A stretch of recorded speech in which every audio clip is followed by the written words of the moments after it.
A spectral figure, barely visible, flitted through the trees, leaving a trail of shimmering blue energy in its wake. The forest floor, dark and damp, was the only visible path. A lone figure huddled near a meager campfire, a single loaf of bread his only sustenance. The darkness of the forest pressed in, but he remained vigilant. Suddenly, he was attacked. A swift, silent strike, followed by a desperate defense. The clash of steel echoed through the silent woods, a desperate struggle for survival. A figure leaps through the shadowed forest, a surge of energy trailing behind him like a ghostly comet. He moves with deadly grace, his target unseen but clearly felt. The hunter's eyes blaze with fury. The words over here echo in his mind, a taunt that fuels his rage. He stands poised, bow drawn, a lethal weapon in the hands of a hunter who has found his prey. Since you're armed and tried to ambush me, I can kill all of you, right?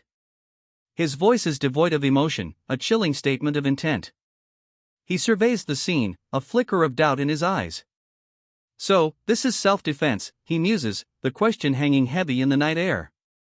With practiced ease, he notches a crudely fashioned arrow to a makeshift bow. The tension in his stance speaks volumes. This isn't a casual hunt. The arrow finds its mark with deadly precision. A pained groan escapes his opponent as he crumples, the impact echoing the unspoken weight of their conflict.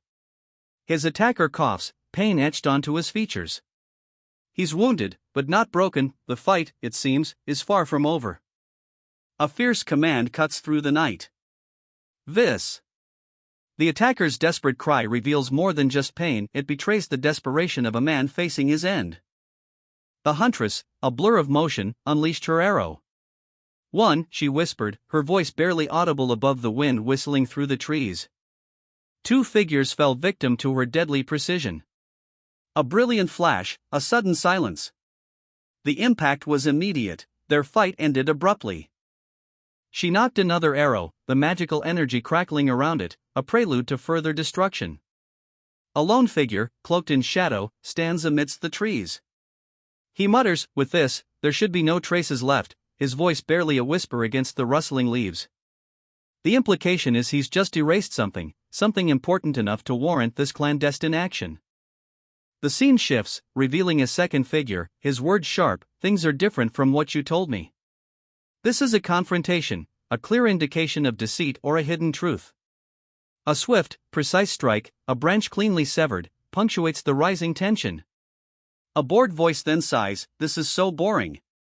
The contrast between action and apathy is telling, suggests a powerful being finding the current situation underwhelming.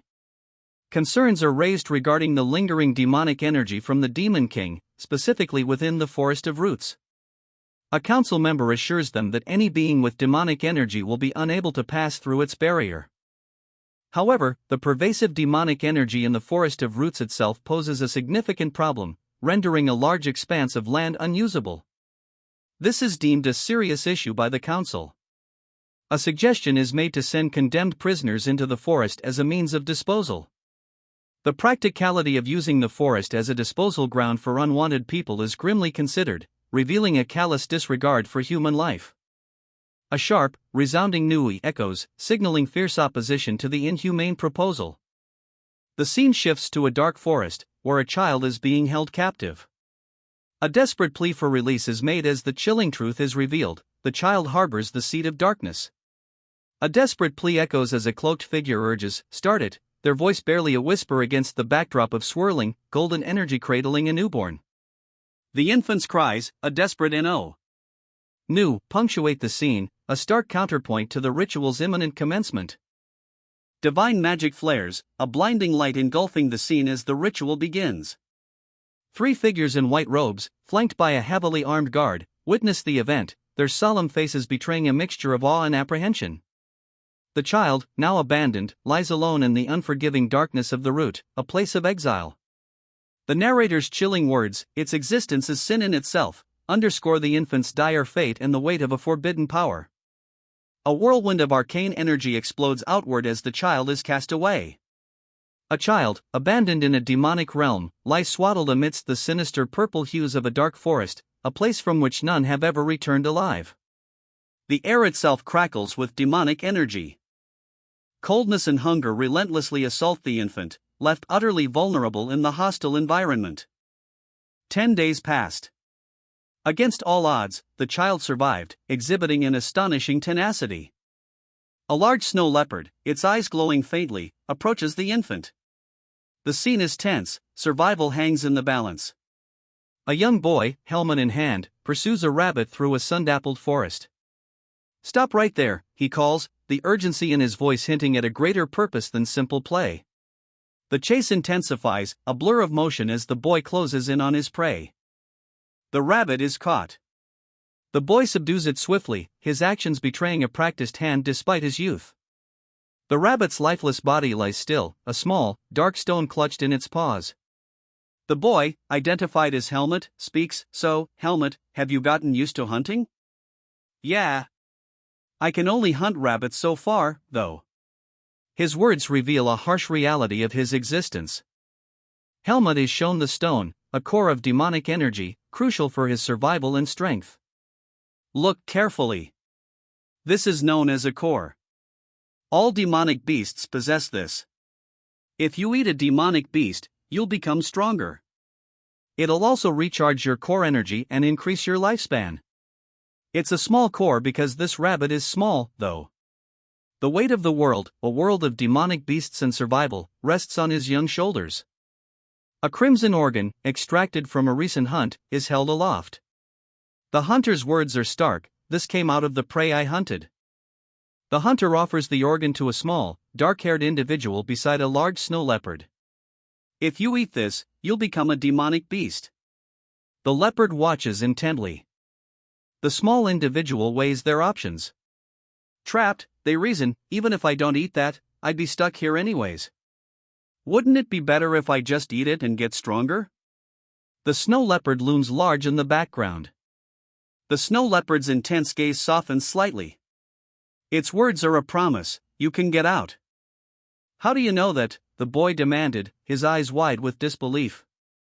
"Didn't you say we can't get out?" His anxiety was palpable. The boy's companion, a large snow leopard, watched intently as he spoke. "What? Are you thinking of looking for that person?" "Don't even dream about it," the boy stated, his tone firm. "That person has definitely died somewhere within this forest."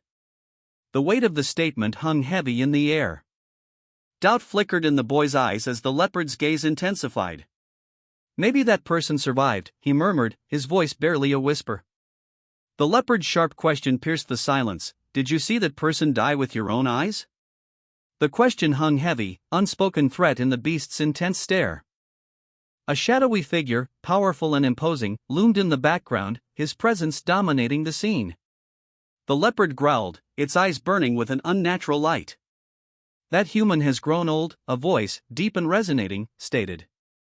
"He was really strong in the past." The image of this old warrior, and the power he once commanded, cast a long shadow over the boy's quest. "It's been a long time since I last saw him. He's probably around 90 years old now." A sense of trepidation mixes with a faint hope as the speaker contemplates a journey to find someone lost to the passage of years. "Didn't you ask me to take care of myself?" The speaker's words carry a hint of defiance against the responsibility they feel, contrasting with the uncertainty expressed earlier.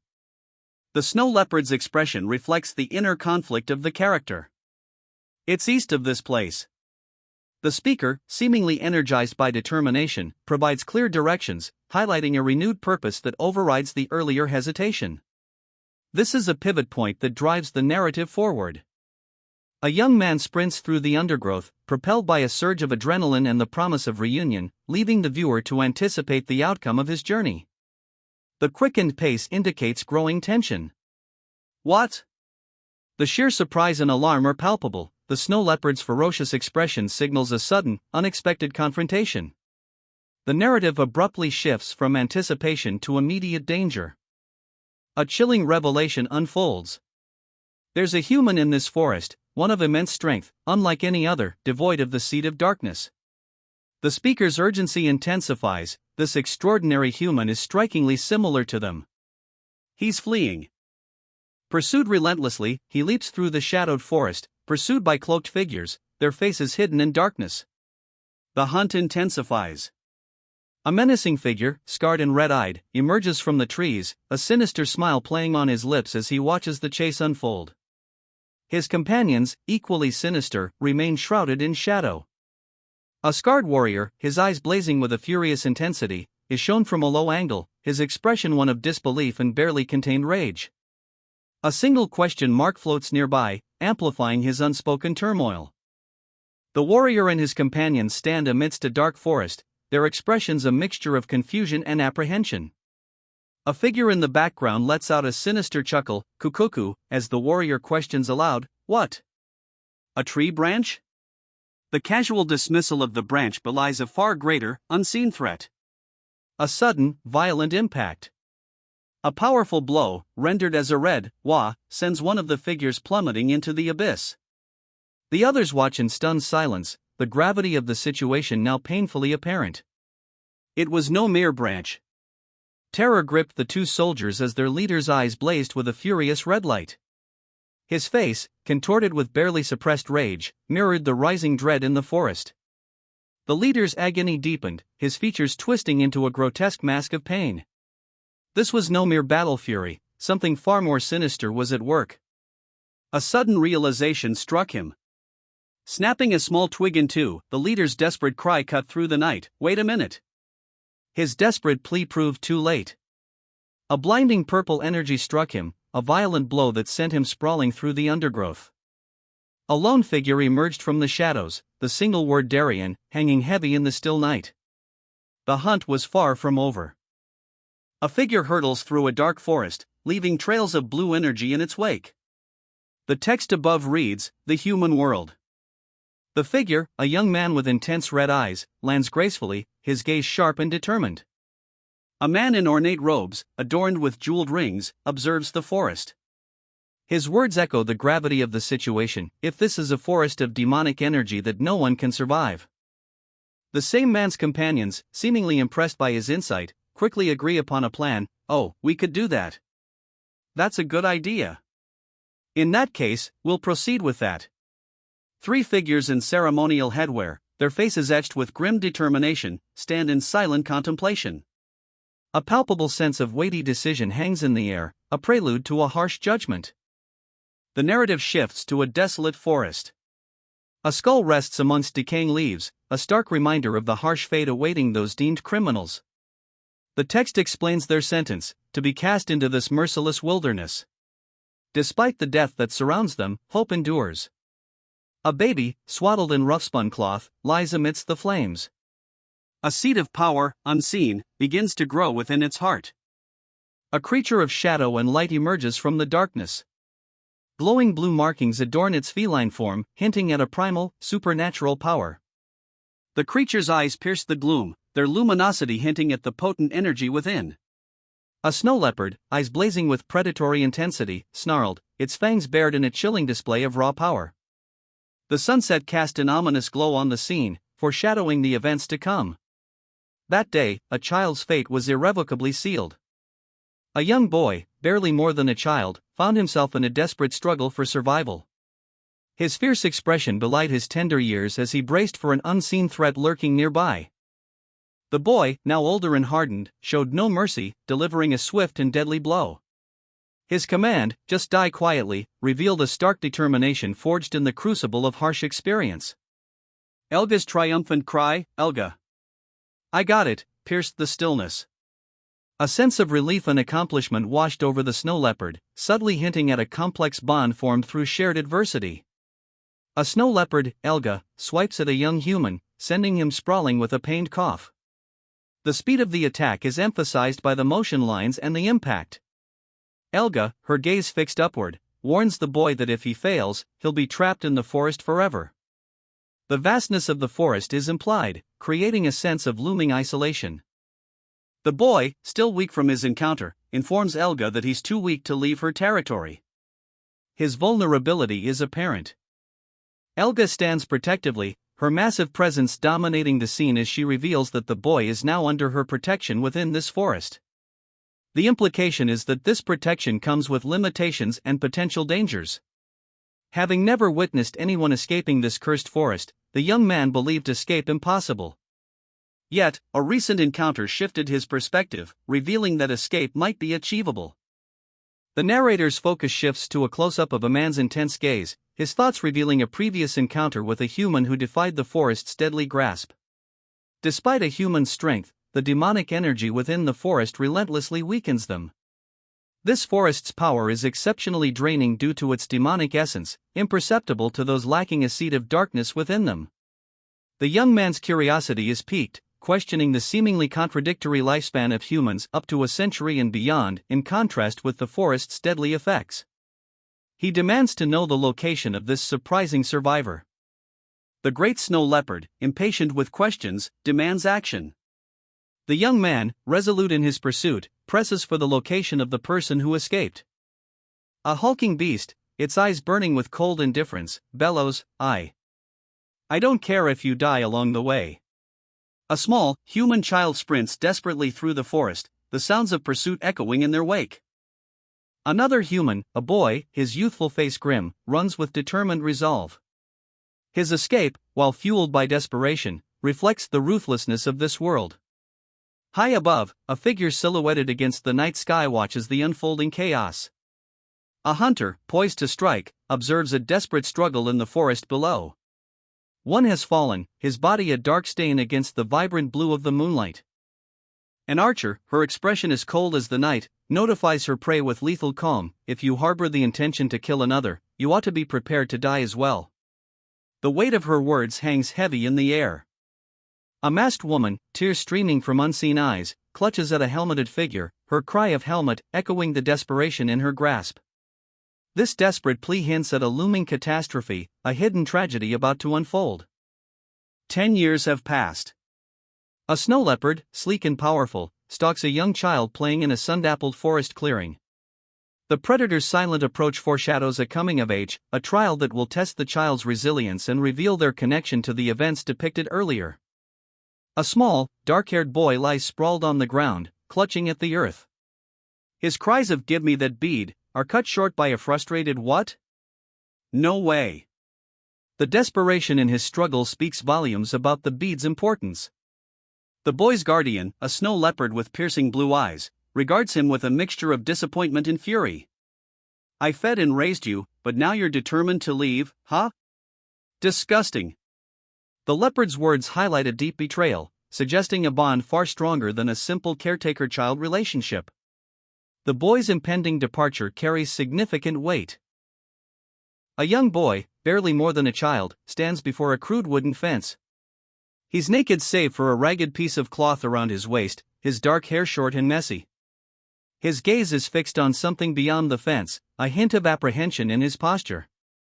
This is Helmut, the forsaken child, and he stands at the edge of a world he does not yet understand. Helmut's eyes widen. The realization dawns, only a human could have crafted the crude tools he found. A spark ignites within him, a flicker of understanding in the face of his forgotten past. Finally, he breathes, a whisper of hope amidst the wilderness. A sudden, violent attack. A guttural cry, Karg echoes as a shadowy figure slams into Helmut. The world explodes in a burst of blue energy and flying debris, the boy's fragile form thrown aside. This confrontation marks a turning point. Helmut's peaceful contemplation is violently shattered.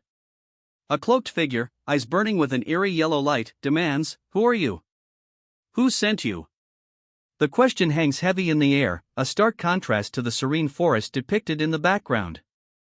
This encounter is clearly not accidental. A young man, his chest heaving, collapses to the ground, gasping, "I'm alone." The vulnerability in his posture, as a massive hand looms over him, underscores his desperate situation. The cloaked figure's tone shifts. "If you simply wanted to meet a human, you came to the wrong person." His words hint at a deeper purpose, a hidden agenda that transcends a simple encounter. The young man's response, a barely audible "That's not it," is loaded with suppressed desperation. His back to the towering figure, the young man's simple, desperate plea cuts through the tension, "I want to get out." His desire for escape reveals a desperate need for freedom from some unseen confinement. A young boy, his face bruised and bearing the marks of struggle, stares defiantly ahead. His eyes, filled with a fierce determination, betray a deep weariness. Of this forest, the caption reads, hinting at his desperate desire for escape. In a sun-dappled clearing, an older man with silver hair and weathered features confronts the boy. "My name is Darian." "What's yours?" he asks, his tone a mixture of curiosity and assessment. The boy's small frame, dwarfed by the man's, makes his resolve all the more striking. Darian's gaze sharpens. "So you want to escape, huh?" he observes, his words revealing a knowledge of the boy's predicament. The boy confirms, "Ilaga told me that you know how to get out of here." His hope, fragile yet persistent, is palpable. The boy's yearning for freedom is countered by Darian's grim warning, "The outside world isn't as beautiful or peaceful as you think it is." His words, coupled with the subsequent image of monstrous creatures lurking in the shadows, paint a stark picture of the harsh realities beyond the forest's edge. The boy, despite this, presses on. "What's it like?" His innocence clashes with the looming threat, creating a potent dramatic tension. The creatures lack the sharp claws and fangs needed to survive the outer world's dangers, highlighting the precarious position of humans. The shadowy figures, creatures of immense cruelty and cunning, are capable of forming alliances and betraying each other with equal ease. Their survival depends on it. A young man, seemingly abandoned in the forest at birth, possesses a seed of darkness within him. The weight of a debt, and the agony of arrows piercing his flesh, are nothing compared to the darkness consuming him, as long as it resides within his body. An offer of escape from this cursed forest hangs in the air, a lifeline for the young man burdened by the seed of darkness and the weight of his past. The old man, his gaze unwavering, acknowledges the child's outburst with a simple, "I see." "Okay." His calm demeanor belies the gravity of their situation. The child's volatile temper is noted by the elder, who explains that to reach the human world, the child must first become human. The image shows them within a mystical forest, hinting at the challenges ahead. The journey is fraught with peril. The elder explains that a powerful barrier protects the forest. Overcoming it requires strength, a strength the child must first attain. After a grueling ordeal, the young protagonist is instructed to seek out someone who can help him overcome his current predicament. The urgency in the elder's words hints at the grave danger he faces. The boy, Darian, finds himself forcibly bound and questions the necessity of his cruel situation. The desperate plea reveals a sense of helplessness and encroaching despair. Bound and vulnerable, Darian awaits his fate.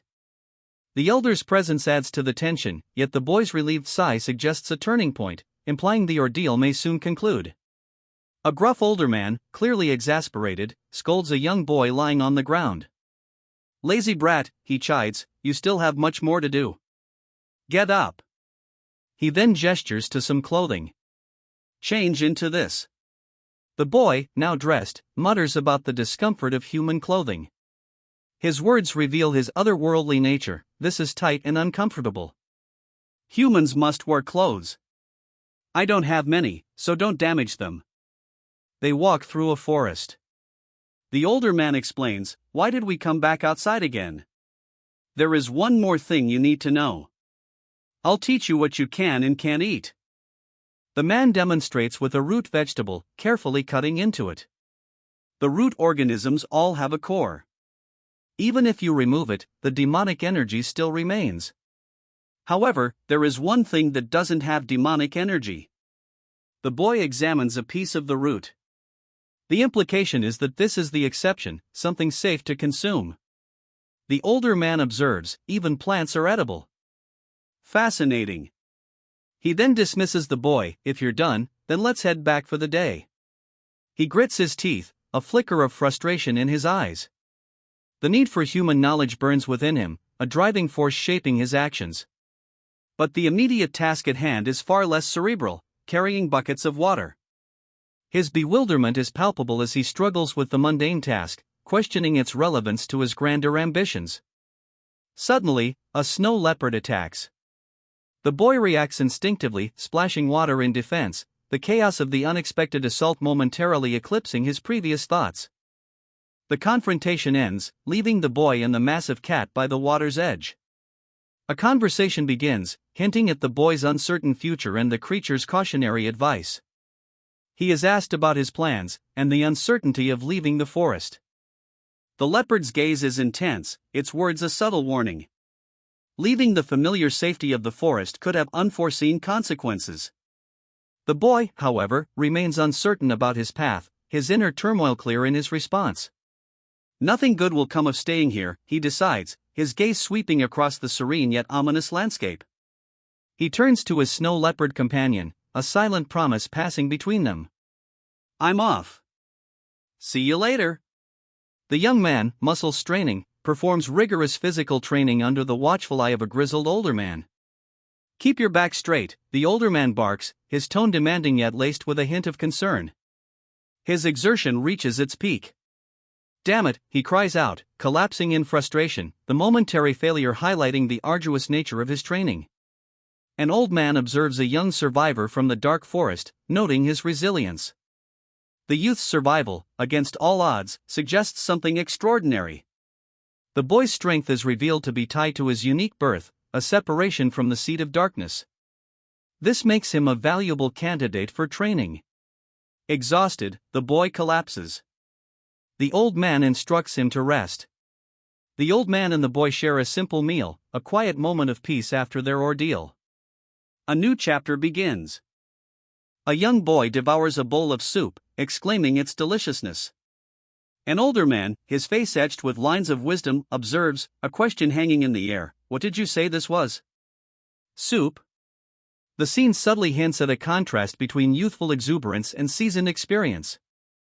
Darien, the older man, turns his back, addressing the boy. Darien?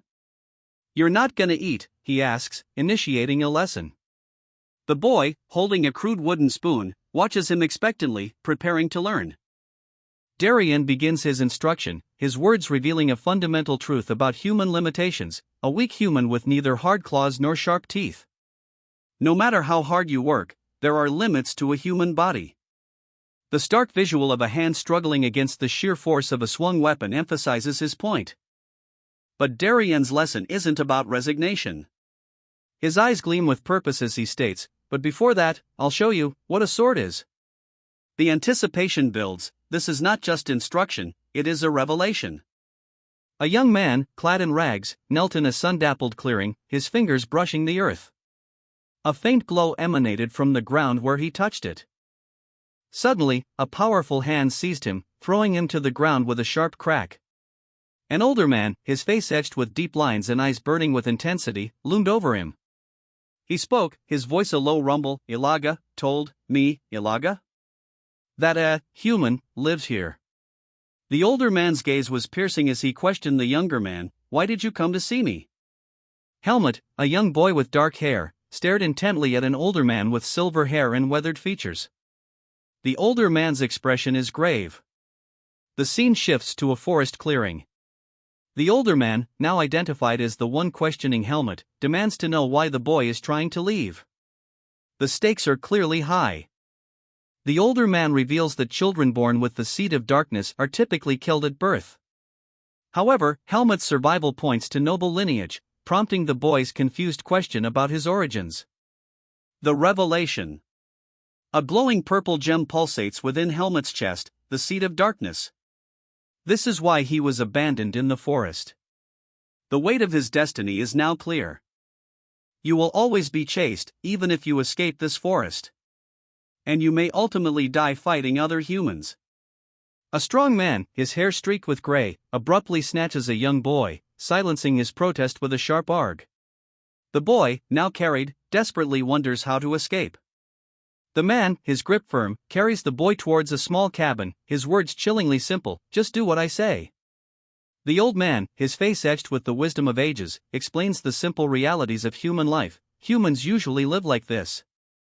A small, fierce child, eyes narrowed, stands defiantly before him, a broom discarded at his feet. This stark contrast foreshadows the extraordinary journey that awaits. What's this? The child asks, his skepticism palpable. The old man simply replies, your bed.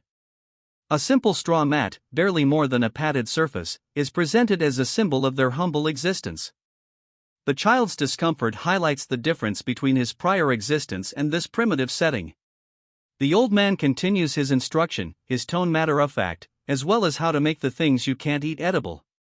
He gestures towards a basket containing what appears to be various wild plants. This is a subtle demonstration of resourcefulness and survival skills essential for life in this unforgiving world. By the water's edge, the old man instructs the child on purifying a substance. You can remove the core and purify the organism of its remaining demonic energy with the water, he explains, pointing to a plant. This reveals the presence of demonic entities and hints at the dangers and unique challenges in this world. The casual nature of the instruction, however, emphasizes that this is simply part of their everyday life. Days of bizarre chores had left the boy exasperated. A panther lurked nearby, adding to his mounting frustration. "Isn't he tormenting me a bit too much?" he grumbled. A snow leopard, its icy blue eyes fixed on him, questioned, "What are you doing? Trying to be funny?" The boy, holding a bucket, explained that he'd been tasked with fetching water. The leopard retorted, "Why are you listening to that human? You never listen to what I say." Tears welled in the boy's eyes. He recalled the leopard's previous words, "You told me I'm not a demonic beast."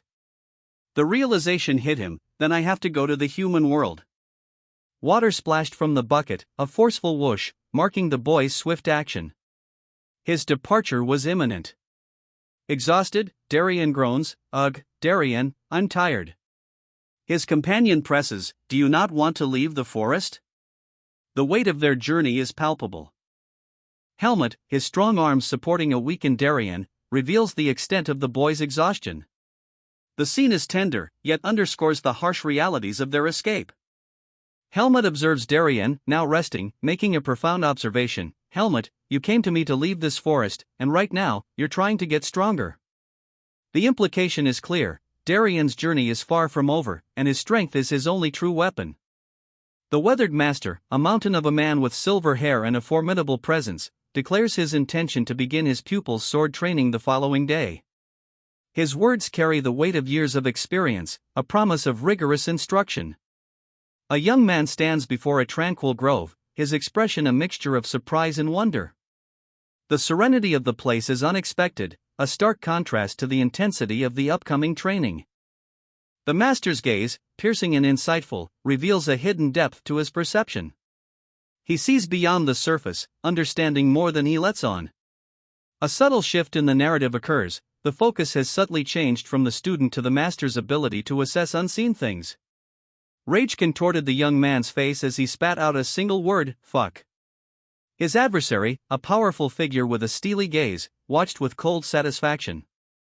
Tears streamed down his face, a stark contrast to the earlier fury. A whispered "all right" betrayed his exhaustion and acceptance. The young man, now calmer, ate quietly, the revelation hanging heavy in the air. "However, you're not a demonic beast of the forest. You're just..." His identity, and the implications of this unexpected truth, remained yet to be uncovered. An aged warrior, his silver hair a stark contrast to his weathered face, gripped his weapon, a glint of determination in his eyes. The weight of years and battles etched into his features, but his posture screamed readiness. A young man, his gaze sharp and focused, stands before the aged warrior. "Watch closely," the elder instructs, his voice conveying a gravity that demands attention. The scene is heavy with anticipation. The old warrior's eyes flash with a sudden, potent energy, a golden light illuminating the wrinkles around his eyes. A chuckle, barely a breath, escapes his lips. "Ha!" A blinding flash of light erupts from the warrior, a wave of intense energy radiating outward. The sheer power of the attack is visually stunning, a testament to the warrior's formidable strength. A young boy, eyes wide with shock, gasps, I just saw light, shooting from that piece of wood." The implication of raw, uncontrolled power emanating from seemingly mundane wood is established. A powerful figure, wielding a radiant, golden weapon, unleashes a devastating wave of energy. The onomatopoeia mhooh reflects the sheer force of the attack. The boy's earlier statement is now given visual context. The boy's fear intensifies as he witnesses the aftermath of the attack, a landscape torn asunder by immense power. The scale of the event is underscored. He whispers, "Just now, that was, his voice trembling, reflecting the profound impact of the witnessed event. The scene establishes a lingering sense of awe and trepidation. Just as demonic beasts possess demonic energy, humans possess an invisible seed of darkness, a source of power they can wield. Though different from demonic energy, it is similarly a potent force. A surge of this inner power courses through him, causing him intense pain. He collapses, groaning. This, the text explains, is the essence of understanding the sword. The boy's back is turned, his body radiating warmth. The sword, it is revealed, will reward perseverance. A young boy, lean but with a determined glint in his eyes, grips a wooden practice sword. His gaze is unwavering, hinting at a fierce spirit beneath his youthful exterior. The boy winces, a barely audible ugh escaping his lips. His instructor, a grizzled, muscular man, inquires about the problem, his tone a mix of concern and impatience.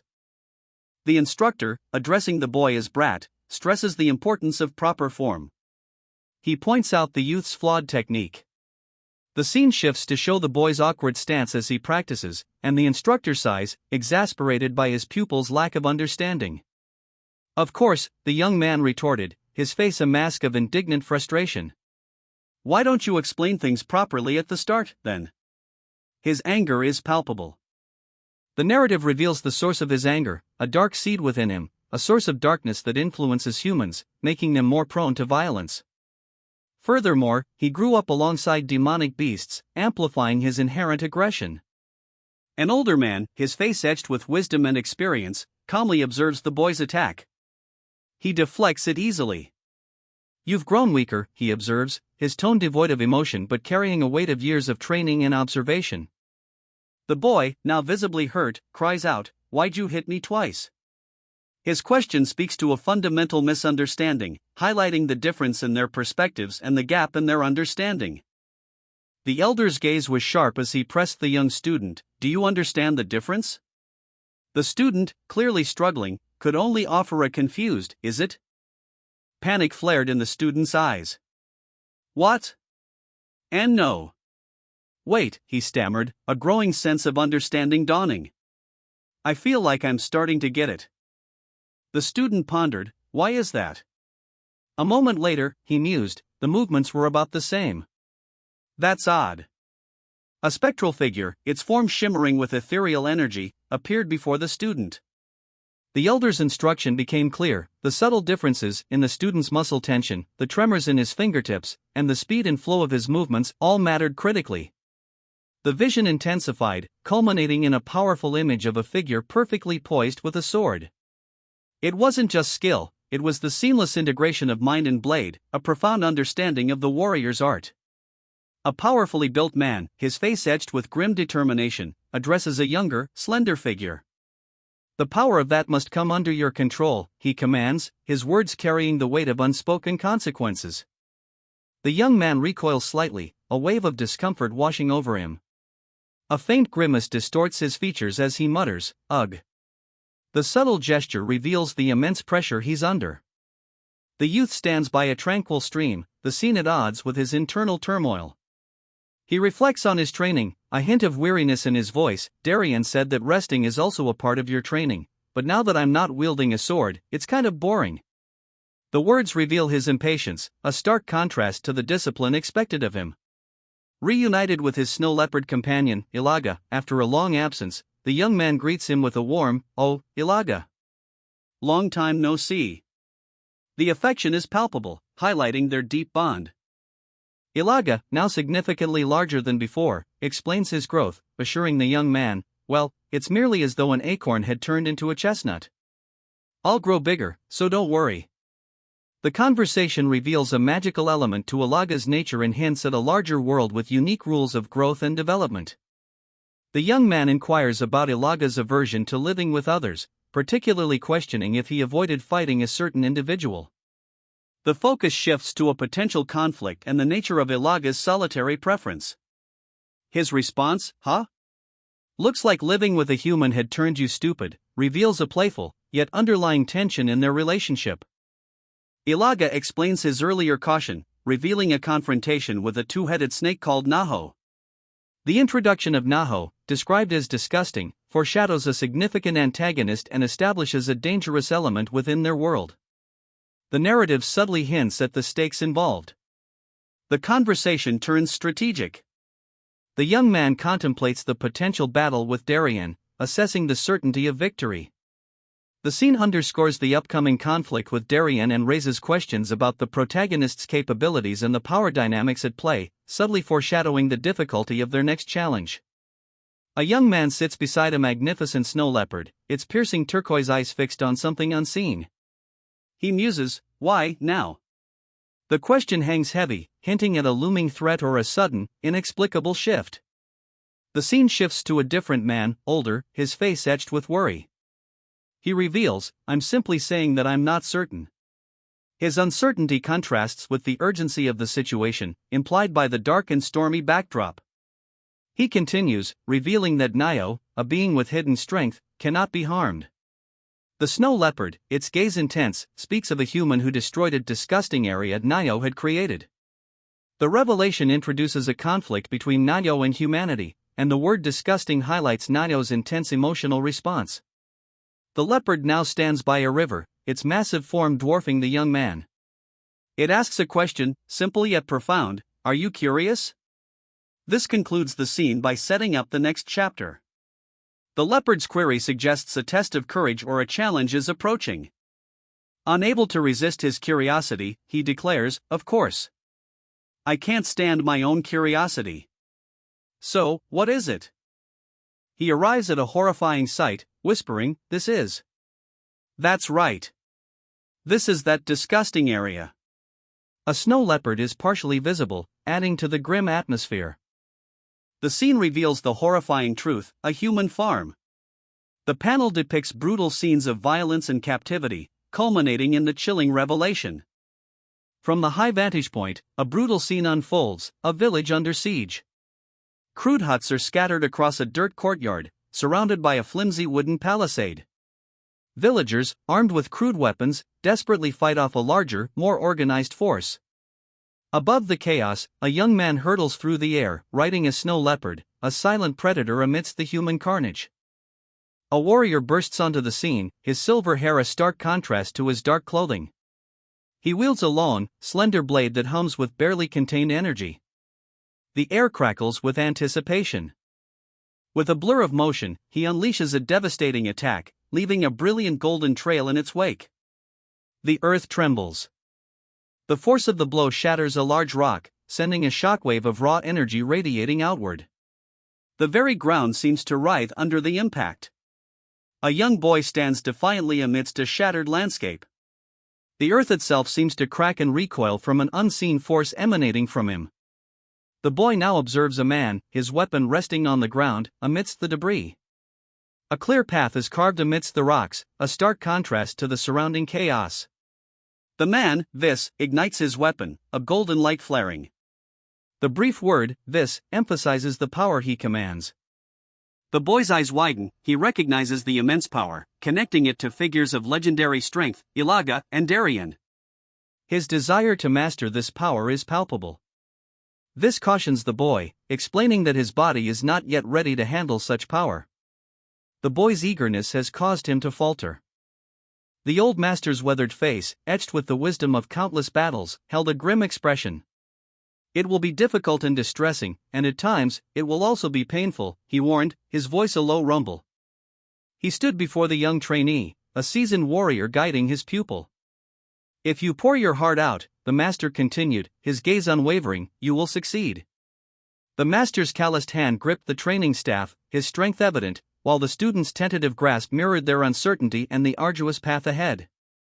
A sharp cry cut through the forest air, Gah! The student stumbled, failing to maintain balance. Focus properly, the master's voice boomed. An older man, his form seemingly shifting, confronts a child wielding a makeshift sword. How many days has it been now? My form was fine, he exclaims, his voice laced with irritation. The child, undeterred, replies, oh my, have you resolved to rebel against me, adding a final, pointed statement, and I believe I told you to address me respectfully.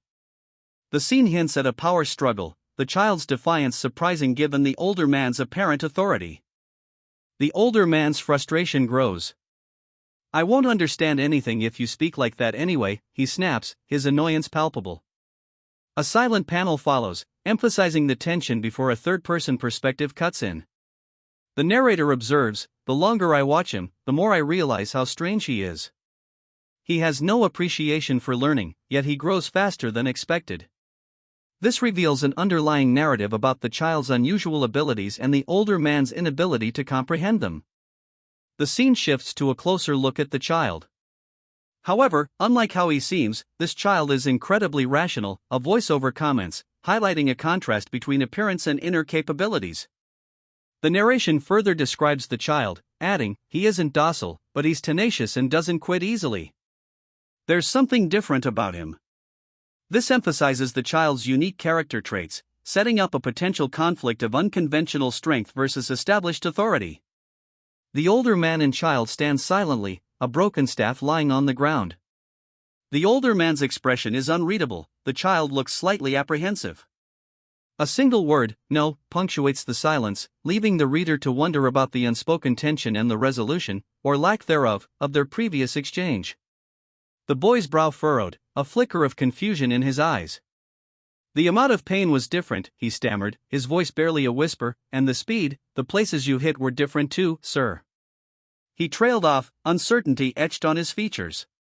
Huh? The older man, a seasoned warrior with silver hair and piercing gaze, stood firm. "Do you understand now?" he asked, his tone unwavering. "Simply imitating the outer appearance isn't enough." His voice resonated with the weight of experience. The master's face held a stern expression. "Only then will you be able to say you've truly learned anything," he stated, his words carrying the weight of profound understanding. "Devoting your heart and soul to each and every movement." He paused, letting the implication hang in the air. The boy stood before his instructor, ready. "Now, again," the older man commanded, his voice a low rumble of expectation. The scene, set against a backdrop of rolling hills and a simple wooden hut, crackled with anticipation. The snow leopard's icy gaze bore into the boy, its blue eyes piercing. A low escaped its lips as it assessed him, the unspoken question hanging heavy in the air, "Have you grown stronger so quickly?" A realization dawns. Now that I think about it," the leopard muses, "Darien said he was indebted to you." The weight of Darien's debt, and the boy's connection to it, becomes clear. The leopard's demeanor shifts dramatically. With a roar and a display of impressive fangs, it proclaims itself, "I am the owner of the Forest of Roots, Central Areas, Ilaga. No matter who disturbs me, I will fight any end." The raw power and territorial instinct are undeniable. The narrative expands beyond the immediate conflict, providing crucial context. The leopard explains that demonic beings expose their demonic energy, making them instinctively identifiable. Humans, however, lack such energy. The scene shifts, and the leopard's challenge becomes chillingly clear. "Then, you wouldn't be able to win, Ilaga?" The implication is stark. The boy's seemingly insignificant strength hides a dangerous secret. A young woman's brow furrows in thought. "Wait," she muses, her gaze distant, "why does Naho hate him?" The question hangs heavy, revealing a critical unresolved conflict. A large white feline creature leaps across a verdant landscape, its form silhouetted against a vibrant sky. "I'll show you," a voice declares, the implication of a forthcoming revelation hanging in the air. The cat continues its descent, falling gracefully through the air. The scene is one of serene movement, contrasting with the underlying tension of the previous panel. The old man's eyes, sharp and knowing, bore into the distance. His weathered face, a testament to countless battles, held a grim wisdom. "This," he rasped, his voice like the rustling of dry leaves, "is how humans survive." A young swordsman, his face etched with frustration and shame, hangs his head. "I did not train properly, sir," he mutters, his voice barely audible. His failure weighs heavily upon him. His instructor, observing the young man's dejection, calmly assesses the situation. "Judging by your answer, it seems like you don't want any dinner." The words, though seemingly simple, carry a sharp undertone of criticism. The critique is sharp and direct. Right now, you are doing nothing more than meaninglessly swinging your arms. You are not a swordsman, but instead a woodcutter. The instructor's blunt assessment exposes the fundamental flaw in the young man's technique. Two laborers, sweat glistening on their bodies, heave heavy stones under the watchful eye of a foreman. The scene is harsh, the setting desolate. One laborer falls, groaning in pain as the foreman, brutal and unforgiving, lashes out. The cruelty is stark. This is a world of oppressive toil. A young woman witnesses the scene, her question, why is he hitting him, highlighting the injustice. Another man urges her to leave, ignoring the obvious suffering. The scene establishes a clear power imbalance. A desolate landscape unfolds before us. A group of humans, children among them, stand under the watchful eye of a whip-wielding figure. The air crackles with the anticipation of something dreadful. The scene shifts to a close-up, where a young man observes this grim spectacle. His companion, a tiger-like creature, questions his unease, prompting him to comment on the strange similarities, yet differences, between the female humans and himself. The tiger clarifies the situation. The Nahu prefer female humans due to the tenderness of their meat, but their small size means they're often too small to be worth the trouble. The Nahu waits for them to grow before eating them. We see a tense encounter. A man questions the commotion, revealing the captives are being prepared for sacrifice. The response confirms that the necessary sacrifices have already been gathered. A wizened figure, his face etched with age and bearing a single, prominent purple mark on his forehead, eyes a young woman with thinly veiled disdain. In the background, three young women stand huddled together, their backs to the viewer, within a simple dwelling. The woman, startled by his gaze, recoils slightly. The old man's voice, though soft, carries an unsettling weight. He will grant her an extended life. A young man, helmet, observes a snow leopard with apprehension. He voices his dislike of the growing Nahu livestock population. The leopard, seemingly understanding, nudges Helmet gently, urging him to leave. The command to return home is given. A colossal, serpentine form rides in the darkness, its scales shimmering with an ominous purple light. Above, a snow leopard's head emerges, its gaze sharp and curious. It muses, its voice a low growl, before adding with a sinister chuckle, well, look who we have here. A young man, jolted awake, finds himself clinging to the back of a powerful, ethereal snow leopard. A surge of energy radiates from the creature, electrifying the air around them. The leopard's intense gaze pierces the young man, who visibly recoils. You weren't sleeping, it asks, its voice laced with suspicion. The youth groans, ugh, clearly distressed and disoriented. Below, the shadow of a monstrous, winged creature looms, hinting at a continuing threat. A colossal, three-headed hydra rises, its serpentine forms radiating an oppressive aura. A young man, seemingly dwarfed by the beast, stands defiantly beside a luminous panther, the creature's magical energy barely holding back the monstrous pressure. The hydra's gaze falls upon the young man, its voice dripping with malevolent intent. It questions his connection to someone named Darien, revealing a disturbing appetite for consuming young males. The monstrous creature elaborates on its taste for human flesh, specifically mentioning those prepared for it by someone named Erugo. The threat is palpable. A young woman, seemingly horrified and deeply distressed, appears, her question aimed at the monstrous creature. Her words expose the creature's shocking relationship with Darien. Enraged, the woman unleashes a furious verbal assault, calling the hydra a bastard and challenging its right to appear before her. The hydra's chilling laughter only intensifies the tension. Don't get so angsty. I'm a peace lover, you know? I'm just checking him out since I smell that bastard smell from his clothes. The speaker, seemingly unconcerned, masks a deeper wariness. His casual tone belies the potent threat lurking behind him, two massive, reptilian creatures, coiled and ready to strike. This hints at a world where magical beasts are commonplace and danger lurks beneath the surface. It has only been a few years since he destroyed my farm. It'd be strange for me not to be wary of him. The scene shifts to a man standing amidst the charred remains of a farm, his face grim. His words confirm the speaker's suspicion, revealing a recent history of violence and the lingering trauma it inflicted. This establishes a clear conflict and the character's motivation for caution. That's a relief then. If you weren't here, I'd have punished him. If you touch even a single hair of his, the tone shifts dramatically to a harsh, protective warning. This introduction of a new character, powerful and fiercely protective, raises the stakes and foreshadows potential conflict. The implication is that the newcomer holds significant power, able to prevent the speaker from taking revenge. I'm just joking. I don't wish to fight with you. We've known each other for quite some time, after all. The tension is momentarily broken by a declaration of peaceful intent. However, the undercurrent of suspicion remains, suggesting this is a temporary truce rather than genuine friendship.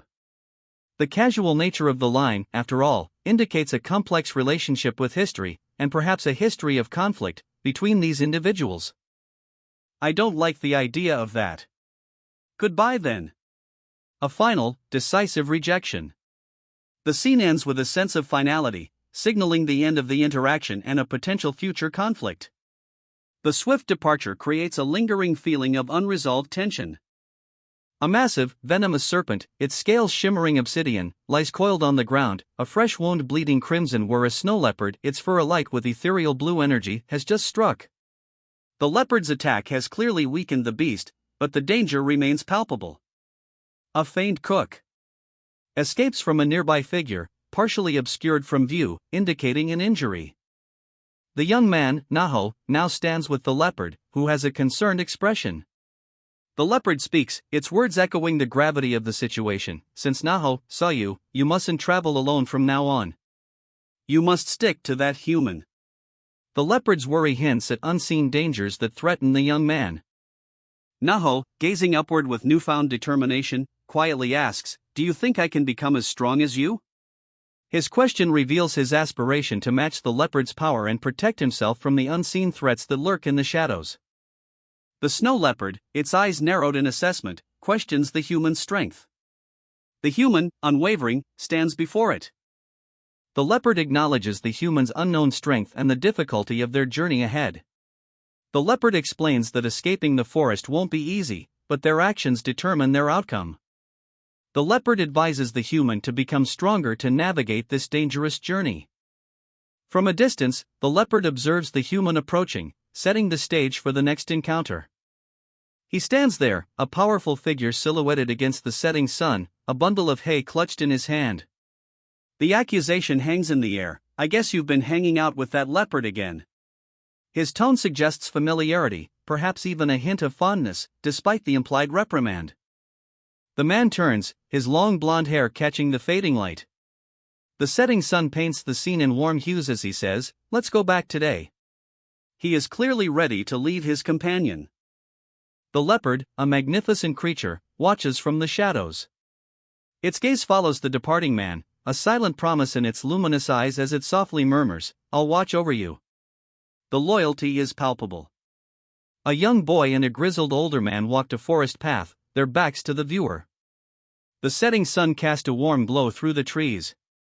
A large snow leopard observed them from behind, partially obscured by foliage. The boy now rode atop the snow leopard, approaching a primitive village. Numerous huts and people were visible, revealing a settlement of significant size.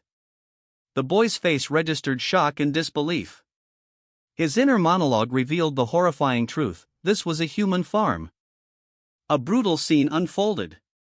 A muscular man violently forced another to his feet, a clear display of the farm's harsh reality. The command, "Stop pretending that you're hurt and get up," underscored the cruelty of the operation. The sound of a forceful blow echoed in the action. Even in broad daylight, the women are led toward huts. A powerful man observes, his words chilling, "Those females are food." An ancient carving depicts a two-headed serpent, Naho, consuming human sacrifices. The caption clarifies, "Females will become food for Naho." This establishes Naho as a monstrous entity whose hunger drives this macabre system. A man sits atop a snow leopard, surveying a scene of human activity near a hut. The dialogue reveals the unsettling truth: that's why this is a farm, huh? Although Naho is said to protect this farm, the ones who maintain it are humans. And among them, they have a leader. Ah, there he is. This panel establishes the existence of a human settlement serving as a farm to supply Naho with victims, controlled by a human leader. A piercing scream, Kayawak, echoes as the camera pans to reveal a large group of humans. The man on the snow leopard is identified as the leader, a human exceptionally skilled at finding and bringing humans into the forest. The implication is that this is a carefully managed supply system of human sacrifices. The snow leopard, a creature of chilling grace, offers a knowing glance. "That does sound like what you'd do," she observes, a hint of disdain in her tone. A barely audible ahem follows, punctuating the unspoken accusation. Two colossal, serpentine heads, vibrant purple and edged with menacing black, rear up. They are the monstrous heads of a two-headed hydra, emanating an aura of crackling purple energy. Before them, the snow leopard stands defiant, a faint turquoise glow surrounding her, her own fierce roar a challenge echoing the hydra's savage hiss. The hydra's monstrous forms dominate the panel, the conflict palpable. A single, sharp exchange, "That's a face I've missed seeing, Ilaga." The intensity of the reunion is unmistakable. The hydra's suggestion hangs heavy in the air, "How about giving me one bite of him?" The snow leopard, Ilaga, responds with a cold refusal, "No thanks. You don't eat human males anyway, do you? His taste won't be to your liking." Her tone is laced with a mixture of disdain and a hint of protective defiance. A wave of nausea washed over him. "However, this smell," he muttered, his eyes widening in a mixture of revulsion and recognition. The scent triggered a deep, visceral reaction. Tears streamed down his face, a silent testament to the agonizing memories the odor unearthed. The image of the source of the stench was almost unbearable. The monstrous creature before him snarled, its voice a low growl. "He's not related to Darien. He simply stole his clothes." The beast's icy eyes burned with fury. This was not merely an act of aggression, but a calculated statement of power. Its maw opened, revealing rows of razor-sharp teeth. "I'll rip you into shreds." The threat was palpable, raw, and terrifying. More calmly, the creature addressed the smaller figure cowering nearby. "More importantly, if you're done here, can you leave already? I hope you never come back."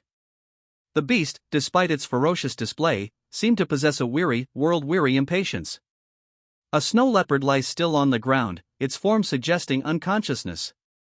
The setting sun casts a warm glow on the forest path. A voice, laced with concern, observes, "He fainted, huh?" The snow leopard, its blue eyes narrowed, speaks, "Since Naho was wary of me, he won't come here." The animal's expression conveys a calculating assessment. A young man, his back to the viewer, stands near the leopard. The narrative voice explains, "But he's at a level that most normal humans would not be able to reach, even if they struggled all their lives." This highlights a significant difference in strength between ordinary humans and this individual. The young man clenches his fist, a clear sign of determination. The concluding statement, "If you really wish to become stronger," implies a path towards greater power. A pair of piercing, cyan eyes, belonging to a creature of immense power, dominate the frame. The eyes are framed by the stark white and black markings of a powerful feline predator, possibly a tiger or a snow leopard. Its gaze holds an ancient wisdom, a palpable sense of power barely contained. A young boy, Darien, stands in a sun-drenched field, his dark eyes wide as he faces a tall, silver-haired man carrying sheaves of wheat. The man's name, spoken with a hesitant breath, hangs heavy in the air. Darien is clearly in the presence of someone powerful and perhaps unsettling. The boy's expression shifts. A flicker of understanding, perhaps even acceptance, dawns in his eyes as the setting sun casts a warm glow upon his face. The previous apprehension has lifted, replaced by a quiet resolve. He is ready for whatever comes next. A magnificent snow leopard, muscles rippling beneath its spotted coat, stalks through the undergrowth. Its gaze is intense, focused on some unseen prey. The hunt is on. The speaker, a figure with dark hair and serious expression, observes the distant landscape. He explains, "Though they remain human, their gender differs from yours, male and female." His words offer a crucial piece of cultural understanding regarding the inhabitants of this world. A monstrous, shadowy creature lunges, a blur of purple energy and razor-sharp claws. The earth trembles under the force of its attack. The battle is joined.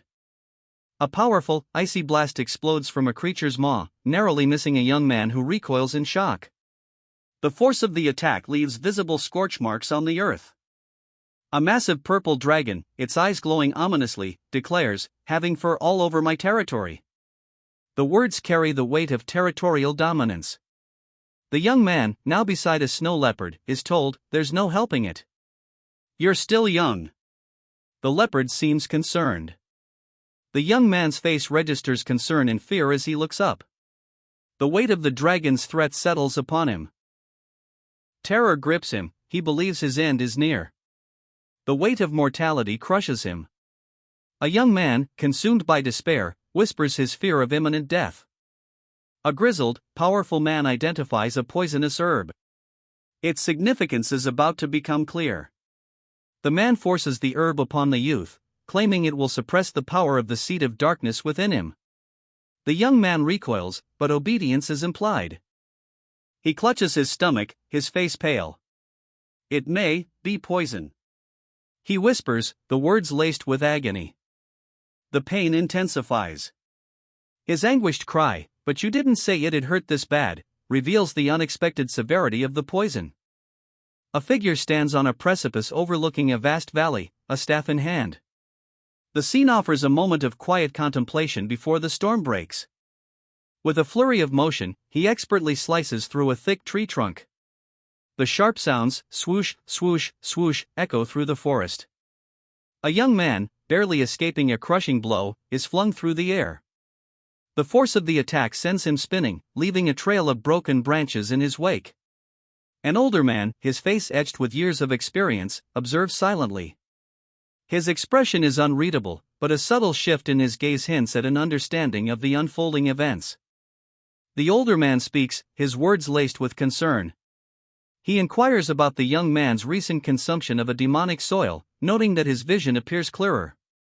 He acknowledges the young man's prolonged use of the demonic soil and observes, with a mixture of concern and understanding, that the effect has been ongoing for a few months. The older man explains that while the young man cannot yet perceive its full extent, the power he gains from the soil is immeasurable.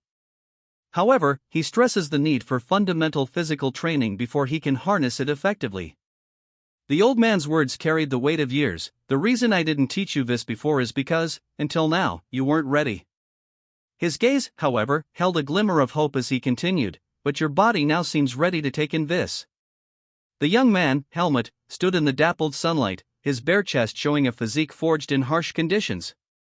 His expression was a mixture of apprehension and determination as the weight of his impending training settled upon him.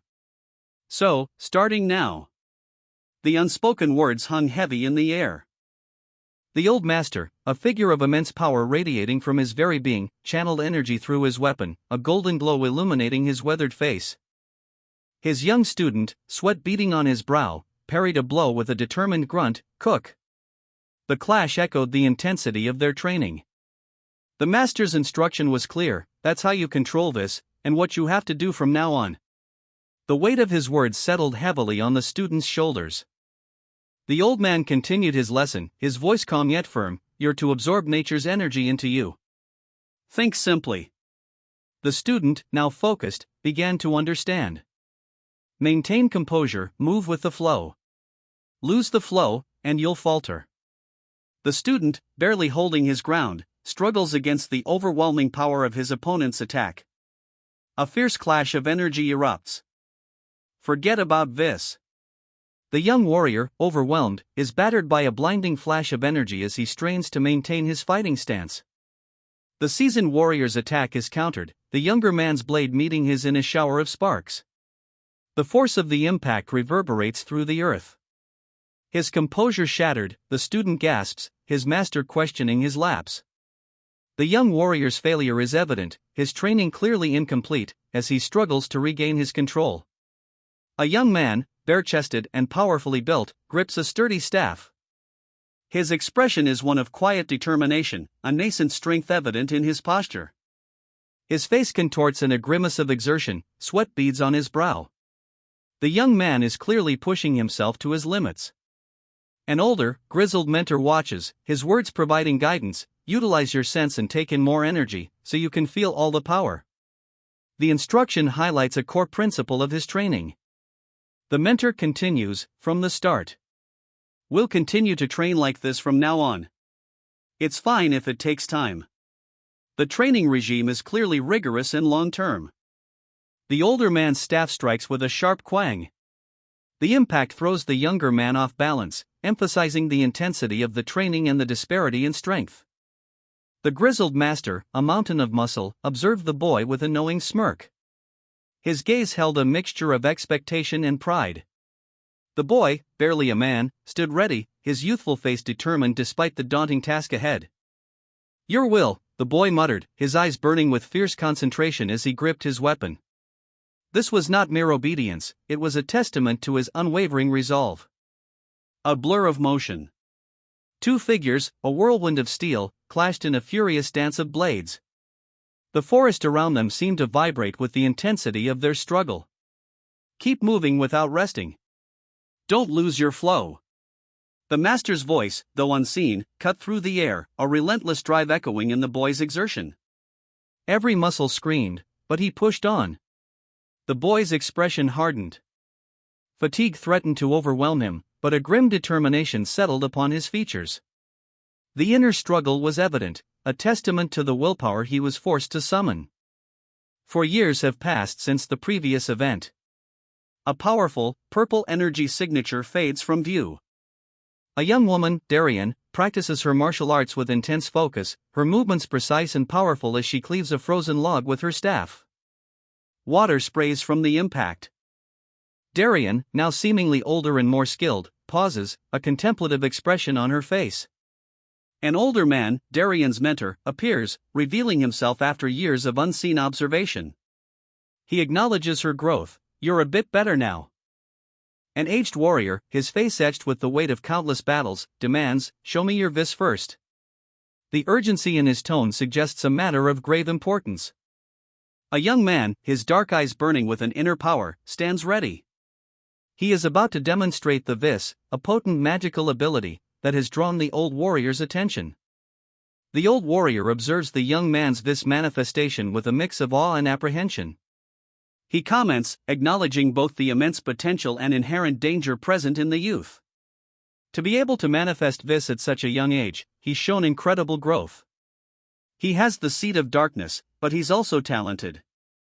A double-page spread shows two contrasting futures, one where the youth uses his power for good, becoming a celebrated hero, the other where he succumbs to darkness, bringing devastation. The weight of this prophecy hangs heavy in the air. This child will surely flip the world on its head. Whether it's for good or evil. The young man, now slightly apprehensive, contemplates his future as the weight of his power becomes increasingly apparent. The old warrior's dilemma is revealed: should he allow such a powerful individual, so capable of both immense good and catastrophic destruction, to go free? A gruff, older man with silver hair offered a handful of herbs to a younger, dark-haired boy. "Eat this before bed, starting today," he instructed, his tone suggesting a regimen of vital importance. The boy's initial confusion quickly turned to disgust as he recognized the plants. A sharp quack escaped his lips as he recoiled in revulsion. He was being asked to consume something far from palatable. Under a vast, moonlit sky, the boy's face contorted in a grimace of utter disbelief and disgust. His whispered words, "Just what are you feeding me?" hung heavy in the night air, revealing a deep-seated mistrust. The scene foreshadows a conflict born from this forced consumption. 5 years. No. The weight of time hangs heavy, a stark denial echoing in the air. "Ah, Darien." The older man's greeting cuts through the forest quiet, a moment of recognition in the boy's solitary training. "Helmet." The older man's name, uttered with quiet resolve, signals the beginning of a new phase. The words, "Do you remember what I said about vis?" hang heavy in the air, hinting at a significant past and a future yet to be determined. His eyes, blazing with an unnerving intensity, held a promise or a threat. "I'll teach you," the aged master rasped, his voice a low growl that spoke volumes of untold power. The master's instruction was clear, his words imbued with the weight of centuries of experience: absorb the ambient energy, and wield it as your own. He demonstrated the final step, the culmination of the technique: incarnate the energy. The weapon blazed with an inner fire. "Here, take up your sword." The command echoes, as a young man, barely more than a boy, grips a crude blade, his lean frame taut with barely contained power. His eyes, though, betray apprehension. This is not a game. The instructor's warning cuts through the tense silence: your body will break first. A violent burst of energy erupts from the boy, a testament to the brutal training he endures. The boy, now visibly strained and battered, cries out, "Wait! Are you actually trying to kill me?" His mentor, a grizzled veteran, watches impassively, his expression unreadable, the implications of his actions heavy in the air. With a roar, the boy unleashes a desperate lunge, the sheer force of his will overcoming physical limitations. The speed is breathtaking. He gritted his teeth, a silent coup, escaping his lips as the strain became unbearable. His face contorted with pain, reflecting the immense pressure he was enduring. A powerful blow sent him reeling, the force of the attack a near-lethal shock. His opponent, a grizzled warrior, pressed his advantage. Urged to move faster, he channeled every ounce of remaining energy into his body. A desperate gamble, fueled by sheer will and the urgency of the situation. A figure, back to us, stands amidst a snowy, desolate landscape. Purple energy swirls around them, suggesting a recent exertion of power. The air crackles with residual magical energy. A powerful, violet energy surge explodes outwards, engulfing the figure, before subsiding. The image emphasizes the immense energy just unleashed. The figure, now identified as a young man with dark hair, holds a sword. He assesses his training, deeming himself still lacking, despite his obvious strength and control of his abilities. He proposes a duel. The young man's suggestion is met with immediate rejection. His opponent, an older man with white hair, points out his hypocrisy, having previously refused a duel after similar self-assessment.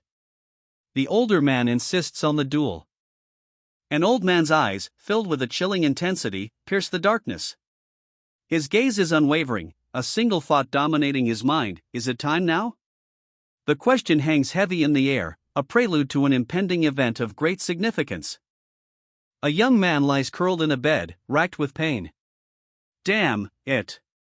My stomach, it hurts so much," he groans, the agony evident in his drawn face. His discomfort is a stark contrast to the looming threat felt in the previous panel. A voice, detached and analytical, breaks the silence. "About 4 years, is it?" The statement reveals a measured consideration of time, highlighting a calculated approach to the unfolding events. A violent eruption, a guttural quack, shatters the quiet tension. The sound, raw and visceral, marks a sudden, brutal shift, signaling the beginning of the long-awaited confrontation.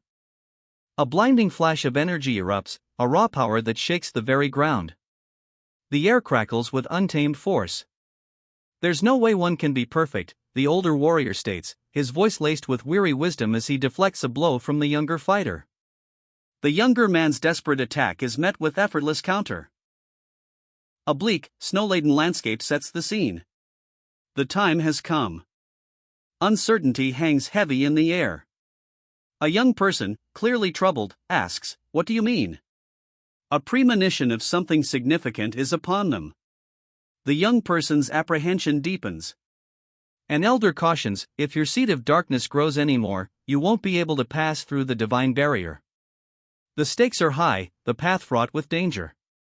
The location of the human world is revealed, beyond the south of the Quds forest. A new chapter, and a perilous journey, are about to begin. To reach the human world, one must breach the divine barrier. However, a weakness exists within the barrier, a fact known to the elder. Despite possessing the seed of darkness, a human capable of navigating the weakened barrier can theoretically traverse it. The elder reveals that Erugo, the one who decimated that village, successfully crossed the barrier. This revelation leaves the young man contemplative. The old master's gaze, sharp and knowing, bore into the young warrior. "It always strikes without a sound," he warned, his voice a low rumble hinting at a hidden danger. "Arrows, unseen, represent the impending threat. It's not something you can stop just by having your guard up," the master continued, his voice laced with grim certainty, "and it can't be avoided either. When that time comes, you will feel powerlessness and much pain. A hand reached out, a gesture of both helplessness and acceptance. The unspoken understanding hung heavy in the air. But, that's all I ask of you, the master stated, his tone softening slightly but not relinquishing his authority. Do you have any questions? He asked, his eyes searching the young warrior's face. A single word, heavy with unspoken implications, answered the master's question, yes. If you have nothing more to say, then I'm going to take a nap.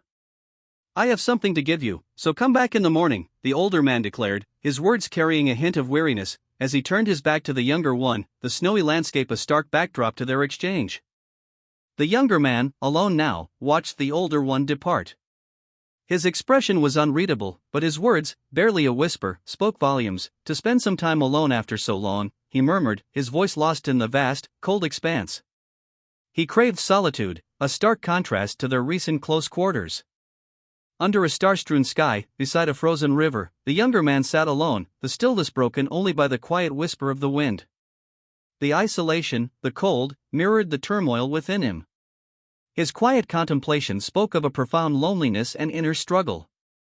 A snow leopard, its eyes glowing with an ethereal light, approached cautiously. He did not flinch. Perhaps this creature, too, understood the burden of solitude. A silent communion began in the heart of the frozen wilderness, between a troubled soul and the majestic beast. You don't look excited. Isn't it tomorrow? The question hangs in the air, a subtle tension between the speaker and the young woman, Ilaga, beside a large snow leopard. Tomorrow holds a significant change, one Ilaga seems apprehensive about despite its anticipated arrival. Skip_panel_image_solid_color. The snow leopard's gaze is intense, its piercing blue eyes fixed on Ilaga. That you're slowly becoming human, the beast states, its words carrying a weight of both observation and unspoken emotion. The transformation, though gradual, is clearly a pivotal point in their shared journey. A single word, sharp and decisive, go. The snow leopard's command, delivered with a potent mix of finality and underlying affection, underscores the bittersweet nature of their parting. Ilaga's departure is imminent. The young man, his gaze resolute, declared, "It's really time for me to leave." His decision, born of a burden too heavy to bear, signals a critical turning point in his journey. He stood, sword at his side, a determined glint in his eyes as he prepared to leave. The weight of his past hung heavy in the air. His gaze held a profound sadness, a quiet understanding of the burdens he carried. The weight of his past etched onto his face. A figure turned away, the words "I'll remember you" echoing the unspoken grief between them. The man's departure marked the beginning of a new chapter, tinged with melancholy. A snow leopard loomed, its presence a silent threat, as he stepped outside into the winter's harsh embrace. His journey was far from over. Whenever there is a parting, there is sure to follow. The words, spoken with a calm acceptance of fate, hinted at a larger, inescapable cycle. The life and death of the snow leopard, a creature of such beauty and power, was a reminder of life's fleeting nature. He lived and died as his lifespan dictated, so you don't have to feel guilty about it. With this, the weight of responsibility lifted slightly from his shoulders. The young man examined the tattered cloth in his hands, a question mark forming above his head. "What's this?" a voice asked, as another figure explained, "You were wearing it when you were left here." The significance of the cloth, and its connection to his past, was yet to be revealed. A mysterious figure, cloaked and holding an ornate locket, uttered a cryptic blessing, "Let there be light on your path." The words hinted at a deeper power and guidance for the young man's journey. The creature, a majestic snow leopard, spoke. "Family, it's probably my mother's name," it explained, offering a potential lead for the young man's search. "I see. Find her once you get out of here. Whatever happened, she might be able to help you," the leopard added, a glimmer of hope in its piercing blue eyes. Hesitation clouded the young man's features as he looked towards the leopard's immense form. "But even so, if I enter his territory?" he began, acknowledging the danger ahead. The looming threat underscored the perilous nature of his quest. The snow leopard's piercing turquoise eyes fixed on the young woman, its words a low growl, barely audible above the wind. "Okay. Hurry, now's your only chance." The urgency in its gaze mirrored the desperation in its tone. The young woman, her back to the viewer, glanced back at the creature before turning away, a silent understanding passing between them. A single, calm word followed her retreating form, "Live long." With a final, lingering look toward the departing figure, the snow leopard turned and disappeared back into the snow-covered woods. "You take care as well," a whispered farewell echoing in the stillness.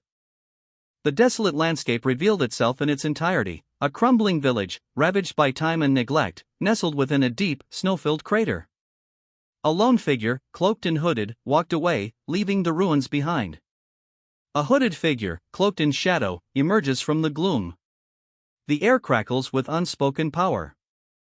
A flicker of arcane energy ignites a candle, revealing the face of an aged man, his features etched with worry, a violet mark adorning his forehead.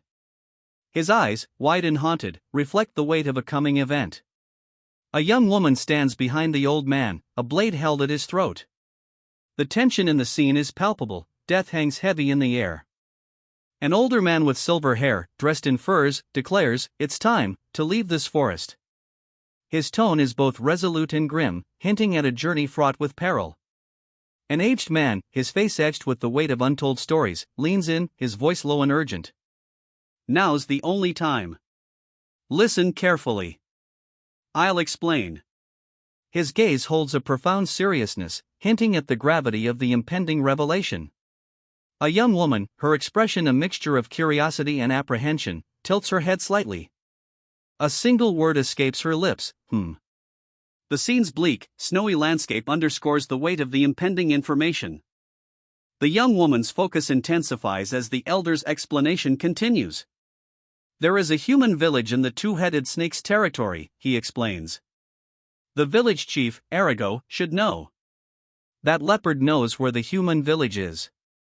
The information reveals a critical location and key figure within a dangerous, and previously unmentioned, territory.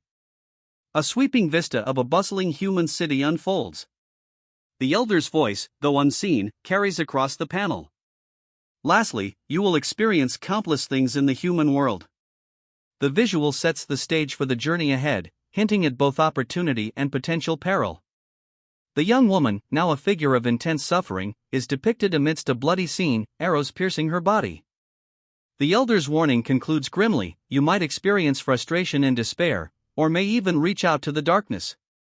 This is a stark visual representation of the harsh realities awaiting her, foreshadowing potential moral challenges. "Do not lose yourself." The young man, his face etched with uncertainty, stands framed against a stark winter landscape. A hand rests on his shoulder, a silent promise or perhaps a subtle warning. "You said you had no intention of coming with me, right?" A clenched fist, veins bulging, speaks volumes of unspoken tension. Doubt hangs heavy in the air, a betrayal is suspected. Confused and overwhelmed, she whispers, "Complicated. I don't know why I am feeling like this."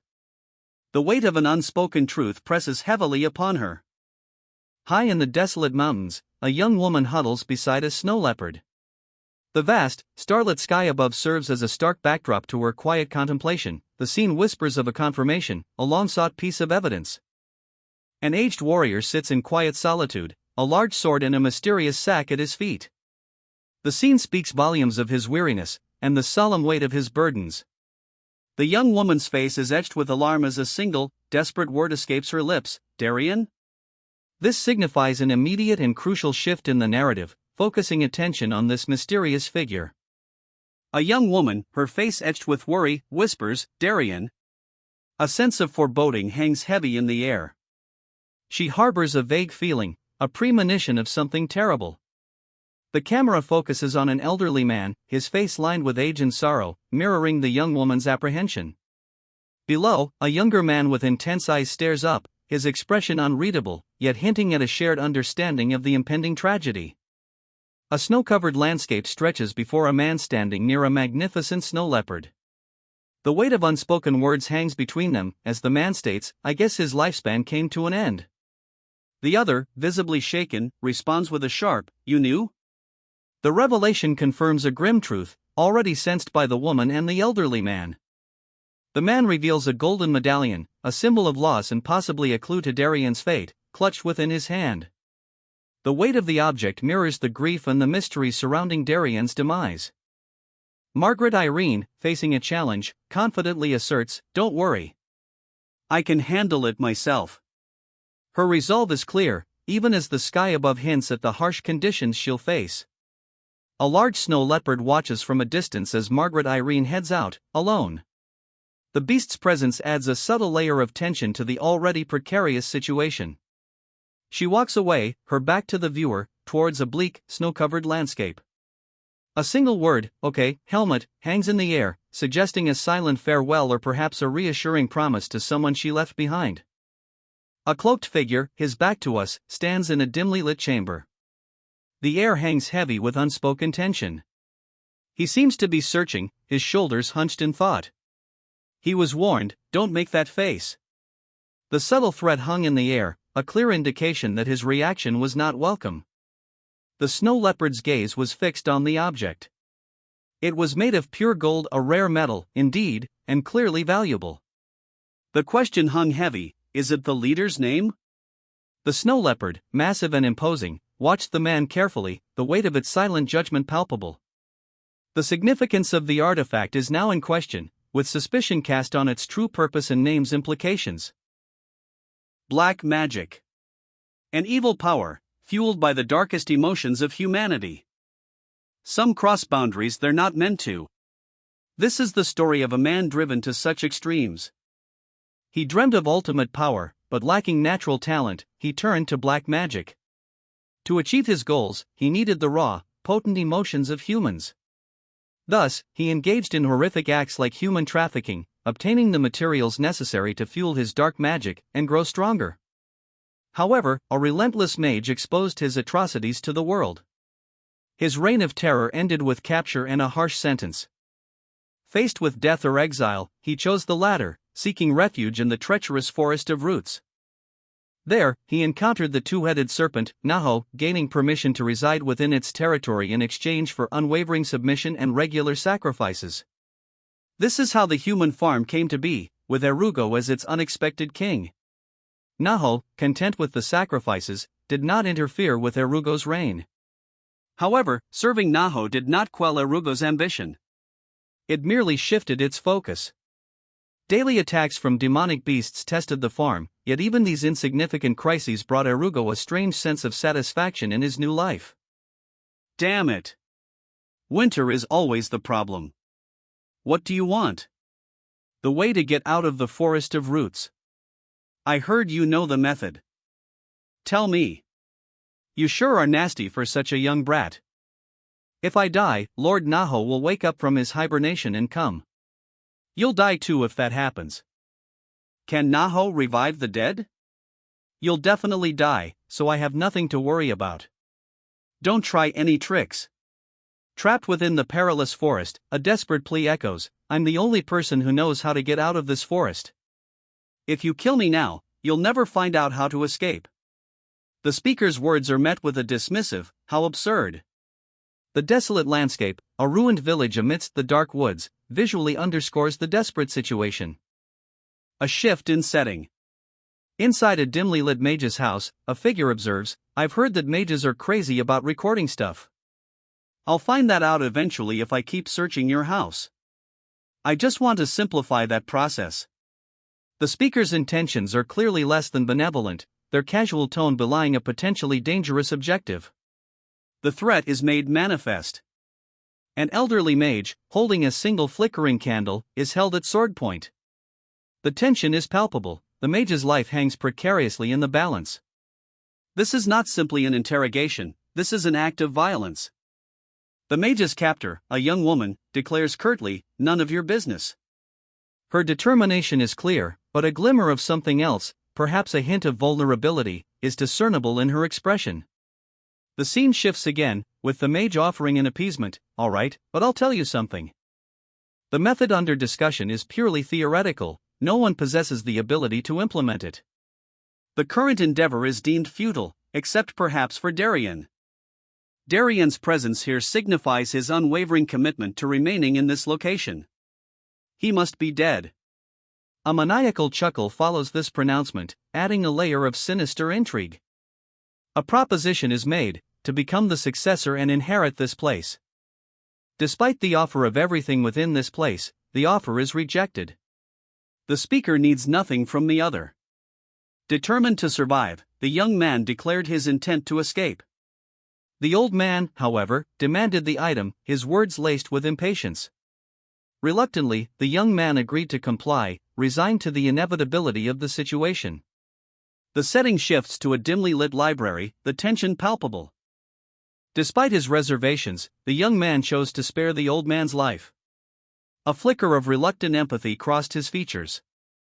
With a swift, decisive kick, the young man sent the old man flying, his movements suggesting a hidden reservoir of power. The sheer force of the blow is evident. Bound and gagged, the old man strained against his restraints, a guttural carg escaping his lips. His struggle was futile. A sudden burst of energy erupted from the bound man's wrists as the ropes disintegrated. His captor, a dark-haired figure, watched with a grim expression as the old man coughed, "Kook." The attack had clearly weakened him. The dark-haired figure sneered, "You arrogant bastard. Do you think you can make it out of this forest alive?" The threat hung heavy in the air. The old man's eyes blazed with fury. How dare that brat do this? His voice, though strained, was filled with righteous indignation. Purple energy pulsed around him, a clear sign of retaliatory magic. A malevolent figure, his face a mask of cruel amusement, leers. "That confidence of yours? I'll crush it into tiny bits." His threat hangs heavy in the air, a prelude to violence. Desperate pleas pierce the silence. "Lord Naho, please wake up." The urgency in the voice is palpable, the speaker clearly facing imminent danger.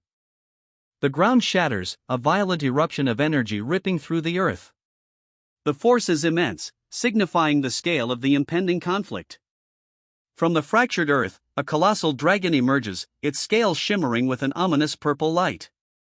"You haven't woken me up for nothing, have you?" Its voice resonates with ancient power, a stark warning. A desperate reply follows, "And not at all. It's a grave matter."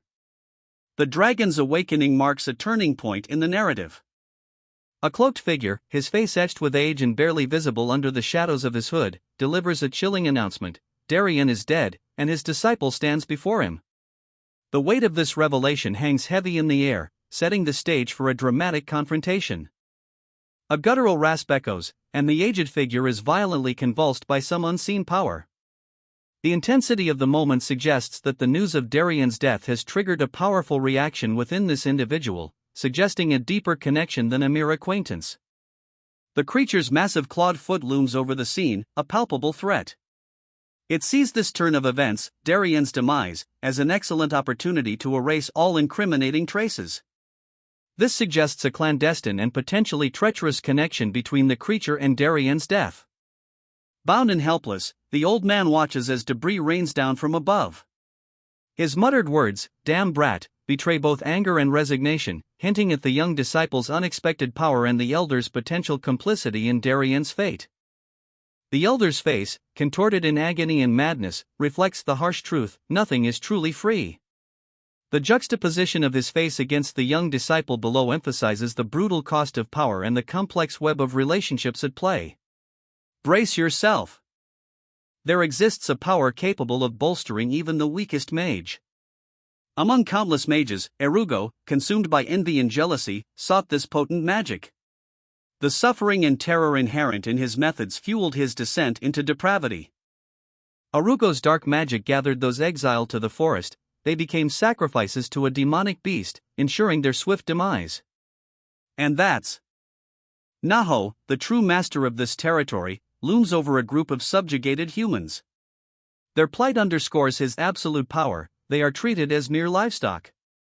However, even Naho's reign is not without its anxieties. Every winter, his hibernation brings a period of vulnerability, leaving the territory susceptible to chaos. The chilling news arrives: Darien, a powerful figure, has taken a disciple.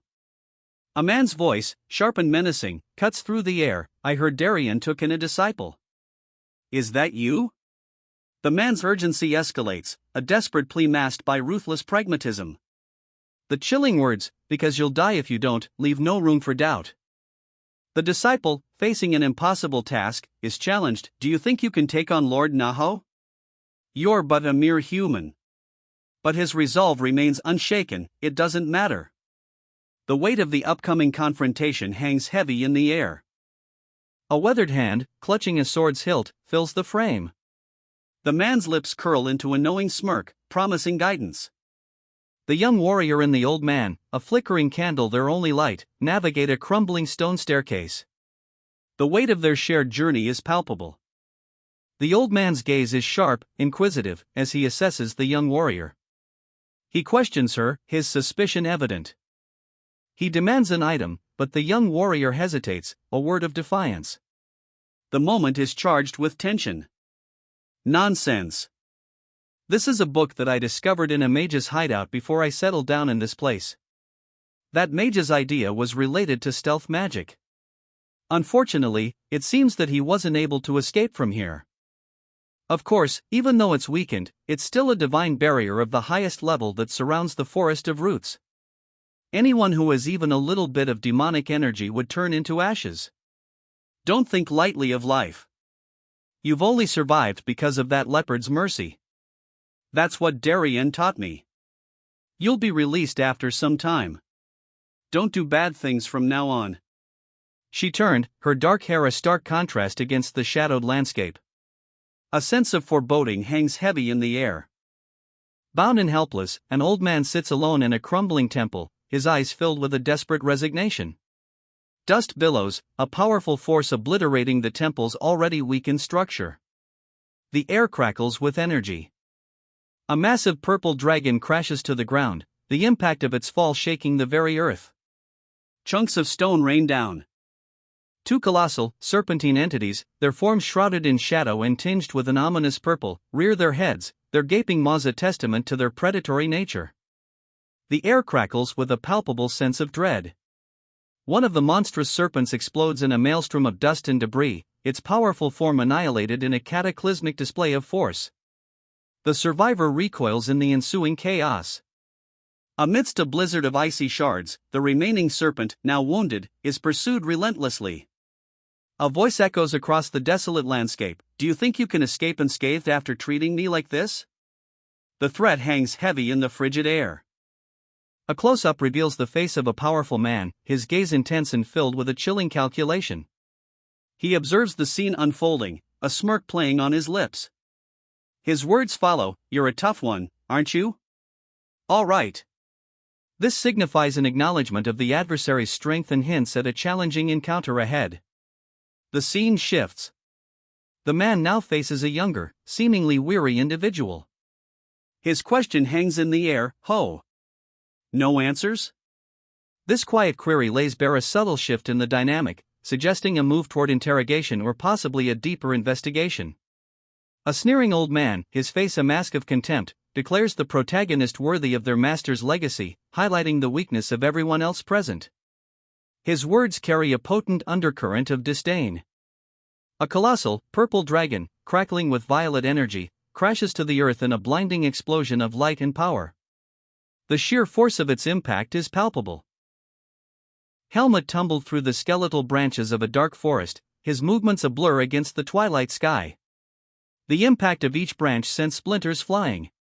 He landed, gripping his sword, his breath ragged. The vast, star-dusted expanse above him offered little comfort. A wave of relief washed over him as he noted the demonic beasts fleeing at his mere presence. Their fear, he realized, was his salvation.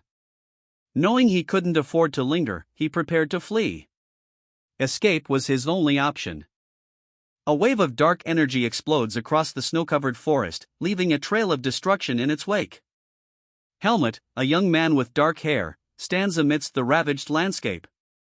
The area is saturated with demonic energy. He scoffs, unimpressed by the spectacle. Helmut grips his sword, bracing himself. The demonic energy intensifies, swirling around him. A colossal, shadowy dragon materializes from the demonic energy, its eyes burning with malevolent power. It addresses Helmut, "Greetings, child." A colossal, multi-headed dragon, radiating malevolent purple energy, looms over a lone figure. "I knew you'd come back to my territory," it hisses, acknowledging the human's return. This isn't a casual visit, the dragon has been expecting this confrontation. The dragon's gaze intensifies. "You're a long-awaited guest," it continues, its tone laced with a chilling anticipation. "I can't just let you leave. The stakes are clear, this is not a simple encounter but a decisive battle." Two heads of the massive dragon fill the panel, their eyes burning with malevolent intensity. "Much braver than last time," one sneers, underscoring the human's improved strength. But the dragon's superior might is unmistakable, as it dismissively taunts, "Fragile human, what can you do with such a tiny body?" The scene highlights the vast power disparity. The human, undeterred, draws their weapon and attacks with swift, brutal precision. A violent clash ensues, a whirlwind of energy and motion as the human engages this powerful foe. The smaller figure is clearly outmatched in size and power, but is fighting with courage and skill. A powerful blast of energy, a massive geyser of ice, erupts from the point of impact, throwing the surrounding area into chaos. The aftermath of the human's attack is visually breathtaking, hinting at the destructive power unleashed. A figure, airborne and battered, plummets through a blizzard of dust and debris. The impact is brutal. "Damn, all this dust," they mutter, the weight of the situation heavy in the air. The dust settles, revealing a monstrous, purple dragon-like creature, its maw open, ready to strike. Its voice, a cruel chuckle, echoes, "Kukuku, try to keep struggling." The threat is palpable. The creature unleashes a devastating attack, a sphere of dark energy hurtling towards its target. Naho! The sheer power of the blast is breathtaking, the fate of the young warrior hanging in the balance. The monstrous creature, a serpentine behemoth pulsating with dark energy, coils around a crimson sphere of raw power. Before it stands a lone figure, a warrior bracing for impact, his face etched with grim determination. With a battle cry of "now," the warrior lunges forward, his blade a silver streak against the creature's dark form. A violent shockwave erupts from the point of contact. The warrior is thrown back, the force of the blow sending him hurtling through the air. He's momentarily caught in the creature's whirling tendrils, a storm of motion and purple energy. Despite the brutal assault, the warrior's resolve remains unshaken. He spins, his body contorting, as he observes, regardless of how strong its demonic energy is. "There'll be a spot where my vision can penetrate." The warrior spots a weakness, a chink in the beast's dark armor, revealed as its powerful jaws open, showcasing a vulnerable point. A purple blade pierces the eye of a colossal, shadowy dragon. The warrior cries out, right as the attack connects. This desperate act buys time, but at a heavy cost. The close-up shows the precise moment of impact, a strategic blow aimed at a critical point. The dragon's power, immense even in this weakened state, is palpable. Exhausted, the warrior assesses the situation. "I managed to stall for time," she admits, but her words betray her desperation. Defeating the beast is beyond her current capabilities. She's used up too much energy, continued fighting means certain death. The dragon roars, "You little insect! Get your shit together!" A furious counterattack follows, accompanied by a thunderous quang, as the dragon unleashes its fury. The warrior is clearly overwhelmed. A final, desperate thought crosses the warrior's mind: "I have to escape." Her determination shifts from fighting to survival. The scene cuts to her struggling amid the dragon's violent assault. The girl, her face etched with frustration, sneered. "You couldn't even deal with that?" Her opponent, a monstrous shadow, loomed behind her, a testament to her failure.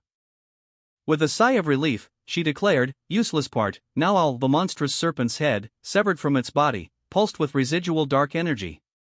He lunged forward, his blade crackling with purple energy, a grim smile twisting his lips. A blinding flash of light erupted as his attack struck its target. The serpent recoiled violently, its body thrashing wildly amidst the trees, a final, desperate thrash before succumbing. The young warrior had managed to evade a devastating blow, his hiding place amidst the skeletal trees a testament to his cunning. The dark, serpentine creature, a formidable beast with iridescent scales and glowing eyes, remains unaware of his presence. The creature's rage is palpable as it unleashes a furious wave of dark energy, its power shaking the very forest around them. "You damn child," it roars. Weakened but resolute, the warrior sits, contemplating his grim situation. His sword is useless against this opponent. "Is all I can do at this point just slashing its eye?" he questions, his voice filled with doubt. A desperate counterattack. The warrior lunges, a burst of energy erupting from him, but the dragon retaliates with swift precision. A pained ugh escapes the warrior's lips as the creature's power slams into him. The dragon's head looms, its gaze locking onto the wounded warrior, its malice evident in its eyes. "Finally found you, disgusting child," it hisses, its words dripping with venomous intent. A guttural tch escapes the young warrior's lips, his face a mask of grim determination. He is wounded, dirt staining his clothes, but his eyes burn with defiance. He struggles, his blade flickering weakly against the overwhelming power of his foe. "Damn it," he snarls, the desperation palpable. His strength fails him. He cannot continue.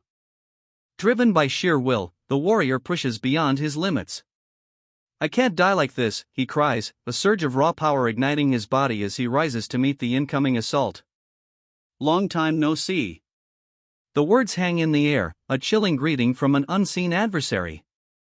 A monstrous, ethereal snow leopard materializes, its icy breath a tangible presence. Its eyes burn with an ancient power, promising a brutal confrontation. The leopard, struck by a sudden, unseen force, collapses. A man, his face grim, stands amidst the falling snow, questioning the creature's demise. His uncertainty hints at a power struggle far beyond this singular confrontation. He lunged forward, a blur of motion against the dark canvas. The air crackled with energy as he moved with terrifying speed. A sudden impact, a sickening crunch, echoed through the scene. He stumbled, a strangled gasp escaping his lips. Twin serpentine horrors emerged from the shadows, their eyes burning with malevolent purple light. The ground trembled beneath their monstrous forms. He stood defiant, sword at the ready, facing the monstrous creatures. "I guess I'll leave after I finish slaying you," he stated calmly, his voice a stark contrast to the looming threat. A monstrous, purple dragon, its eyes burning with malevolent energy, coils before its victim. Its words, etched in the air, leave no room for doubt: resistance is futile. The three-headed hydra unleashes a devastating attack, its serpentine bodies a whirlwind of purple energy. A lone figure, small and seemingly helpless, stands defiantly in its path. Despite the overwhelming power of the beast before him, a flicker of determination crosses the warrior's face. His internal monologue reveals his strategy: the opponent is strong, but an opportunity will come. A shadowy figure unleashes a torrent of dark energy, the purple vortex swallowing the monstrous form before it. The sheer power is palpable, shaking the very foundations of the scene. The warrior, a blur of motion, cuts through the air, his blade a silver streak against the darkness. He is swiftly closing in on his target, a desperate attempt to intercept the oncoming threat. With a furious cry, he engages the monstrous serpent, his blade cleaving through its scales. The three-headed beast recoils, spraying blood, a testament to the warrior's strength and skill. The serpent, mortally wounded, unleashes a final, desperate attack. "You damned!"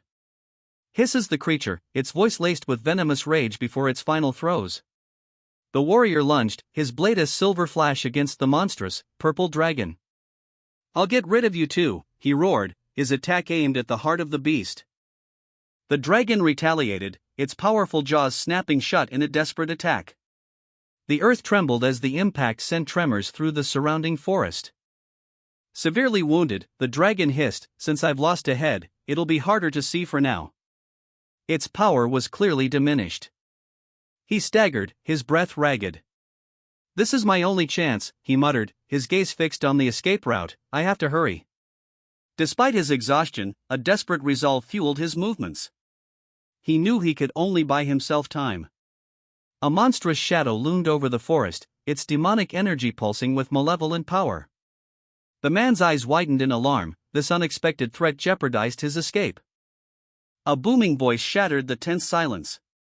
Did you think you could hide from me in this forest? The man braced himself, drawing his swords. His opponent had found him. The demonic beast lunged, a blur of purple fury and crackling energy. The fight had begun. The warrior met the dragon's onslaught with a defiant cry, his blade a shimmering arc of defiance against the beast's furious assault. A wave of azure energy erupted from his sword, momentarily repelling the scaled horror. The dragon, momentarily staggered, hissed the name, Ilaga, a venom-laced whisper that spoke of ancient grudges and coming conflict. Its eyes burned with primal rage. Elsewhere, a young woman, her face etched with worry, lamented, "I still haven't made it out of the territory yet. Is it just until here?" Her words hinted at a desperate situation and a long, arduous journey. A desperate plea hangs in the frigid air. "Hold on, I can still help." But the response is firm, resolute, "You should leave. Leave the rest to me." The weight of this command, the unspoken understanding of impending danger, settles heavily. A shadowy figure, wielding a glowing blue staff, addresses a young man. "You have something more important to you, don't you?" The urgency in his tone hints at a looming threat, a pressing need for the young man to act. The young man, his clothes torn and bearing the marks of battle, stands defiantly, a large sword resting across his shoulders. His expression is one of grim determination, hinting at a sacrifice he's willing to make. The shadowy figure's command rings out, "Go and find it, quickly." The urgency intensifies, the stakes becoming painfully clear. The young man's quest is paramount. A fierce creature, a monstrous amalgamation of a leopard and something more sinister, attacks the young man. He's thrown backward by the impact, a desperate struggle for survival. A snow leopard, engulfed in swirling, ethereal blue flames, unleashes a furious torrent of energy. The raw power is palpable. The leopard's attack connects, the sound a sharp, guttural cook, as a massive, purple, serpentine creature recoils, its single, malevolent eye glowing with pain and fury. The leopard, eyes blazing, snarls a defiant declaration, "I'm just doing what I need to do." Its stance conveys unwavering resolve despite the evident danger. The serpentine creature, now enraged, hisses, "I really have you to thank for coming to me by yourself. I'll kill you right away and devour that brat." Its threat carries a venomous chill. The snow leopard counters with chilling confidence, "Do you think you can achieve that with only one head when you couldn't with two? Let's see." Its icy gaze holds a hint of merciless amusement. A colossal serpent, scales shimmering with malevolent purple energy, lunges forward, its maw agape in a terrifying roar. Beside it, a snow leopard-like creature, its fur crackling with azure electricity, prepares to strike. The clash of primal power is palpable. Exhausted but resolute, a young warrior, sweat beading on their brow, stands amidst a wintry landscape, their sword held firmly. A faint, weary breath escapes their lips, "Who?" The battle's toll is evident. The warrior collapses, relief washing over them as they gaze upon the fallen beast. "Is it finally over?" they whisper, the weight of their ordeal heavy in their voice. The caption clarifies, "After passing Ilaga's territory, I've been running for days." The sheer exhaustion and immense relief are unmistakable. He effortlessly cuts down the monstrous horde, a grim determination etched on his face. His words confirm his dominance. As long as they aren't Naho's level, he poses no challenge. An aged man, his face lined with the harshness of survival, observes a snow leopard-like creature. He acknowledges his reliance on its protection for survival in this unforgiving place. The young man senses an unusual energy. This place is vastly different from Elga's territory. His seed of darkness reacts, prompting him to suspect it's responding to a divine barrier. He's relieved he concealed it, as open exposure would cause considerable problems. A young man recoils as a colossal, fiery phoenix descends from the heavens. Its immense wings blot out the sun. The phoenix, its eyes blazing, fixes its gaze on the young man. "A human child, huh?" it booms, the sound shaking the very earth. The young man, his face etched with fear, stumbles back. He mutters, terrified, to think there's a demonic beast this near to the divine barrier. The perspective shifts, revealing the massive creature, Igrel, in its full glory. "North, Igrel," a voice echoes, providing exposition. "Ilaga said that Igrel is very curious about things. Igrel's gaze softens slightly as she focuses on the young man again. I smell something familiar from you, she observes, her words carrying a weight of ancient knowledge. It's faint because of the blood scent, but I could never forget that scent. Yes, the scent of Naho is stuck on you. A powerful creature, its eye blazing with inner light, detects a faint scent. That's Ilaga? Interesting, very interesting, it observes, the words hinting at a long-held connection and a brewing confrontation. The creature's interest is piqued. Reasons, it questions, its tone sharp, as a human character reveals their own motivations. The balance of power hangs precariously. The human, undeterred, explains their actions. What I'm trying to do might be meaningful to you, they state, a calculated risk taken to ensure their survival. The stakes are clearly high. Yes, the human affirms, a subtle shift in power dynamics. This is a perfect opportunity for you to satisfy your curiosity, they propose, revealing their strategy, using the creature's own desires against it. A woman bursts into laughter, a harsh, scornful sound, bahahaha. Her amusement is clearly directed at someone, a clear sign of her disdain. The young man before her remains defiant, he states firmly, let me try it then, his resolve hardened by her mocking laughter. He is undeterred, driven by a purpose we're yet to understand. His words set the stage for a risky, and seemingly foolish, gamble. The scene shifts, revealing a magnificent, otherworldly bird. The man's challenger speaks, you want me to let a human prey that I haven't seen in a while get burned by the barrier? That'd be such a waste. There'll always be humans dropping into this forest. The creature's words reveal a strategic calculation, hinting at a larger game at play. The young man's eyes burn with determination. He boldly declares, but the only person that can make it past that barrier will be me. This statement is both a challenge and a prophecy, setting him directly on a collision course with fate. He risks his life to escape this forest, a gamble made before a colossal, iridescent bird. His survival, or lack thereof, is of little consequence to the creature. The creature's interest peaks at the notion of the man becoming the first demonic beast to emerge from the forest, a prospect it seems to relish. His resolve hardened, the man prepares to leave the forest, determined to deliver the message of his survival to Ilaga.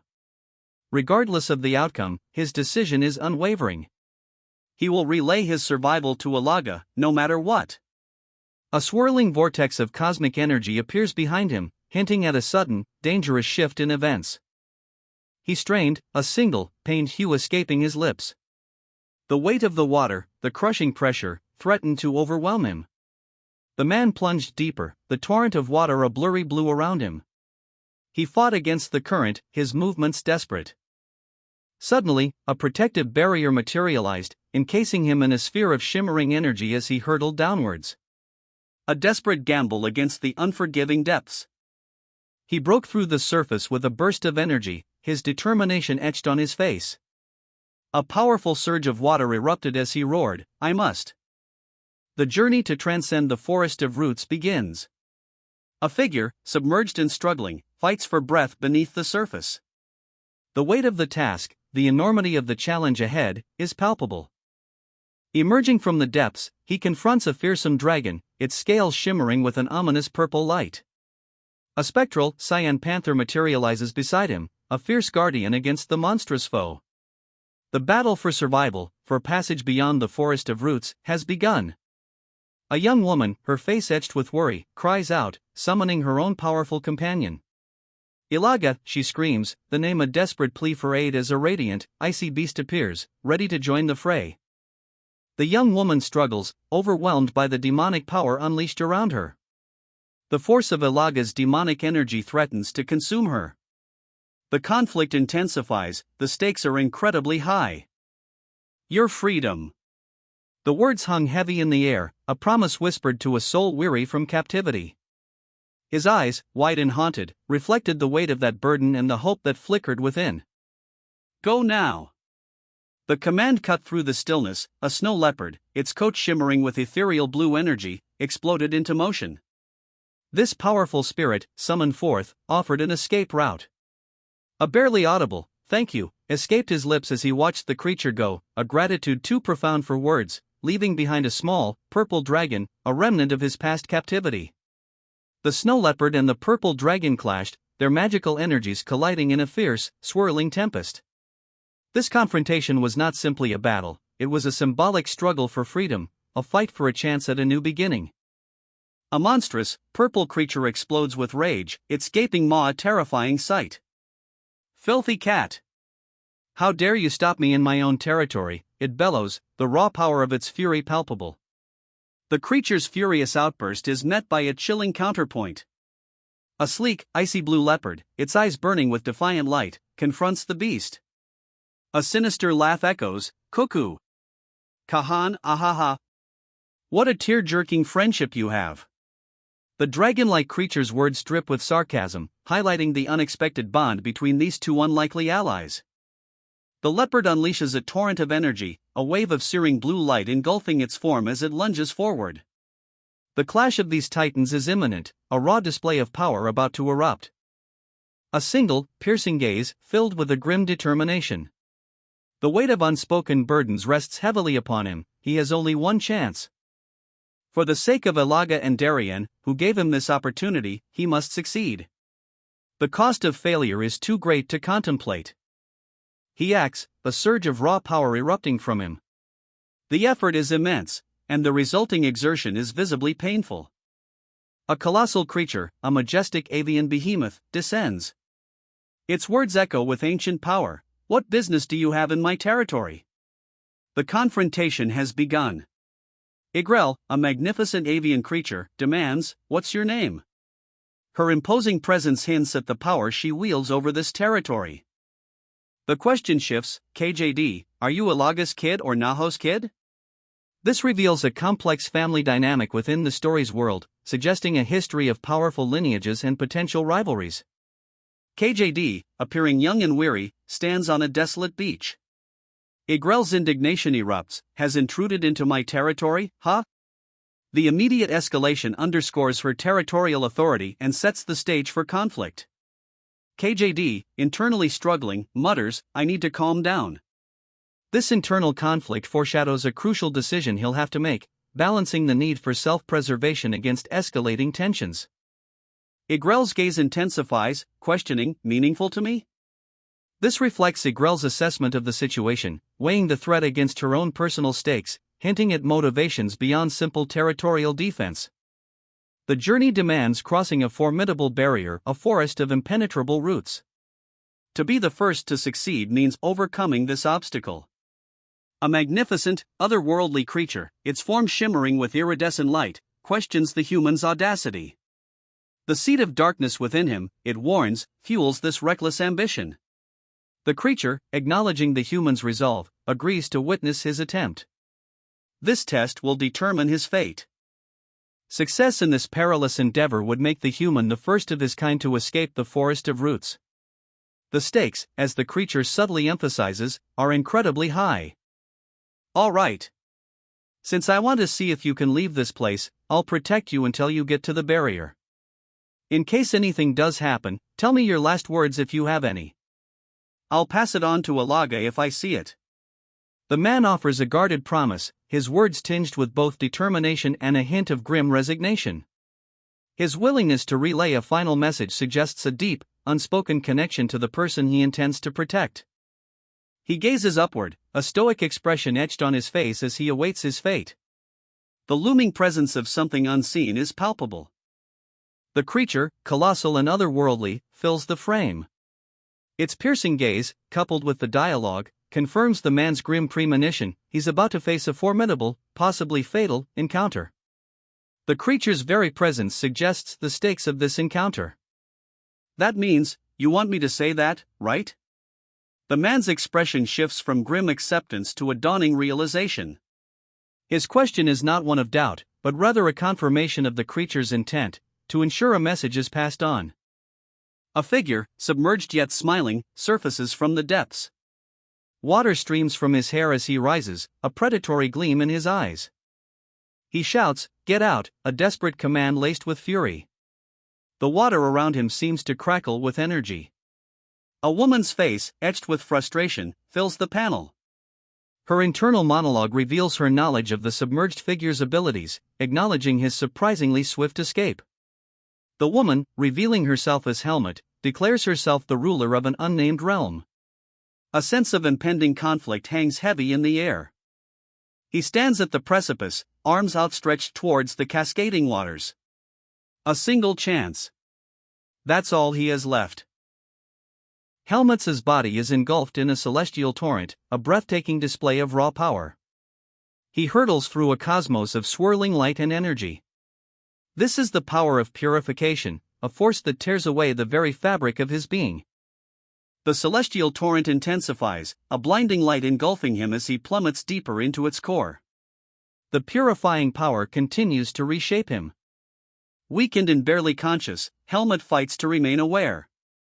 The vision that consumes him reveals a terrible truth: demonic beasts transformed into humans, and a human transformed into a monstrous entity.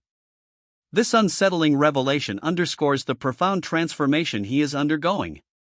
A golden locket, etched with ancient symbols, descends through a shimmering void.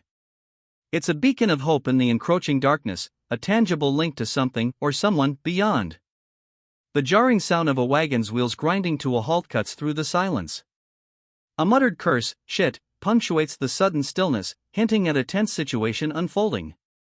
A woman, her fiery orange hair a stark contrast to the muted landscape, speaks to her companion, "We'll be able to travel further if we rest, right?" Her question, though seemingly simple, betrays a deeper weariness, a desperate need for respite in a perilous journey. Darkness falls swiftly. The adventurers' grim expressions reflect this impending threat.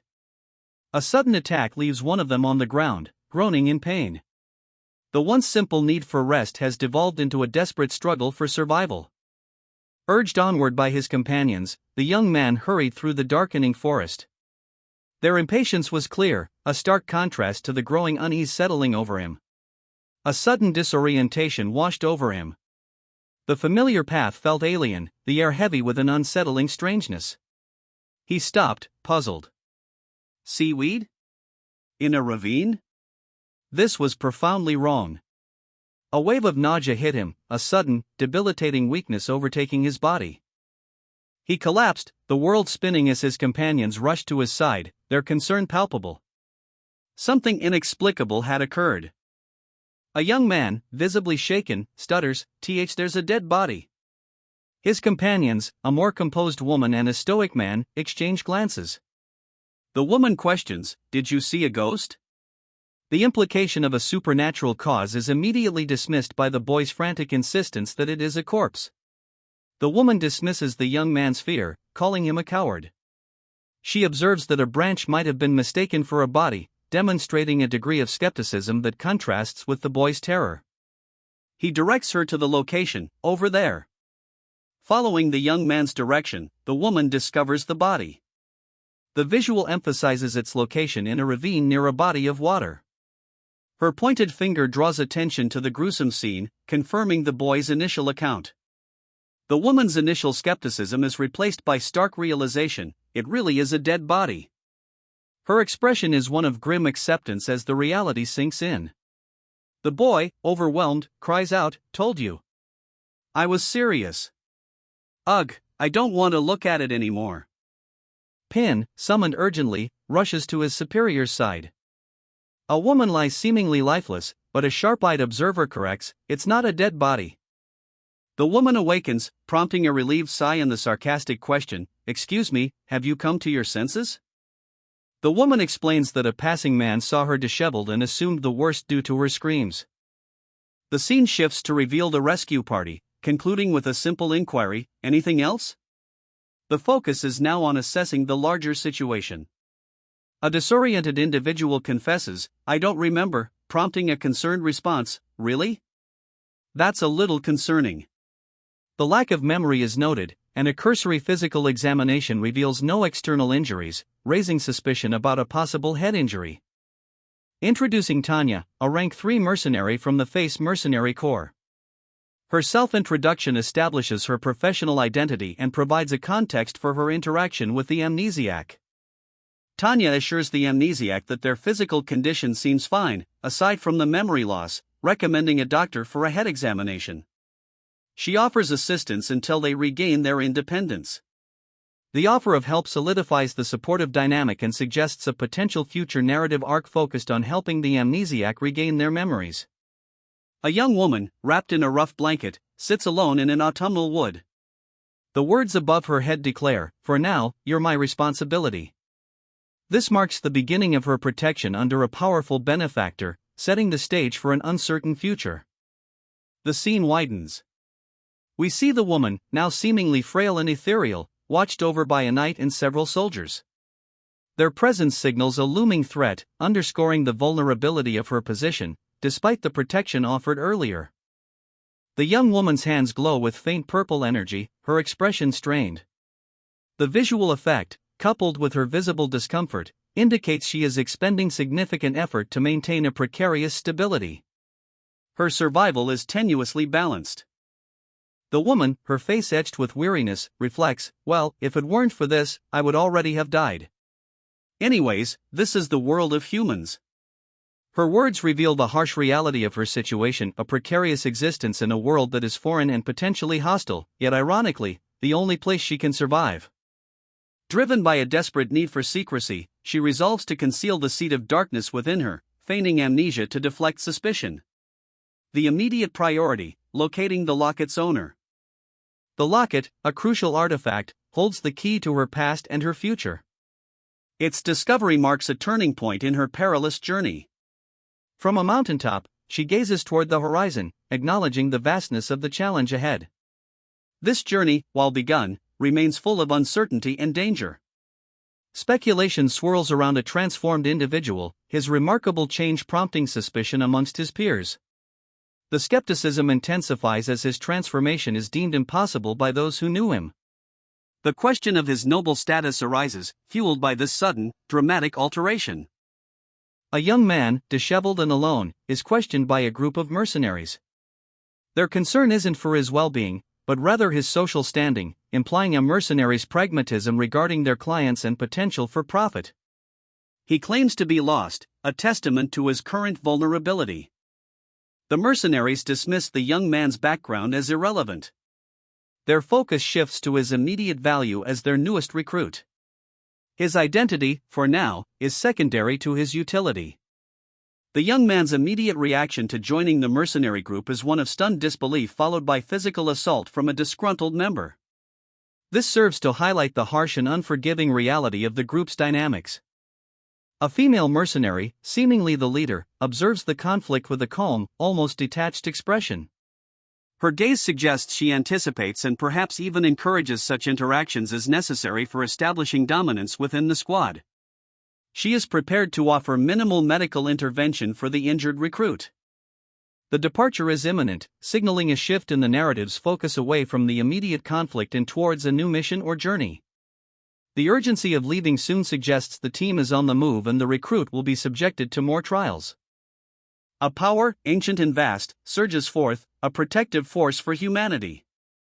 That power now courses through him, a raw, unfamiliar energy. An excruciating pain, unlike anything he's ever known, consumes him. Tanya's mercenary group, weary from travel, approaches the ominous forest of roots as dusk settles. The setting sun casts long shadows, hinting at the dangers that lie ahead. A young mercenary, clearly exhausted, voices his apprehension about encountering demonic beasts in their weakened state, emphasizing the perilous nature of their journey through this region. Suddenly, a horrifying scream echoes. A young woman has been attacked, her lifeless body lying in the undergrowth. The brutality of the assault is palpable. A celestial panorama unfolds, showcasing the aftermath of a devastating attack. A river winds through a mystical landscape, now tainted with the violent energy released by a powerful demonic entity. The scale of the destruction is immense and leaves a grim portent for the remaining mercenaries. "Don't just point, lead the way. You need to retrieve the water bucket," the woman commanded, her impatience evident as she shoved the bumbling young man forward. His wide eyes and frantic expression betrayed his reluctance to obey. Their journey continued, but the tension remained palpable.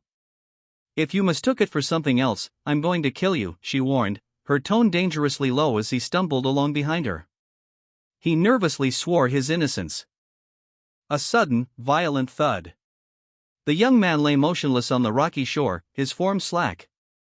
The woman, now visibly concerned, knelt beside him, her expression a mixture of alarm and anger. Disoriented and alone, the young man awoke to find himself in a dense forest, his body aching. He looked at his hands, his confusion palpable. Where am I? Did I escape the forest of roots? He wondered aloud, a mixture of fear and hope in his voice. The young woman, her gaze sharp, stands amidst a group of explorers in the decay forest. Her companion, a slightly anxious-looking boy, stands beside her, both bearing the same insignia. The autumnal setting hints at the perilous nature of their surroundings. A close-up reveals the woman's hand clasped in another's. She's found a fellow human in this desolate place. A subtle sense of relief washes over her. The touch is a lifeline in an isolating world. The scene widens. They are in the decay forest, a location now clarified by dialogue. The woman's amnesia is noted, the severity of her condition is apparent. The surrounding explorers are assessing the situation. She sits wrapped in a blanket, her expression betraying a flicker of renewed strength as she recalls a crucial detail, her ability to wield a sword. A sign that recovery is possible. She barely survived, but recovery will take time. The lingering effects of her ordeal are evident in her weary expression. Despite her victory, the seed of darkness persists, defying her expectations. A new character appears, recognizing her from a previous encounter. His surprise is palpable. "Did you sleep well, Tanya?" one inquired, concern lacing their tone. Tanya's companion, noting her improved appearance, added, "Yes. How are you feeling? You look so much better after freshening up." Tanya remains silent, her expression inscrutable. The order came sharply, "Shut up and go help with the preparations for departure."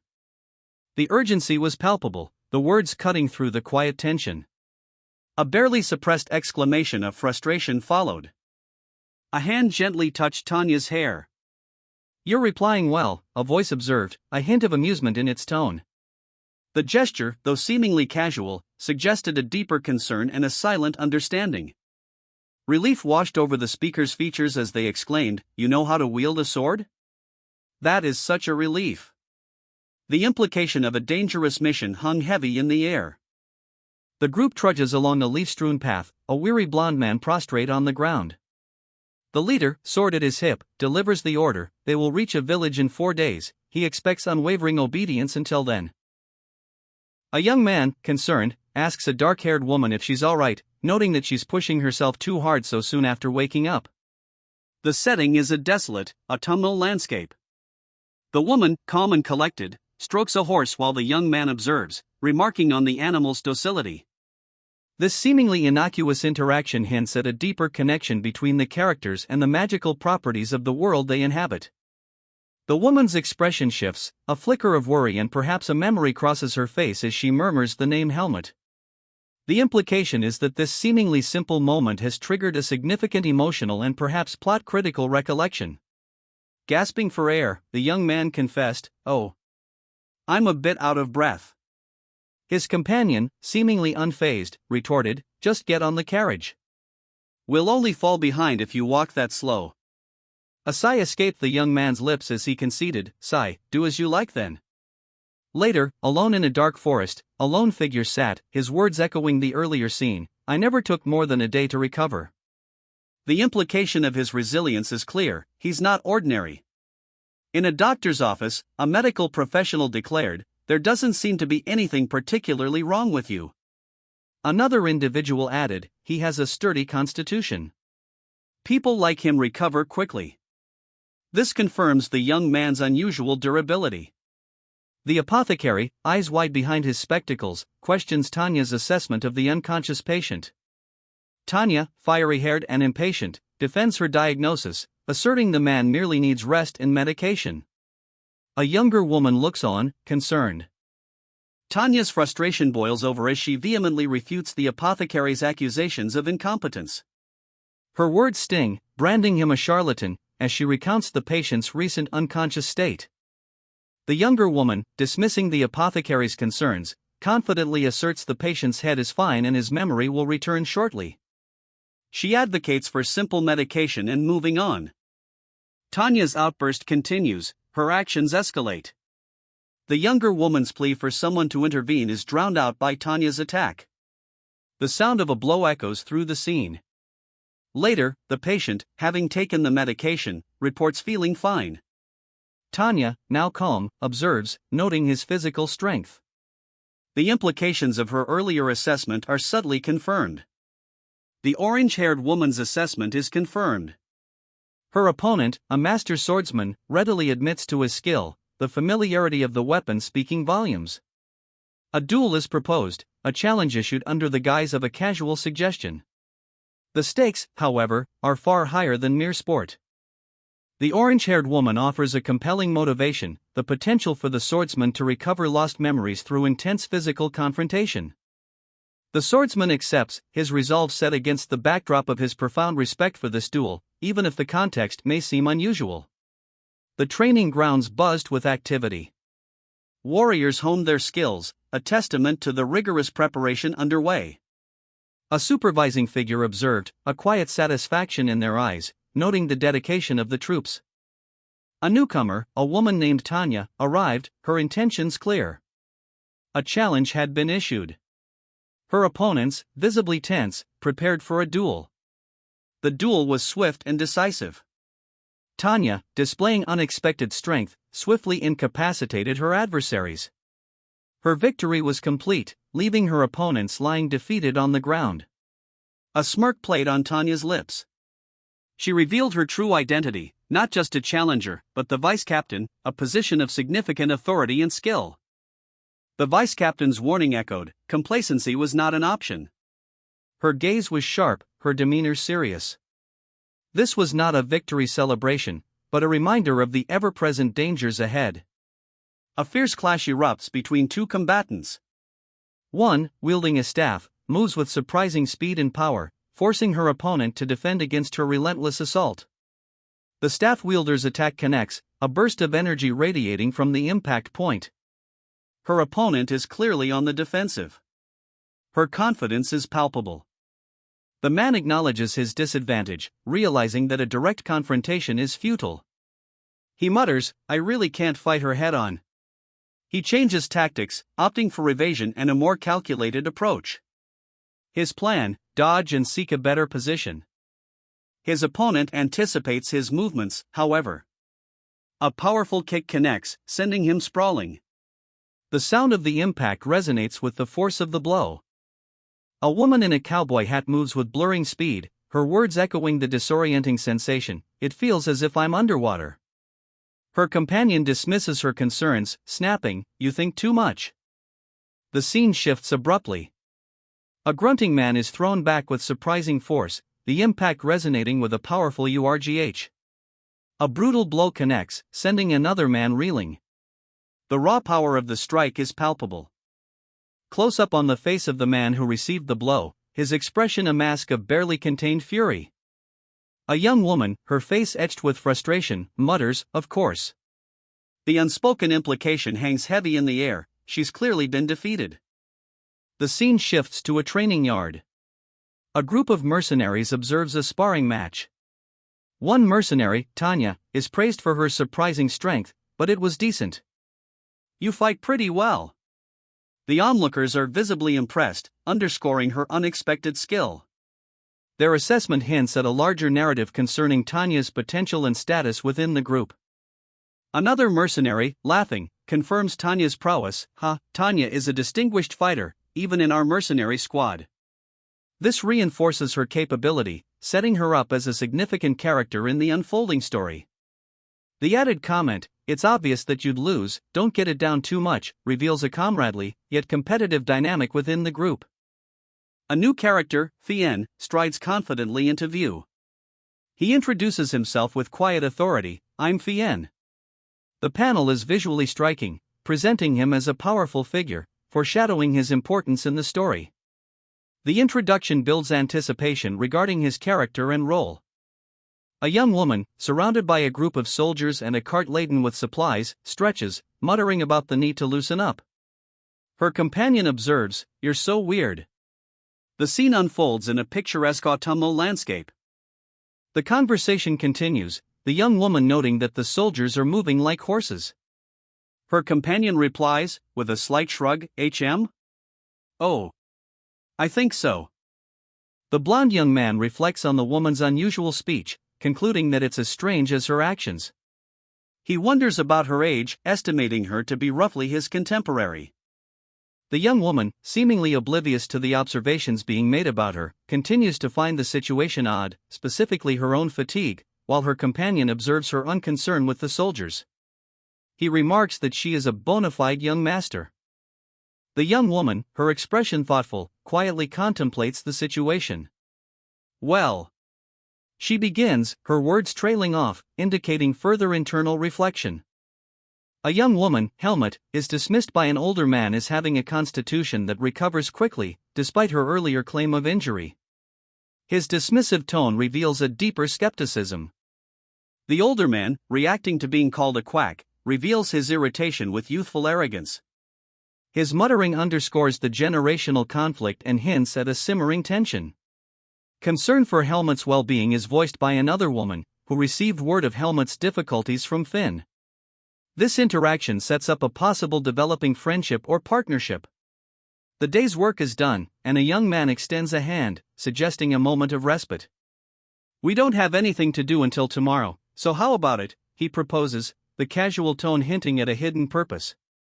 A rank 3 silver medal mercenary, Tanya, is introduced.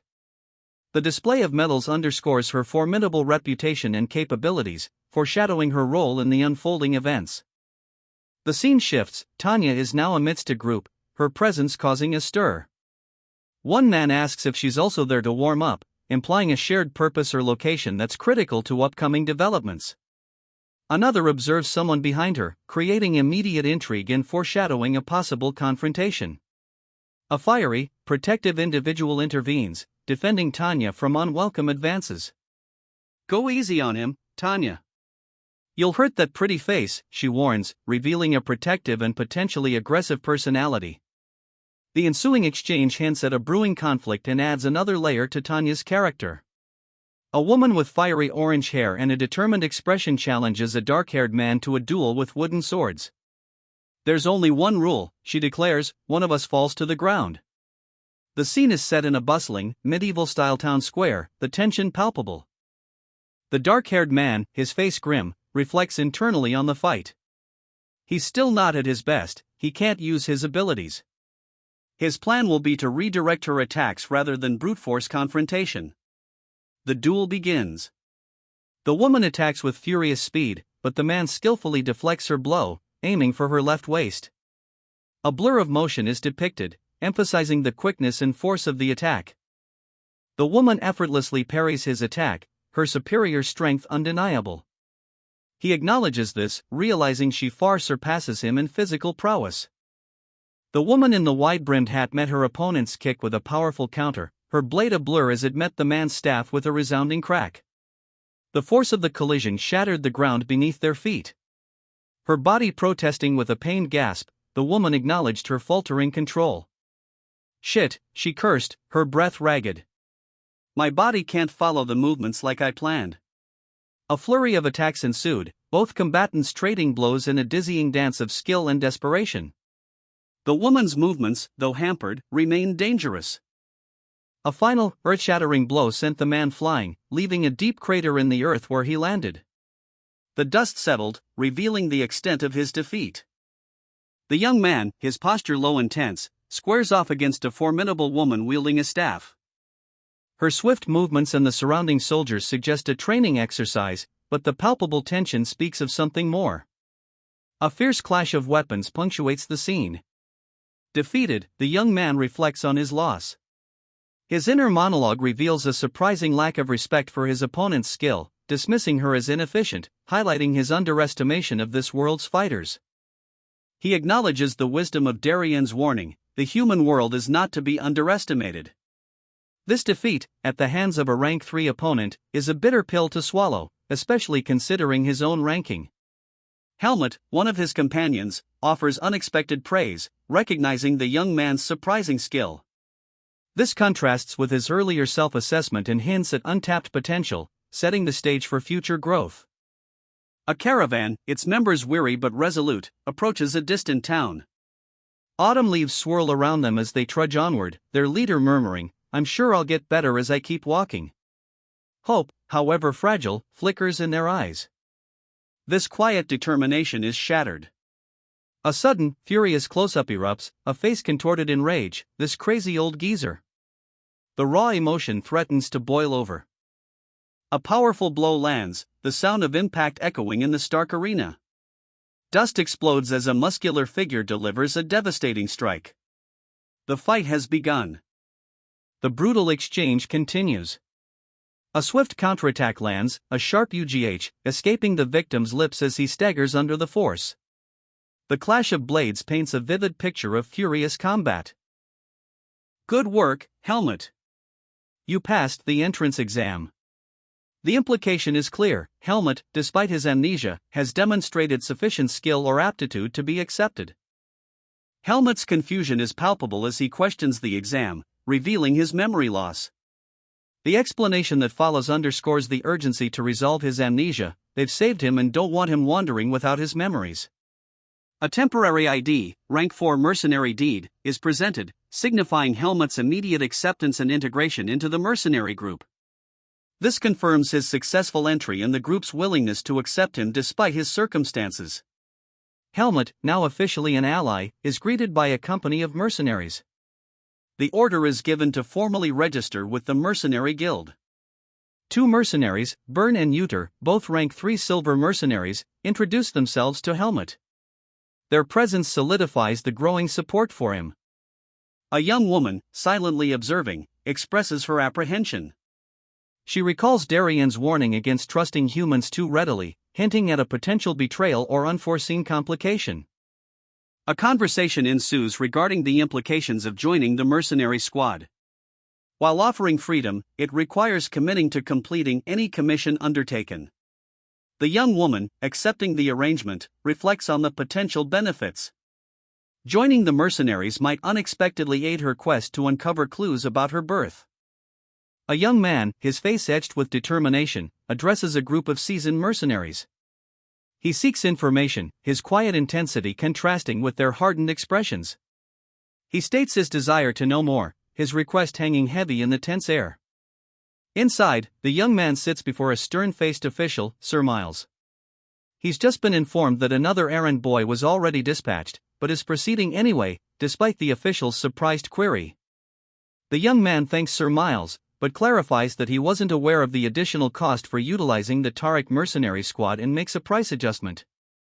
The official confirms he's aware of this detail. Departure is set for 7 in the morning.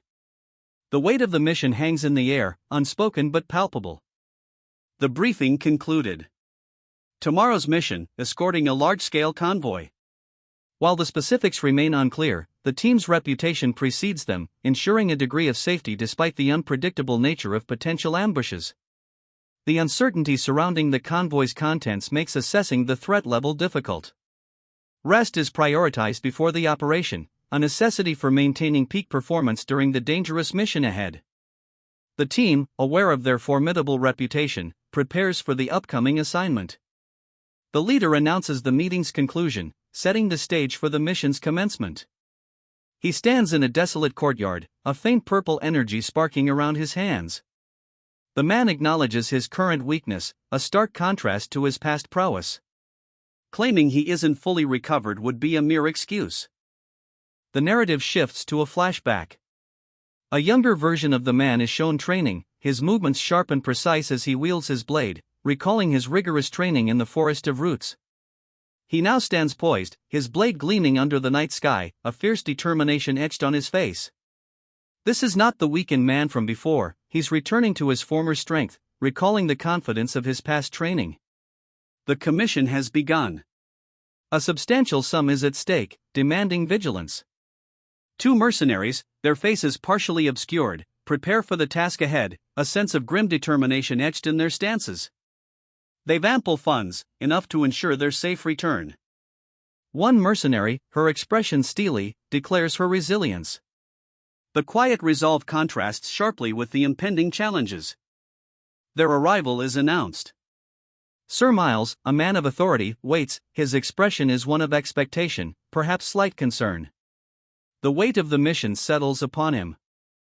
The guard captain receives his orders: protect the convoy. His squad will cover the rear.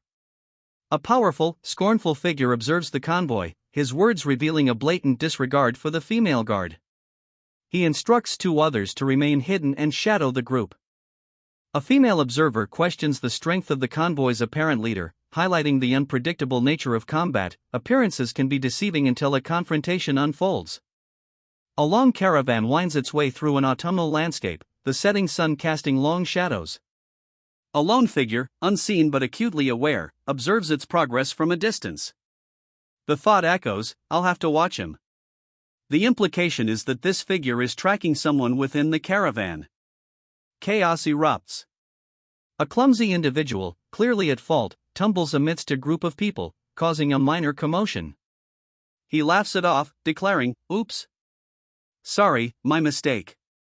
I keep making the same mistake every day. I'm so dumb." His jovial self-deprecation does little to diminish the disruption he has created. A stern voice cuts through the air, demanding, "How long are you planning to do this for?" The clumsy individual, seemingly unfazed, replies dismissively, "PFT. I said it was an accident." His nonchalant attitude suggests a pattern of behavior, more than just a simple mishap. The boy, still on the ground after his earlier stumble, is berated. The sharp words, "Next to you, helmet, was it? You really do look like a girl," sting more than a simple insult might, given the context of his repeated clumsiness and now, apparent gender ambiguity. A shadow falls over the scene. A cool voice promises, "I'll buy you some flowers the next time I see you on the street." Then a final command, "Let's go." This marks a swift exit, leaving the aftermath of the commotion unresolved but clearly under a sense of enforced order. The scene opens on a group of soldiers, their expressions a mixture of apprehension and curiosity, as they observe a man with striking light blue hair. He stands apart, his posture suggesting a simmering tension. A palpable unease hangs in the air. One soldier, his face etched with worry, voices his concern to his companions. He finds the blue-haired man unpredictable and unnerving, highlighting the risk of provoking him further, particularly with onlookers present. The soldier's apprehension is swiftly dismissed by a more aggressive comrade. A harsh rebuke, punctuated by a threat of violence, silences the initial concern.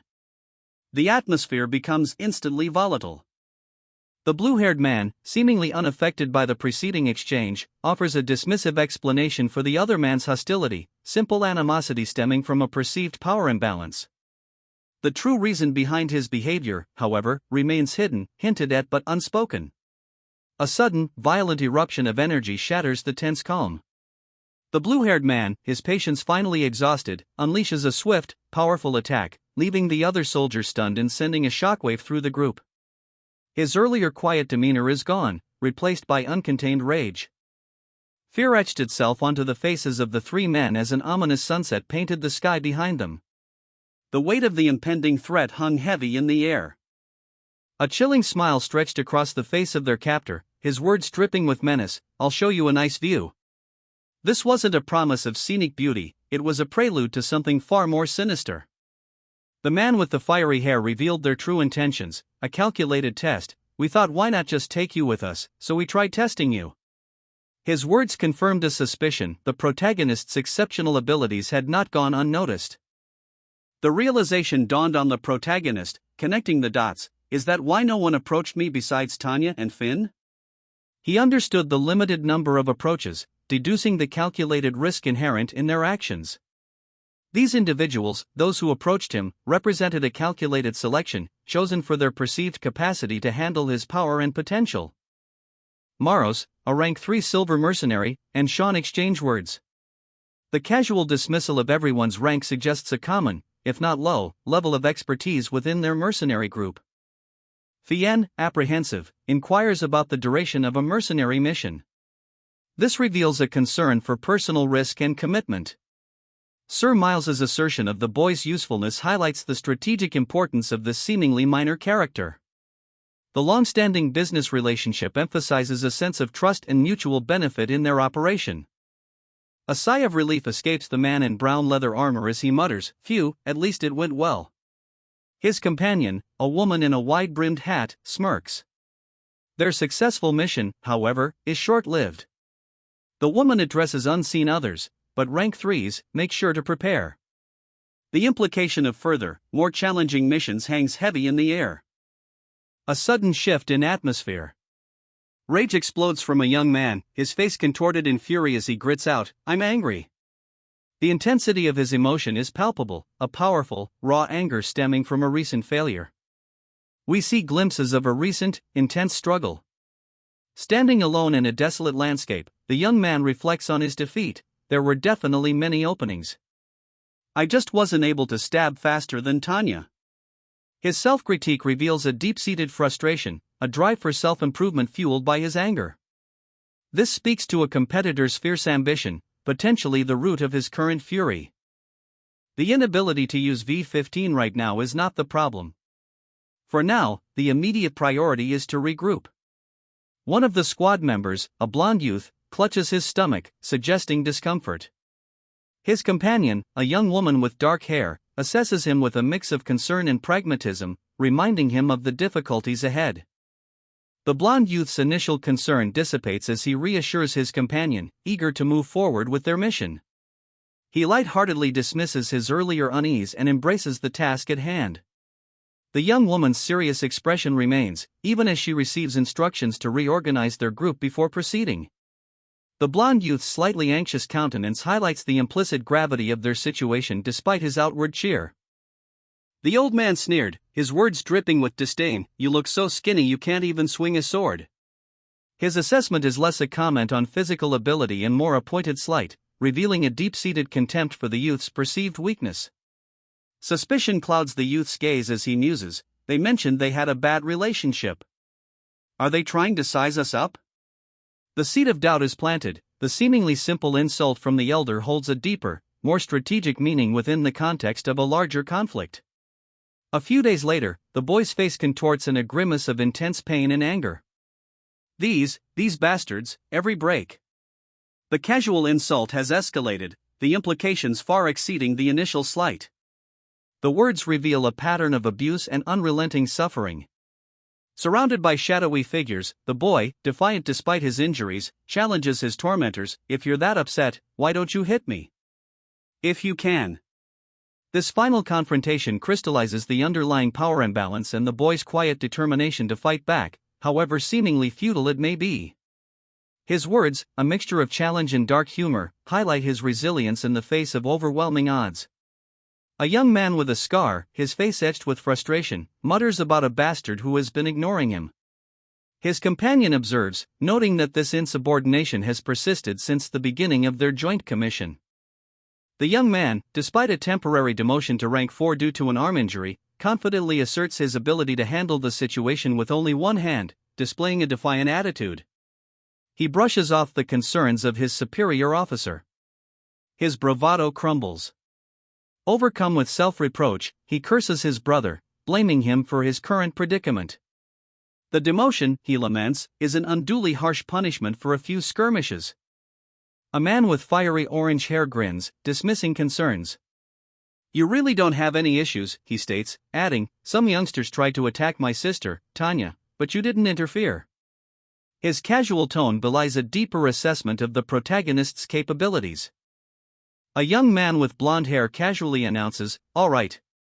I'm a rank 4 bronze, Finn." His nonchalant demeanor hints at a self-assuredness bordering on arrogance. A hand slams on a table, the impact echoing the narrator's words, "It's not a commission rank 4 mercenaries can participate in." The stark contrast between Finn's self-assessment and the reality of his limitations is established. An older man sighs, weary but ultimately yielding. "I hope you'll take responsibility for those words," he begins, before conceding, "Since you are the face mercenary squad, I'll allow it just this once." The weight of Finn's actions, despite his low rank, is underscored. A young woman with dark hair, her face etched with frustration, mutters, "He's looking down on me just because I fell once." Her resentment towards Finn, and perhaps the mercenary system itself, is revealed. Consumed by a furious rage, a young man grits his teeth, muttering, "I'm going to go crazy from anger." The setting suggests a desolate, autumnal landscape. The young man's suspicion intensifies. He questions the fairness of a situation, noting, "Does that Caleb or whatever have no life? And why is a rank 3 bastard among us rank 4s? Isn't that cheating? There's definitely something fishy going on." His frustration is palpable. He clenches his fists, a volatile energy radiating from him. His determination hardens. "If they provoke me again, I'm not gonna hold back. They're all dead to me." The threat hangs heavy in the air. A close-up reveals the intense gaze of another individual, their eyes narrowed, reflecting a shared, simmering anger. The scene is poised for confrontation. Exhausted, the young man fills his bucket from the stream, muttering about the effort required to obtain even a small amount of water. He plans to rest, as the journey ahead will be perilous. He explains that finding a safe place to sleep before nightfall is a priority, as they are entering a zone known for the appearance of demonic beasts. Despite the looming danger, he finds solace in the quiet of the evening, reflecting on the unexpected peace of this moment. A man with teal hair coughs, "Cook," as he addresses another, "Hey, your friend. Have you ever taken a bath with him?" The autumnal forest setting hints at an unusual camaraderie. The blond man on the ground, his face contorted in a grimace, replies, "You seem to be thinking of some weird stuff." He's definitely a dude. His response reveals a clear discomfort with the line of questioning. A dark-haired individual observes the scene, stating, "I knew something was up.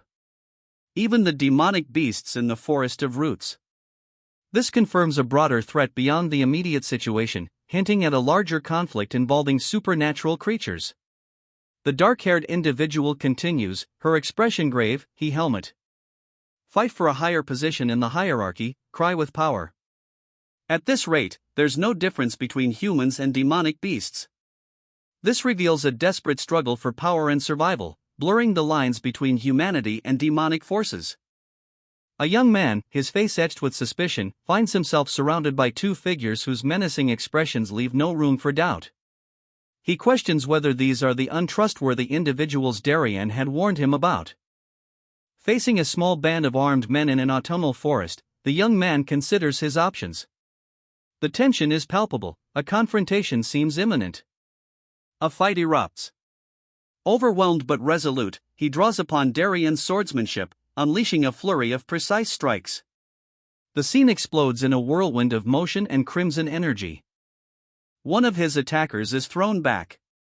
His opponent bellows the order to subdue him and seize his belongings. A brutal blow sends the man sprawling, blood blooming across his face. His fall is swift, violent. One young woman kneels beside her fallen opponent, sword resting at her side, while another, a woman in a wide-brimmed hat, places a comforting hand on her shoulder. The scene speaks of a recent, decisive victory. A gruff-looking mercenary, his arm in a sling, casually deflects accusations. He claims they were only having a conversation, downplaying the severity of the situation. The woman in the hat counters his claims, recounting how she heard him order the man's stripping, revealing his true intent. His casual demeanor doesn't falter, he rationalizes his actions using a warped understanding of male camaraderie, subtly implying a cultural difference and disdain for the female perspective. "Why don't you speak using your brain a bit?" The woman's sharp words, delivered with a steely gaze from beneath her wide-brimmed hat, convey her clear disdain for the current situation. Her tone is one of barely controlled fury. "Leave me out. I'm originally a rank 3 mercenary." The older man's statement, delivered with a weary sigh, reveals a key detail about his background and establishes his professional status. It implies he is above this current conflict. "Ha! There better not be another incident where you bother my mercenaries like this again." The woman's dismissive laugh, followed by a cold warning, underscores her authority and power. Her mercenaries are clearly valuable assets. "Fuck off. Let's go, guys." The abrupt dismissal and the subsequent order to her mercenaries signal a swift escalation. Further conflict is avoided only through immediate retreat. Tanya. The whispered name, trailing off in a low murmur, hints at a deeper connection between the woman and this seemingly minor mercenary. The scene shifts, setting the stage for a significant change. A young man, tears streaming down his face, is comforted. He's told that difficult times will become frequent from now on.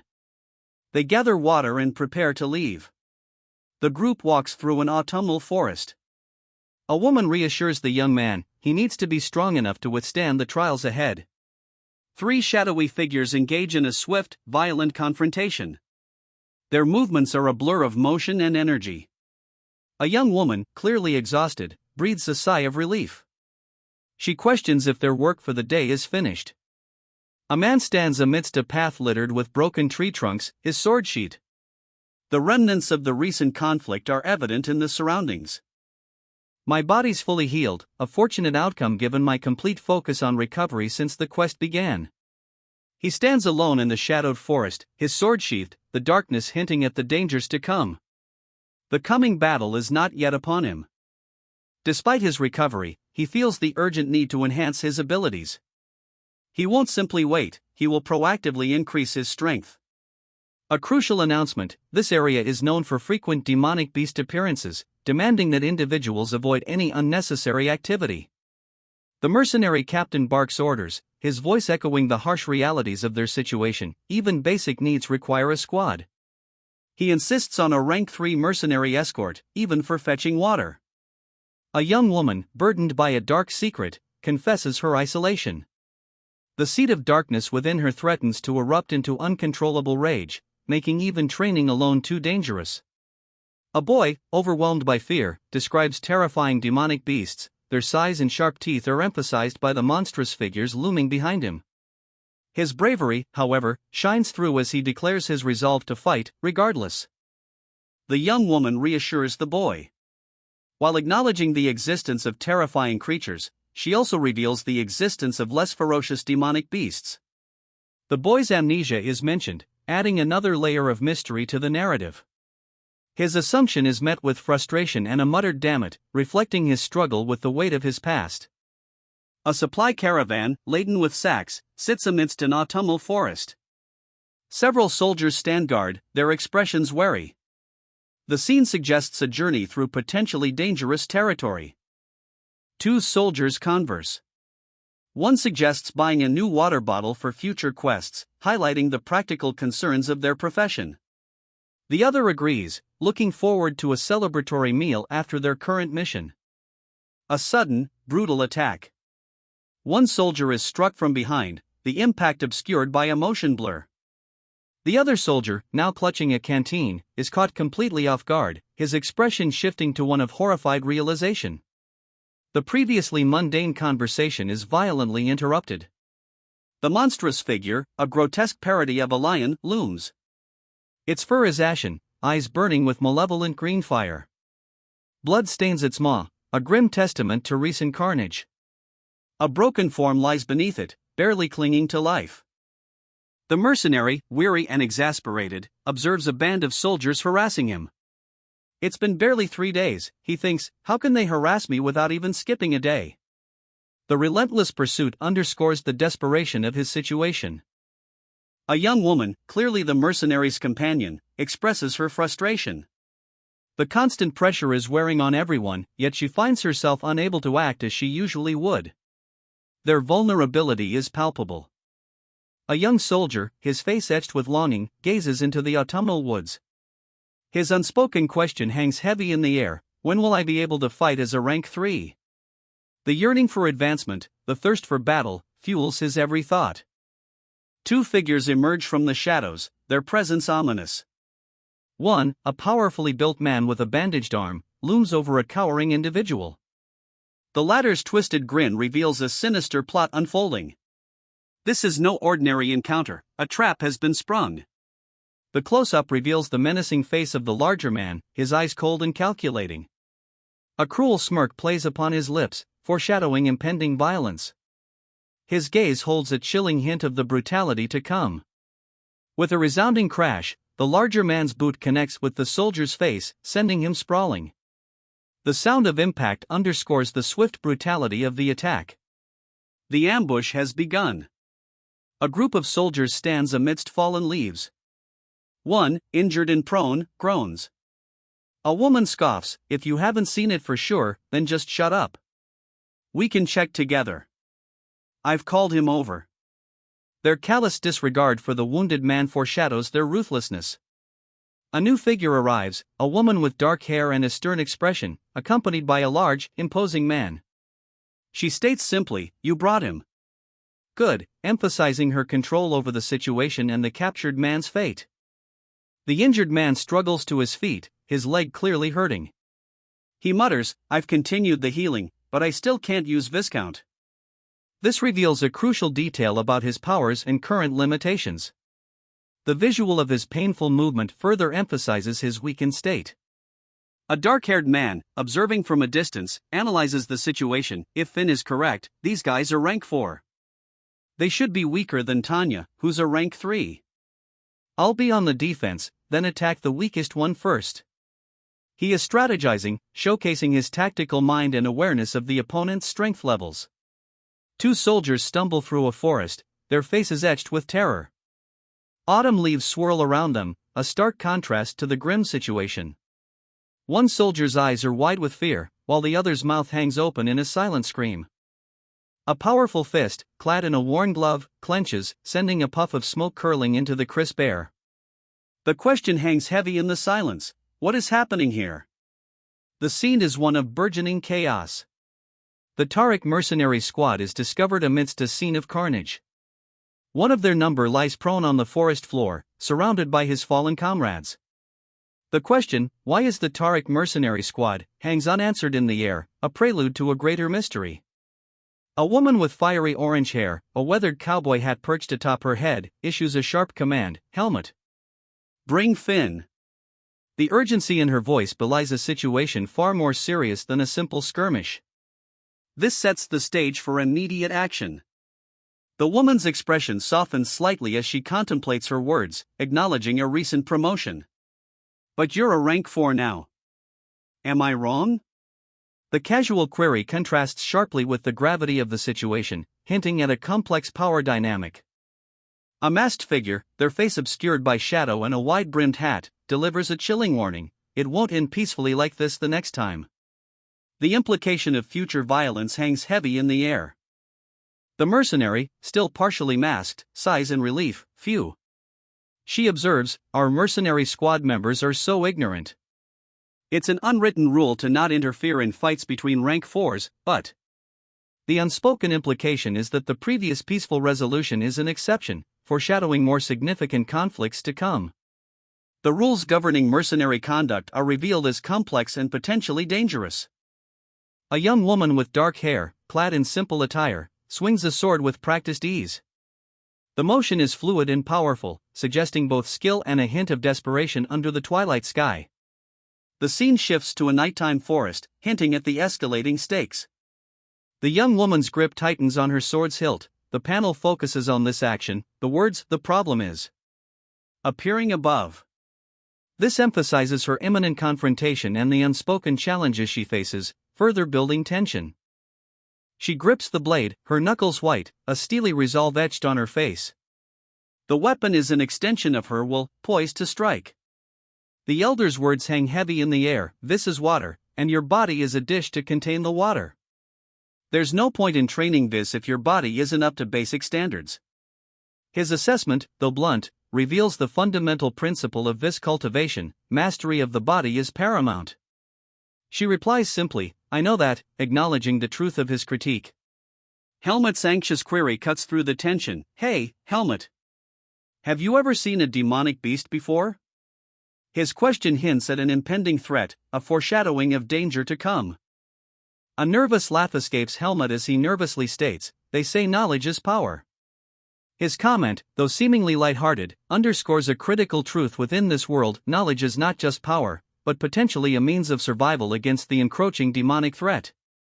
Frustration etched his face as he struggled with the water skin, his desperate plea echoing in the silence: "Why won't the water come out? the arid landscape mirrored his internal state. His gaze fell to the parched earth, a sigh escaping him as he muttered a lament, "If only I had money." The weight of his situation pressed upon him. A glimmer of hope appeared as a comrade suggested, "My town has great, dark beer. How about we go there this time?" The prospect of a refreshing drink and perhaps a respite from their harsh reality offered a momentary distraction from their troubles.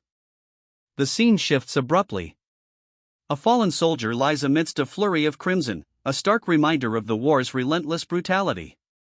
Another soldier gazes upon the dead, his expression unreadable, a stark contrast to the jovial mood of the previous scene.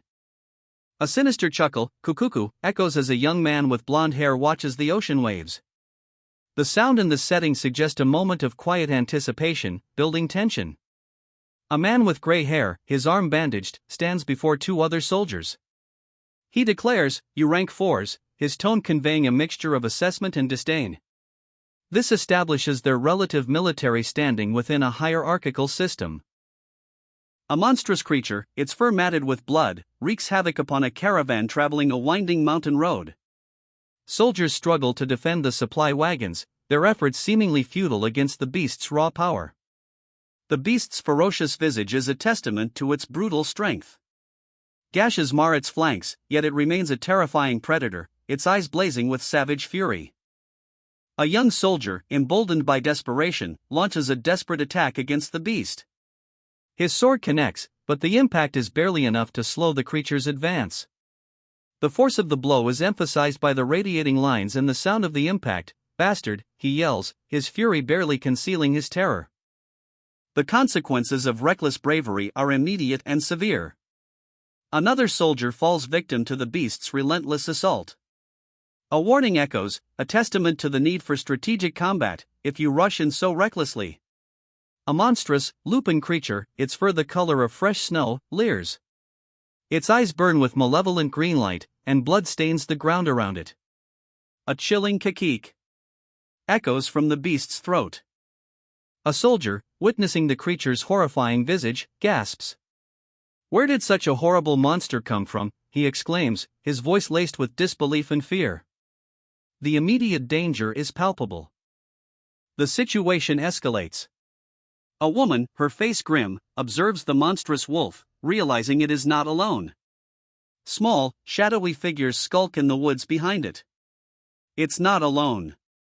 "Everyone, get ready," she shouts, the urgency clear in her voice as battle is imminent. A full-scale battle erupts. The woman and her company, swords drawn, charge into the fray. The clash of steel and guttural cries fill the air as the fight for survival begins. A young woman, her face etched with grim determination, contemplates her fate. Is this how it will end? The question hangs heavy in the air, a reflection of her despair. Suddenly, she's thrust into a struggle, a blond young man beside her. She fights back, but a powerful force holds her back, she cannot use her full power yet. Another young man, helmet, urges her forward, his concern evident. The situation demands immediate action. He pushes her, shouting for her to move. The scene shifts to a formidable foe, its presence a chilling omen. Though not as powerful as previous adversaries, this being is still immensely strong. A battle is imminent. The narrative reveals a crucial detail: among the mercenaries, only the top 2 ranks are capable of wielding this. This changes the power dynamic of the upcoming fight, setting the stage for a desperate struggle against overwhelming odds. A woman's eyes, shadowed and filled with despair, reflect the weight of her words, "There's nothing that the current me can do." Her resignation speaks volumes about the dire situation she finds herself in. A monstrous creature, green energy crackling around it, lets out a guttural roar, "K-I-E-K." Its furious attack is imminent. A man with fiery orange hair, his face partially obscured by a mask, prepares to meet the oncoming attack. The glow around his sword hints at immense power, a desperate hope against overwhelming odds. The clash is brutal. A whirlwind of motion as the man's blade meets the beast's onslaught. The sounds of conflict, rendered as SSSHHHHONG, punctuate the ferocity of the encounter. Sparks fly, a chaotic dance of steel and raw power. A monstrous beast, cloaked in swirling green energy, unleashes a devastating attack. Its target? A warrior, caught in a whirlwind of fiery destruction as a massive blade slices through the air, narrowly avoiding the creature's onslaught. From a safe distance, two soldiers watch, awe and concern etched on their faces. One exclaims at the captain's incredible display of power, but the other urgently reminds them that reinforcements are approaching. The battle rages on. A coordinated assault is launched, with one soldier urging his companion to exploit any opening that appears as the fight intensifies. The monstrous beast lunges forward, claws extended, yet the coordinated attack continues, as the captain's blade meets the beast's furious assault once again. The monstrous beast lunged, its green fury a whirlwind of claws and teeth. A deafening roar, a guttural roar, echoed as it tore through the air. A coordinated strike. Two figures, one in white, the other with vibrant blue hair, launched a counterattack. Blades flashed, harnessing energy in a brilliant, blue arc that met the beast's assault. The impact shattered the air. A fierce blue energy wave swept the beast away, its form dissolving into particles. The beast's desperate struggle was abruptly silenced. A woman with fiery orange hair grinned, her words echoing the scene's explosive power. "That was great." The aftermath of the battle left only scattered debris and the lingering scent of magic. A young woman with dark hair observed the scene with a calculating gaze, a faint smirk playing on her lips. Her silent assessment spoke volumes. Two warriors clash with monstrous foes. One wields a fiery blade, the other, a blade of ice. Their battle is a desperate dance of steel against unnatural claws and teeth, a necessary distraction while others pursue their own objectives. The smaller threats are neutralized. One warrior, Fien, assesses his condition amidst the carnage, while his companion calmly considers their next move. He believes he can fight on, but fatigue is a factor. Their weariness is evident, but they resolve to finish swiftly. The air crackles with anticipation. Suddenly, a new, formidable enemy descends from the sky, a chilling interruption to their planned assault. A shared look of surprise and alarm registers on the warriors' faces, foreshadowing a renewed struggle. A monstrous creature, wings outstretched, hurtles through a fiery autumnal landscape. Its passage leaves a trail of destruction, scattering fleeing figures like ragdolls. Amidst the chaos, a woman, a commanding presence in a weathered hat, addresses a grizzled companion. "Forget the mission," she states, her voice firm, "our priority is the wounded." Two young men, clearly injured, lie concealed beneath a wagon. One groans, his expression a mixture of pain and exhaustion. The woman from earlier approaches the injured man, her concern tempered by a pragmatic resolve. One of the young men, whimpering, pleads for help, leg cramp seizing him. "Take care of the corpses," she asked, her expression unreadable. He smirked, "Yeah. Things like demonic beast skins and the seed of darkness can be sold for a high price." A seed of darkness. The impact of the realization struck her. "Well, but there's no way we'd see people like that. Normally, they either die before they're born, or are sent to the forest of roots if they manage to survive." He explained, a hint of unease in his tone. "But you never know for sure, so be careful. Those people could become a demonic beast at any time." Her face hardened, a grim determination setting in. Is that how the outside people think? The question hung in the air as a figure, riddled with arrows, emerged from a pool of blood, a glowing light emanating from their chest. Darien taught her to control this to suppress the seed of darkness within her. The creature's proximity is unsettling. Its repulsive nature is evident up close. Something feels amiss about this particular creature. A young man, a disturbingly cheerful glint in his eyes, casually holds a knife. He dismisses any concerns about his actions, stating that he treats both beasts and demonic beasts as mere cooking ingredients. His nonchalance belies a chilling disregard for life, hinting at a dark power or skill. The scene shifts abruptly. A shadowy figure, cloaked in darkness, unleashes a surge of dark energy, the violet hues suggesting something profoundly wicked.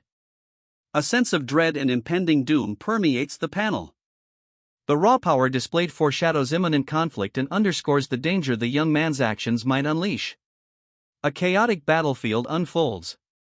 Soldiers clash with monstrous creatures, a scene of brutal violence and carnage.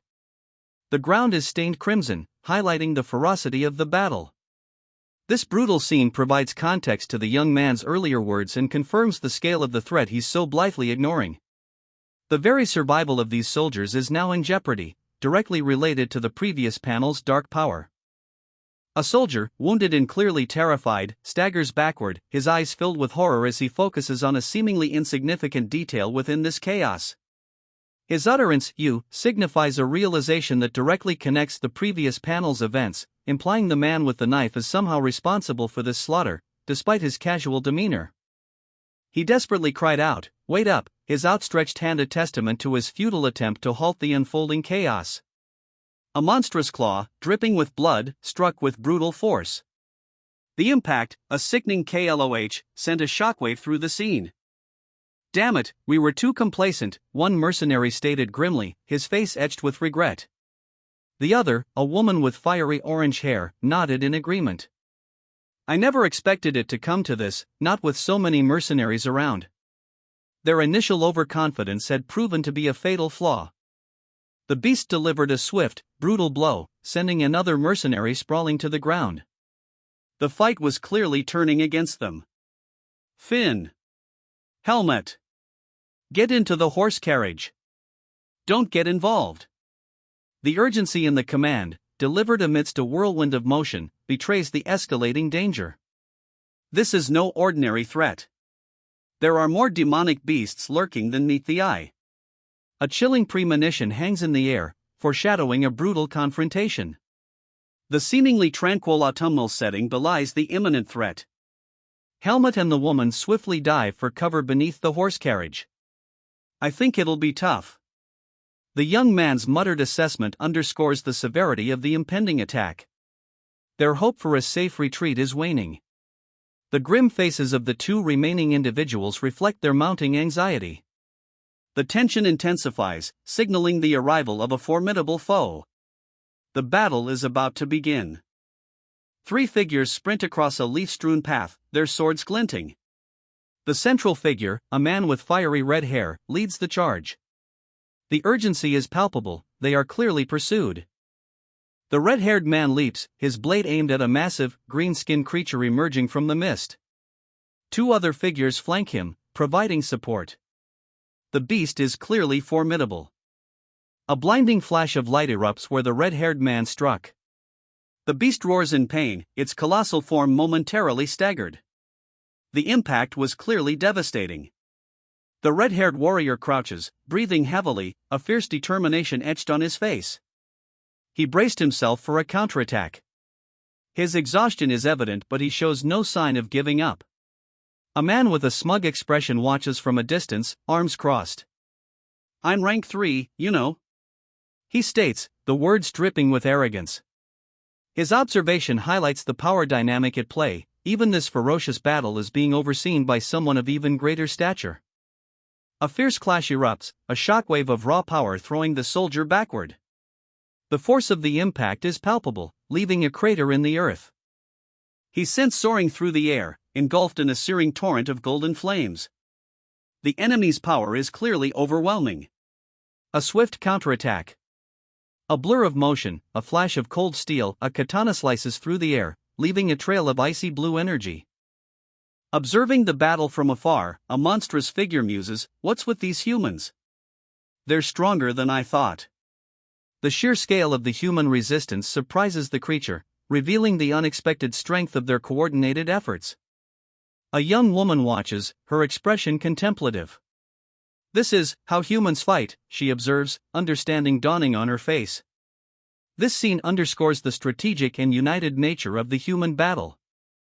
A monstrous, green-tinged creature materialized before a knight and his retinue, its very presence radiating palpable menace. The blonde-haired commander, sword at the ready, stood firm, facing the threat.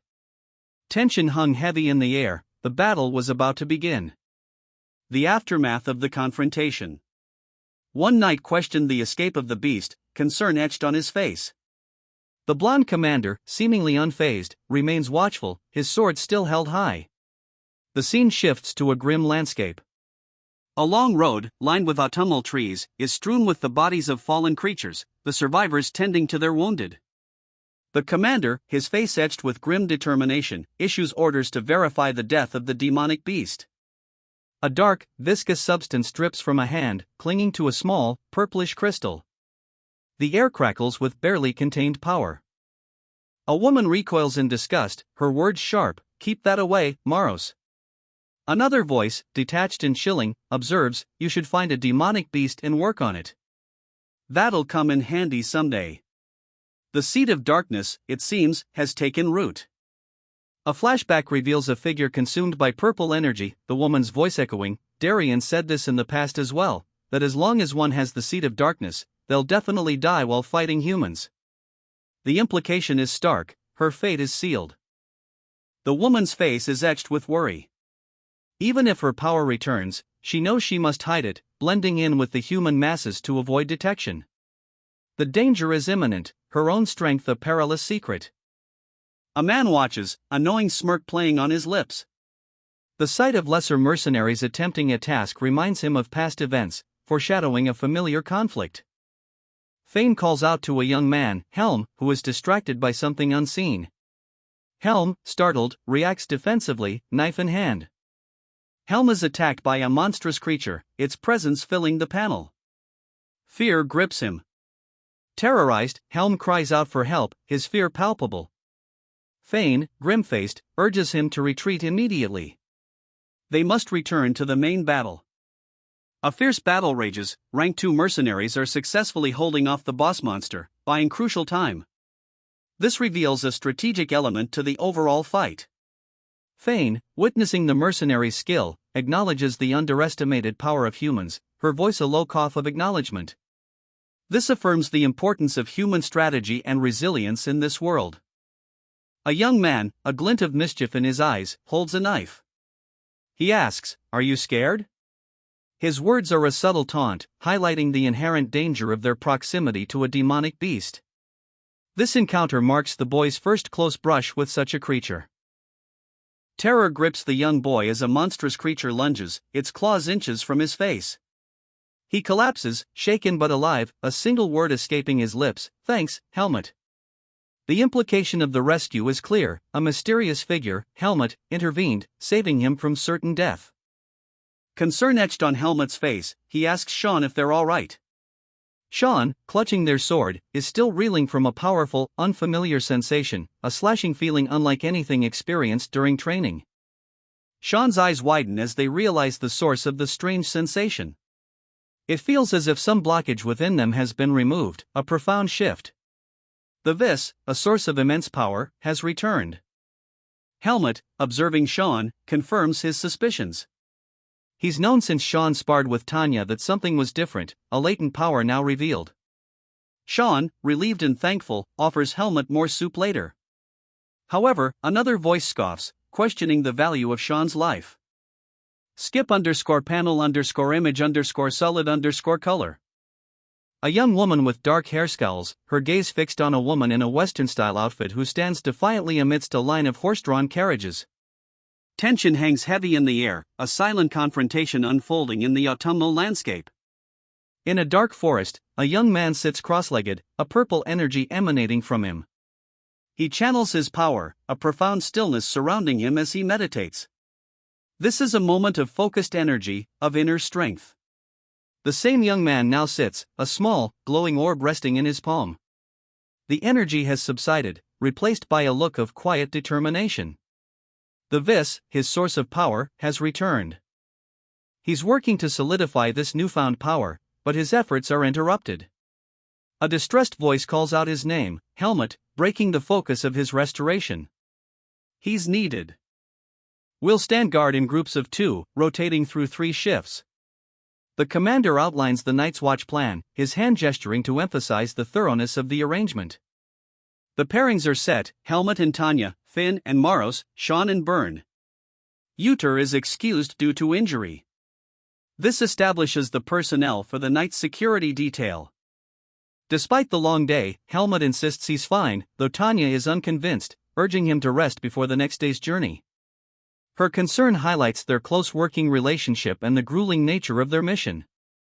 Tanya departs to rouse the next shift, leaving Helmut alone, he intends to use the time for his own recovery. This subtle emphasis on individual recuperation hints at the cumulative stress and hidden exhaustion weighing on the group. A campfire crackles between a weary warrior, his sword leaning against a tree, and a looming figure shrouded in shadow. Tension hangs heavy in the autumn air. The warrior, his face etched with determination, draws his sword. A faint, ethereal glow emanates from the blade as he prepares himself. A sudden sound, a tremor in the earth, precedes the young man's whispered apprehension. A demonic beast? He stands, sword ready, as a low growl echoes through the trees. Another figure appears, seemingly unfazed. The encounter is about to begin. A gruff voice cuts through the stillness of the forest. "Little brat, what are you doing here alone? You should travel with someone else, it's dangerous to be by yourself."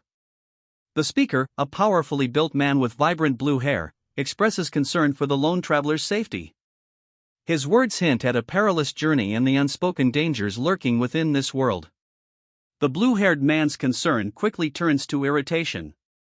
"Have you not had anyone around to fix your attitude? I guess I'll take this opportunity to teach you then.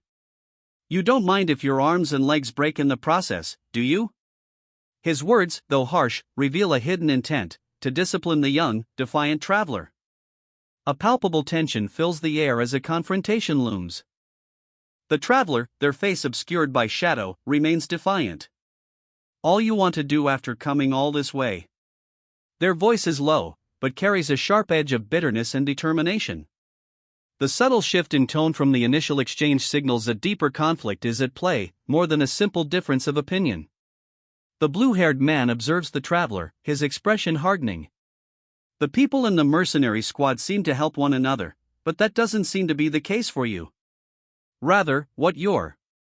He trails off, suggesting a deeper understanding of the traveler's solitary nature and possibly hinting at underlying reasons for their aloofness.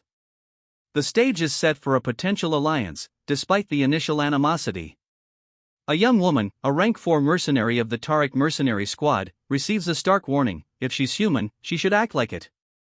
Her proximity to demonic beasts is a risk. A blue-haired man scoffs at her words, his disbelief evident. He dismisses her caution, confident in his own superior strength, using this as an opportunity to demonstrate his power. The mercenary's strength proves far greater than anticipated. His expression shifts from arrogant confidence to stunned disbelief as he grapples with her unexpected power, questioning the trickery involved. "I thought you were like a demonic beast, but it looks like your eyes are worse than the demonic beasts." The speaker's assessment reveals a chilling truth: the subject's eyes hold a darkness surpassing even that of the monstrous demonic beasts. If you want to establish a hierarchy, then you should have chosen your opponent carefully. Know your place. A powerful figure delivers a blunt warning, underscoring the brutal consequences of underestimating one's adversary in this hierarchical world. The casual declaration of "know your place" adds a chilling layer of dominance to the scene. RGH. I refuse to admit it. A defiant groan reveals the character's stubborn pride in the face of overwhelming defeat, foreshadowing an inevitable confrontation. The refusal to accept defeat only intensifies the dramatic tension. A fierce clash erupts. "Die!" screams the aggressor, his attack relentless. The desperate cries of "die!" echo the desperation of the fight. He spat the word "arrogant" venomously, his face a mask of furious disbelief. The raw power emanating from him threatened to crack the very air. A swift counterattack. The opponent lunges, his attack a blur, a desperate attempt to break the deadlock. A scream of pain echoes, a piercing gaah. As the strike lands, a brutal end to the confrontation. The victor stands over their fallen foe, their sword still glowing with residual power. The weight of the victory is heavy.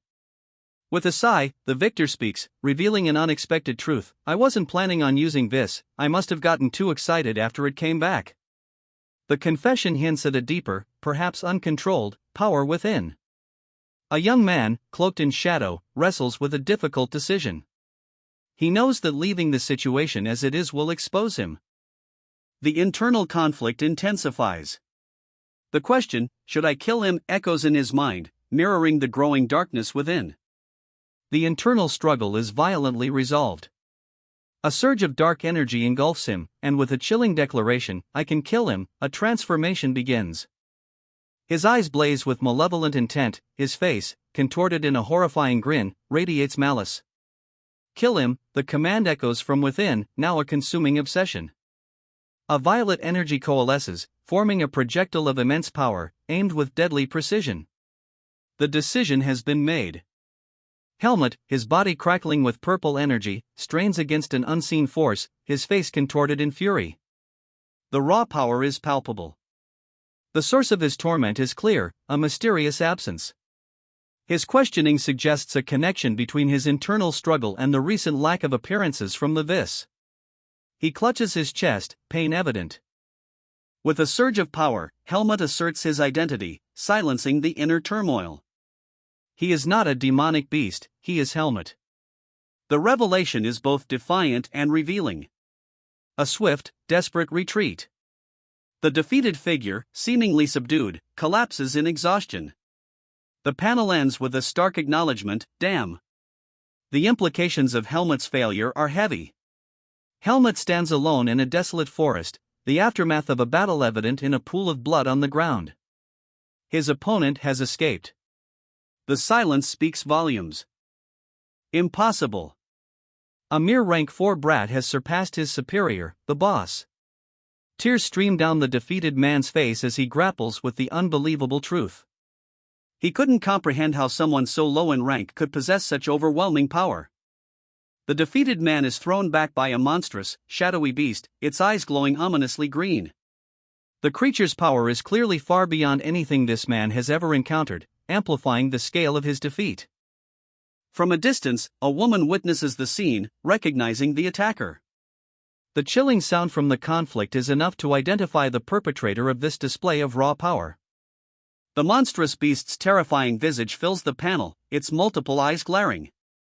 A palpable sense of dread and overwhelming power emanates from it, underscoring the magnitude of the threat. A blur of motion. The warrior, a whirlwind of dark hair and steel, executes a devastating strike. The sound of the blade cleaving through air is deafening. The swiftness of her attack is breathtaking.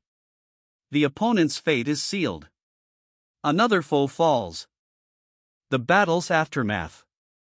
3 figures stand over a field of fallen enemies, one of them a woman with dark hair, the others a blonde and a man with green hair. The blonde nervously asks, "What, there was still one alive?" The dark-haired woman answers simply, "Yes." The tension hangs heavy in the air, they've been through a harrowing ordeal. A 4th member of the group, a woman in a distinctive hat, looks on with uncertainty, questioning her actions. The weight of their victory is clear, but there's a lingering doubt that hangs over her. Did she see it wrong? Violet energy crackles as a sword is drawn, the wielder's face obscured in shadow.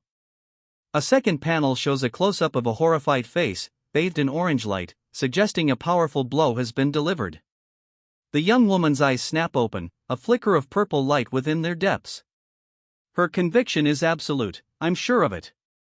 The woman reflects on the events, a quiet understanding dawning. The instinctive swing of the blade also released a hidden power. "I should be thankful to Finn." The implication of Finn's involvement in the blade's power is significant.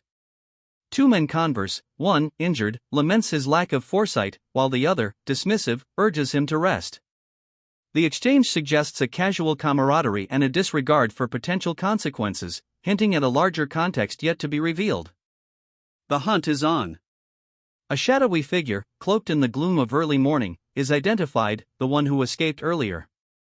Tanya. The name hangs heavy in the air, a whispered promise of vengeance. Her expression, though partially obscured, hints at fear and exhaustion. A cruel smile splits the face of her pursuer. This is his chance, his opportunity for retribution. "It's my chance," he snarls, the words laced with bitter intent. Tanya's recovery progresses, her injuries are healing swiftly. "It's gotten a lot better," she observes, a flicker of hope in her eyes. Full recovery is expected by tomorrow. Despite her proximity to a powerful and malevolent presence, she senses no demonic energy. This is a human, not a creature of darkness. The implication, her pursuer is not a supernatural being. He sneered, "What? You think you understand your situation? That bitch is going to help you again like last time?" The raw malice in his voice is palpable, his expression a mask of cruel amusement. His scoff echoes the disbelief, "That's not even funny. A demonic beast, living like a human?" The question hangs heavy in the air, highlighting the absurdity and the threat. The blue-haired man lunges, a furious roar accompanying his attack. "I'll make sure you can't look down on anyone ever again by ripping out your eyes and squashing them." His violent intent is unmistakable. A woman, her face etched with grim determination, watches as a man crumples to the ground, clutching his side. His pained groans echo the severity of his injury. The scene is one of brutal conflict, rain lashing down around them. The woman swiftly disarms the fallen man, her movements precise and efficient. His pained cry intensifies as she twists his arm, the raw power of her action evident. He sputters, his voice laced with disbelief and anger, "Who would beg to the likes of you?" The question hangs heavy in the air, a stark contrast to the woman's cold composure. The woman's response is swift and brutal. She draws her sword, the blade glowing with an unnatural purple light, whispering this, before unleashing a devastating blow. A powerful blow sends the man flying, the impact echoing in a violent burst of red and orange energy. His body crashes to the ground, defeated. He gasped, a guttural "Guh." Gore. "Gh," escaping his lips as blood blossomed across his wounded legs. The agony was etched onto his face. He coughed, a wet gurg. Kurg, punctuating his labored breathing. The woman above him watched, her expression unreadable, as he lay bleeding on the forest floor. The woman's eyes glowed with a cold light as she thought, "If it's now." The moment had arrived, a decision made. A surge of power coursed through him, contorting his face into a snarl of barely contained fury. His eyes burned with a demonic intensity. The transformation was fleeting, a mere moment, yet the feeling lingered, a chilling echo of a demonic beast within. He clutched at his chest, a palpable sense of dread washing over him. A trail of blood marked the forest floor where a man lay wounded, his breaths ragged and shallow. He fought for air, his body ravaged. He had to escape, that was his only thought as he pushed himself further, his strength dwindling. Just a little further. A figure emerges from the shadows of an autumnal forest, a dark aura swirling around them. The air crackles with unseen energy. A young boy gasps, his eyes wide with terror, overwhelmed by a sudden, palpable sense of dread. The scene is filled with a raw, visceral energy, suggesting a powerful presence nearby. A woman, her senses heightened, detects something nearby. Although indistinct, the presence is undeniable, she knows something significant is happening. The mention of the vis hints at a technological or supernatural augmentation enhancing her perception. A muscular man confronts the dark-haired figure from panel 1, accusing them of habitually looking down on others. The exchange highlights a conflict rooted in differing perspectives and power dynamics. A monstrous, ghostly creature, wreathed in eerie green flames, materializes from the shadows. Its chilling presence fills the twilight forest. A young woman, her expression unreadable, witnesses the creature's arrival. A single word escapes her lips, "Hey." Her calm defiance hints at a hidden strength. A creature's massive foot descends, splattering blood upon the forest floor. A young man, sword at his side, stands his ground before this terrifying display of power. He faces the oncoming threat, his stance resolute. He draws his sword, its blade now blazing with violet energy. The young man prepares for battle, his resolve hardened in the face of the overwhelming threat. He dared to challenge the beast, a defiant "bring it on" already escaping his lips as the creature lunged. The clash was brutal. A blur of motion and a resounding honk signaled the impact, leaving the demonic beast stunned. Assessing the creature, the warrior mused, "Is it able to determine how strong others are?" His judgment was swift, "It's definitely not your average demonic beast." The threat was significant.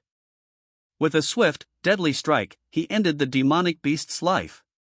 A dark stain spread across the forest floor. A patrol of soldiers marches through a dark forest, their torches casting eerie shadows.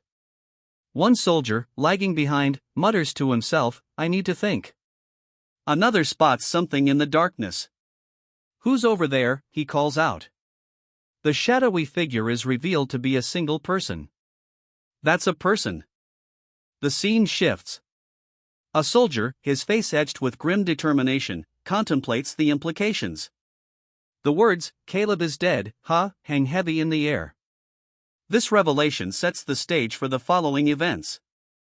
A woman with dark hair, her expression somber, explains, "But got killed by the demonic beast." The weight of the loss is palpable. Another soldier sits distraught, his face covered by his hands. The grim-faced soldier from earlier addresses the group. His words carry a heavy weight of responsibility, "That rascal. That's how he ended up after constantly bullying you guys, huh? Since you got into danger as well, I'll apologize on behalf of the entire mercenary squad." "All right." His tone suggests a mixture of regret and a steely resolve. A mercenary woman confronts a group of men, her words laced with anger. "Max almost died thanks to someone on your mercenary squad," she accuses, her tone leaving no room for doubt. The implication hangs heavy, negligence resulted in near-fatal consequences. The woman continues her pointed critique, escalating the tension. "If you guys had supervised him properly, then such a thing wouldn't have happened in the first place," she asserts, shifting the blame squarely onto the group's shoulders. A tense meeting unfolds amidst a backdrop of fallen leaves. The leader, a stern figure, demands his team regain composure. "This is no time for blame," he states, "we must strategize." The group acknowledges the losses suffered. While there's little to be done for the fallen, a decision is made: the remaining mercenary fee will be given to a child. Practical concerns now outweigh grief.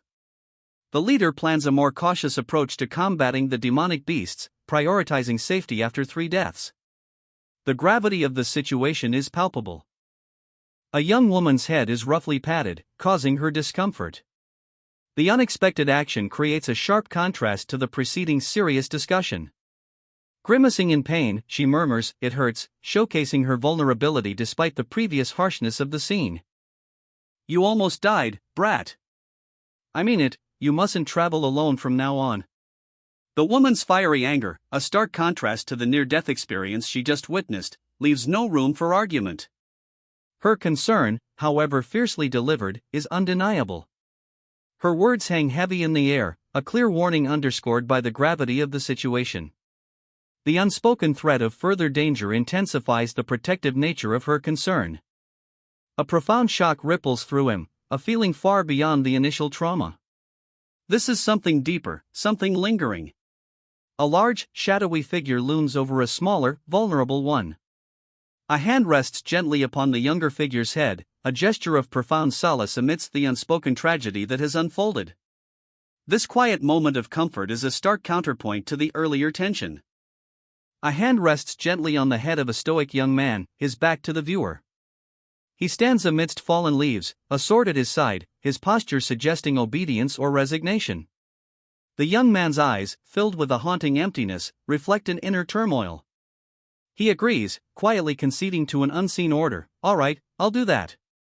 The unspoken weight of his words hints at a sacrifice or a difficult task ahead. The phrase "the feeling of a human" is then shown, hinting at his emotional state. A mercenary's death the previous night escalates the tension. A commander, atop his horse, addresses his troops. The urgency in his voice, "Everyone, preserve yourselves. Get out of this forest as soon as possible. We must not let there be any further losses," underscores a growing threat. The lurking demonic beast is confirmed as the culprit behind the attack. A swift, brutal clash ensues. The sounds of impact, a blur of motion, and sharp, decisive strikes punctuate the desperate struggle for survival. One mercenary is shown in a desperate struggle, clearly overmatched. A mercenary squad battles a swarm of demonic beasts amidst a desolate autumn landscape. The creatures descend from the sky, their claws extended, as the soldiers clash steel against monstrous fangs. A young man, likely the squad leader, observes the battle, concern etched onto his features. "Damn it! Why are those demonic beasts targeting the rear?" he mutters, his worry growing. He notes that while the enemy is numerous, they are being deployed in waves, suggesting a larger, unseen force is coordinating the attack. Their current fatigue will soon prove perilous. The source of the attack is revealed, a massive, shadowy demonic entity lurking nearby, subtly manipulating the smaller beasts. It remains concealed, sending waves of demonic creatures to harass the mercenaries, wearing them down. A close-up shows a gigantic clawed hand emerging from the shadows, the green glow of demonic energy pulsing within its grasp. A voice, seemingly belonging to the hidden entity, speaks, "Not time yet? How slow must you be for them to bite your legs? Are you a larva?" The older man scoffed, his words laced with irritation. He clearly hadn't anticipated such a slow-moving enemy. His frustration reveals the severity of the situation, even the less agile among them are being targeted. Damn it! First Uter, then Marcos, and now Sean too. The redhead's anguish is palpable. This isn't just a battlefield casualty, each death is a personal blow, revealing the strong bonds within their squad. She didn't think they'd fight day and night without rest. She reveals their exhaustion, which further highlights the overwhelming nature of the demonic onslaught. As Helmut's able to use the sword, a little, he'll be alright. The focus shifts to another member of the squad. The concern for him underscores the overall precariousness of their situation and the importance of even small advantages in survival. Fane's pretty good at dodging, thanks to his survival instincts. This observation suggests the others may lack this vital skill, and they're already exhausted.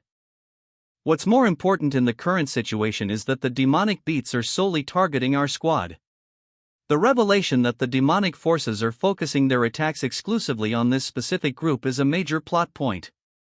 It implies a deeper, more personal motivation beyond mere conquest. The understated awe from the other soldier indicates a dawning understanding, though the reason remains unknown. I don't know why they're doing that, but their side practically didn't fight today. The uncertainty of the enemy's strategy adds another layer of complexity to the situation. The enemy's unusual behavior leaves the squad in a perilous situation, questioning their tactics and the nature of their enemy. A bead of sweat trickles down the man's temple as he mutters, "Yeah." His expression conveys weariness and reluctant acceptance. The scene shifts. An older man, his face etched with concern, informs Paul, "While we might be able to manage for now, it'll only be a matter of time before they break through our face." He continues, expressing apprehension about a looming conflict, adding, "Paul, I know you guys had a conflict with Face, but don't you think Tarek, who has more people, should help us for the sake of safety?" Paul firmly states, "I don't agree." The older man's eyes widen slightly, questioning this defiance with a mere, A sneering warrior, clad in battered armor, leans forward, his gaze intense. He declares, "We ought to aim." His words hang heavy with unspoken ambition, a clear indication of his ruthless pursuit of power. A lone figure, back to us, stands before a monstrous, shadowy beast, its eyes glowing with malevolent green energy. A tense standoff, hinting at an imminent conflict. A bloody hand lies on the ground, lifeless, amidst fallen leaves. The text above reads, "That one's mine," confirming a recent brutal victory, a chilling display of power. The lone figure, now facing us, displays a newfound confidence. Their eyes burn with determination as they state, "It's different from when I first saw it. I can defeat it right now." This marks a significant shift in their assessment of the threat. A monstrous roar, Nanaok, echoes as a beast lunges. The visual depicts a ferocious attack, implying the confrontation has begun, the battle is joined. A monstrous wolf-like creature, its eyes glowing in eerie green, emerged from the shadowed forest. Its form pulsed with barely contained power. The beast growled, a low rumble that vibrated through the very air, a prelude to what was to come. Helmut, a young man with a calm demeanor despite the circumstances, stood before the creature. He sheathed his glowing sword, a hint of a weary sigh escaping his lips as he declared, "What a pity." His confidence suggested this encounter, however unsettling, was far from unexpected. He turned and walked away, the image fading to his retreating form. His final words, "I'm sure I'll be back again," hung in the quiet aftermath. A sense of foreboding settled over the scene. The assembled soldiers, a mix of hardened veterans and younger recruits, stood around a crackling campfire, their faces etched with exhaustion and apprehension. A tense silence hung in the air before a gruff yes broke the quiet, confirming their grim understanding. A stern-faced man, his eyes burning with righteous anger, confronts them. His words, sharp and accusatory, cut through the night. You guys did nothing, even though you knew what he was doing. The weight of his accusation hangs heavy in the air. His anger deepens, the revelation striking like a blow. That someone is my younger brother. The man's pain is palpable, his voice heavy with grief and betrayal. The focus shifts to a tense exchange between the angry man and a woman in a hat, the mercenary leader. She calmly states, while the Tariq mercenary squad is at fault for what happened, the Face mercenary squad is not watching their words too. The air crackles with unspoken tensions, alliances, and betrayals. Miles, urged to assist a comrade, accepts the request with a weary sigh. The weight of responsibility hangs heavy in the darkening woods. A sharp rebuke cuts through the quiet. The speaker, clearly agitated, criticizes the recklessness of wandering alone in such a dangerous place. The undercurrent of concern for the wanderer's safety is palpable despite the harsh words. Miles reflects, acknowledging their oversight in not paying closer attention to the unfolding events. A hint of self-recrimination colors their response, followed by a question of accountability. The final panel shows a close-up of the listener's eyes, wide with dawning realization and a question mark signifying the uncertainty of the situation. The visual emphasizes the unresolved tension. The old man's eyes, though lined with age, held a surprising warmth as he gazed at the young woman. His expression, a mixture of weariness and knowing, contrasted sharply with her bright, almost mischievous smile. But warm at the same time, he observes, the words hinting at a deeper, unspoken understanding between them. A chill wind whispers through fallen leaves as she stares intently at the ground, her gaze fixed on something unseen. A single thought echoes in her mind, it feels like Darien. The resonance of the name carries a weight of history, of familiarity tinged with foreboding. A chaotic flurry of motion explodes across the battlefield. Blades clash, bodies collide, the air itself vibrates with the intensity of the fight. A horde of monstrous creatures, their forms shadowy and grotesque, is engaged in a desperate struggle against a handful of human warriors. The sheer number of the monstrous creatures is overwhelming. One warrior, his voice tight with exhaustion, acknowledges the grim reality. Wow! There's seriously no end to them. His companion, equally strained, offers a grim assessment. We might be able to last one or two more fights like that. Their words paint a stark picture of their precarious situation. More importantly, a grim assessment of the situation dawns. A few more days of this relentless conflict, and casualties are inevitable. One soldier voices his concern, but his companion harshly silences him, urging him not to speak of such grim realities. Despite the losses, a glimmer of hope emerges. Helmet and Fane, night watchmen, are performing above expectations. However, a chilling piece of intelligence surfaces. 3 individuals from the Tariq mercenary squad were involved in a recent conflict. Their potential hostility necessitates continued vigilance. We must survive. All of us. The weight of responsibility rests heavily on the lone warrior's shoulders, his sword sheathed, as he surveys the devastation. But the demonic beasts are, for some reason, solely targeting our people. A grim assessment from a seasoned leader, his concern palpable as he speaks to a shadowed figure. This targeted assault suggests a level of planning beyond mere instinct. As you've already mentioned, they'll break through Face if this keeps on going. A strategic analysis underscores the escalating threat. Their defense lines are crumbling. The priority is now to ensure survival rather than maintaining a purely defensive posture. A guttural growl, GRR, echoes the imminent danger. The demonic beast's enraged visage fills the panel, highlighting its ferocity and the immediate threat it poses. Its presence signals an escalation of the conflict. Are you trying to insult not just my brother? The accusation hung heavy in the air, a challenge thrown down between the two men. The speaker, his face a mask of simmering fury, stood ready. His opponent, shadowed and watchful, remained unmoved. The tension crackled, a prelude to conflict. A mercenary, his face contorted in a cruel grin, reveals his true intentions. Safety is not his concern, rather, he prioritizes his own gain. The remaining mercenaries are ordered to leave the forest immediately, leaving behind the valuable cargo with the Tariq squad. A desperate question follows, a clear sign of unease. The cold reality dawns. Morals and trust are deemed insignificant luxuries in the face of pragmatism.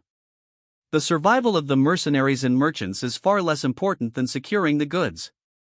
The mercenary leader coldly assesses the situation. This is merely a waiting game, they are merely waiting for the others to become exhausted and vulnerable. The true cost of failure is laid bare, the inability to compensate for the lost goods and resulting loss of life. One strategist proposes alternatives, but the other dismisses them, preferring a superior method. The air is thick with tension, a silent acknowledgement of the high stakes. Sir Miles, his face etched with worry, collapses under the weight of his burden. His distress is palpable, hinting at the perilous nature of their situation. Exhausted and uncertain of their remaining journey, a weary traveler expresses their concern. The tone shifts to one of immediate, physical danger. Suddenly, a group accelerates, their movement unexpected and alarming. The scene quickly shifts from personal exhaustion to immediate threat. A caravan, laden with supplies, speeds through a dark forest. Soldiers escort the wagons, their pace frantic. Panic hangs heavy in the air, the exclamation points in the speech bubble above emphasize the urgency of the situation. Soldiers sprint, the perspective shifting to show the desperate pursuit. Motion lines blur, indicating a sudden, chaotic attack. The scene intensifies, the group is being pursued. A soldier, his face grim, explains the dire circumstances. Their focus on demonic beasts has left them vulnerable to a surprise ambush. His words highlight a strategic oversight with grave consequences. The ambush is revealed, glowing eyes appear in the darkness, surrounding the soldiers. The words, "Damn it, they got us," confirm their predicament, they are completely surrounded. A grim calculation plays across her face. Using another squad as bait, a desperate gamble to buy time, a necessary sacrifice to save themselves from certain annihilation. The ambush begins. A horde of shadowy creatures erupts from the woods, their glowing eyes fixated on their prey. They're coming, the warning rings out, a desperate cry amidst the encroaching darkness. A fiery clash erupts. Blades meet the shadowy onslaught, sparks shower as the desperate fight for survival intensifies.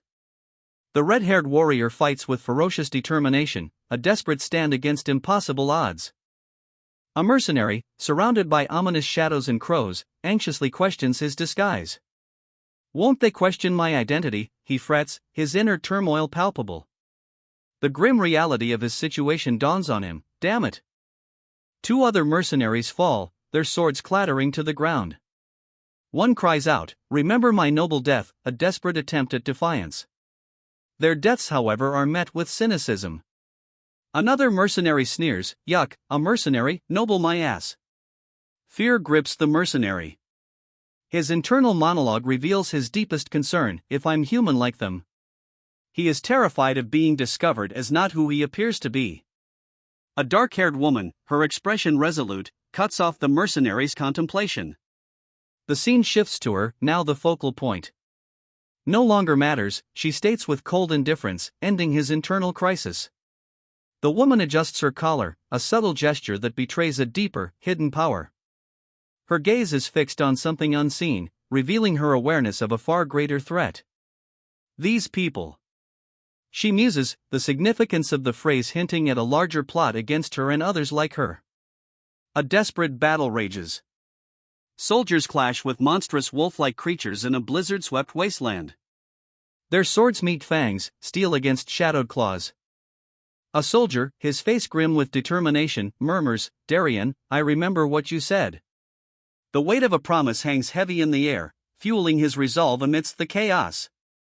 Darien, eyes blazing with inner power, prepares to unleash his abilities. A surge of violet energy crackles around him, hinting at the formidable strength he commands. The violet energy explodes outward, a breathtaking display of raw power. A single, chilling declaration emerges from the heart of the storm, "Is all a secret?" A figure's wide, startled eye dominates the panel, reflecting a stark terror. Below, three men gape in disbelief, their faces etched with shock as one utters, "Wait. What?" The scene is set against a bleak, wintry landscape. Chaos erupts. A shadowy figure, engulfed in purple energy, soars through a dark forest, dodging a swarm of grotesque, demonic creatures. Explosions rock the ground as the figure fights back, using powerful magic. The battle intensifies. Two monstrous creatures, fangs bared, charge forward, only to be met by swift counterattacks from the warriors. Dark energy erupts as the fighting continues. Two of the men stare in stunned silence, one whispering, "A dream?" The other, overwhelmed, cries out, "No way! How?" A beam of purple light streaks across the night sky, hinting at a powerful unseen force at play. The beast lunged, its clawed hands outstretched, but it was met with swift, brutal force. A powerful blow sent it reeling through the purple-tinged air. A resounding crash echoed as the creature impacted the earth, the force of the blow creating a shockwave that rippled outwards. From the swirling purple energy, a figure emerged, a calm smile playing on his lips as he surveyed the scene. He held a dark weapon, its power barely contained. A flurry of blows erupts as the warrior cuts through packs of beast-like creatures. Their desperate cries of "Kia" fill the air, echoing the brutal efficiency of his strikes. He finishes the last of the pack with a swift, decisive thrust, the creature collapsing with a final, muffled groan. The warrior stands amidst the carnage, his purple-tinged blade still glowing faintly. A young man with dark hair, his features etched with weariness but his eyes resolute, gazes at the scene. The weight of the battle, and perhaps something more, hangs heavy on his expression. The mercenary captain calmly assesses the situation, his gloved hands betraying no emotion. "We ought to aim for efficiency," he states, his voice devoid of sentiment. A subordinate questions the cold calculation, efficiency? The captain explains, "It's simple. While the demonic beast distracts, the squad attacks." Sir Miles, aghast, erupts in protest, "You can't do that. Does the Tariq mercenary squad have no morals?" His outrage underscores the stark contrast between the mercenary's pragmatic approach and his own ethical concerns. The mercenary captain, unfazed by the moral objections, counters with a chillingly pragmatic assessment: survival? He stares intently, "That demonic beast threatening us now can slaughter all of us. Decide." The weight of imminent death hangs heavy in the air, forcing a choice between ethics and survival. A weary writer surveys the landscape, the grim reality of their situation settling in. "Ha, so daunting," he sighs, his voice heavy with the weight of the continuous ambushes. To think ambushes would come for days on end. The endless threat underscores the desperate situation they face. Betrayal stings. The soldiers watched helplessly this morning as their supposed allies, the Tariq forces, refused to intervene. Their inaction leaves the soldiers vulnerable, facing an uncertain fate. A woman, her face a mask of disbelief and fury, shouts in alarm at the apparent abandonment. The soldiers' retreat is swift, leaving her questioning their strategy. Are they being used as bait? The harsh reality dawns: the soldiers have been abandoned, leaving them alone and deeply vulnerable. The weight of this realization settles heavily on the soldiers' shoulders. Surrounded. The demonic beasts encircle them, escape seems impossible. Despair hangs heavy in the air as the soldiers confront their grim end. Surrounded by demonic beasts, a small mercenary squad desperately defends a wagon, their numbers dwindling. A grim uncertainty hangs in the air, the question of survival weighs heavily on their minds. Their leader, a fiery redhead, bellows orders, his voice cutting through the chaos. The demonic beasts are closing in, their numbers amplified by the squad's diminishing strength. One mercenary, his face etched with defiance, refuses to accept a meaningless death.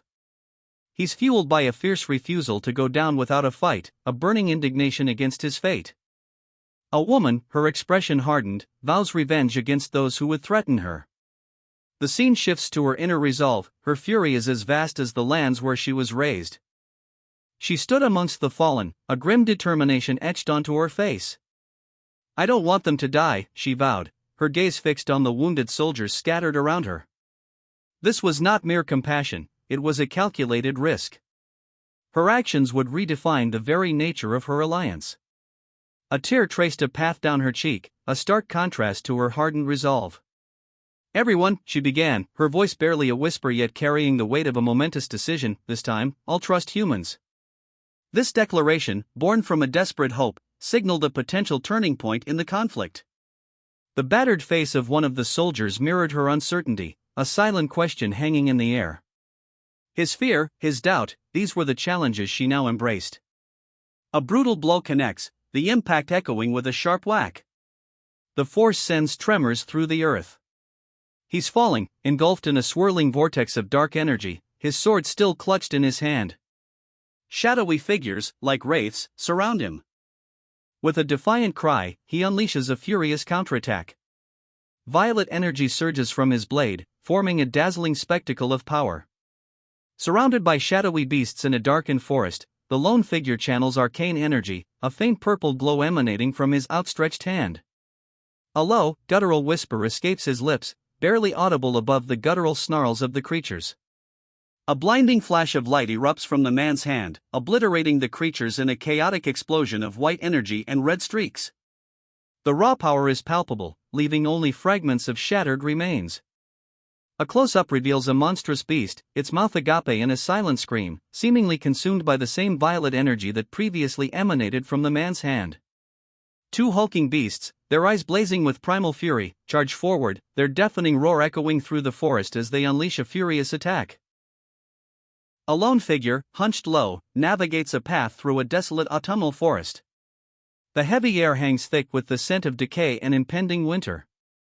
Witnessing the aftermath, a group of battle-worn soldiers exchanges awestruck whispers. A miracle, it's a miracle. They murmur, their gaze fixed on something unseen. One soldier's solemn voice cuts through the awe, that demonic beast monkey.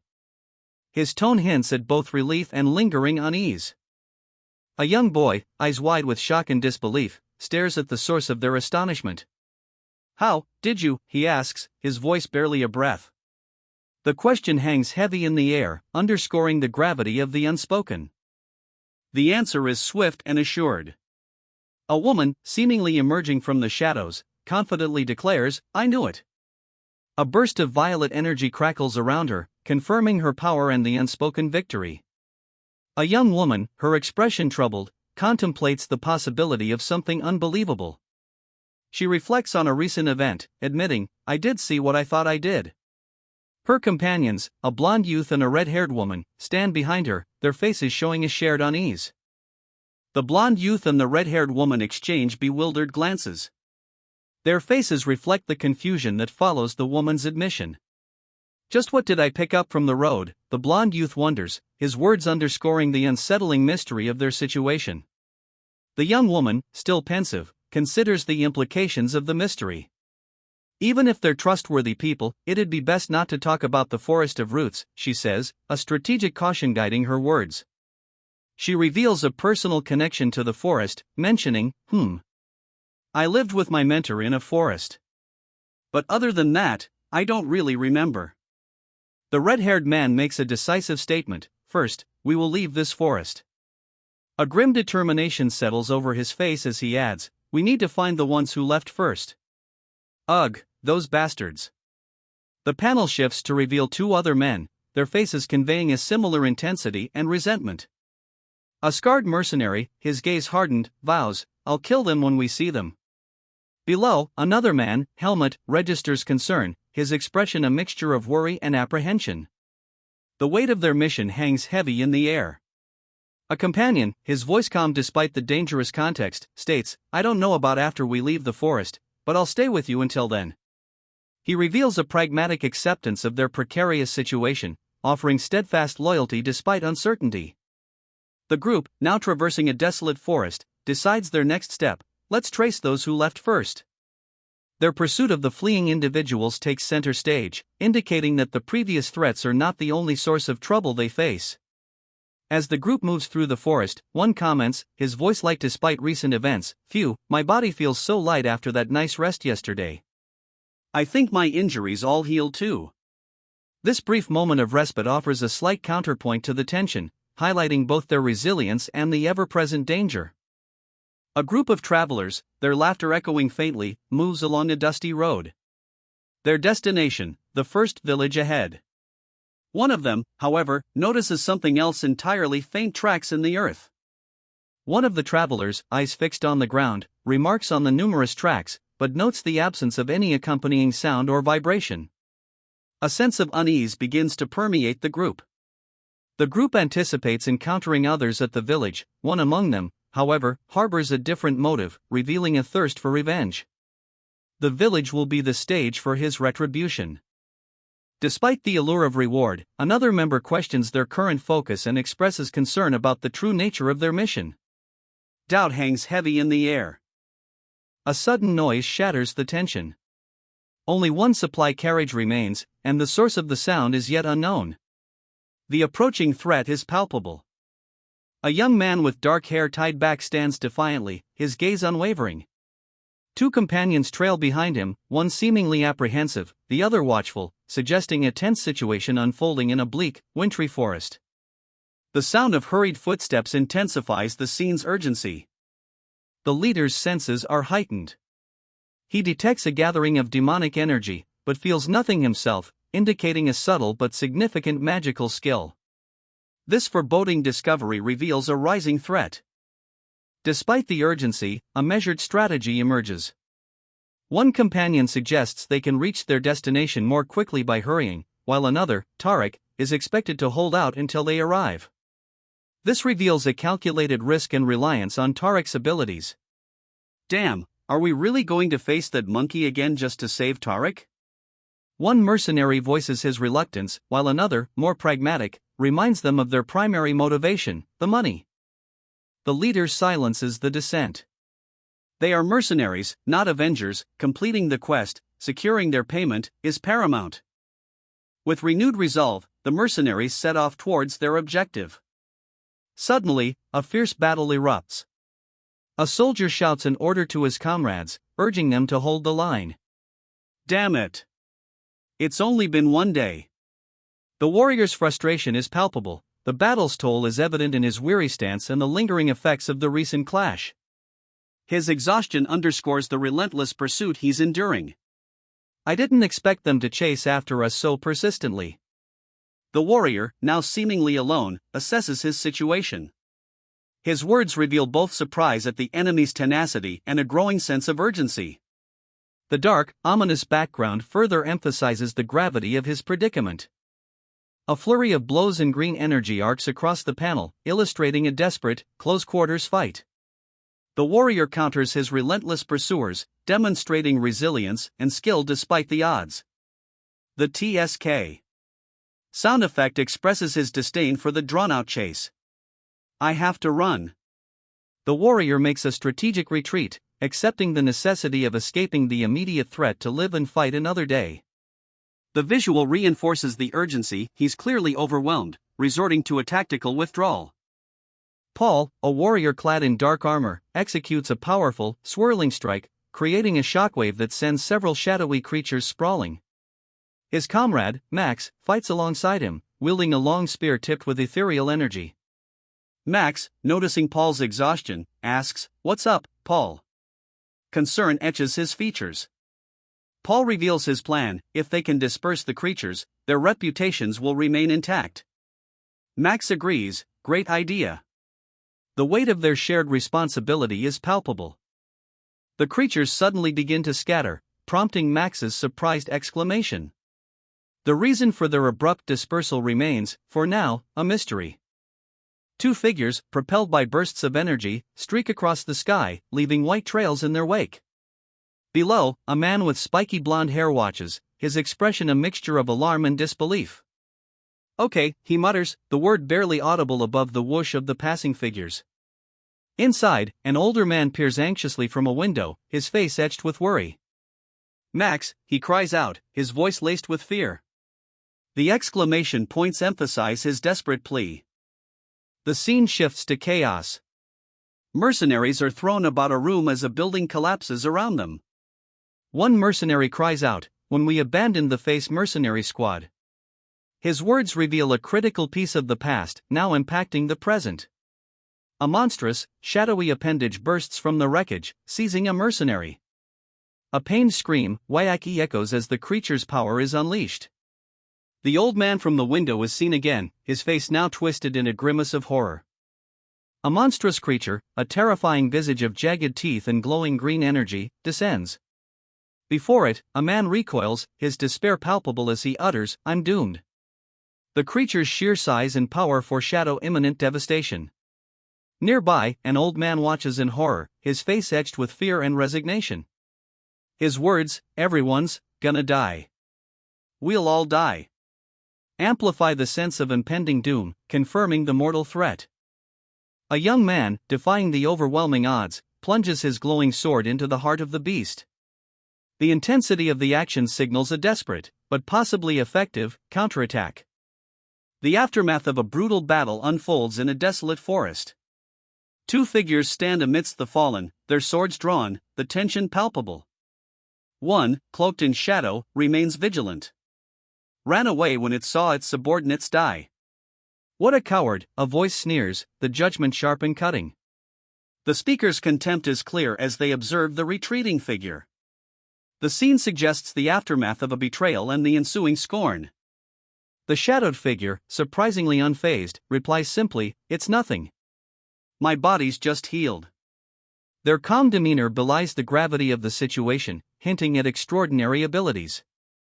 A second individual, observing from a distance, marvels at the shadowed figure's rapid recovery. "Even I, as rank 2, can't manifest this.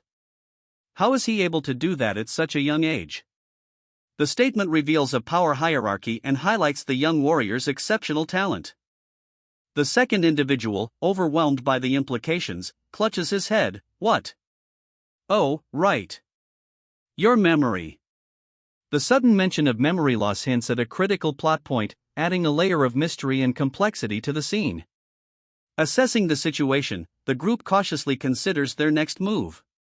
One member expresses concern, while another, seemingly more confident, dismisses further immediate danger. A sudden squabble erupts between two of the adventurers. The tension breaks as one sharply silences the other with a swift slap. Following a trail, they observe signs of a hasty retreat. The implication is clear: someone fled in the night, potentially reaching the forest's edge. They're anticipating the shock of their allies upon discovering their survival, while one gleefully anticipates the chaos he'll unleash on his grandfather. The grim reality sets in: Tariq has secured all their vital assets, leaving them vulnerable.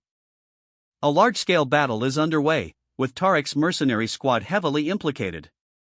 The battle is approximately an hour away, led by a powerful figure. The mercenary squad, led by a young man with blonde hair, assembles. Their leader's words are clear: "Let's take care of business first, before thinking about those Tariq bastards." Their immediate priority is the mission at hand. Two figures, clad in gleaming armor, advance.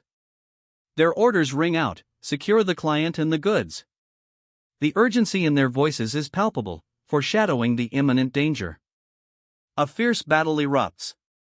A lone mercenary, wielding a glowing blue blade, stands defiantly against a horde of monstrous creatures swarming a cargo cart. His skill is evident, but he's clearly outnumbered. A monstrous beast, radiating malevolent green energy, lunges towards the mercenary. Terror is etched onto his face. The scale of the threat becomes sickeningly clear. The mercenary is defeated, his body sprawled on the ground. A chilling question arises: were they not satisfied with just the face mercenary squad? The initial assessment of the threat was drastically underestimated. A soldier, his face contorted in a grimace of exertion, strains against an unseen force. His armor creaks under the pressure. His expression shifts to grim determination as he delivers a stark assessment: victory over the minions is possible, but defeating their leader is impossible at this rate. The cost would be complete annihilation. A shadowy figure, wielding a large weapon, looms over a fallen comrade. The threat is clear: all witnesses will be eliminated. Panic erupts. A commanding officer bellows the order to disperse, his voice barely audible above the monstrous forms that have emerged from the shadows. The creatures advance, their sinister presence palpable. An older man, his face etched with despair, utters a silent prayer, a single word escaping his lips: "God." The scale of the impending disaster is overwhelming. The commander's face, etched with grim regret, reveals the truth: his trust in the Tariq mercenary squad was a fatal error. His judgment, he confesses, was profoundly flawed. A monstrous creature lunges, its guttural roar, Keeg, echoing the impending chaos. Green energy crackles around it, a prelude to brutal violence. A mercenary screams, "Hh! Uagh!" as the beast's attack sends him sprawling. The ferocity of the assault is undeniable. A swift intervention. A command rings out, "Put that down," as a blade streaks across the scene. The creature's attack is interrupted. The creature, weakened but still dangerous, struggles against its attacker. The fight intensifies, a desperate struggle for survival. According to the original plan, the group should rest at the first village after the forest. A sudden unease washes over the mercenary team. One member senses something is amiss. The mercenary, identifying themselves as the Face Mercenary Squad, differentiates themselves from the selfish and shrewd Tariq. This suggests a history and internal conflict within the mercenary world. A monstrous creature erupts from the forest, its terrifying roar, a guttural killie, signaling an immediate and grave threat. Helmut, the forsaken child, plunged his glowing violet blade into the heart of the monstrous beast. The impact sent a shockwave through the earth, a visible tremor in the very fabric of the battlefield. He barely had time to react before another, faster creature lunged, forcing him into a desperate, whirling defense. A blur of motion as he barely parried the strike. A powerful swipe of his sword cleaved the earth, creating a deep fissure. Two more creatures charged, but he met their attack with a brutal, efficient counter. The ground trembled with the force of their clash. One creature's roar, a guttural kirak, echoed through the trees as Helmut countered with a swift, decisive strike. The other let out a pained kaya before being flung aside. The battle raged on. Helmut, a seasoned warrior, receives orders to scout ahead and assess the situation. The implication is that a potentially dangerous situation lies ahead, requiring caution and strategic planning. The dark-haired individual, seemingly unfazed by the impending danger, agrees to the plan. Their calm demeanor suggests either supreme confidence or a chilling disregard for the risk. A second attempt would be easy, indicating prior experience with such dangerous situations. A monstrous creature, wreathed in eerie green flames, is engaged in combat. The swift, almost supernatural movement of the dark-haired individual suggests a significant power imbalance, despite the creature's imposing size and ferocity. A pack of ferocious, glowing-eyed beasts lunged, their snarls echoing as Keek and Kia filled the air. Below, a dark-haired warrior stood defiant, a glint of purple energy sparking around her. A purple energy bolt sliced through the air, striking a beast with brutal force. The warrior, though nimble and quick to react, was clearly strained by this onslaught. Another beast, grievously wounded, lets out a final, agonizing roar, "Ya-ah-ch-ch," before collapsing. The ferocity of the battle is undeniable. Despite the brutal fight, the warrior's resolve remained unshaken. "But I can still defeat it," she resolved, "I just can't let my guard down." Her grip on her glowing purple blade tightened. A ferocious beast, its form partially obscured by swirling purple energy, lunges. The ground trembles with the force of its attack. Helmut counters with a swift, precise strike, his own purple energy erupting in a dazzling display. The beast roars in pain, its green-tinged hide pierced. The beast's agony intensifies. A guttural kia echoes as it unleashes a final, desperate burst of energy. Helmut, undeterred, plunges his sword deep into the creature's heart. A surge of green energy explodes, but Helmut stands firm, victorious. The demonic energy surging through the weapon intensifies, its power growing exponentially. He senses the shift, his grip tightening on the blade. A monstrous creature erupts, a wave of raw, green energy crackling around it as it unleashes a ferocious roar, "Kra!" He meets the beast's attack head-on, his blade a blur as he deflects the creature's assault, the clash of their forces shaking the very ground. With a final, devastating blow, he cleaves through the monster, its final, pain chuckle, kikek, echoing through the air as it crumbles into nothingness. He knew his usual strength wouldn't suffice. The situation demanded more. The beast lunged, a furious torrent of emerald energy. It was faster than he anticipated, his blade met its onslaught. A desperate parry, the warrior braced himself against the beast's raw power. A sharp chuck punctuated the clash. A ferocious roar, kra, filled the air as a blinding flash of energy erupted. A wave of green energy explodes from the woman's staff, her face etched with worry as she exclaims, "Oh no!" She's clearly unprepared for the force she unleashed. The attack is directed at something unseen, yet the magnitude of its impact is undeniable. The source of the energy becomes clear, a monstrous creature, wreathed in emerald flames, rises into view. Its roar, a deep guttural sound that reverberates through the panel, is palpable. This is no ordinary foe. The woman's eyes widen in shock. Her earlier attack, intended to subdue the beast, has backfired spectacularly. A renewed surge of violent green energy erupts from below, suggesting the creature has not only survived but is now significantly empowered by her intervention. The situation has drastically escalated. In the end, the other demonic beasts had to consume each other to survive. A grim necessity in their chaotic struggle for dominance. A monstrous, green-tinged beast lunges, its claws outstretched. The man meets the assault, his violet-bladed sword erupting in a flash of light as he deflects the blow. The beast transforms, radiating an ominous green energy, a horrifying spectacle. Its form shifts, a power far exceeding its previous state is revealed. Recognition dawns on the man's face. The man stands, his back to the viewer, as the creature unleashes its power. He recognizes the attack pattern, a chilling familiarity in the wave of energy. The young swordsman faced a colossal, venomous serpent, its scales shimmering with malevolent energy. He braced himself, his sword glowing with a power that mirrored, yet countered, the beast's dark aura. Even as he channeled immense demonic energy, a resolute expression etched his face. He declared, "Even if you absorb all the demonic energy there is," implying a strategy beyond mere power. A creature of immense power unleashes a furious torrent of emerald energy, its raw force shaking the very ground. The creature shrieks, "Kia," as a blinding flash of light erupts from its chest, signaling a critical blow.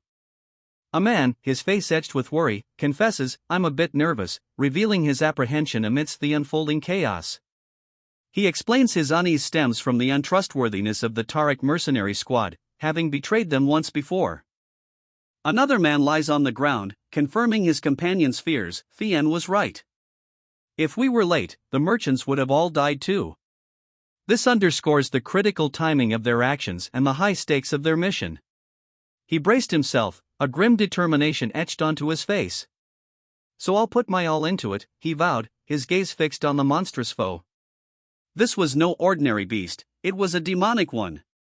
The demonic beast lunged, a deafening kyhh, ripping through the air as its teeth bared in a vicious snarl.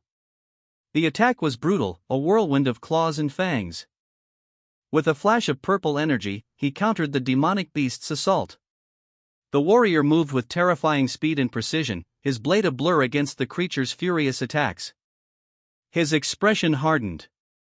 "It's the strongest demonic beast I've met outside the forest," he declared, the weight of the encounter settling heavily upon him. The battle was far from over. A warrior lunges, his blade a blur as it clashes against a monstrous beast. The impact explodes in a shower of purple and green energy, a furious zakakak, echoing the raw power unleashed. The warrior's face is set, his dark eyes focused as he prepares to strike.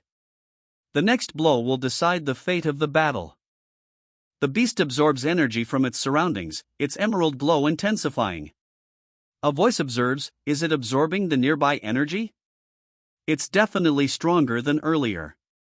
The stakes have escalated. A woman watches the battle, her expression serious. She makes a grim assessment: if they try and run in to help, they may end up in danger. "So I'll have to be serious and end it fast." The scene shifts to a critical juncture, where decisive action is required. A furious clash erupts. A figure, cloaked in shadow, unleashes a blinding wave of emerald energy, its power almost overwhelming. The shadowed figure, his eyes burning with intensity, channels more power into his weapon, its violet glow intensifying. With more power, he vows, his resolve unwavering. He attacks with renewed force, the violet energy slicing through the emerald torrent. The speed is breathtaking, a blur of motion and power. Observing the battle, a young woman notes a crucial detail: its claws have changed too. The creature's adaptation forces her to acknowledge a growing challenge: if I can't kill it in one shot, this may get bothersome. The fight continues, the emerald energy now swirling around them both. The violet weapon flashes again, a desperate counteroffensive. A monstrous creature, pulsating with emerald energy, materializes before him. He utters a pained groan, as the beast's terrifying power threatens to overwhelm him. The need for new clothes is quickly forgotten. The creature unleashes a furious barrage of emerald energy, its attack a blinding cascade of light and raw power. The ground trembles, violently shaking from the ferocity of the beast's onslaught. Its form fully manifests, a grotesque parody of life, its gaping maw revealing rows of razor-sharp teeth and eyes burning with malevolent green fire. A guttural roar, ohio, echoes through the shattered landscape as the beast's true nature is revealed. With a violent kuuung, the creature is brought crashing to the earth, its power abruptly extinguished in a burst of green light. Its reign of terror ends. A young woman, her expression a mixture of awe and disbelief, witnesses the aftermath. A single word escapes her lips: that. The implications of what she has just seen begin to unfold. He gripped the purple-tinged blade, a surge of dark energy crackling around it. As Naho, he muttered, the words a grim acknowledgement of his power, still nascent, still insufficient. The assessment was harsh but true: you're still weaker than that one. His opponent's power, a terrifying green energy, loomed large in his memory. Despite the disadvantage, he launched himself forward, a blur of motion and purple energy against his foe's overwhelming green might. The clash was imminent. A young woman, her expression grim, stands amidst a purple-tinged forest. Her gaze is fixed, unwavering, hinting at a looming threat she senses nearby. The creature's eyes glow, two malevolent emeralds piercing the darkness. Its monstrous form, a terrifying fusion of shadow and scales, rises from the depths, confirming the young woman's apprehension. A young boy, seemingly exhausted, collapses in a desolate forest. The chilling wind whispers through bare branches, carrying the faint scent of decay. His eyes widen in disbelief, his voice laced with terror as he gasps, what is this?" The scene is one of utter bewilderment and growing dread, the boy surrounded by an inexplicable aura of violence. A young woman approaches, her gaze fixed upon the boy. She quietly states, they were already dead, dispelling any notion of a heroic victory. The grim reality of the situation sinks in: the boy's supposed triumph was merely a consequence of the enemy's prior demise. The scene shifts to reveal a grizzled, battle-weary man and a fiery-haired woman. Their conversation unveils a harsh truth: the enemy captain abandoned his troops. The man's harsh assessment, bastards who didn't have loyalty or a sense of responsibility, underscores the brutality and ruthlessness of the war, revealing a morally bankrupt enemy. The woman's cry, "There's a survivor here," redirects attention back to the boy, foreshadowing his role in a larger narrative. A grizzled man groans, ugh, his body battered and bruised, lying amidst the debris of a recent battle. Nearby, another figure, his face etched with grim determination, exclaims, "That's Miles." The gravity of their situation is palpable: they are far from safety, deep within demonic beast territory. A chilling thought crosses the determined man's mind: is it merely fortunate that his client is still alive? The determined man, arms crossed, addresses the injured man with a stern yet concerned expression. The silent tension speaks volumes: their escape hinges on the injured man's resilience. Ignoring his own weariness, the determined man snaps, "Get a grip on yourself, you're not dead yet." He assists the older man, who seems shocked into reluctant compliance. The scene underscores the harsh realities of their world, where survival demands unwavering resolve. The old man's eyes widened, a mixture of disbelief and exhaustion etched onto his face. He gasped, "How did I survive?" "The demonic beast, what about it?" His companion cut him short, the words sharp and decisive, "It's dead. You can forget about death for the time being." The gaze shifted to a young man with dark hair, his sword sheathed at his side, standing silently in a desolate forest. The companion's words hung in the air, unspoken but heavy, "Keep it a secret, huh?" The old man's face crumpled further. His voice cracked as he exclaimed, 80% of the profit." The sheer audacity of the demand was clearly overwhelming. The old man's protest, "Wouldn't 70% be acceptable?" was met with the redhead's dismissive response. He nonchalantly explained, "That should be more than enough, considering I have to compensate for those who died." "That's your business."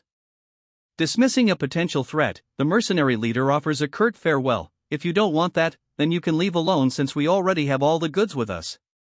I wish you good luck." The implication is clear: they've secured their objective, and further conflict is undesirable. The mercenaries, having secured their payment, discuss their next move in a hushed tone. One states, "All right, 80% it is then," confirming their agreement on the terms of the deal. The final, seemingly dismissive good, suggests a sense of confidence and finality.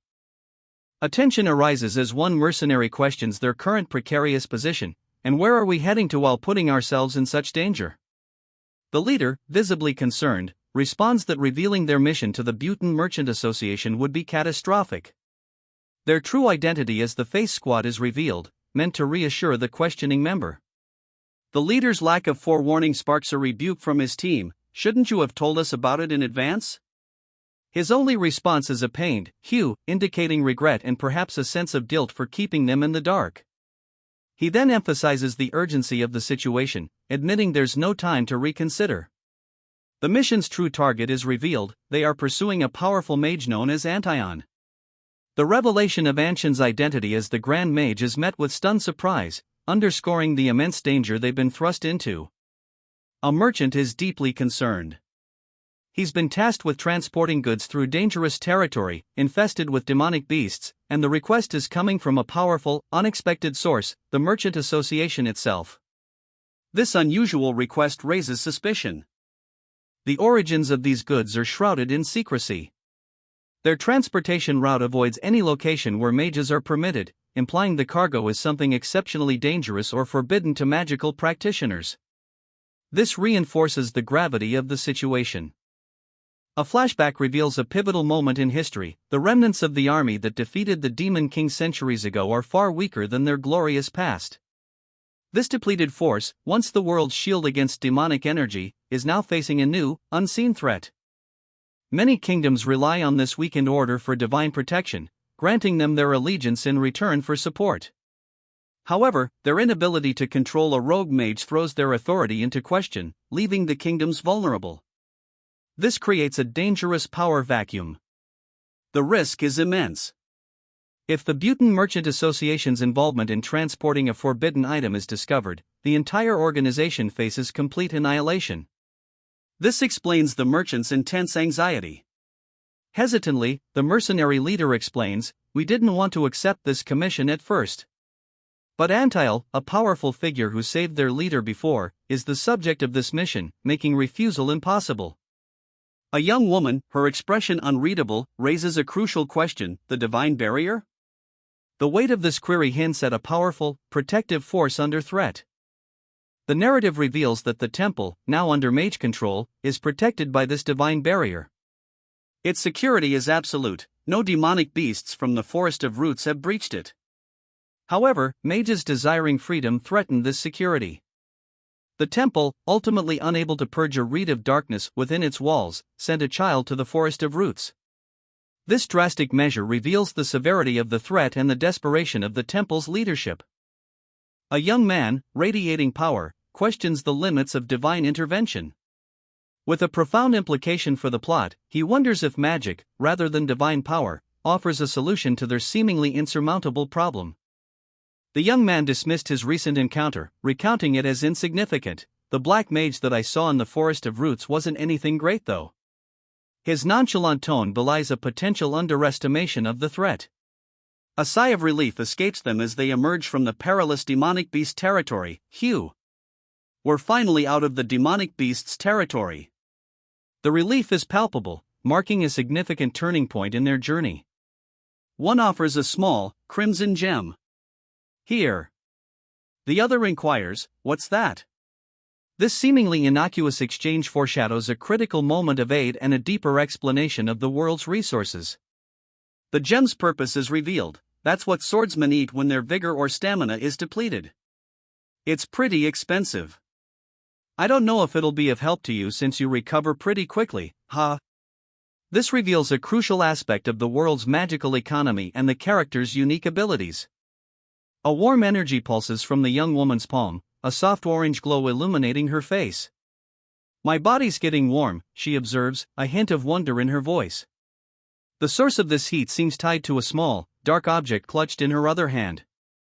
Helmut, his face partially obscured, appears troubled. His question hangs heavy in the air, but why would you give me this? The sparse, bleak landscape behind him reflects his uncertain mood. The woman's pensive expression deepens as Helmut's solemn vow unfolds. He promises aid, swearing upon the name of the Face Mercenary Squad should she require assistance in her search for lost memories. The promise is made, even as she departs. Helmut, his face resolute, affirms his commitment. I swear upon the name of the Face Mercenary Squad that I'll definitely go and help you. His words carry the weight of a serious promise. Gratitude hung heavy in the air as the blonde-haired soldier acknowledged his comrade's life-saving actions. Their shared history, forged in the heat of battle, solidified their bond, were comrades, after all. Their handshake sealed the unspoken understanding, a testament to their shared struggle and mutual respect. Comradeship transcends mere words. A sudden cry, Helmut, pierced the quiet aftermath. The scene shifts to a chaotic battlefield, where the soldiers are struggling and falling. The blonde soldier, Helmut, surveys the scene, a grim assessment playing on his lips. Their swift victory was due to the enemy's broken formation, their resistance easily crushed. The battlefield is strewn with the corpses of fallen soldiers, a grim testament to a brutal conflict. Among them lies a young man, barely alive, his body marred by wounds. An elderly man awakens, disoriented. He gazes upon his surroundings, a mixture of confusion and fear clouding his eyes. Is this the afterlife? He wonders aloud, his voice a weak rasp. The old man sees Miles, alive and well, causing a wave of remorse to wash over him. He confesses, I should not have abandoned the mercenary squad like that. But Paul threatened me. He continues, a touch of relief in his tone, though I'm glad I was able to apologize to you after our deaths. Overcome with emotion, the old man's face crumples as he silently prays, the weight of his survival and the loss of his comrades settling heavily upon him. Oh, God! He whispers. Tears stream down his face as the full impact of his situation sinks in. He says, his voice barely a breath, the reality's finally hitting me. The mercenary leader explains their reduced payment, a mere 80%, citing their own losses during a recent mission. The young woman, betrayed and having risked her life, is understandably displeased. She had already suffered greatly due to the Commission's failings. Despite the fraught circumstances and the revelation of the Commission's failings, the man with the orange hair and the sword calmly requests further details. He is ready to hear what she has to say. The gravity of the situation deepens. The old man's concerned expression highlights the danger, revealing the Commission's location could jeopardize their own safety and the mercenaries as well. The risks are undeniable. The client's identity is finally revealed, a powerful and mysterious figure, a cloaked wizard, who commands immense magical energy. The implications are significant. The final destination, the Temple of Lumen, is announced. Its power is described as exceeding all imagination, hinting at the monumental scale of the task ahead and the potential dangers within. An ominous image of a monstrous creature hints at the formidable forces they may encounter. They are amassing sacrifices and power under the guise of protection, a stark contrast to their former selves. Amidst the conflict, a mage discovered a temple artifact, driven by research. The speaker warns that the temple's influence is so immense that even those involved with the Merchant Association are not safe. The revelation that the mage is the renowned Antiel adds another layer of intrigue. To counter the demonic beasts, a divine barrier was deployed, but it also detects the mana of mages, causing an unforeseen problem. The weight of history hangs heavy. A powerful mage, Antiel, nearly shattered the city's divine barrier, a fact the temple desperately tried to conceal. A lone figure walks away, their back to the viewer. The words "I hope this mage is different" express a cautious hope, a yearning for a change from the past. Night has fallen. A group, weary from their journey, sets up camp amidst the ruins of a forest. Practicality dictates their decision to rest and await the arrival of the mage they seek tomorrow. A young mage, their expression unreadable, simply replies, "All right," to an unspoken command or suggestion. Their silence speaks volumes. Concern etched on his face, a companion asks, "How do you feel?" The unspoken anxiety weighs heavily on the group as they await the unknown. A mercenary expresses gratitude to a client, their words echoing in the twilight forest, "Thank you for protecting the Face Mercenary Squad." The acknowledgement underscores the gravity of the situation they recently faced together. The mercenary's relief is palpable as he reflects, "If it weren't for you, both us and our client would have died long ago." His voice carries the weight of a near-death experience, highlighting the mercenary's loyalty and the perilous nature of their profession. A shift in focus reveals a newfound appreciation. The mercenary adds, "Comrades that I can trust."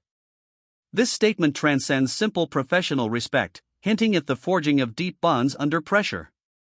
The scene shifts to a discussion of payment. One mercenary raises an eyebrow, questioning, before the other directly proposes, "Shall we talk finances?"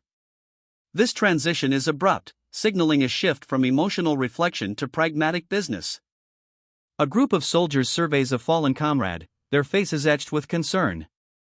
"What are those goods?" one of them wonders aloud, his gaze fixed on something beyond the immediate scene. The question hints at a larger mystery unfolding. Another soldier, his features sharp and his expression grave, reflects on a past event. "Of course," he begins, his voice heavy with the weight of shared history, "a few years ago, the divine barrier was almost destroyed." The revelation establishes a world-threatening vulnerability. A young woman's eyes widen in recognition as she exclaims, "Oh, Helmut." Her surprise indicates Helmut's unexpected presence and perhaps a significant connection to the past events mentioned. The young woman's face softens into a thoughtful expression, as she quietly states, "It was effective." Her statement implies that Helmut's actions in the past, in response to the near destruction of the divine barrier, were successful. Helmut, looking somewhat uncomfortable, explains, "That was my thanks to you. Although I know it's not nearly enough for saving us." His words reveal both gratitude and a sense of inadequacy, suggesting the scale of the crisis and the gravity of the debt he feels. A seasoned group of mercenaries, led by a grizzled older man, stand before a small, dilapidated shack amidst a bleak, snow-covered landscape. Their expressions reflect a mixture of apprehension and grim determination. The leader, examining a map, confirms their location but expresses doubt about the nature of their destination. He questions the feasibility of delivering their sensitive cargo to such a remote, isolated place. One of the mercenaries, a fiery redhead, voices her suspicions, suggesting this remote location is in fact Antial's secret hideout, adding an element of danger to their mission. A figure in a trench coat, a pendant glowing faintly in his hand, stands before a frozen, shimmering tree. The cold emanating from it is palpable. Witnessing this spectacle, a woman gasps, "Magic!" Her companion, equally awestruck, confirms, "This is insane." The sheer scale of the magical display overwhelms them. The temperature plummets drastically. A man, observing from a distance, deduces that such a significant magical event could only be occurring far away. He points towards a distant structure. "Ah, over there." A young man arrives at a destination, greeted by the words, "You're finally here." The arrival signals the culmination of their journey and the impending confrontation. The mage examines the rings, his expression one of quiet satisfaction. "Some of these must have been difficult to obtain," he muses, a hint of approval in his voice. "Excellent work. I'm very pleased." An older man, his face etched with years of experience, speaks with a mixture of awe and concern. "Only a third of the group made it back," he notes, his gaze falling upon the cart. "You've faced immense challenges to reach this point. I sensed large amounts of demonic energy emanating from the carriage." He pauses, suspicion coloring his words. "Is that a demonic beast's corpse?" The older man considers the implications, a thoughtful expression on his face. "In that case, let's add that to the request fee and total it to 150,000 marks. The old mage, dismissing his carriage and goods with a wave, observes, "I guess they spend as much as they earn." His dismissive attitude reveals a deep understanding of the merchant's financial habits and suggests a world where financial realities are transparent to those with sufficient power. The young man's strength is evident even from a distance, his very presence commands attention. A silent observation, "This human is strong," underlines his exceptional power, foreshadowing a significant role he'll play. Intrigued, the mage's eyes widen as he watches the young man depart. A subtle how very interesting, hints at a hidden depth to the young man's abilities, exceeding even the mage's vast experience. The young man's gaze is intense, mirroring the weight of the mage's assessment. The words, "A mage of my level can see into the truth, hidden deep within," do not say anything more than that, reveal a hidden power within him, a secret that even powerful magic can partially unveil. The warning suggests severe consequences for further exposure. Do you need this kept secret? The question hangs heavy in the air, a silent tension building amidst a swirling, ethereal blue light emanating from a wintry forest. "I am a mage," the old man declares, his voice echoing with the weight of ages. "I have learned many of this world's secrets, and also respected the underlying truths." He stands amidst the same blue light, his hand outstretched in a gesture of authority and knowledge. "Now, ask me what you need to know, special boy," the mage says, his gaze piercing, a glowing orb resting on his staff. The implication is clear, the young man before him holds a significance that transcends the ordinary. Does it have something to do with the seed of darkness deep inside your heart? The question, posed by the young man, strikes at the very core of his being, a dark secret that threatens to consume him. The young woman confirmed the archmage's suspicions. Yes, she knew. She sought his help in removing the demonic power within her. The old archmage, however, simply hummed in response, his expression unreadable. The archmage's response was immediate and blunt: "It's impossible." The panel reveals the horrifying truth: the power she harbors is not something that can simply be removed. It's the essence of a demon, inhabiting her since her birth, a rare occurrence where infants are brought into existence by the seed of darkness itself, forced to serve as its host until death. The archmage explains the perilous nature of demonic energy. Resisting it only invites further corruption, potentially driving the host insane or transforming them into a demonic beast. The relentless power will eventually overwhelm her. Theoretically, suppressing the seed of darkness is possible using different powers, but these require immense talent and time investment in either mana or viscount. However, the seed detects demonic energy far faster than either of those methods. A young woman, seemingly unaffected, casually juggles glowing orbs of demonic energy, finding the situation amusing. Her nonchalance highlights the extraordinary nature of her control over the potent power within her. Even an archmage like the old man would only have noticed the seed's presence due to its reaction to the high concentration of demonic energy. Its subtle nature makes it remarkably difficult to detect without careful observation. If undetected by the temple, the seed's possession remains a possibility. However, the grim reality is that those who carry it invariably become either criminals or demonic beasts. The final fate of those who possess the seed of darkness is revealed in a horrifying display, a massive graveyard of skulls. This stark image underscores the inescapable doom that awaits them. A young man, his face etched with grim determination, declares, "Because I'm a human." His words carry the weight of a profound responsibility, hinting at a destiny only humans can fulfill. The scene shifts to a figure in similar attire, a sword at his hip. He continues the young man's solemn pronouncement, stating, "Since humans are the ones who predict fate, it must also be humans who change it." This establishes a core principle of this world, humanity's unique connection to the very fabric of destiny. An elder, his face a roadmap of wisdom and perhaps weariness, observes, "If you aren't able to overcome it." His words suggest a looming challenge, a trial that will test the limits of human agency and resolve. The implication is one of great peril, but also possibility. The perspective changes. A powerful figure gestures, their hand trailing shimmering energy. They offer encouragement and a promise of extraordinary potential. "If you can reach a realm that far surpasses mine, even the darkness itself may bend to your will."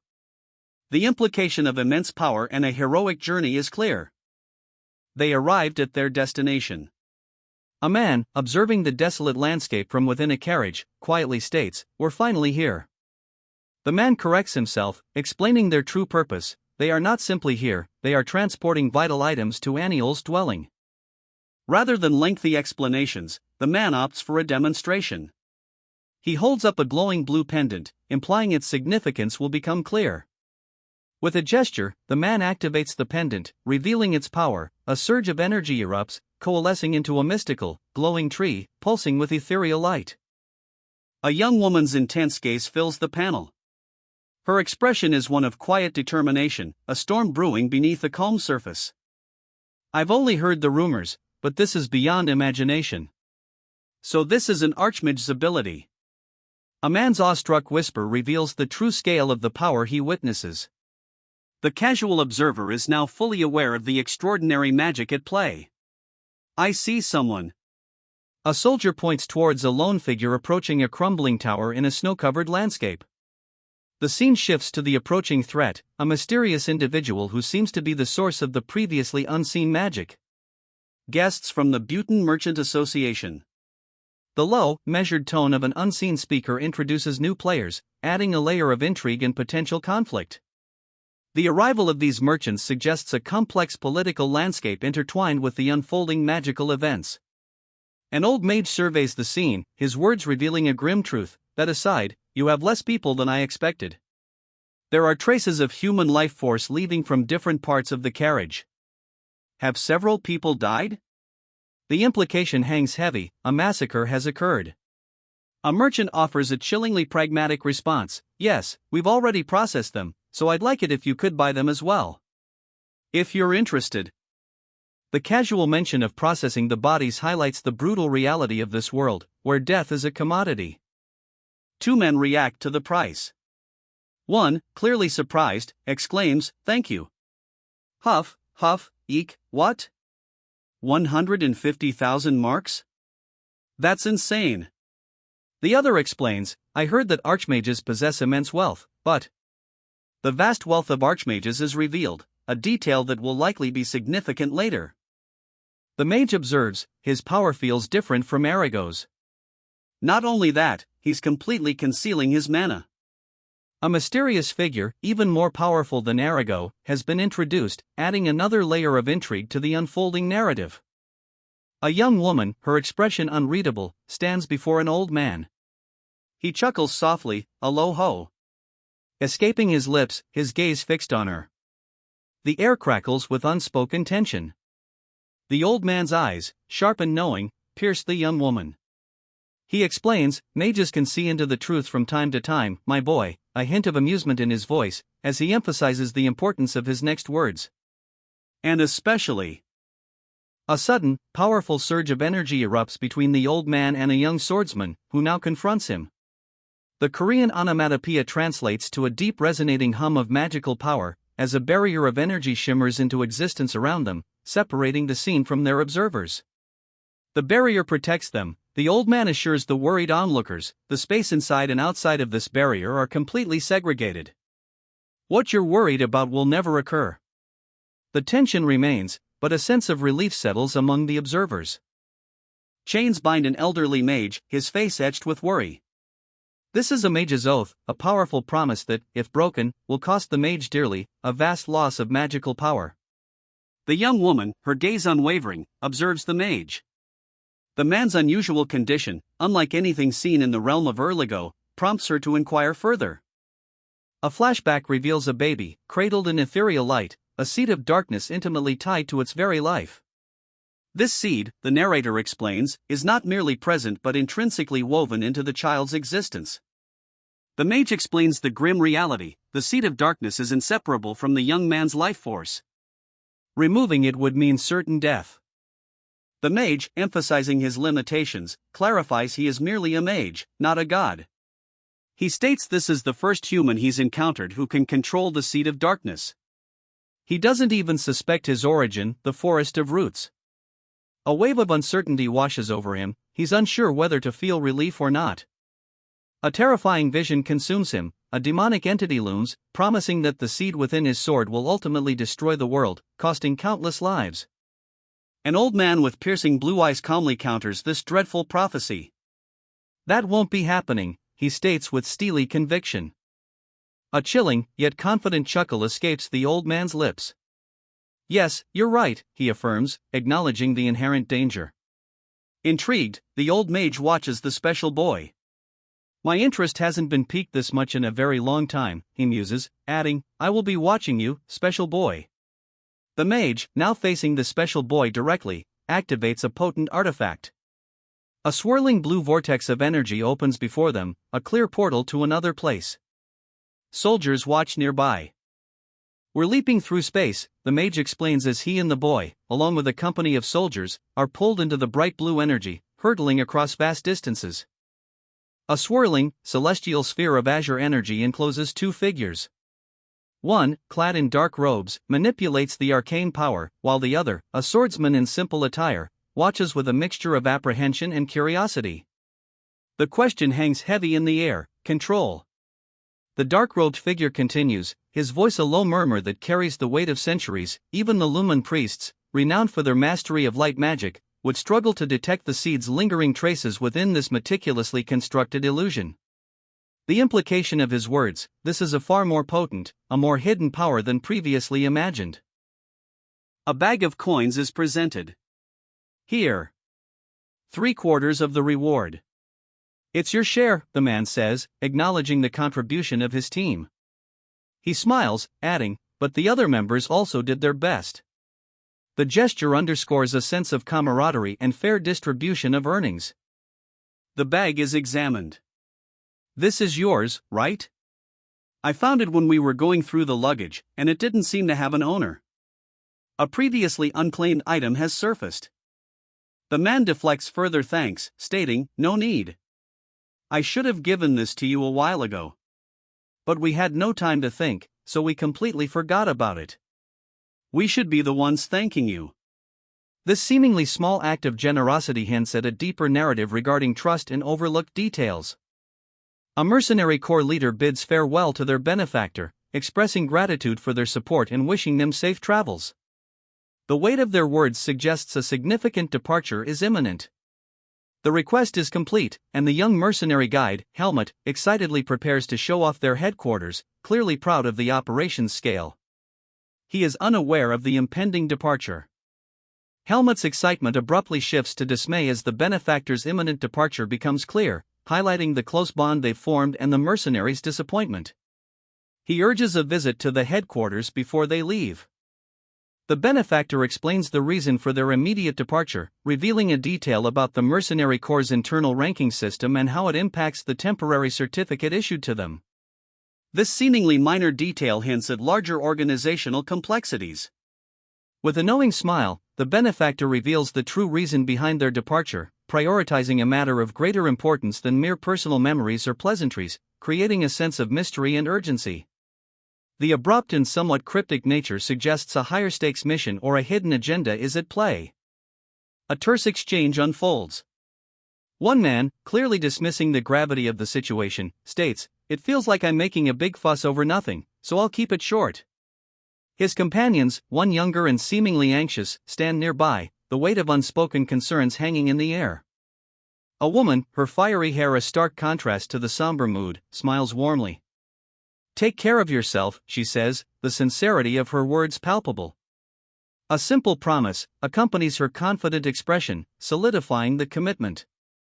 More goodbyes are exchanged. "Thanks, Helmut," one man says, his gaze sincere and appreciative. Another, Helmut, waves cheerfully, wishing them a safe trip. A final, quiet "see ya, and let's meet again" underscores a bond forged in shared experiences. The young man, left behind, quietly expresses his gratitude. "Finn, your meals were delicious." The simple statement hints at a deeper connection than just shared meals. The older man sighs, a mixture of relief and something deeper in his expression. He soothes the visibly upset young man, saying, "Woi, don't cry. He's not dying." The scene shifts to a more immediate concern, highlighting the emotional toll of their recent experiences. He stands alone, a lone figure in a desolate, snow-dusted forest. The word "okay" hangs in the air, a quiet resolution hardening his gaze.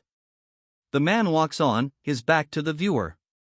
His internal monologue reveals the painful memories of abandonment, linking the past to his current, determined path. The image of a large, snow leopard-like creature adds to the sense of danger and struggle he faces. A sudden, jarring shift in tone and style showcases a fleeting vision, a glimpse into a terrifying future. The ominous figure's face contorted in a sinister grin portends his dire warning, foreshadowing inevitable conflict. Mercenary work, although risky, becomes a necessary step. A burst of purple energy envelopes him. His decision is clear: there is only one way to survive the coming storm, and that is to achieve unparalleled strength. His eyes blaze with newfound resolve, the intensity of the purple aura reflecting his inner transformation. He is ready to face whatever lies ahead. Despite the setbacks, Caleb's absence, and the devastation of Tarek, hope remains. Rebuilding is possible, they are still alive. The complete annihilation of their enemies is a crucial, albeit distant, objective. The unfortunate loss of Caleb is noted, but the pressing matter is recruitment. A new plan is underway. Suddenly, a shocking sight halts all action. Paul's terrified recognition of a familiar threat interrupts the strategic planning. The urgent need for concealment overrides all other concerns. The immediate danger necessitates immediate action. A young man, clearly flustered, stammers a denial to a woman with fiery orange hair. Her expression is one of intense scrutiny, suggesting he's hidden something. The setting appears to be a bustling, medieval-style town square. The scene shifts to a lone figure cloaked in gray, contemplating the recent events. Their narration reveals a surprising vulnerability within the demonic beast they've fought. The opportunity to flee has presented itself, but a different path will be taken. The decision to retreat is discarded as the reality of their predicament sinks in. Their actions, they realize, are soon to be discovered by the guild, leading to an unavoidable confrontation. This realization is tinged with dark humor, as a mercenary's life is indeed anything but ordinary. A hardened mercenary, his face etched with grim determination, confirms their current ranking, second best. The implication is that this status gives them a certain level of impunity, a dangerous game that they are willing to play. The decision is made. Embracing their precarious position, they choose audacious theft over a cautious retreat. A burly man, enjoying a hearty drink, boasts, "Of course he did. You sure know me well." His confidence betrays a hint of arrogance. The scene shifts to a young woman, reacting with a stunned expression. Her uncertainty is palpable. The woman's brow furrows as she quietly confesses, "I'm at a loss." Her expression speaks volumes about the weight of her current predicament. She continues, revealing a critical piece of information: "I couldn't stay in the mercenary corps because of the Seed of Darkness, and the necklace I brought out from the Forest of Roots. I have to find a clue for this as well." The weight of her words hints at a larger, looming threat. Gazing upon a vast cityscape, the woman's eyes widen in realization. So, the entire world must be incomprehensibly massive. The sheer scale of her task dawns upon her, amplified by the sprawling city. He surveys his earnings: a pouch of coins from Darien, a reward from Fien, and something else, wrapped in cloth. He admits uncertainty about the total amount. His gaze sharpens, a question mark forming in his mind.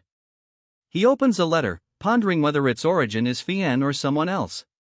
Intrigued, he reads further, his expression shifting to one of surprise. Finn, a young man with dark hair, accepts a pouch of coins from a mercenary, their transaction witnessed by a horse-drawn carriage.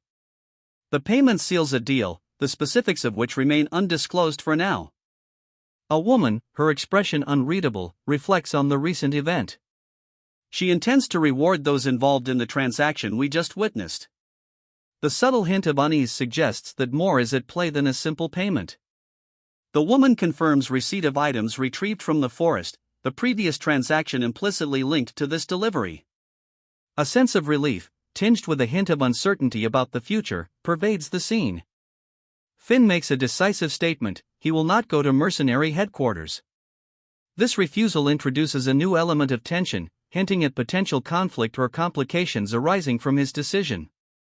The mercenary, Fien, intervenes, physically stopping Finn. The scene escalates, implying a disagreement over Finn's refusal to comply with unspoken plans. The abrupt halt suggests a significant shift in the narrative's trajectory. More than enough, she declares, a subtle satisfaction in her tone despite the grim circumstances. The weight of responsibility rests on her shoulders, yet her resolve is unshaken. With a weary sigh, she releases the reins, her words a quiet farewell. Everyone, thank you for everything. The unspoken gratitude for their unwavering support hangs heavy in the air. Tears stream down his face as he pleads, you have to come, okay? His desperation is palpable, a raw display of his dependence on the departing mercenaries. A promise made, a promise kept. She confirms her commitment to those she leaves behind, her gaze unwavering, as the man beside her adds, if you need a mercenary corps, come to us anytime. The offer is a lifeline, a testament to the enduring bonds forged in shared hardship. A pang of sorrow struck him. A part of my heart aches a little, he admitted, his gaze lingering on the distant figure. The weight of his past actions settled heavily upon him. The mercenary's life continued, a dangerous path. He knew, with each demonic beast he faced, the seed of darkness within him would grow stronger. I keep doing mercenary work, he explained, the words heavy with resignation. I'll have no choice but to face demonic beasts, and the seed of darkness will absorb demonic energy every time. His grim acceptance underscored the inevitability of his fate. He stood, a silhouette against a blinding purple light, a powerful aura radiating from him. The darkness pulsed within, but he held it at bay.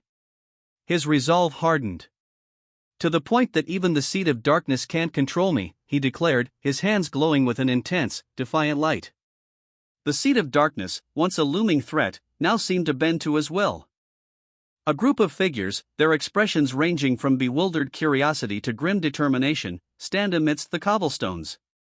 The young boy's question hangs heavy in the air, how did they? The implication is clear, something unexpected and potentially ominous has occurred. The boy, his face alight with wide-eyed wonder, expresses a stark contrast to the gravity of the situation. His innocent surprise foreshadows a revelation yet to come. A sinister figure, his mouth stretched into a chilling grin, whispers, a weird feeling. This is not mere unease, it's the premonition of a powerful, imminent shift in the narrative. Laughter fills a tavern as a man boasts of a powerful punch. His companions roar with approval, their amusement palpable.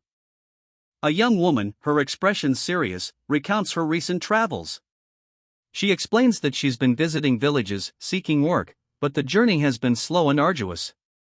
She reflects on a recent payment, noting that while it was substantial, it wasn't comparable to previous earnings. Her tone implies a contrast between the kindness of a stranger versus the expected payment from official mercenary work. The young woman reveals she earned significantly more from her recent independent work than she did from her previous employer, Darien. Her expression conveys a quiet satisfaction, while Darien's presence in the panel suggests a looming tension.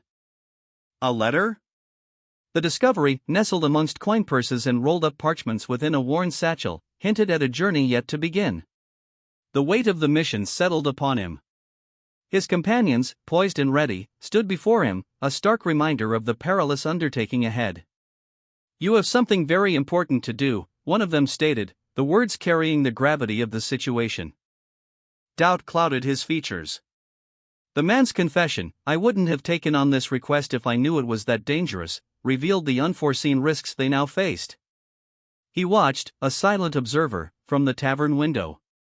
The scene outside, a bustling town square, now felt distant, a world away from the gravity of his imminent task. The grim reality settles upon them, we're fucked. Two cloaked figures, their faces etched with despair, sit huddled together, the weight of their situation palpable. Their predicament is dire, hope seems lost. The other man's desperation intensifies. His eyes, wide with fear and sweat beading on his brow, speak volumes. The unspoken threat of starvation looms large, facing such a fate, even surrender becomes a difficult choice. If starving to death is the only other option, their current plight appears less terrible. Helmet. The name hung heavy in the air, a stark introduction to a young man with silver hair and piercing eyes. His gaze was distant, reflecting a life lived apart. A voice, gentle yet firm, offered guidance, you're probably having trouble adjusting to the outside world. The way you've lived is different from how others live. Understanding and compassion tempered the words, acknowledging the youth's struggle. The advice continued, painting a picture of refuge. Try going to Baden. It's a place where commoners and nobles alike attend equally. No one will pry into your past. A sanctuary, a fresh start, was being offered. Your training is complete, but your journey has just begun. Seek out Ethan Kudrow, a man who holds a key to your next steps. He'll recognize you by the sword given to you. The human world, however, proves far more perilous than you might imagine. Despite the dangers ahead, your mentor places his faith in your ability to overcome this next challenge. Your rigorous training has demonstrated resilience, and he trusts you to navigate the complexities of the human world, where brute strength alone won't solve every problem. The young disciple, now alone, studies a letter, their hand trembling slightly as they decipher the instructions. Relief washes over them as the letter clarifies their next destination. The uncertainty is lifted, they know where to go. The merchant, a man with a surprisingly gentle face, confirms the price, 15 marks. The transaction, seemingly mundane, sets the stage for a larger event. A single mark coin changes hands. The recipient's gasp reveals its true value, a 1,000-mark coin, a sum far exceeding expectations. A young woman, her expression a mixture of surprise and calculation, reflects on a recent request. 90,000 marks, received just days ago, or far less than the true worth of the object involved. The weight of her undisclosed mission is palpable. A sudden eruption of laughter shatters the tense atmosphere. A large, imposing man with blazing red eyes bellows, "Oi, brat!" His arrival heralds a shift in power dynamics. His anticipation is palpable, hinting at a confrontation. A hulking man, flanked by two equally imposing henchmen, grins, his fists clenched. Their predatory amusement hangs heavy in the air, a palpable tension underlying their outwardly jovial expressions. The man's laughter explodes, a raw, unrestrained sound that shatters the fragile calm. "What's with these humans?" he bellows, his amusement turning to something darker, something far more menacing. A young woman, her face etched with defiance, dares to challenge him. "Who are you?" she demands, her voice steady despite the palpable threat. The question hangs in the air, a fragile defiance against overwhelming power. The man's initial amusement vanishes, replaced by a furious snarl. He responds to her continued defiance with a dismissive, contemptuous, "Are you deaf?" His incredulity underscores the profound power imbalance. He cannot fathom this level of resistance from one so seemingly insignificant. The panel ends with an internal monologue from one of the henchmen. "How is a brat this strong?" The question speaks volumes about the woman's unexpected strength. A powerful punch is thrown, but a young man deflects it with ease. The attacker, enraged, bellows, "Damn brat! How dare you block our boss's punch?" With a swift, precise counterattack, the young man sends his opponent sprawling. The impact is a blur of motion. The scene shifts. A heavy thud echoes as another assailant is sent flying across the room. Chaos erupts in the tavern. The initial attacker, stunned and reeling, stammers, "Wha, who the hell are you?" His eyes widen in disbelief. Another swift blow lands, silencing the remaining opponent with a sharp curg. The young man's movements are brutal, efficient, and utterly unexpected. A swordsman stands over a prone, distressed man. "Go away," the swordsman commands, his tone clipped. The man below groans, "Don't bother me," his voice heavy with despair. The scene reveals a brewing conflict. The swordsman's authority is undeniable, yet the man's distress hints at a deeper issue beyond a simple disagreement. The man clutches his face, stifling a cry of pain. His pained expression and the sound, kgh, suggest a hidden injury or a profound emotional turmoil underlying his physical discomfort. The scene's intensity builds, emphasizing his vulnerability.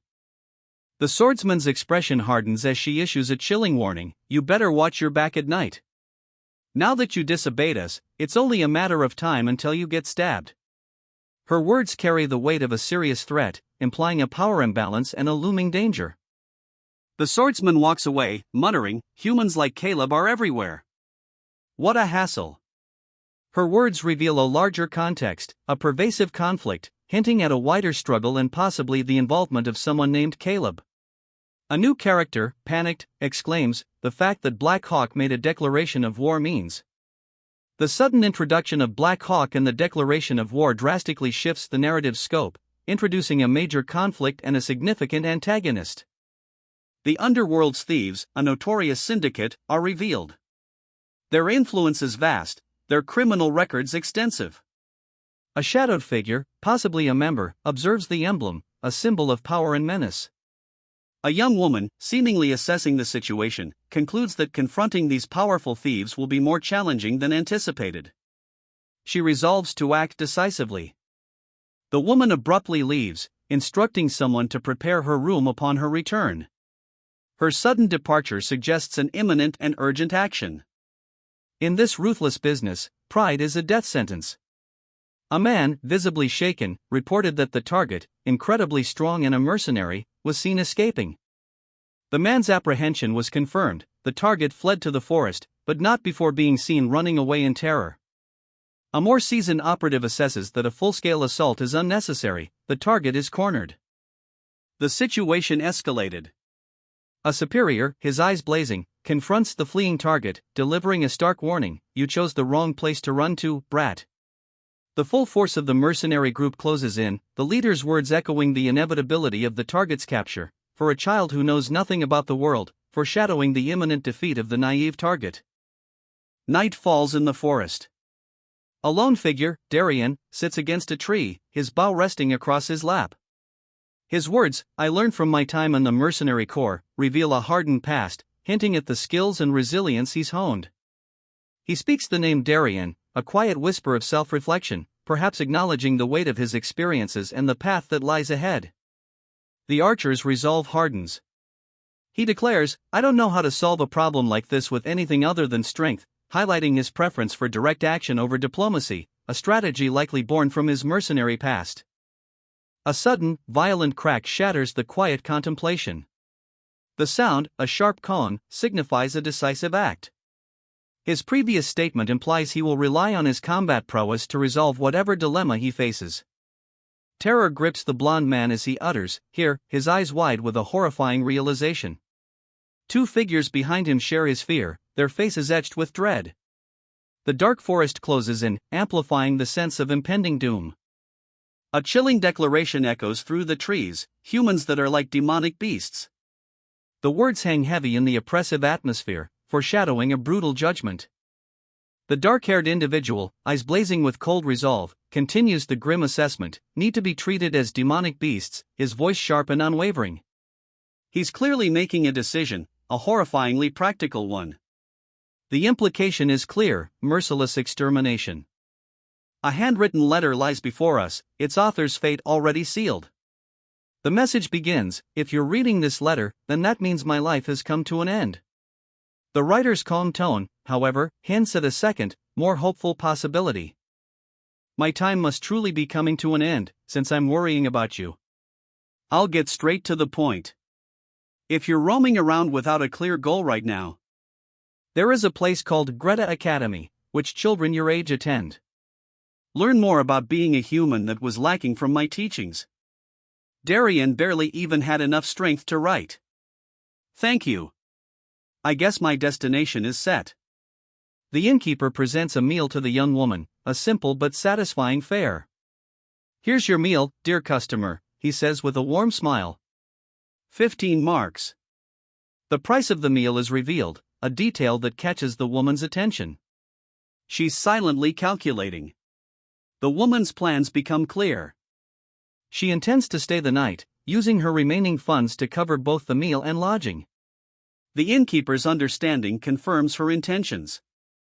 The innkeeper, observing her, is struck by the considerable sum of money she possesses. His expression shifts to one of avarice. "You're pretty loaded, huh?" he remarks with a greedy glint in his eyes. A grizzled man, eyes gleaming with avarice, boldly requests 20,000 marks. He believes his target's wealthy appearance warrants such a brazen demand for more drinks. Instantaneous fury erupts. A powerful punch shatters the man's audacious request, along with a nearby table laden with food. The woman's expression reveals her utter contempt for the man's actions. The blow lands, a brutal counter to the earlier insult. The force of the punch is graphically depicted, leaving the man reeling and speechless. The woman's glare intensifies, her clenched fist a testament to her simmering rage, a warning of further consequences should any further transgressions occur. A young woman, her eyes wide with disbelief, whispers a single word, "Me?" Doubt and apprehension cloud her features. She swiftly scoops up a heavy bag, her movements suggesting urgency and a desperate need to escape. The young woman's actions have brought down the wrath of several burly men. They threaten her, their voices laced with menace. "I'll make you regret disobeying us." The weight of their anger is palpable. With a swift, decisive motion, she throws open a hidden compartment, the sound of its opening echoing with a sharp crack. The action signals her immediate escape route. The young woman darts into the alcove, leaving behind a startled innkeeper. Her escape is underway. A young woman, her expression a mixture of curiosity and apprehension, asks, "What's Black Hawk?" The question hints at an organization or group of significant importance within this world. A barkeep, his face etched with worry, reveals a grim truth: they'll kill anyone as long as they can make money. If you don't leave this town quickly. The urgency of his warning underscores the immediate danger. The woman, undeterred, formulates a plan. She will leave, lure Black Hawk to a new location, and observe their actions from a distance. The implication is that she intends to confront them, but carefully and strategically. A fight against humans is implied, highlighting a potential conflict between her kind and humanity. Their indignation boils over. The blatant disrespect shown by their enemy fuels their resolve. They'll have their revenge. One of the men, clearly frustrated by the perceived inaction of his companions, lashes out with contempt, calling them cowards and useless. His anger is palpable. News arrives. A brother, breathless and urgent, announces he's found their target's location. The hunt resumes. Confidence abounds. Knowing the terrain intimately, they confidently pursue their quarry, assured of success. The soldiers' grim faces are etched in the shadows, their words a chilling reminder: the horrors of the night of Black Hawk must never be forgotten. It was a night of unimaginable terror, a night that surpasses all others in its ferocity. A stark contrast emerges: while demonic creatures wreak havoc, other humans bravely risk their lives protecting one another. The world is a battlefield of both monsters and heroes. A lone archer stands ready, their bow drawn tight, a symbol of unwavering resolve in the face of the unknown.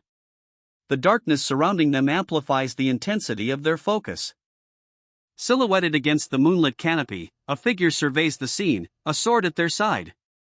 The strategic position atop the tree, overlooking the dark forest, hints at vigilance and careful observation. A sudden, violent blow interrupts the quiet. A man with blonde hair, clearly enraged, unleashes a powerful punch that sends the seated figure sprawling. The blonde man explodes in frustration, shouting, "Let's go! Goddammit, I'm so offended that I can't drink in a place like this." His rage is palpable, fueled by a perceived slight to his dignity. The victim of the assault, his face hidden from view, shows only wide, pained eyes. The silent agony speaks volumes. A feeling of impending doom settles in. A nervous innkeeper observes their departure, voicing his concern: "You don't have time to stay here like this. I'll return your lodging fee, so you have to run. Will those humans come back?" His worry betrays a deeper understanding of the stakes involved, hinting at the perilous nature of the blonde man's actions. He straightened, a faint hint of a smile playing on his lips. "Yeah. I'm all sober now." The words held a quiet finality, suggesting a resolution to a previous state of inebriation, or perhaps something more profound. A heavy boot landed on the ground, the impact muffled by the damp earth. A dark figure, cloaked and hooded, moved through the forest. It was not as strong as anticipated, a fact the figure noted. More humans must be tested to ascertain true strength. Suddenly, a powerful purple energy erupted from the figure, launching them skyward in a burst of magic. The figure seemed surprised. A figure, cloaked and armed, stumbles through the undergrowth, his breath ragged. The impact, a heavy coup, reverberates through the scene as he collapses, the fight clearly taking its toll. His face contorts in pain. "Shit!" he mutters, a guttural whisper filled with dawning horror. The seed within him reacts violently, an unexpected consequence of his recent battle. The realization dawns, he wasn't fighting a demonic beast, the enemy was human. The implications hit him hard, is that, the opponent I killed wasn't a demonic beast but a human. The weight of his actions hangs heavy in the air, the realization of his grave mistake shattering his composure. The unspoken consequence, the revelation will have dire repercussions. Then this is a bigger problem, he concludes grimly, his hands glowing with an ominous purple energy. The fear is palpable, exposure of his actions will lead to relentless pursuit by other humans. His survival hinges on remaining hidden. He resumes his flight, his movements swift and silent. If I can't kill my opponents, then I'll avoid them as much as possible, he resolves, his shadow disappearing into the dense woodland. His strategy shifts from direct confrontation to evasion, a crucial adaptation for survival. Driven by purpose, a lone figure trudges through the night. His whispered determination echoes in the darkness, I have to get to Baden. The urgency in his voice hints at a dire situation unfolding in the city.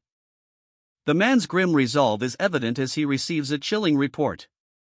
I see, so everyone is dead? The weight of the news settles heavily upon him, yet he does not falter. Despite the devastating losses, the man remains steadfast. The instruction rings out clear and cold, keep going as planned. His mission, whatever its nature, overrides even this catastrophic setback. A sudden interruption breaks the man's focus. A breathless report shatters the grim determination, Sir Anton. They have arrived. A new threat, or perhaps unexpected allies, have emerged. The tension ratchets up, signaling a dramatic shift in the immediate situation. He sits behind a large desk in a dimly lit office, the insignia of a phoenix blazing on the wall behind him. A pair of armored boots enter the frame, their owner unseen, and a low chuckle escapes the man's lips. Ho! Two imposing figures stand before him, their faces grim. Welcome, a single word hangs heavy in the air, echoing the unspoken tension. The man's expression shifts. He acknowledges their presence, saying, I have to thank you for that. However, right now we're in a bit of a mess here. His words paint a picture of escalating trouble. One of the mercenaries, a sharp question in his eyes, demands, what does that mean? The man responds with a chilling laugh, of course, I'm not doubting the skills of two rank 2 mercenaries. His words imply the trouble is far beyond their capabilities. A swift, brutal movement. He explains, we do a lot of illegal things here. So, if you bundle a job due to some weird sense of justice or morals, the implication is clear, they are being warned. A man, his face etched with grim determination, stares intently at a dummy riddled with darts. The silence hangs heavy, punctuated only by the unspoken weight of the situation. He demands proof, his words cutting through the tension. The scene shifts to a dimly lit room where a council of powerful figures listens, their faces a mixture of concern and suspicion. This is no simple matter, it requires evidence. A crumpled note is produced, a seemingly simple task is deemed manageable for two high-ranking mercenaries. The implication, this isn't their first rodeo. This is business as usual. The grim reality dawns, the mercenaries, sent to investigate, never returned. Their bodies were discovered, lifeless, in a nearby forest, a chilling discovery that hints at something far more dangerous than a simple job gone wrong. The lack of weapons further deepens the mystery. The council grapples with the implications, 5 seasoned mercenaries against a single, unknown assailant. The lack of a weapon adds to the enigma. A description of the culprit is desperately sought. The men before him, cloaked and watchful, were deemed skilled enough for rank 3. Their assignment awaited. Their superior explained that completing this task and joining Black Hawk would grant them access to more challenging missions. Intelligence reports placed their target in a nearby village inn. He hadn't traveled far. The pursuit would be swift. The target's location, a quaint village, its cobbled streets and central fountain offering little refuge from the coming confrontation. A cloaked figure stands before a weathered building, the imposing structure hinting at a place of importance within the city. The man's posture speaks of quiet contemplation, his gaze fixed on the entrance. The figure, his face still hidden, considers his approach. He needs to proceed discreetly, avoiding unwanted attention. He enters a bustling establishment, a mercenary guild, greeted with a welcoming, albeit curious, reception. The receptionist immediately notes his youth. The receptionist, reviewing her records, discovers his affiliation with the Pace Mercenary Corps. Surprise, perhaps tinged with a hint of professional respect, crosses her features. He requests passage to Baden, his tone indicating a willingness to pay any price. This is no ordinary request, the weight of urgency heavy in the air.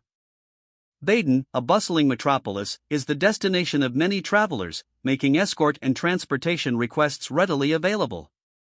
A proposition is presented: assistance with travel to Baden. The catch? There's a condition. Intrigued, the individual presses for details, demanding to know the nature of this condition. A lone figure, cloaked and weary, kneels in a dark forest. The question hangs in the air, heavy with unspoken implications. Black Hawk, was it? The implication is clear: someone is questioning the figure's recent actions, specifically, whether they were responsible for the death of a man known as Black Hawk. The figure, moving with surprising speed, dismisses the previous encounter as insignificant. They were way weaker than Fien, no, even Tanya. The casual dismissal reveals a level of power and experience far beyond the average warrior. The scene shifts to a close-up. The weary figure plans their next move. In any case, I'll have to start moving again when the sun rises. I'll go back to the inn and rest a bit. Their exhaustion is palpable, yet a sense of purpose remains. A dark, pulsing gem is shown briefly, its significance is yet unknown. A sudden, agonizing pain overwhelms the figure. They clutch at their chest as a dark energy erupts. The scene is punctuated with a powerful Korean onomatopoeia suggesting intense pain and internal struggle. Why? What's the problem? They gasp, clearly experiencing something unexpected and alarming. The pain experienced mirrors that of slaying demonic creatures. A dramatic shift. The figure is now revealed to be a powerfully built man, radiating dark energy from within. The question emerges, ominous and foreboding: does murder allow the seed of darkness to grow? The panel ends on this haunting query, suggesting a profound connection between violence and a supernatural, possibly corrupting, force. He cursed, his eyes burning with a mixture of self-reproach and bitter defeat.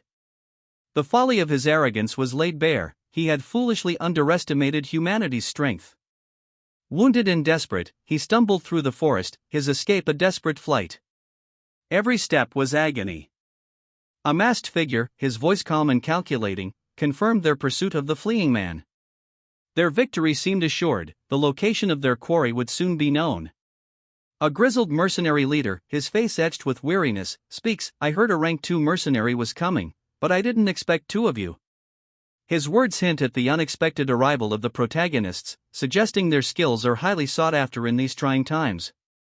He continues, his gaze assessing the potential recruits: to think you'd show interest in joining. In a time when it's hard to find skilled people. This highlights the scarcity of competent mercenaries, increasing the value and potential of the protagonist's skills. One of the prospective mercenaries raises an eyebrow, questioning the leader's next statement. This pause builds anticipation for the reveal of the conditions for joining. The leader gestures to his group, explaining, but we're a bit different from a normal mercenary corps. The setting shifts to a dimly lit hall, emphasizing the unique nature of this organization. He reveals a distinct operational methodology. The leader's face darkens, his hand clenching as he declares, it would be very troublesome. This ominous statement foreshadows a difficulty or challenge the protagonists will encounter.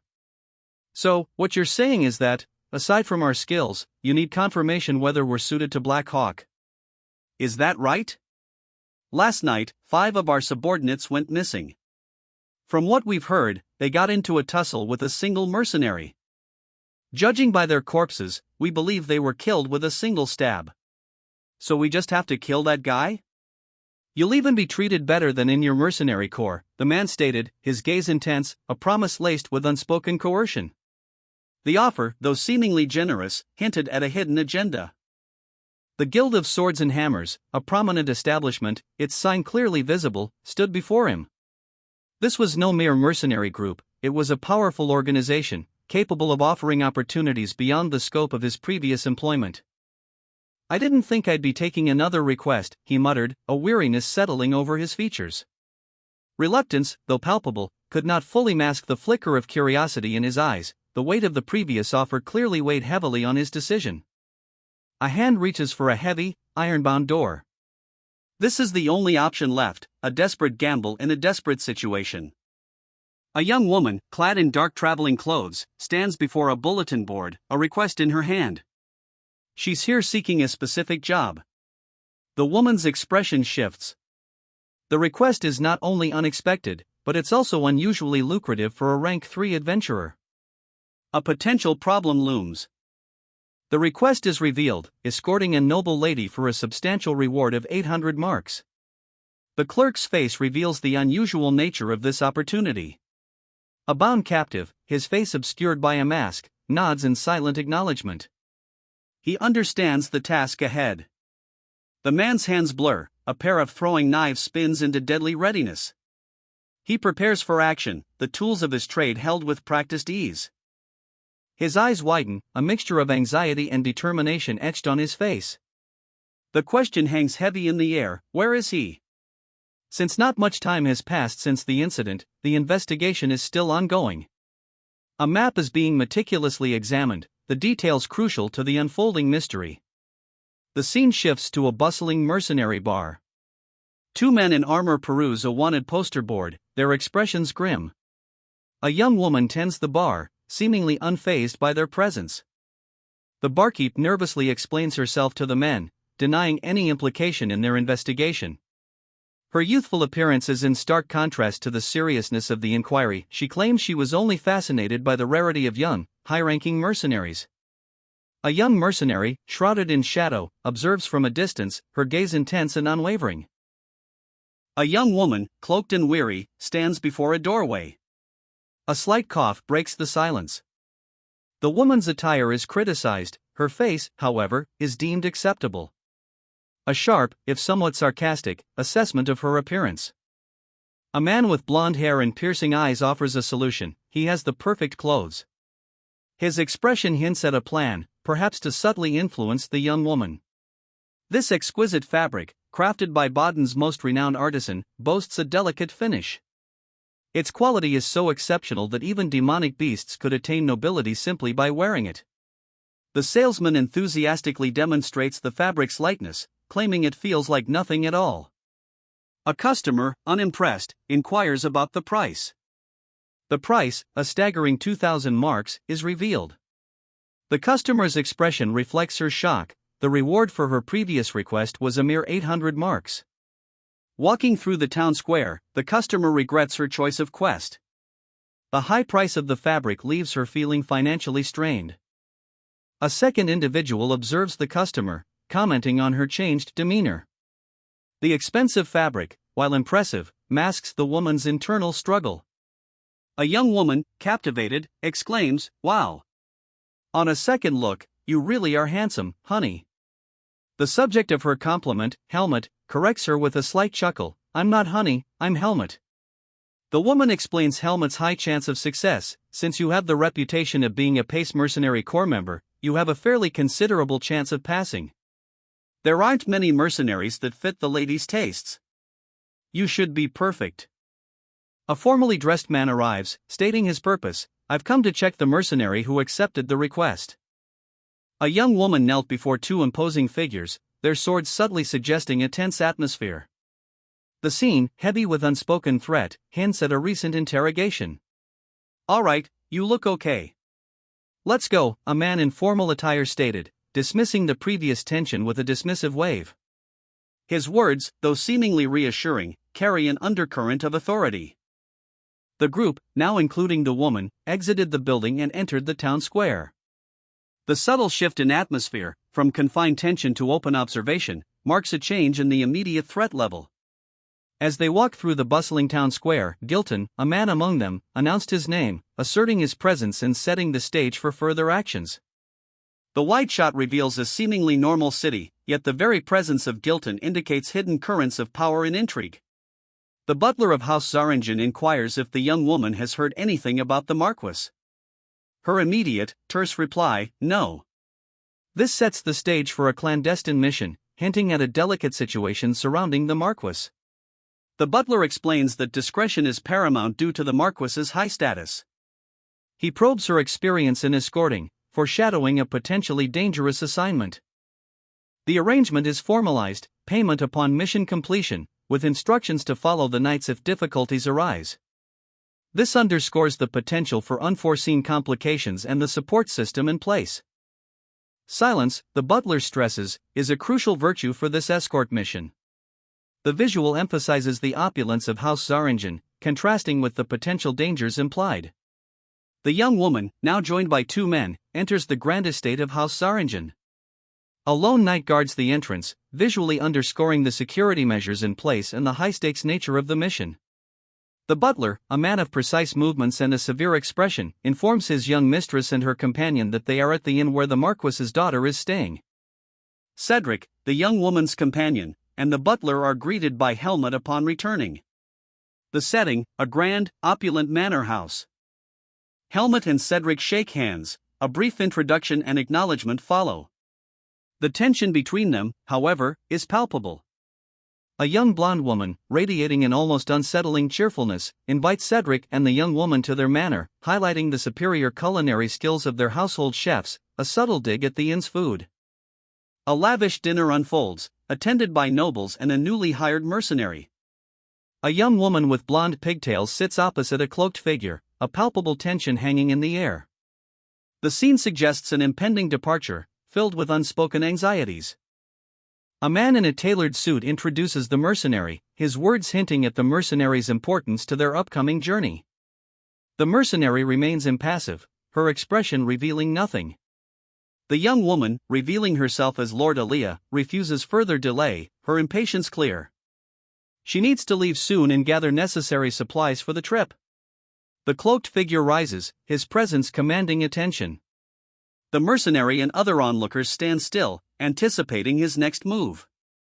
The moment is charged with anticipation. A stern-faced advisor addresses a pair of powerful figures, emphasizing the importance of a strong first impression when dealing with nobles. Even fame, he explains, is no substitute for proper presentation. The advisor's suggestion is revealed. He proposes purchasing more appropriate attire before proceeding. The request, he assures, will be ready soon. Here, what do you think? The tailor, a man with a comically exaggerated mustache, thrusts a dark suit forward with unsettling enthusiasm. His expression borders on manic. The tailor's client, a young man with blonde hair, examines the suit with a mixture of apprehension and curiosity as two onlookers observe from a distance in a high-end shop. The scene unfolds within an opulent boutique, a stark contrast to the tailor's flamboyant presentation. The blonde man's eyes widen slightly. Oh, right.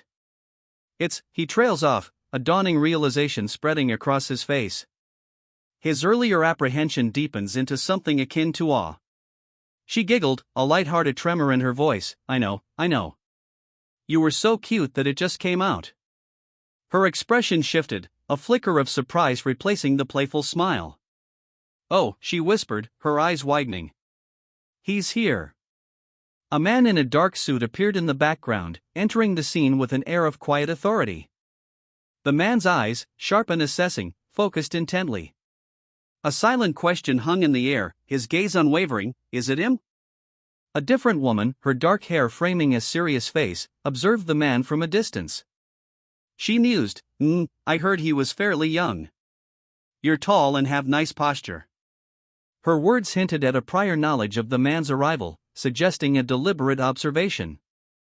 The cloaked figure, sword at his hip, gestures curtly. Follow me, he commands, his voice barely a whisper, yet carrying an undeniable weight of authority. A nervous-looking man in a tailored suit trails behind, his eyes darting around the dimly lit tavern. A shadowed figure observes them from behind a hedge. The tension is palpable. The silence speaks volumes as the cloaked woman and her escort navigate the street, unaware of the unseen threat. The woman's gaze hardens as she replies, I see. Transporting and escorting isn't much different.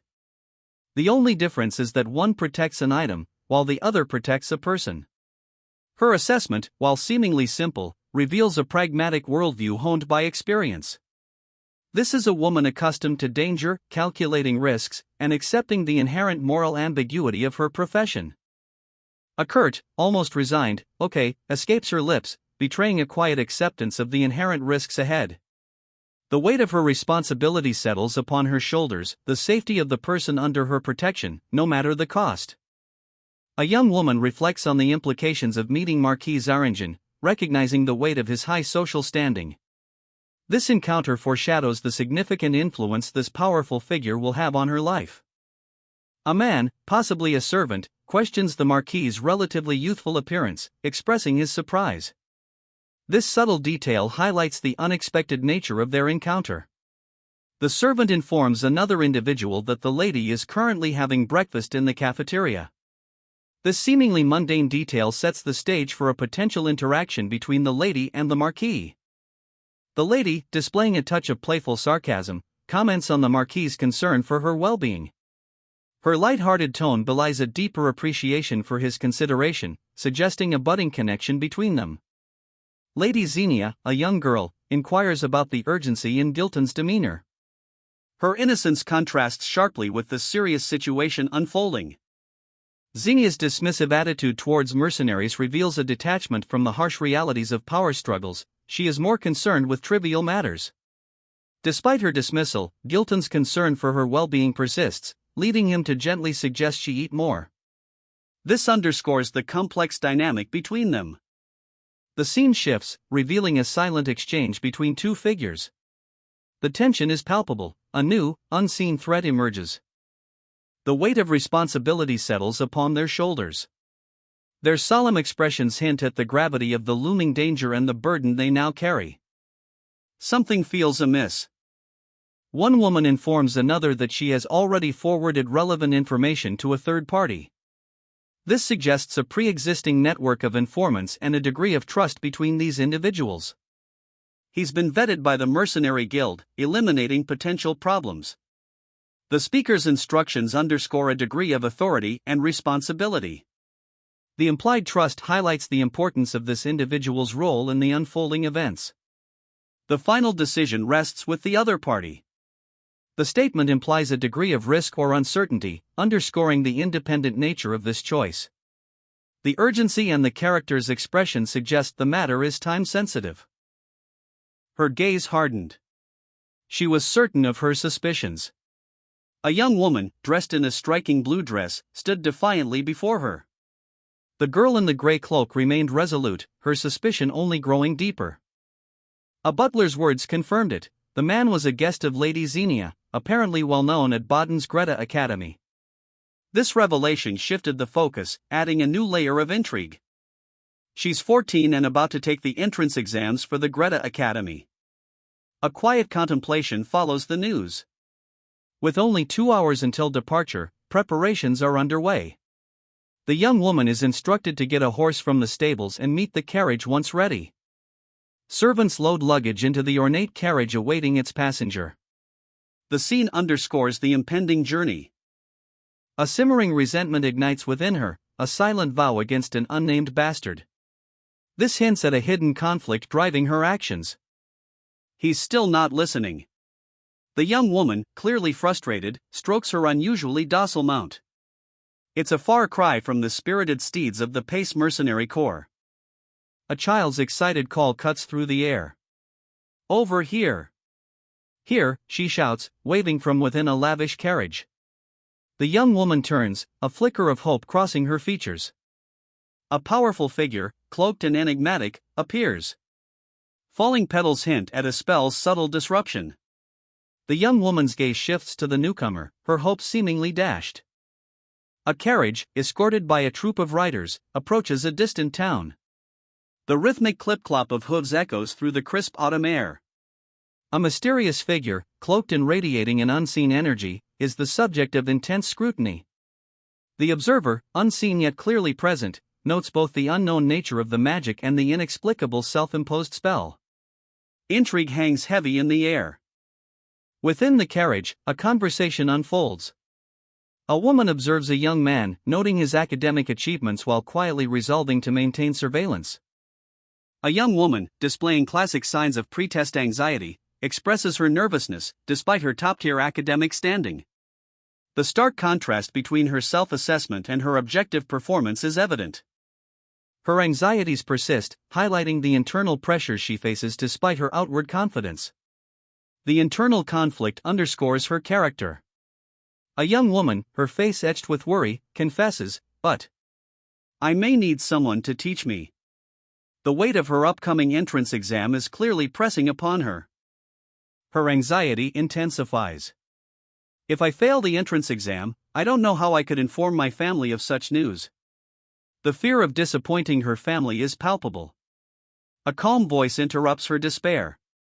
An offer of assistance is made. "If you wish, I will recommend a suitable teacher for you. I'll try and find someone who specializes in the entrance exam." A glimmer of hope appears. Overwhelmed with gratitude, yet hesitant, she responds, "Thank you, but I'm quite shy. Is it not possible for you to teach me instead, Lord Aaliyah?" This seemingly simple request hints at a deeper dynamic between these two characters. Lord Aaliyah's response reveals a constraint. "Oh my, what seems to be the problem? Since it's a new semester, I need to prepare as well." This suggests that Lord Aaliyah, despite his willingness, has his own pressing commitments. A young woman, her cheeks flushed, hesitates, a nervous tremor in her voice as she whispers, "Shall we?" The sight of a departing carriage triggers a memory. She murmurs, "It reminded me of Finn somehow."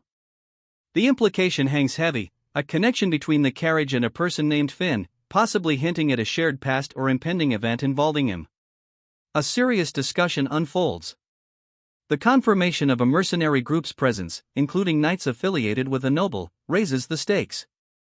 The potential for escalation is noted. If it's a noble, things could get loud. The plan is revealed: eliminate the mercenary alone, a risky approach that surprises even the mercenaries themselves.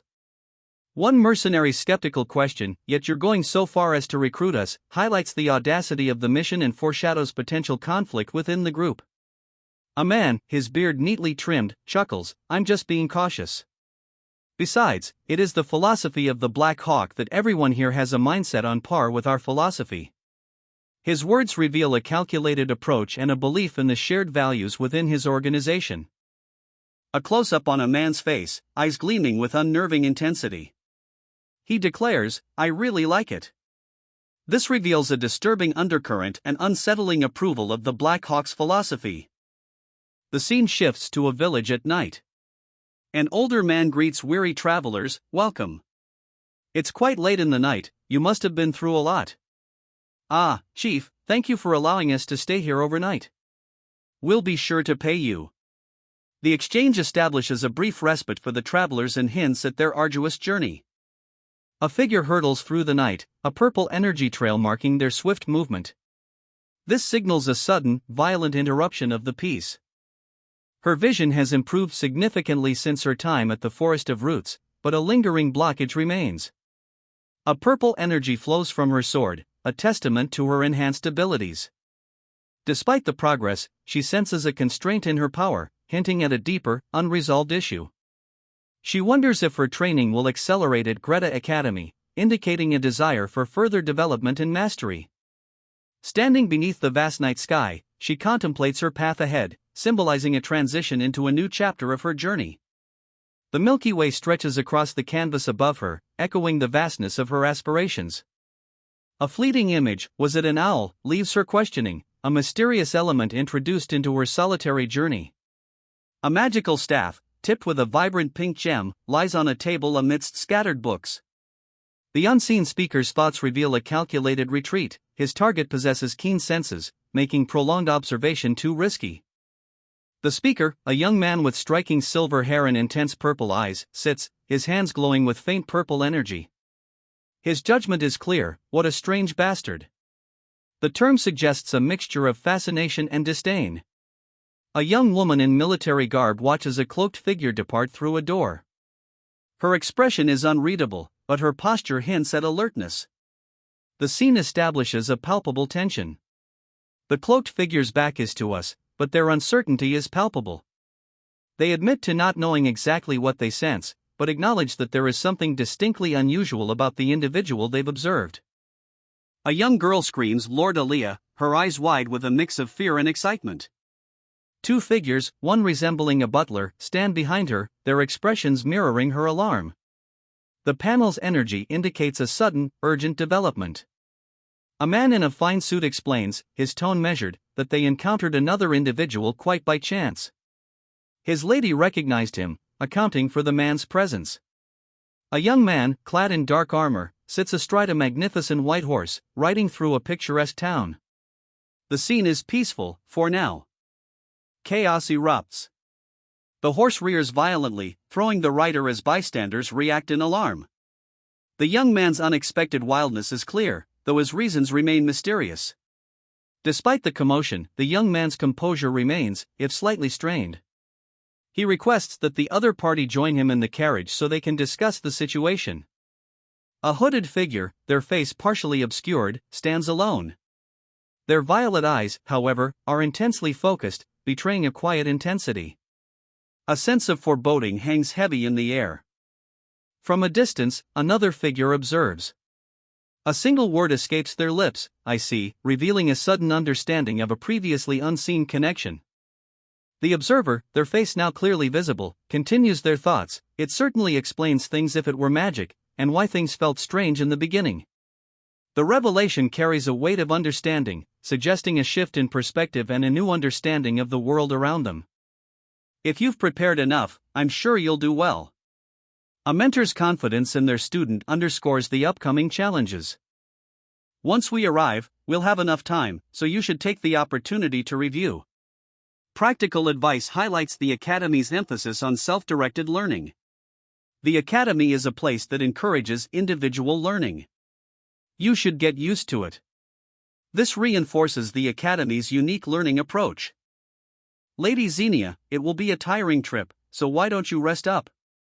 A final, considerate suggestion before the journey begins. A cloaked figure urges their horse onward, a carriage trailing behind. The urgency is palpable, the scene a blur of motion. A masked man observes, his words revealing a pursuit. They received a small request and started relocating a few hours ago. If we hurry, we could catch up easily. His concern hints at a pressing matter. A grim-faced man declares their strategy, to ensure we tear them apart piece by piece until our opponent is dead. The brutality of the plan is stark. A second man, his face partially visible, questions the first's words, "What you said just now?" A sense of foreboding hangs in the air. A young woman protests the choice of lodging, Gilton. "Isn't there a better place?" Her companions, a man and a woman in military attire, remain impassive as the innkeeper explains, "There are no other inns in the area. Please bear with it for one night." The scene is set in a remote village, the night sky visible through the open door of the simple inn. Later, a lone figure, a young man with dark hair, stands with a glowing sword. His inner monologue reveals his struggles. "I wasn't able to train my muscles regularly, nor was I able to train my vis at an appropriate place." The implication is that his current physical state is compromised due to a lack of proper training facilities. This hints at a larger urgency in his mission. The young man's resolve hardens. More importantly, "I need to find a clue about the Seed of Darkness."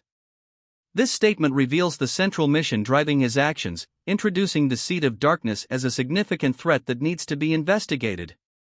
This is a pivotal moment that clearly establishes the overarching goal. His gaze is intense, focused and troubled. A subtle shift in his expression reveals a lingering suspicion, "I thought something was there." The sentence implies that he senses something amiss in his current location. This adds a layer of suspense and foreshadows the next steps of his investigation.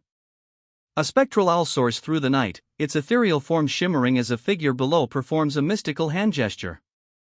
Eyes of an eagle, release, the incantation whispers, a subtle yet powerful energy rippling outwards. In a dimly lit room, a young man with silver hair sits on a bed, a faint magical shimmer surrounding him. His calm demeanor suggests the spell's success. The release was undetectable to ordinary senses. Average humans wouldn't be able to detect anything, he observes, the implication being that his magic is far beyond the notice of common folk. A young woman, her expression a mixture of surprise and curiosity, gazes upon a scene unseen by the reader. Her question hangs in the air: is this Aliyah, a guard as well? The intrigue hints at a hidden layer to the situation, suggesting a deeper mystery within the seemingly ordinary setting. The woman's sudden realization explodes into a thought bubble: he's a mage? The exclamation mark underscores the unexpected nature of this discovery, signaling a significant shift in her perception of the events unfolding. A young man, his eyes narrowed in thought, wonders aloud if there's anything he should hear. His expression hints at a deep, underlying tension, a quiet anticipation of something significant. Lord Aliyah, a high-ranking mercenary, finds himself the subject of intense scrutiny. A young woman, her face alight with mischief, boldly confronts him. The woman's statement reveals a significant detail: Aliyah's current mercenary rank is unusually high for someone so young.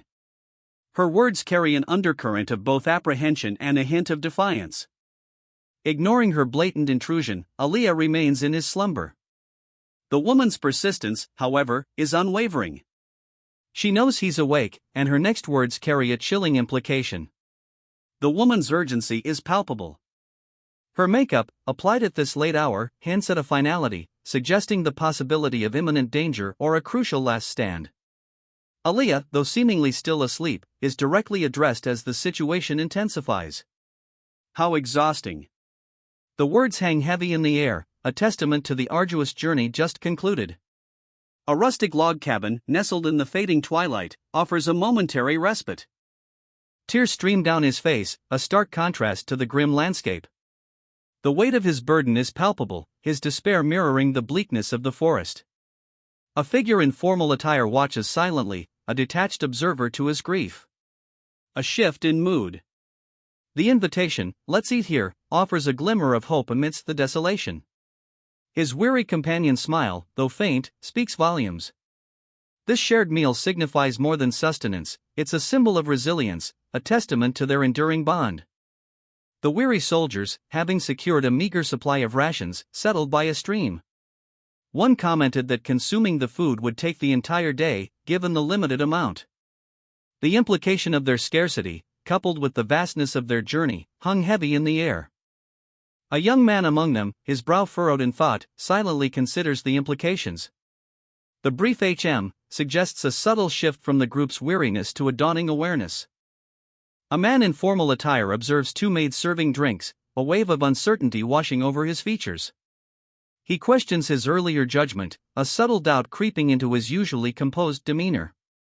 Everybody else seems fine, though. Did I misjudge, he muses. The man's apprehension intensifies.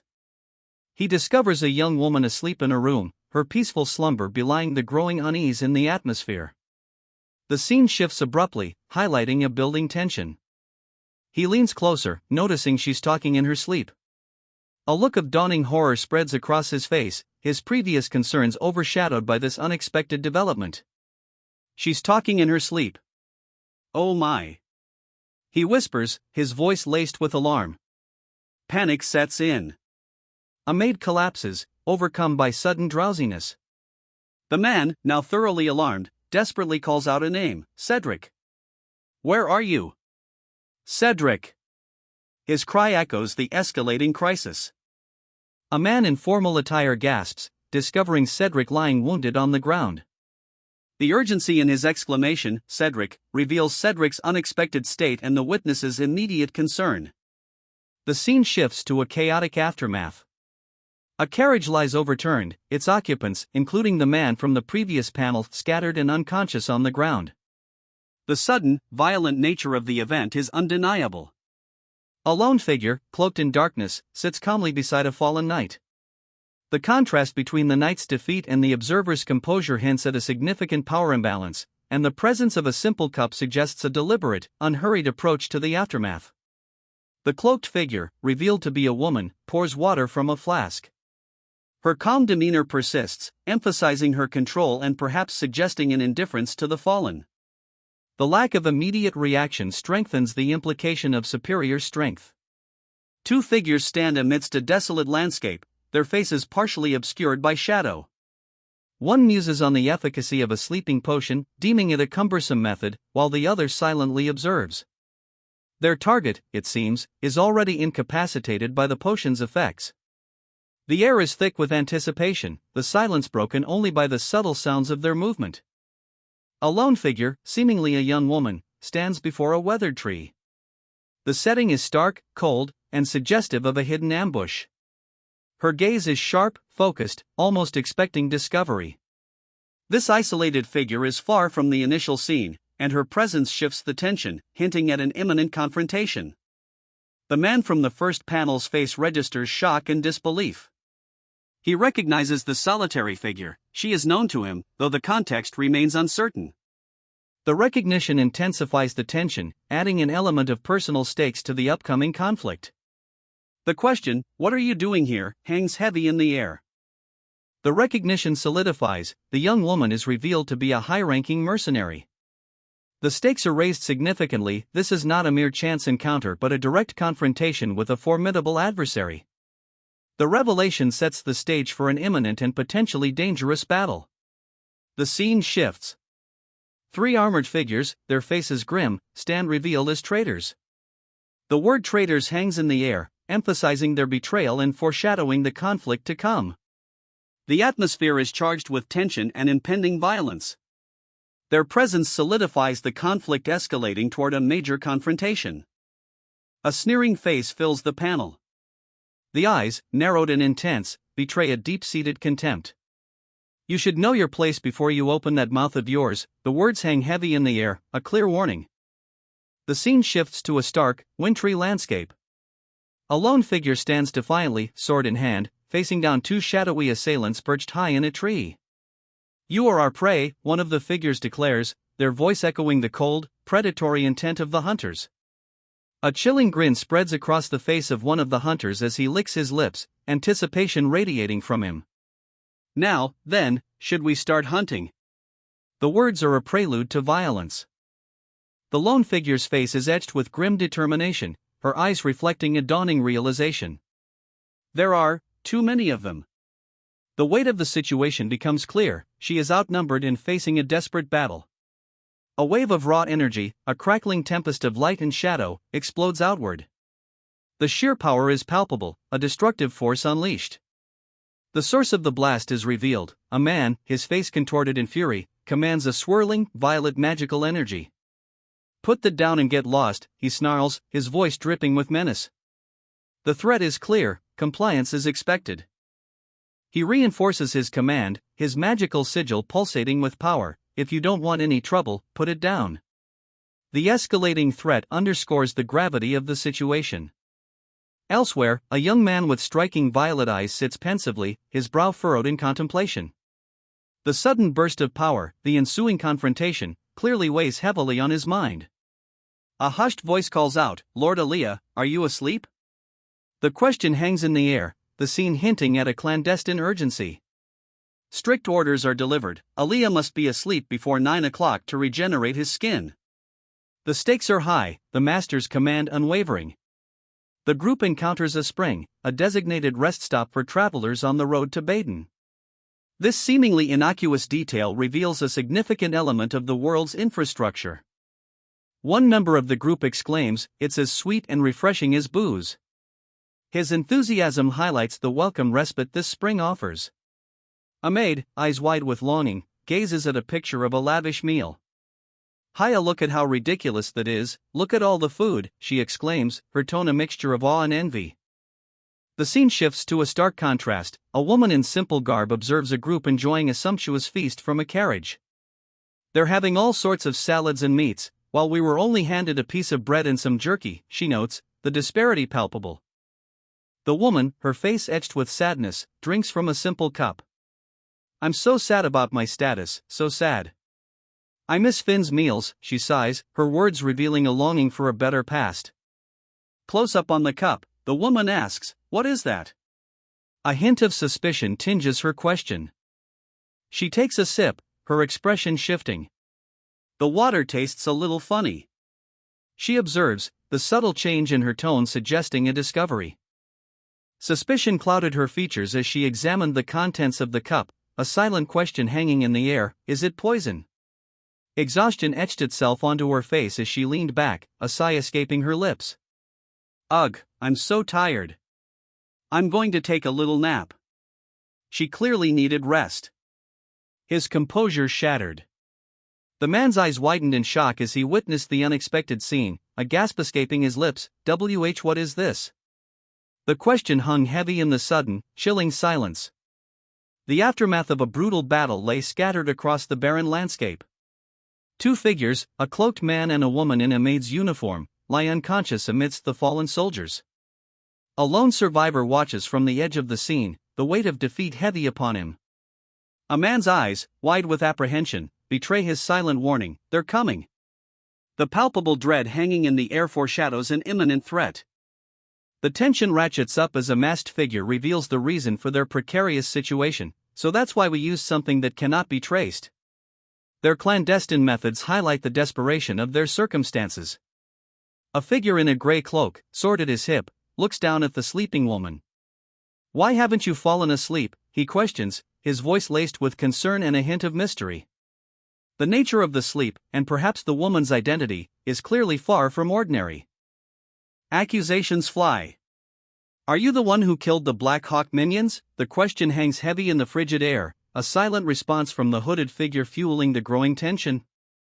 The interrogator presses further, revealing a crucial detail: we didn't find any traces of you when that demon ape attacked and killed everyone. The implication is clear: the hooded figure's absence during the massacre is suspicious, and their current presence raises questions about their actions and allegiances. The question solidifies: so, you decided to become a Black Hawk? Rage explodes. What? You son of a bitch! The outburst reveals a sudden shift in the dynamic. The calm interrogation gives way to furious confrontation. A weapon is drawn, the threat of violence palpable. The scene shifts, revealing a new element of the conflict. A lone figure, dagger drawn, prepares for confrontation. Right now, the caption underscores the immediacy of the situation, the tension reaching a boiling point. A second, masked figure is poised for action. A confrontation erupts. A larger group of soldiers, identified as Black Hawks by their attire, are present, surrounding the previously lone hooded figure. The shift in power dynamics is significant. The conflict is fully engaged. A knight, clad in dark armor, confronts a group of shadowy figures. The scene is tense, the air thick with anticipation. A hidden threat lurks nearby. The knight unleashes a devastating energy blast, his sword crackling with power. The force of the attack is immense, sending shockwaves through the battlefield. A young woman watches the battle unfold, her expression a mask of grim determination. Her gaze reveals a deep understanding of the conflict's stakes. A hooded figure, radiating an aura of potent magic, emerges from the shadows. This newcomer's arrival signals a significant shift in the power dynamics of the conflict. The two men stared, speechless, as the weight of the revelation settled upon them. Their faces, etched with shock and disbelief, reflected the gravity of the situation. The unspoken question hung heavy in the air: what would they do now? A figure, cloaked in white, strides purposefully through a desolate landscape. Purple energy crackles around his feet with each step, the sound a low, insistent hum. A group of soldiers confronts a lone, cloaked figure, their expressions hardened. One soldier, voicing the group's incredulity, asks, "And there's a brat suffering from insomnia?" The tension is palpable. Close on the cloaked figure's face. Eyes blazing with barely contained fury, he utters a single, venomous word: bastard crow. He scoffed, dismissing any expectation of help from the Black Hawks. "Forget it, I'm the fool for expecting anything being done by Black Hawk bastards," he spat, his disdain palpable. Another warrior, clearly impatient, ordered him to be quiet and clean up the situation once it was resolved. A swift strike. A warrior lunged forward, his blade flashing, only to be met with a blinding burst of energy that sent him flying. The cry of "die" echoed in the air, but the force of the counterattack was undeniable. The clash was brutal. A fierce warrior, clad in dark armor, deflected a powerful blow, the impact shaking the very ground. The force of the collision is palpable, the combatants locked in a desperate struggle. A grim figure emerged from the dust, his gaze cold and unwavering. "I will grant you a painless death," he declared, his tone devoid of emotion, as he prepared to deal a final blow. A young mage, eyes blazing with arcane energy, holds a glowing orb. His chilling declaration hangs in the air: "A mage who hesitates is as good as dead." The mage unleashes a devastating blast of energy, a powerful force rips across the desolate landscape. A scarred warrior, grinning wildly, exclaims, "You talk the talk." His triumph is short-lived.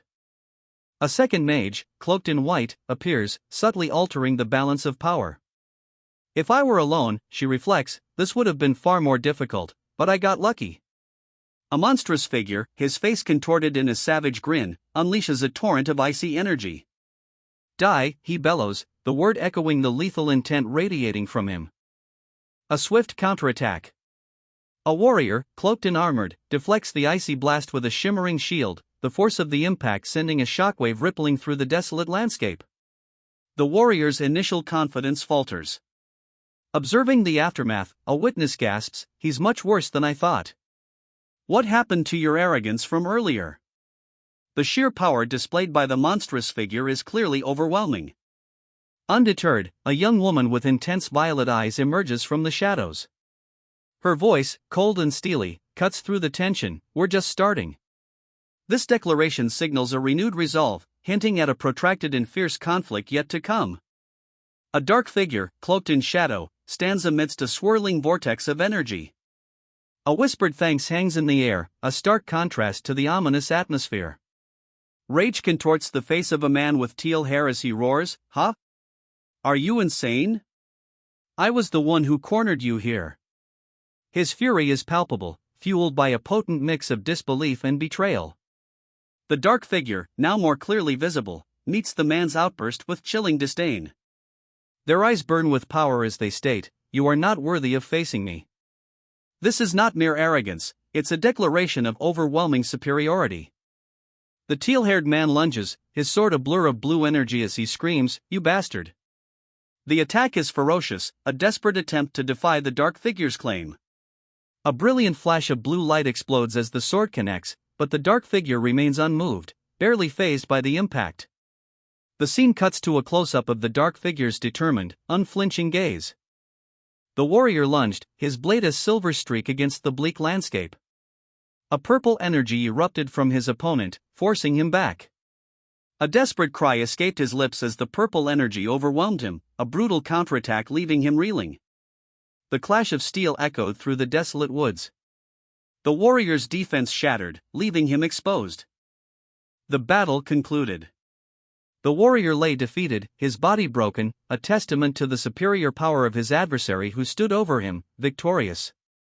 A severely wounded soldier, his armor pierced and his body racked with pain, gasps for breath.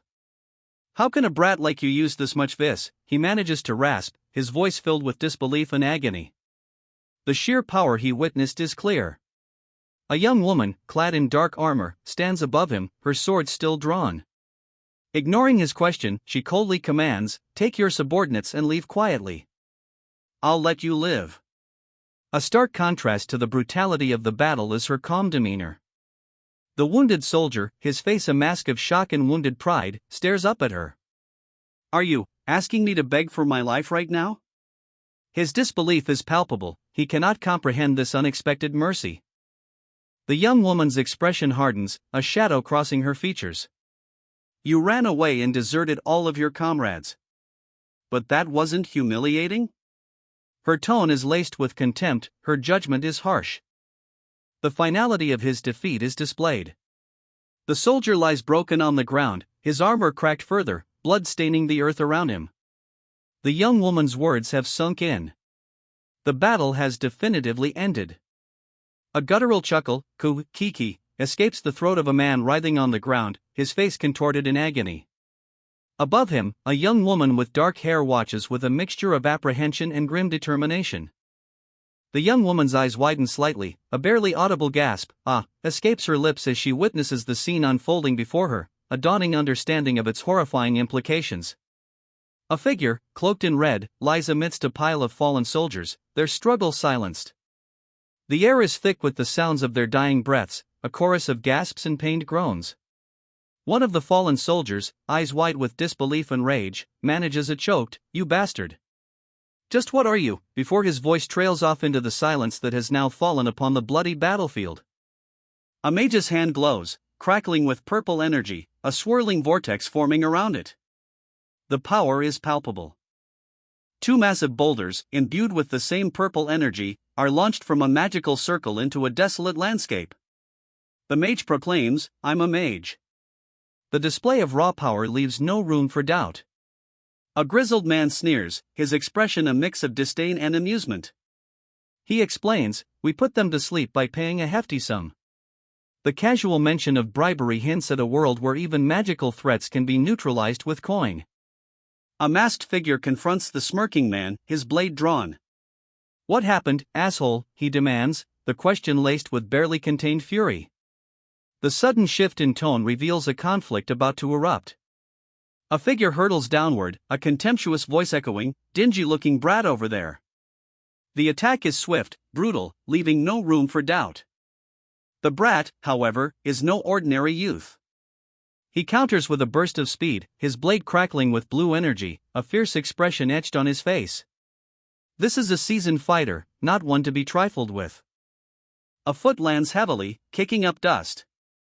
The simple action reveals the sheer force behind the blow, a testament to the power of the opponent. A hooded figure, radiating an aura of arcane power, appears. Her eyes, glowing purple, fix on the approaching attacker, a silent promise of intervention. She is clearly ready to engage. Blades flashed, a whirlwind of motion as the warrior deflected a volley of attacks. Each parry sent sparks flying, the repeated gong sounds echoing the ferocity of the clash. She moved with impossible speed, a blur of dark clothing and gleaming steel. "But look at you now," she hissed, her voice barely audible above the din of battle. The implication of her words hung heavy in the air. Years of training, hardship, and near-death experiences had forged this warrior before him. His eyes burned with fury, a mixture of disbelief and rage. "This bastard," he sputtered, the blue glow of his sword a stark contrast to the grim set of his jaw. The enemy's power was clear. Such a display was not something he had ever witnessed from this particular foe. "Don't worry," he muttered, a desperate attempt at reassurance. Fear, however, etched itself onto his features. His previous confidence seemed shattered, the threat posed by the enemy becoming increasingly clear and frightening. The warrior, his back to us, felt a cold presence. A dark figure wielding a sword advanced, leaving swirling dust in its wake. A blade, imbued with dark energy, pulsed with malevolent power. A single word, whispered, "No." Contempt etched across his face. A high-ranking warrior scoffed, "You dare to challenge me, who's rank 22, you rank 4 trash." His voice dripped with disdain. A blinding purple energy erupts as the young man clashes with his cloaked opponent. The force of the impact is palpable, a raw display of power. The cloaked figure recoils, a guttural scream, "Kaak," tearing from his throat as he takes a brutal blow. His face contorts in agony. The young man staggers back, a cough escaping his lips, "Cook," as he absorbs the counterattack. He's clearly injured. The cloaked figure, his back turned, strides away, leaving the injured young man behind. The scene shifts to a barren landscape, the wind whipping through the skeletal branches of dead trees. The defeated soldier, his face a mask of bitter defiance, cackles maniacally. "Just kill me instead," he screams, his voice raw with humiliation. "I'd rather die than be humiliated like this." The words hang in the air, a testament to his shattered pride. His tormentor's voice cuts through the air, cold and sharp. "This humiliation is worth more than your comrades' lives, I see." The implication is clear: the soldier's suffering is a calculated display of power, a cruel victory over his fallen companions. A lone figure, cloaked and silent, strides away from the scene of carnage. The rhythmic crunch of boots on frozen ground echoes in the desolate forest. The weight of what he has witnessed, or perhaps what he has done, settles heavily in the silent woods. The figure stops, his silhouette sharp against the pale sky. A single word escapes his lips, a breath of barely contained fury, "That bastard." The bleak landscape underscores the brutality of the scene. A discarded cloak hangs limply from a branch, a stark symbol of the lives lost and the quiet devastation that remains. A fallen comrade lies lifeless below. A figure cloaked in purple, radiating an aura of immense power, stands amidst a swirling vortex of magical energy. Rocks float in the air around him, testament to the raw force he commands. A masked assailant recoils, a stinging blow having interrupted his attack. He hadn't anticipated the presence of a mage. A silent prayer hangs in the air, a worry for the one who was struck. A masked warrior, his face contorted in fury, unleashes a swift attack. "This bastard," he snarls, his blade a blur. The attack is met with a burst of magical energy. A figure clad in black and white, wielding arcane power, deflects the blow with effortless grace. The force of the impact sends debris flying. A crimson-clad figure retaliates, a powerful blast of energy erupting from their hand. "If you interfere with my business," they warn, the threat hanging heavy in the air. The older warrior, face contorted in a sneer, spat, "You little brat, you sure are arrogant." His fury was palpable, a palpable threat hanging in the air. His younger opponent, however, remained unfazed. A smirk played on his lips as he unleashed a wave of purplish energy, the mage countering with, "Pretending to be tough, I see." The clash of wills was evident, a prelude to a more serious confrontation. The younger warrior, now clearly on the defensive, was immobilized. The mage, his eyes gleaming, commanded, "Stay still." A golden, restrictive aura encircled the younger warrior, further emphasizing the mage's power. Panic erupted among the younger warrior's allies. One cried out, "H Hulk!" Another screamed, "Run away!" The scene revealed the nature of the mage's attack, not simply incapacitation but a form of restraining magic. A bolt of golden energy erupts, narrowly missing a silver-haired man in ornate clothing as he snarls, "Where do you think you're going?" The desperate urgency in his voice reveals a volatile situation unfolding. The silver-haired man's attack continues, his energy whips slicing through the air with deadly precision, disabling two shadowy figures who had attempted a hasty retreat. Their movements suggest a coordinated escape thwarted. The silver-haired man, having subdued his opponents, surveys the scene with a chilling calm. He states, "Since I took down the person who looks to be the leader." His tone implies a strategic victory, but also a hint of something else, perhaps uncertainty or a lurking threat. A large rock, shattered into a spiderweb of cracks stained crimson with blood, lies before him. The single word "ha" above the rock speaks volumes. The aftermath contradicts his calm demeanor, suggesting a far more brutal reality than his words convey. A muscular man crashed to the ground, the impact muffled by the hook sound of his body hitting the earth. He lies injured amidst the stark, gray landscape. The man's surprise is palpable. A mage, a presence wholly unexpected, has disrupted the established order, shattering his assumptions. From the edge of the forest, a figure watches the fallen warrior, their expression unreadable. The scene is tense, heavy with unspoken questions. Could it be that bastard defeated Paul? The weight of this revelation hangs heavy in the air, a stark contrast to the grim determination etched on the speaker's face. Paul's defeat marks a significant turning point, a seismic shift in the balance of power. A guttural cry of "shit" echoes through the desolate winter woods. The defeated figure, bruised and broken, collapses near a large rock, the grim reality of his failure palpable. The harshness of the environment mirrors the internal struggle he faces. Amidst a scene of carnage, a lone figure emerges, seemingly unscathed. The question, "You're alive," hangs between them, a breath of disbelief amidst the death strewn around. This unexpected survival hints at a larger mystery, a secret strength, yet to be revealed. The young warrior's brow furrows. Relationships are already strained, she observes, a subtle tension in her expression reflecting the precarious political climate. Suddenly, understanding dawns. Darian's words, that the source of the problem lies where those who dared congregate, reveal a potential solution. Hope flickers. A revelation unfolds, delivered in a quiet yet powerful statement: her immunity stems from avoiding a tainted spring. The implications ripple through the narrative. The panel shifts to another character, her eyes blazing with focused energy, a potent magical force radiating from her hand. The solution to the crisis materializes. A young mage, eyes gleaming with violet intensity, smirks. "You think I didn't see," he taunts, a faint purple energy emanating from his fingertips. His keen observation reveals a deception. The mage confidently explains his actions. "I'm a mage. I can purify that much." His claim is a demonstration of his power, a subtle show of force. The scene shifts. A bound figure lies on the ground, while the mage, now slightly distanced, observes. The mage's perception, though obscured, extends beyond mere sight. "It's not clear, but I can sense it," he confirms, revealing a deeper awareness of the unseen energies at play. "Why have you pretended not to see it until now?" The accusation hangs heavy in the air, the speaker's violet eyes blazing with unspoken fury. His frustration is palpable, suggesting a long-held secret is finally laid bare. Confusion etches itself onto the young woman's face, a question mark hanging above her head as she grapples with the implication of the accusation. Her uncertainty hints at a potential power struggle or a hidden truth about to be revealed. A frustrated whisper, "Irritating crow bastard," escapes the young woman's lips. The epithet reveals a simmering resentment and hints at a deeper conflict brewing between these characters.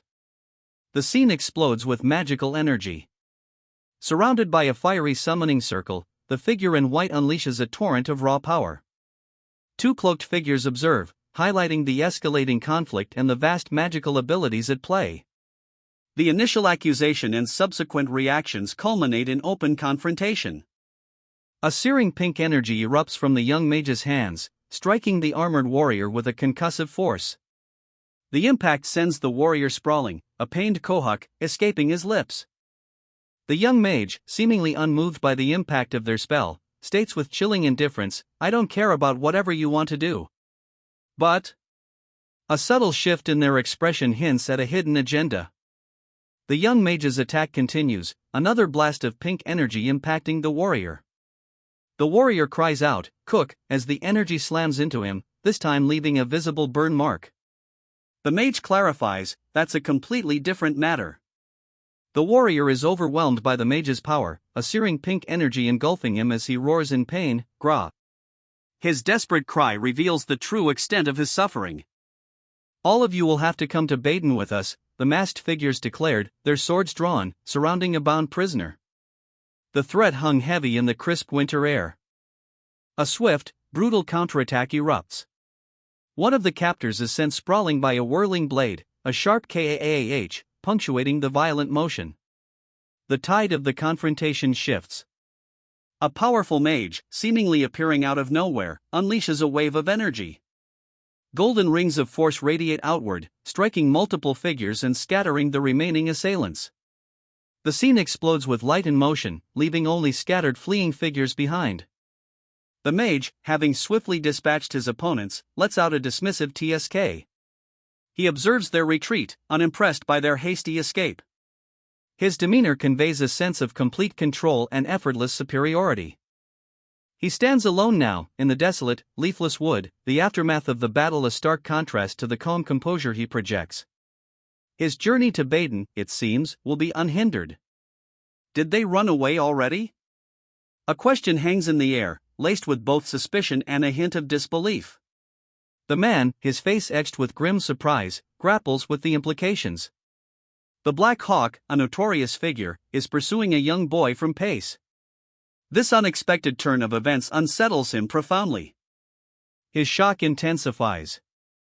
The target of the Black Hawk's pursuit is unharmed. More pressing still, the fate of Paul remains unknown, fueling his anxiety and fear. The young warrior, her breath misting in the cold air, reflects on the recent battle. "That guy was pretty strong," she acknowledges, her gaze distant but resolute. The assessment speaks volumes about the intensity of the previous encounter.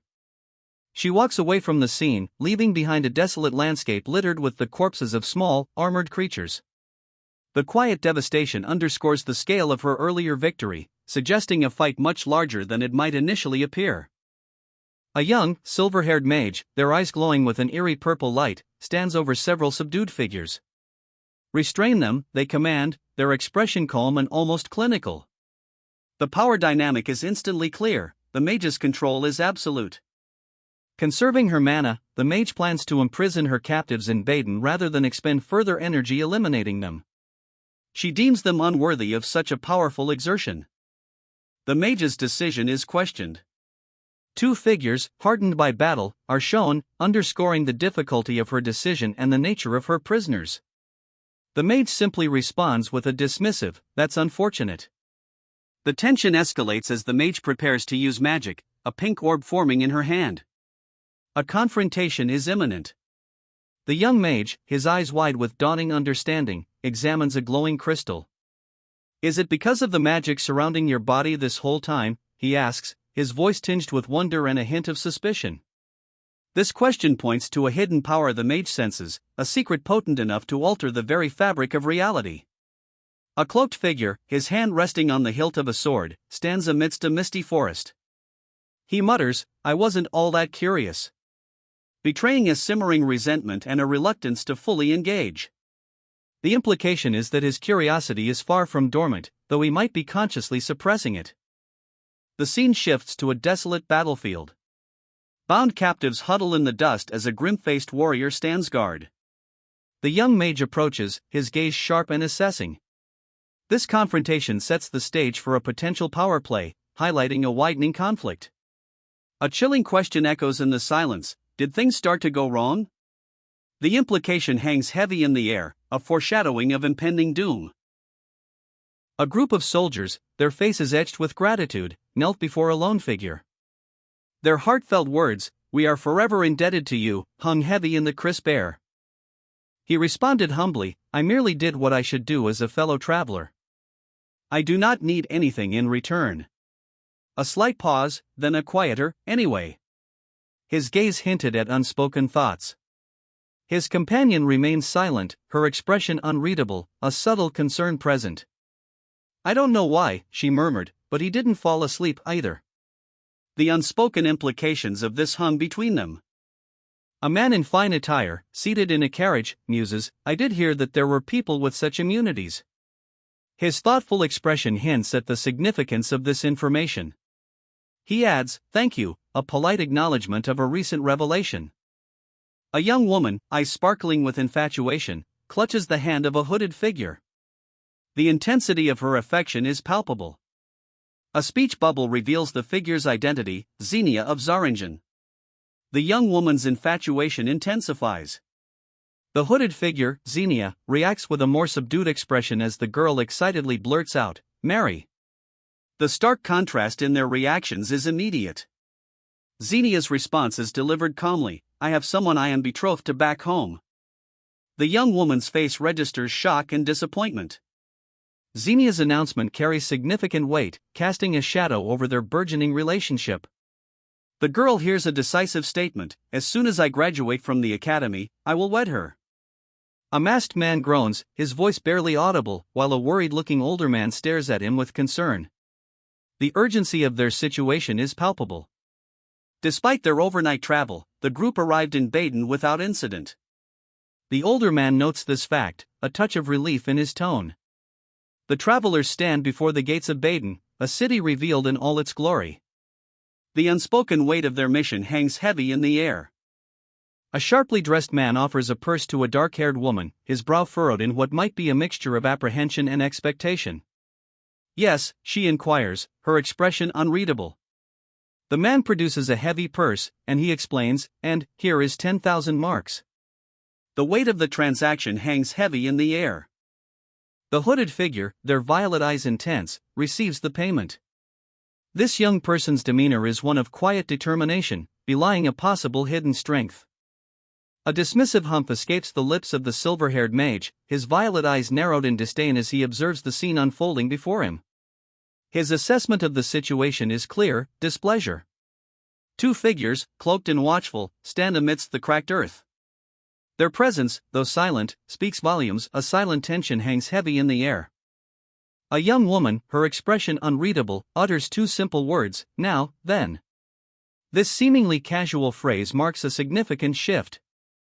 The moment of observation ends, and action begins. The young woman, her expression unreadable, observes the scene before her. "How strange," she muses, her voice barely audible, as she takes in the vastness of the city. Its scale far surpasses any village she's encountered, a detail that is clearly new and striking. More than just size, the sheer population of the city is overwhelming. Is this what they call a city? She wonders aloud, her gaze sweeping across the bustling crowds. The scale and density of this place, unseen before, mark a significant transition in her journey. Navigating this sprawling metropolis proves unexpectedly challenging.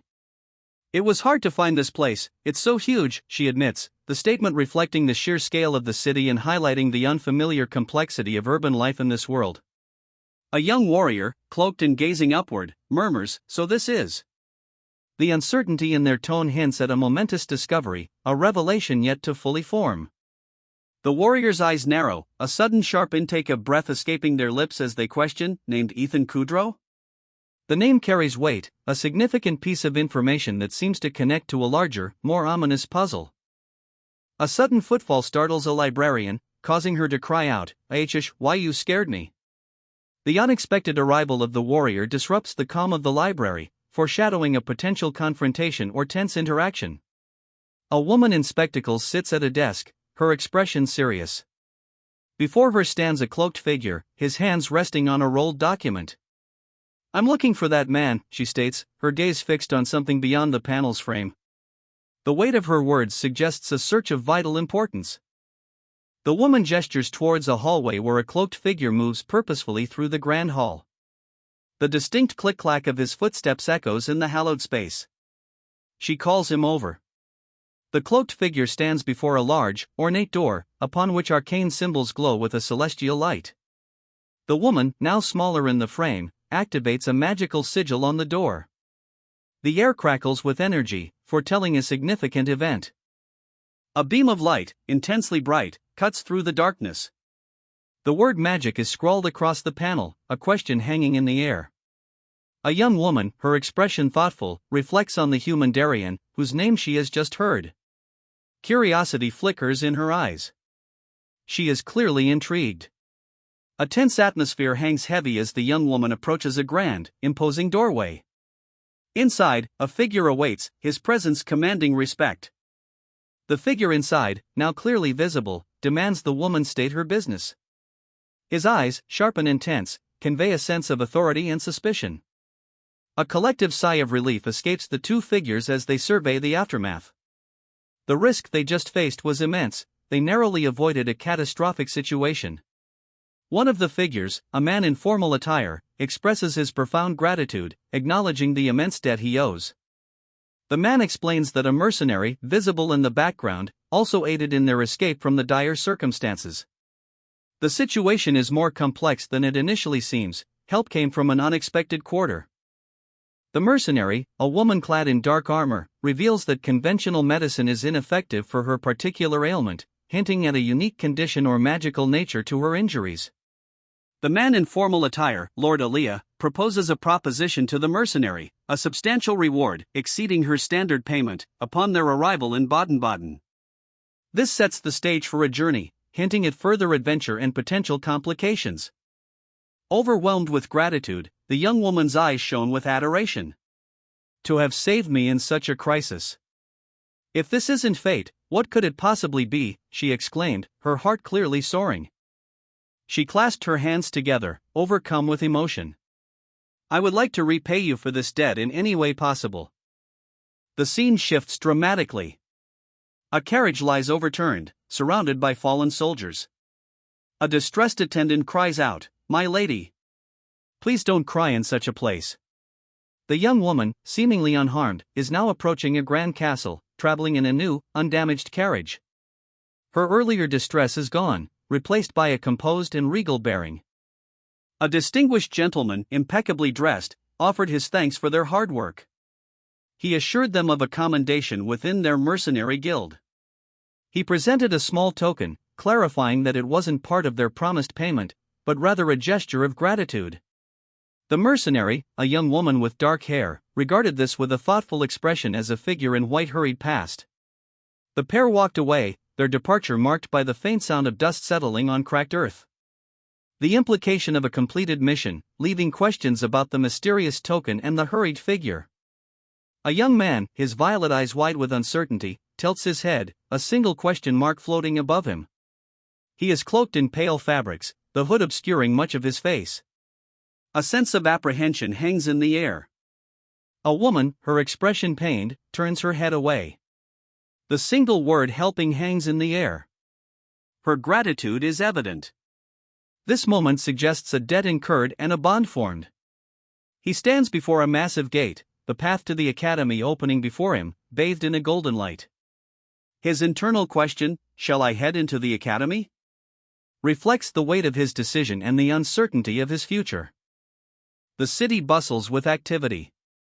A young man, strikingly similar to the one seen before the gates, blends into the crowd.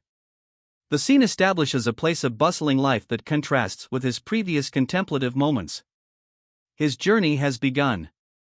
A cloaked figure, their back to us, stands at the entrance to Greta Academy. The imposing architecture hints at the institution's significance, a place of power and learning. The figure's posture suggests purpose, even a hint of weariness. The Greta Academy is revealed in all its grandeur. A sprawling complex of stone buildings, manicured gardens, and imposing walls establish it as a prominent institution, suggesting the wealth and influence invested in shaping its students. Inside, a woman with glasses, her expression a mix of curiosity and surprise, asks, "What brings you here?" The question, simple yet loaded, highlights the unexpected arrival of our cloaked figure, setting up an immediate tension. The mystery deepens as the woman realizes the visitor's identity, Sir Ethan Kudrow, the renowned swordsmanship instructor. The simple yes confirms this identity and hints at a storyline involving this figure's presence in the academy, setting off further questions of purpose and possibly conflict. A young warrior, clad in dark armor, waits with a furrowed brow, her expression hinting at both apprehension and determination. She is clearly anticipating something significant. A woman in glasses, her voice calm yet urgent, requests a moment's pause.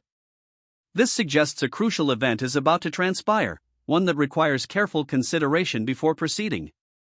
The warrior's eyes widen, reflecting a sudden realization or a shocking revelation. The implications of this moment are clearly significant, dramatically altering the narrative trajectory. One man confessed his unfamiliarity with the name Helmet. The weight of this statement, however, suggests more than simple ignorance. It hints at a power structure, a network of influence, of which Helmet seems conspicuously absent. A hooded figure, their face partially obscured, stands before a grand doorway. The setting's opulence contrasts sharply with their somber demeanor, raising questions about their place in this grand world. The same woman from the previous panel, her expression now resolute, declares herself an acquaintance, a carefully chosen word, suggesting a level of intimacy that belies the mystery surrounding her. Her quiet assertion carries a hidden threat. A powerful aura fills the grand hall, causing a young man to pause, his gaze fixed upward. The sheer weight of it is palpable, a revelation of immense strength. The source of the aura is clear, someone of exceptional power, at the very pinnacle of their field. A figure shrouded in mystery. He is confronted by a young woman, her expression curious and slightly apprehensive as she asks him his purpose. His reply is brief, almost hesitant. The young woman stands, unsheathing her sword. Her posture is defiant, unwavering. She is ready for whatever comes next. He had told her she would understand the significance of the sword. This sword. A cursory glance revealed a poorly crafted weapon, but closer inspection showed a masterfully balanced blade, possibly one of the finest ever made. A familiar feeling washed over him. Could it be Darien? The man's astonishment was palpable. He blurted out the question hanging in the air, "Is Darien still alive?" A single, drawn-out "ah" escaped his lips. It's been 20 years since he vanished. That's the reality the man now faces, a stark truth hanging heavy in the opulent room. A young woman with dark hair and intense eyes stands before him. He recognizes her instantly. His last apprentice. The weight of that revelation hangs in the air, a silent acknowledgement of a legacy intertwined with loss. She hesitates, her expression unreadable, a silent storm brewing within. The unspoken history between them speaks volumes. A young man stands alone in a grand hall, his back to a sharply dressed older man who observes him from a distance. The atmosphere is tense, heavy with unspoken history. A young woman, appearing to be a guardian, addresses the young man, her concern evident. "I thought you may need a guardian," she states, her question hanging in the air. "How old are you right now?" The older man's face is a mask of barely controlled fury, his eyes narrowed. His inner thoughts are revealed, "This bastard. You don't know your age?" The revelation of the young man's uncertain age hints at a troubled past.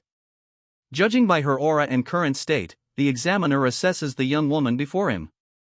He is about to make a determination regarding her qualifications. The examiner poses a critical question: would a divine swordsman's apprentice be required to take the swordsman's enrollment examination? The question hints at the unusual circumstances surrounding this candidate. The young woman, her gaze intense, presents a mysterious artifact, a slender, glowing object. She utters a single, significant name, Darien. The revelation, Darien, presumed lost for 2 decades, was last seen at the Forest of Roots. This significant detail adds another layer of mystery to the proceedings and the young woman's identity. Even Darien's acquaintances are unaware of his whereabouts. His apprentice suspects foul play, believing Darien didn't enter the Forest of Roots willingly. The revelation that Darien's apprentice is living in the human world has dire implications.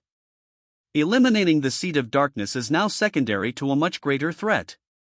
The apprentice explains the severe danger posed by revealing his connection to Darien.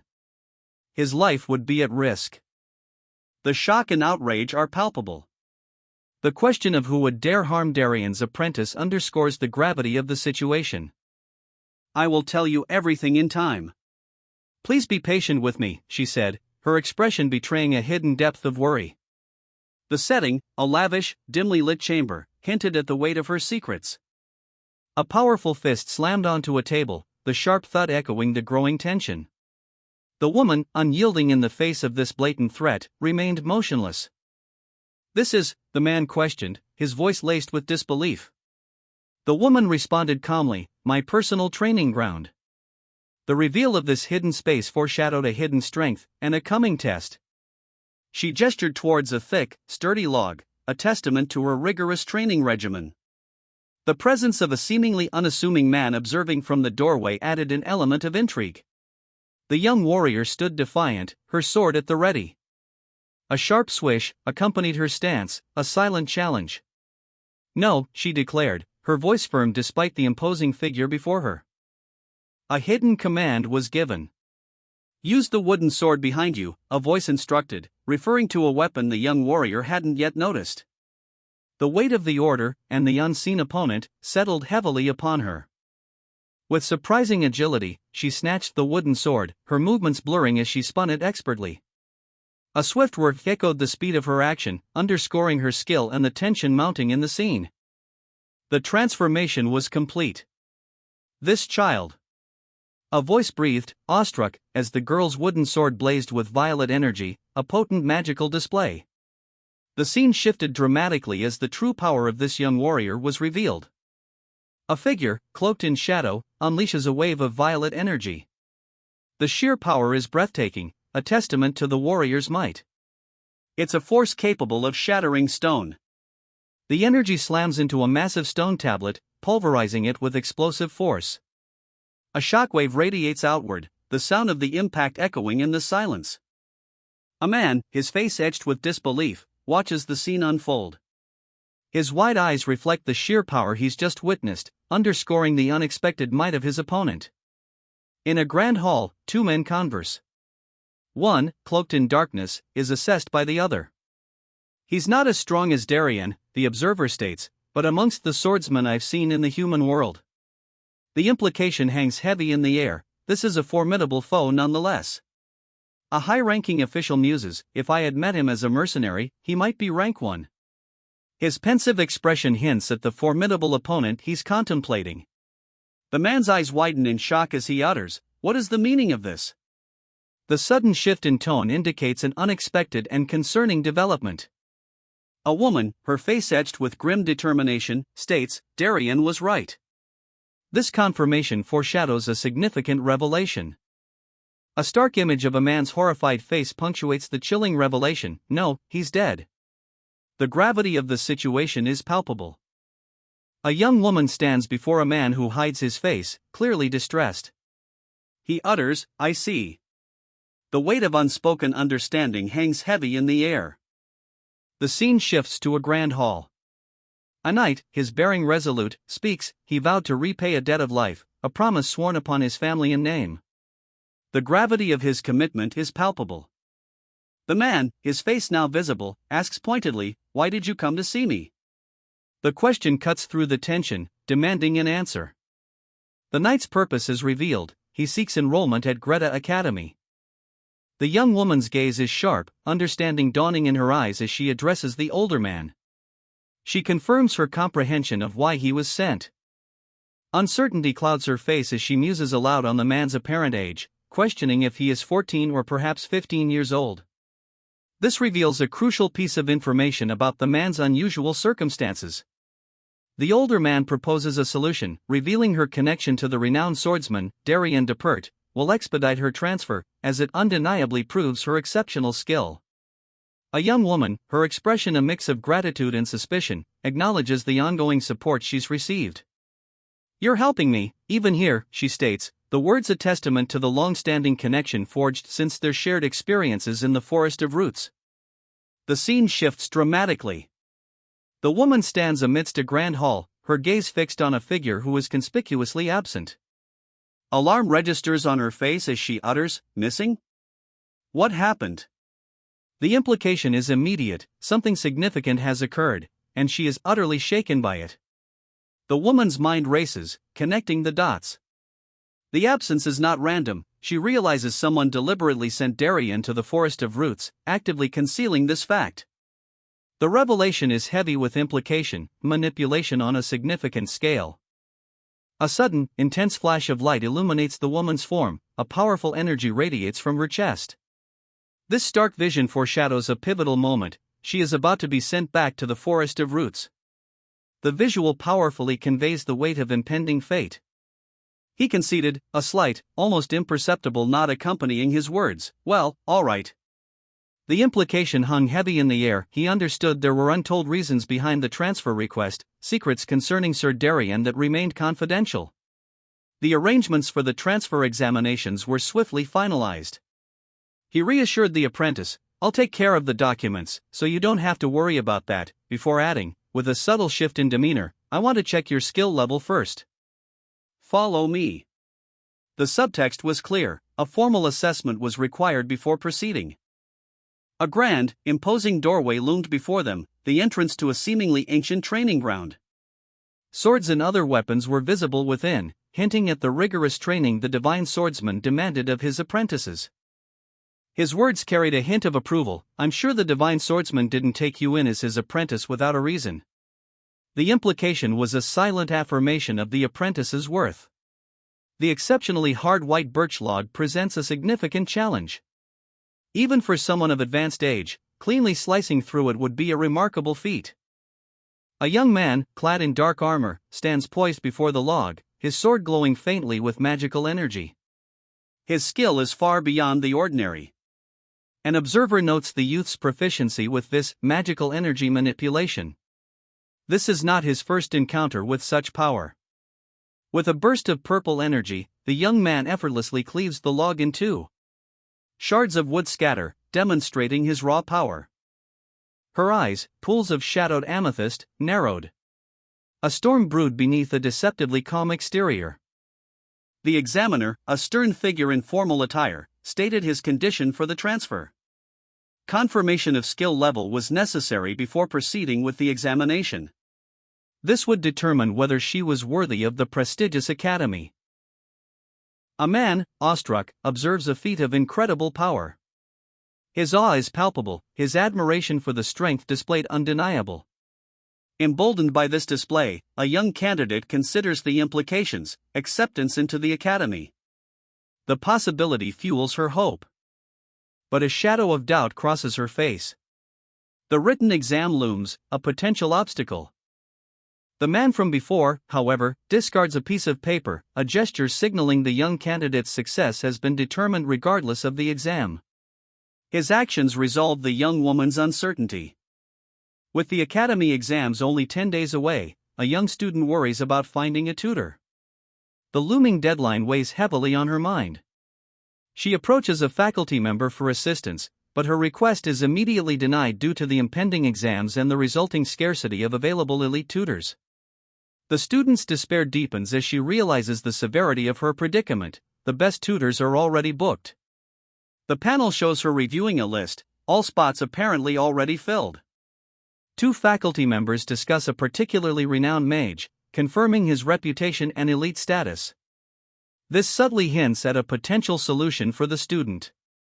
The conversation shifts towards a specific student named Aliyah, suggesting a connection between this elite mage and a potential path to securing high-quality tutoring. The conversation unfolds in a dimly lit, opulent chamber. One speaker, a man of authority, casually acknowledges Aliyah, a name that carries weight. He dismisses the surprise of the visit, revealing Aliyah's exceptional academic record, a perfect score, unprecedented in the academy's history. The undercurrent of his statement suggests more than simple recognition. Aliyah, her expression thoughtful, confirms the inevitability of her actions. The visual emphasizes her resolve, a quiet strength beneath her contemplative pose. This is not a rash decision. The man's apprehension is palpable as he questions the seemingly impulsive nature of Aliyah's visit. His concern is for propriety, but beneath his concern, a hint of anxiety underscores his respect for Aliyah's abilities. The scene then shifts to reveal another figure, a flustered individual, clearly surprised by the turn of events. Aliyah's response is measured and almost dismissive, a subtle rejection of any implied obligation or prior agreement. This exchange reveals a deeper conflict between expectation and reality, setting the stage for potential tension. A swordsman, initially seeking a commission in Baden, finds himself at the academy's gates. His purpose shifts, he's here not for work, but for admittance, a fact met with thinly veiled disdain by the academy instructor. The swordsman insists he only needs to pass the entrance exam, confident in his abilities, despite the instructor's lack of enthusiasm for tutoring him. The implication is that the instructor's reputation precedes him, he's highly qualified. The instructor, impatient, dismisses the swordsman, highlighting the lack of time for further discussion or instruction. He makes it clear his time is valuable. The instructor's impatience stems from a transactional worldview. The student's blatant disregard for indirect methods frustrates him. He demands a direct offer for his services. Why you little? The mage's fury is palpable, his voice dripping with contempt. The demand is immediate, uncompromising, 100,000 marks, payable upfront, no credit. He makes his position clear, any notion of a lesser payment is dismissed with a sharp, dismissive gesture. The price is fixed, non-negotiable. The young warrior, seemingly accepting the terms, stands before the mage outside a grand, imposing building. The transaction is about to conclude. The scene shifts. The warrior's face, now etched with worry, observes the hasty retreat of three figures, carrying a bag containing the 90,000 marks. 10,000 marks are missing. She resolved, I have enough to pay for it. The weight of her commitment settled upon her shoulders, a silent promise hanging in the air. The tutor sighed, there isn't much time left, so I think we should start tomorrow. His weary expression hinted at the pressure of his schedule. His demeanor hardened as he added, if you can't bring the money, I won't tutor you. The line was a stark reminder of the harsh realities of their transactional relationship. A sudden gust of wind swept through the courtyard as he stood, a powerful figure amidst the swirling dust. The sound, a sharp quang, announced his presence. A young woman, her face etched with worry, stands amidst a bustling city. A barely audible sigh escapes her lips, hinting at the weight of her concerns. Through a spyglass, a man observes another cloaked figure walking through a courtyard. The observer's slight movements suggest a calculated patience. The sound of soft footsteps echoes. The next scene shows the same courtyard. A man approaches the grand entrance, the word Aliyah appearing above him. The weight of the word underscores the perilous decision he is about to make. A young woman, her expression unreadable, observes from a distance as a cloaked figure approaches a grand, imposing building. Inside, a man with silver hair and violet eyes awaits. The scene is heavy with anticipation. The silver-haired man's face is a mask of apprehension, his violet eyes, sharp and intense, betray his inner turmoil. He seems both wary and resigned. The cloaked figure, now closer, confirms a silent thought: he really came. The weight of this arrival hangs heavy in the air. The silver-haired man, clutching a small pouch, speaks, his words laced with a touch of nervousness. But I did tell you I've never tutored anyone before, right? So don't ask me for your money back if you fail the exam. A subtle undercurrent of anxiety runs through his seemingly confident words. Regret gnawed at him. Shit, I should have just told him I won't do it yesterday, he muttered, the weight of his pride heavy on his shoulders. He'd asked for so much money, all because of his pride. A sigh of relief escaped him, but then, a resolute no silenced his inner turmoil. He left a younger man waiting, a small bag clutched in his hand. Wait here, he instructed, I'll be right back. The young man's entrance was all but guaranteed, the older man observed, a grim expression settling on his face. His swordsmanship is exceptional, yet his academic aptitude remains a mystery. The examiner, unconcerned, simply states that a written exam will suffice for enrollment. A choked gasp escapes the applicant as the weight of the news sinks in. The examiner reveals the devastating truth: the applicant's test scores average a dismal 4 out of a possible much higher score. Even random guessing would yield better results. His low scores preclude enrollment, even with personal tutoring, due to time constraints and academy regulations prohibiting private tutoring. The examiner expresses concern about potential future issues stemming from the applicant's lack of knowledge. A woman's eyes, sharp and intense, pierce the darkness. Her gaze holds a weight of unspoken concern, a silent question hanging in the air. Top of the class? The question hangs, a subtle shift in the narrative.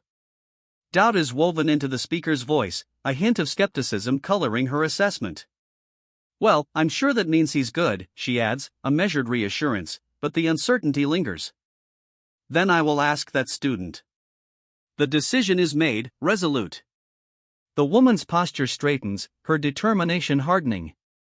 The scene shifts to a classroom, where a teacher, seemingly oblivious, prepares to teach. What kind of bullshit are you asking? The words explode from the young man, raw anger etched onto his face.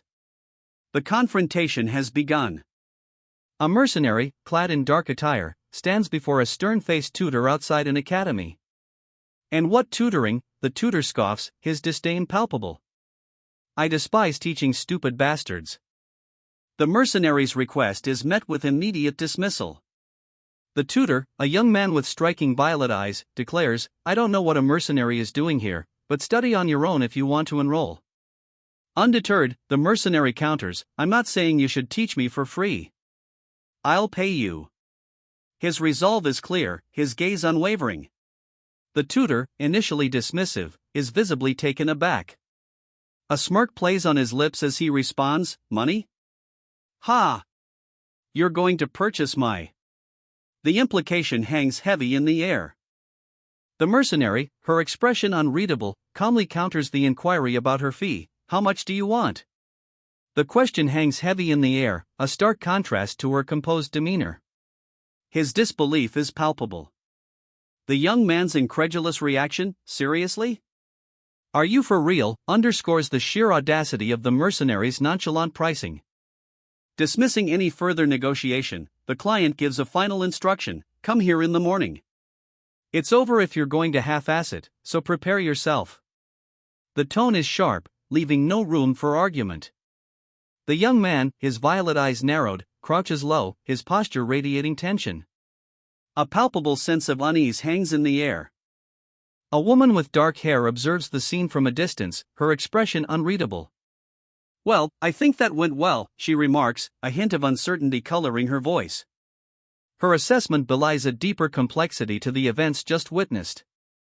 The woman's gaze hardens, a new question forming in her mind: had such a friend?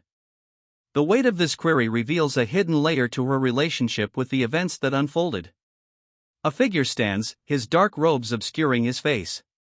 The only visible detail is the wordless intensity emanating from his posture. His muttered curse, "This bastard," speaks volumes about his simmering rage. Here, the scene shifts to an opulent interior. A young woman, her face partially obscured by shadow, hands over a pouch of money to a silver-haired man. Here, it's exactly 100,000 marks, she confirms, the transaction revealing a significant sum within the context of their relationship.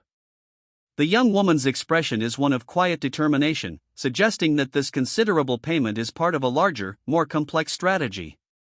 Her slight frown hints at the weight of the decision she has made.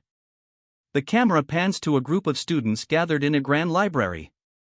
The discussion amongst these academy tutors suggests a larger plan, hinting that the prior transactions were not isolated events. Their hushed tones hint at conspiracy, something of critical importance. The negotiations were reaching a critical point. One figure, cloaked in dark gray, stared intently as the other, with silver hair, questioned the astronomical sum 100,000 marcos, with a mixture of disbelief and apprehension. The sheer scale of the request hung heavy in the air. A young man with striking violet eyes and silvery hair sits pensively, his gaze fixed on a woman with dark hair, her expression unreadable. The setting suggests a library, hinting at an air of scholarly intrigue surrounding them. The woman continues her research, noting, "When I look closely at him, I understand." Her voice carries a subtle undercurrent of concern. This revelation suggests a deepening mystery surrounding the young man. She adds, "He's far more problematic than I anticipated." Her inquiry sharpens, "Did you emerge from a forest after living in isolation, or something else?" The question hints at a possible unconventional past for the enigmatic young man, adding another layer to the intrigue. As expected, the mage's abilities were noted during the last commission. However, this is no ordinary human. He possesses a power far beyond the norm. Caution is warranted. This mage's power demands increased vigilance. Despite commendable memorization skills, a fundamental flaw is evident: a reckless disregard for ethics and common sense. The lack of ethical restraint is alarming. His methods are brutal and unpredictable. The question of his response to threats is raised. Will he retaliate with equal or greater force? His methods suggest a penchant for extreme measures. Listen up. I need to enroll you in this academy, no matter what. This has nothing to do with money, it has to do with my honor. Now, a poor classmate stole something of yours. Resolve it ethically. A young woman contemplates a situation, her brow furrowed in thought. Does he mean to not get into a fight, she wonders aloud? Below, a young man with striking violet eyes calmly replies, "I got it." The woman, her expression hardening, explains her plan, "I steal it back," quietly. The young man, clearly irritated, sputters, "Why you little?" He challenges her, "Why?" She defends her approach, "I'm not fighting and I'm resolving it quietly." He sighs, "Phew, you're obviously a swordsman." The woman reflects, "So complicated. Humans sure are difficult. The ethics and common sense I need to learn in order to live in this world. I started learning these basics too late." He studies the complex diagrams, his expression serious. To emulate the individual Darien described, he must master the art of solving intricate problems. The young man's frustration is palpable. He realizes the task is far more demanding than anticipated, requiring significantly more time. The image highlights his struggle and the complexity of the challenge ahead. Lord Alia's presence at the examination is noted. His striking appearance is remarked upon, fueling speculation about who he might be waiting for. The scene subtly hints at a romantic subplot developing amidst the high-stakes exam. He's been shadowing her for weeks. A figure cloaked in darkness walks purposefully through a courtyard, surrounded by a throng of students. This is no coincidence. Don't you think it's him? A young woman, her face partly obscured by a hood, gazes intently at the cloaked figure, her expression a mixture of suspicion and recognition. The weight of their shared history hangs heavy in the air. Their tutoring session concludes. The young woman and the cloaked figure exchange a brief, meaningful glance before parting ways. The finality of their farewell underscores a transition into a new, uncertain phase. A young man, his silver hair catching the light, offers a quiet, "Thank you," his expression conveying sincere gratitude. The weight of his words hints at a recent ordeal, a burden lifted by unseen assistance. He continues, "For helping me," as the camera pans to reveal a grand castle looming behind him and another, cloaked figure standing silently nearby. The scene sets the stage for further developments. A young woman with dark hair and intense eyes stares ahead, her expression hardening as she declares, "Now all that's left," a statement pregnant with unspoken challenges and determination. The camera settles on a wooden crate clearly marked, "Department of Sword Arts, Transfer Student Examination Waiting Room." The stark label underscores the approaching test, and the young woman's earlier statement takes on a new urgency and foreboding. Three figures stand before a grand hall, their arrival marked by a hush falling over the assembled crowd within. The central figure, clad in dark, imposing attire, directs the others, "You may wait here." Their arrival clearly signals the beginning of a significant event. The dark-haired protagonist sits alone, contemplating his instructions. "I guess I just wait here," he muses, his internal monologue revealing a hint of uncertainty and perhaps reluctance to simply rest. His internal conflict deepens as he considers his physical state. Ethan's instructions to rest contrast with his own desire to train, a desire spurred by a long period of inactivity. The sudden interruption suggests he may be about to be drawn back into the action. The interruption arrives. "Hey, you, with the black hair." A new character's voice cuts through his thoughts, forcefully pulling him out of his introspection and into an immediate interaction. The question, "What are you thinking so hard about?" hints at a possible conflict or immediate need. Sabbat Rubel, second son of the prestigious Rubel family, introduces himself. His confident posture and calm demeanor suggest a calculated approach. A young woman, seemingly unimpressed, questions his motives. Her suspicion underscores the inherent power dynamics at play. Rubel subtly assesses the woman, weighing the potential advantages of associating with her despite her lower-class status and the circulating rumors. His keen observation reveals a pragmatic approach to social navigation. He inquires about her last name, revealing a continuing interest in her identity and connections. The exchange highlights the importance of social standing and networking within their world. "It'll be good to know which family you're from, right?" The question hangs heavy in the air, a subtle threat masked by casual inquiry. "Family." The young woman's eyes narrow, a flicker of uncertainty crossing her face as she contemplates the loaded question. The weight of lineage and its implications settles upon her. The vast library, a silent testament to generations of accumulated knowledge, provides a stark contrast to the tense atmosphere. Two figures, seated at a large table, are engrossed in their respective studies, the quiet intensity hinting at the weight of their task. This crow." A young man with striking violet eyes examines a piece of information, his subtle expression suggesting a significant realization. A key piece of the puzzle is falling into place. Her aptitude for magic is exceptional, surpassing any other student. A prodigy, truly. The instructor's sharp gaze cuts through the air. He confronts her shocking lack of fundamental magical abilities. The instructor's frustration is palpable as he points out her abysmal ethics test score, emphasizing the gravity of the situation. Her response reveals a casual attitude, a stark contrast to the seriousness of the situation. Relieved, he plans to finish the remaining subjects and focus on addressing her deficiencies in the time left. 100,000 marks, a king's ransom, has been paid for his tutelage under the academy's top student. The investment is significant, emphasizing the importance of his enrollment. His tutor's insistence is vehement. Enrollment at this academy is non-negotiable, a demand underscored by his furious expression and aggressive posture. The tutor's silent observation reveals his assessment of the student, a puzzling, unusual individual. The tutor is speechless, overwhelmed by the sheer unexpectedness of the events.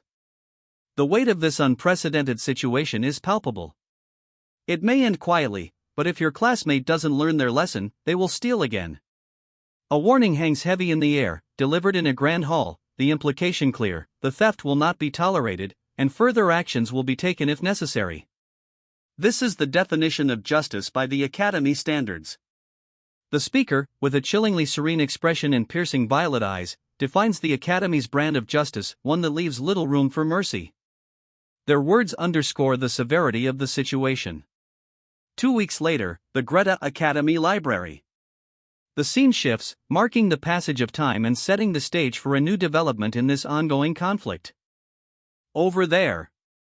A hushed whisper, filled with both excitement and apprehension, draws attention to something unseen and potentially significant to the narrative's protagonists.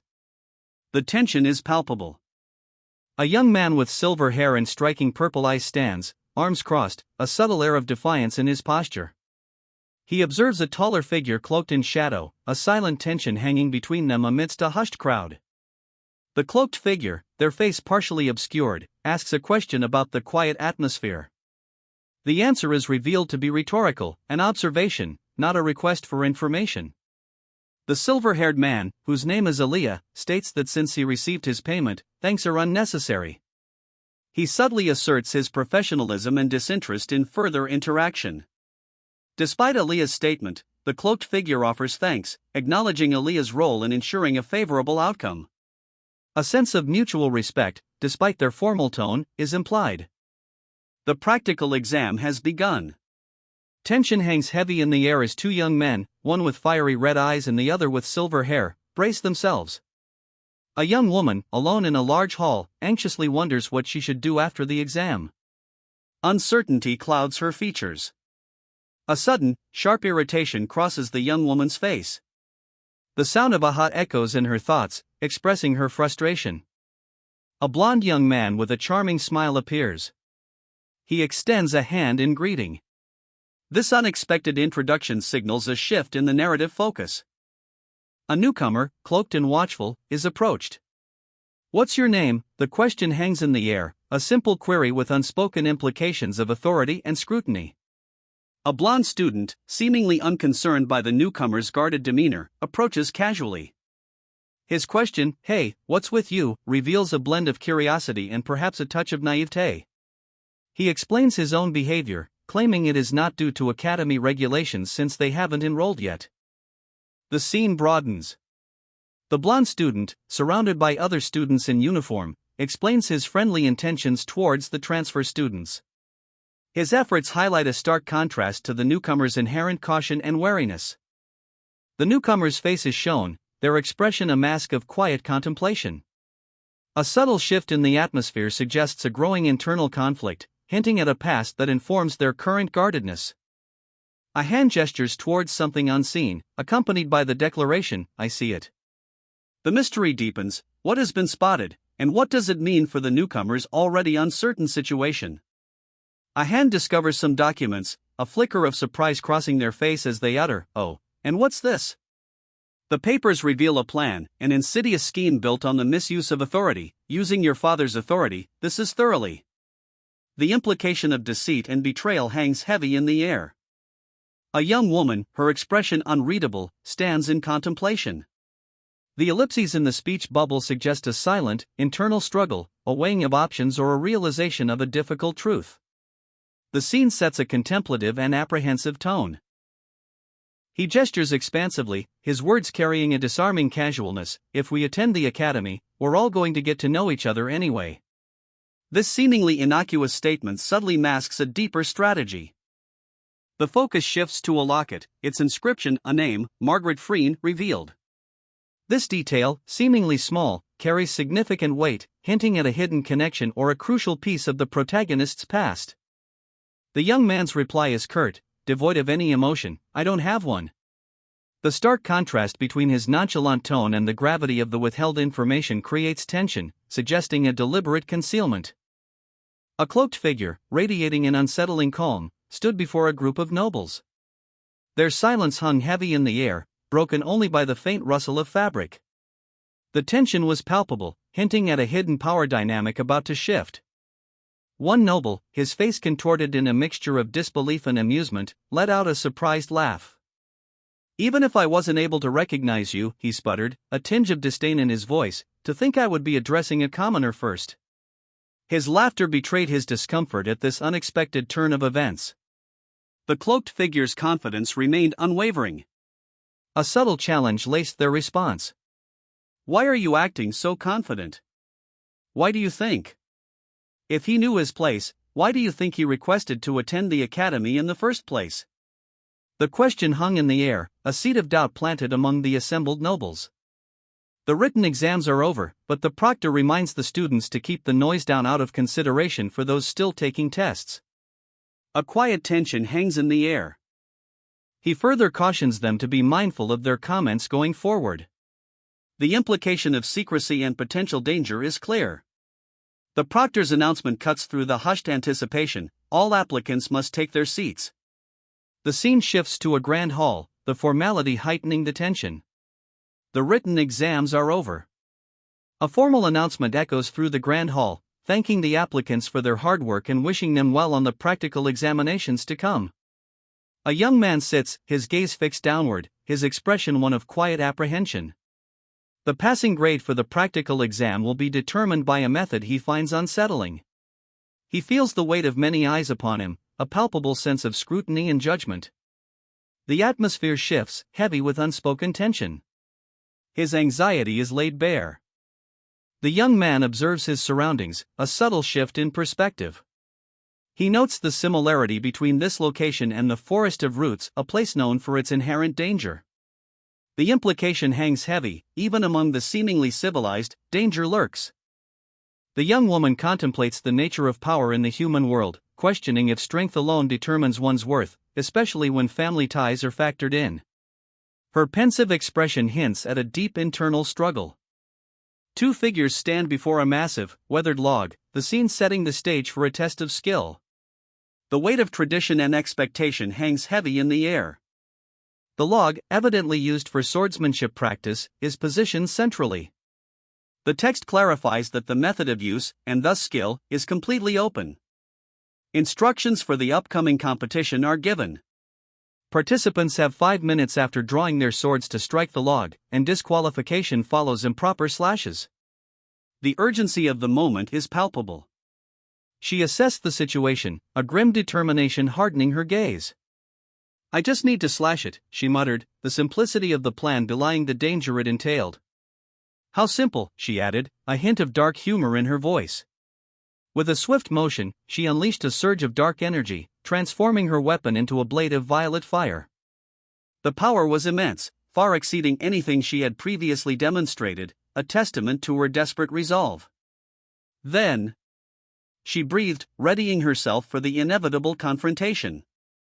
The violet energy cleaved the air, a blinding flash that sliced through her target with terrifying speed. The sheer force of the attack was palpable, a raw display of untamed power. The impact sent her reeling, the force of the blow throwing her back with brutal efficiency. A pained gasp escaped her lips, the reality of the confrontation far exceeding her initial expectations. She landed heavily, her body trembling with exertion. The words escaped her in a low, pained whisper, the blackwood tree. I have to strike multiple times as a supervisor. The task ahead was clearly far more arduous than she had anticipated. A dark-haired warrior, staff raised, demands, "Is it done?" His opponent, a sharply dressed man, is visibly strained, a faint purple energy crackling around his own weapon. The tension is palpable, the outcome hangs in the balance. The tension shifts. A young man, face creased with concern, examines the results of the dark-haired warrior's work.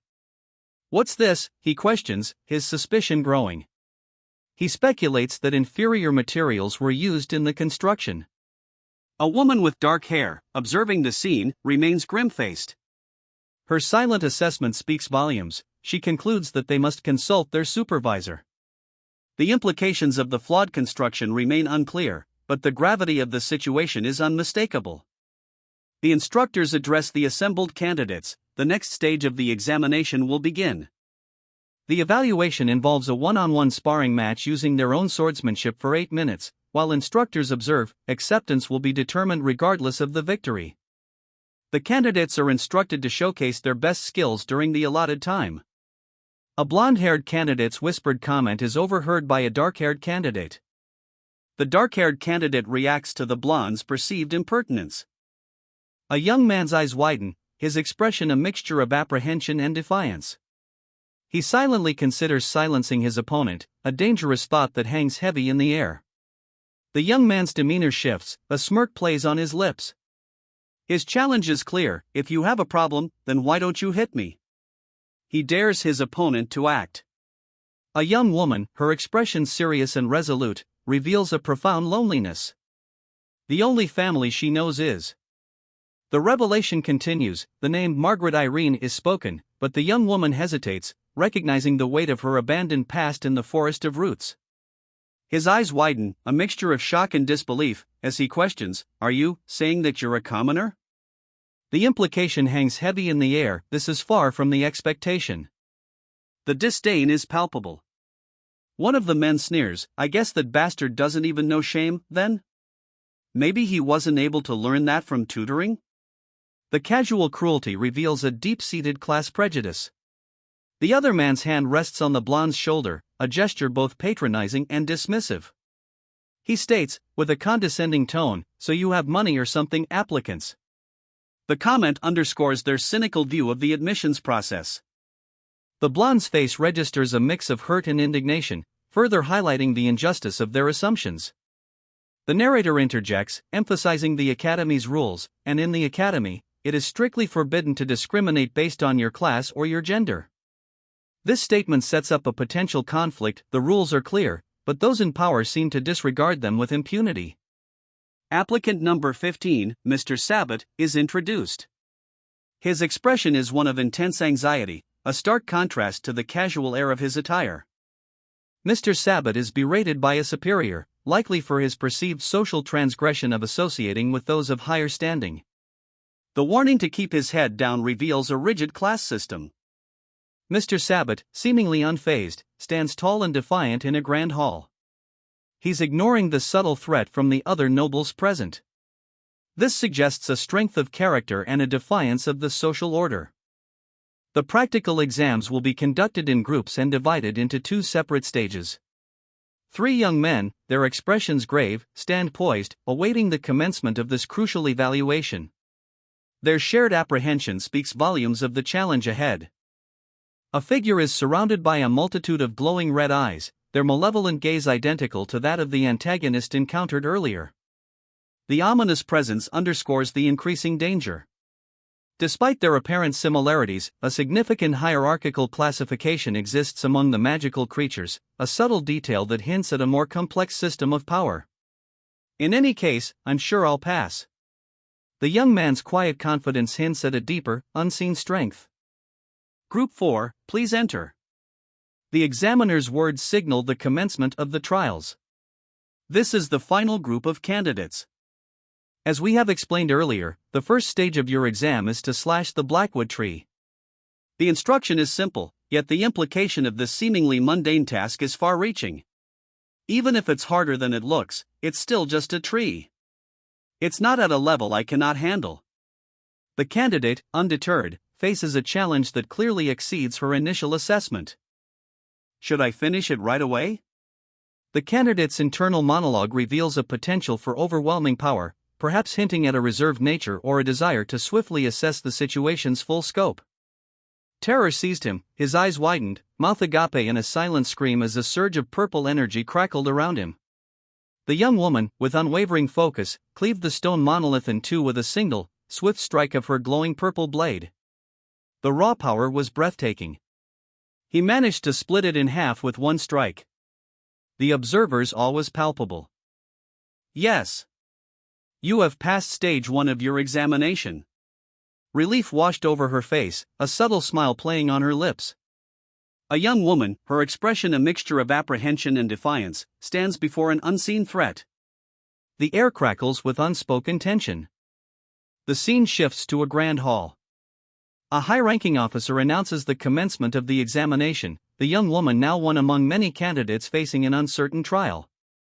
Their opponents are to be randomly assigned. 2 young men, one with ash-blonde hair, discuss the seemingly random nature of the selection process. The blonde-haired man openly expresses his disdain, revealing that the system grants an automatic pass to anyone deemed worthy, leading to speculation about fairness and bias within the examination structure. The blonde-haired young man sneers, calling the examination unfair.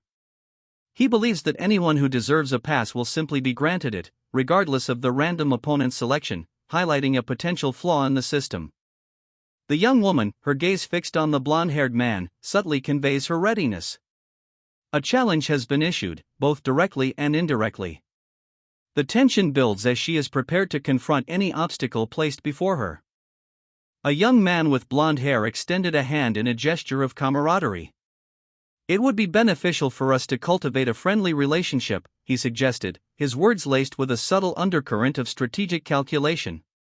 The scene shifted, focusing on a different individual who responded calmly. "An explanation of the upcoming examination will be provided within 5 minutes." This declaration carried the weight of authority, suggesting an established hierarchy and impending assessment. Intense anticipation filled the air as several young men, their faces etched with a mixture of apprehension and determination, silently awaited the explanation. The gravity of the situation was palpable, hinting at the significance of this impending examination. A young woman, her face obscured by shadow, clutches a small object, her posture radiating apprehension. A palpable tension hangs in the air. A blond young man, a smirk playing on his lips, provocatively challenges, "Hit me." His words reveal a calculated strategy, a willingness to provoke a reaction. The woman's internal monologue reveals her desperate hope: "If I hit him, will he leave me alone?" Her actions are driven by a desperate need for escape, the violence a calculated gamble. Simultaneously, a voice announces the commencement of a contest. "I will announce the first pair of opponents." The official pairing is announced: number 8, Andro. The blond young man and the woman with the dark hair are now officially pitted against each other. The tension intensifies as the contest begins. A young woman, her face partially obscured, quietly accepts the setback. "I'm sure there will be other opportunities," she reflects, a hint of resignation in her voice, suggesting a larger goal beyond this immediate rejection. The scene shifts to two men observing a group of applicants from a distance. One observes, "Oh, the first set of applicants." The other formally greets them, "Welcome." The understated formality hints at the importance of this selection process. One of the men addresses the young woman from earlier and her companion, implied from previous panels. "Yes, so the two of you will have to evaluate this examination." The responsibility is now squarely on their shoulders, their judgment holds significant weight. He stated, with a knowing glint in his eye, "You will know why I recommended him." The weight of his words hinted at a crucial decision made, a future justification yet to be revealed. The rules of engagement were laid out: an 8-minute sparring match, divided into 2 4-minute rounds. The match would end prematurely should either contestant become unable to continue wielding their weapon. "So please, do your best," the official commanded, the stakes implicitly high. The clash of staves echoed, a sharp thwack, as the combatants engaged. The initial strike set the stage for a fierce and likely decisive encounter. He stood defiant, weapon held high, a grim determination etched on his face. The swiftness of his prior movement hinted at his skills and resolve. A young man lies sprawled on the ground, his eyes wide with shock and disbelief. The impact of his fall is still echoing. A man with a sharp gaze and a distinguished mustache watches intently, a calculating expression etched onto his face. He is clearly assessing the situation, his mind already strategizing. The young man's assailant stands over him, a tall figure wielding a staff. The weight of his presence is palpable. This is the moment of decisive victory. The young man remains on the ground, vulnerable. A second, more authoritative figure arrives, a cloak billowing behind him. Tension mounts. Disbelief etched across his face, a nobleman recoiled. 2. A commoner? The judges conferred. The disparity in talent between applicants was too vast to ignore. A fair assessment was impossible with the current system. The solution was obvious but daunting. A competitor, defeated, coughed up blood, the impact clear despite the lack of graphic detail. A judge addressed the remaining competitor, a young woman with remarkable skill. "Instead of trying to defeat your opponent," he began, the implication of a new rule hanging in the air. Doubt flickered in her eyes as the proposition hung in the air: "Teach." Ignoring social standing, the instructor stressed the practical benefits. Sparring with a peer offers significant advantages in skill development. The challenge issued, show us everything you have with confidence. The weight of expectation settled upon her. He stood poised, a young man with dark hair, his grip firm on a sturdy staff.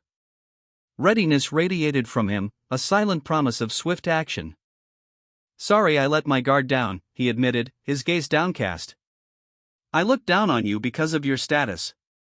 The confession revealed a prejudice born of societal hierarchies, a vulnerability in his character. A blur of motion, a staff whistled through the air.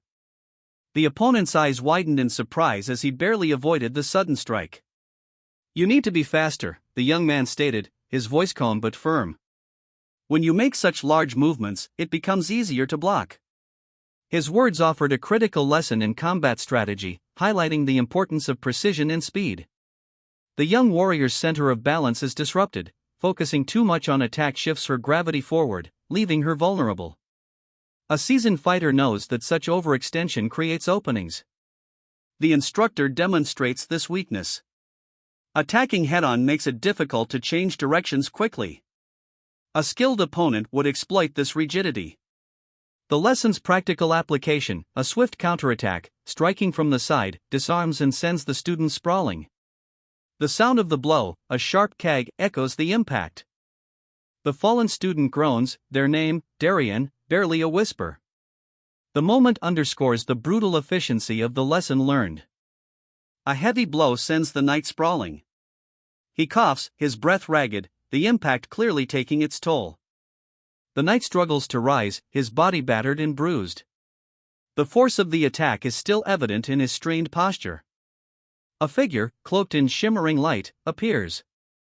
Hey, you brat, the figure calls out, their voice carrying a hint of impatience. The cloaked figure addresses the wounded knight, if you keep lying down like that, you're really going to die. The urgency in their tone is unmistakable. With a swift, decisive movement, the figure unsheathes a glowing sword, its light almost blinding. A powerful energy crackles around the blade as they prepare to intervene. The weight of another failed attempt pressed down on her. Again, she muttered, the word echoing the relentless cycle of her struggle. A man observed her, his expression unreadable. His stillness suggested a deep understanding of the challenges she faced. A young man, his smirk laced with arrogance, challenged her with a single, dismissive word, His posture spoke of superiority, his confidence unshaken. She remained silent, her resolve hardening. If you can, she thought, the unspoken challenge hanging heavy in the air. This was not just a test of skill, but of will. Number 29, Helmet. The name is uttered, a simple identification, yet heavy with unspoken consequence. The exchange, between two young figures, hints at a world where even numbers hold a significant weight. Helmet's words reveal a near miss, a brush with sacrificing the greater good. His relief is palpable, the narrow escape underscores the high stakes of this world, where choices carry immense weight. His casual observation about Andro's luck hints at a deeper conflict or competition, a struggle for something valuable. A young woman, her expression unreadable, stands apart from the discussion. Her silence speaks volumes, she observes the unfolding drama, her involvement yet unclear. The scene sets the stage for a consequential event, a turning point that hinges on her presence. A formal announcement. Hello, instructors. The greeting is precise, establishing the setting as an examination or trial. The instructors, three figures of varying ages and demeanor, await the proceedings. The second stage of the examination is about to begin. This signals a critical juncture in a larger narrative arc, a test that will shape their futures. A murmur of Ethan betrays the speaker's surprise and uncertainty. The weight of the name hangs heavy in the air. The implication is clear, this is no ordinary recommendation. Ethan's unique qualities warrant such unusual attention, a fact not lost on the assembled council. Their amusement borders on awe. His pensive expression reveals a dawning realization, the weight of overheard information settling upon him. The implications are clearly unsettling. He grips a sturdy weapon, the action reflecting a growing sense of foreboding and perhaps, resolve. Preparation for the unknown begins. A young woman, her face set with grim determination, launches herself into action. using the swordsmanship I've trained since childhood. She declares, her movements a blur of lethal grace. A blonde woman and a weary-looking man watch, their faces etched with shock and concern as the intensity of the fight unfolds before them. A young man clutches at his throat, eyes wide with pain and terror as a wooden weapon is pressed against his neck. His distress is palpable. A young man with dark hair stares ahead, his eyes filled with a mixture of disbelief and exhaustion. A single question hangs in the air: is it over? Panic seized him. What? I lost? The words hung in the air, a stark admission of defeat. Observing the young contender's performance, one of the judges remarked, "His blade is very quick and powerful. It's hard to believe that it comes from a child." The unspoken astonishment hung heavy in the air. Another judge, seemingly unsurprised, nodded thoughtfully. As expected, I knew he was different. His tone confirmed a prior suspicion, hinting at knowledge of the child's exceptional abilities. It's tough, conceded a blonde woman, her brow furrowed. There's no arguing that child is outstanding in skill. The acknowledgement of the child's exceptional talent was unavoidable. A final judge stated decisively, right. If things turn out this way, we won't be able to fathom the other applicant's actual skill level. The implications of this child's prowess extended beyond the immediate competition. A young woman with dark hair, her expression serious, asks if someone could spar with a student, instructing them to teach as they spar. The request underscores a pedagogical approach to combat training. The suggestion is accepted. The scene shifts to a man, his back to the viewer, standing before a council, his words recalling his own swordsmanship training. A clear parallel is drawn between the council's current situation and the man's past experiences. A flashback depicts intense sword fighting, highlighting the arduous nature of the training. The brutal reality of mastering a sword is visually demonstrated. The observation "I understand" signals comprehension of the challenge ahead. The panel serves primarily as a transitional beat leading to the next important event. A man watches a sparring match, his expression thoughtful. The focus shifts to the quality of the opponent, highlighting their advanced skill level. This signals a shift toward assessing the capabilities of the student in comparison to a more experienced fighter. He acknowledges his opponent's strength, a grudging respect in his gaze, before a subtle shift in his expression. You're strong," he admits, the words a prelude to action. But the respect is short-lived.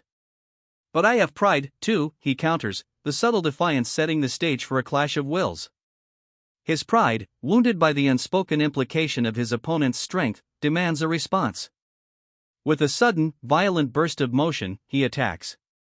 "Take this," he shouts, the blade ablur as he unleashes a powerful strike. The raw, untamed fury is a stark contrast to the previous moments of measured acknowledgement. The attack connects, sending him reeling. The force of the blow is evident in his disoriented posture and the motion blur surrounding him. The fight has begun in earnest. A strangled cook escapes his lips, his face contorted in a grimace of pain and exertion.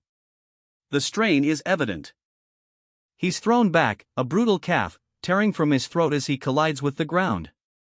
The swift attack from the woman in black is devastatingly effective. "Ugh, no freaking way," he gasps, scrambling to his feet as he narrowly avoids another strike. His opponent's skill is clearly superior. The woman's voice cuts through the air, sharp and precise, "You've lost your balance. If it's hard to block, distance yourself." Her words reveal a strategic understanding of combat far beyond his own. A calm, observing figure watches from the sidelines. "Get in position again. Stop swinging," he commands, his voice a low murmur of tactical instruction. The scene shifts from immediate action to a focus on calculated strategy. The knight, weighed down by a massive boulder, braced himself against a monstrous, horned beast. His resolve, though evident, was clearly strained. His lifeblood stained his armor, a mortal wound gaped open across his chest. "I guess this is where my life ends," he breathed, his voice a mere whisper against the impending doom. A blinding light erupted, seemingly from the very fabric of reality, as a figure wielding a radiant blade appeared. Hope, however faint, flickered in the knight's eyes. A commanding voice, gravelly with age, cuts through the silence. Get up, it demands, the words echoing the weight of untold power. The speaker's face, partially obscured by shadow, reveals piercing yellow eyes that burn with intensity, fixed on someone unseen. A young warrior, clad in dark armor, rises, staff held firm, a silent challenge meeting the unseen gaze. The faint shimmer of ethereal wings suggests power, yet to be unleashed. That bastard is a commoner, yet he managed to cleave the blackwood tree. While his talent allowed him to split the blackwood tree, he's still a commoner who lacks formal training. I won't be so easily defeated this time. The young man lunges forward, a fierce glint in his eyes, determined to prove his mettle against his opponent. A selection has been made. The decision, though unspoken, hangs heavy in the air. High hopes are placed upon this applicant. Their potential for growth is seen as immense. This individual is expected to rise to great heights. The weight of expectation settles upon them. 1 week later, in Baden, a new chapter begins. A man in dark robes pauses in a bustling town square, his gaze searching. I think it was around here the last time I came by, he muses, a hint of uncertainty in his tone. A young child watches him with wide, curious eyes. The man is addressed. Ah, a voice cuts through the air. He shakes his head, firmly stating, no, I'm here to fulfill a request. He explains, I see. I thought you were a child of a renowned family. His expression shifts subtly as he continues, may I know which mercenary corps you belong to? The implication hangs heavy in the air, his initial assumption was wrong, and he seeks to understand the newcomer's true affiliations. Helmut, a Pace Mercenary Corps member, identifies himself and explains that he left his belongings in this location some time ago. The document he presents seems to be proof of his identity. A clerk verifies Helmut's identity, confirming his rank within the Mercenary Corps. The scene shifts to an indoor setting. The tone suggests a bureaucratic or administrative process. A reaction shot reveals shock and disbelief at the sum of 100,000 marks. The sheer amount of money is emphasized. Concern is expressed regarding the source of the funds, the speaker is unsure if it comprises Helmut's life savings. Helmut's grim response confirms this, creating a weighty atmosphere. Phew. I should teach you about finances, first, Helmut. I'm your guardian now, so you don't need to worry too much, but money isn't something you can always possess in excess, and you don't know when you may need it. The life of a beast. So, I just need to make money? I'm just telling you how things are. Since there's another month left before your enrollment, you can do whatever you like. He's looking for a job he can complete before next month, even if the reward is high. That's quite a specific request. Not this. A lead emerges. A single document, marked with a distinctive crest, confirms a target. The location, however, is peculiar. A young man nervously points out Greta Academy, prompting concern from his superior, who questions the wisdom of this assignment. The man's gaze intensifies. The name Greta Academy is revealed to be the center of their investigation. Reports of a spectral presence haunt the academy. A spectral figure, a ghost, has been sighted within the academy's walls. Despite extensive searches, no explanation for these spectral sightings exists. A request has been filed to mitigate any potential hazards until the cause is found. A shadowy figure, eyes glowing faintly in the darkness, receives an order: eliminate the academy ghost. A man, seemingly a powerful figure, reflects on a new assignment. He's familiar with the academy's geography, having fulfilled numerous requests there, but this one is markedly different.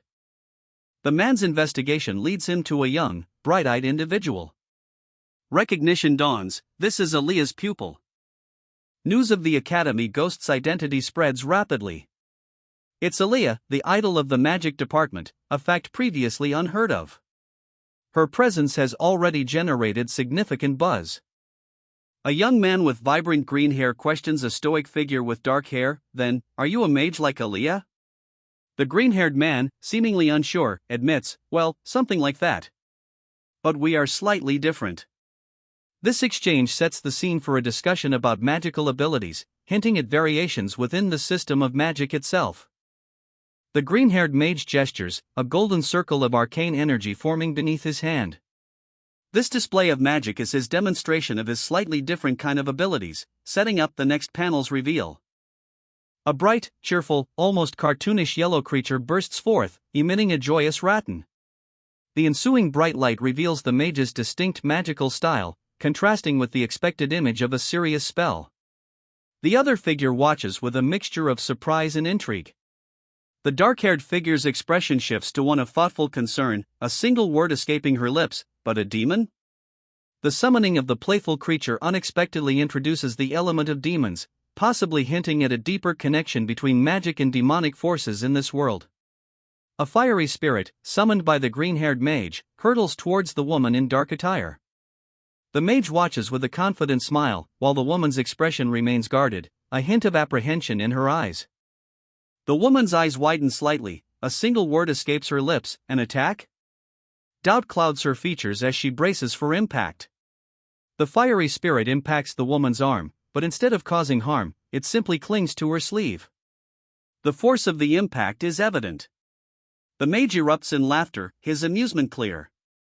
The woman is momentarily stunned, her earlier apprehension replaced by confusion, as she mutters, "Ah, ha." Astonishment washes over the speaker as they exclaim, "Oh my God! You are the first person who tried to hit Rattan." This reveals Rattan's unique nature, and the protagonist's unexpected feat. A subsequent question, "What is that thing?" highlights the mystery surrounding Rattan's appearance, setting the stage for an explanation. The explanation follows immediately. "This buddy over here is a spirit of light, and his name is Rattan. He's a bit mischievous, but not harmful." This introduces Rattan as a light spirit, clarifying his nature and temperamental behavior, adding a touch of levity to the scene. The narrative shifts to a new insight: you wouldn't be able to block him physically, since spirits do not possess physical bodies. This unveils a crucial aspect of the world's rules governing spirits, setting a stage for the reveal of the next panel. The speaker continues, revealing further world-building: only a few mages are able to control them. This sets up a contrast between ordinary individuals and the select few who wield such power. The final panel dramatically concludes the sequence, and one of those few mages is the only elemental mage at Greta Academy. This reveals the speaker's identity and their unique status, creating intrigue about their potential role in the unfolding narrative. A brief, almost jovial exchange unfolds. One figure, clearly amused, urges another, "Please respond." The second figure, Sion, acknowledges with a weary, "All right, good to see you, but I have stuff to do right now." The interaction is marked by an underlying tension. Sion explains that he's currently occupied with a request. The accompanying figure, seemingly carefree, is barely acknowledged. The scene sets a brisk pace, hinting at the importance of this request. The camera shifts to follow Sion as he walks away, the mystery of the Academy ghost, the subject of his request, hanging heavy in the air. His serious expression underscores the gravity of the situation. Suddenly, the light-hearted companion suggests help, his enthusiasm palpable. The visual representation of this offer adds a dash of lightheartedness against the darker undertones established so far. "So this is the most recent place the ghost appeared?" "That's right. It's an ordinary building for the Department of Swordsmanship, but since the ghost has appeared, it becomes completely empty as soon as the sun goes down." "Is a ghost such a scary being?" "I'm sure that's not the case. They probably figured it's not dangerous." "No, it's better if we look together." "Won't it be better if we get a more accurate look?" "But, what are you planning on doing once you find it?" A shadowed figure, cloaked and barely visible, walks through a dimly lit alleyway alongside another, similarly obscured companion. The words "eliminate it," of course, hang heavy in the air, a chilling declaration of intent. A low guttural sound, "hook," escapes the figure in the lead, hinting at the grim task ahead. The alleyway reveals itself to be a long, desolate corridor, its darkness punctuated only by flickering gas lamps. A dark, swirling mist emanates from behind the hooded figure, reinforcing the air of menace and foreboding. The Korean onomatopoeia suggests a whisper, a silent threat lurking in the shadows. A meeting unfolds in a brightly lit room, stark contrast to the previous scene's shadows. Three figures, seated around a large table laden with documents, discuss the varying power levels of applicants. The final words, most of all, build suspense, hinting at a critical revelation to follow. A man, his face etched with worry, clutches a worn satchel. The Korean onomatopoeia suggests a rustling sound, the subtle implication being that he is searching for something within. She found it. The Baden Mercenary Guild. The sign, depicting crossed swords and a pickaxe, hangs above the entrance. Inside the guild, a young clerk greets her. Welcome. We're the Baden Mercenary Guild. Are you here to submit a request? His words confirm her arrival at her destination. A young man, his eyes wide with surprise, asks a darkly clad woman, "Are you a mercenary?" Her expression remains impassive as she considers his question, a subtle tension filling the air. The young man's demeanor shifts, becoming noticeably more businesslike. He gestures, inquiring, "What type of request did you want to fulfill? I'll try to accommodate you as much as possible." His words reveal his profession, a broker of services. The woman, her gaze unwavering, responds to a question about her wealth. "It was the money I saved up while working as a mercenary," she states simply, matter-of-factly, highlighting her past profession. The implication of this immense sum of money, and her purpose for it, remains mysterious. A close-up reveals a man's thoughtful, almost troubled expression. The wordless panel hints at his concern over the mercenary's vast resources and the likely significant undertaking she intends. The scene anticipates the looming task ahead and underlying conflicts. A woman with dark hair and a serious expression receives a request. The man opposite her agrees, adding the caveat that she avoid anything long-term or dangerous. She's accepting a limited engagement. She receives a document, her gaze fixed upwards as she studies it. The nature of the task is still unknown. The document's contents, reports of nocturnal appearances at various locations, are revealed. The specifics of these appearances remain mysterious, shrouded in shadow and uncertainty. A sense of unease and impending danger permeates the scene. Doubt gnawed at him. He questioned his choice, a single, uncertain thought echoing in the silence. Did I pick the wrong one? A sharp intake of breath. He's been noticed. The question hangs heavy in the air. Are you? Confirmation. The truth, undeniable, shatters any remaining piece. His transfer to this world is real. A new question rises in its place. What are you talking about? The revelation hits her hard. It's a world beyond her comprehension. The word hangs in the air, heavy with disbelief and wonder, magic. The creature, a pulsating orb of golden light, floated before her, its innocent features belying a power she couldn't comprehend. Not magic. It seemed to whisper, a statement laden with untold implications. A sharp intake of breath preceded a powerful blast of energy. The woman, her expression grim, launched a searing attack, a focused burst of raw power leaving a trail of fiery destruction. Her eyes narrowed, focusing on the creature, assessing the threat, now visibly wavering from the force of her assault. A calculated decision. Protection, not destruction. A boy with vibrant green hair and a surprisingly cheerful expression offered an unexpected counterpoint to the tense situation. Even if he were harmful, he declared, a hint of unwavering resolve in his tone. A young mage, brimming with mischievous energy, displays a cheerful smile as he conjures a small, glowing creature.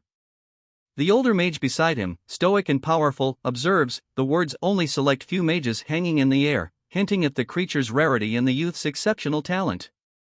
The young mage's focus shifts, he now regards the glowing creature with a newfound intent, while the older mage, deep in thought, contemplates the possibilities. He quietly muses, I think I can catch that thing, revealing a hidden ambition. The young mage's enthusiasm is undeniable. He confidently declares, of course I do, his earlier playful demeanor replaced by focused determination. His statement, I was pretty interested in that rumor, reveals his motivation, a rumor, which hints at the significance of his actions and the creature he seeks. A young man, brimming with confidence, presents a book, a mischievous glint in his eyes. He's clearly ready for adventure. The camera pulls back to reveal the imposing facade of a large, ancient building, its numerous windows dark against the night sky. This is clearly a place of power and mystery. Inside, the two young adventurers discuss the nature of the strange occurrences within these walls. They dismiss the possibility of powerful, hostile magic, due to the lack of any response from the Academy's powerful professors. The woman, relieved by the likely absence of dark magic, proposes they split up to search more effectively. Her younger companion, however, expresses clear apprehension at the idea. A hooded figure, eyes glowing eerily in the dim light, emerges from the shadows. The air crackles with unseen energy. A file reveals a young girl's image. A voiceover ominously states, "This child," the implication of impending danger hangs heavy. A hand reaches out, only to grasp a small, luminous creature that bounces gently, eliciting a questioning response. Sion, a young man with bright eyes, is revealed. A cheerful, yellow creature perches on his head. He declares with a smile, "Happens to be me, Sion." The unexpected arrival sets a lighter tone. A young man, his expression one of mild disappointment, gestures towards an empty space. His companion, a dark-haired warrior, stands silently nearby. "There's nothing here," the younger man concludes, his voice carrying a hint of frustration. A young woman with concerned eyes observes a glowing, small creature. "This will never end at this rate," she mutters, her voice laced with anxiety, highlighting the escalating urgency of their situation. Sion, the young woman, stares intently at a luminescent creature, a new possibility dawning in her eyes. Her companion, the dark-haired warrior, watches her expectantly. A sense of anticipation hangs in the air. "Did you find something?" "No," the young man reported, "nothing peculiar." His companion, however, remained unconvinced. "Helmet, when were you supposed to finish this request by?" The question hung heavy in the air, a clear sign of growing impatience. A sudden realization dawned on Helmet. Over there, a barely perceptible flicker caught his eye. He pointed, drawing his companion's attention to a faint, glowing orb on the floor. The mystery, it seemed, was far from over. A spectral figure looms, its form barely discernible in the gloom. Fear grips the young man below, his eyes wide with a dawning realization, a ghost. The hooded figure retreats further into the shadows, the red streaks across the wall hinting at a desperate, silent struggle. A young man with silver hair and piercing violet eyes confronts two others. His demeanor is one of controlled urgency, his expression demanding immediate attention. A young woman with striking violet eyes glances down at a document, her expression serious. A sharp thwip sound indicates her swift movement. Yes, he needs to find the Academy ghost. This mission is underway, as evidenced by the group gathered: a cheerful, almost manic young man with a luminous creature perched atop his head, a stern-faced woman, and the violet-eyed woman from the previous panel, all studying a map. "Why are you doing this request when you're already loaded? If you were accepted, then you should be sleeping at home." The terse words reveal a hint of exasperation and perhaps a deeper understanding of the Academy's internal dynamics. "We're here because of the request." The young man's explanation, coupled with his somewhat anxious demeanor, hints at a more pressing reason for their involvement beyond simple obligation. "Because I also received a request." The explanation is revealed, showing that a separate, and seemingly important request has been received, adding a layer of complexity to their mission. A wide nighttime shot shows the Academy, hinting at a large, potentially dangerous environment. The accusation hangs heavy in the air: "You're a mercenary, too?" A young man with silver hair is confronted, his back to the viewer, by several figures whose faces are obscured by shadow, revealing a tense, unexpected alliance. Surprise ripples across the scene. "Ouch. But how unexpected. I thought you didn't care about any of this stuff, Alia." A green-haired individual, seemingly oblivious to the gravity of the situation, expresses astonishment. The green-haired individual's wide-eyed glee is amplified as he's dwarfed by the two individuals he's unexpectedly allied with. A joyous, almost childlike excitement explodes. "Yay! Yay!" Their unlikely collaboration is cemented. Like you said, the more, the merrier. The unexpected alliance solidifies as the strategic implications are acknowledged. A confirmation of this new dynamic, Helmet. "That's okay with you too, right?" A young woman, her expression noncommittal, utters a single, weary, yeah. Her unenthusiastic agreement hints at a deeper reluctance to the task ahead. A hand reaches into a swirling vortex of purple energy, a magical sigil pulsing beneath. This is not simply magic, it's a technological interface. This action suggests a connection between technology and magic in this world. A holographic projection displays the layout of a vast academy. This reveals the strategic location of the lecture hall and sparring grounds. The detailed map foreshadows the importance of this location for upcoming events. A gasp escapes the boy as he comprehends the full scale of the facility. "They're all a part of the Department of Swordsmanship," he exclaims, his wide eyes reflecting a newfound understanding of the Academy's depth and the scale of their training. The revelation underscores the importance of this specific institution in the world. Ghosts have appeared near the Department of Magic. A mage suspects another mage is responsible, but the possibility of a non-human culprit remains. The possibility of silent spells is raised, suggesting the culprit might be more skilled than initially thought. A model of a building is examined. The mage dismisses the idea that powerful beings would resort to such simple pranks, if indeed, they were the cause of the ghostly occurrences.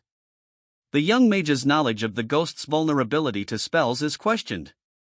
The mystery deepens. A young woman, clad in dark robes, stands before a stern-faced man. He inquires, "Do you know anything about it?" The question hangs heavy in the air, hinting at a shared secret or a looming threat. A sudden burst of motion.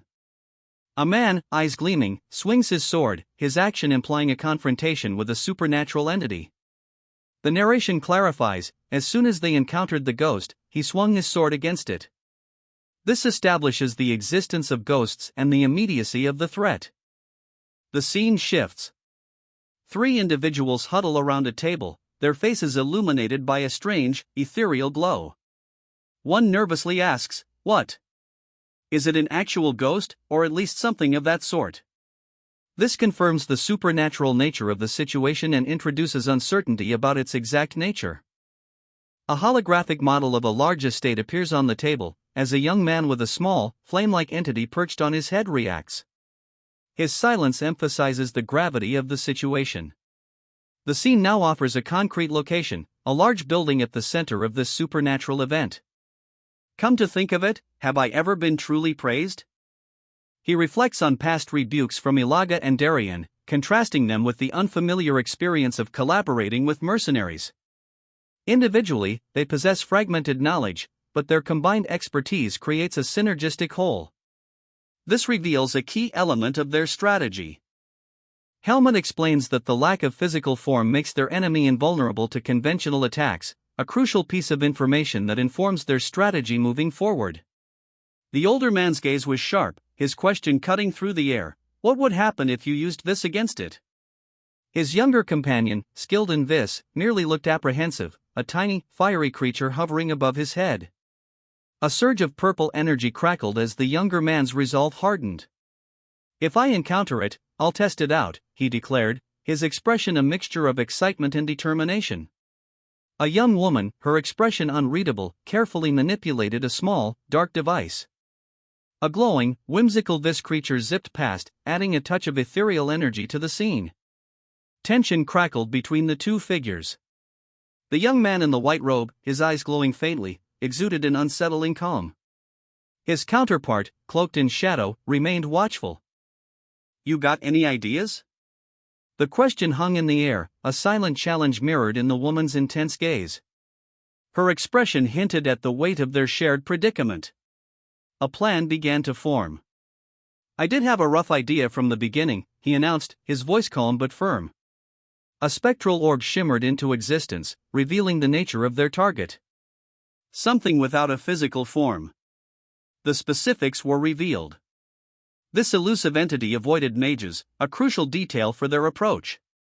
It also possessed a mischievous nature, adding an unexpected layer of complexity to their quest. Several small, light orbs danced around the man, illustrating the spirit's playful, yet unpredictable essence. The final question hung heavy, highlighting the challenge ahead. "Where can I find a spirit?" The query underscored the difficulty of their mission, demanding a thorough understanding of the spirit world and its elusive inhabitants. A sly smile plays on the lips of the instructor as he delivers a confident pronouncement, "I taught you well." His words carry a hint of knowing pride, suggesting the student's upcoming actions are a direct result of his training. The student, now alone, gazes pensively at a glowing orb, a clear sign of magical energy. The weight of responsibility hangs heavy in the air as they contemplate the next steps, asking themselves, "Then what should we do now?" The question implies a significant challenge awaits.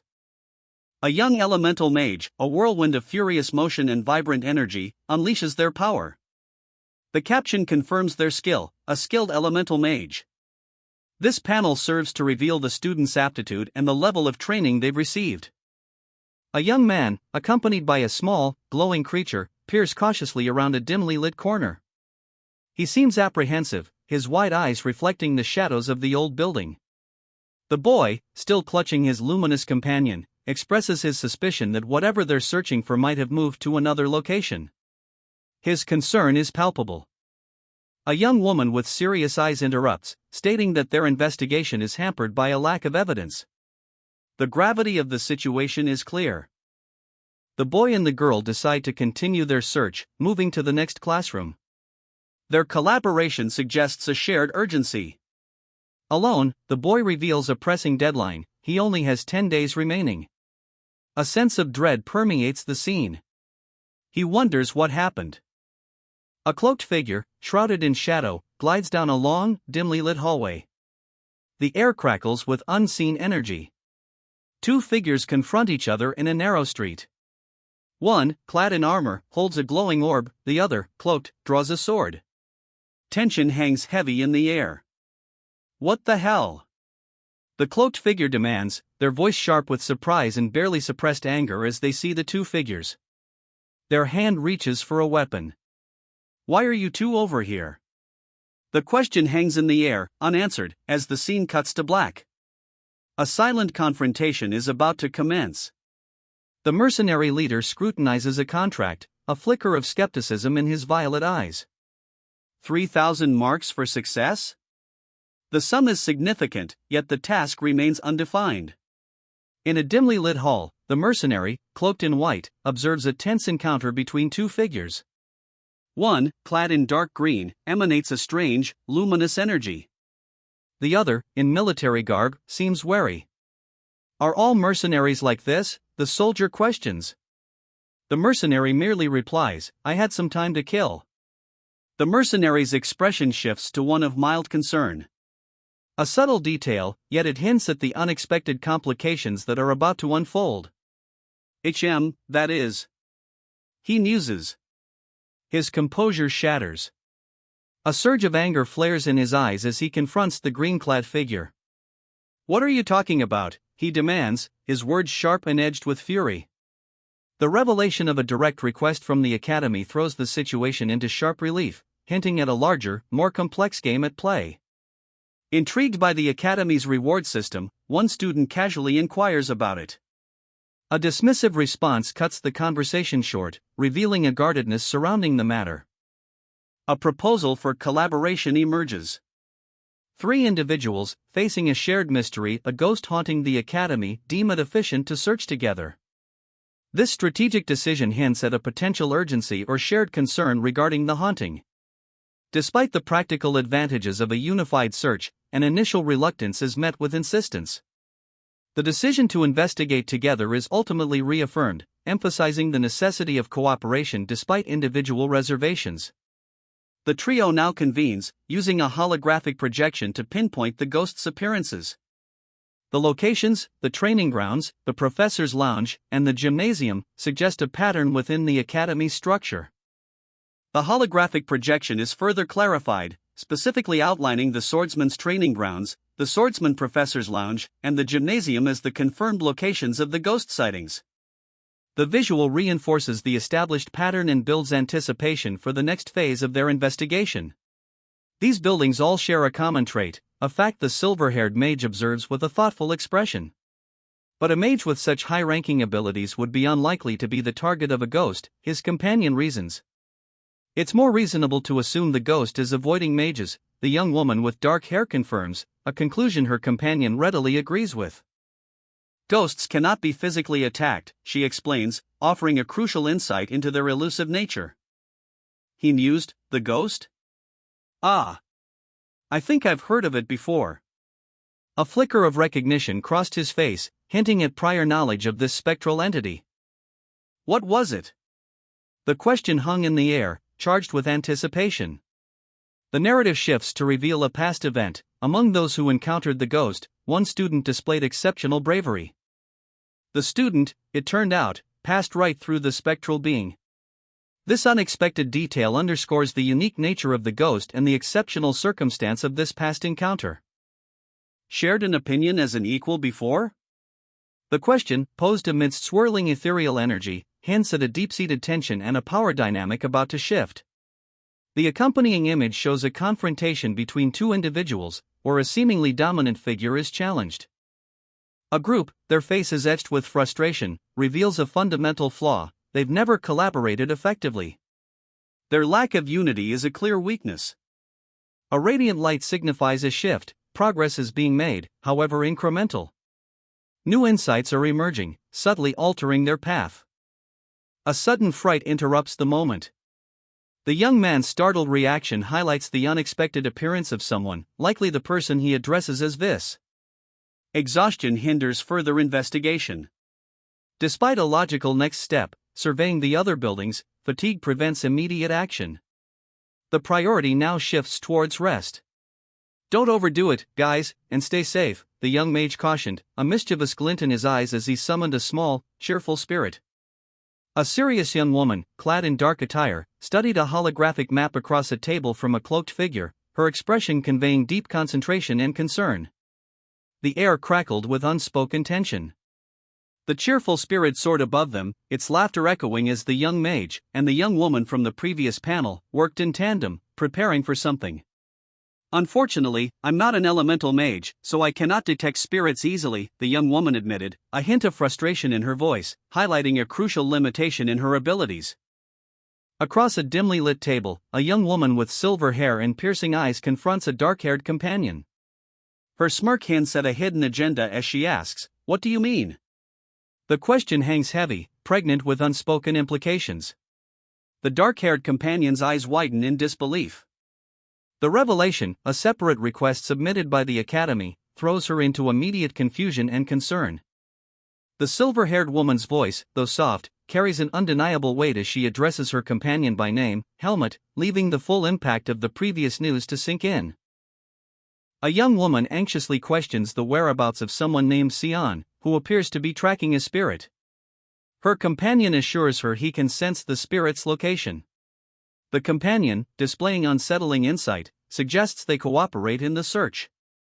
The other woman, bewildered by his prescience, questions how he knew their objective. The truth is revealed: the companion knew from the outset that Sion was pursuing a spirit. This was his goal all along. Relief washes over her as she whispers, "I got lucky. It was the only method I could think of." Her survival hinges on a desperate gamble, a testament to her resourcefulness in the face of overwhelming odds. The urgency in her voice is palpable. "Don't we have to catch up quickly? The stakes are high, and time is running out." A faint glow emanates from the ground as he traces a complex symbol. Footprints appear, a trail of light leading him forward. The chase is on. This is no ordinary pursuit, they're navigating a technologically advanced space, a stark contrast to the gritty reality just moments ago. Following the trail of glowing footprints, the two men approach a significant location.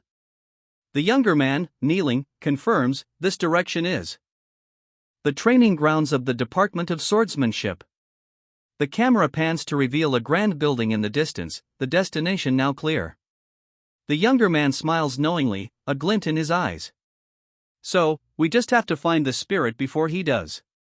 A sense of urgency and determination fills the air. A door bursts open with a forceful Kong, releasing something within. The scene is charged with anticipation. The Swords Department students are intensely competitive, fiercely guarding their ranks. Even within the department, finding a secluded place to train is difficult. Secrecy is paramount.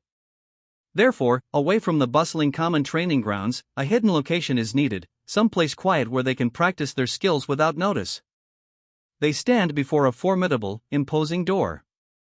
This is Professor Ethan's private training ground, a place unknown to most. The air crackles with anticipation. The implications of discovering this secret location are profound. Doubt clouded their faces as they approached a luminous barrier. "Are we allowed to enter without permission?" one of them questioned, the unspoken weight of their transgression heavy in the air. Undeterred, the other responded, trying to fulfill a request, "I'm sure he'll understand." Their steps echoed in the hushed, imposing hallway. A young woman, her expression unreadable, halted their progress. "Did you really receive a request from the academy?" Her voice, though calm, carried an undercurrent of suspicion. A young woman with dark hair and intense eyes is given a direct order. She is tasked with capturing and studying a spirit, a mission she's expected to complete without incident. The implication of her obedience is clear: fulfilling the requirements of the request is paramount, leaving no room for deviation or refusal. The mage, having completed the spirit capture, explains his actions. He erased all traces of his presence, leveraging his magical abilities to ensure complete discretion. This speaks to the clandestine and potentially dangerous nature of his work. A young man, seated within a glowing circle, directs a request towards a cloaked figure. "I need you to bait it," he urges, the urgency palpable in the air. The ritual, still incomplete, hums with barely contained power. A young woman, her expression unreadable, responds with a single, questioning word, Her subtle hesitation hints at the potential danger of the request. The young man, his eyes filled with a disconcerting intensity, explains himself further. "Why are you stopping mid-sentence?" He anticipates her apprehension, the unspoken question hanging heavy in the air. A creature, monstrous yet oddly cute, bursts forth in a flurry of dark energy. A quang reverberates through the chamber. The bait has worked. The academy ghost, a grotesque, purple entity with jagged teeth and malevolent eyes, materialized before them. Its very presence pulsed with an unnatural energy. A young man, concealed beneath a hooded cloak, reacted instantly, a faint purple glow emanating from within his chest. He was clearly prepared for this confrontation.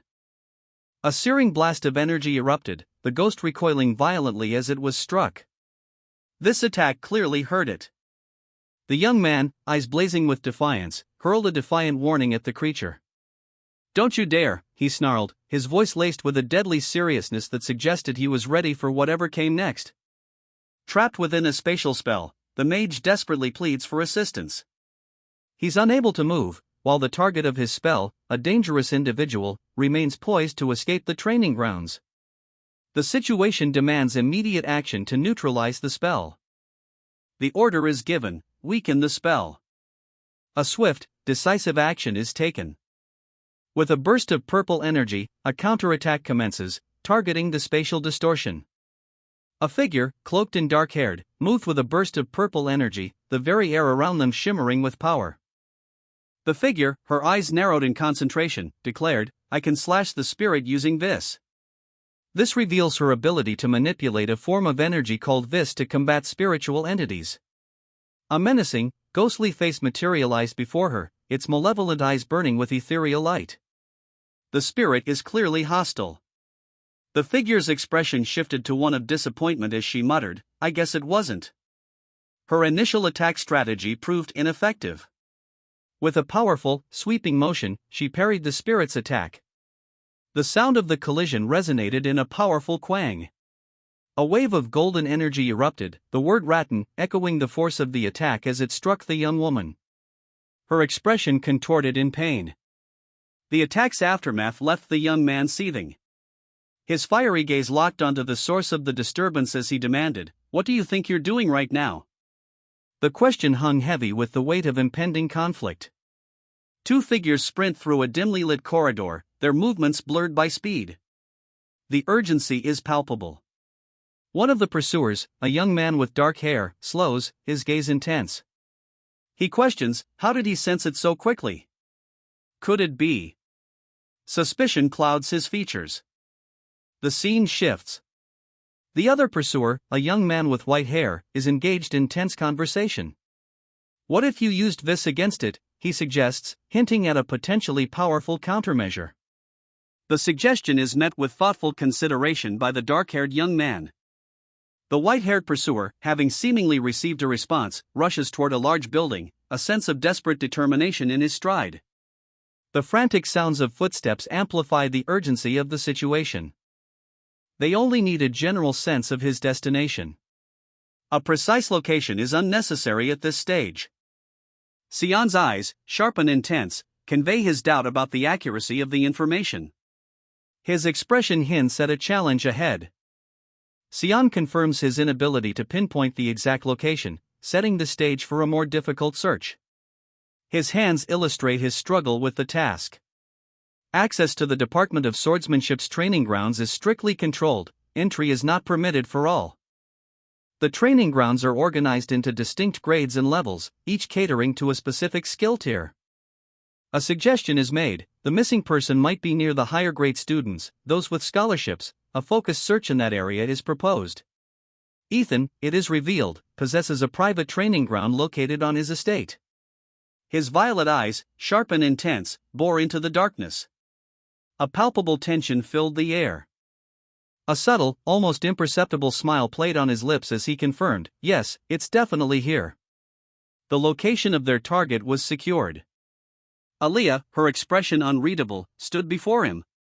The moment crackled with unspoken challenges and imminent confrontation. He confessed, well, there's no reason for me to fool you when we've already come this far.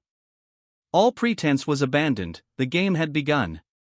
A young man with striking violet eyes and silver hair expresses his dissatisfaction.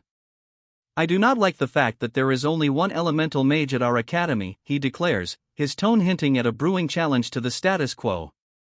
With a flourish, he confirms his intention, that's right, a defiant glint in his eyes as he unleashes a swirling burst of purplish energy, a clear demonstration of his elemental abilities. This is no mere complaint, he intends to rectify the situation himself. The young mage, now at the center of a glowing purple sigil, focuses his power. His actions imply a significant magical ritual, one designed to imbue another with elemental capabilities. The presence of another figure nearby suggests he is not working alone. A second figure, cloaked and watchful, speaks, help me out from now on, since I'm helping you too. A partnership is formed, signifying a change in the Academy's balance of power. The lone elemental mage is no longer alone. The mercenary's question hung heavy in the air, and if I refuse? His implied threat, a chilling counterpoint to his earlier query about debt repayment methods, set the scene. A figure, cloaked and shrouded in shadow, stood amidst a swirling vortex of dark energy. The scene pulsed with an ominous power, signaling the imminent arrival of a formidable antagonist. Helmut, his face a mask of grim determination, was praised by his companion. Good job, Helmut. The brief commendation underscored the gravity of their situation and the success of a perilous mission. A blinding flash of pink energy erupted as another figure, presumably an opposing mage, unleashed a powerful spell. The visual and onomatopoeic wall powerfully illustrated the raw magical force unleashed. The young mage unleashed a wave of arcane energy, a vibrant blue orb pulsating at the center of a glowing pentagram. His triumphant cry, a sharp hooray, echoed as the spell took hold. The spell, however, only wounded the ethereal creatures, a fact that immediately alarmed the mage. He knew destroying them entirely would be far more problematic. Just wounded it adequately. It'll be problematic if it's destroyed, he exclaimed, the urgency palpable. A cloaked figure, eyes burning with intense focus, observed the scene. They said regular swords cannot affect it, he muttered, a grim determination hardening his expression. This is no ordinary foe. He raised a blade, imbued with an unnatural purple glow, a clear indication that this is not an ordinary weapon. This is a fight against an enemy that defies conventional means. The monstrous cat-like entity unleashes a wave of dark energy, a searing purple beam blasting towards its opponent. The sheer power is palpable, the air itself crackling with destructive force. The warrior, unyielding, counters the assault. His attack pierces the dark energy, a question hanging in the air: is this enough? The doubt hints at the enormity of the threat he faces. The creature roars, its attack seemingly unhindered despite the warrior's efforts. The close-up reveals the ferocity of the beast, its eyes burning with malevolent energy as it prepares to strike again. The battle is far from over. He moved with impossible speed, a blur of motion leaving only the faintest trail of light in his wake. A golden orb of energy coalesced in his outstretched hand, pulsating with raw power. The warrior unleashed the energy, a searing wave of light obliterating the monstrous creature in a blinding flash. The scene shifts, a figure lies prostrate before a dark archway. A knight stands above, the single word search hanging heavy in the air. A sealing spell takes hold, its icy tendrils binding a powerful energy. The young woman's eyes widen in recognition, the situation is far more dire than she first realized. He focuses his intent, preparing to amplify the spell's power, a necessary measure given the escalating threat. The sheer concentration on his face speaks volumes about the danger they face. The dark entity breaches the weakened barrier, its malevolent energy surging forward. The impending doom is palpable, the threat now imminent. Sion, a figure cloaked in earth tones, unleashes a surge of golden energy, feathers scattering in the wake of his power. The question hangs in the air, Sion? A boy with vibrant blonde hair confronts Sion, his worry etched onto his face. Why are you recklessly provoking the spirit, he demands, highlighting the inherent danger of Sion's actions. The scene shifts. A larger narrative unfolds. We see that the boy, along with a dark-haired companion, has been attempting to contain the spirit. I blocked it with a curtain of light, the blonde boy explains, but neither I nor Rattan will be able to hold on for long. His words reveal the delicate balance they maintain, a precarious situation nearing its breaking point. The urgency is palpable. The blonde boy, clearly overwhelmed, faces a serious dilemma. So how do we capture a spirit that's out of control? His question underscores the escalating crisis and the lack of easy solutions. Aliyah, you wanted to capture that child and experiment on it? Well, you didn't want to cooperate with me in spirit research. And you're the only elemental mage at the academy. We just found this child, and now it's going to shut itself out completely. Somehow calm it down. All right. Helmut, the forsaken child, plunges his blade into the heart of the shadowy monstrosity. The impact reverberates, a violent shockwave erupting from the point of contact. The battle rages on, a blur of motion and energy. Helmut's movements are almost too fast to follow. Despite the incredible speed of his opponent, Helmut remains unyielding. It's fast, he notes, a grim determination hardening his features, but I can still endure this speed. A flurry of blows, a whirlwind of purple energy. Helmut parries each strike with an impossible grace, his resolve unshaken. Helmut pushes himself, just a little longer. A monstrous, purple-hued creature erupts, its roar shaking the very foundations. With a flash of violet energy, a sword cleaves through the air, meeting the beast's onslaught. A gloved hand descends, the words "this bastard." A chilling prelude to the next attack. A swift, violet slash follows. He hesitates, a flicker of doubt in his eyes. Should he just startle it slightly? The question hangs in the air, a silent battle waged within. No! The resounding denial echoes as a monstrous figure bursts from the shadows, its grotesque face a mask of malice. A blur of motion, a furious clash of steel. The young man's attack, swift and precise, connects. Sorry, Helmut, he gasps, his face etched with exertion. But the creature, though weakened, is far from defeated. A young woman, her face etched with strain, assesses the situation. It's weaker, she observes, noticing a reduction in power. Her earlier statement, a lot weaker, so I couldn't help it, reveals a prior struggle against a formidable foe. A young boy, radiating confidence, declares, "You can now." The glowing energy swirling beneath him suggests a magical reinforcement, shifting the balance of power decisively in their favor. A powerful blast of energy erupts. The kinetic force, signified by the onomatopoeia quang, suggests a devastating attack aimed at the weakened opponent. The impact leaves its mark. A figure, coughing violently, gasps out, "Sion." The desperate call reveals both injury and a clear indication of reliance on the person named Sion. It senses our presence, and more specifically, the threat of my elemental magic. Fear manifests as a palpable wariness. The creature recoils, its serpentine form contorting in a display of primal fear. Helmet! The urgency in the boy's cry reflects the sudden and perilous shift in the situation. A powerful blow sends the young mage sprawling. He coughs, his body racked with pain from the impact. Now, it truly can't be helped. A powerful surge of energy erupts from the shadowed figure, a prelude to something unavoidable. The energy explodes outward in a blinding flash, a destructive force unleashed. The young mage, caught in the blast's path, desperately tries to defend himself, his efforts seemingly futile against such overwhelming power. He manages a desperate counterspell, a protective barrier flickering into existence just as the full brunt of the attack hits. A barely contained OK escapes him as he barely survives. The attack dissipates, leaving the mage kneeling, exhausted but alive. His eyes, however, burn with a defiant intensity as he faces the still menacing figure. The conflict is far from over. A colossal serpent, scales shimmering with an unnatural violet light, coils around a cloaked figure. He raises a glowing barrier against its onslaught, the air crackling with energy as the beast lashes out. The cloaked figure, moving with impossible speed, slices through the serpent's body, a blur of motion leaving a trail of violet sparks. Sion, the cloaked figure, is addressed. A bolt of purplish-white energy erupts from his blade, arcing toward the wounded serpent. With a final, powerful strike, Sion cleaves the serpent in two. The creature disintegrates into violet dust.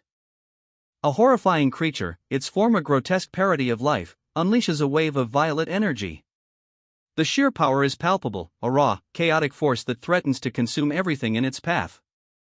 A young boy watches, his eyes wide with a mixture of fear and fascination as the creature is struck, a burst of light momentarily obscuring its form. "Good," he exclaims, a word of surprised approval. A desperate plea echoes through the chaos, "You need to come back." The words are accompanied by a glowing magical symbol, a desperate attempt to pull someone, or something, back from the brink. The boy, responding to the desperate call, channels his own power, a surge of golden light erupting from him, forming a swirling vortex of energy. He's answering the call, venturing into the heart of the conflict. The young mage channeled his power, a swirling vortex of golden energy forming in his palm.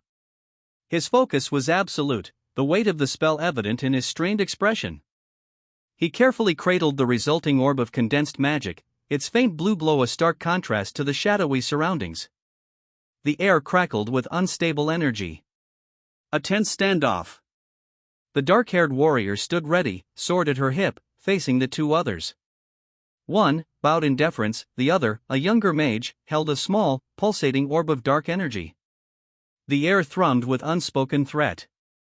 He dodged, a blur of motion, narrowly avoiding a searing blast of energy. The attack left scorch marks on the ground where he'd stood a moment before. "Facing a monstrous, amorphous entity," he declared, "that is the spirit of darkness." The creature, vaguely humanoid but utterly grotesque, pulsed with malevolent energy. Its very presence felt oppressive. Observing the scene, a woman with dark hair and intense eyes commented, "It certainly does seem pretty upset." Her tone suggested a detached curiosity rather than alarm.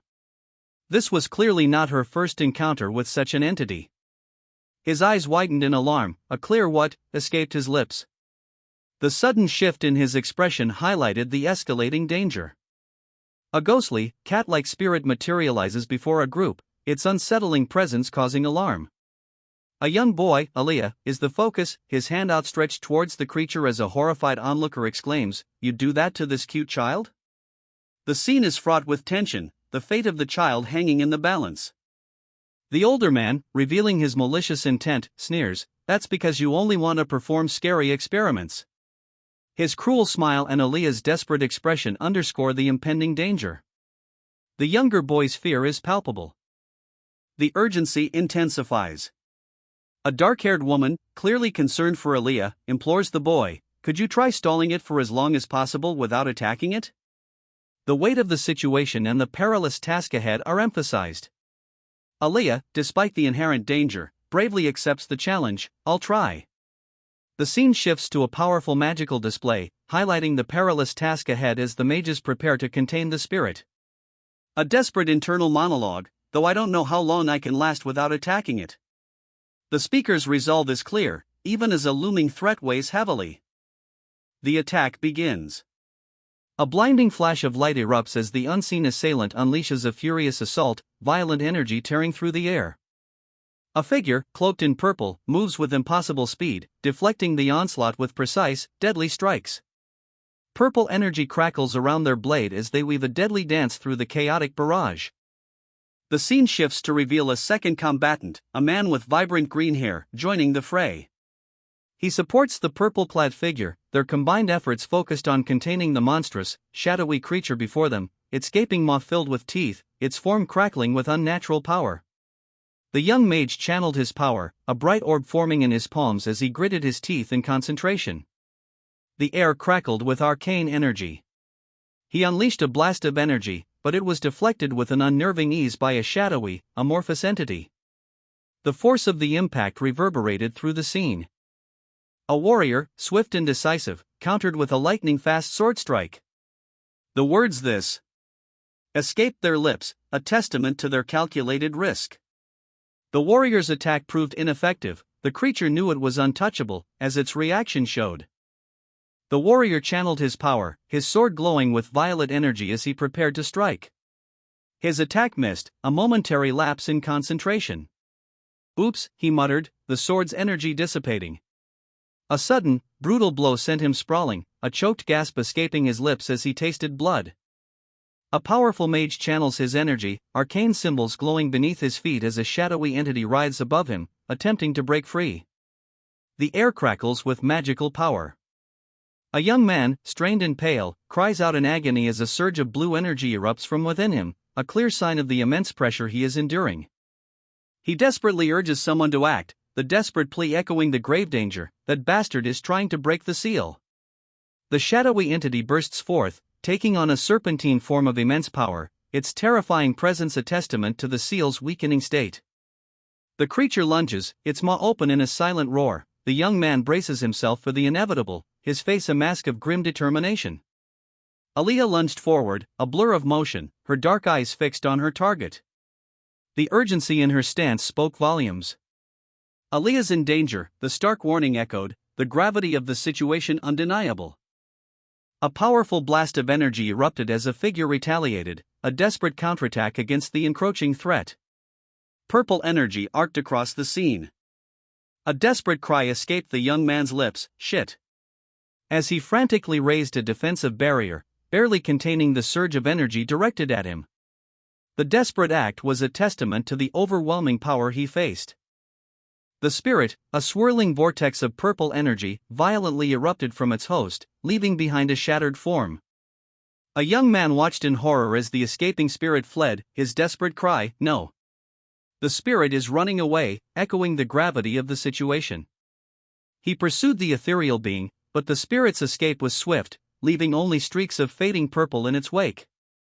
The fleeing spirit's face contorted into a mask of malevolent fury, its eyes burning with dark energy, hinting at a power far greater than anticipated.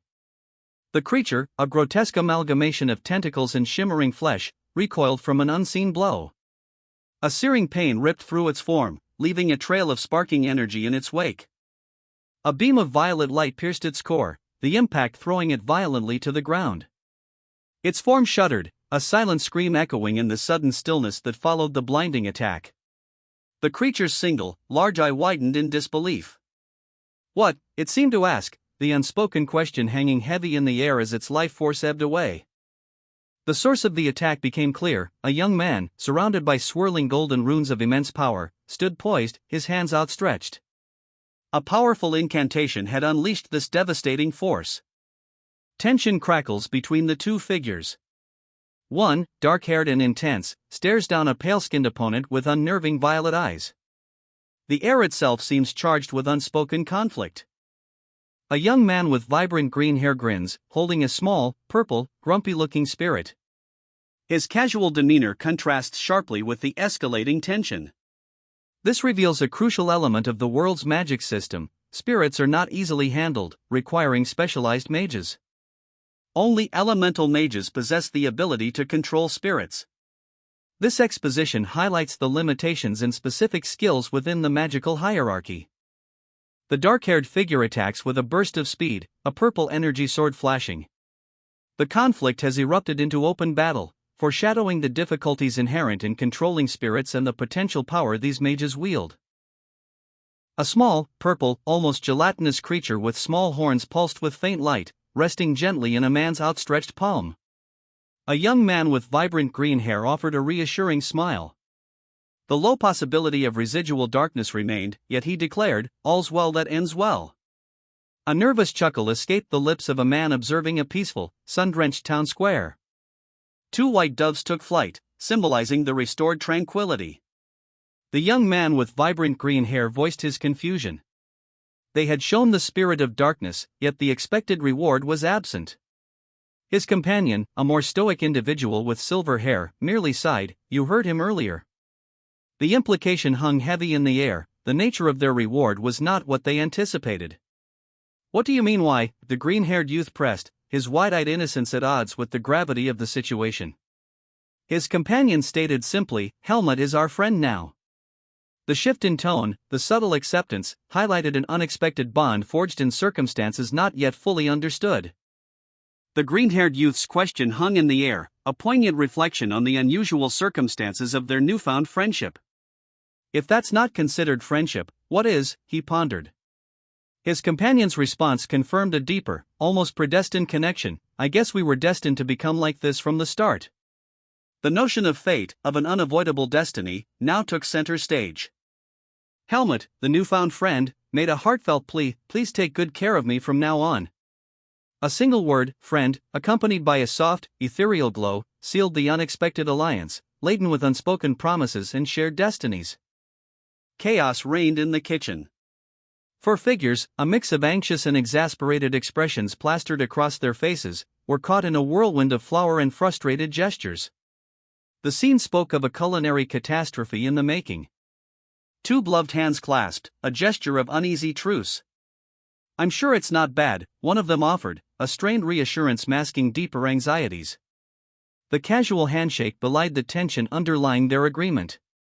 Amidst the backdrop of a quaint town square, a conversation unfolds. The question hangs heavy in the air: what is a friend of a friend? The query, though seemingly simple, hints at a complex web of relationships and unspoken obligations. Practical concerns quickly surface. Should we ask our wealthy friend Aliyah to buy us a meal?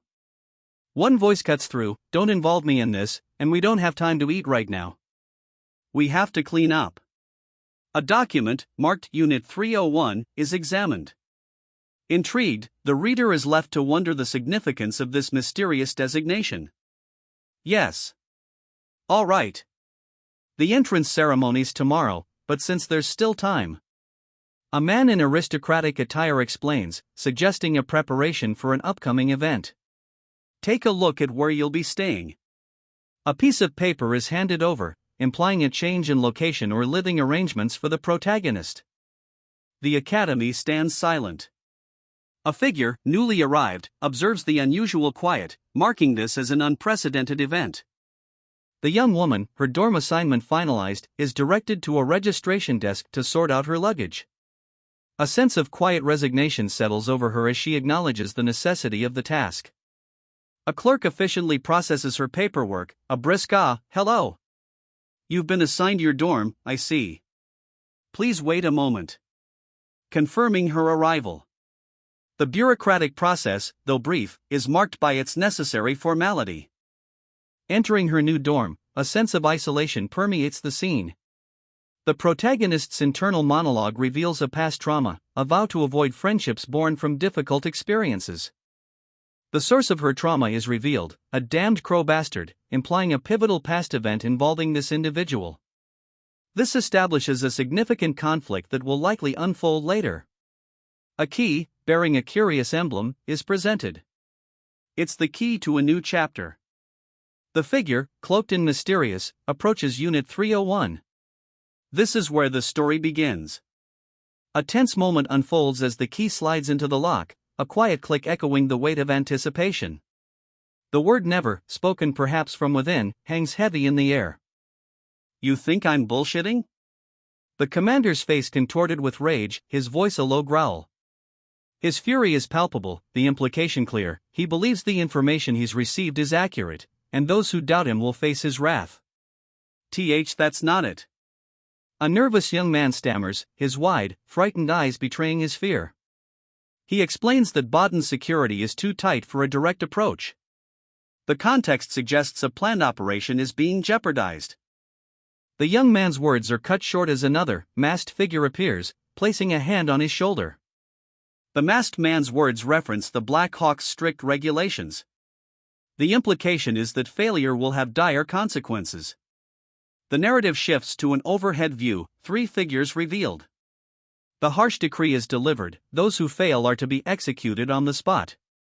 The tension intensifies as a sense of impending doom settles over the scene. A sudden interruption, who's there?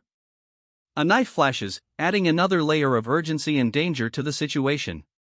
The final line, when you bastards failed to kill one measly child, reveals the true scale of the failure, and the ruthless consequences awaiting these individuals.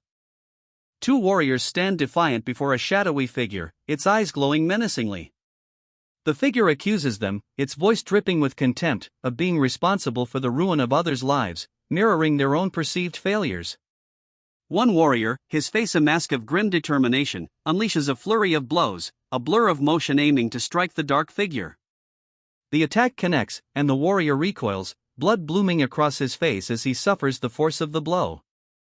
The remaining warrior, wounded but unyielding, bellows a challenge, demanding that his hidden foe reveal itself. His face, a mask of grim determination etched with the scars of countless battles, contorted in silent fury. The question hung heavy in the air, unspoken yet potent, this entire time? 2 figures, huddled together, trembled before the encroaching darkness. The betrayal was complete, the Black Hawk's honor had been sullied. He had intended to question them, but fate, it seemed, had other plans. A new proposition, whispered into the darkness, offered an alternative. May I ask you instead? A clerk displays a small, gelatinous blue creature, a problematic monster, to 3 individuals. Their interest is piqued. This is clearly something unusual. One of the group, a green-haired youth, expresses fascination. The creature's presence in an unexpected location raises questions about its origins and purpose. The conversation shifts to the academy. We learn that Helmut has received a request, and Sion, the only elemental mage there, is crucial to the situation, though one companion attempts to curtail further explanation. The group, now outside, approaches a large building. The setting, a bustling town square, establishes a sense of normalcy juxtaposed against the unusual creature's discovery, hinting at a forthcoming event of significance. The young nobleman, his violet eyes sharp, insisted on a 3-day return for the monster-slaying task. He dismissed concerns about payment, emphasizing the urgency of preventing the creature's return. His impatience revealed a deeper understanding of the threat, one the cleric seemingly lacked. A young warrior, expression unreadable, stood in a city square, the words "Isn't that right, friend?" echoing in the air. The term friend hung heavy with unspoken implications, hinting at a complex, possibly strained relationship. A hand extended, an offering. The green-haired man and the warrior now stood in a newly defined alliance, a relationship of mutual aid formed with a silent, tangible exchange. The warrior's gaze, intense and unwavering, held a hint of wariness. The lower portion of the panel, obscured by a dramatic flourish of light and shadow, hints at impending action or hidden dangers. A young boy's face, etched with sorrow, is partially obscured by a ghostly, translucent image of himself. Tears stream down his face as he whispers, "Well." The implication is a heavy acceptance of a grim reality. A stern-faced man in a long, light-colored coat confronts 2 younger individuals. He states, "Hook, you're right, we destroyed the training grounds at dawn." The casual admission of such destruction highlights the gravity of their actions, foreshadowing potential conflict. A young woman, her expression a mixture of surprise and apprehension, stares down at a document. The uncertainty etched onto her features hints at the weight of the information she's just received. "Ah, I guess your dorm was assigned. All students at Greta Academy are required to live in the dormitory. Are you prepared to start the term? The formal announcement, delivered by a stern-faced administrator in a grand hall, confirms the young woman's suspicion of mandatory dormitory lodging. This isn't simply a suggestion, it's a requirement at Greta Academy. The scene shifts abruptly. Workers bustle about, unloading crates in a courtyard, the rhythmic thud of each box hitting the cobblestones punctuating the air with a steady thud, thud, thud. The overall atmosphere hints at a large-scale operation, preparations perhaps for the upcoming term. A hand extends, offering a sealed envelope, its wax seal bears a distinctive crest. This is no ordinary message. Exhaustion weighs heavily on him. The weight of recent events, clearly demanding, has left its mark. He descends the grand staircase, a key clutched in his hand, a symbol of authority, perhaps, or a key to unlocking a hidden truth. The air crackles with unspoken tension. The third floor loomed, a vast, echoing space. The air hung heavy with anticipation. This is it. A young woman, her dark eyes narrowed in determination, stood poised on the precipice of something momentous. A woman with silver hair, her face etched with worry, reflected, "Ever since I met him, things started going wrong." The weight of her words hung in the air, heavy with implication. A chilling sound, a low, guttural ha, echoed through the night. A sense of foreboding filled the air as shadows stirred.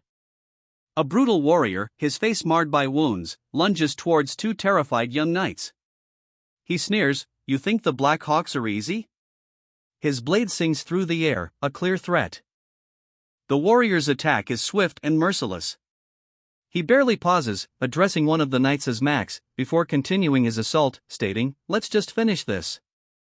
The close-up reveals the warrior's brutal injuries, his pain and ferocity a chilling mix. His determination to finish the fight overrides his own suffering. From above, we see the two knights fleeing, their escape a desperate scramble. The scene reveals the efficiency of the warrior's tracking, almost mocking the escape. The warrior, having easily tracked his targets, confidently proclaims, "But thanks to that, I managed to track you down easily." Any loser who claims to be a Black Hawk. His words convey a superior confidence, and a clear disdain for his opponents. A sudden attack. The young man, eyes wide with disbelief, cries out, "Huh," as a blade flashes dangerously close. His shock is palpable, he clearly wasn't expecting this. The attacker, a scarred warrior in pale armor, unleashes a brutal blow. The force of the strike is evident, leaving the young man vulnerable and defenseless. Doubled over in pain, the young man gasps, Who are you?" The attacker's identity remains shrouded in mystery, adding to the tension of the moment. The warrior considers his options, a shadow looming ominously behind him. A single word, "hide," escapes his lips, suggesting a hidden threat or a sudden change in tactics. The hooded figure, a chilling smile playing on his lips, clutched a bloodied dagger. He reveals a grim truth, "Though I must admit, they survived for a long time, and still kept using our name." His words hint at a legacy of betrayal and a long-simmering conflict. A guttural "ah" escapes him, a sound of malicious satisfaction. His scarred face is a roadmap of violence, reflecting the harsh realities of his existence and hinting at past struggles. Terror grips the two young men. Their wide, fearful eyes reflect a stark contrast to the sinister calm of their adversary, intensifying the suspense as danger closes in. Unit 301. A question hangs heavy in the air, a silent query echoing the uncertainty of the situation. When the term starts, she resolves, "I don't ever want to see him again." A key, gleaming gold, rests beside her, perhaps representing the escape she seeks, a lock on a door to the past. Who's the coward who was hiding? The question cuts through the shadowed scene, a blade of accusation aimed at someone concealed within the darkness. A crimson banner unfurls behind, a symbol of power and perhaps, betrayal. Despite his earlier declaration of self-imposed solitude, a subtle shift occurs. The narrative reveals a pivotal decision, seemingly made against his own stated preference. A key, small and unassuming, is held. This seemingly insignificant object foreshadows a deeper narrative, hinting at the unraveling of his carefully constructed isolation. The narrative voice reflects on a turning point. The arrival of another character has irrevocably altered the protagonist's life, shattering his previous resolve. a key slides into a lock. The accompanying sound and determination in the accompanying text, at all costs, underscore the urgency of the action. The individual surveys their surroundings, a sparsely furnished room. Their relief is palpable. Even the relative discomfort of a dorm room in the Kudrow manor is a significant improvement from their recent ordeal. Emerging from the forest of roots, the character is battered but resolute, a beam of light cutting through the turbulent waters they just escaped from. The escape was perilous, a fact underscored by the character's current state and surroundings. And after that, he realized his oversight. Ah, right. I didn't bring my sword today. The tension escalated sharply. Helmut's reaction was one of stark surprise and alarm. The confrontation intensified. What are you talking about? And how did you get into my room? I almost blew you up, he demanded, his suspicion clear. Confusion and disbelief wash over the silver-haired man as he grapples with an inexplicable situation. His companion, dark-haired and stoic, remains silent, observing. The silver-haired man's distress highlights a mystery yet to be unveiled.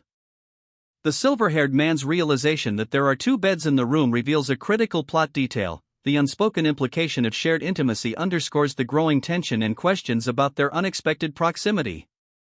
His companion's questioning gaze only deepens the mystery.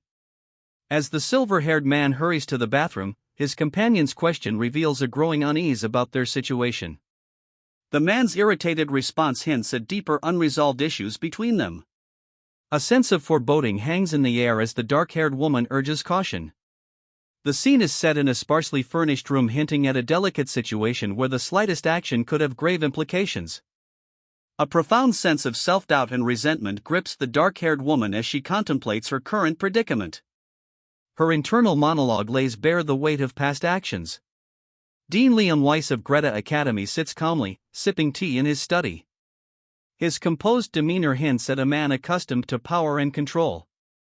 A sudden, violent interruption shatters the tranquility. The dean's peaceful expression is replaced by alarm as he exclaims, "What the heck happened?" The urgency in his voice reflects a significant and unexpected event. A young man with striking violet eyes, his face contorted with fury, appears, his presence radiating an ominous energy.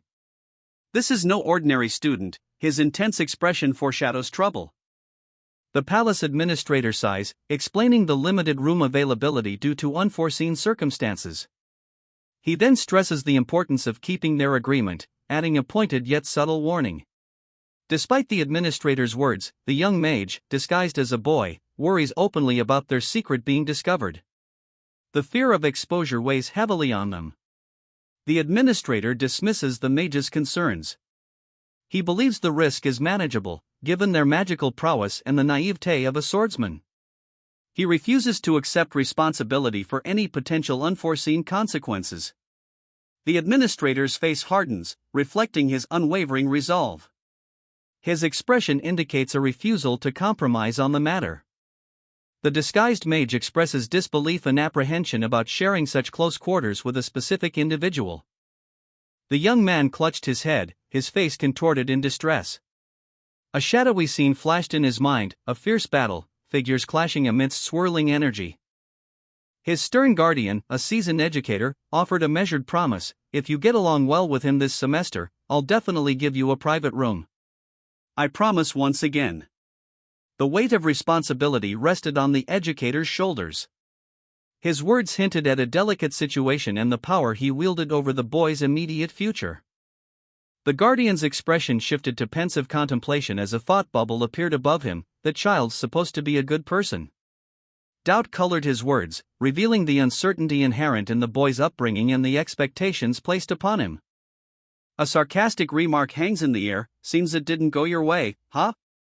The speaker, a silver-haired youth, subtly adjusts his attire, a clear sign of unease despite his outwardly nonchalant demeanor. He stands before a figure shrouded in darkness, their intentions unclear. The silver-haired youth continues, his words laced with a biting edge: "You must love the fact that you're clever, huh?" His expression shifts, revealing a hint of something akin to frustrated amusement. The tension ratchets up. He asks, "Do you really want to share a room with me?" The shadowed figure remains silent, their stoicism a stark contrast to the youth's thinly veiled irritation. The youth then explains, "It's not a matter of wanting to, but a matter of necessity, don't you think?" The youth sighs, admitting, "To be honest, I'm not too happy about this situation." His violet eyes express a palpable discomfort.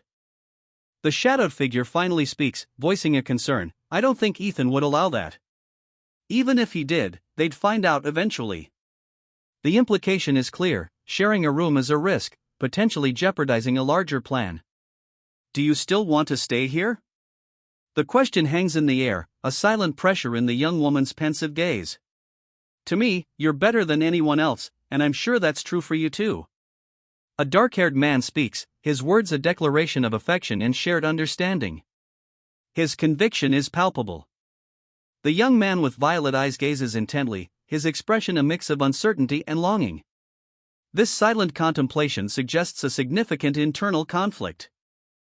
A subtle, almost imperceptible tremor in his hand reveals his inner turmoil. The weight of his decision presses upon him. A lone figure, cloaked and carrying a heavy bag, stands before a grand castle. The scene is quiet, yet her presence commands attention. She speaks, a subtle weariness in her tone, revealing a pragmatic approach to her new surroundings. "I've already moved my stuff. Aaliyah's probably deciding how we'll use the room."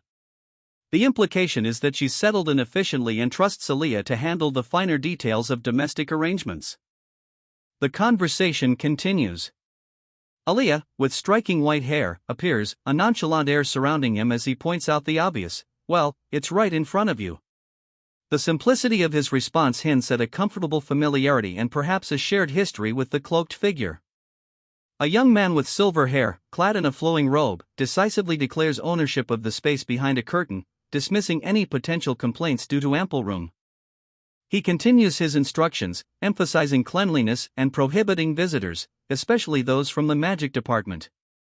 His tone suggests a clear desire for privacy and quiet.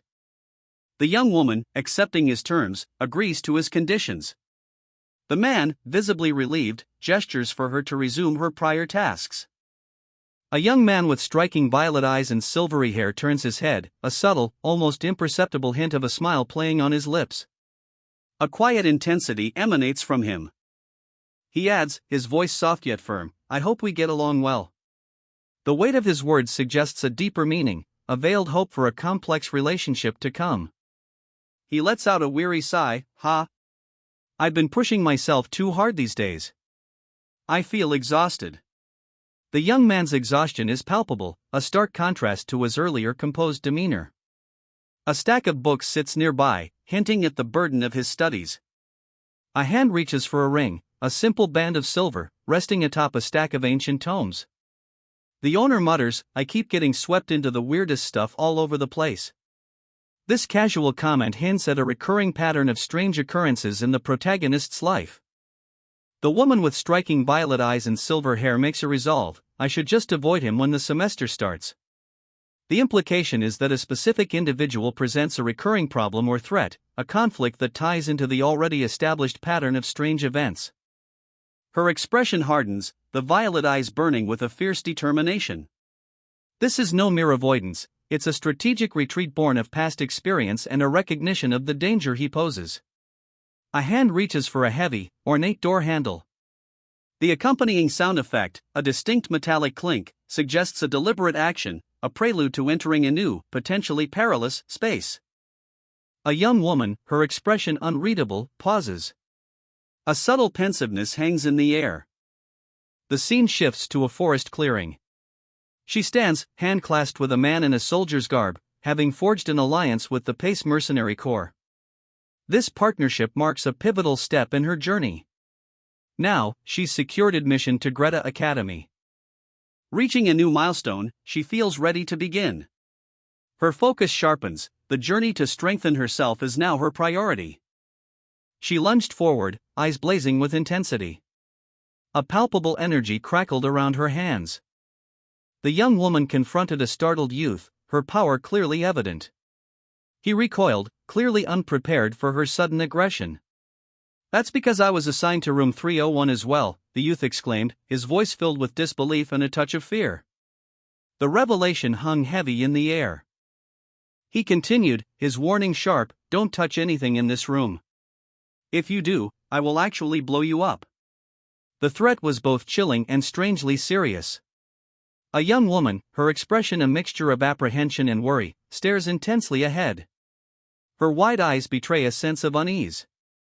A sudden, jarring interruption. The quiet contemplation is shattered as a young man bursts dramatically into the room, his arms spread wide in a gesture of either surprise or alarm. An older man, startled, nearly spills his tea. "How could you approve a roommate for my room?" The young man's outrage is palpable, his voice sharp with indignation as he confronts the older man seated across from him. This is no ordinary roommate dispute, the stakes are far higher, hinting at a deeper, more dangerous conflict. A chilling smile spreads across the young man's face. "After all, you know who my enemy is," he hisses, the words laced with a chilling certainty that foreshadows impending conflict. The casual reveal of a deep-seated rivalry amplifies the tension. The older man sighs, his expression weary. "Aaliyah, hasn't it occurred to you that letting you have a private room when there aren't any rooms left is extreme favoritism?" he explains, attempting to justify his actions, highlighting the constraints he faced in making an already difficult decision. The young man's protests are cut short. "No, I was only doing it because I got paid in advance," he mumbles, revealing a pragmatic and perhaps cynical undercurrent to his previous objections. His reluctance underscores the potential danger of his assigned roommate, reinforcing the gravity of the situation. A young man, his face etched with worry and large purple eyes wide, sits hunched over, seemingly overwhelmed by something he's reading. His distress is palpable. The scene shifts to an older man, his expression one of weary relief, seated at a grand desk. He sighs, "I barely made it through. Though only time will tell if she's fully convinced." His words hint at a delicate negotiation just concluded. A young man with silver hair, strikingly similar to the first panel's character, sits with his arms crossed, annoyance evident in his posture. He grumbles about the imposition of a roommate, revealing he's been accustomed to solitude as the top student in the magic department. The young woman from the previous skipped panel appears again, her gaze steady and seemingly unconcerned. The visual sets up a direct confrontation with the annoyed young man.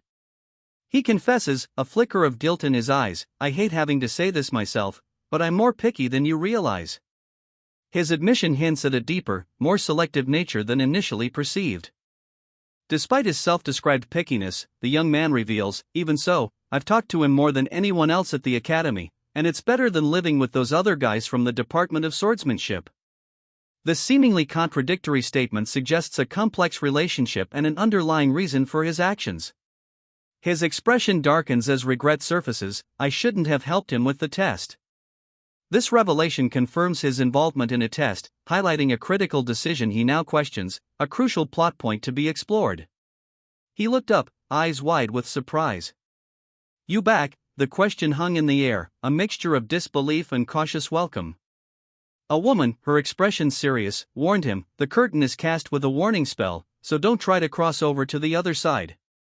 Her words underscored the danger of his return. He offered reassurance, his violet eyes intense, "And if you need anything, call me. Because even if I don't hear you, I'll answer if you call me enough times." The depth of his commitment, despite the obvious risks, was clear. The older man, his face etched with a mixture of apology and weariness, confessed his oversight to Aaliyah. The dormitory renovations, he explained, had begun during the previous vacation. This detail, seemingly innocuous, hints at a larger narrative concerning Aaliyah's unexpectedly altered environment.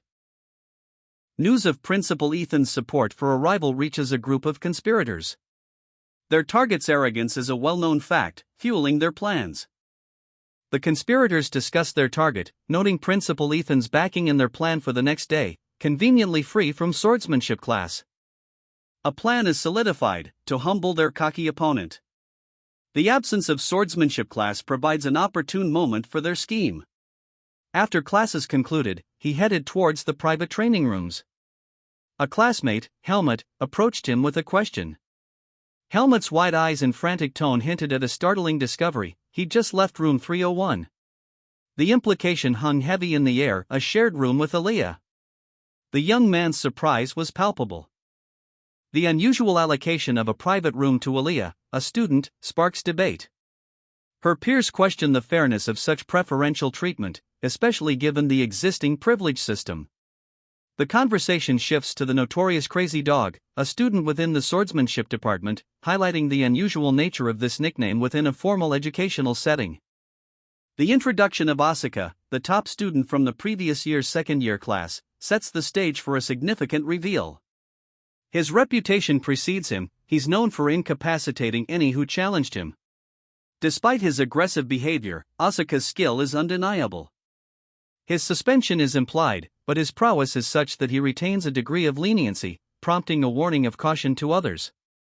Find Aaliyah anytime his temper flares, it's a predictable pattern. Second years, attention. Assemble in a 4-row formation before me, now. The urgency in his voice suggests an immediate need for order and preparation. He inquires about their vacation, a subtle contrast to the preceding command. The seemingly casual question masks a deeper purpose, a test of their readiness. Their resounding yes, sir, reveals a disciplined response, implying underlying tension. The instructor's face is a mask of grim determination as he bellows the order, 20 laps around the playground. How many laps?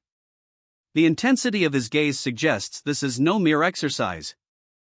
A female student, her expression a mixture of disbelief and exasperation, mutters, "Fuck, why the hell are we doing 20 laps on the first day of the semester?" Her companion adds, "He's a hard-ass instructor, just as I heard." The sheer volume of the required exercise foreshadows a grueling initiation. The two students begin their laps, their movements sharp and precise. The scene shifts to a close-up on a dark-skinned male student, who silently observes. His expression is one of quiet assessment. His reaction will reveal the unexpected turn of events. His surprise is evident as he exclaims, "What was that? There's no way that could have worked." The unexpected ease with which the female student completed the lap sets the stage for a critical plot point, a hidden talent or ability. No way. Is this guy? How many? This arrogant-ass bastard. Let's see you dodge this. A swift kick sends him sprawling. He feigns injury, a twisted ankle slowing his pursuit. His comrades continue their advance. That fucker.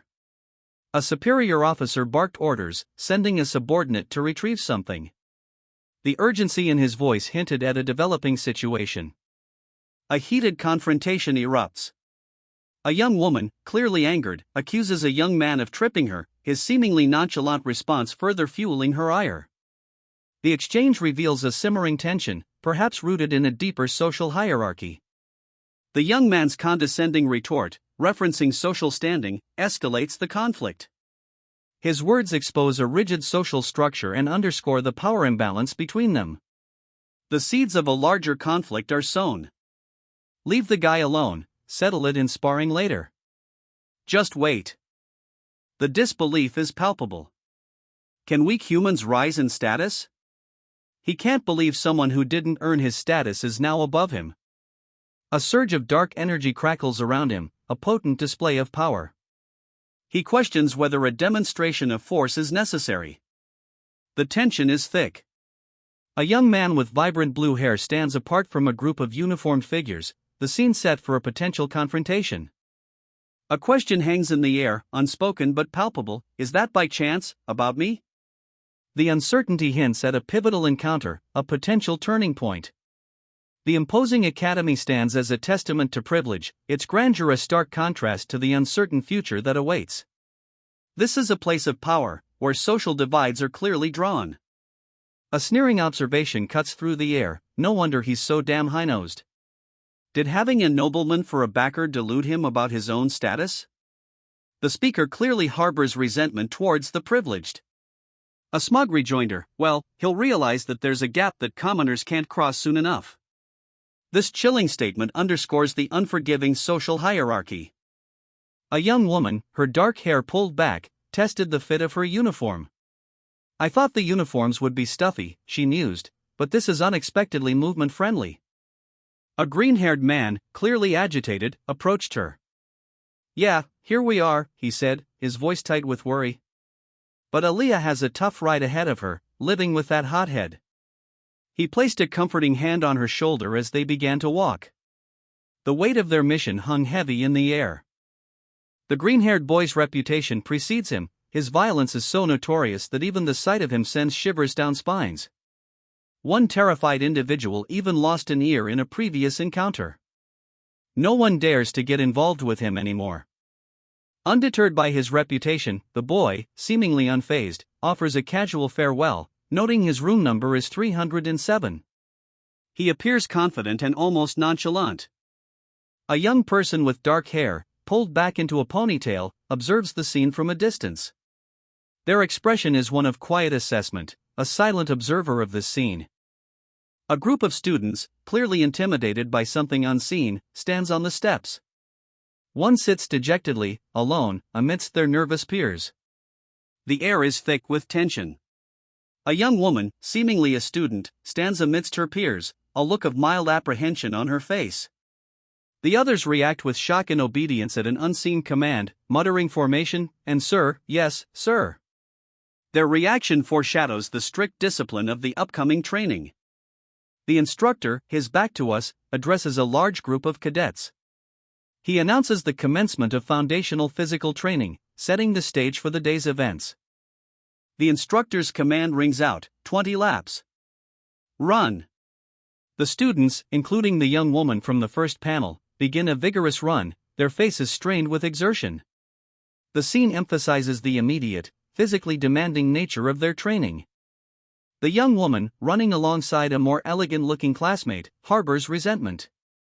Her internal monologue reveals her dislike for him, highlighting an interpersonal conflict amidst the rigorous physical training. She notes she simply had to be next to the commoner. Her resentment escalates into a malicious plan.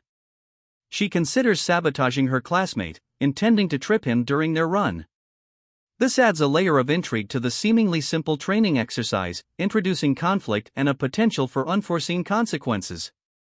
The instructor's taunting remark about celebrating the entrance test adds context to their current situation. A swift kick sends one man sprawling, his partner barely registering the impact as he continues his relentless pursuit.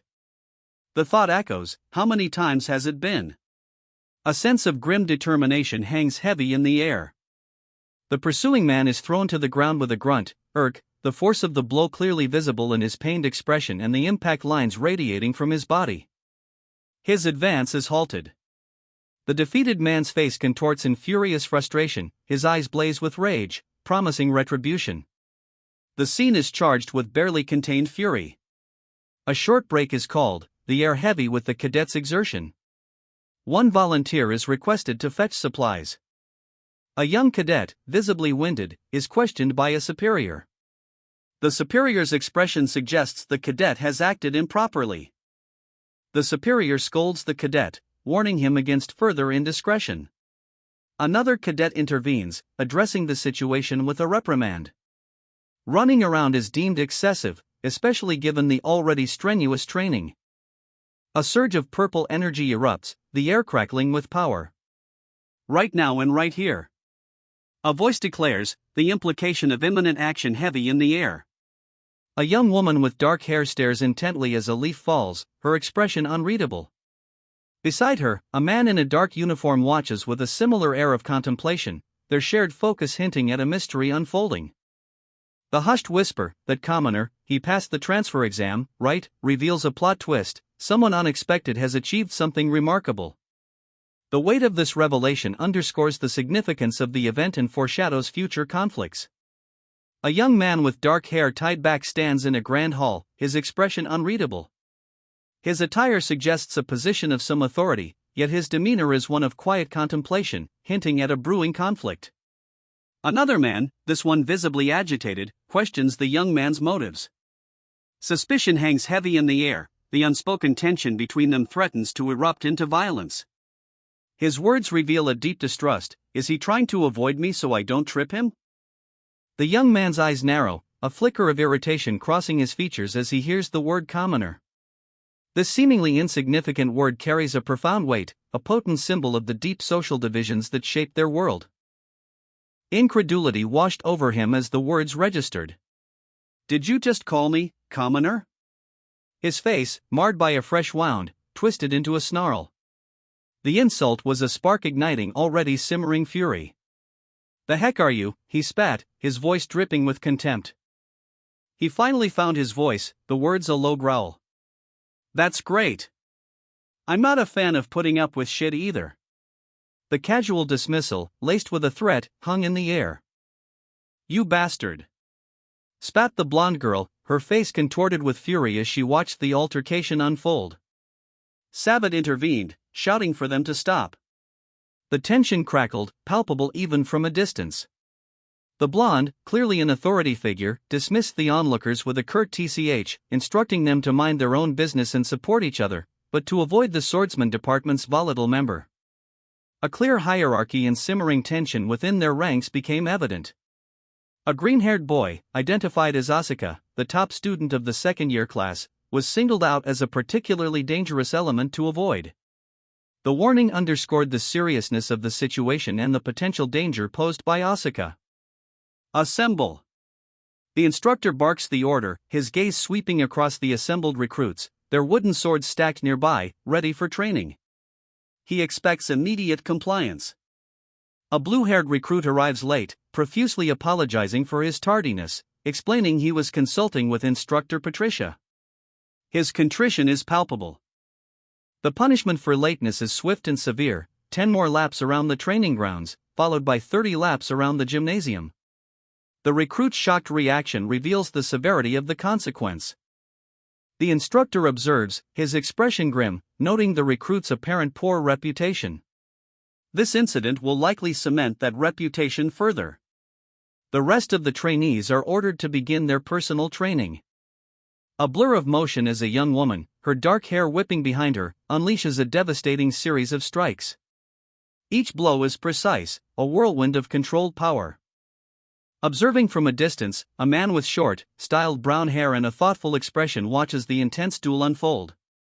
His slight frown hints at a deeper understanding of the events playing out. The woman's thoughts drift. Ethan's casual dismissal of his initial class placement contrasts sharply with her own assessment. There's something fundamentally amiss, a missing piece that she suspects will only become clear within the next few years. A shift in tone. The woman, now relaxed, smiles knowingly as a cheerful blue-haired youth approaches, greeting her. A young noblewoman, her expression unreadable, declares, "But I never asked for your help." Her words carry a subtle undercurrent of resentment, hinting at a history of unwanted assistance. A vibrant young man with striking blue hair interrupts, his demeanor completely at odds with the preceding tension. "I'm a commoner too. Let's get along from now on," he states, extending an olive branch and attempting to foster camaraderie. His casual approach is a clear attempt to de-escalate the situation and establish a more amicable relationship. The noblewoman's gaze drops to the outstretched hand of the commoner, her expression shifting from a neutral observation to one that is deeply scrutinizing and skeptical. Her eyes, intensely focused, betray a careful assessment of this sudden gesture of friendship. She adjusts her uniform, a skeptical frown etched on her face. "Do I look like someone who's easy to pick a fight with?" she questions, her tone dripping with sarcasm. This is clearly a character who prefers to choose her battles carefully. A younger, softer-faced companion offers a counterpoint. "No, that's not true. You've had a rough time since day one." The implication is that despite her outward confidence, this character has faced significant hardship. The younger character continues, brushing her teeth while explaining strategy, "But I've told you, nothing good will come out of picking a fight first. It depends on how you do it. If you can get the first move, you might get away with it. The more opponents you have, the better." This reveals a crucial element of the world's combat system and character dynamic: calculated aggression is valued. The scene concludes with the older character's silent contemplation, the weight of the younger character's words hanging heavy in the air. "Legitimately, you'll have to bear with it until the sparring lessons," the younger character previously stated. This serves as a build-up to inevitable conflict. Concern etched on his face, the officer inquired, "What's wrong?" His question hung in the air, directed at the strangely serene figure before him. The officer's bewilderment deepened. "What kind of thought process is that?" he muttered, his gaze fixed on the peculiar behavior he was witnessing. A group of soldiers marched purposefully down a long corridor, their footsteps echoing. The tension was palpable. A blond man, radiating confidence, addresses a young man with vibrant blue hair named Asuka. He promises to swiftly break Asuka's spirit, transforming him into a completely obedient subordinate. Before Asuka can respond, he acts impulsively, striking out at the blond man. The unexpected attack underscores Asuka's simmering defiance. Asuka immediately apologizes, claiming his hand moved on its own, but his words ring hollow. The blond man counters that he prefers immediate obedience to empty apologies. Asuka stands alone, the earlier aggression now replaced by a contemplative posture. He seems to question the blond man's motives, hinting at a deeper, potentially dangerous game at play. A transfer student, seemingly unnoticed, is confronted by a classmate. "Ha! Don't you know me?" the classmate demands, suspicion lacing their tone. The query hints at a deeper underlying tension within the school's social dynamics. The blue-haired student responds calmly, "I don't know you either." "Are you a transfer student?" His placid demeanor contrasts sharply with the initial aggressive approach, suggesting a potential power dynamic yet to be revealed. The blue-haired student and his companion are late for class, a minor setback that underscores the escalating tension. The statement, "Damn it, no wonder that punk Asuka was nowhere to be seen," reveals Asuka's absence and hints at a potential connection to the earlier confrontation. A young woman with dark hair pulled back in a ponytail, clad in a military-style uniform, observes something with a detached air. A single hum escapes her lips, hinting at her assessment of the situation. Her gaze falls upon a figure, the focus of her earlier observation. The unspoken understanding reveals this is the guy she's been waiting for, a realization implied rather than stated. A group of uniformed students stands at attention. One, a vibrant blue-haired youth named Asuka, is singled out and called over by an unseen voice. The clear message, Asuka's attempt to blend in has failed. Asuka, alone now, appears to be making excuses. His words suggest a deceptive strategy in response to a critical absence. Instructor Patricia is on leave today, providing him with an opportunity. He's clearly attempting a poorly executed lie. A young man with striking blue hair hesitates, a slight blush coloring his cheeks. He's surrounded by peers in uniform, the question hanging in the air, "You got a problem with that?" His mumbled, "and no," betrays his true feelings. The scene shifts. A stern voice cuts through the air, issuing a command, "I'll take turns monitoring you, so don't half-ass it." Andro. The urgency in the tone suggests high stakes and no room for failure. A young woman with dark hair moves with practiced grace, a blur of motion as she expertly wields a staff. The dynamic energy of the panel suggests both skill and determination. Her intense gaze locks onto something unseen, her expression sharp and focused. The close-up emphasizes her unwavering resolve in the face of an unseen challenge. A young man with a scar across his cheek watches from the sidelines as several figures spar with swords in a courtyard. The tension is palpable, the air thick with unspoken rivalry. A blue-haired youth approaches the scarred man, a smug expression on his face. He stops the man from engaging in a conflict, then expects gratitude. His words reveal a social hierarchy. The scarred man, unimpressed, responds with disdain, revealing the blue-haired youth's status as a commoner in contrast to the man's apparent higher standing. A social chasm opens between them. The tension crackles between them.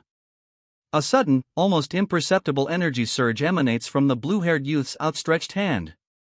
This is a subtle display of power, hinting at a hidden ability or magical skill. A young man with striking blue hair and a sly smile acknowledges the other's sharp instincts. "You've got good intuition." His words hint at a shared secret, a knowledge only they possess. The blue-haired man's demeanor shifts. He rebuffs the other, a young woman with dark hair, expressing his dislike for those who cling to him for help. His irritation stems not from their shared status as commoners, but from their dependence. "I'd rather you not cling to me just because we're both commoners. I find it annoying when people cling to me for help, you see." Despite his earlier rejection, the blue-haired man offers a compromise, suggesting a pragmatic working relationship. Let's get along just enough, yeah? My commoner friend. He extends a hand, a gesture of reluctant camaraderie. The scene is set in a grand city square. A new character is introduced, a young person with pale hair and striking violet eyes, peering from a doorway. Their expression is unreadable, leaving their intentions ambiguous. The young man with striking violet eyes dismisses the notion of confronting his rivals directly. They're probably idiots sticking to the ground of their status, he muses, adding confidently, it'll all be solved when you prove yourself. A shadow looms over him, as another character observes, I just thought the pre-admission version of you would have already thrown punches and more by now. The observer, implying a higher expectation, adds, so I'm glad I wasn't careless with my classes. The question hangs heavy in the air, as the top of the class in a department, is it okay to not put up with it and start fighting? This marks a turning point. She sighed, a subtle shift in her demeanor hinting at resignation. Well, if that's not the case, there's a guy I just can't understand. Her unspoken frustration underscores a deeper conflict yet to unfold. The young man with vibrant blue hair, his back now to us, is clearly affected by this revelation. The casual statement, now that you have a commoner friend, carries a weight of unspoken consequence. This seemingly simple sentence foreshadows a significant shift in the dynamics between these characters. The sudden eruption of violence is jarring. A man, his face contorted in pain and disbelief, cries out, "Why did you hit me?" The unexpected aggression throws the narrative into sharp relief, revealing a previously hidden tension between these individuals. Annoyance creases the face of a young man with vibrant blue hair as he complains, I heard someone whining commoner over and over. His disdain is palpable. This reveals the ongoing tension between commoners and the higher classes within the swordsman's department. The scene shifts to a conversation between the blue-haired man and a blonde swordsman. The blonde man expresses his frustration. What is the deal with all the commoners in the swordsmanship department? We can only put up with so much attitude. The narrative highlights a growing conflict and resentment within the ranks of the academy towards those from lower social standings. A young woman with dark hair, previously unseen, now stands confidently, a large staff in hand. The visual establishes her as a new character of interest, and the previous complaints about commoners suddenly have a new context. Her presence suggests a possible power shift or challenge to the existing order. At Greta Academy, the protagonist, known as Mad Dog, faces condescending treatment and bullying. This mistreatment stems solely from his titles, department's top student and Mad Dog. A fellow student, observing him, remarks, I heard what happened last year. You lived up to your nickname and went wild, huh? The comment reveals a past incident that contributed to his current reputation. Following his return from a period of temporal suspension, an observation is made regarding his unusually subdued behavior. He's been keeping a low profile, a stark contrast to his typical demeanor. The tension ratchets up as a challenge is issued, a bold invitation to initiate combat. The challenger is clearly confident, almost taunting. The blue-haired swordsman unleashes a brutal blow, his sneering face a mask of aggression as he connects with his opponent. The force of the strike is palpable. A stern voice cuts through the violence. Did you enter the swordsmanship department to become thugs? The question hangs heavy in the air, a challenge to their actions. The blonde-haired student defends themselves, but instructor, these bastards started it. Their argument is punctuated by the chaos still surrounding them. They are clearly outnumbered, yet defiant. The instructor sighs, a weary expression replacing their initial anger. I keep telling you that thoughtlessly swinging punches at others doesn't solve anything. Their words are a testament to the futility of the student's actions. The blue-haired student groans in pain, finally subdued. A Greta Academy student is reminded of a core tenet: judgments between students must be based solely on skill. He acknowledges the rule, a thoughtful expression on his face. The scene shifts, a confrontation erupts. One student, clearly frustrated, lashes out at another for causing further trouble, highlighting a lack of self-control.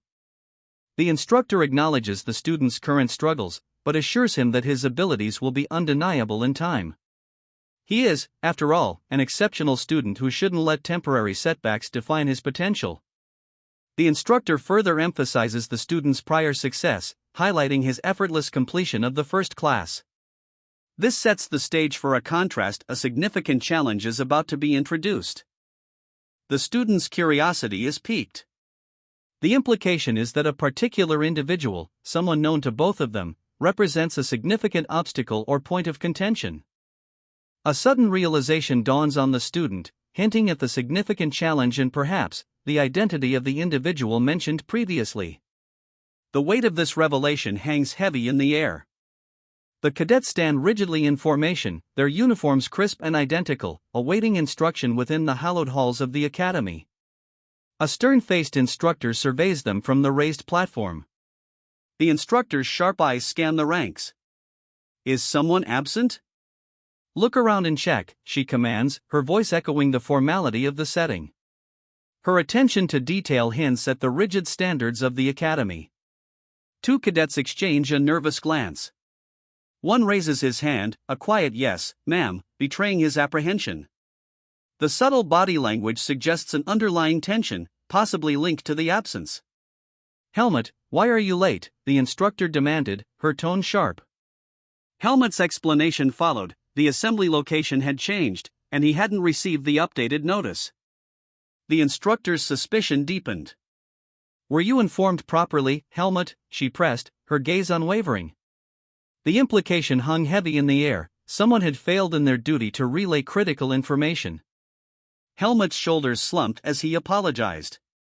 His admission, "It seems I made a mistake in hearing the message," revealed a crucial lapse in communication, underscoring the severity of the situation. A young woman's eyes widen in surprise, her expression a mixture of disbelief and apprehension. The subtle shift in the surrounding air hints at a sudden, unexpected event.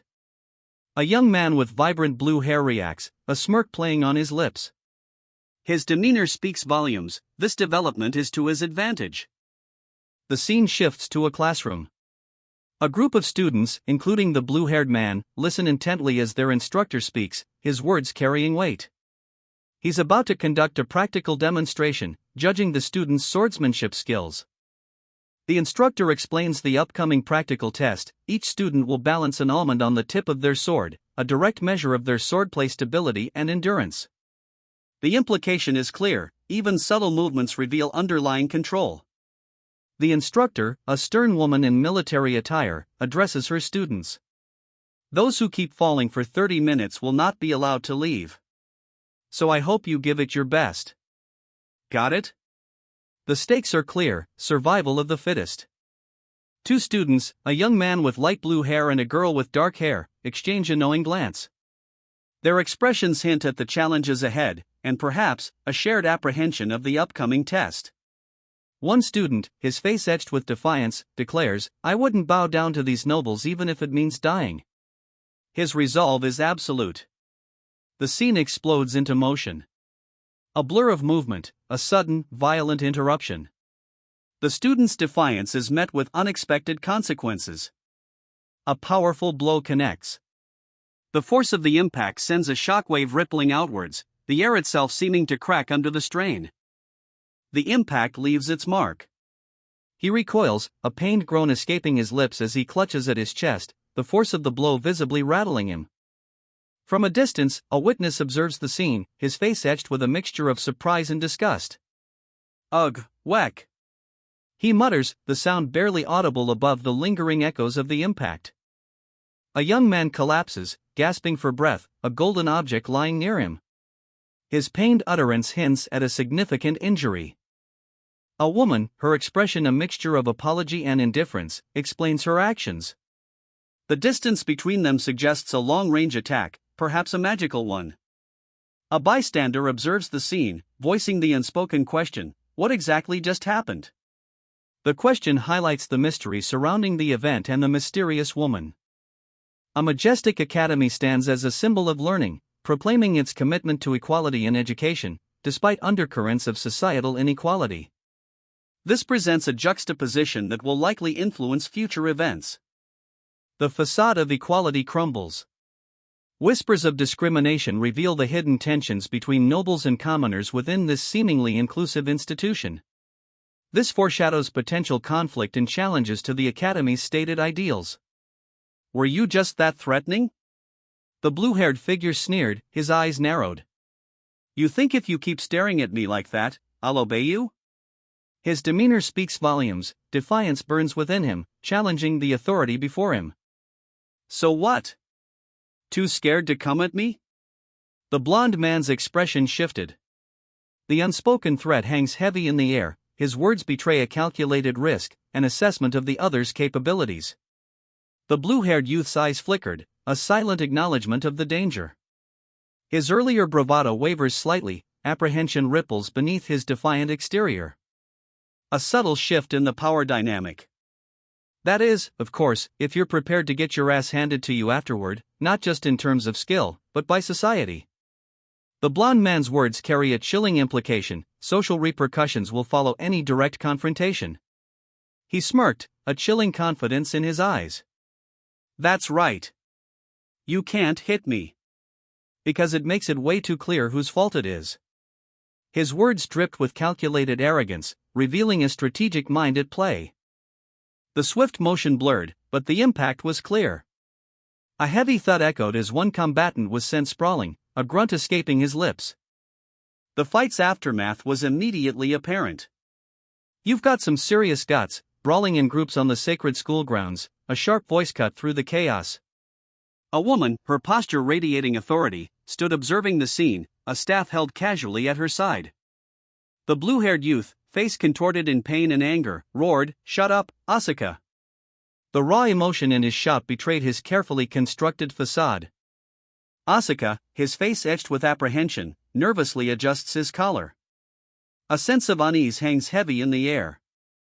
The announcement cuts through the tension: the next class will start soon, so get ready. Asuka, come with me. A superior officer, commanding and stern, gestures towards the exit. The impending lesson promises to be anything but ordinary. A sudden, violent clash erupts. A sharp quack escapes the lips of the surprised blue-haired student as he's forcefully thrown against a wall. The raw power of the blow is undeniable. The aftermath reveals a stark rebuke: "Didn't you learn anything from the first suspension?" The words hang heavy, hinting at a pattern of past indiscretions and foreshadowing further disciplinary action. Her gaze sharp, she warns him, "You got away with it once because you're a top student, but I won't defend you a second time." The weight of her words suggests a past transgression and a looming threat of consequences. She continues, suggesting a potential alliance: "He's a commoner like you, so be nice to him. You might even get along considering your situations are similar."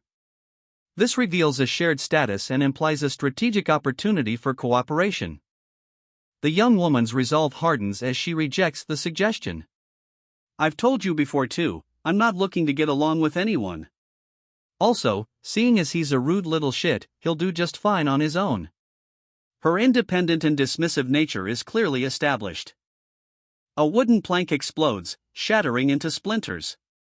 The force of the blow is palpable, the sound echoing in the sudden silence. In a classroom, a blonde instructor addresses her students. "Instructor, Helmut isn't here yet," a student reports. The instructor, clearly irritated, replies, "What?" The instructor's frustration deepens. "One of you, go find Helmut," she directs, her expression conveying a mixture of impatience and barely contained annoyance. The instructor questions a student's diligence. "Were you properly informed of the assembly point?" she demands, her gaze sharp and scrutinizing. The student replies calmly, "I informed him clearly, instructor." A close-up on the student's face reveals a steely gaze, hinting at a quiet confidence and perhaps a hidden agenda. A subtle tisk sound underscores their silent disapproval. It seems vital information was withheld from him. A woman, her expression a mixture of suspicion and weariness, presses for honesty from someone named Helmut. The class begins. A young man with striking blue hair sits amongst his peers, his demeanor suggesting a quiet intensity. A subtle shift in the blue-haired young man's expression reveals a calculated plan forming behind his eyes. He is far from passive. A thunderous slap echoes as a hand connects with the pale-haired man's face, sending him reeling. The force of the blow is evident in the distorted expression on his features. The man, eyes wide with shock, utters a surprised "Ooh?" "Oh," revealing a moment of stunned disbelief. He clearly didn't anticipate the sudden violence. A guttural irk escapes his lips as he stumbles backward, the impact of the blow clearly taking its toll.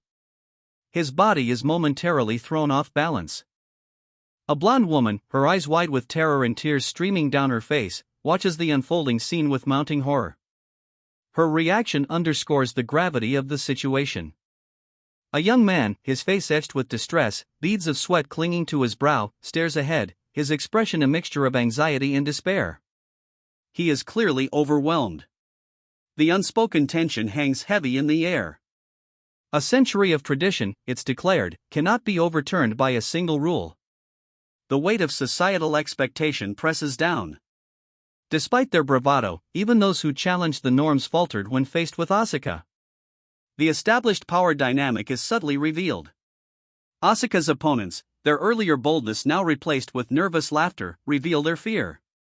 They mock, but their laughter rings hollow, masking a deeper apprehension. The power play has shifted. A tense exchange unfolds between a blonde woman, her expression sharp and critical, and a young man with striking blue hair, his gaze defiant. He seems unimpressed by her assessment. The blonde woman, now addressing a large classroom of students, announces the commencement of their class. The students, dressed in uniform, await her instruction. The instructor reveals the day's lesson, endurance training. She holds a seemingly ordinary object, hinting at the unexpected nature of the exercise. The scene shifts abruptly. A sudden movement, a sharp strike, and a whispered name, Helmut. The implication of a concealed conflict is clear. "I'm different from guys like you." The words hang heavy in the air, a declaration of independence, a subtle threat. He delicately breaks open a cacao pod, the rich aroma filling the senses, a stark contrast to the harshness of his recent words. A moment of quiet contemplation, perhaps a prelude to action. A wooden post splinters under the force of a powerful blow. The sheer power is evident in the radiating cracks and flying debris. A man, his back scarred and bleeding, writhes in pain. His fury is palpable as he snarls, "That arrogant commoner, he dare do this to me?" The words betray his disbelief and wounded pride. It felt as if a physical blow had been struck, a blatant disregard for decorum. A new commoner student has clearly upset the established order. The question hangs heavy: will this transgression be tolerated? Asuka's behavior, while typical, is contrasted by the newcomer's audaciousness. This isn't just minor misbehavior, it signals a growing disregard for hierarchy. A worrying trend is emerging. The blunt advice given underscores the seriousness of the situation. The consequences of unchecked defiance are made clear. Control must be reasserted. The blatant dismissal of the earlier admonishment reveals a deep-seated resentment and contempt for the commoners, a resentment that now threatens to boil over into open rebellion. A chilling warning echoes: "You won't be seeing them for much longer, so be nice to them while you can." The implication hangs heavy, foreshadowing imminent loss. A young man, Helmut, collapses, his blonde hair falling across his face as he struggles. The urgency of his situation is palpable. A young boy with bright green hair playfully reaches out, exclaiming, "Yo, Helmut." His cheerful greeting sets a light-hearted, if slightly intrusive, tone. The scene shifts to reveal a tense confrontation. A young woman with dark hair calmly observes as the green-haired boy, Helmut, stands before a surprised, silver-haired individual. The woman explains, "That's not the look I was expecting him to have." Did something happen? The underlying tension hints at a deeper conflict. Helmut's casual demeanor contrasts sharply with the escalating tension. He dismisses the concern, saying, "Come on, that's mean of you. Why you gotta be like that with us? Also, I'm here to see Helmut, so stop fussing."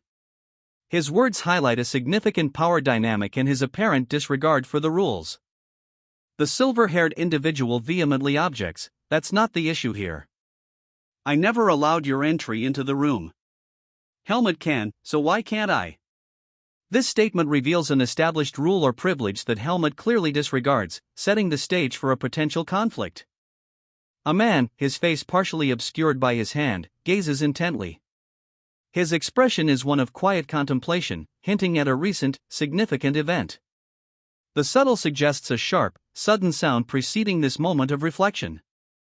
A young woman chides a green-haired companion. Her words, "Stop it now, will you? It doesn't suit you," reveal a concern for his impulsive behavior and its potential consequences, suggesting a history of similar actions. The woman continues, explaining her actions with a touch of defiance. She justifies her behavior, highlighting her control and suggesting that the situation was handled with calculated efficiency despite its outward appearance. The green-haired youth's reaction is one of evident surprise at her unexpected strength. The woman expresses her lack of intention to act so recklessly again, acknowledging the embarrassment it caused her companion. His relieved response, "Right? That's a relief," suggests the incident was significant and caused him considerable worry. Determined, she declared, "But I won't just sit on my hands and take it. After all, it's a matter that can be solved through my skill only," as Aaliyah said. This reveals her independent nature and confidence in her abilities, setting the stage for proactive action. A vibrant young man, Helmut, is extending an invitation. "Helmut, you're going out this weekend, right? How about taking a look around downtown with me?" His proposition suggests a potential shift from her solitary focus. Helmut's jovial demeanor shifts as she questions his intentions. "What do you mean to do what? Do I need a reason to go to my friend's house?" Her skepticism highlights a potential underlying tension or misunderstanding. The young man beamed, confirming their agreement with an enthusiastic "okay. Then it's decided, right?"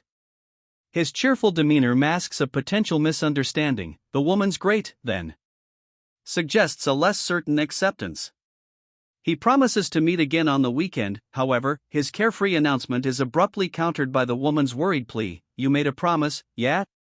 Don't just leave without me." The power dynamic shifts, his easy confidence clashes with her anxious concern. The woman's internal monologue reveals her dawning realization of the implications of her hasty agreement. "What did I just agree to?" Doubt sets in, hinting at a possible unfavorable consequence or a commitment she hadn't fully grasped.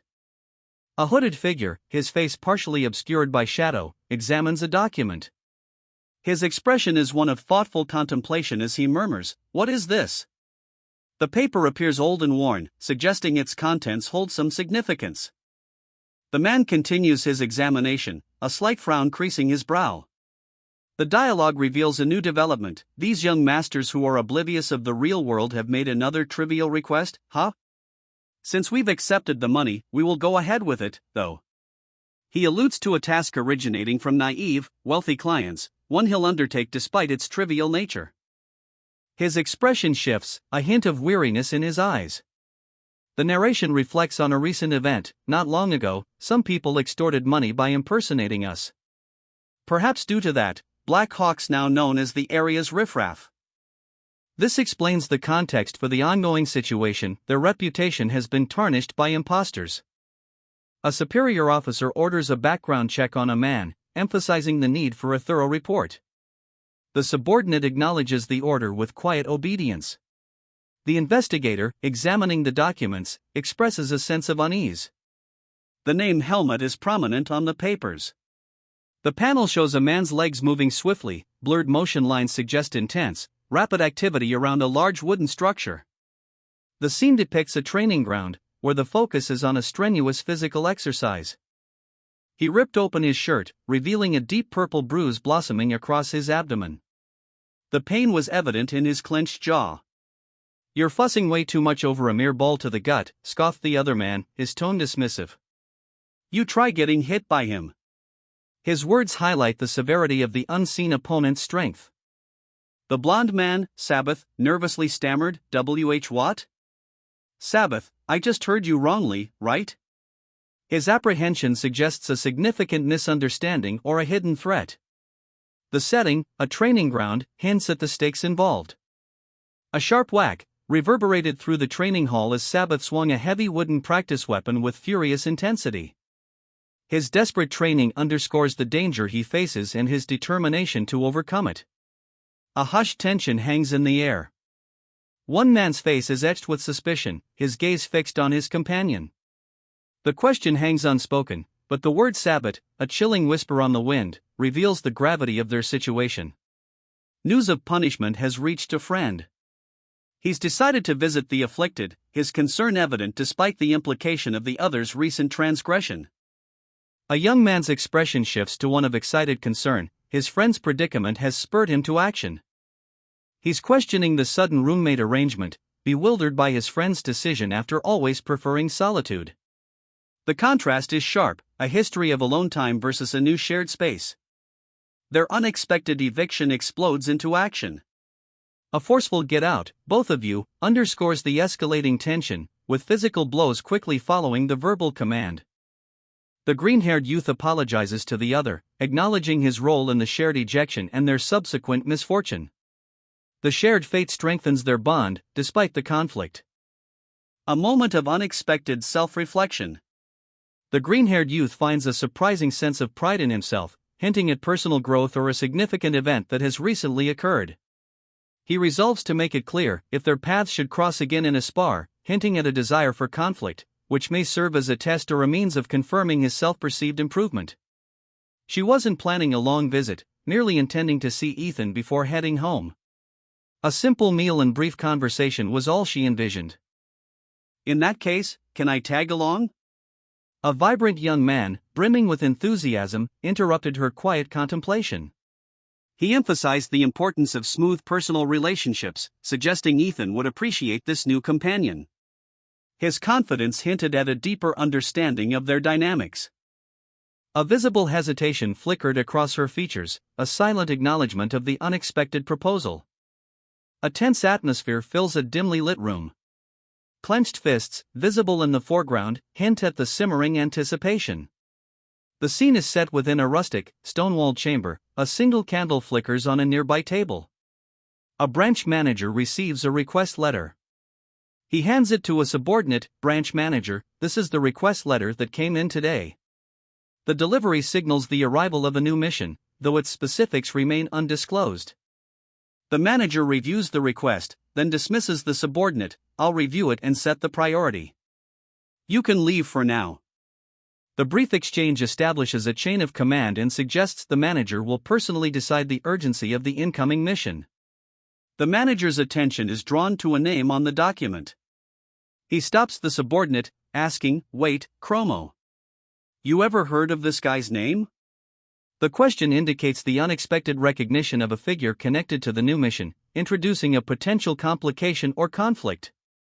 The manager, after contemplating the implications of the name Chromo, issues a new directive: take care of the other guy first, and put this one on hold.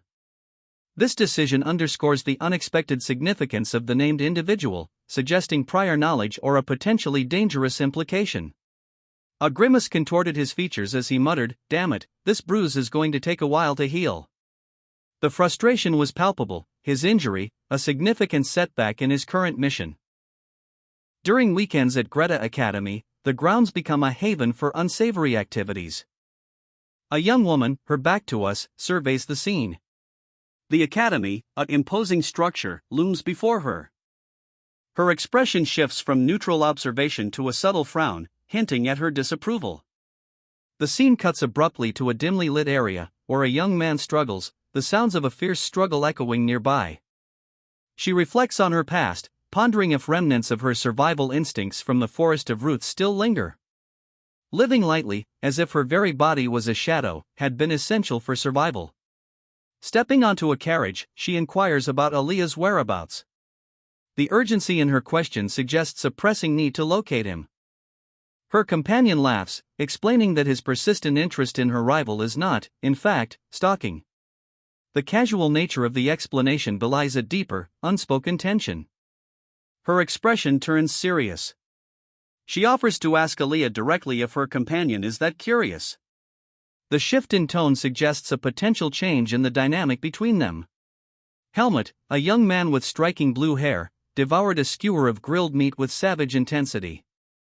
The sheer speed with which he eats hints at a deeper unease. His frustration boils over. The noble's relentless pursuit, even though he easily defeats them, is beyond his comprehension. Their pride, he muses, is a baffling concept. He'd rather die than submit to their authority. The finality of this declaration underscores his defiance, but a flicker of self-doubt follows. Even he questions his own motivations. What is Helmut's true goal? He seems remarkably resilient. While he endures most hardships, there are times when he'll lash out, offering a piece of himself in response to the pressure. Is his strength merely a capacity for enduring pain? Watching Jerome tumble after being struck by the ball was undeniably entertaining. A sudden shift in demeanor. He strides purposefully through the marketplace, the sounds of his boots echoing on the cobblestones. The young man with vibrant blue hair stands defiantly in a narrow alley, a small knife subtly held in his hand. Two figures in dark clothing approach cautiously, their expressions wary. The atmosphere crackles with tension. Alone, the blue-haired youth questions whether he was led into this ambush. Doubt clouds his features. He observes a confrontation from afar, commenting on the absurdity of adults interfering in children's conflicts. His tone is one of detached observation, laced with a hint of amusement. The scene underscores his manipulative nature. He's clearly orchestrating events from the shadows. Tension crackled as two figures clashed. One, cloaked in burgundy, brandished a wicked blade, the other, more sharply dressed, gripped a shorter, sturdier weapon. The air thrummed with unspoken threat. The man with light blue hair, his face a mask of cold fury, seethed, "These sons of bitches." His words were a prelude to violence. A blinding flash of blue energy erupted, and the burgundy-cloaked figure reeled from a powerful blow. The fight was far from over, but the tide had turned. With a swift, decisive move, the blue-haired man sent his opponent sprawling. The fight, for now, was his. A discarded weapon lay on the floor, a testament to the battle's intensity. A figure, cloaked in shadow, explodes into motion. A blur of controlled power, he leaves a trail of shimmering energy in his wake as he launches himself across the cobblestones of a quaint, medieval town square. The speed is astonishing. He moves with an unnatural grace, barely touching the ground, as blue energy flares around his hands. In the background, his pursuers are left scrambling, reacting to his already long-gone form. "How the hell is he that fast?" one of the pursuers gasps, his voice filled with disbelief. Another yells, "Oi! Don't just stand there! Chase him!" Panic sets in among the pursuing group, they are clearly outmatched. The perspective shifts. We see the pursuing figure from the side, his face etched with concern and urgency. His light blue hair is highlighted, accentuating his worried expression. The atmosphere is charged with the immediacy of the chase. The pursuer is revealed, a young man with strikingly light blue, almost white, hair, styled in a somewhat feline manner. His serious gaze and sharp features tell a story of determination, despite the overwhelming speed of his target. The scene is clearly set for a confrontation. A cloaked figure, his face obscured, stands in a dimly lit alleyway. The air crackles with anticipation. A young man with striking blue hair smirks, his eyes gleaming with mischief. "I'll give your little game a shot," he declares, accepting the challenge. A gloved hand rests on a polished surface. A calm voice responds, "Of course, Mr. Kudrow," confirming an agreement, the weight of implication hanging heavy in the silence. The instructor, a man of jovial demeanor, suggests a more casual address, inviting the girl to call him instructor instead of using a formal title. His friendly approach contrasts with her reserved expression. Leaving the academy, the girl and her lively companion express their contrasting perspectives on their shared experience. His enthusiastic exclamation reflects his unconventional understanding of academic life.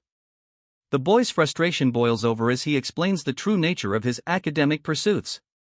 He's been relentlessly awakened at dawn to assist in his mentor's demanding research, forcing him to summon a quantity of spirits exceeding his entire life's previous experience. "You've improved significantly," the dark-haired woman observes, her tone a mix of acknowledgement and subtle surprise. The green-haired youth, clutching a small, glowing creature, beams, his relief palpable.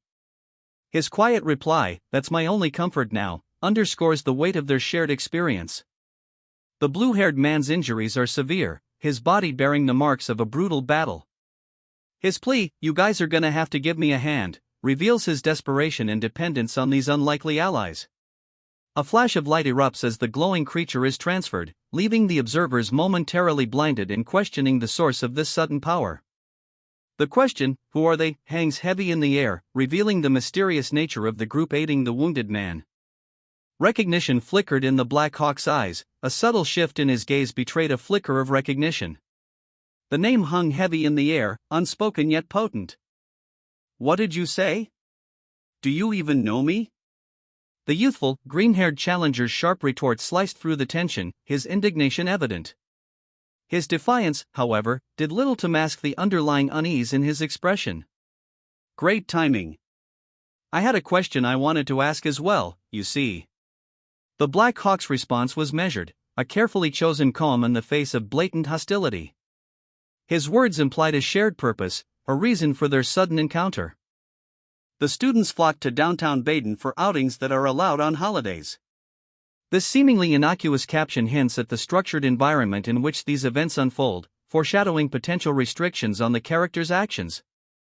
A figure, cloaked and sword at their hip, stands before a grand carriage in a cobbled courtyard. The scene suggests a departure, hinting at a journey about to begin. A young man approaches the cloaked figure, questioning the amount of luggage. His casual tone suggests a familiarity with the situation.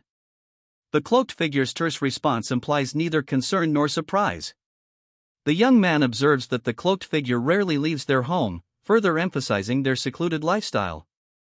He speculates on the reasons for this, suggesting the infrequent trips might relate to planned vacations. Inside, the two sit in a dimly lit room. The cloaked figure's guarded expression and the young man's inquisitive posture create tension. This is the crux of the conversation, where the details of the upcoming journey are implied. Freedom felt different than he expected. Now outside the confines of his former life, the air itself felt lighter. A wave of self-doubt washed over him. He wondered if his methods were inherently flawed. He resolved to try a different approach. Friendship, perhaps, wasn't his strong suit, but a simple conversation next week couldn't hurt. He began to scan the market, a new resolve settling in his eyes. The path ahead, though uncertain, felt less suffocating. The bustling marketplace of Pender hummed with activity. Stalls overflowed with goods, and the air thrummed with the sounds of bartering and laughter. Instructor Allen, his expression grim, tapped a slender stick against his palm, a silent prelude to a brewing storm. Two figures, cloaked in shadow, observed Allen from a distance, their intentions unclear, but their presence palpable. Allen, sensing their presence, muttered about his sword, his frustration evident. He yearned for a response, any response, to his unspoken concerns. A sudden shout cuts through the tension. "Instructor Allen! Here!" The arrival of an unexpected ally alters the delicate balance of power. A blinding flash of blue energy erupts as the blue-haired warrior unleashes a devastating attack, sending his opponents sprawling. The sheer force of the blow reverberates through the cobblestone street. He continues his relentless assault, his movements a blur of motion. A fierce clash of steel punctuates the scene as he grapples with another foe. He leaves a trail of blue energy in his wake as he sprints away, leaving his adversaries behind in the dust. The scene is punctuated by the powerful sound of his footsteps. A chaotic street battle unfolds. Soldiers clash, their movements a flurry of desperate strikes. One figure, smaller than the rest, attempts to escape the fray, unnoticed amidst the pandemonium. Inside the Kudrow mansion, a formal dinner is underway. A host, impeccably dressed, welcomes a guest named Sion. His politeness belies a deeper, unspoken curiosity. Sion expresses delight at the meal, confirming the Kudrow mansion's reputation for excellence, and also complimenting its grandeur. Observing Sion's behavior, the host reflects on the unpredictable nature of humans, noting the stark contrast between this calm encounter and the recent battle. Intrigued, he promises to ponder this later. He's leaving the cramped dorms. A move to Baden, a large city, is underway. This represents a significant upgrade in living conditions for the character. The scene shifts to a desperate plea. Aliyah needs help, but this individual, clearly injured, appears unwilling or unable to assist. The visual tension highlights this character's desperate situation. The woman's shock is palpable. The sudden appearance of this injured, seemingly inhuman individual is unexpected and likely signifies a critical plot development. The group is now outside, the injured being attended to. This marks a shift from the immediate crisis to a new stage in the narrative, setting the scene for the next act. Rage contorted the green-haired youth's face as he witnessed the brutal attack. "Damn it," he spat, "these cowards waited until I wasn't armed." His gaze fell on the injured, blue-haired boy. "They assaulted an academy student in the middle of Baden," he incredulously questioned, recognizing the assailant, Aslika, from previous encounters. A figure, cloaked in dark, leads a group of shadowy assailants through the city's dimly lit streets. The young man with the ponytail, his sword drawn, prepares himself, his expression steely. The hushed tones of the men gathered in the shadows convey a gravity far exceeding their words. A mere academy student, they say, wouldn't have provoked such a violent reaction from Black Hawk. This was no ordinary attack, someone powerful is clearly manipulating events from behind the scenes. A chilling revelation surfaces. Not long ago, these same men buried several Black Hawk operatives. But the speaker expresses surprise. He assumed his time as a Greta Academy student granted him immunity from Black Hawk's reach. This suggests that Black Hawk operates under certain rules or limitations, and those limitations have been breached. "Leader, what do we do now?" The question hangs heavy in the air, a tremor of uncertainty in the subordinate's voice, reflecting the gravity of their predicament. The situation is dire, their options limited. There's 3 of them at best. Take them all out at once. Start with the one with his sword drawn. The leader's response is a stark contrast, decisive, aggressive. The command cuts through the doubt, injecting a potent dose of cold pragmatism into the desperate situation. A battle plan, however brutal, is formed.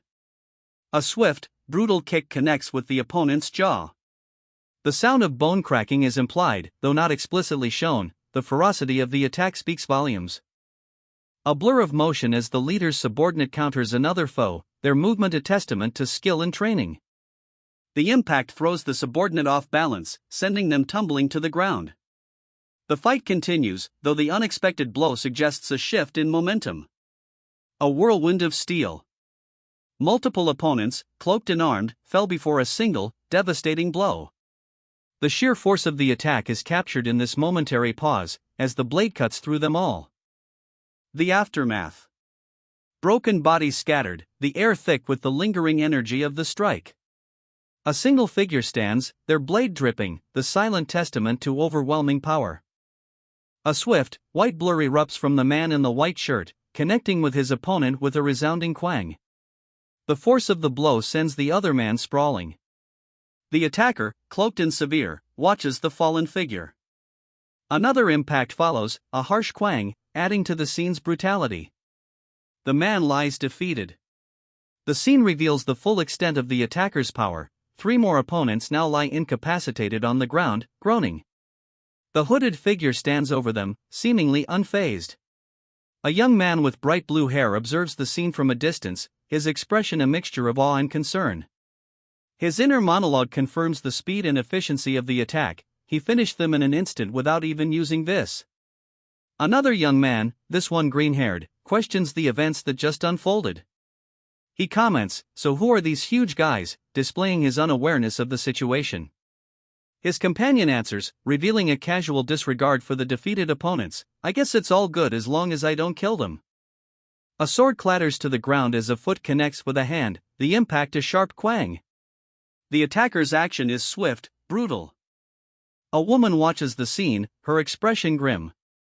No matter how tight-lipped they are, she observes, if we cut off their fingers one by one, they'll eventually have to open their mouths.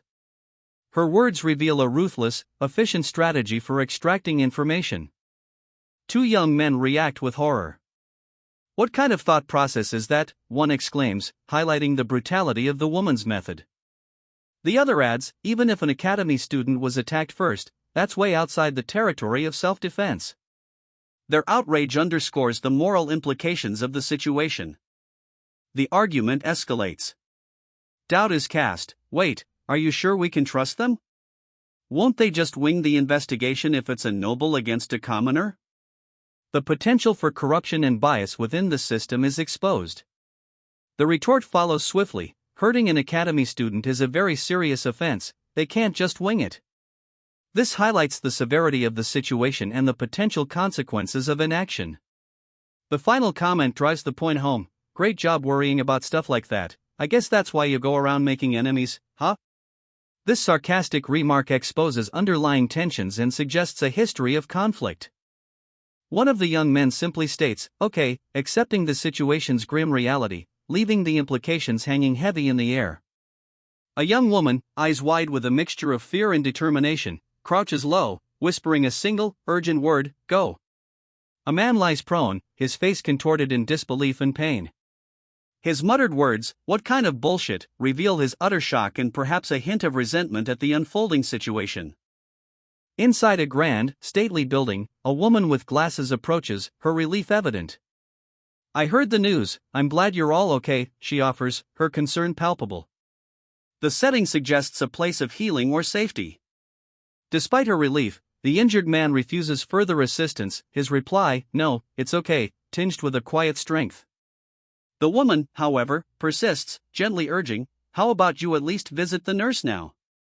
This exchange subtly highlights the underlying tension, the man's stoicism masking a deeper injury. Aliyah, despite receiving first aid, groans in pain. A companion questions his monstrous appearance, highlighting the continued tension between Aliyah and the others. Relief washes over Aliyah's companions as he awakens. The focus shifts to their reaction upon seeing him conscious. A newcomer, surprised by Aliyah's appearance, expresses disbelief, setting the stage for potential conflict or further character development. The young man with violet eyes narrowed, his irritation evident. "Don't tell me you're asking me to use my healing magic on this rude stranger in the middle of the night." He was clearly annoyed by the unexpected request. Despite his annoyance, a plea for help came from the shadowed figure before him. "Please." The simple word carried a weight of desperation, subtly shifting the dynamic. The young man's expression shifted as he considered the situation. He pointed out the cost of obtaining such magic outside of this setting, implying scarcity and establishing a transactional dynamic. His final statement subtly shifted the focus to his own compensation. "I should at least get something in return." The young man, now driven by a transactional mindset, directly addressed the stranger's companion. "If I heal him, what will you do for me?" The question established his terms and hinted at a possible negotiation. A woman with dark hair, her expression unreadable, declares, "Anything within my capability." A quiet confidence underpins her words, hinting at hidden strength and resources. A young man with silver hair, a smirk playing on his lips, casually dismisses the previous statement. "Don't forget your words just now, yeah?" His tone suggests a playful threat, a subtle reminder of the power imbalance. The scene shifts. A brusque order is issued, "Oi, raghead, quickly sit down next to me." The speaker's impatience is evident. Another character whispers, "What could it be?" This adds a layer of mystery and impending conflict. The woman from the first panel reflects, "Should I have been more careful with my answer?" Her self-doubt suggests the gravity of her previous words and the potential consequences. The scene cuts to a nighttime market street. Figures are silhouetted against the dark, creating an atmosphere of mystery and foreshadowing. The chapter number 47 is prominently displayed. Helmut's sudden pronouncements leave his companion bewildered, a clear indication that their shared knowledge is far from equal. The unease in the air foreshadows impending conflict. A lone figure, moving with lethal efficiency through a dark forest, makes a strategic assessment: the enemy is already aware of her. The scene sets the stage for a confrontation. Despite the shattering of her certainty, the woman's resolve hardens. She grips her sword, her violet eyes burning with determination. The hunt continues. A cold, calculating voice reveals a ruthlessly pragmatic strategy. The elimination of witnesses is prioritized above all else, illustrating the mission's high stakes and the group's willingness to eliminate potential threats. A swift, brutal clash of blades. The sound of impact underscores the ferocity of the encounter, emphasizing the deadly efficiency of the female assassin. A warrior, their face obscured, unleashes a devastating, sweeping blow with their sword. The force of the strike is palpable, a whirlwind of motion captured in the blurred trails of dark energy. The man in the suit, his face contorted in fury, cries out as he's sent sprawling by an unseen force. His shocked expression speaks to the unexpected power of his opponent. From a high vantage point, we see the aftermath. Several figures lie defeated on the cobblestone street, victims of a swift, brutal attack. The scene is one of chaos and utter defeat. The sword, now seemingly imbued with an ethereal glow, hangs suspended in the night sky, a stark symbol of the overwhelming power just unleashed. Its presence resonates with silent menace. A whirlwind of steel and desperate cries erupts in the cobbled alleyway. Several figures, clad in worn leather and chainmail, crumple beneath a sudden, brutal assault. A single, swift stroke ends the fight. The attacker, a figure cloaked in gray, spins away from the scene, leaving a trail of displaced air and fallen foes. His movement speaks of practiced lethality. Two young men, witnesses to the carnage, stare, faces etched with shock and fear. The weight of the silent aftermath settles upon them. A figure emerges from the shadows, dark hair falling around a somber face. Their eyes, however, betray a chilling calculation, suggesting this was no random act of violence. The sheer skill of this warrior is astonishing, a testament to rigorous training. Yet, a question hangs in the air: why is he here? The fallen warrior's identity is revealed: Black Hawk. His defeat underscores the protagonist's prowess. A plan is forming. Direct questioning will prove difficult, given the prisoner's training. However, an opportunity for subtle questioning will be attempted. With the prisoners secured, the next step is interrogation. The guards will handle this phase of the operation. I'll be back, yeah? I'm saying this just in case. Don't touch their fingers. The young mage, a flash of green in the twilight city, issued a warning, her tone laced with a hint of urgency. The implication hung heavy in the air: something dangerous was afoot, something that required her swift return and strict caution. A woman with dark hair and piercing eyes watched intently from the shadows. Her expression was unreadable, a mask of quiet intensity. The single Korean character visible, Hinkit, translates to "with all one's might," a subtle clue suggesting the impending confrontation. A brutal confrontation unfolds. A man is thrown to the ground, his face contorted in pain. From the floor, he asks, "How much do you know about me?" his voice a mixture of defiance and apprehension. The question reveals a crucial power imbalance: he fears what she knows. The woman's gaze remains unwavering, her response stark: "That's all I needed to know." Her quiet confidence suggests she possesses knowledge far exceeding his expectations, and her actions in the previous panel were calculated. It's late. Go back, rest, and report to the dean's office tomorrow morning. Asuka's wounds are severe. Should I summon a nurse? Are you sure you'll be all right? At this hour, what else is there to do besides lying down and resting? The stab wound will reopen if you move. Why don't you get it treated somewhere else? I'm broke, and healing magic is expensive. If you don't explain what's going on right now, I'm going to blow you away with wind magic. The threat hangs heavy in the air, the speaker's impatience palpable. His companions, however, seem less inclined to violence. One attempts a calmer approach. The thing is, as you can see, he's kinda hurt, so. The green-haired youth explains, his tone placating, attempting to de-escalate the tense situation. Their request becomes clear: they need the other's help. The injured man, his face pale, leans heavily against the doorframe. His purple eyes convey both pain and a subtle request for help. The dark-haired woman watches them both, her expression unreadable. Come in for now. The woman relents, her decision unspoken but clear in the subtle shift in her posture. The green-haired youth's triumphant grin and the word success, bursting from the panel, mark a temporary victory. The silver-haired young man jabbed a finger accusingly, his anger evident. Why do you want it from me? I only let them in because you asked, so isn't it obvious? His tone drips with a potent mix of frustration and thinly veiled disdain. The dark-haired individual's face fell, worry etching itself onto their features. A bead of sweat traced a path down their temple, betraying their inner turmoil.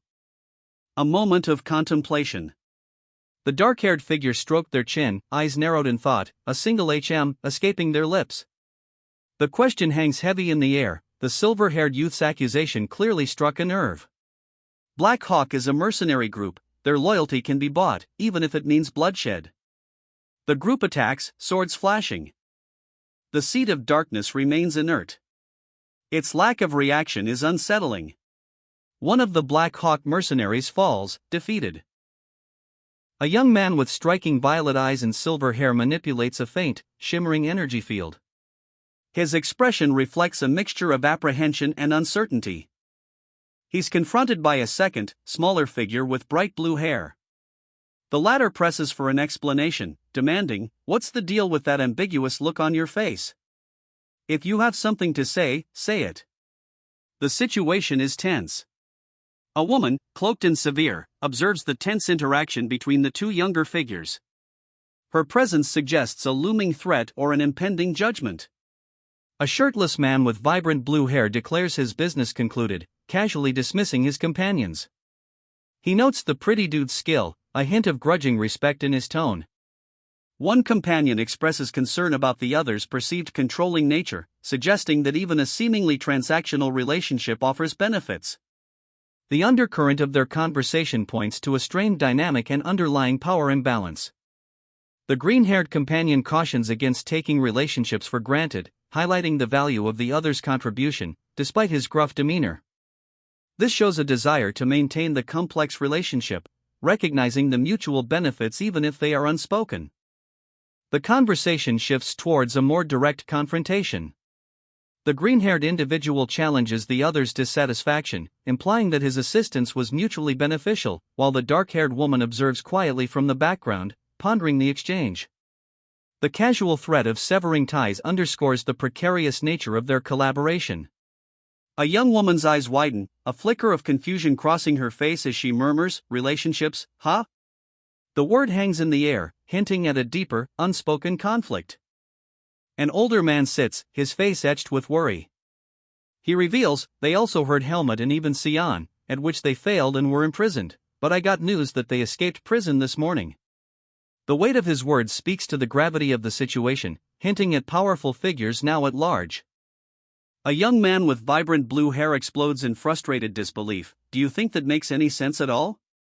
He's clearly distraught, highlighting the escalating chaos. Another character observes, noting, "From what I hear, one of the guards was in on it." Two younger figures discuss the unfolding events.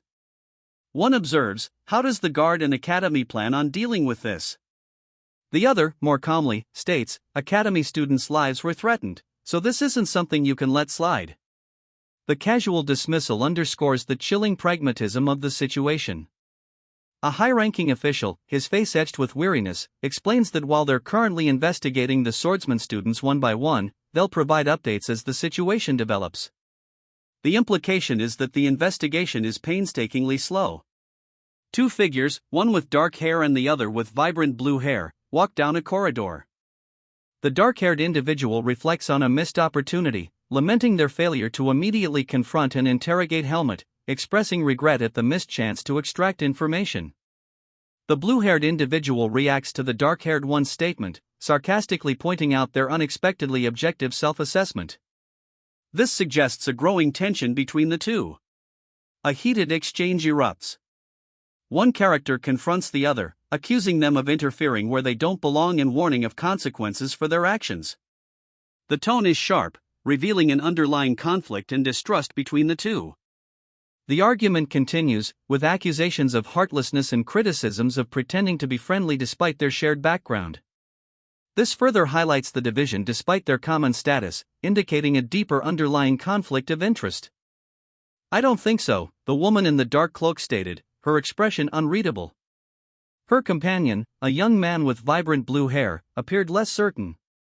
The blue-haired youth's casual question hung in the air, "Why are you following me?" His words were met with an almost equally casual response. "I just happen to be going the same way," she explained, "don't mind me, just keep going your way." The subtle tension between them remained. "Come to think of it, you've got decent skills," the blue-haired man conceded, a hint of grudging respect in his tone. He paused, adding, "Doesn't it piss you off seeing people crawling up on the coattails of their status?" His words revealed a deeper cynicism about the social dynamics of their world. The tension crackles between the two young men. One, dark-haired and clearly irritated, accuses the other, a striking blue-haired youth, of deliberately provoking him. The blue-haired boy counters, calmly stating that he has no intention of mirroring such behavior, even if the other's actions are unjustified. The underlying current suggests a simmering conflict, rooted in deeper issues than a simple argument. The blue-haired youth's taunting continues, implying a deeper power dynamic. He subtly mocks the dark-haired boy's obedience to parental expectations, highlighting the pressure to befriend the nobility. This interaction reveals a stark contrast in their upbringings and potential allegiances. The scene shifts, introducing a new, powerful woman. Her expression is one of cold displeasure. She interrupts their petty squabbling with a dismissive statement. She reveals a weary impatience with the immaturity of both young men, emphasizing that she won't tolerate their childish behavior. The shift in tone and power dynamics is significant.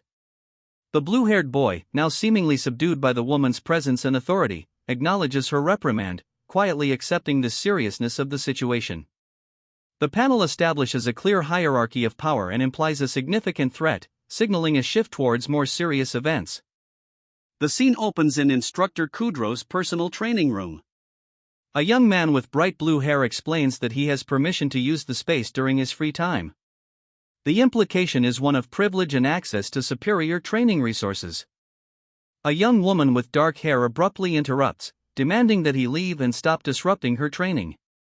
Her tone suggests a simmering resentment, hinting at a pre-existing conflict. As the woman departs, she calls him a cold-hearted brat, revealing a harsh judgment of his character and foreshadowing their antagonistic relationship. He's being interrogated. The question hangs heavy. "You didn't tell them anything, did you?" His silence speaks volumes. His response is evasive, yet revealing. He claims ignorance, stating, "Yeah, I said I didn't know anything at all." The added explanation that Asuka's persistent questioning forced his hand suggests a potential cover-up. A critical piece of world-building is revealed: the Academy lacks any official means of contacting Black Hawk. This explains their current predicament. The speaker confidently states that their noble backing will shield them, as long as they can maintain a believable excuse. The consequences of their actions are becoming clear. They acknowledge their foolish mistake, now realizing their predicament. "We did something stupid, it didn't work, and now we're in a pinch." Tension rises. His worried expression and internal monologue highlight their desperate situation. The Academy's relentless investigation will continue as long as questions remain unanswered, leaving them trapped in a desperate game of deception. "Now that it's come to this, I'll make it so unbearable for you that you'll walk out of the Academy on your own feet." The young man's eyes narrowed, a steely resolve hardening his features. His threat, delivered with cold precision, hinted at the escalating conflict to come. "Don't you think this is over?" The two figures exchanged a tense glance. The air crackled with unspoken challenges, a silent battle of wills preceding the inevitable storm. Their expressions reflected both the weight of the situation and the certainty of further conflict. He dismissed it as nothing, but a troubled expression lingered. The young man's discomfort was palpable. A group discusses the value of including him, despite his perceived social shortcomings, acknowledging his potential. One of them speaks of his unexpectedly high-class ranking. The young man's defiant rejection of help only served to further dampen the already somber mood. A woman, firm in her resolve, reminds them that preparing now is crucial to avoid future regrets. Their efforts, she implied, are ultimately limited without proactive planning. Yesterday evening, four suspects ambushed Asuka in downtown Baden.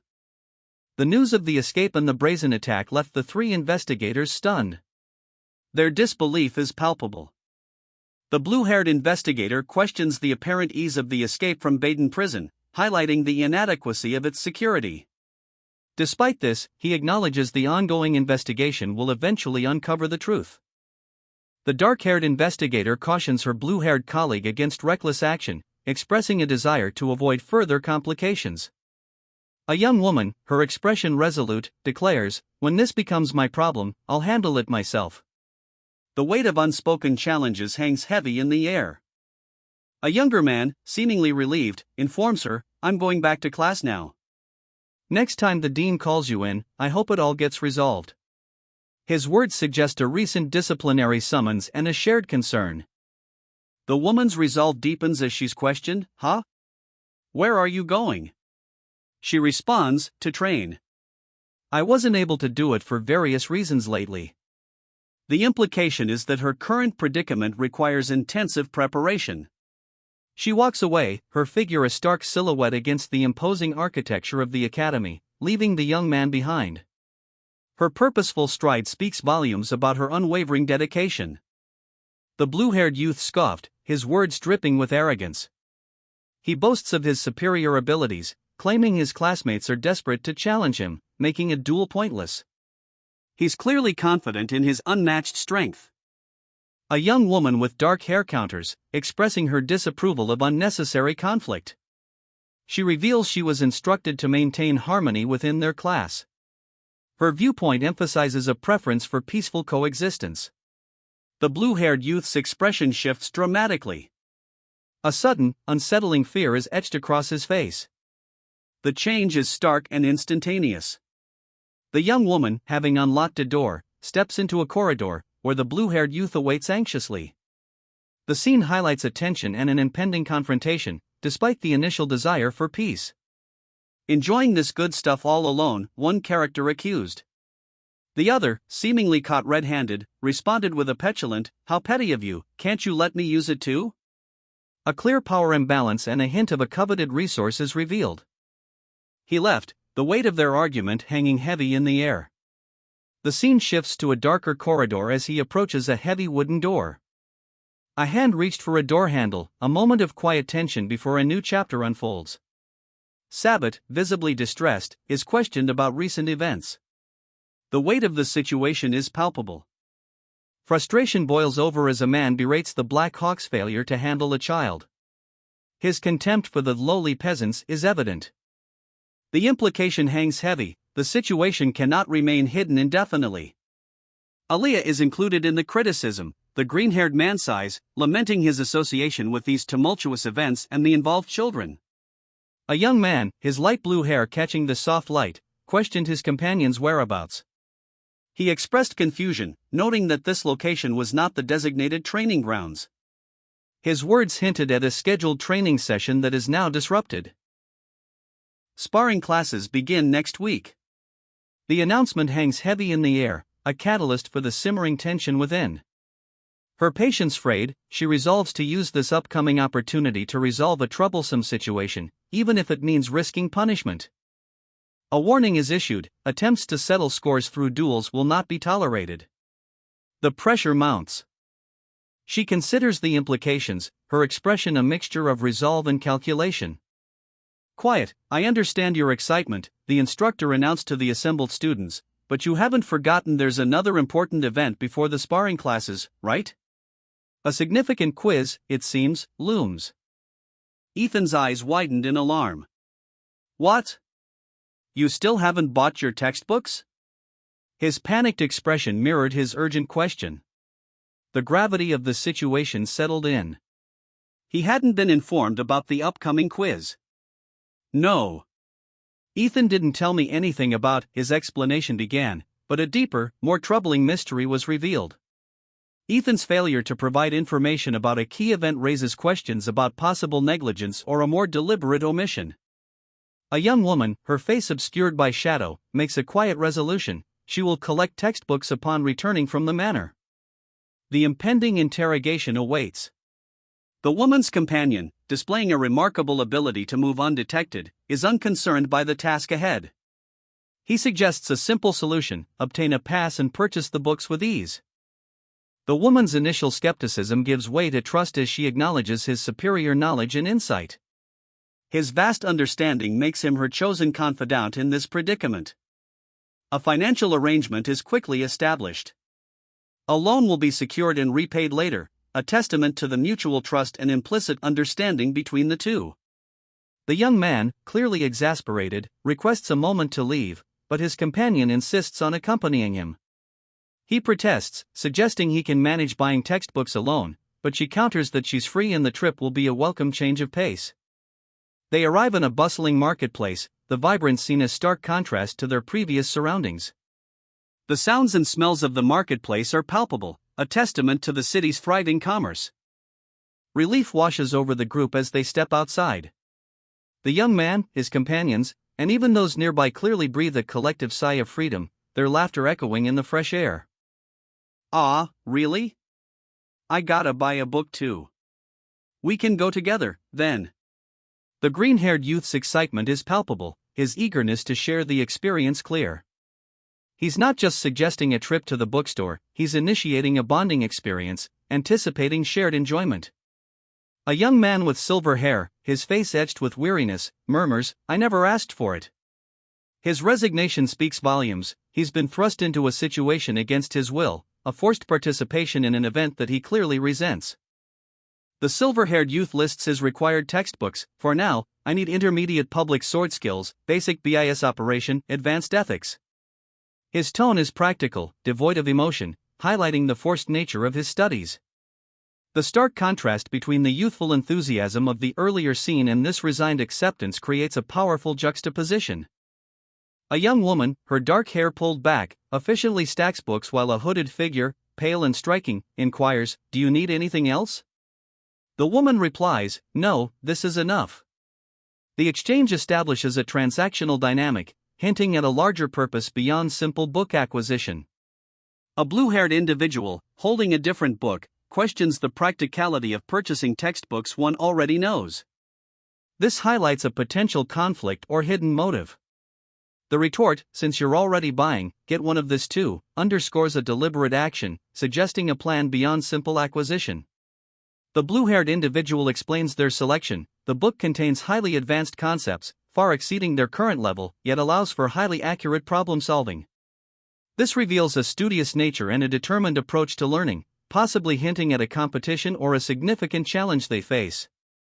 The implication of the blue-haired individual's exceptional intellect is made clear. Their aptitude has stunned even those at the village school, including a dog and a seemingly unintelligent poem. The reaction, "I'm fucking top of the class," punctuated by frustration and sarcasm, highlights not just academic success but a sense of isolation or alienation from their peers, revealing a complex internal conflict.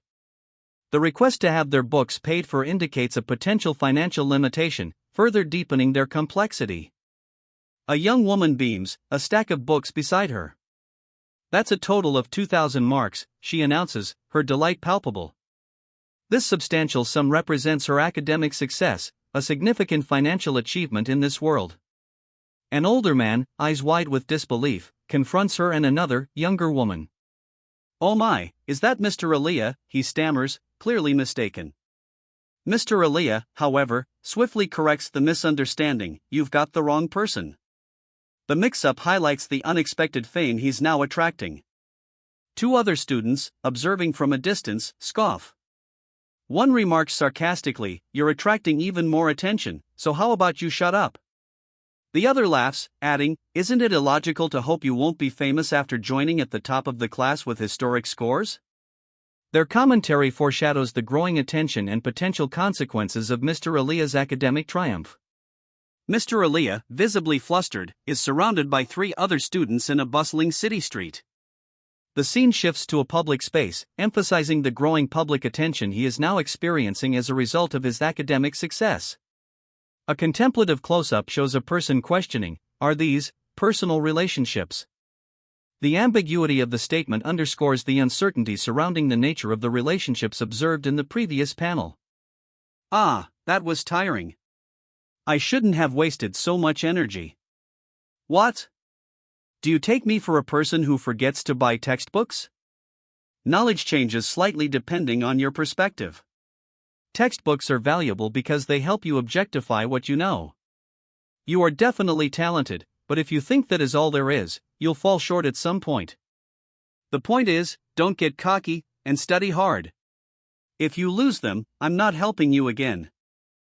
The sun glinted off the sprawling Royal Academy, its imposing architecture overlooking a calm sea. A simple bouquet hung in the air, a stark contrast to the grandeur of the setting. But the serenity was deceptive. As if to mock Helmut's nonchalant agreement, the night held a different promise. Helmut's frustration was palpable. "Where the hell are my textbooks?" he demanded, his voice echoing the growing unease.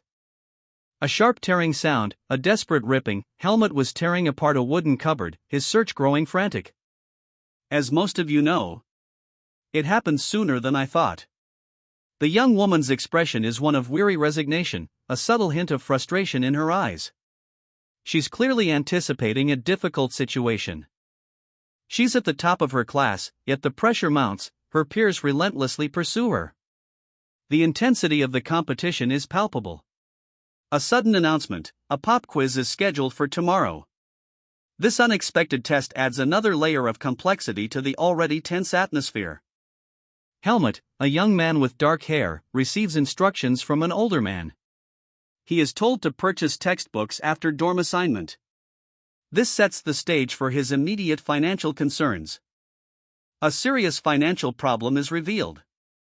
Helmut lacks the funds to buy the required textbooks, prompting a concerned inquiry about his last commission payment. The dialogue foreshadows further complications stemming from his financial predicament. Pressed for time, she entrusted her entire commission payment to Ethan, deeming it the safest course of action. Her immediate need for funds led her to seek a quick solution. Ethan questioned her unusual request for a loan, finding it rather peculiar. He simply asked her to be direct. She readily agreed to repay him by the weekend, a swift acceptance that surprised him. The thought of Ethan using her money to buy books disturbed him. He couldn't fathom such a possibility. Concerns arose about a certain he venturing out alone to Baden, fearing a repeat of Asuka's predicament. Their safety hinges on traveling together. The scene opens on a bustling town square, bathed in the warm glow of sunset. A grand, imposing cathedral dominates the background, its lion-emblazoned facade hinting at a powerful institution. The air hums with anticipation, a palpable energy that underscores the significance of this gathering place. "I thought," a low murmur of confusion escapes the lips of one of the two figures whose feet are shown walking across cobblestones. The uncertainty is tangible, their present predicament is clearly unexpected. How did we end up in this situation? The question hangs heavy in the air, unspoken yet potent. The weight of their circumstances presses down, a shared burden weighing on their hearts. A young man with vibrant blue hair smirks, his words laced with a calculating amusement. He explains, "That student, as a swordsmanship student. Let me show you." The underlying truth, however, is revealed in the caption: he simply wants to leave the school. His seemingly helpful demeanor masks a deeper desire for freedom from the strict confines of his education. His actions at some point have brought an annoying companion, to whom he seems to now be attached. A young woman with dark hair, dressed in a dark gray hooded tunic, observes her surroundings with a thoughtful expression. A hint of skepticism plays on her lips. She picks up a stack of textbooks, her skepticism deepening as she examines them. A slight frown creases her brow. The woman flips through the pages, a murmur of disappointment escaping her lips. "I guessed it from the title, but these are all really just full of basics," she observes, her voice betraying mild frustration. A blue-haired individual, their face expressing a mixture of annoyance and weariness, speaks. Instructor Patricia's notoriously harsh teaching style is revealed. She doesn't stick to the textbook's contents. This establishes a challenge for the woman. A young man with dark hair and intense eyes stands beside a shorter, silver-haired companion. The air crackles with unspoken tension. Accusations fly. The dark-haired man is challenged for his anxiety, labeled a thief. He dismisses the accusation, unconcerned by the relatively small sum of money missing, a mere fraction of a larger sum he'd received recently. The scene shifts to a stairway. The dark-haired man's nonchalant dismissal of the theft is juxtaposed with his apparent fame. Someone recognizes him and wants an autograph. This highlights his discomfort with the attention rather than any remorse over the missing money. The young man, distraught, lamented wasting energy. His companion, a woman with dark hair, observed him with a hint of impatience. The woman calmly explained that she offered the textbooks believing he already possessed significant knowledge, making them potentially helpful. His expression shifting sharply, the young man issued a warning. He expected her to take better care of his books. A young woman, her face etched with fear, peered from a doorway, her eyes wide with alarm. The previous day's events had left their mark, the aftermath was far from over. The scene shifted to a hallway, where another woman with vibrant blue hair exclaimed in disbelief, My God, this is ridiculous. Those assholes are robbing lockers now, too?" Her exasperation highlighted the escalating absurdity of the situation. A comrade, seemingly calmer, asked if her locker had been targeted as well. A blonde woman, her expression a mixture of anger and determination, stood defiantly. The events had clearly reached a critical point, demanding immediate action. A young man with vibrant blue hair, holding a book, is questioned by another with dark hair. "What's wrong?" the dark-haired one asks, his concern evident. "Why are you looking at me like that?" the blue-haired man responds, his tone defensive yet uncertain. The setting, a grand library, hints at a place of learning and secrets. The scene shifts, the focus now on the dark-haired man speaking to another individual, a young man with striking silver hair and violet eyes. "Aliyah, do you carry textbooks too?" he queries, his curiosity piqued by the unexpected nature of this discovery. The question implies that this Aliyah might be more than he initially perceived. Aliyah, the silver-haired young man, is shown in close-up. His violet eyes, filled with an unsettling mixture of contemplation and guardedness, hold the answer to the previous question, yet it remains unspoken for now. His expression hints at hidden depths and a past that is yet to be fully revealed. The rules of the duel are laid out, opponents must be mutually agreed upon, and the use of forbidden techniques is strictly prohibited. A man with scarred cheeks emphasizes the value of facing a new opponent, suggesting it's a crucial learning experience. A young man with striking blue hair, the top student, stands defiantly, a staff casually slung across his shoulder. He exudes an air of quiet confidence amidst a group of uniformed peers. An instructor, addressing the blue-haired student, demands, "What business do you have with me, Mr. Top Student?" The underlying tension suggests this is no ordinary inquiry. The question highlights the unusual circumstances. The top student's expression shifts. He states that he found the instructor displeasing, prompting a challenge. His decision to cross swords speaks volumes about his confidence and perhaps a hidden resentment. Another instructor intervenes, pointing out the unusual sparring partner assignments. His words reveal a system at play beyond the initial confrontation. This undercurrent of manipulation sets the stage for deeper intrigue. The instructor's suspicions are confirmed. The top student is intentionally manipulating the system. This panel marks a turning point, revealing a calculated plan in motion. A young man with vibrant blue hair stands amidst a group of uniformed soldiers, their expressions ranging from bored to wary. One soldier, taller and more imposing, holds a wooden training weapon. The scene is tense, an unspoken challenge hangs heavy in the air. The blonde-haired youth observes the scene, a sardonic expression twisting his lips as he muses, "Ganging up is a specialty of weaklings, after all." His tone drips with contempt. The blonde youth is now confronted by a dark-haired man, his smirk revealing a confident arrogance. The dark-haired man boasts, "Look at him bluffing. I alone am enough to take on someone like you." This is a clear provocation, setting the stage for a confrontation. The dark-haired man's smirk widens, a challenge in his eyes. He urges the blonde youth, "If you're confident, give it a shot." The tension ratchets up, the invitation to fight hanging unspoken in the air. Sabat, a blonde officer in a dark uniform, lays out a plan. When provoked, simply agree. This is a calculated risk. His colleagues, visibly shocked, voice their disbelief, a clear indication of the plan's audacity and potential consequences. Sabat explains the strategy further. While retaliatory attacks are permitted, anything causing lasting injury will result in expulsion from the swordsman's department. Despite the risk, Sabat views the potential benefit as worthwhile, suggesting a willingness to accept significant personal sacrifice. Aaron, one of the officers, stunned by Sabat's declaration, expresses his incredulity. The plan's implications are severe. A man's eyes burn with cold fury. His vow is clear, he intends to personally exact revenge. In stark contrast, a young man with blonde hair grins, eagerly anticipating his upcoming swordsmanship class. His nonchalant attitude foreshadows a coming conflict. The blonde young man's taunting intensifies.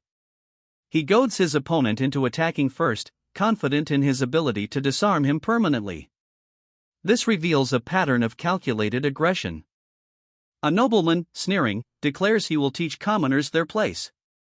His condescending tone foreshadows the conflict to come.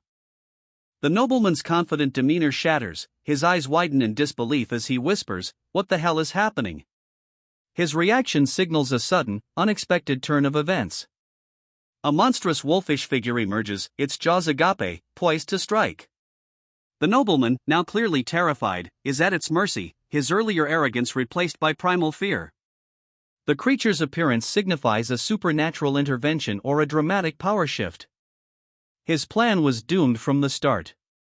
The realization struck him with the force of a physical blow. But a flicker of defiance remained. He braced himself, readying for whatever came next. A figure hurtled towards him, the imminent arrival heavy with unspoken threat. A young man with light blue hair is thrown backward with surprising force, a blur of motion as he collides with a wooden structure. The impact reverberates through the scene. The face of a blond man contorts in disbelief and pain, his eyes widen, his mouth agape. He gasps, a testament to his shock. The blond man's astonishment deepens into furious disbelief as he utters, "What the hell is this ridiculous?" a reaction to the unexpected turn of events. The blond man lies sprawled on the ground, the sharp sound of his fall echoing thud, thud, thud, underscoring the decisive nature of his defeat. The light blue-haired youth smirks, a glint in his eyes. "The way you took the bait definitely made beating you up worth it," he remarks, self-satisfied. The ease of his victory is palpable. He sprawled on the ground, a bitter resentment twisting his features. "This lowlife, how dare he trick me?" He rises, eyes narrowed, a dangerous glint reflecting his resolve. "Whatever, he attacked me first, huh? From now on, it's going to be self-defense, so don't blame me."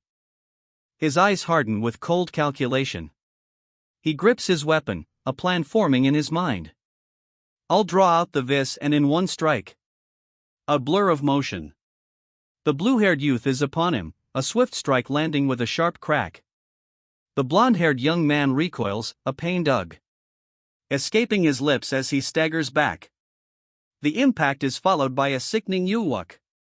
The sound speaks of brutal force. The attack continues, a flurry of blows punctuated by sharp cracks, pack, pack, pack, sending the blonde youth flying through the air in a violent display of power.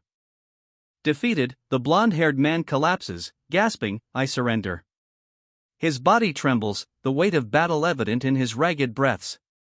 His opponent, a smirking figure with vibrant blue hair, stands over him, a cruel glint in their eyes.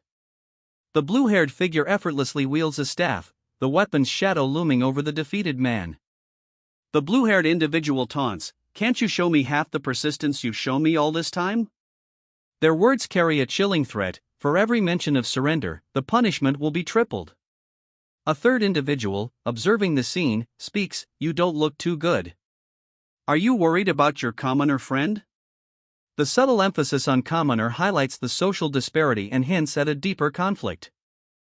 A tense atmosphere hangs heavy in the air as two young men, clad in dark uniforms, exchange a steely gaze. Their expressions convey a silent challenge, a prelude to the coming conflict. The instructor's voice cuts through the anticipation. "Then, as soon as the opponents have been chosen, we will begin the duels." He stands before a crowd of students, their faces a mixture of nervous excitement and grim determination, ready for the trials ahead. Sabbath is called out by a group of students. Another student apologetically explains that all partnerships are already formed for this activity. Sabbath, unfazed, challenges the speaker with a smirk. He is confident in his abilities regardless of opposition. A new character, seemingly Sabbath's adversary, appears. Their confident demeanor indicates a coming confrontation, and they dismiss any notion of a fair fight. A hushed warning fills the air, "Listen carefully." If we ransack their lockers, they'll come at us on the day of the sword skills class. The stakes are clear, a preemptive strike is being considered, but the risks are significant. The plan is laid bare, we're going to use VIS, one student declares. The others look doubtful. This forbidden tactic threatens the very rules of the upcoming duel. The inherent danger is highlighted, but VIS is strictly forbidden in dueling classes. The potential consequences for using this method are severe. The tension is palpable. A deal is struck. Oi, Sabbat. I'll do what you say. But in return, I'll take on Helmet. An alliance is formed, with a clear quid pro quo. The risk is accepted, the objective, victory against Asuka, remains. Have it your way, the young officer conceded, a glint of defiance in his eyes. He relished the upcoming challenge.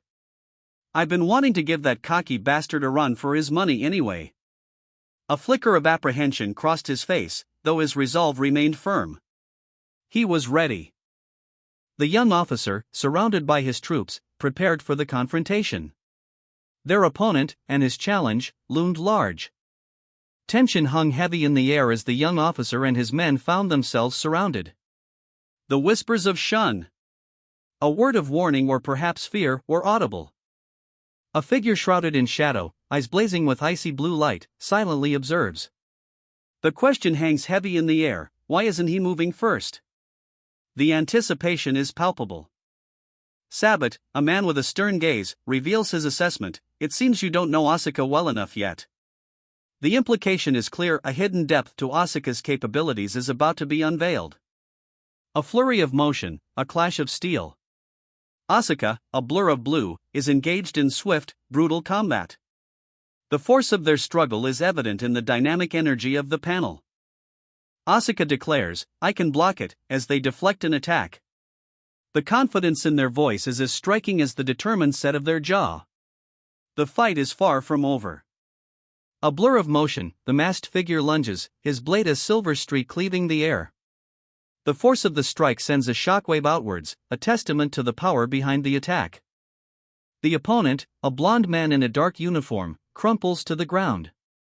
His eyes are wide with pain and disbelief as the impact reverberates through his body. Gasping for breath, the fallen man groans, his words a grim assessment of his injuries. My left arm, no, is it my collarbone? It's broken. A brutal blow sends the blond youth sprawling. His attacker, a figure with blue hair wielding a wooden club, stands over him, the impact echoing in the dust-filled air. Gasping, the blond youth protests, no, I don't have time to draw this out. His desperation is palpable, he clearly lacks the strength to continue fighting. A sharp crack splits the air as the blue-haired assailant delivers another devastating blow, sending the blonde reeling. The attack is swift and merciless. The club is now held by a new hand, that of a red-haired youth. The shift in ownership is quick, almost imperceptible, yet the implication is clear. A young woman with vibrant blue hair, her face contorted in fury, grips a staff. Her eyes blaze with intensity. A blond man, his expression a mixture of apprehension and defiance, stands rigidly holding a staff similar to hers. This is Asuka. The scene is tense. The narration cuts to a disembodied voice. Asuka's effectiveness in combat is dramatically altered by the weapon he wields. Though generally skilled, when he uses a sword, his judgment is compromised. He transforms into a relentless, almost animalistic fighter. Asuka, unseen but clearly in motion, sprints, leaving a blur of motion in his wake. The speed and force are palpable. A wave of apprehension washes over the young cadets. Their faces betray a mixture of exhaustion and doubt as they stand amidst the imposing stone walls of the academy. One cadet, his blonde hair plastered to his forehead, succumbs to the pressure, his body racked with nausea. The strain is visible, he's pushed beyond his limits. A calm voice cuts through the tension. Encouragement, not surrender, is the message. The journey is far from over. A blinding flash of light momentarily obscures the scene. Then, the young blonde swordsman crumples to the ground, his body contorted in pain. The impact is clear. He lies prostrate, his uniform askew, the scene suggesting a forceful blow. The background reveals a courtyard, several figures in dark attire watching silently. His face is a mask of disbelief and desperate fury. He gasps, "This can't be happening. I'm a swordsman of the Ruble family, I can't lose to a guy like him." His defeat, to someone he clearly underestimated, fuels his rage. A group of figures stands in a dimly lit hall, their gazes fixed on something unseen.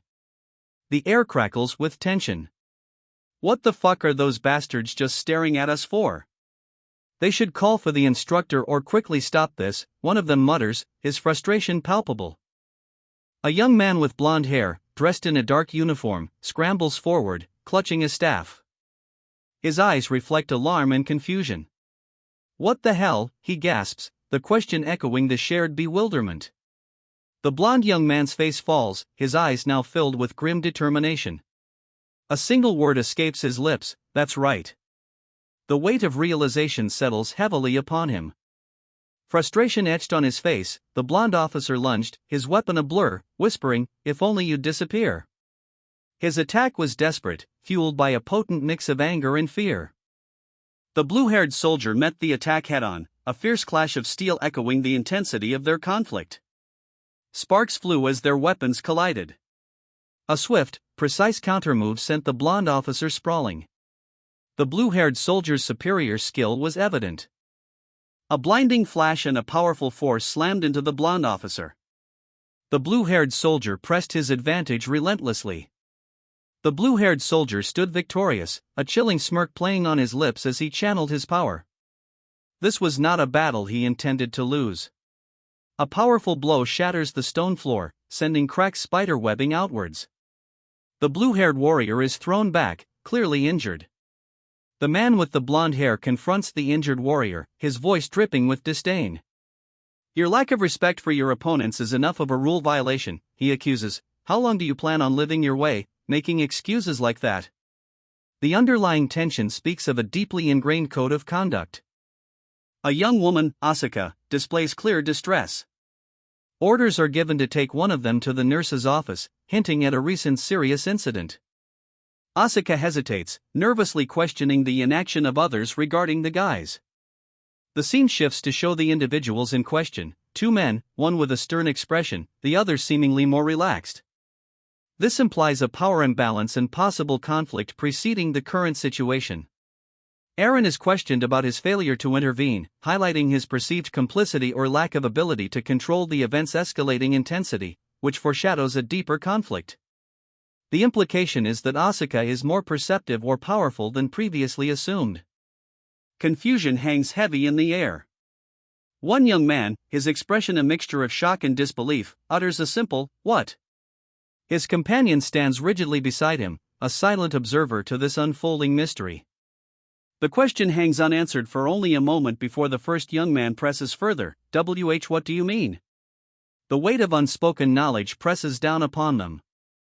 The second young man explains, revealing a calculated strategy. Sabbat, it seems, lost favor long ago, and the lack of concrete evidence shields them from immediate punishment. This is not simply a fortunate break, it's a deliberate calculation. A chilling smile spreads across the second young man's face as he reveals his true intentions. With the leader gone, no one will question their actions. His callous disregard for consequence is palpable. He confesses a desire to eliminate the helmeted man, a personal vendetta woven into the larger web of political maneuvering. His casual admission highlights his ruthless ambition. A young man, clad in a dark uniform, approaches another, his expression a mixture of apprehension and resolve. He intends to ask a crucial question. His question hangs heavy in the air, "Do you have anyone else who comes to mind other than me?" The implication of his words reveals a challenge, a test of loyalty, and perhaps, a hint of underlying desperation. The response is swift and decisive. A clash of wooden practice weapons echoes through the training yard as a female figure enters the scene. The confrontation begins. Observing the developing confrontation, a silent assessment is made. Is the young man overconfident, or merely bluffing? Regardless, his opponent is ready. "Either way, I'm not taking it easy on him," she declares, setting the stage for a fierce contest. A fierce clash erupted. One combatant, wielding a staff, shattered it against his opponent's blade. The staff wielder lunged, aiming a swift blow. He muttered, swinging the sword, a clear sign of his weakening grip on the fight. His opponent's counterattack connected, a brutal blow that left him reeling. A swift blow connects, sending one combatant sprawling. The other, wielding a staff, stands poised, their opponent already gasping for air. His chest heaves, each strained breath a testament to his defeat. He chokes out a desperate plea, I can't breathe.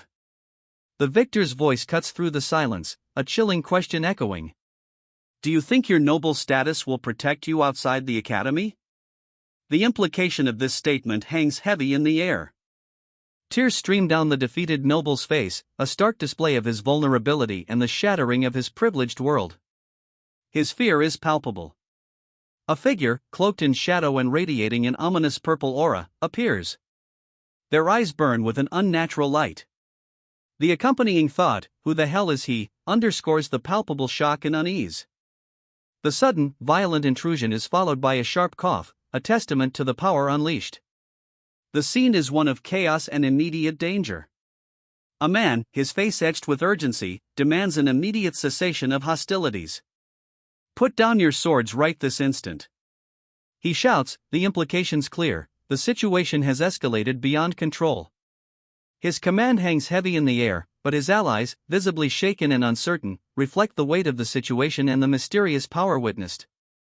The tension is palpable. A brutal training session unfolds.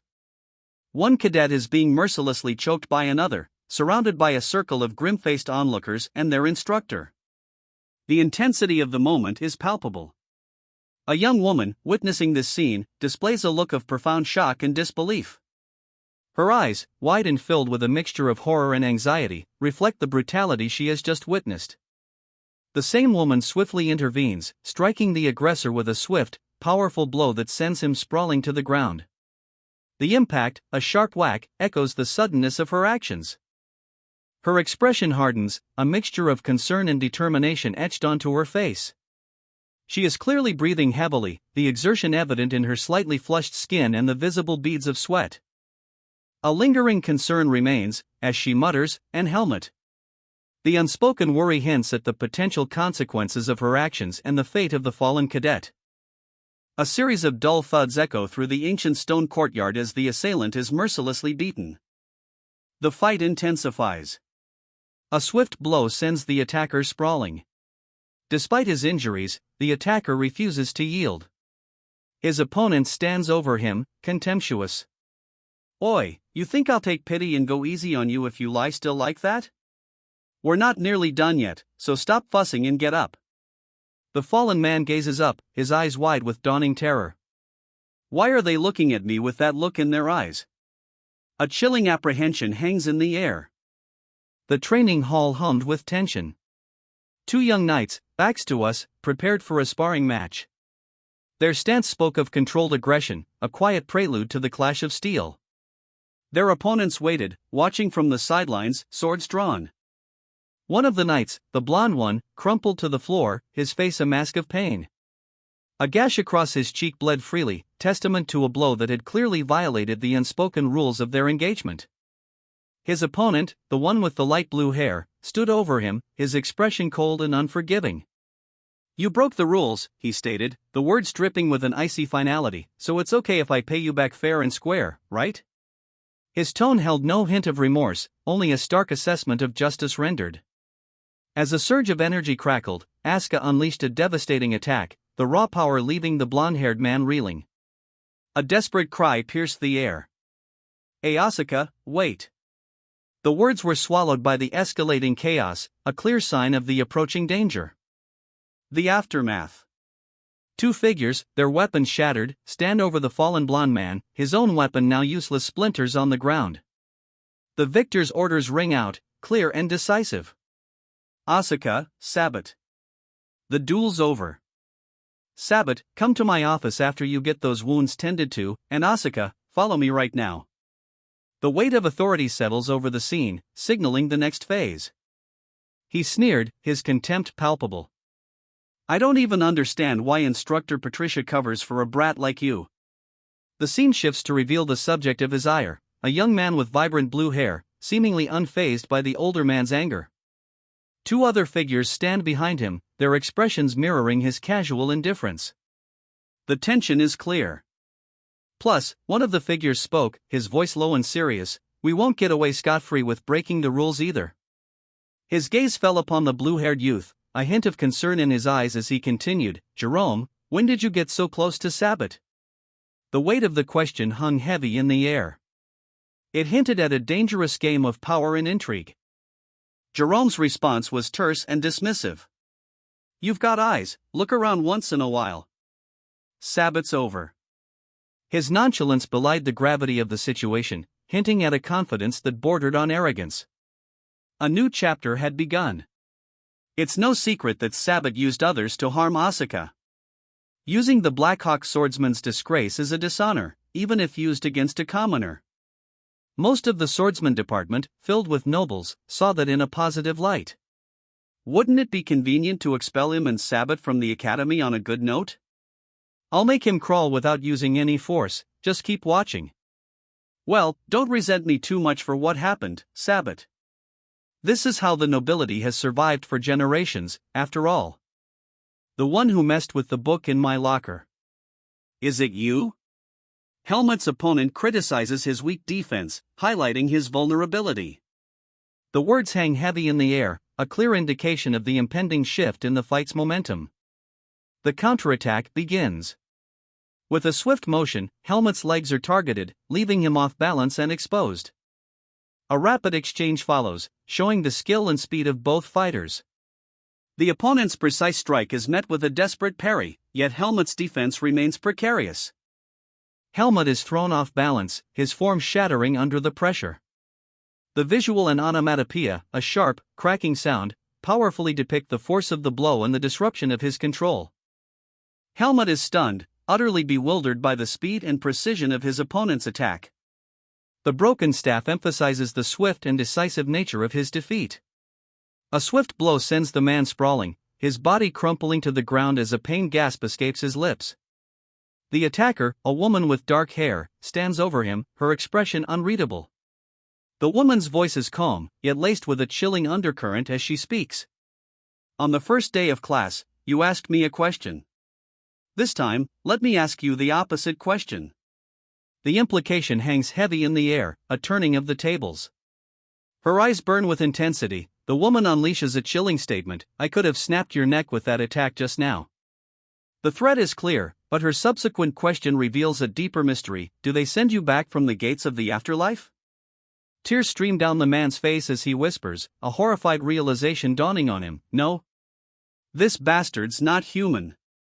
The simple denial and the subsequent revelation confirm the extraordinary nature of his opponent. He observes her, noting her inability to speak, her vocal cords torn. A silent apology hangs in the air. Her eyes blaze with a chilling intensity as she unleashes a brutal attack. The ferocity of the assault is palpable. Fear and desperation are etched on her face, reflecting the gravity of her situation. Her silence speaks volumes. She gasped, catching her breath, the exertion evident in the slight tremble of her lips. The weight of her secret, a heavy burden she carried alone, pressed down on her. A man, his face marked with a recent injury, stared at her with a mixture of concern and apprehension. The setting, a grand hall, hinted at the high stakes of their silent exchange. Her eyes closed, a wave of regret washed over her. The unspoken words hung heavy in the air, a confession of failure echoing in her mind, no. I shouldn't have asked. Fear, raw and palpable, consumed her. The darkness pressing in seemed to mirror the turmoil within. A young woman with dark hair pulled back in a ponytail urgently hands a cloth to a companion, concern etched on her face. Hurry, she urges. Jerome, his face bearing the marks of recent struggle, issues a curt order, give Aaron first aid, and then take him to the nurse's office. His tone, though firm, reveals a weariness that suggests a long and difficult battle. Two figures stand before a grand door, their expressions a mixture of apprehension and concern. One, with long dark hair, seems particularly troubled. The other, with striking light blue hair, lets out a soft, almost inaudible sigh. The tension thickens. A woman confronts a man, her words a stark rebuke. She acknowledges another's potential for the actions just witnessed but expresses astonishment at the man's behavior. His unexpected actions are clearly a significant departure from expectations. The woman's gaze lingers, her expression unreadable. The weight of the unspoken hangs heavy in the air, a critical turning point is reached, the ramifications of the previous events yet to fully unravel. I checked Aaron's condition before coming here. The speaker, seemingly a woman, displays a serious, almost grim expression, foreshadowing the gravity of the news she is about to share. His torn vocal cords may recover somehow, but he might never be able to hold a sword in his right hand again. The implications are stark. Aaron's fighting career, perhaps even his life, is irrevocably altered. This panel is a crucial turning point. As Asuka confronts the injured man, a harsh exchange takes place. Erg, he groans, pain evident. I didn't ask you, Asuka. Supposing that you didn't break the rules of the duel, don't you think you still went a bit too far? The tension escalates. The question reveals Asuka's actions were excessive. Actually, I can't understand why you're blaming me. Aaron is weak. Despite his weakness, he not only humiliated me but also my friends. Asuka defends herself, revealing a deeper layer of conflict, loyalty to her friends and a sense of justified retaliation. The blue-haired man's agreement, he's right, reveals the complex dynamics of their group. The subsequent question, friends, highlights the detachment from the severely injured man. I only let him know that there are things he must not mess with. The dark-haired woman's statement reveals the true nature of their actions, a calculated warning, a harsh lesson delivered. They've even gone so far as to loot their lockers and steal all their textbooks, prompting a heated debate about the response. One student presses the issue, questioning whether future encounters should warrant crippling countermeasures. The discussion shifts to the broader implications of the students' actions, picking on commoners, assaulting them, stealing from them, and ultimately, defying the authority of the swordsmanship faculty. A female student observes the situation, calmly noting that these acts are not out of character. The woman's statement, "Isn't that fitting of the swordsmanship faculty?" subtly underscores the institution's reputation for a certain lack of restraint, or perhaps even a tradition of such behavior. A swift, decisive action follows. A powerful sword swing, accompanied by the resounding quang, sends one of the aggressors flying. The scene showcases the immediate consequences of escalating the conflict. A young woman, her expression a mixture of weariness and defiance, stands amidst the ruins of a once grand building. Dust motes dance in the dim light, highlighting the gravity of the situation. The young woman's gaze sharpens as a question echoes in her mind: what distinguishes today's actions from those who disdain commoners merely for their noble status? The question hangs heavy, a challenge to the very foundations of her world. The weight of that question manifests in her quiet, pained whisper: so what was I supposed to do? Her internal struggle is palpable, the moral ambiguity of her situation is laid bare. The Academy's purpose is not conquest, but equality. A hand rests on the hilt of a sword, a symbol of the institution's commitment to a different kind of power. An instructor emphasizes that, regardless of social standing, all individuals, commoners and nobles alike, are equal. This principle, he assures his students, will ultimately reveal the path forward. One student, unimpressed, offers a curt, "nice to hear." His skepticism suggests a deeper conflict within the Academy's ideals. The instructor, undeterred, hands documents to the students. The exchange suggests a challenge or task given to test the students' understanding of the Academy's principles. Why are you looking at me in such disbelief? There's no way the world will end with mere restrictions on duels, is there? So apology letters, you can't return until you finish writing all of them. The instructor's words hang heavy in the air, a stark reminder of the unusual consequences for a seemingly minor infraction. His expression is one of weary authority, hinting at a world governed by rules far more complex than they appear. W8, instructor. What about the class, then? The students' protest reveals a pressing concern: the interruption of their studies. This highlights the unusual severity of the instructor's punishment and the imbalance of power between them. I can't feel my hands. We came out after writing them all, and it's already night. How is this going easy on us? That evil instructor. The student's complaint underscores the harsh nature of the task imposed by the instructor. The physical toll indicates the immense amount of work required, adding a layer of desperation to the scene. The instructor watches, his expression inscrutable. This final panel reinforces the power dynamic established earlier. He is clearly unmoved by their plight, suggesting a more complex motivation for his actions than simple cruelty. The scene sets a tone of suspense, leaving the audience wondering the reason behind the instructor's unusual demand. I do not regret exercising my abilities, but at that moment, how could I have gotten so? Geez, you're so damn unrelenting. How can you even think of training after writing apology letters all day? Helmut's potential was undeniable, yet a nagging doubt lingered. He was a skilled student, yes, but the instructor couldn't shake the feeling something was amiss. That energy, was it demonic in nature? The question formed in the instructor's mind, a chilling possibility. The scene shifted to a bleak, impoverished slum, shrouded in a heavy mist. The air hung thick with despair. The high priest sits in judgment, flanked by two imposing guards. His expression is one of weary patience, a stark contrast to the tension that hangs heavy in the air. A young man stands accused, his face a mask of defiance. I'll give you a chance to make an excuse for yourself, a voice booms, the weight of authority unmistakable.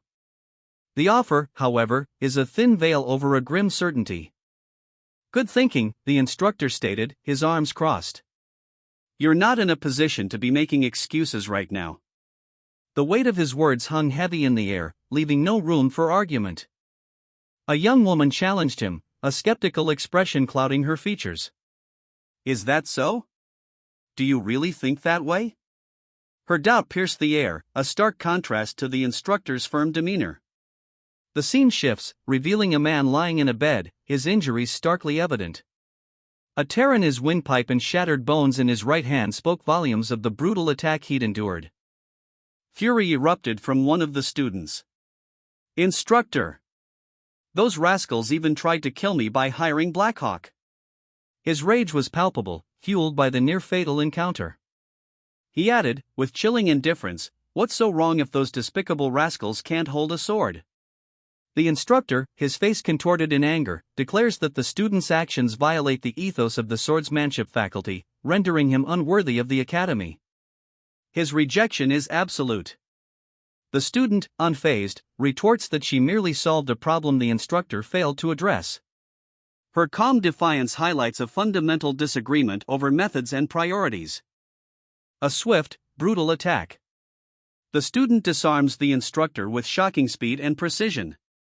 The clash of steel echoes the intensity of their ideological conflict.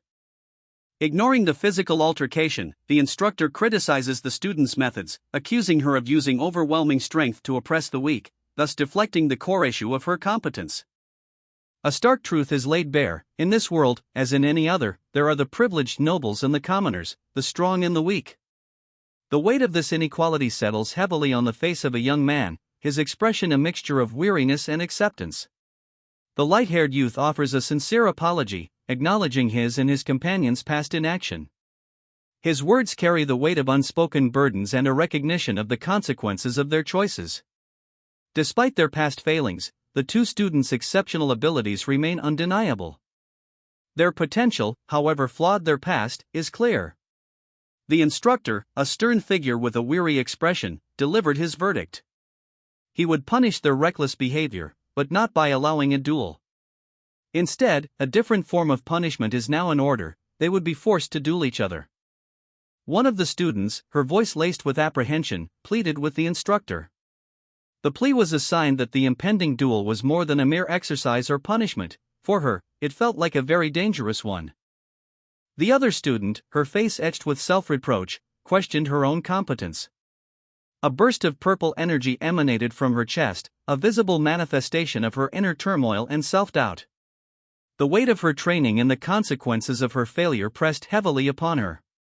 Concern etched on her face, the young woman asks Helmut, "Why do you look so down?" Are your hands hurting too? Her worry hints at a shared experience, a bond beyond simple companionship. Helmut's retort is sharp, but you seem pretty skilled for the amount of time you've been training. Oi, have you ever seen me train? His words betray a hidden depth to his skill, and reveal a personality that's both prideful and secretive. He dismisses the other's observation as a naive misunderstanding, and then adds, says the guy who doesn't give a shit about others, always locked up in his private training room. The scene shifts subtly, showing the pair walking away, their conversation seemingly paused. The brief exchange, framed through a window, heightens the sense of distance. Then, the young woman's voice cuts through. You said we're friends. You can't even do this much for me? The undercurrent of hurt and unspoken expectations is palpable. A new character observes from a distance, his words a commentary on the unfolding situation. No, that's an excessive assumption. Anyhow, he seems to be more willing to listen than Asuka, so. His assessment introduces a new element, another perspective on the complicated relationship between the two initial characters. He stood amidst the ruins of his office, a single word escaping his lips, "Ha." The destruction spoke of a recent, violent struggle. The weight of his unspoken thoughts hung heavy in the air. The city below, bathed in the pale moonlight, revealed the imposing silhouette of a fortified structure, likely a prison. Its stark form contrasted sharply with the humble dwellings around it. A hand, calloused and scarred, rested on a rough wooden floor. The image foreshadowed the harsh reality about to unfold for those huddled in the shadows. Had prompt medical attention not been administered, he would have succumbed to respiratory failure. The severity of his injuries is underscored. A moral imperative is delivered: strength does not grant license to oppress the vulnerable. The speaker rebukes any notion of inherent superiority based on social standing or physical might. The narrative shifts to the brutal act witnessed, focusing on the chilling display of violence. A sense of impending judgment hangs in the air. A clandestine meeting unfolds in a dimly lit room. Several figures kneel before a man seated in a wooden chair, their expressions strained.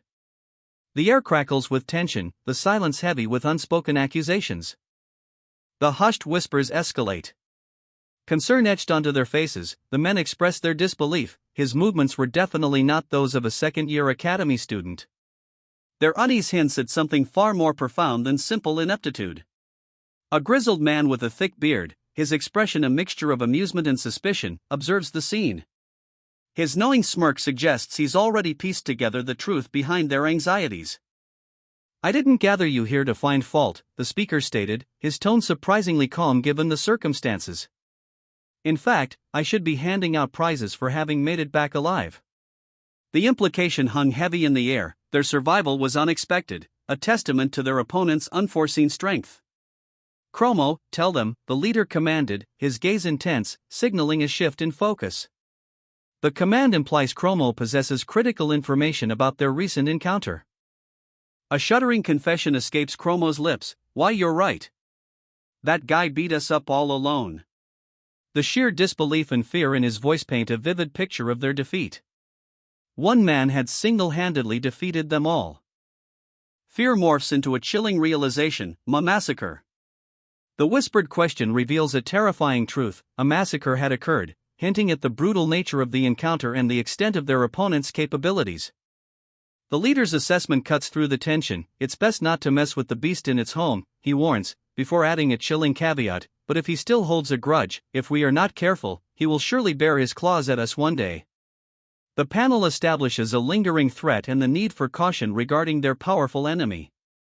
Uncertainty hung heavy in the air as the team questioned their next move. Their superior officer, however, had a solution: a new mission. The new mission? A simple task: deliver a report to higher-ups. A vacation awaits upon completion. The officer's expression shifted to one of contemplation, hinting at the underlying complexities of this seemingly straightforward assignment. A figure, silhouetted against the dim light of a room, was startled awake. "Asleep yet?" she said, her voice laced with amusement. The intrusion wasn't unwelcome. The sound of quiet, careful movement had roused her. The intruder explained, "I had to write apology letters, and couldn't even train." A sense of weariness hung in the air, but also a quiet satisfaction that their goal was accomplished. There is a palpable question of whether the awakened woman is pleased about this. A young person's eyes, wide with a mixture of fear and disbelief, lock onto something unseen. Their expression betrays a deep internal struggle. The same wide-eyed gaze, now tinged with dawning horror. A sense of impending doom hangs heavy in the air. The youth sits slumped, shoulders bowed, beside another individual. Silence hangs between them, thick with unspoken tension. A barely perceptible sigh escapes the younger one. The other person, a woman with dark hair, speaks. Her words, "Do you really think I thought your textbooks would get stolen when I said that? You couldn't have done anything about this, so it doesn't count," convey a chilling blend of apathy and casual cruelty. This reveals a power dynamic. The woman holds a position of authority and dismisses the youth's distress. Overwhelmed with guilt, the boy mumbled an apology, promising to repay the cost of the textbooks. A young woman, her expression unreadable, simply replied, "Thanks." The weight of unspoken things hung heavy in the air.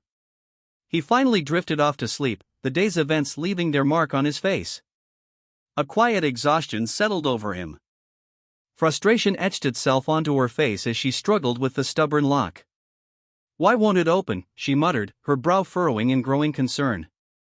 The young woman's gaze hardened, her expression shifting from simple frustration to suspicion. A growing unease set in. A realization dawns, shared training grounds, huh? She murmured, the implications sinking in. The closed door now held a heavier weight of mystery.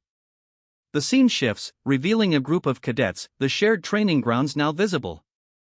Her suspicions were confirmed. This wasn't a simple mechanical problem. The young nobles begin their approach with veiled insults, feigning compliments while subtly expressing their distaste for Sabbat. Their actions reveal a deep-seated fear, masked by their aristocratic pride. Their forced pleasantries are a transparent attempt to maintain a facade of composure, born from fear and their ingrained sense of superiority.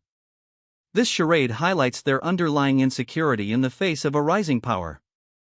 A message arrives. Instructor Ethan Kudrow seeks her presence. This summons adds another layer of intrigue to the already tense atmosphere, signaling that the consequences of her actions are about to become far more significant. A young woman sits alone, a faint, weary chuckle escaping her lips. The air is heavy with unspoken weariness. A man, his face etched with concern, reveals a setback. A spy, crucial to their operation in Baden, has been lost. The implication hangs heavy. Their escape plan is jeopardized. The gravity of the situation intensifies. The lost spy was a high-ranking mercenary, significantly hindering their chances of escape. The scene ends with a decisive order to cease further discussion. A man, his features sharp and dark eyes intense, recounts, "There must have been a black-haired boy among the kids you fought. Dark eyes, pale face, noble features." He's piecing together a crucial detail, identifying a target. The speaker continues, naming the boy. That boy's name is Helmut. He's a former mercenary of the Pace Mercenary Corps, which once slaughtered a lot of our men, and went into hiding in the past. We've been trying to track him down ever since, but I didn't expect him to be in the academy. The stakes are raised, a dangerous individual is among them. The man sighs, acknowledging limitations. There's only so much intel we can get from Baden. It was very smart of him to settle down at the perfect location. The investigation is hampered by limited resources and Helmut's cunning. 3 subordinates, visibly relieved, pledge their loyalty. Thank you, sir. We swear not to let you down twice. Their gratitude underscores the seriousness of the situation and their past failures. Just maybe, we might be able to see that person. A glimmer of hope flickers, a chance to finally meet the elusive figure. A young woman, eyes wide with a mixture of apprehension and determination, peers cautiously from behind a partially open door. She awaits an encounter, the tension palpable. "You're coming in late," a voice calls out, laced with an undercurrent of annoyance. The urgency of the situation is underscored by the tardiness.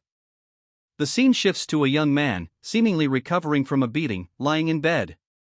News of his brutal victory precedes him. The woman's apology rings hollow in the face of such overwhelming force. "I'm sorry I lost my textbook," he murmurs, a surprising meekness in his tone. His resolve to be self-sufficient shines through his apology, suggesting an unspoken burden. A young man, startled awake, scrambles from a bed, his movements blurred by motion lines. He's clearly reacting to something unseen but intensely unsettling. The young man's fear is palpable. His companion, a woman, assesses him with a mixture of concern and thinly veiled disdain. She questions his boldness, or perhaps his naivete, in the face of whatever caused his fright. His response reveals a surprising vulnerability. His fear stems from genuine worry. He cowers behind a curtain, his eyes wide with apprehension. The previous panel's dialogue reveals a power dynamic. He fears something, but his companion seems less affected, perhaps even amused by his display of weakness. Helmut, holding a key, questions its functionality, then realizes his mistake. I have the right key, though, is it broken? Ah, wait a minute. You're Helmut, right? An instructor informs Helmut that the private training grounds are closed for cleaning, suggesting he use the shared grounds instead. Oh, I'm sorry, the private training grounds for instructors are being cleaned for the morning. It looks like you didn't get the news, so do you mind using the shared training grounds? A week has passed, bringing significant changes to the swordsmanship faculty. A female student reflects on these changes, noting they aren't the personalized relationships the instructor had promised. But surely these are not the equal personal relationships the instructor spoke of. Doubt gnaws at him. Becoming equals with them, what benefit could it possibly bring? His subordinates offer a remorseful apology for their failure. Their regret is palpable.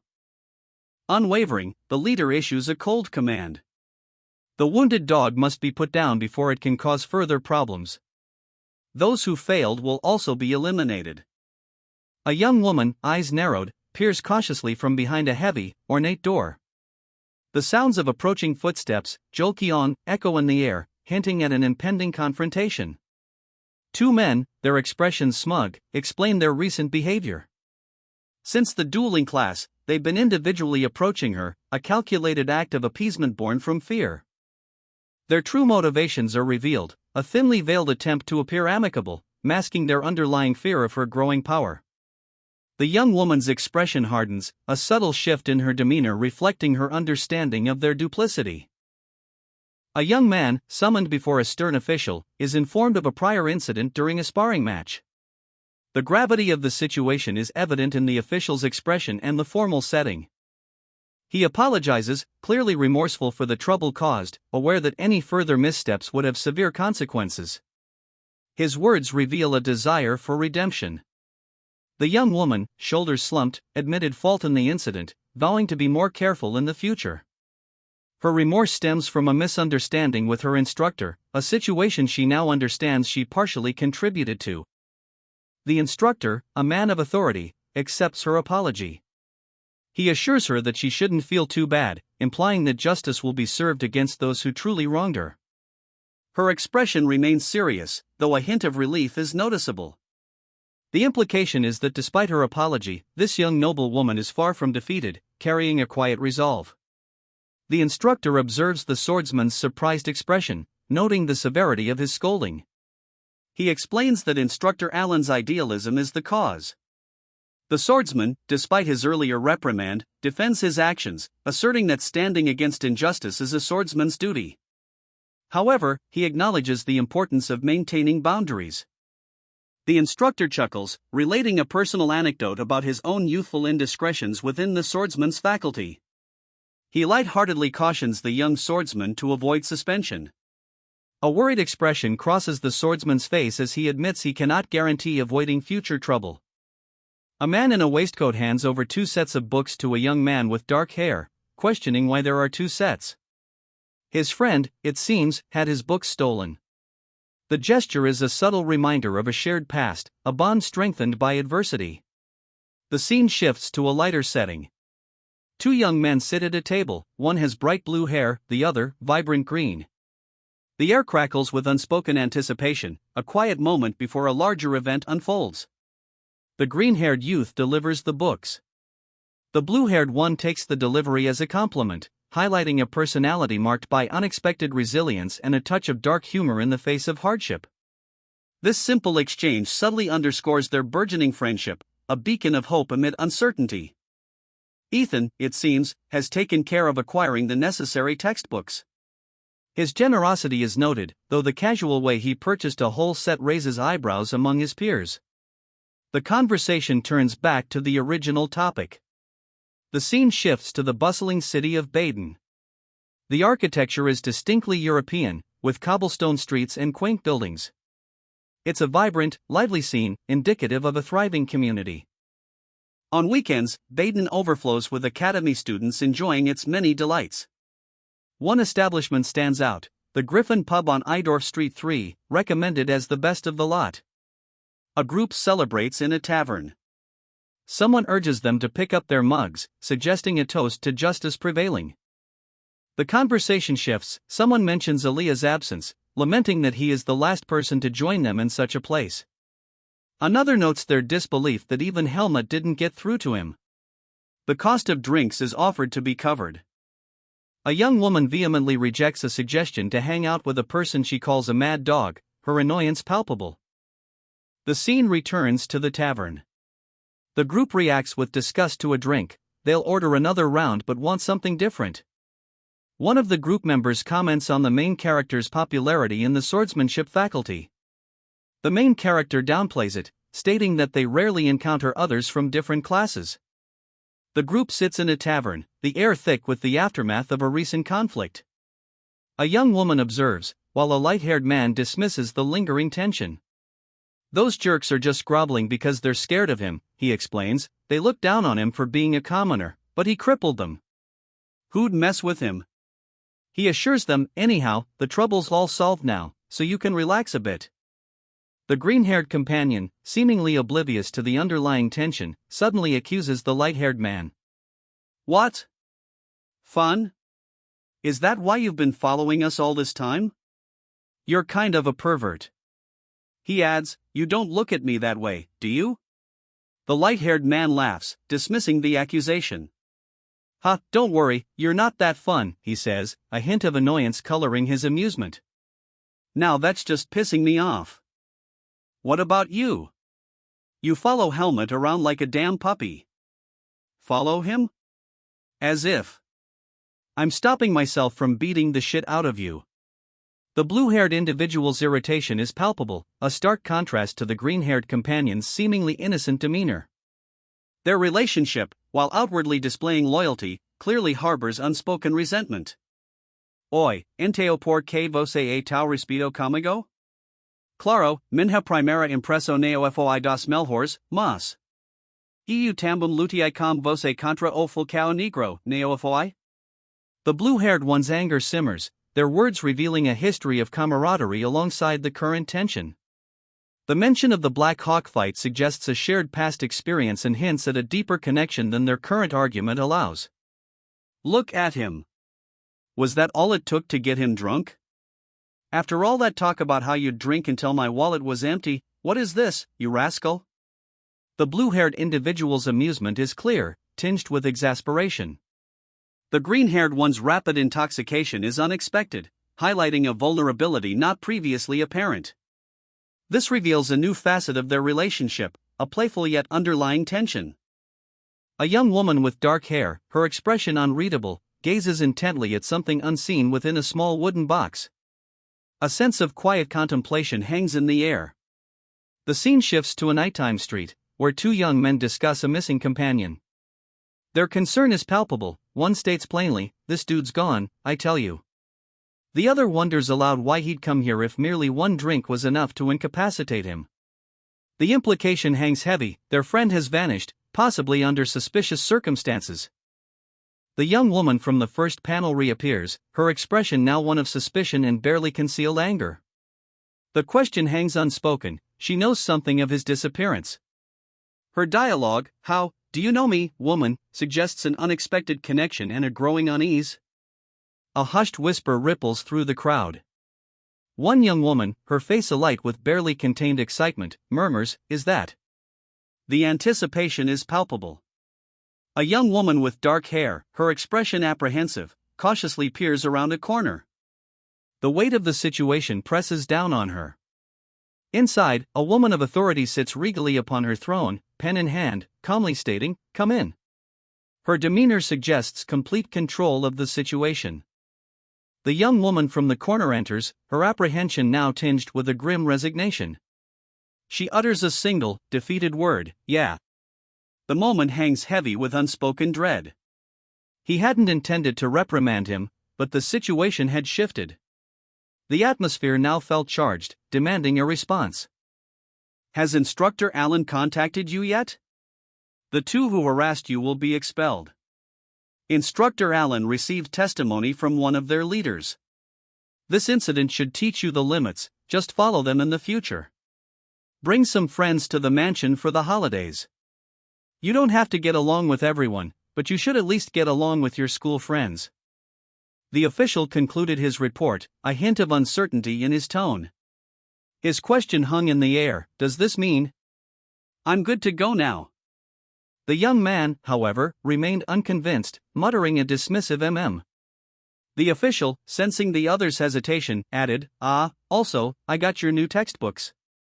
He revealed the devastating truth: they already destroyed the textbooks, they stole to destroy the evidence. The young man, eyes wide with surprise, received his textbooks. A moment of unexpected loyalty played out. "Here, your textbooks," the official stated. The youth's response, a mixture of confusion and suspicion. "Huh? Why did you buy mine? I was thinking about what to do just now." "You're more loyal than I thought." Helmut receives an invitation. "I was just about to talk to you too, Helmut." Perfect timing. "Are you free this weekend?" the text bubbles declare, setting the scene for a social engagement. The scene shifts to a bustling tavern, where a jovial atmosphere prevails. Laughter rings out, suggesting a lively social gathering. Asuka's generosity is announced.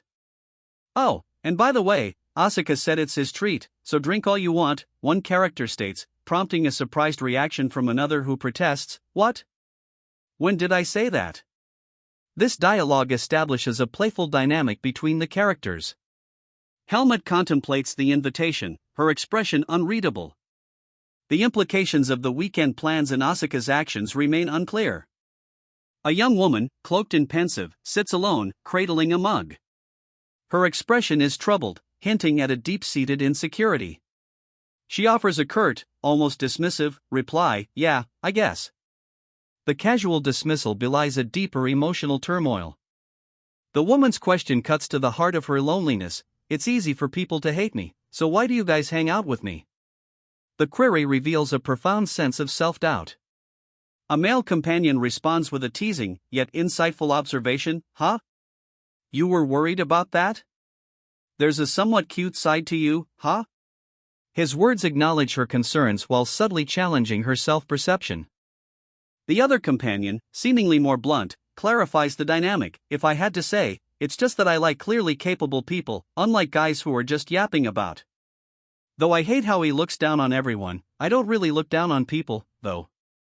I only hate people who don't know their place." This reveals a complex social hierarchy and the woman's unique position within it.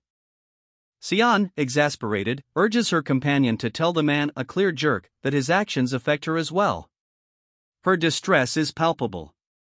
The man, clearly overwhelmed, collapses, his head hitting the ground with a dull thud.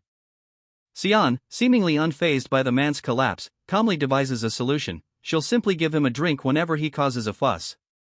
The resolve in her expression contrasts sharply with the chaos of the preceding moments. Despite her seemingly pragmatic approach, a lingering doubt clouds her features. The underlying uncertainty about her actions, despite outward composure, reveals a deeper complexity to the situation. A hand slaps the protagonist's cheek, leaving him flushed and dazed. The sharp impact is palpable. A woman with dark hair observes the scene with a cool, assessing gaze. Her expression is unreadable, hinting at a complex inner world. The scene shifts to a tense discussion. One man accuses another of the unforgivable act of hiring Black Hawk, revealing a dangerous power dynamic and a high-stakes conflict. A timely arrival. Helmut appears, greeted with relief, suggesting a critical intervention in the unfolding conflict. A mysterious voice observes the protagonist, stating they sensed a promise of excitement from the moment they first met him, foreshadowing a shift in their dynamic. A young man with silver hair browses a bookshelf, his expression thoughtful. He seems to be searching for a particular book. He concludes his search, deciding to acquire the book elsewhere. The implications suggest the rarity or unavailability of the item in his current location. Aaliyah receives a date invitation. The young woman's expression is unreadable, hinting at internal conflict regarding this unexpected romantic advance. Elsewhere, a young man with silver hair regrets a past decision, his self-reproach evident as he browses bookshelves in what seems to be a library. His regret intensifies. He confirms his suspicions, lamenting a poorly judged decision that led him to his current predicament. His self-disgust is palpable. He scoffed, dismissing her offer. "Why would you buy it for me? I don't need it, so get out of my way." Her blush deepened as she stammered, "Oh my, I just wanted to have a cup of tea with you." A young man with dark hair, watching from a distance, waved dismissively. His eyes narrowed, a glint of suspicion in their depths as he sized up the situation. A young woman, her face etched with worry, asks, "Huh? Don't tell me, is that Aaliyah?" The question hangs heavy, hinting at a prior relationship and the unexpected nature of the current situation. The scene shifts to reveal Aaliyah alongside a pair of companions. A sharp rebuke follows. "When we called for you, you bailed. What are you doing now?" This underscores Aaliyah's questionable behavior and the gravity of the situation. Another young woman, Nina, appears, horrified. "This can't be. How could you hang out with guys like them? Your reputation will only suffer if you hang out with them." This reveals a social dynamic and Aaliyah's possible missteps within her social circle. Nina continues, whispering to another girl, "That blue-haired guy from the swordsmanship faculty, don't tell me." The other girl, clearly nervous, confirms her suspicions, adding, "He's the swordsmanship faculty's famous Mad," creating suspense about the identity of Aaliyah's companion. The blue-haired man interrupts their hushed conversation, his voice laced with menace. "Mad? What? Finish what you were saying, you tiny little rats." This signals an escalation and a looming conflict. A tense scene unfolds before a formidable fortress. Three figures, cloaked and watchful, stand amidst the shadows. One, noticeably more distraught, murmurs, "Geez, what is all this?" The sheer scale and ominous nature of their surroundings suggest an impending conflict of significant magnitude. A sudden, sharp blow connects. One of the figures recoils, his pain evident. "Ow! Why are you hitting me?" he exclaims, his question hanging in the heavy air, adding another layer of mystery to the unfolding events. The attacker remains unmoved. "I didn't exactly need your help," he replies, revealing a deeper conflict. His justification unfurls, "I was just pissed off to see this guy just watching me suffer." This shows the attacker's cold ruthlessness and a prior history between them. An irritated, blue-furred individual demands a check of the victim's pockets, while another, seemingly more subdued character questions the order. The scene is tense, the air thick with suspicion. A young man holds up a small vial of green liquid. It's an antidote, a common item among magic students. The narrative subtly shifts focus, hinting at a potential solution to an unseen problem. The previous reluctance is revealed to be a carefully concealed concern. Despite his initial protestations, he'd actually worried about his friends and came to help. A moment of genuine camaraderie emerges amid the tension. Now that they're together, the group considers their next move. One suggests a nearby dessert shop, but their companion firmly directs them back to the dorms. The immediate crisis is averted, but the narrative subtly foreshadows a different kind of conflict. A woman, her face etched with a mixture of apprehension and resignation, reflects on Ethan's request. She senses his desire for an introduction, but questions the singular focus on her. The young man's apprehension is palpable. He confirms her intuition, Ethan's choice is deliberate. His presence would be unnecessary if other candidates existed. A hushed conversation unfolds in the darkness. One young woman plans to avoid a confrontation with someone named Sion upon leaving, while another, seemingly oblivious, wonders aloud why they are gossiping about him. The scene shifts to a silent reflection. A character admits a lack of understanding regarding human relationships, revealing a potential disconnect from social norms. A serious tone sets in.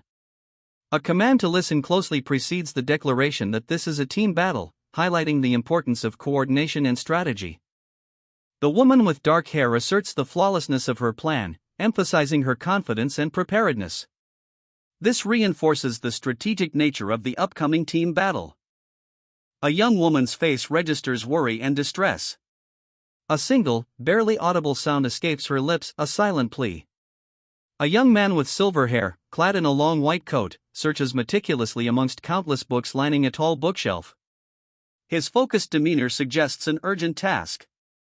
He pauses, frustration evident on his face. The man mutters to himself, convinced the book must be nearby, but the thought that he may have misplaced it at home weighs heavily. His brow furrows further, reflecting the increasing tension. A repeated action, reading the same book countless times, reveals a deeper obsession or perhaps a crucial detail he's missed. A young man, his violet eyes shadowed, gazes off to the side, a pensive expression etched on his face. His silvery white hair frames his profile, catching the light. Sion and Asuka have extended an invitation, a trip to Baden, together. The implication hangs heavy in the air, a planned outing, perhaps more than just a casual visit. The young man's companions urge him towards a bookstore. Aliyah, brimming with excitement, suggests they visit together. The group's dynamic is evident, a mix of casual friendship and concern, as one offers to purchase a book for him. Frustration creases the face of the young man with silvery hair. His words, it seems, are failing to reach their intended target. Even his magic proves ineffective in dispelling the unseen barrier between them. His violet eyes narrow, a sudden intensity replacing his previous frustration. A shift in his demeanor signals a change in tactics. A dark-haired individual, their expression one of controlled displeasure, interrupts the silvery-haired man's silent assessment. They are clearly not pleased to be interrupted and make it known that they have pressing matters at hand, demanding the other's immediate departure. One swordsman, his face grim, expresses his disdain for those beneath his level, particularly the barbaric swordsman. His unease hints at a looming threat. A chilling shriek pierces the air as the blue-haired swordsman is violently attacked, his body contorting in agony. The scene intensifies, foreshadowing further danger. Amidst the chaos, a witness observes the unfolding attack, their fear palpable. His question reveals a lack of knowledge about the attacker's identity and a growing sense of dread. The subsequent order to leave underscores the escalating danger. The stark fear of several bystanders is depicted, their shocked faces indicating a sudden, alarming development. This adds a layer of dramatic intensity. A new character, a woman with dark hair, appears, her calm demeanor a stark contrast to the surrounding chaos. Her question, "How come you're here?" suggests a prior connection to the unfolding events. "What a shame I ran into you here. You reek of liquor, so get away from me." The disdain is palpable as the silver-haired man recoils from the blue-haired individual, whose inebriation is clearly evident. This sets the stage for a tense encounter. "Was I supposed to help you? I figured that with your skills, I didn't think it was a big deal." The silver-haired man's unexpected question reveals a casual disregard for the other's apparent predicament, suggesting a complex relationship or power dynamic between them. "By the way, what's wrong with him? Leave him alone, he's been constantly asking for something since earlier, but..." A new character enters the scene, their concern highlighting the worsening state of the green-haired man. This introduces an element of urgency and mystery. "Enough chit-chat. Just look through them once." The impatience of the silver-haired man underscores the need for swift action, implying the urgency of the situation. The reader's curiosity increases. "Just plug it in his mouth and he'll wake up. Tell me about things like this earlier. You put me through all that trouble."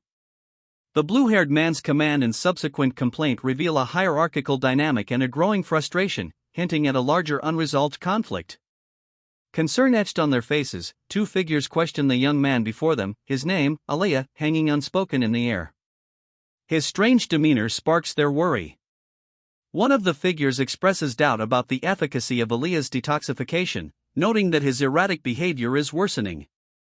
His flushed cheeks and wide eyes only deepened their suspicion. Despite the uncertainties, one of the figures, exhibiting surprising confidence, extends an invitation to Aliyah, a visit to the Kudrow mansion tomorrow. Aliyah's companion hesitates, voicing concerns about being involved with them again. The other person, however, assures him that the invitation is only for him. A young man with striking violet eyes and silvery hair stares intently, his expression unreadable, a hint of weariness etched into his features. The weight of unspoken burdens hangs heavy in the air. A woman with dark hair, her face partially obscured by shadow, confesses, "I owe you a lot as well." The implication of a shared debt and unspoken gratitude hangs between them. The young man and the woman walk away from the viewer, their figures silhouetted against the backdrop of a quaint town. The young man, seemingly impatient, asks, "Great. When are we leaving?" The urgency in his tone suggests a pressing need for departure. A comedic interlude unfolds. A green-haired character impatiently urges them onward, "Come on, we lit it up because midterms are right around the corner." "You and your nagging. Are you my mom?" The young man groans, "Please don't say something that horrible." The contrast between the serious undercurrent and the lighthearted banter highlights the tension underlying their mission. Despite the levity, the narrative shifts back to a serious tone. A thought intrudes, but one thing I'm sure of is that I could feel the distance between me and Aliyah shrink a little. A sense of foreboding and a subtle, yet significant, shift in proximity between the main characters is revealed. Doubt clouded her features as she mused, "What I thought." The weight of her unspoken concerns hung heavy in the air. His words were sharp, devoid of warmth. "Our goal is to crush Sion and Asuka and emerge victorious." The commander's cold determination set the stakes. The pressure intensified. He leveled a chilling gaze, adding, "If we lose despite following it, it's 100% your fault, so I hope you try harder and come back victorious." Got it? The implication of failure was stark. Overwhelmed, a confused whisper escaped her lips, "What on earth is going on?" The situation's absurdity was palpable. A young man, cloaked and hooded, eyes blazing with an unsettling purple intensity, murmurs, "Poison." The word hangs heavy in the air, hinting at a carefully laid plan, a calculated risk about to unfold. A woman with dark hair, her expression unwavering, delivers a chilling declaration, "For your information, not only will I not lose." Her voice, though unspoken, rings with absolute confidence, a stark contrast to the uncertainty implied in the previous panel. The stakes are high, and she is prepared. Two young men in uniform exchange worried glances in a grand hallway. One holds a piece of paper, his expression strained. A young woman with dark hair silently observes them from a distance. The scene pulses with unspoken tension. The young woman, her face partially obscured, speaks to someone unseen. She casually mentions that she expected to find them in the library, as is their custom. The unseen person replies they needed to retrieve something from their current location and will be returning to the library soon. The conversation hints at an established routine and a shared purpose. What's with that lukewarm response? The students' disinterest is palpable as they dismiss the practical aspects of their studies. Clearly, their priorities lie elsewhere.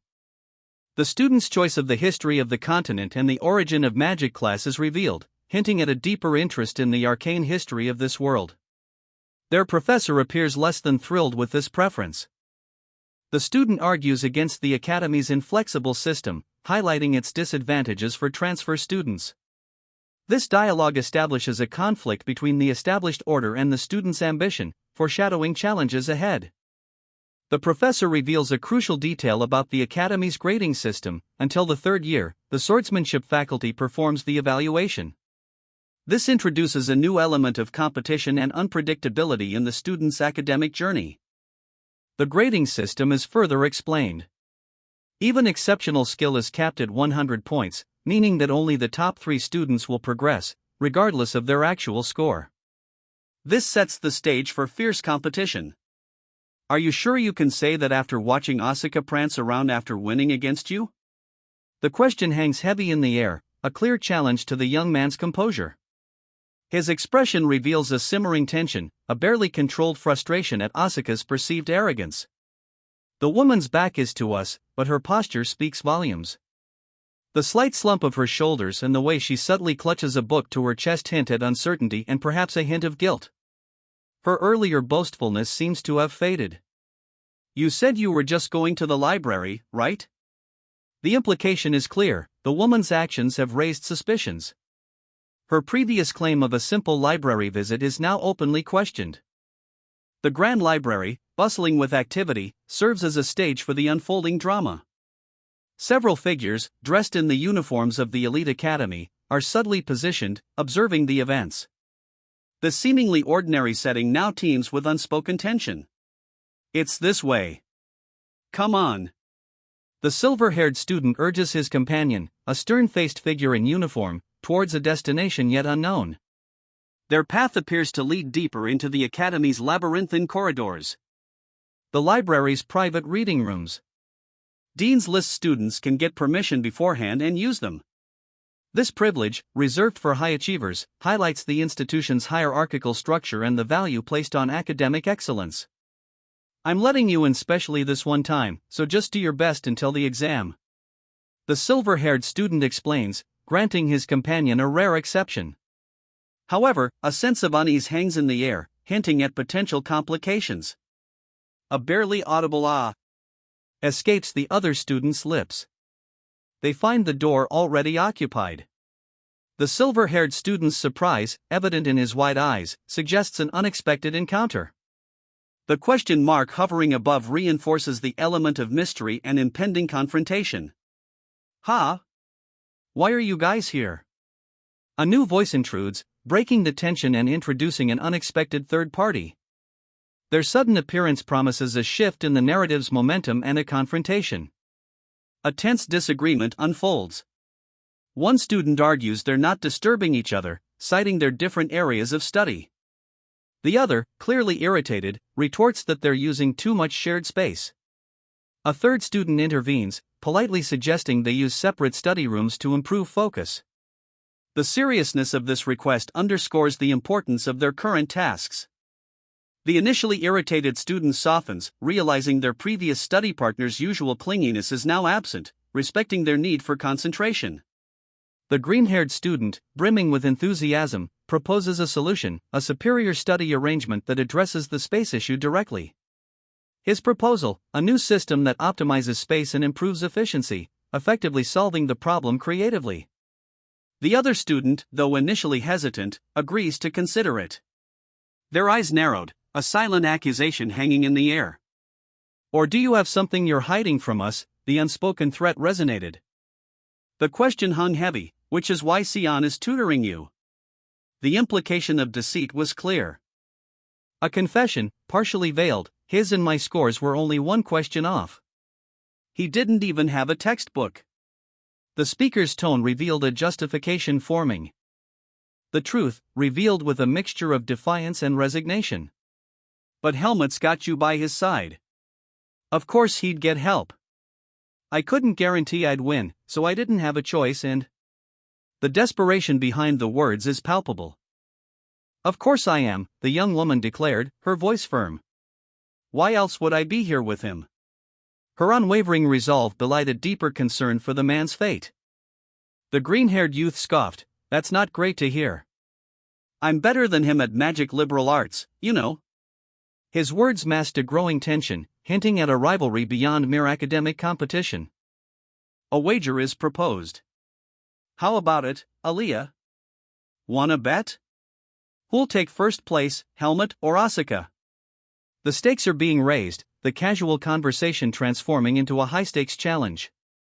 The green-haired youth, Aliyah, grins, revealing his plan. The losers will run 100 rounds of the playground without magic. The great Aliyah wouldn't run away from this, would he? His confident smirk foreshadows the potential consequences of this challenge. Asuka, clearly distressed, mutters, don't worry. I have." His words are cut short, leaving the audience hanging, anxious to know what he has up his sleeve. A young woman, her expression grave, sits in a richly appointed room. Her quiet contemplation hints at the weight of responsibility she carries. The pressure mounts. A voice, sharp and accusatory, cuts through the silence. If we lose, it'll be 100% your fault. So I hope you exert yourself to get first place. The stakes are high, and blame is already being assigned. Her weary sigh speaks volumes. Looks like he forgot he was doing this for a wish. She mutters, revealing the underlying motivation behind her companion's actions, a detail that sheds light on their desperation. The scene shifts. Two younger figures, now the focus, are told to open the book. First, check out the basic concepts. Their instruction initiates a new phase of their endeavor. A frustrated whisper cuts through their study. But why are you two studying here? The question reveals an unforeseen complication, adding a layer of intrigue to the situation.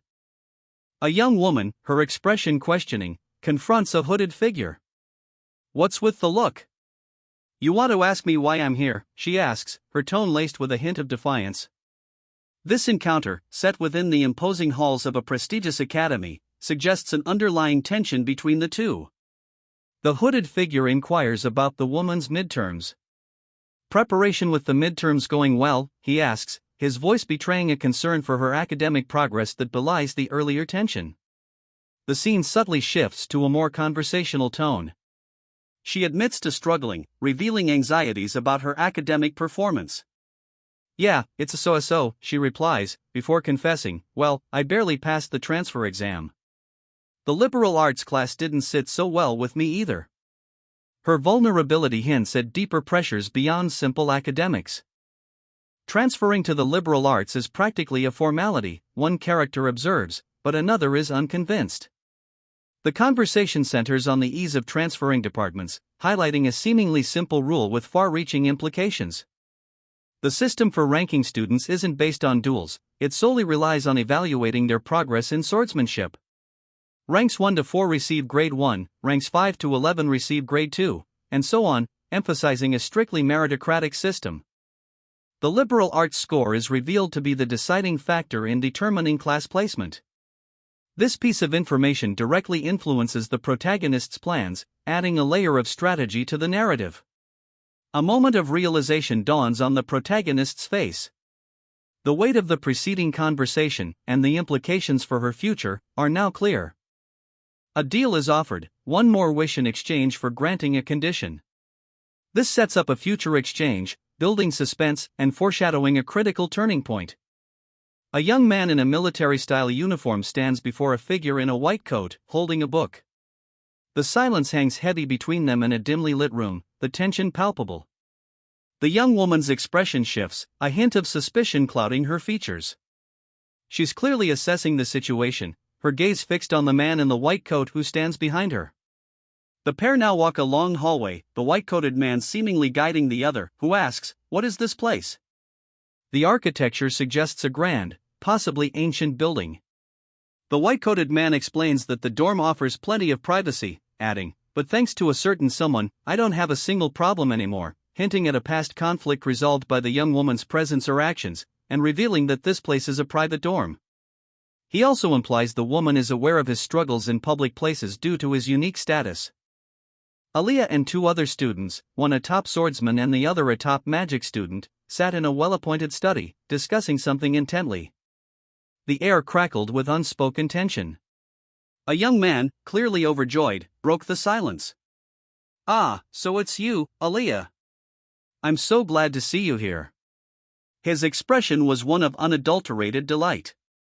The swordsman, seemingly unconcerned, added, "There's no problem though, is there? I mean, he's the top student of the swordsmanship faculty, and I'm the second top of the magic faculty, so we can use this place." His words revealed their privileged status within the academy. The white-haired student, eyes narrowed, nervously agreed. He's right. I mean, if only one person uses it at a time, that's a bother too, so.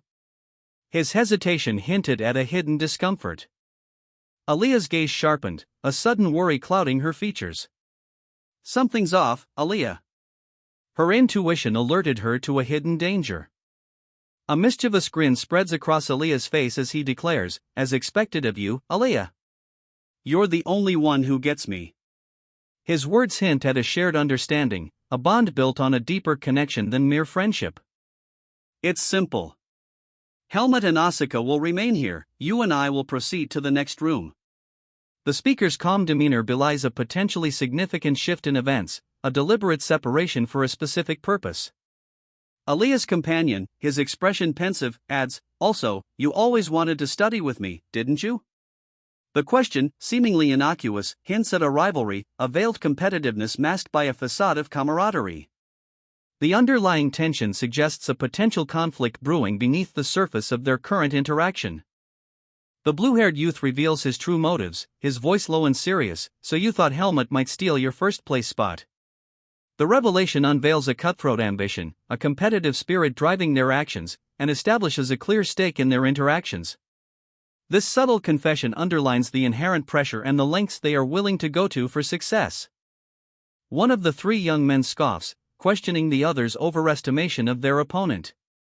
Another dismisses their concerns, referencing the poor test scores of this underestimated foe. The blue-haired young man emphatically agrees, highlighting the irony of the situation. The silver-haired youth is surprised by this revelation, prompting the blue-haired youth to explain his motivations. The explanation suggests that a previous incident, a shot in the dark, has led to this secretive preparation. The silver-haired youth, clearly angered, accuses the blue-haired youth of testing his limits, finding this revelation ridiculous. Accepting the challenge, the blue-haired youth declares a competition. The young man with vibrant green hair challenged the silver-haired youth, "I'm going to win anyway. What's the point of betting on it?" His opponent, as irritating as ever, simply countered, "Just as you said, why not make a bet, then?" The stakes were set, a game was about to begin. A flicker of something akin to annoyance crossed the silver-haired youth's face. His violet eyes, usually cold, hardened with a calculating glint. The unspoken tension hung heavy in the air. The silver-haired youth, revealing a subtle but decisive smirk, gave a curt command, "Follow me." A dark-haired girl, seemingly his companion, followed obediently, leaving the green-haired man to consider the implications of the approaching confrontation. He turned, his violet eyes burning with intensity, and addressed the girl with a sharp, almost menacing, "Got it?" The question carried the weight of a carefully laid plan, about to spring into action. The study session continues late into the night. One student, clearly driven by ambition, insists they finish the chapter, declaring in a matter of pride. Elsewhere, a young man's return is met with surprise. The understated emotion reveals a history between them, perhaps one of complicated friendship or rivalry. The female student from the study session, now alone, reflects quietly. Her expression suggests a mix of weariness and unresolved feelings, a subtle tension hinted at by the earlier dialogue. Rain lashed against the towering stone walls of the academy. A storm was brewing, mirroring the turmoil about to engulf its inhabitants. A young man, his expression a mixture of apprehension and resignation, mumbled, "Yeah, I know, right?" He held a worn journal, its pages filled with cryptic notes, foreshadowing impending consequences. The journal's ominous prediction hung heavy in the air, coming down hard. The weight of this impending event settled upon the reader, promising significant upheaval. Aaliyah, renowned for his strategic prowess, finds himself unexpectedly stymied. A younger companion bursts into laughter, highlighting the irony of his predicament. The bet is on, and there's no turning back. Frustration boils over as Aaliyah confronts the inadequacy of his own descriptive answers. He holds a list, the evidence of his failure laid bare. The intensity escalates. Aaliyah's anger is palpable, a stark contrast to his earlier, more controlled demeanor. He defends himself, pointing out the absurdity of the situation. He was merely following instructions. His justification hangs heavy in the air, a reluctant admission of truth. The tension remains. A shift in focus reveals a new character, Helmut, pointing out Aaliyah's clear lack of experience with essay-style questions, emphasizing a fundamental weakness in his approach. The instructor questioned the student's choice of subject, understanding magic, expressing confusion. Why would he choose this particular path of study? A young man, seemingly overwhelmed, reacted to a powerful magical display. His internal monologue confessed his uncertainty about how to process such a spectacle. Despite the seriousness of the situation, another student remains unfazed, even finding it difficult to muster anger. Their casual demeanor contrasts sharply with the intensity of the scene. Concern etched on her face, the young woman questioned the late return of her companions. Her companion, a young man, calmly dismissed her worries, suggesting they were simply asleep after a full meal. However, his final remark revealed a darker undercurrent, a warning about the consequences of their complacency. The young man's statement carries a subtle threat. His words imply that consequences are coming, and his expression is one of steely determination, leaving no room for misinterpretation. The young woman, her gaze fixed on something unseen, falls silent, considering the implications of her companion's words. The weight of potential danger hangs heavy in the air. Aliyah's prodigious talent is undeniable, his path to becoming Archmage seems assured. However, this extraordinary power carries a significant risk. Like Antial before him, he will inevitably discover the seed of darkness within. The woman's sharp inquiry cuts through the air, her gaze unwavering. She demands to know if Aliyah clings to any unwavering principles. The weight of her question hints at a looming challenge. A figure, his face partially obscured, observes from the shadows, a single phrase escaping his lips, "Let me see." His intentions remain shrouded in mystery, but anticipation hangs heavy in the air. A young woman's eyes widen in alarm as she gazes at a pale-haired youth, his expression hardening into a scowl. His annoyance is palpable. The young man's violet eyes bore into something unseen, a simmering intensity building. His focus is sharp, his intent clear. His irritation explodes. "I don't like explaining the same thing twice," he snaps, his words a stark contrast to the woman's apologetic sorry. Her lapse in attention clearly irked him. The woman, mortified, covers her face with her hand, a silent admission of her mistake. The weight of his displeasure hangs heavy in the air. A flurry of motion filled the training hall. Multiple students, engaged in intense swordsmanship practice, moved with practiced precision, their blades flashing under the bright light. The air crackled with energy. He smirked, a glint in his eye. "I heard you made a bet with Asuka." The implication hung heavy in the air, a high-stakes competition was afoot. "I mean, it's a fight for the top position. I bet even the other classes of the swordsmanship faculty know. Not to mention, Aliyah's involved, so there's no way I wouldn't know." The speaker confirmed the high stakes, revealing Aliyah's involvement as further evidence of this event's significance. As partners, Andro and Asuka meticulously assessed each other's fighting stance, preparing for the upcoming written exam. Asuka, resolute, declared that while the written test posed a challenge, she wouldn't accept defeat. Her true goal, to witness Andro's defeat for once. The sparring session commenced. Amidst the preparations, Helmut interrupted, inquiring about the day's class, only to be reminded that they were already engaged in a practice match. The thought crosses her mind, first years? A hint of apprehension clouds her expression. The upcoming duel with the first-year students weighs heavily. Concerns about the upcoming duel are voiced.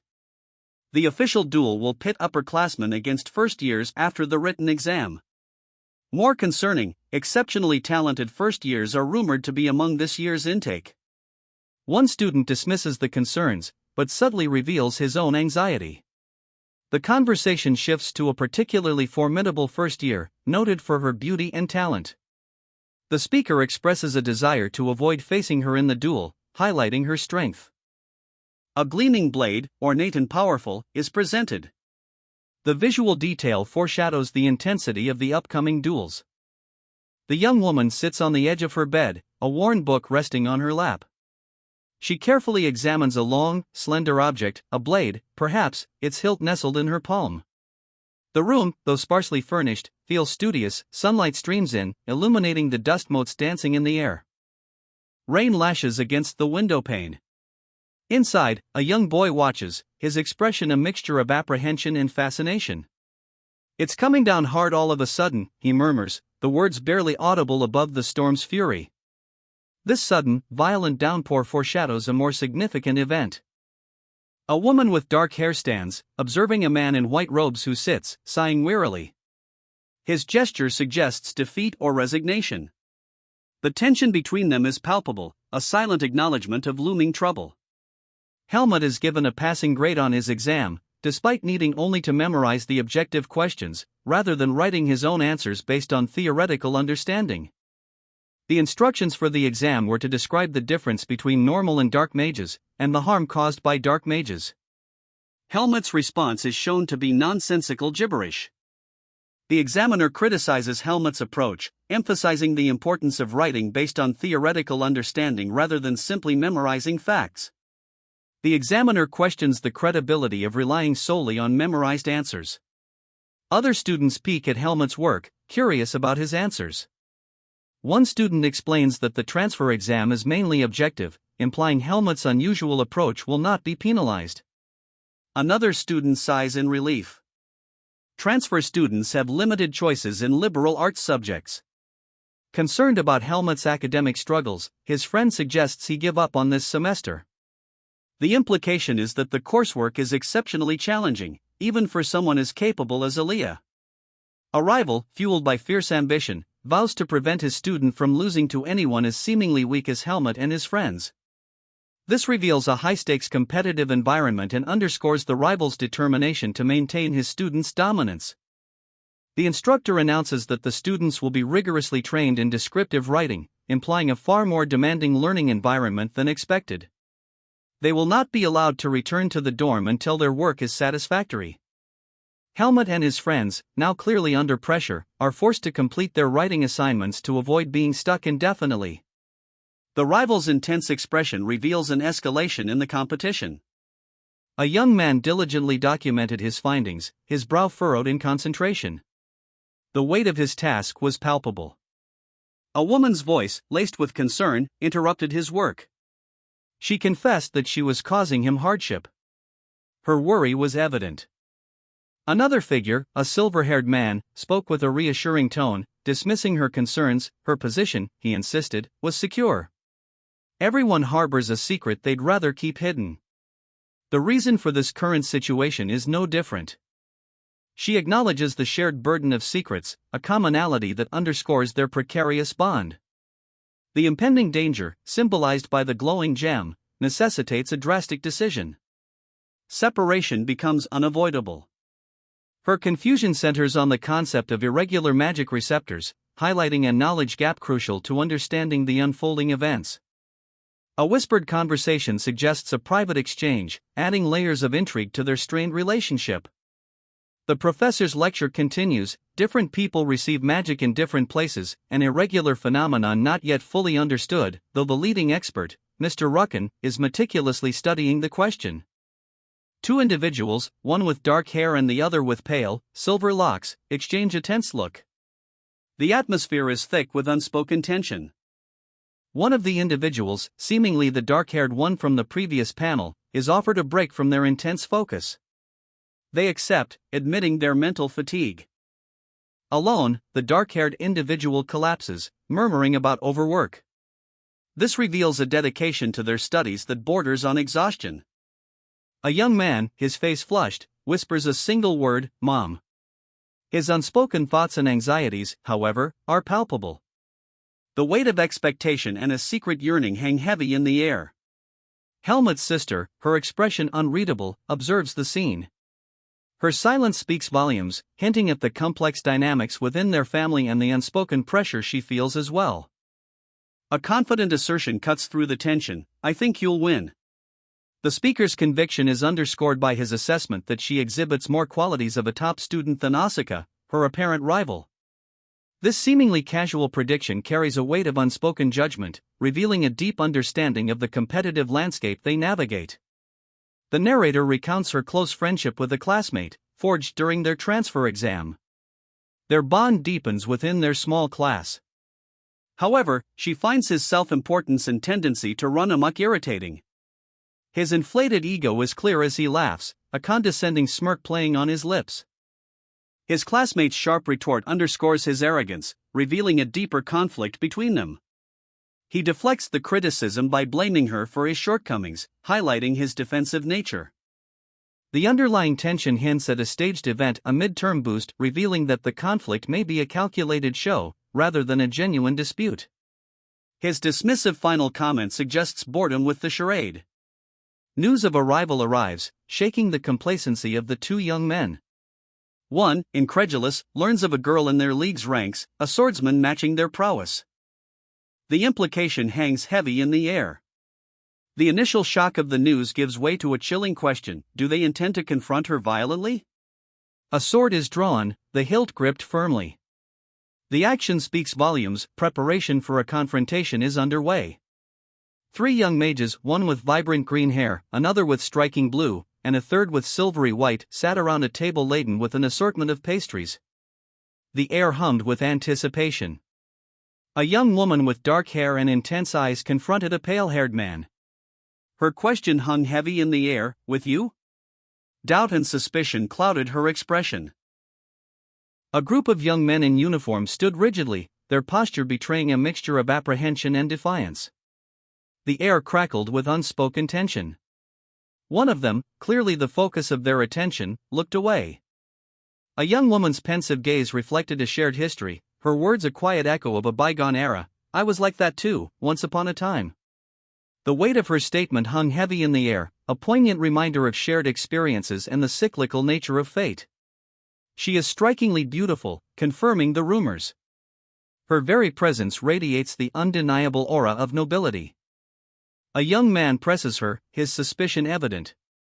He demands an answer, questioning the truth of a whispered rumor, to which she flatly denies. Word spreads among the students. These individuals are the elite of the second-year class, the top dogs.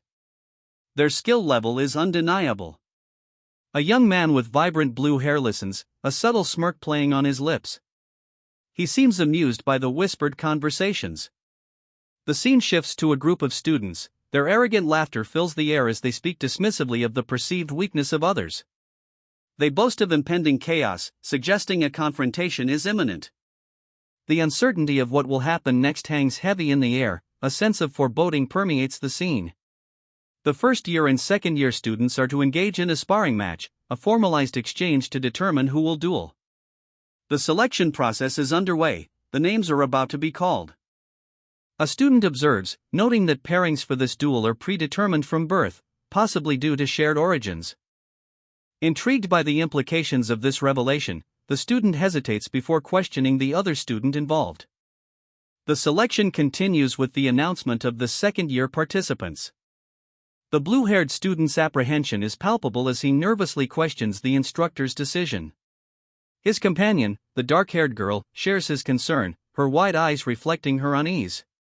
The instructor, a blonde woman, dismisses their worries with a curt command to be quiet, simultaneously revealing the basis for their pairing: they are both top students. The blue-haired student's initial surprise at the instructor's confident declaration quickly morphs into whispered disbelief amongst the other students, questioning the instructor's rationale. A close-up reveals the blue-haired student's mounting fear, intensified by the unspoken implications of his pairing with a first-year girl, a visible tremor shaking his body.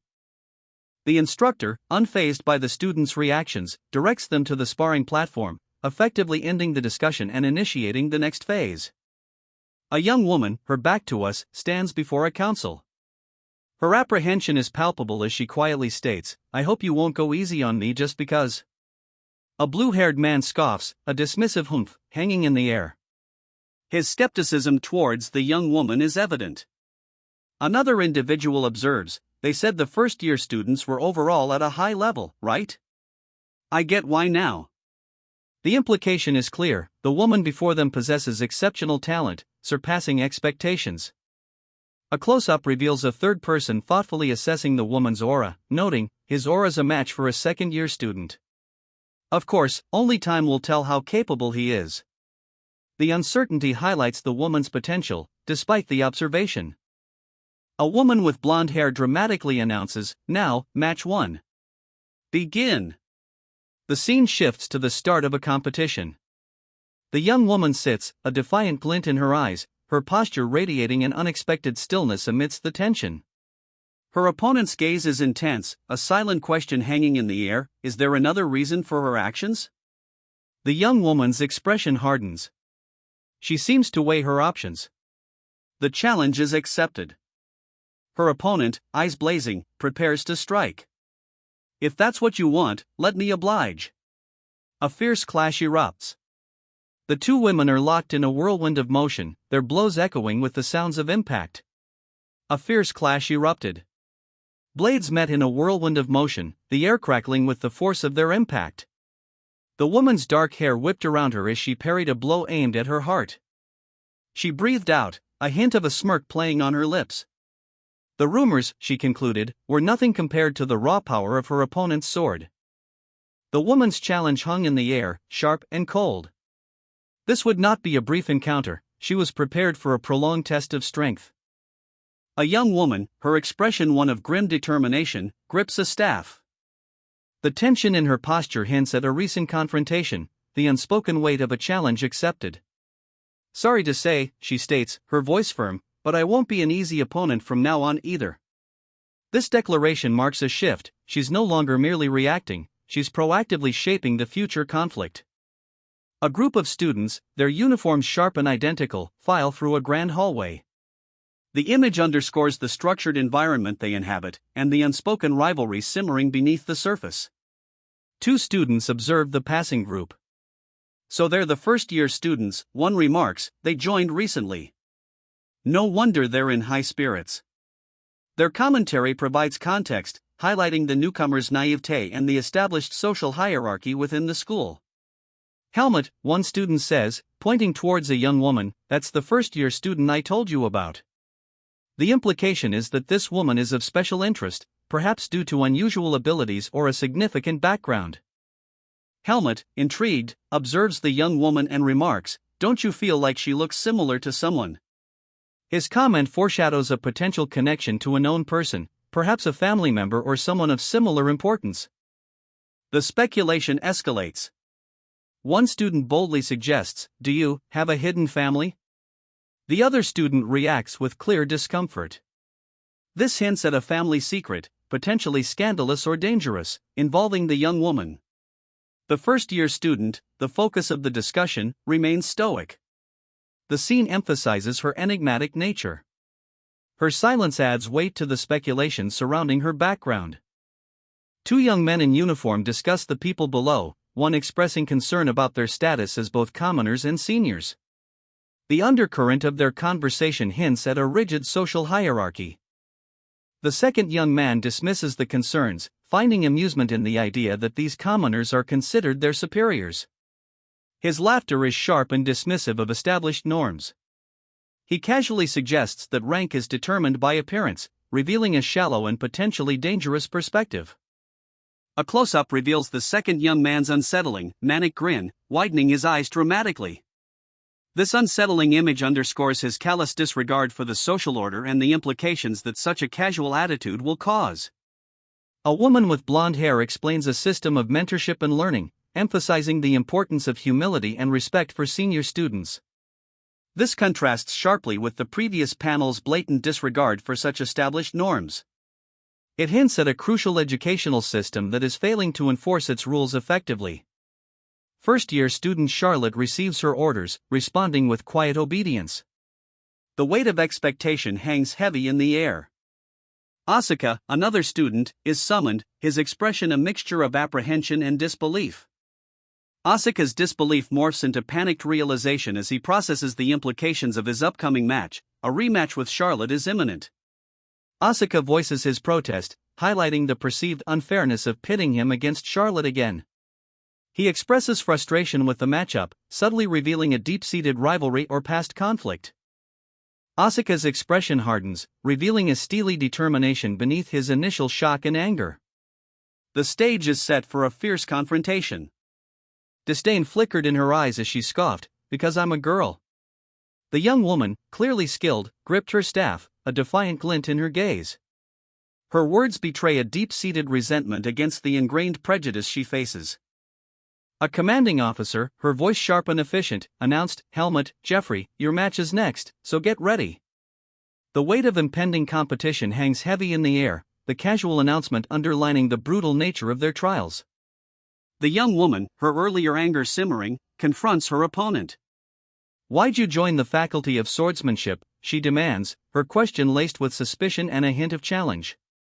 The reason behind his choice will be crucial in determining the direction of their upcoming duel. "I've heard a lot about you," the blue-haired youth stated, a hint of challenge in his tone. "So I know a lot. I'd be thankful if you'd give it your all, regardless of my gender." His words were a veiled threat, a calculated attempt to unsettle his opponent before the fight even began. With a roar, the blue-haired youth launched a swift attack. The air crackled with energy as his weapon whistled through the air.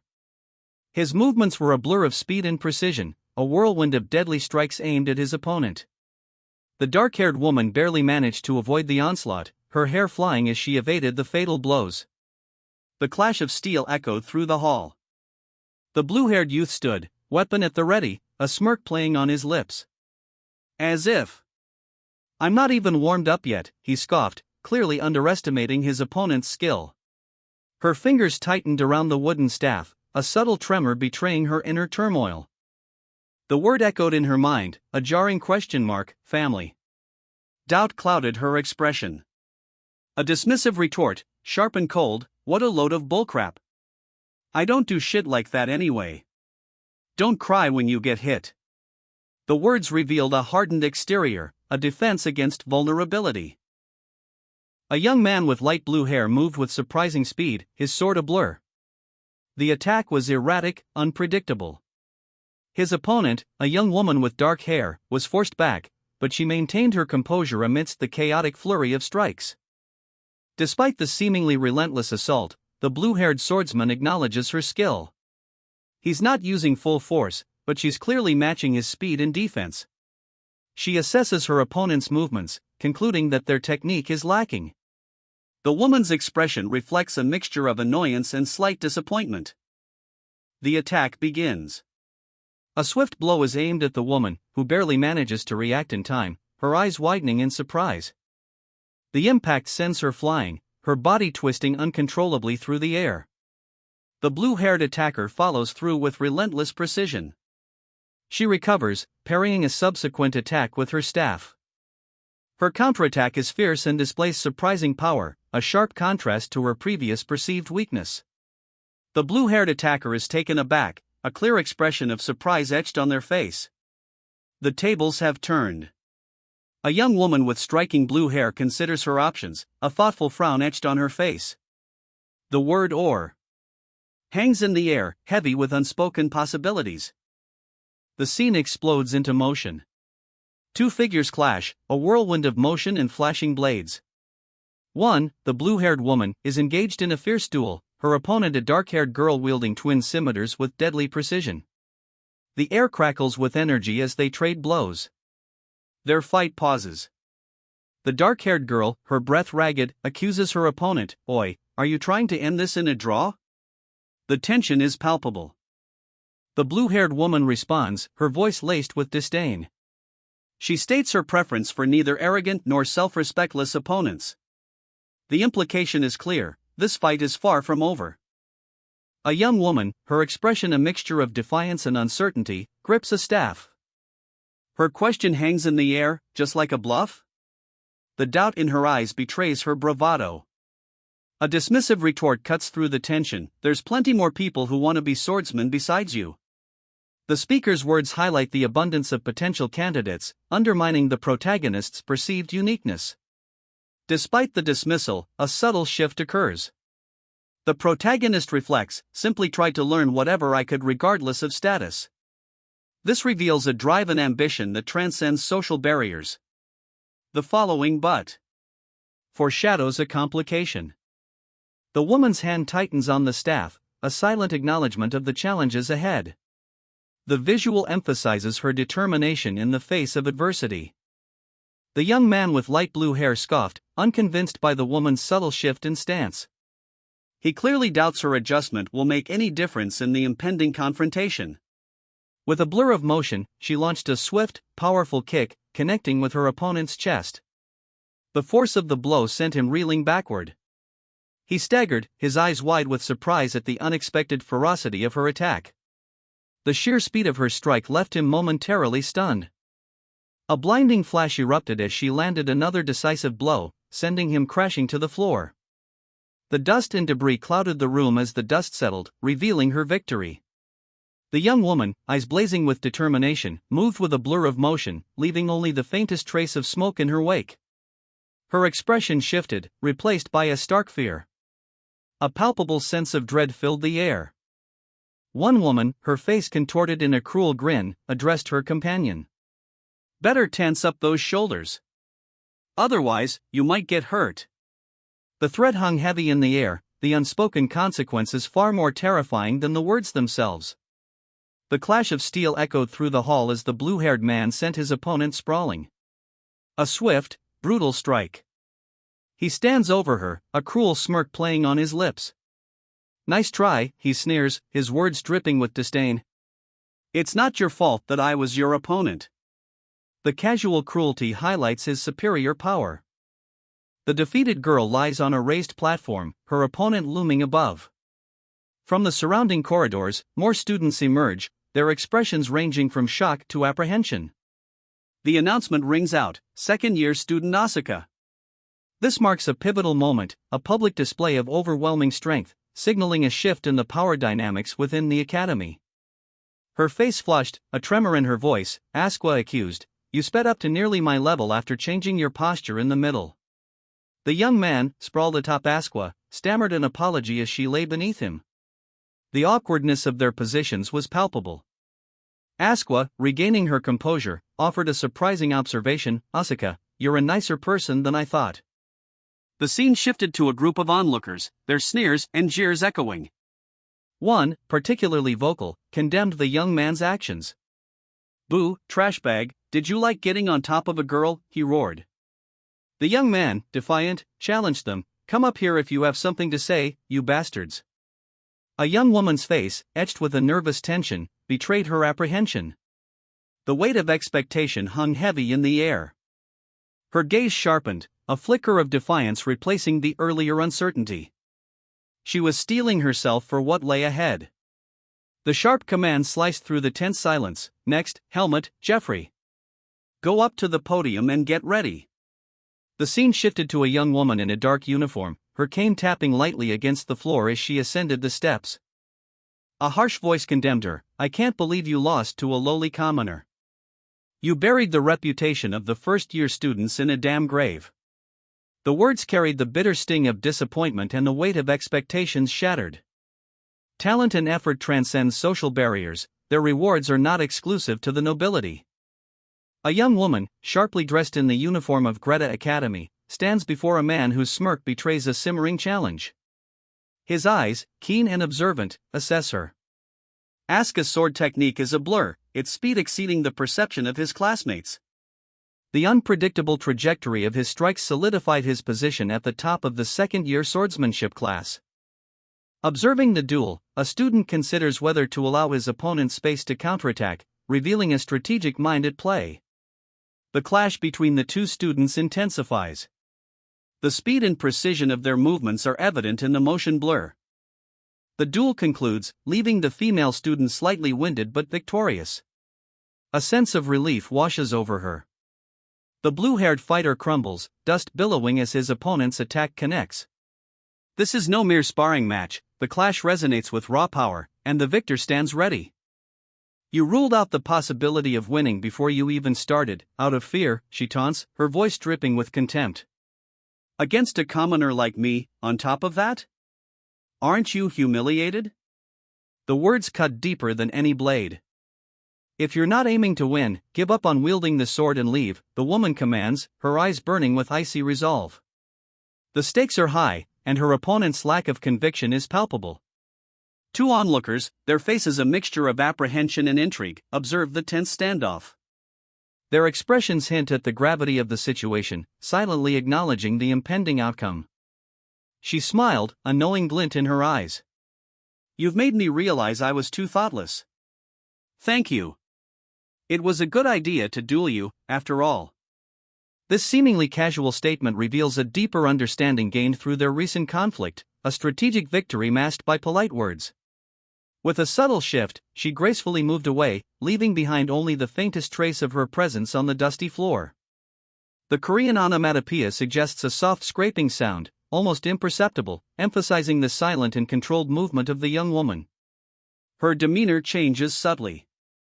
Now, a hint of apprehension replaces her previous confidence. "If you could please do me a favor again."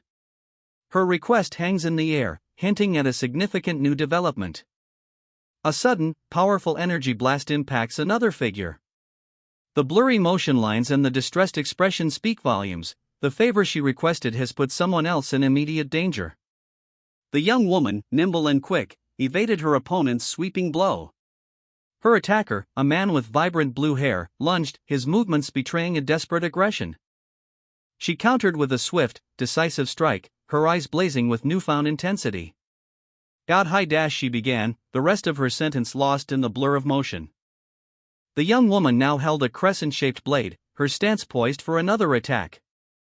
The setting shifted, they were now inside an opulent hall, the previous struggle suggesting a rapid pursuit. A figure plummets from the sky, his fall a dramatic arc against the radiant glow illuminating the scene. Below, a woman watches with a calculating smirk, her expression a mixture of amusement and triumph. With a swift, brutal kick, the woman sends her opponent sprawling. The force of the blow is palpable, rendered in sharp lines and impactful shading. A blonde woman, her expression serene, announces the victor. The first duel's winner is. The suspense hangs heavy in the air. Close up on the victor's eyes, a flicker of surprise betrays his outward calm. He admits, "I acted like it wasn't a big deal, but honestly, I was surprised." The unexpected outcome subtly shifts the power dynamics. A woman's pensive face fills the panel. Her expression hints at a challenge overcome, a skill mastered. The text above her speaks of initial difficulty giving way to eventual mastery through experience. The young man's face registers apprehension. His slight frown and nervous sweat betray his unease. He is clearly reconsidering his approach. The woman's confident posture and challenging words, "Come up if you think you can take it," escalate the tension. The setting appears to be a formal location, adding to the intensity of the moment. Charlotte stood, her gaze sharp, a subtle tremor in her usually composed demeanor. The weight of unspoken knowledge hung heavy in the air around her. A flicker of uncertainty crossed her face as she tilted her head, a silent question hanging in the air. The subtle shift in her expression revealed a vulnerability rarely seen. A man's voice cut through the silence, a sharp "Charlotte," that demanded attention. The sudden intrusion broke her reverie, forcing her to confront the reality of her situation. Her eyes narrowed, a dangerous glint reflecting the intensity of her inner turmoil.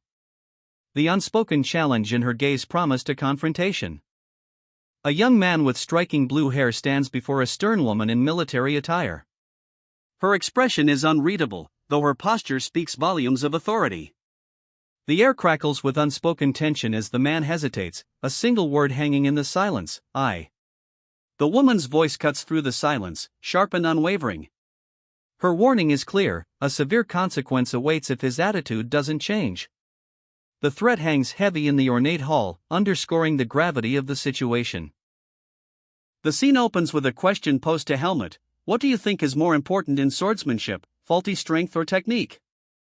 Helmut considers the question, his response revealing a poignant self-awareness: "I can't say, but if I had to, wouldn't strength come first?"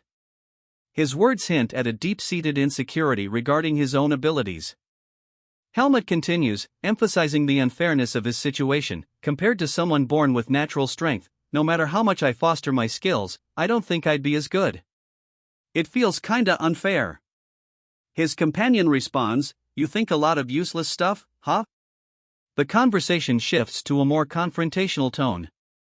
Helmut's companion presses him, "Ugh, would it kill you to sympathize with me?" "Helmut, have you never had thoughts like that?" Helmut's response reveals a surprising resilience despite his perceived weaknesses. "I wouldn't be surprised, after all, you're the highest class strength and technique among the second-year students. What would you do if you're against an opponent who's superior in terms of strength?" He hesitates, a thoughtful frown creasing his brow.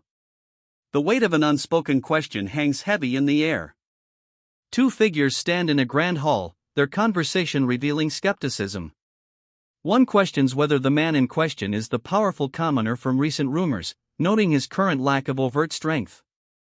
The observer's gaze sharpens, focusing on the man's eyes. A familiar, almost chilling arrogance is unmistakable. His demeanor speaks of an unmatched dominance over all things. A woman's voice cuts through the silent observation, a warning laced with thinly veiled threat: "You better not cross the limits this time." The stakes have risen, and further actions will come with dire consequences. "So? Don't you think you should be better than your peers now?" one cadet sneered, challenging the other. The implication is clear: he expects superior performance, a higher standard. A powerful kick connects, the sound a sharp whong. The force sends the opponent sprawling, the attack swift and decisive. The cadet's eyes widen, reflecting a sudden realization: the stakes have become far higher than she anticipated. A swift counterattack follows, a blur of motion, ending with the opponent on the ground. The sound of the blow is rendered as a sharp pak. The fight intensifies. Two young men watched, wide-eyed, as a powerful blow sent shockwaves through the air. The scene unfolds before them, an event that clearly surpasses their comprehension. A woman's voice cut through the stunned silence. Her assessment, sharp and precise, revealed a hidden depth to the seemingly simple exchange. The opponent's attack was far more potent than it appeared. Had the wooden sword been struck, it would have shattered. The implication: their opponent is far stronger than they initially perceived. The wielder of the wooden sword, a man with a confident smirk, expressed his anticipation. He hopes this encounter will prove more challenging than a simple dodge. His words hint at a desire for a worthy opponent, someone capable of pushing him to his limits.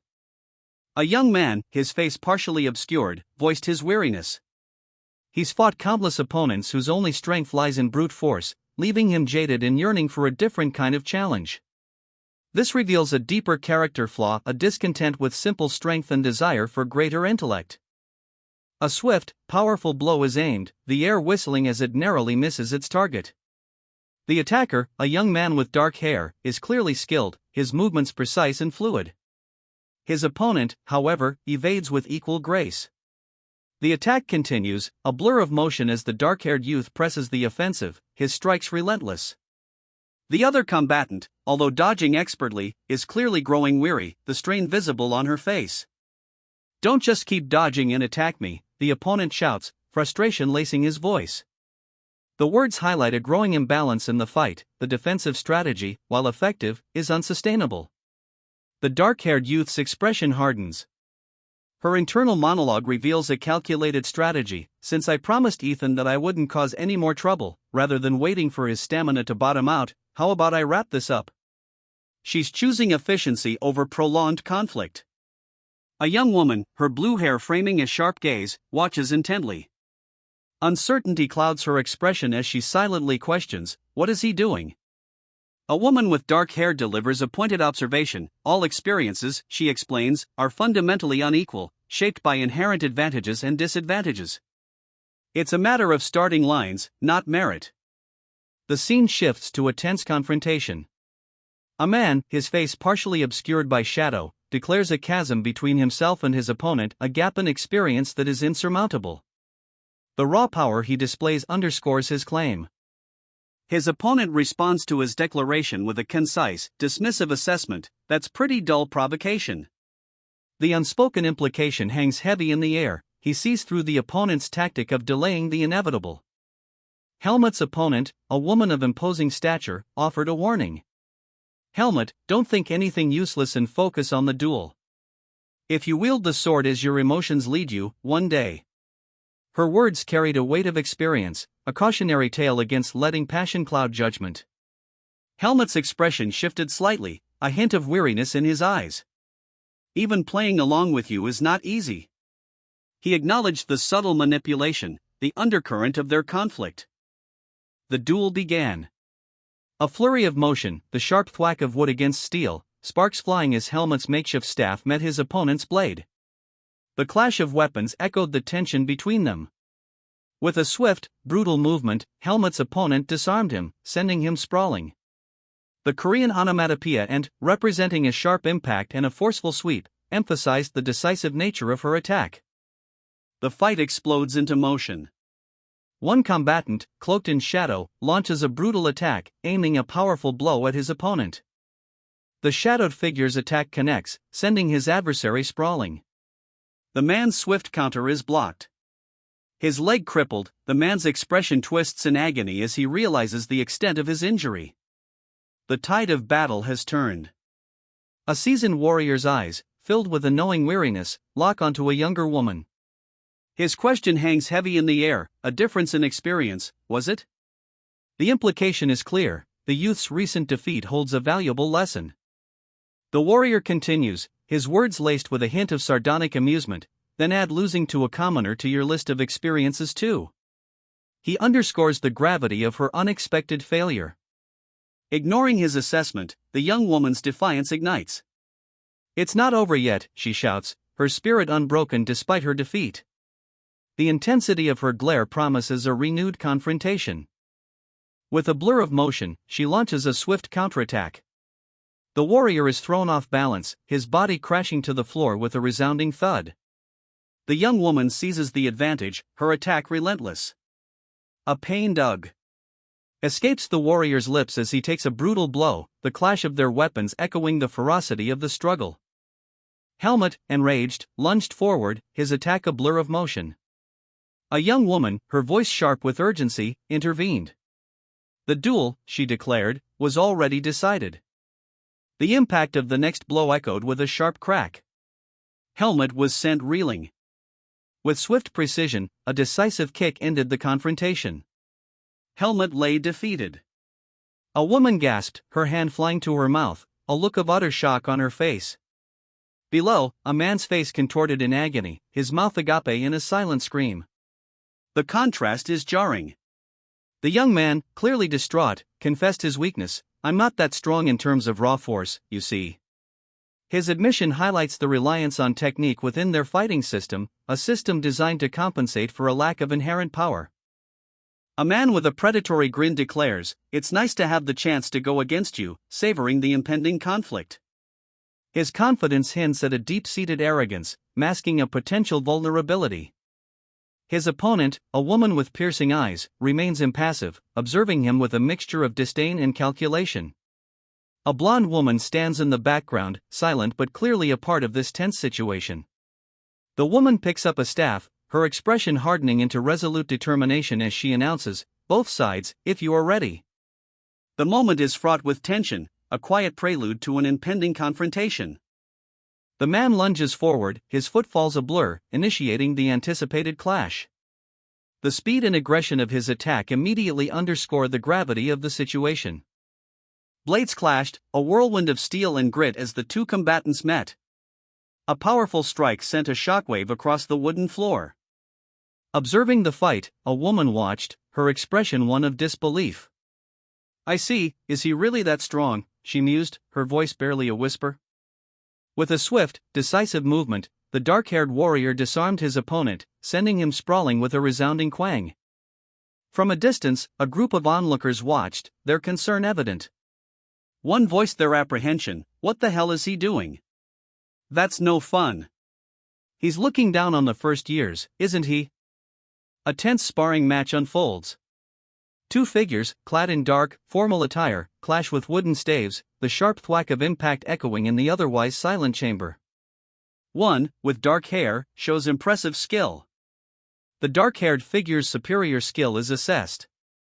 The narrator observes that his exceptional abilities stem from advantages unavailable to commoners. Access to quality training and resources is, for the vast majority, simply impossible. The observer comments on the dark-haired individual's teacher's obvious skill, subtly highlighting their talent and the resources required to reach such a level of mastery. The dark-haired warrior is shown in profile, his expression a mixture of determination and perhaps a hint of underlying weariness, hinting at the sacrifices and dedication required to master his craft. Helmut lunged forward, his attack a blur of motion. The force behind his strike was undeniable. He followed through with the attack, his expression grim. The dust kicked up by his powerful blow momentarily obscured his target. Helmut scoffed, his words dripping with disdain. The opponent's attack, clearly weak, barely registered against his superior defenses. The impact of the follow-through sent Helmut sprawling. His confident expression crumbled, replaced by disbelief. No matter how rigorously trained, the human body will eventually fail under repeated stress. The man's voice is strained, a reflection of his own physical limits. He cries out in pain, his body pushed beyond its breaking point. The exertion is evident in every strained muscle. A swift, brutal attack. The blow connects with a sharp crack, sending the attacker sprawling. The transfer student's words hold a chilling calmness amidst the chaos. He's not here to teach, but to make a point about wasted potential. Two students, their faces etched with disbelief, watched the unfolding events. A palpable tension hung in the air. The announcement came, sharp and clear: second-year student, Helmut, was declared the victor of the second duel. Helmut, a surprised look on his face, was sent sprawling by a sudden, powerful blow. The sound of the impact echoed in the room. A superior student, clearly unimpressed, questioned Helmut's unexpected victory. His words drip with disdain for a commoner's unexpected skill. A woman's voice cuts through the tension, a sharp reprimand aimed at Jeffrey. Jeffrey, keep your manners against your opponent for the duel. The urgency in her tone suggests the stakes are high, and Jeffrey's behavior is already bordering on unacceptable. A swift kick sends one student sprawling across the polished floor. The force of the blow is evident. One student apologizes profusely as another lies defeated. The match, clearly decisive, highlights the significant skill gap between the second-year and first-year students. The first-year students, humbled by their defeat, recognize the superiority of their upperclassmen, fueling a newfound determination to close the gap. A young woman, her face etched with worry, whispered, "Ah." The subtle shift in her expression hints at a sudden, unexpected encounter. The young woman, overwhelmed, stammered, "Hello." As she shielded her eyes, a clear sign of both nervousness and perhaps a bit of shock. Another figure, seemingly calm, responded with a simple, "Hey." The contrast in their reactions underscores a dynamic yet to be fully explained. A subtle smile played on her lips now, a nervous, almost sheepish smile. A question mark floats above her head, a visual representation of her internal conflict or uncertainty about the situation. The tension from the previous panel has eased, replaced by a more uncertain but less frantic energy. A young woman wrestles with a difficult decision. How does she broach a sensitive conversation? Revealing her family's secret would expose her, but concealing it could have far worse consequences. Her internal conflict intensifies. The potential repercussions of revealing that she carries the seed of darkness are severe, especially given the allegiances of those around her. Even her friend, Ethan Kudrow, would likely side with the temple if he discovered the truth. A sudden memory jolts her. She recalls a powerful figure, a senior who unerringly manipulated events during Jeffrey's duel. A wave of anxiety washes over her. Did she inadvertently antagonize this influential individual? She quickly dismisses her concern. No, it's nothing, she assures herself, yet a trace of unease remains. The conversation takes an unexpected turn. Someone calls her by name, Helmut. The realization dawns on her: her anonymity within the swordsmanship faculty is lost. This is far from ideal. A young woman, her eyes gleaming with anticipation, extends a subtle challenge. Someday, would you duel with me as well? The undercurrent of her words hints at a deep-seated competitive spirit and a desire to test her skills against a formidable opponent. The challenge is accepted, a quiet confidence replacing the initial playful tone. In that case, I'll look forward to our duel. The response implies a mutual respect for skill, foreshadowing a clash of considerable power. The scene shifts abruptly. A voice cuts through the quiet anticipation. "Oi, Helmut." The interruption signals a sudden, unforeseen disruption, adding an element of unexpected tension to the otherwise controlled exchange. Helmut, startled by the interruption, is forced to confront an unexpected encounter. The question hangs heavy in the air. "Huh, what the? You two know each other?" The casual meeting masks a potential undercurrent of intrigue. The hurried denial, "And no, we just happened to run into each other," reveals a concealed connection or a shared secret between the two individuals. A young woman, her dark hair framing a cheerful face, smiles brightly. "Well, then, I'll look forward to it," she declares, her anticipation palpable. This seemingly simple statement carries weight. It suggests a confident expectation of future events, hinting at a significant undertaking about to unfold. The scene shifts abruptly. A tense interaction unfolds between the cheerful woman and a blue-haired youth, his expression sharp and suspicious. He snarls, "It's not what you think it is. Stop clinging to me and get that hand away from me." His words reveal a hidden tension, a secret that clearly contrasts with the woman's optimism. This sets the stage for conflict. A grand castle, imposing and majestic, stands against a clear blue sky. The image, seemingly innocuous, serves as a powerful visual cue, establishing a location of importance within the story. The contrast between the castle's serene exterior and the prior tension suggests that this location may be the stage for resolving the conflict between the two characters. A young woman, her expression unreadable, considers something deeply troubling. Years of constant danger have left their mark. Her heightened senses, dulled only briefly, are once more screaming a warning. The source, her ordeal in the forest of roots. Her instincts scream, danger is near. Helmut, seemingly engrossed in his book, is interrupted by a girl who places a book before him. The implication is a quiet, possibly scholarly setting. The girl's inquiry hangs heavy in the air, her expression one of quiet apprehension as she asks Helmut a question. The girl's question, regarding a date, causes Helmut to react violently, smashing his mug in frustration. His denial is immediate and forceful. Helmut vehemently denies the rumor, his denial sharp and emphatic, underscoring the unexpected nature of the accusation. He insists the girl merely wanted to duel, framing the encounter as purely competitive, not romantic. His defensiveness hints at underlying sensitivities. He confessed, "I can't vouch for others, but I wouldn't lie to you." His violet eyes, sharp and intense, betrayed a hidden urgency. The other person responded, granting trust. However, they also subtly questioned the validity of rumors. The initial speaker, sensing the other's lowered guard, stressed the need for careful attention and the gravity of the situation. With a finger pointed directly at the listener, the speaker revealed a dangerous possibility: they are being used to reach him. The danger is palpable. Doubt clouded the listener's face as they refuted the claim, seemingly unconvinced. The implications of the speaker's warning hang heavy in the air. The young man, his violet eyes intense, reveals a disturbing truth: some of those stalking me are pretty intelligent. They even dress as guys and sneak into the dorm.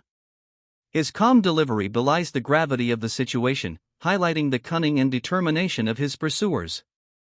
A dark-haired woman, her expression serious, responds, "I see. I understand now." Her acknowledgement suggests a shared understanding of the danger and the need for immediate action. The woman's directness cuts through the tension: "You don't need to beat around the bush. Just say, 'Charlotte's suspicious, so I want you to keep a distance from her.'" Her bluntness underscores the urgency of the situation and her willingness to take decisive action. The woman continues, her advice laced with pragmatism born of experience in a harsh world: "Also, I'm only saying this out of kindness, but if a strange girl approaches you, always doubt her first. Because I'm sure there'll be many who will stab you in the back since you're a commoner." Her words paint a bleak picture of the young man's precarious position, emphasizing the pervasive distrust and danger he faces. Helmut, blissfully unaware, possesses a striking appearance that easily charms most women. A blur of motion precedes a resounding impact. A triumphant figure, red-haired and grinning, taunts his defeated opponent: "Ha, how does that taste, you rascal?" A woman in a military-style uniform crouches, her hand to her mouth in a gesture of secrecy. Beside her, a younger person watches with apprehension. The scene suggests a hushed conversation, significant information about to be revealed. The woman holds a pendant, its inscription visible: "Es word licht auf deinem Weg, Margaret Irene." She is clearly discussing the significance of this artifact, and the name Margaret Irene holds a key to the unfolding events. The woman hesitates, rejecting the suggestion of rushing the explanation. The gravity of the situation and the secrets involved demand a careful, measured approach. The younger person, sensing the weight of the untold information, nervously prompts the woman to continue. The tension builds as the crucial revelation is imminent. "I saw your duel. You've got pretty good skills, the woman complimented, a hint of genuine admiration in her tone. The young warrior, still slightly breathless from the recent contest, mumbled a grateful, "Oh, really? Thanks." Her words, however, were quickly followed by a more confident statement. "You were amazing as well." This was no mere casual observation, a subtle undercurrent of something more hinted at a potential partnership forming. A wave of frustration washed over her.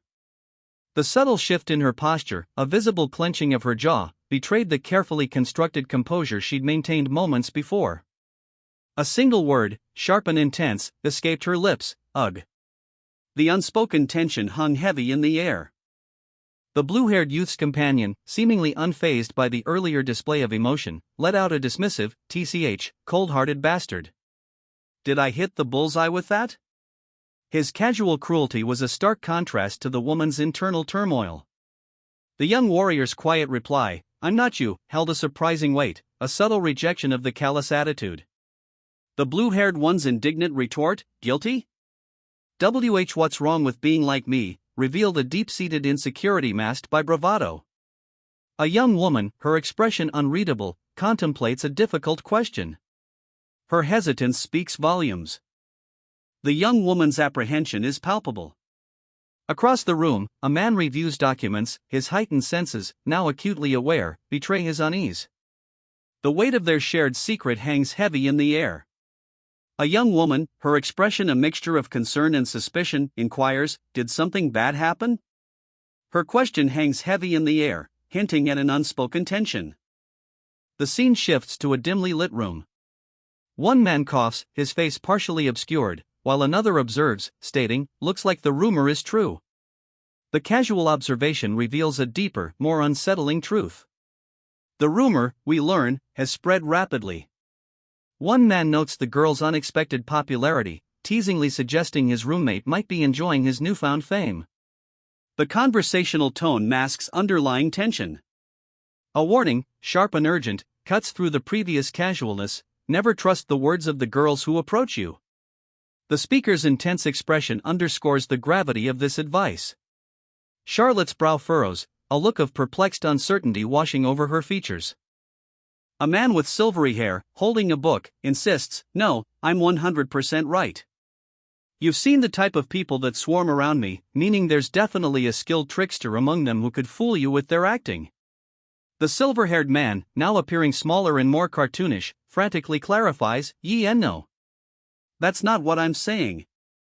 I'm just telling you the way they do this kind of thing, the decision's up to you." Charlotte smirks subtly, a knowing glint in her eyes. As always, Aaliyah is just immaculate. Park Jae-min is admonished to show respect for his opponent. The scene suggests a tense atmosphere, perhaps before or during a competition. A taunting question follows, "So, did you like talking to the pretty new student?" This implies a rivalry, possibly fueled by romantic interest or jealousy. The question, "Is that why you're angry?" reveals the source of the previous character's ire, likely stemming from the interaction with the pretty new student. The anger is palpable. The blue-haired youth's wide eyes and the dark-haired girl's grim expression spoke volumes. This incident, whatever it may be, has left them shaken. Night has fallen. A single, illuminated window glowed faintly from within the imposing structure of the Blackwood Academy. The air itself crackles with unspoken tension. A hand delicately holds a weathered letter, the script hinting at a forgotten mystery, a past yet to be fully understood. The weight of the letter's contents becomes clear. Someone is finally providing useful information, a significant shift in the investigation. The revelation is met with a mixture of surprise and caution. While progress is made, the speaker warns against complacency, highlighting the ongoing competition and the long road ahead. This is not the final answer. Despite the warning, a sense of cautious optimism prevails.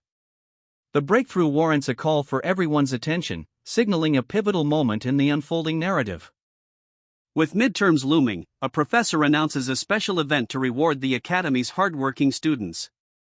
A celebratory air hangs heavy in the room, anticipation palpable among the gathered students.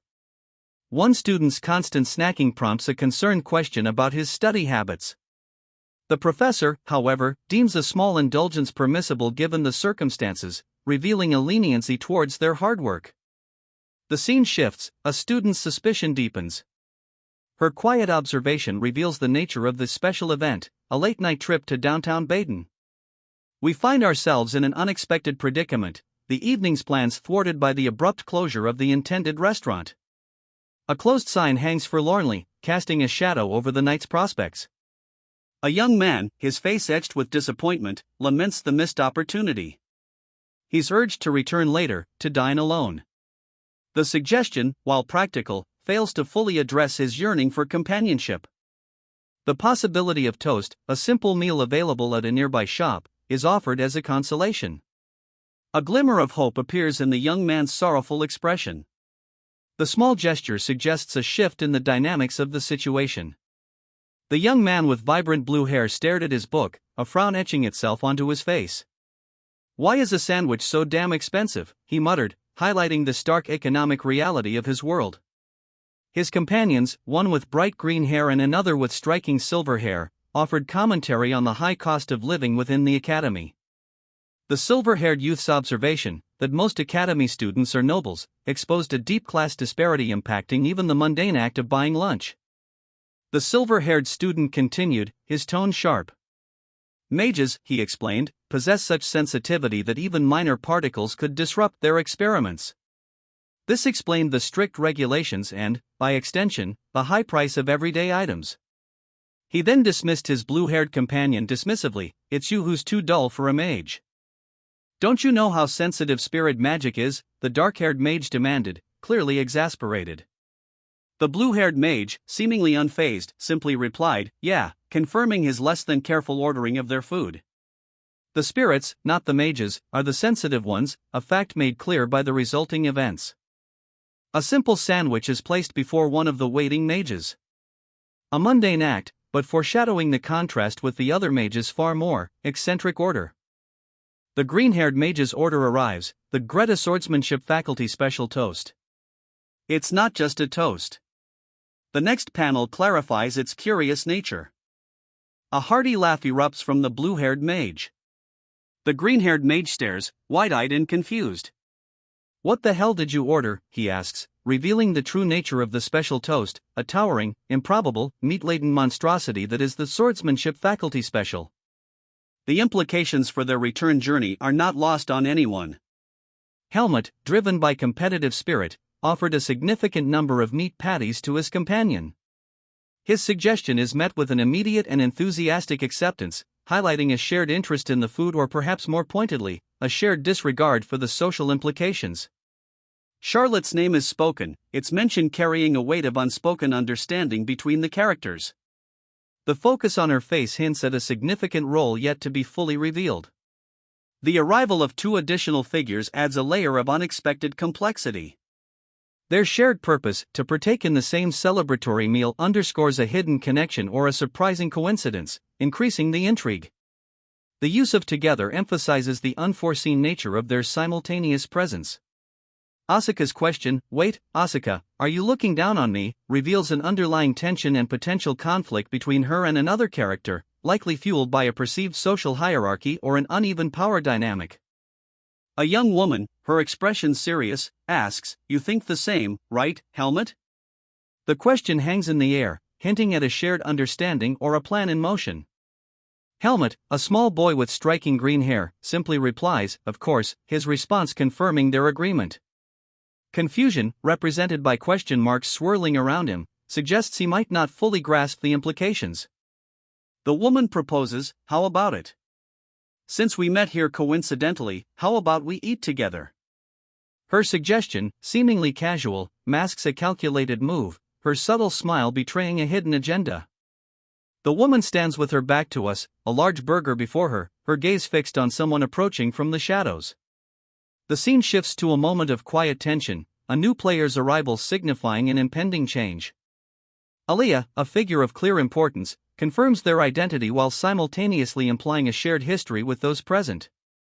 The question hangs heavy in the air: what do they know, and what will this knowledge mean? The immediate reaction to Aliyah's presence is one of stark terror. This green-haired companion's horrified expression speaks volumes. The weight of Aaliyah's identity is clearly devastating. Panic erupts. The sheer force of Aaliyah's revelation causes a scene of utter chaos. The green-haired individual is overwhelmed, his fear palpable. A hesitant "well" escapes the lips of a young man with silvery hair, his expression a mixture of apprehension and curiosity. The weight of an unspoken request hangs heavy in the air. Relief washes over the faces of his companions as he finally agrees to join them. Their grueling tutoring sessions, under the relentless Aaliyah, are finally over. The sudden suggestion of a late-night waffle outing throws the group into a state of delighted surprise. The promise of snacks, especially after their ordeal, is more than welcome. A blue-haired companion raises an eyebrow, incredulous that a human could resist the allure of freshly baked waffles topped with sweet strawberry cream. The unspoken challenge is accepted, they're going to get waffles. The city of Baden is renowned for its vibrant nightlife, but finding a late-night eatery proves challenging. One companion expresses concern about the lack of open shops at this hour. Despite the late hour, the group decides to find something to eat, given their current location outside. A sudden suggestion throws one companion off guard. The implication is that they are heading to a place that requires a change of pace, perhaps more dangerous than a late-night meal might suggest. Asuka, a scholarship student, explains her financial struggles to a classmate. His surprised reaction reveals the academy's unexpected lack of support for even its scholarship students beyond tuition. Asuka's classmate apologizes for his insensitive question, but Asuka uses the opportunity to pique his curiosity, hinting at a deeper reason for her scholarship. The scene shifts to a tavern. A question about their order foreshadows the arrival of the food. A massive burger arrives, visually highlighting Asuka's precarious financial situation contrasted with the extravagant meal. A young woman stares blankly ahead, a subtle blush creeping onto her cheeks. "Oh," she breathes, a hint of surprise in her quiet voice. A green-haired student, mid-meal, observes with amusement.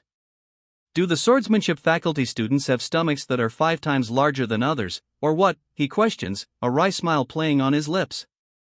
His skepticism is palpable. The young woman's face brightens. "What a coincidence seeing you here," she exclaims, her surprise giving way to genuine delight. A man beside her groans subtly, his expression is one of clear annoyance. "And the other brutally strong guy?" she asks, her voice laced with a playful nervousness. The man, identified as Jeffrey, introduces himself, "My name's Jeffrey." "Greetings." His tone is less than enthusiastic, suggesting a forced politeness. He wanted to bet on the prodigious appetite of a swordsman student. "Oi, you're huge as a mountain, why would you bet with a girl over this?" The student, protesting, clarifies she's a dedicated student with a healthy appetite, emphasizing the need for substantial food intake to fuel intense training. "You gotta eat as much as you train."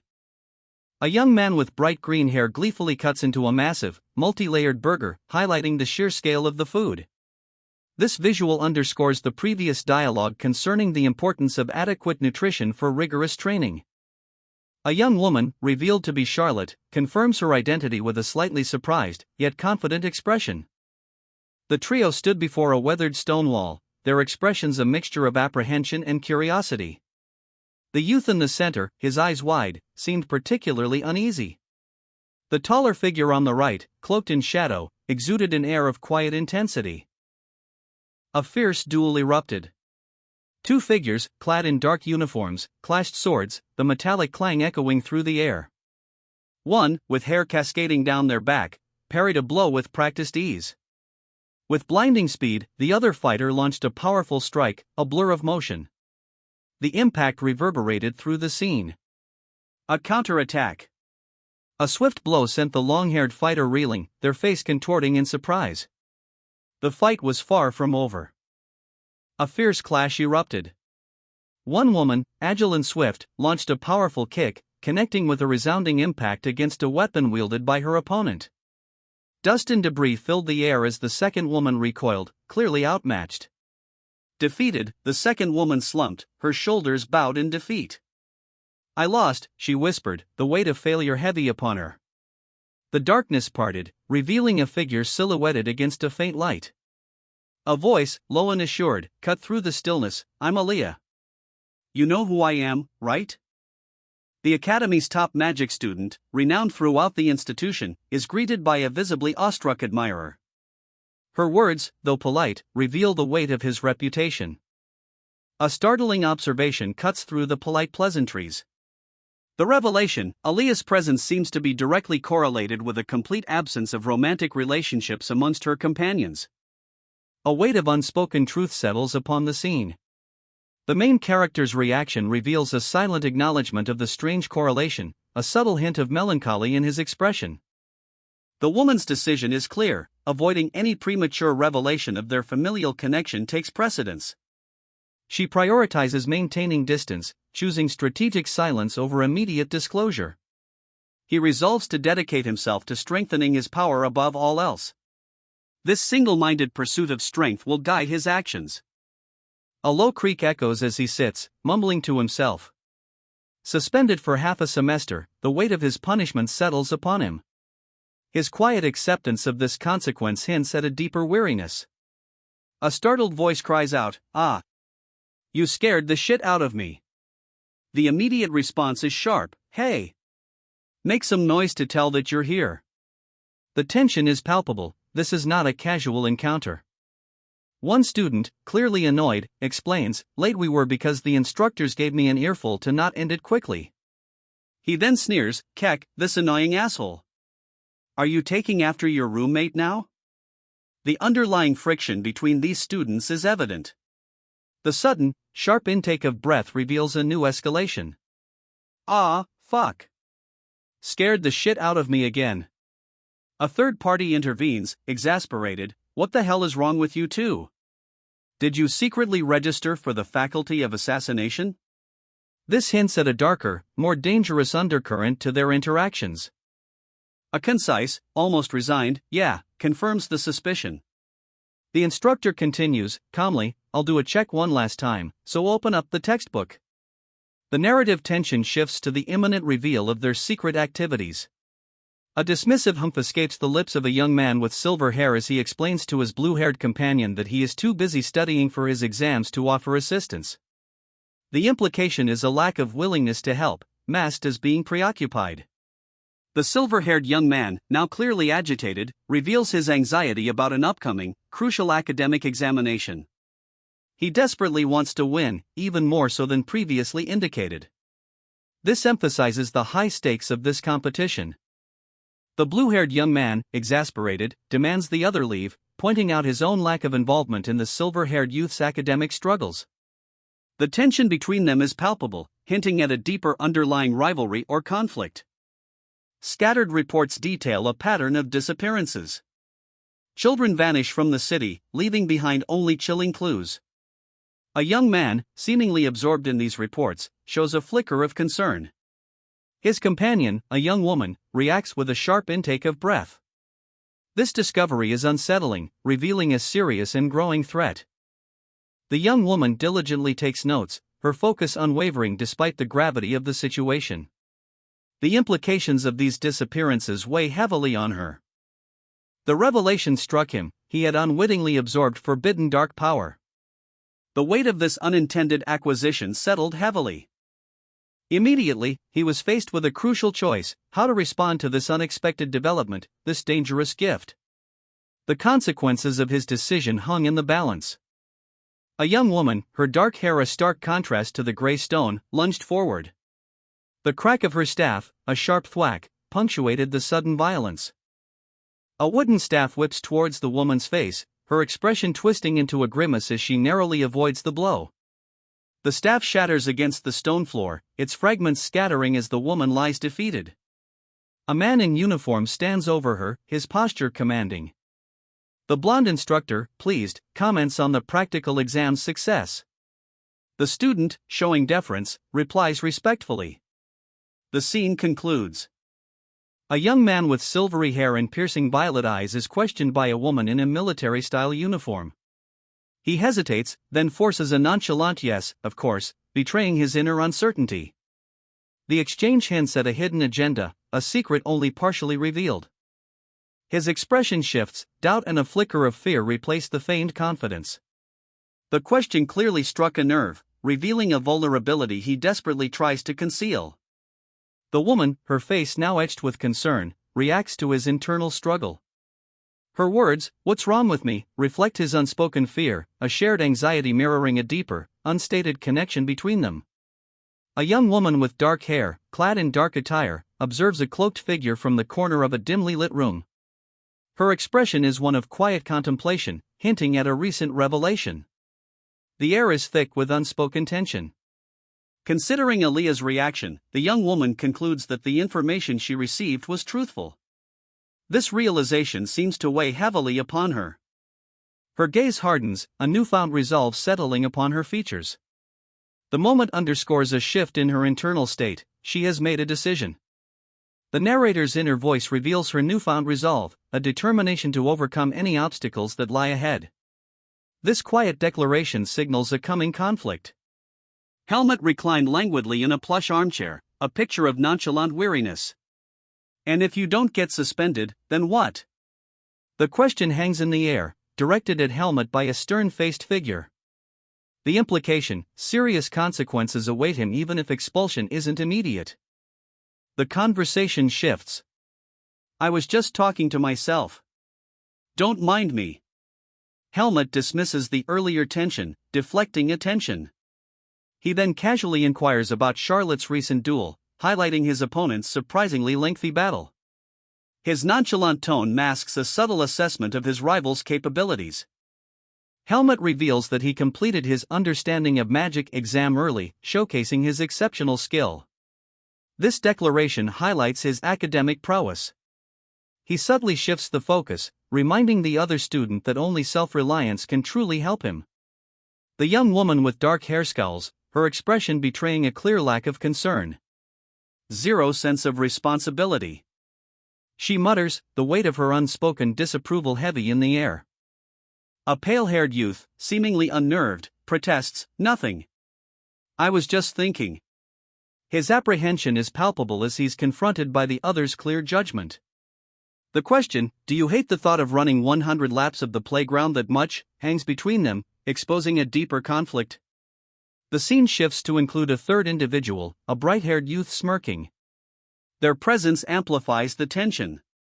Topping the class isn't exactly a losing deal for you, is it? Open the chit-chat. Open the book, he challenges, implying a hidden competitive dynamic and a deeper reason for the earlier tension. The pale-haired youth's frustration boils over. You. You're getting in the way of his revision, so get out, will you?" he exclaims, revealing a power imbalance and a pressure to perform. A dismissive laugh, "Ha, give it a shot if you think you can do it," punctuates the scene, showcasing the dark-haired young woman's clear lack of faith in the pale-haired youth's abilities and a potential antagonistic relationship between the two. A final panel shows her exhausted, summarizing her exasperation. The imposing Royal Academy loomed before them, a testament to centuries of scholarly pursuit. Its grey stone walls hinted at the rigorous examinations within. Inside the grand hall, the proctor's voice cut through the quiet anticipation. "You have 2 hours for the exam. You may start now." The students, a mix of nervous energy and focused determination, began their work. A student's eyes, wide with a mixture of anxiety and resolve, focused intently on the task before them. The weight of their future hung heavy in the air. The weight of her power hangs heavy, lose it, and she dies. A stark warning, delivered with chilling finality. A young man, cloaked in white, leans over a large book, concern etched on his face. He asks about the exam, his query hanging heavy in the otherwise quiet study. Helmut's confident report of his exam performance is immediately undercut. A peculiar question on the test has him on edge. The tension is palpable, a hint of foreboding coloring the scene. The instructor, a man with silver hair, posed a hypothetical: how would one respond to a peculiar situation? The question hangs heavy in the air, setting the stage for a test of both intellect and character. A student, his dark hair framing a serious face, explains the intricacies of the Academy's evaluation system. Even insightful answers may not always suffice. the unpredictable nature of the teacher's questioning adds an extra layer of challenge. The student's response is revealed. In the face of overwhelming darkness, he would embrace it, seeking to control its power. A bold, and potentially perilous, strategy is unveiled, hinting at a world where wielding forbidden power is not just possible, but perhaps necessary. The instructor's subtle response, and the student's follow-up question, suggests that acceptance of such a dark path may be surprisingly acceptable, even advantageous, under certain circumstances. The undercurrents of this academy's unusual methods are clearly revealed. The standard procedure for dealing with dark powers is to seek the temple's aid. However, this nobleman muses, it's difficult to obtain a straightforward response from the temple, especially for matters involving nobles. He admits, however, that he would have offered a similar solution to the problem presented. The young woman, faced with the threat of immediate death if she reports herself, concludes that independently seeking a solution is the wiser course of action. The instructor assures the student that, given his performance, he is on track to graduate at the top of his class, while cautioning him against careless behavior outside the academy. The academy's rigorous standards and the student's potential for success are highlighted. Midterm results are publicly posted in Greta Academy's Central Plaza, a tradition designed to fuel the competitive spirit of the noble students who place great value on their reputation. This public display serves as an effective method for intensifying the academic rivalry among the noble students. A young woman observes a scene with a thoughtful expression, questioning if the peculiar events before her are the result of magic. She confirms her suspicions, noting the extraordinary nature of the situation unfolding before her. The perspective shifts to a man with bright green hair, his wide eyes and distressed expression hinting at his bewilderment. He seems unnerved, possibly overwhelmed. His bewilderment explodes into a vocal outburst of disbelief. The situation defies logic and reason. Another, calmer individual confronts the green-haired man, demanding an explanation. The stakes are high, as evidenced by the desperate plea to tell the truth on your life. The young man, his eyes wide with a mix of nervousness and smugness, confesses, the subject of understanding of spirits was just introduced this semester. I may have been a bit distracted recently, but I thought I was still ahead of you. His admission reveals a competitive streak, even as he acknowledges his recent lapse in focus. A sudden jolt of realization strikes him. The stark black background punctuated by bursts of white and pink emphasizes the intensity of his epiphany. His expression shifts dramatically, eyes widening. He admits, "You're right. I was too short-sighted." This marks a significant turning point, acknowledging his prior mistake. A large board, covered in illegible script, is presented. The detail suggests a detailed, complex system of some kind, hinting at a depth of knowledge he's yet to fully grasp. The green-haired man's face contorted in disbelief as he screamed, "How?" His shock speaks volumes. A monumental upset has just occurred. A detached voice calmly observes, "You did it. Congrats." The speaker's nonchalance in the face of such a significant victory hints at a complex power dynamic. The scene shifts to reveal the aftermath. A close defeat is dismissed as a mere 1-point difference, highlighting the staggering scale of the competition. The casual cruelty speaks to a culture where such losses are commonplace. Despite the apparent lack of anger, the defeated competitor admits to feeling utterly dejected. This undercurrent of frustration contrasts sharply with the casual victory celebration observed in the previous panel. He stared ahead, a melancholic resignation etched onto his face. The loss of first place stung, but less than the thought of another claiming the victory. A fist clenched, the fabric of his clothing tearing under the strain of his barely contained fury. The accusation hung heavy in the air. "You traitor," he spat, the betrayal a bitter pill to swallow. He'd been used, sacrificed to ensure another's punishment. A young man pleaded for leniency, his pleas falling on deaf ears. 100 laps around the grounds was the punishment. A death sentence, he feared. A superior officer dismissed his concerns. Such a punishment was hardly lethal. He didn't understand the fragile nature of the boy's constitution. Aliyah, possessing remarkable stamina, is negotiating a meeting point with his companion. The proposal, halfway, around 50 steps. Aaliyah's eyes widen in alarm, his expression shifting from casual negotiation to stark fear. He senses something profoundly wrong. He flees, breathless, his panting audible, uttering accusations of treachery at his pursuers, heartless rascals. The moon illuminates his desperate escape through a grand, shadowed courtyard.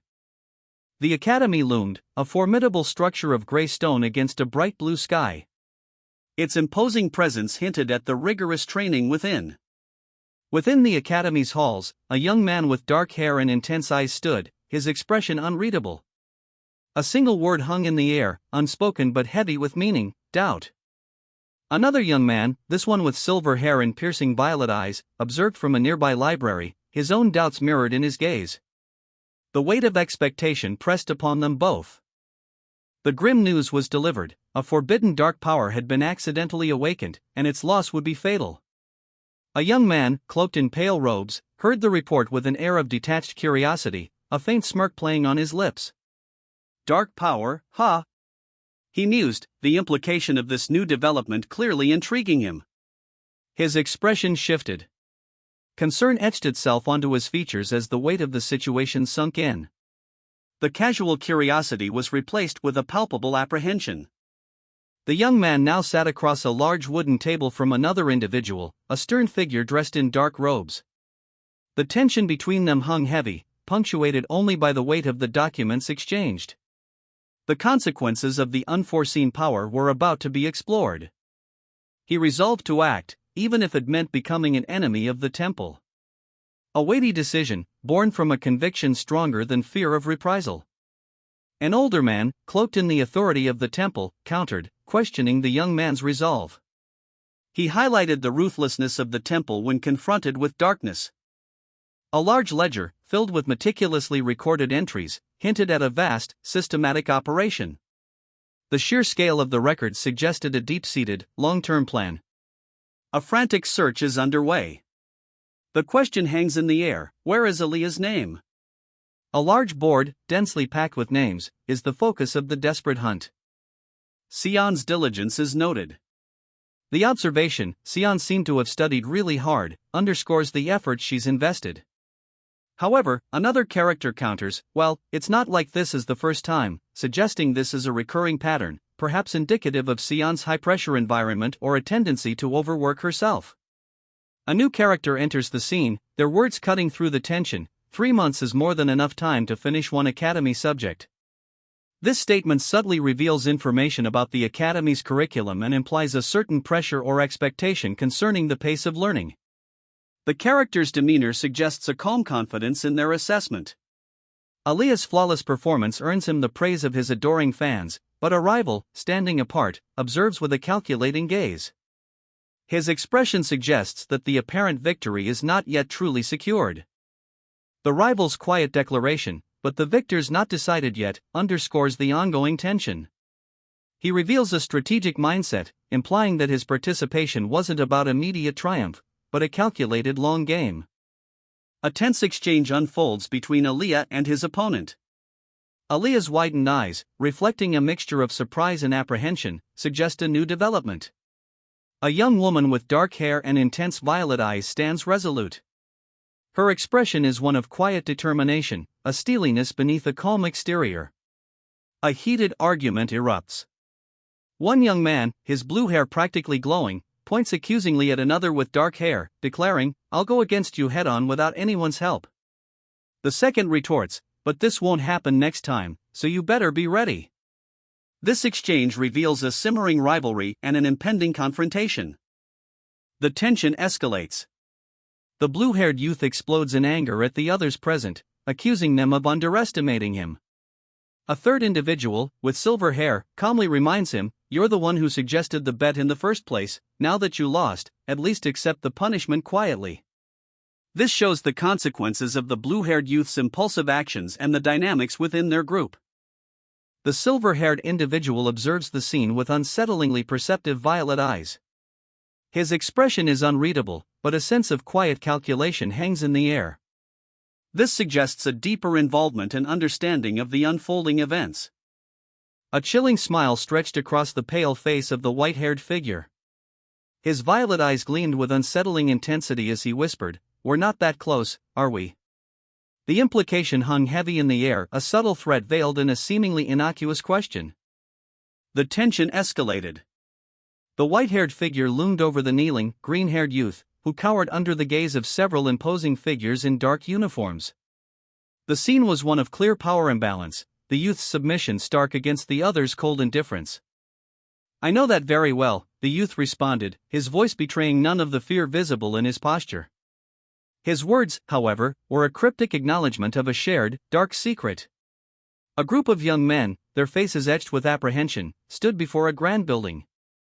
The tension was palpable, a silent weight hung in the air, heavy with unspoken anxieties. A subtle, knowing smile played on the lips of a figure partially obscured by shadow. This was no mere observer, their amusement hinted at a deeper understanding of the unfolding drama. Two figures spar, their movements precise and swift. One is clearly the instructor, meticulously guiding the other through the forms of combat. The scene is observed by several others taking notes, documenting the lesson. A young man, perhaps a peer of the student, scoffs. His words, laced with cynicism, speak of the harsh realities awaiting those who lack the advantages of wealth and family connections. He warns against the dangers of unchecked ambition and stepping on others to climb the ladder. "That's why you gotta have a shovel on you for camping. And unless you want to let those mountain mosquitoes swell up your face with bites, you better not forget your stuff out of the sleeping bag." "Oi, Helmet, you used to be a mercenary? Sleeping in the mountains really like that? This is kinda. You've never tried camping either? You can just tell. If I don't mind the shitting part. I should get some supplies beforehand. Helmet, wanna go get them together on the weekend?" A bustling marketplace unfolds, teeming with people and activity. The scene is a vibrant depiction of city life. Two figures, one with vibrant blue hair, the other with dark, sleek locks, stand amidst the throng. The blue-haired man expresses uncertainty about their shopping expedition. The dark-haired man responds with a dismissive comment about their relationship, implying a close bond that allows for casual observations. A narrative flashback reveals a past event. Helmet, apparently aware of a deception perpetrated by Sion, chooses to overlook it, deeming the underlying action partially commendable. The young man with vibrant blue hair prepares for the night, his focus sharp. "Okay, then, let's plan against the bugs first," he declares, a faint magical spark crackling in his hands. His determination is clear, the insect threat is the immediate concern. Inside a dimly lit shop, he consults with a companion about scented candles that repel mosquitoes. The practical concern highlights their vulnerable situation. The companion suggests a less potent candle if they intend to use it while sleeping, a clear indication that extended time is a factor. The blue-haired youth considers the potential risks. The man's serious expression emphasizes the thoughtfulness of his planning. He must balance protection against attracting larger predators with the light source, revealing the challenges of their environment. He examines a small container, his brow furrowed in contemplation. The unspoken concern is the potential for accidental fire. His question, "But if this falls while we're sleeping, wouldn't that cause a bushfire?" reveals the precarious nature of their situation and the potential consequences of carelessness. The solution is revealed, a bushfire extinguishing magic scroll. The introduction of this artifact shows a level of preparedness for potentially dangerous situations. Their foresight and the availability of such items highlight the world's magical properties. One character questions the nature of a mysterious item. "What? Something like that exists? Wouldn't it kill a person if you use it on them?" His apprehension hints at the item's potent, potentially lethal nature. The scene shifts to a marketplace. Another character, seemingly oblivious to the previous discussion's gravity, remarks on a portable grill. "Look. This grill could be great for grilling vegetables or meat. It's thin, so it seems pretty portable. Oh, this is good, should I buy one?" His carefree attitude contrasts sharply with the preceding panel's ominous tone, suggesting a deliberate shift in focus or a contrast in perspectives. The second character's jovial facade fades. His internal monologue reveals a more serious undercurrent. "I can't just be all pleasant without going there. His unspoken destination hints at a looming conflict or unresolved issue, adding a layer of tension beneath the surface pleasantries. He continues his internal conflict, revealing a concern about Black Hawk and a future plan, though it's certainly a hassle to always have to worry about the Black Hawk. After I become stronger, the first thing I'll do is settle this relation I have with Th dash. His resolve to confront this Black Hawk foreshadows a significant confrontation. The ellipsis indicates a further unresolved piece of this relationship. A young woman, cloaked and hooded, stood in a bustling marketplace, her gaze distant, a faint murmur escaping her lips: cotton candy. A vendor, brimming with uncontainable enthusiasm, thrust a stick of pink cotton candy towards a customer. "Get this cotton candy." "We have cotton candy," he exclaimed. The blonde woman, now holding the cotton candy, offered it to her companion. A subtle, almost imperceptible shift in her expression hinted at something more than simple sharing. A blonde woman, eyes gleaming with knowing amusement, leans in. "Helmet, right? From the understanding of magic class." Her words are a subtle challenge, hinting at a deeper connection. The blonde's amusement turns to playful surprise. "Oh my, you don't know me? We're in the same class." No surprise there, you always have that disinterested look in your eyes. Her assessment is both insightful and slightly condescending. Her demeanor shifts, a predatory glint now replaces the playful amusement. "I'm interested in you, you see. You've got time, right?" The implication is clear, she's not taking no for an answer. Helmet, unimpressed, firmly declines. "No thanks, I came with someone, so I'll get going." The blonde's playful expression morphs into one of slight frustration, emphasized by the accompanying sound effects. The blonde, undeterred, makes her intentions crystal clear. "I'm interested in Aaliyah, how about you talk to him yourself?" She subtly shifts the focus, suggesting a strategic maneuver. "Don't worry, that's not who I'm here for. I'm interested in you." A figure, cloaked and enigmatic, speaks, their words laced with a chilling undertone of intent. The air crackles with unspoken threat. A hand reaches out, a subtle gesture that belies the growing tension. The action is both disarmingly casual and deeply unsettling, hinting at a power yet to be revealed. "Helmet, what are you doing?" The question, sharp and worried, cuts through the silence. A young woman, her face etched with concern, confronts the cloaked figure, her companion shrouded in protective white. "You don't need to have your guard up so much. I just wanted to have a chat with your roommate." The cloaked figure, Helmet, dismisses the concern with a nonchalant wave. His true intentions remain shrouded in mystery, but his confidence suggests a plan already in motion. A shadowed figure, cloaked in mystery, poses a question, his voice a low murmur: "Do you have some business?" The implication hangs heavy in the air, a hint of something clandestine. The question is met with hesitant uncertainty. A young woman, her blonde hair framing a face flushed with a mix of nervousness and intrigue, replies, "Do I?" "Yeah, oh." A nearby companion, a pale-haired youth, seems equally perplexed. The woman continues, a mischievous glint in her eyes, "Yeah. I might." Their shared venture is unclear, but the thrill of anticipation is palpable. The pale-haired youth, addressed as Helmet, is urged onward. "Let's go, Helmet," the young woman declares. Helmet's expression shifts to one of mild apprehension as he and a third figure, a darker-haired woman, are drawn into the unfolding events. The scene is charged with unspoken tension, hinting at a developing conflict or a risky mission. The darker-haired woman reflects on a recent encounter. "I tried shaking her off," she narrates, her tone revealing a mixture of annoyance and resignation. Her justification follows, revealing a surprising lack of concern for social decorum. "It wouldn't be too rude if I had completely ignored her, she's our senior, after all." The casual disregard for hierarchy hints at a complex dynamic within their group, foreshadowing potential internal conflict. Studying ethics proves too much for the young man, his frustration evident as he complains about the unnecessary trouble. His companion, clearly more experienced, advises him to simply ignore future similar issues. The young man's bewilderment is palpable. His companion's perception that he wouldn't be in this situation alone highlights a hidden layer to their current predicament. The mystery of how the companion knew their current location deepens the intrigue. The companion's uncertainty reflects the escalating complexity of the situation. The young man's actions leave her unsure of his intentions, adding another layer of mystery to the narrative. A young man with white hair clutches his face, tears welling, while a dark-haired woman watches with concern. A sense of overwhelming despair hangs in the air.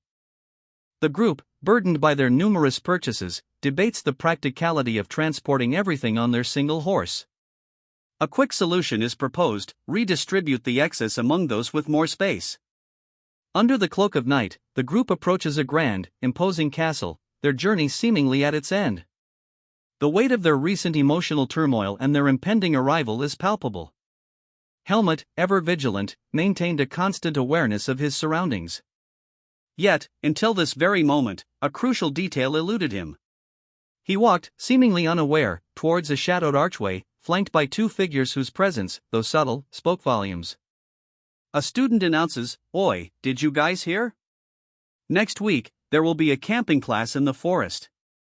His expression reflects a mixture of apprehension and curiosity, foreshadowing the diverse reactions to this unexpected announcement. Two other students react with surprise. One exclaims, "Camping? In the forest," expressing disbelief and a lack of experience. The other, clearly nervous, adds, "I've never gone camping before." "Have you?" revealing their shared apprehension regarding the upcoming trip. A third student, displaying a calm yet somewhat condescending demeanor, dismisses their concerns. She states, "It's nothing to worry about. You could chase away the mosquitoes with incense, and as for feces," implying a practical, if slightly unsettling, approach to the challenges of camping. The initial student's frustration is palpable. One retorts, "Obvious. You're no help at all, damn it. Thanks to you, I only have more to worry about. Thanks a lot." This sharp exchange highlights the growing tension and contrasting perspectives regarding the upcoming camping trip. The calm student's expression shifts subtly, a flicker of something akin to amusement or perhaps a hint of calculation in her eyes as she simply responds with an "HM, leaving the audience to ponder her true intentions and the underlying dynamics of the group. A group gathers before a stone edifice. A muscular man in white training garb stands prominently, his presence commanding attention. Others, clad in darker, more subdued clothing, watch him with varying degrees of apprehension and curiosity. A young woman, her expression serious, questions a bright green-haired youth. "And Sion, why are you here?" she asks, highlighting the mystery surrounding his presence amidst this gathering. The youth, however, responds with carefree laughter. Sion's laughter abruptly ceases as he explains the reason for his seemingly exhausted state. He's clearly pushed his limits, running countless laps, the physical strain evident. His explanation reveals the impressive, if somewhat reckless, extent of his healing magic. The conversation shifts. A light blue-haired individual is cautioned about the upcoming journey.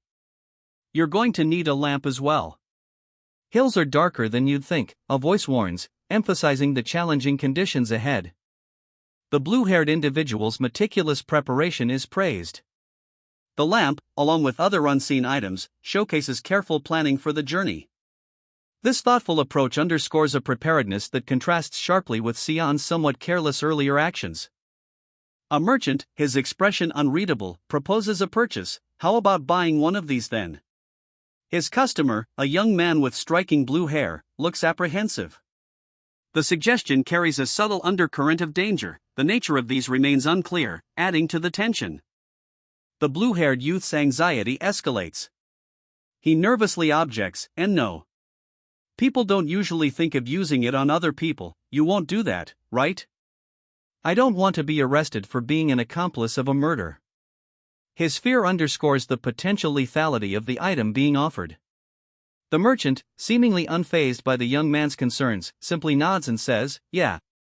This casual agreement, in contrast to the gravity of the earlier exchange, highlights her ruthlessness and the potential for severe consequences.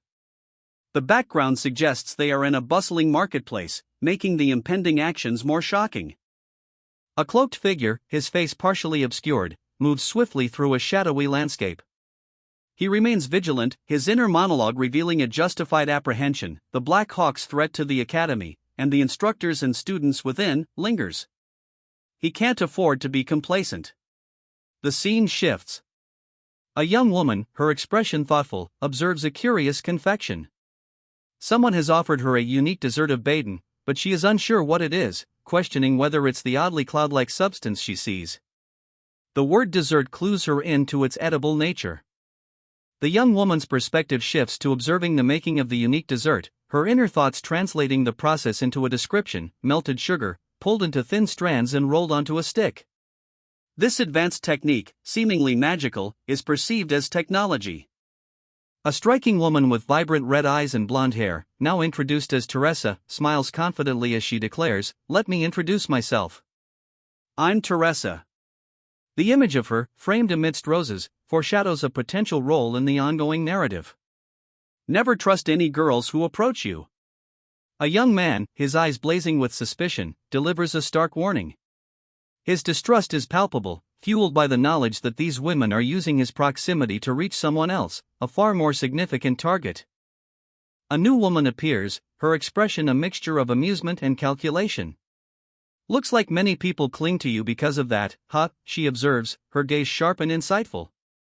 The remark reveals a deeper game at play, highlighting the protagonist's unwitting role in a larger conflict. The young man's expression shifts to wary suspicion.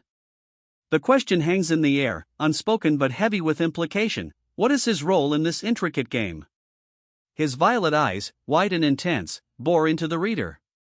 A subtle shift in expression suggests a dawning realization. The young man, his silver hair falling around his face, admitted, "I think I do after all." The weight of his unspoken thoughts hangs heavy in the air. Accusations hung heavy in the air. "Did you take what I said as a joke? Why were you just standing there listening to her?"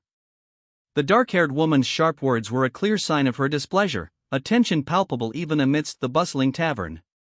A dismissive wave of the hand, a sigh escaping lips barely parted. "It's nothing. Let's talk about this later." The tension eased, only slightly, replaced by an unspoken understanding. The air crackled with the unspoken, the lingering questions left unanswered for now. A curt humph, a subtle shift in demeanor. "Okay, now that we're here, let's just go together. Show me where they are." The initial conflict seemed resolved, but the underlying tension persisted, a silent agreement masking a shared urgency. Two small figures, laden with candy bags, stood before them, their innocent faces a stark contrast to the gravity of the situation. The unexpected sight, two children, seemingly oblivious to the weight of the approaching mission, offered a poignant juxtaposition. A young man with vibrant blue hair grins, confident. "Great. With this, the camping class won't be an issue." His newly acquired gear ensures a comfortable outdoor experience, removing a significant obstacle. A young woman with dark hair raises an eyebrow, suspicion evident in her gaze. "Don't tell me you usually buy this much and that's why you don't have any money?" Her question highlights a financial discrepancy, hinting at the young man's spending habits. Her expression shifts dramatically, alarm and disbelief paint her features. The intensity of her inner turmoil is palpable. The young woman stands in a dimly lit courtyard, her thoughtful expression suggesting she is weighing the implications of the recent revelation. The scene emphasizes her quiet contemplation.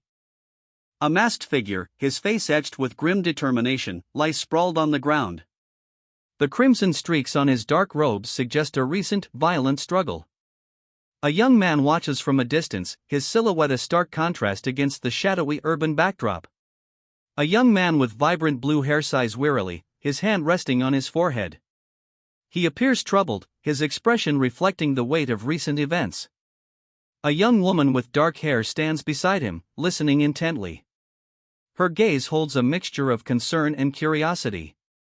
The dark-haired young woman, her expression resolute, requests something from a figure largely obscured by the panel's perspective. "Please give me one," she states, her voice carrying a quiet urgency. The request, though seemingly simple, carries significant weight considering the context of the previous events. Aaliyah's eyes widened in surprise as she registered the presence of someone nearby. Her expression shifted to one of stunned disbelief. "Oh my, Aaliyah. What a coincidence. I didn't know you were here as well, Teresa remarked, her voice tinged with surprise. The unexpected encounter hints at a shared context or a common destination. Top of the third-year class, Teresa. I didn't expect to meet you here. What a coincidence, Aliyah responded, echoing Teresa's sentiment. The casual nature of their meeting belies a deeper connection, suggesting their shared presence is anything but accidental. A man knelt, his hands outstretched in supplication, a single candle flickering nearby. The faint glow illuminated his somber expression and the intricate details of the ornate floor beneath him. Anton, the branch manager, extended a hand in gratitude. Thank you for your hard work coming all this way, he said, his tone a mix of relief and weariness. Anton's expression shifted to one of dawning concern. A single question mark hung in the air, unspoken but heavy with implication. He trailed off, clearly disturbed by something he'd just witnessed. A figure, cloaked in crimson, is violently thrown, the dark red of his garments swirling like blood in a vortex. The attack is brutal, the force evident in his contorted form. A close-up reveals the man's face, etched with pain and surprise. Sweat beads on his brow, his eyes wide with disbelief. The word, Himkeet, with all one's might, hangs in the air, a testament to the attack's power. The scene shifts. A hooded figure, his face partially obscured by shadow, utters a single word, okay. The revelation follows, this man is one of Black Hawk's most formidable forces. The hooded figure continues, explaining that a few days prior, they encountered a difficult situation involving this same man. He gestures to a report detailing the man's background.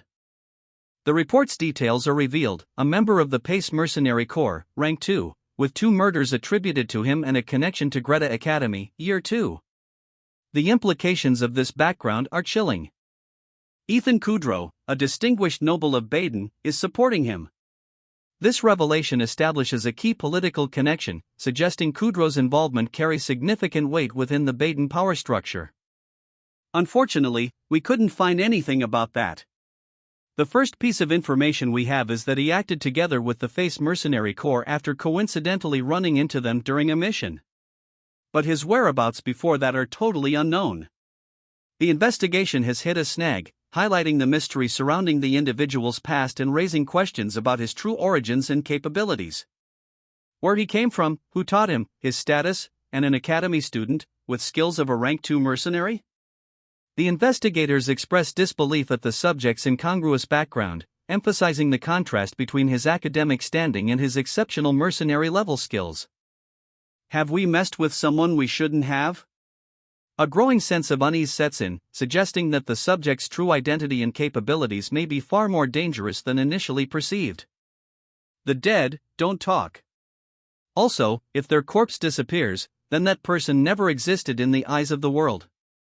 The final panel reveals a chilling implication, the possibility that the subject is not merely powerful, but also possesses some kind of ability to erase their own existence from records, adding another layer of mystery and danger to the situation. A hooded figure, his face etched with grim determination, vows, I will eliminate this guy. A single tear tracks down his weathered cheek, highlighting the gravity of his resolve. He acknowledges the challenge ahead, this hunt is going to take some work. The darkness surrounding him underscores the arduous task he's undertaken. A man's worried expression is punctuated by the pointed question, it would be confiscated, wouldn't it? The implication is clear, he's concealing something valuable, something the authorities would seize. A bottle of wine sits in his hand, a potential clue to the nature of his contraband. The urgency increases. Asuka, choose only the essentials, pack in 10 minutes. The horse will slow down under that weight, he orders, emphasizing the need for speed and efficiency. The scene shifts to a hasty packing session. Asuka, a small, blue-haired figure, is hurrying. This highlights both the time constraint and the value of the items, enough to burden a horse. The group emerges from the academy gates. The narration confirms, outside of the academy, the camping class started. This marks a clear transition, moving the story beyond the earlier secretive preparations toward the main action of the camping excursion. Ho, with a noble supporting you, you get a great horse, huh? What breed is that? One young man, astride a magnificent steed, quizzes his companion, who sits similarly mounted. The question highlights the disparity in their social standing, subtly revealing a power dynamic. Then what's his name? The question presses, focusing on the lack of a name for the exceptional horse, a detail that reveals the deeper bond between a swordsman and his mount. The longer a warrior and horse spend together, the more likely they are to form a strong bond, represented through a given name. This is a reflection of the importance of companionship in this world. The young man's frustration is palpable. Ugh! He mutters, his expression reflecting his inability to immediately name his loyal companion, highlighting the emotional weight of the decision. The delay underscores the significance of the bond between rider and horse within the context of this world. She insisted on a human name for the creature, settling on Aaliyah, though she acknowledged the name didn't quite suit its equine form. A large caravan of soldiers snaked its way through the dark forest, their destination marked by a single, distant light. Despite the late hour and the foreboding forest, she felt no unusual presence during their journey. "Oi, Helmut," a woman called, her voice sharp yet laced with a hint of concern. Helmut, his blue hair a stark contrast to his dark uniform, responded with a simple, "Yeah?" The woman's question hung in the air, heavy with unspoken tension. "Where's your horse?" The scene shifts, revealing the horse's absence as more than just a misplaced animal, it's a harbinger of something far more troubling. A close-up on the woman's face reveals a growing unease, her eyes, wide with apprehension, betray a dawning realization of the gravity of the situation. A hooded figure melts into the shadows of a dimly lit corridor, a single candle casting long, ominous shadows. The heavy silence speaks volumes. This is more than a missing horse, this is a calculated, deliberate act. Two figures, cloaked and hidden in shadow, emerged from the darkness. One, his face etched with fear, was being dragged by the other, a hulking figure whose eyes blazed with a terrifying intensity. The dragged man, his voice barely a whisper, pleaded for mercy. A hooded figure, his face unseen, responded simply, "I'm listening. Don't stop talking. Go on." The tone, though seemingly calm, carried an unnerving weight. The hooded figure's identity was finally revealed, a member of Hawkeye, the notorious entertainer, Fascio. The name itself sent shivers down the spine, a legend whispered in hushed tones throughout the underworld. The text indicates that further details about a particular individual can be found elsewhere. A hooded figure with striking red hair and a pale, mask-like face is shown, hinting at a character of significant mystery. Doubt is cast upon the subject's ability to find adequate instruction. His skill surpasses the Academy's capability. He seems to be concealing his true nature by attending the Academy. The inquiry shifts to the subject's past as a mercenary, suggesting a complex history and potentially hidden motives. The hooded figure remains enigmatic. The narrator definitively states that they've never encountered a more suspicious identity in their lifetime. The image reiterates the subject's mysterious profile. Have we, Black Hawk, ever messed with someone who was easy to mess with? The question hangs heavy in the air, a chilling realization dawning on the speaker. A bullet hole mars the center of a file, the image of a young woman pierced. The focus is sharp, intense, a stark reminder of the consequences. The imposing gates of a grand castle loom, the scene bustling with activity, horses, carriages, and people. A sense of scale and anticipation builds. 32-year-old Marine savors a rare find, exceptional wine, hard to come by in ordinary taverns. He intends to share this bounty with his fellow instructors, a gesture of gratitude. However, a younger companion is aghast, revealing he meticulously saved to purchase this very wine. The contrast is stark. Marine's relaxed demeanor is juxtaposed against the younger man's frantic reaction. The latter points out that while Marine is preparing for an adventure, seemingly on a picnic, he himself had been saving up. A debate ensues regarding the practicality of packing for an expedition. Marine advocates for lighter luggage, while his companion insists on the necessity of bringing everything. Leaving Baden after a long absence, the two riders felt the crisp autumn air, a stark contrast to the familiar city. A subtle tension hangs between them. The light-haired rider points out the difference between their mounts, while the darker-haired rider remains impassive. A subtle disagreement, perhaps regarding their journey or their relationship, is brewing. Their conversation turns to the naming of the dark-haired rider's horse. A moment of levity, though his response reveals a lack of affection for the animal, highlighting the disparity between his demeanor and his actions. The dark-haired rider, now alone, contemplates giving the horse a name, a decision that hints at a potential shift in attitude. A quiet introspection precedes a change. A woman's intense gaze fills the panel, her expression is unreadable, a subtle hint of annoyance playing on her lips. A single syllable escapes her, barely audible yet heavy with unspoken meaning, bah. The scene shifts, she confronts a man mounted on a horse, her voice laced with displeasure. "Why are you giving it my name?" she demands, her discomfort palpable. He seems oblivious, perhaps even amused by her reaction. "You're creeping me out. Name it something else right now." A commanding voice cuts through the night. "Everyone, pay attention. We're at the campsite, so take a break. After that, I'll tell you about the schedule." The group, silhouetted against the darkening forest, halts their journey. A young man with vibrant blue hair sighs, his exhaustion clear. "Ha, a whole day to get to the campsite? How far are we?" The vast distance traveled is implied, highlighting the journey's grueling nature. The itinerary has been announced: a barbecue on the first day, a hunting competition the second, and a group activity to conclude the 3-day event. A subtle unease crosses the young woman's face.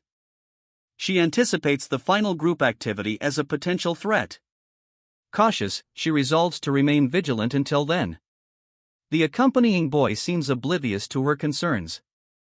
The young woman considers her options while her companion, seemingly unconcerned, remains nearby. A sense of impending danger hangs in the air. Monday dawns bright and warm, casting a deceptive glow over the impending events. A tall, imposing figure, his face obscured by shadow, addresses a young man with startling blue hair. "Oi, helmet," he calls, the tension palpable. This encounter hints at a history between them, a relationship weighted with unspoken conflict. Helmet's eyes widen in dawning realization. "This can't be. I was holding the reins this whole time," he mutters, the implications of his words heavy with dread. The sharp object, the hidden blade, was concealed within his grasp, used subtly and silently. More importantly, "Oh, hey, there's your horse. You're so clumsy. Take care of your horse, man." The casual reprimand masked a deeper tension. One young man's concern for the other hinted at an underlying obligation, a shared burden perhaps heavier than their words implied. The young man with the sword, his gaze sharp, remained alert. The other, though seemingly calm, betrayed a subtle apprehension in his posture. The forest stillness added to the growing sense of unease. He approached the horse cautiously, a low whistle escaping his lips, the sound cut through the quiet tension. His companion watched him intently, a silent vigil. A shadowed eye, burning with an unsettling green light, pierces through the darkness. The intensity of the gaze hints at a power far beyond comprehension. A grim realization dawns. This isn't just any ambush, it's a meticulously crafted hunting trap, invisible to the naked eye, nestled within this seemingly ordinary forest. The hunter is confident in their skills, certain that their prey is already ensnared. The hunter emerges, a shadowy figure cloaked in darkness, their eyes glowing menacingly. Their amusement is palpable as they address their prey, suggesting a game of cat and mouse is about to begin, a deadly dance where escape is improbable. "Prey? On me?" The hunter's words are laced with a chilling confidence. "Interesting. What's the point again? If you can't avoid it, enjoy it." "White, come here," the man in the dark uniform commands, his gaze fixed on the large, blue-furred beast. The urgency in his tone suggests an impending event. A woman with dark hair approaches the creature, gently stroking its flank. Her actions contrast the man's direct order, hinting at a bond between them and a need for careful handling. A man with dark hair and a serious expression watches from the shadows. His internal monologue reveals a desire for a challenging opponent. "I hope it's someone worth fighting against." This suggests an underlying conflict is about to escalate. The man from panel 4 announces strict regulations: "Everyone, assemble. Before we start preparing for dinner, I'll announce the group instructions. Until from now, camping activities will be conducted in prearranged groups, and unnecessary interaction should be avoided. Additionally, each group leader will be given a communication means to directly contact the instructors to allow any issues to be reported immediately. His words reveal a cautious, controlled environment, likely due to the potential threat implied earlier. A young woman, the group's leader, clutches a dark orb, her expression clouded with thought. The weight of responsibility seems to press down on her. Her team confronts her, their concern palpable. They remind her, as the leader, she cannot afford to lose focus. The group's mission is at stake. The team expresses disbelief and outrage. They recall the leader's previous judgment of the team members, highlighting her apparent hypocrisy. Michelle's introduction is starkly contrasted against a mostly blank background, only her name, a quiet statement, is made. The shift in narrative focus underscores a quiet intensity. James, a young man with fiery red hair, demands to know the identity of the dark-haired individual before him. His bewilderment is palpable, they've clearly never met. The blue-haired individual reports finding a trap in the woods while searching for a horse, necessitating a report to their instructor. The scene shifts to a silent observation. We see the inner thoughts of a character. The blue-haired individual's report is merely a ruse to avoid dinner preparation. The group surveys the area, suspicion etched on their faces. One asks, "So you're saying there was a trap here?" Another member confirms, "Yes. I almost stepped on it, so I clearly remember it." The implication of a recent, narrowly avoided danger hangs heavy in the air. Despite the others' doubts, the evidence is irrefutable. The final member states, "The grass is pressed down. The trap was definitely here, even until quite recently." The scene underscores a recent and potentially significant threat. The young woman senses a hidden presence. She understands the subtle message, her instructor is still watching, nearby. One of the men, confident in the mountainous terrain's protection, declares there's no immediate danger. The arrival of a latecomer is met with an invitation to share a meal, already in progress. A palpable tension hangs in the air. The young woman, her face etched with worry, stands beside a youth whose icy blue hair seems to amplify the gravity of the situation. A threat to life. The caption reads, underscoring the imminent danger. The young woman's eyes widen, reflecting a sudden, sharp fear. The question hangs heavy, "Where's your horse?" Her expression suggests a terrible answer is already known. Her voice is barely a whisper, a stark confession, "It's been cut off." The implication of brutal violence is chilling. The blue-haired youth appears unconcerned, almost bored, as he casually holds the reins of a horse. The dark, almost sinister contrast between his calm and the woman's horror is unsettling. When on earth? The caption implies disbelief and rising frustration. A young man, his face etched with frustration, silently questions his failure to detect an unseen presence, despite his vigilance. He's clearly been monitoring something, and the failure weighs heavily. He turns to his companion, Asuka, and makes a seemingly innocuous request, his sword, just for a moment. Asuka, however, is immediately suspicious and questions the need. This seemingly mundane exchange hints at a deeper, possibly dangerous situation. The young man's senses confirm his suspicion, there is no one else present. This confirmation, however, doesn't ease his tension, his suspicion is further heightened, building to the tension surrounding the previous request. A young woman, her face etched with apprehension, stands amidst a shadowy forest. Sweat beads on her brow, a sense of unease hangs heavy in the air. Her foot brushes against something hidden in the undergrowth. A subtle shift in the environment, a broken object reveals itself. The discovery is not accidental. A faint, ethereal glow emanates from the object, confirming her suspicions. This is no coincidence. This is a warning. The warning intensifies. A surge of crimson energy erupts, a silent testament to a deadly threat, a clear indication that she is now a target. A woman, her dark hair framing a thoughtful expression, murmurs, "Makes sense. After all, I just named him." The implication hangs heavy, a bond, however newly formed, has been established. Her resolve hardens. "It doesn't matter who you are. If you block my path, I'll just eliminate you and move forward." The statement reveals a ruthless determination, a willingness to overcome any obstacle. A man stands before a silent, uniformed line of soldiers, their faces obscured. The scene suggests a tense anticipation, the weight of command palpable. "Oi, helmet," she called out, her gaze sharp, a hint of impatience coloring her features. The scene is set in a dimly lit, wooded area. Three figures stood silently, their expressions unreadable, in the deepening twilight. Their identical uniforms and somber mood suggest a shared purpose, a silent understanding passing between them. A fourth figure, observing the scene, muttered, "There's a lot of unrecognized faces." The observation hints at an underlying tension, a sense of unease. "Well, we can get to know each other now," a young man with gray hair offered, his voice calm amidst the uncertainty. "You could say that it was fated for us to be in a group, so let's introduce ourselves. I'm Andro." His easy confidence attempts to diffuse the tension. Another young man, Bashal, introduced himself, followed immediately by Dino, highlighting the unexpected formation of this unlikely group. Their shared circumstances forge a temporary bond. One of the group, clearly agitated, dismisses two others. "I'm sorry, but you guys go ahead and prepare the dinner." The underlying tension is palpable, something is amiss.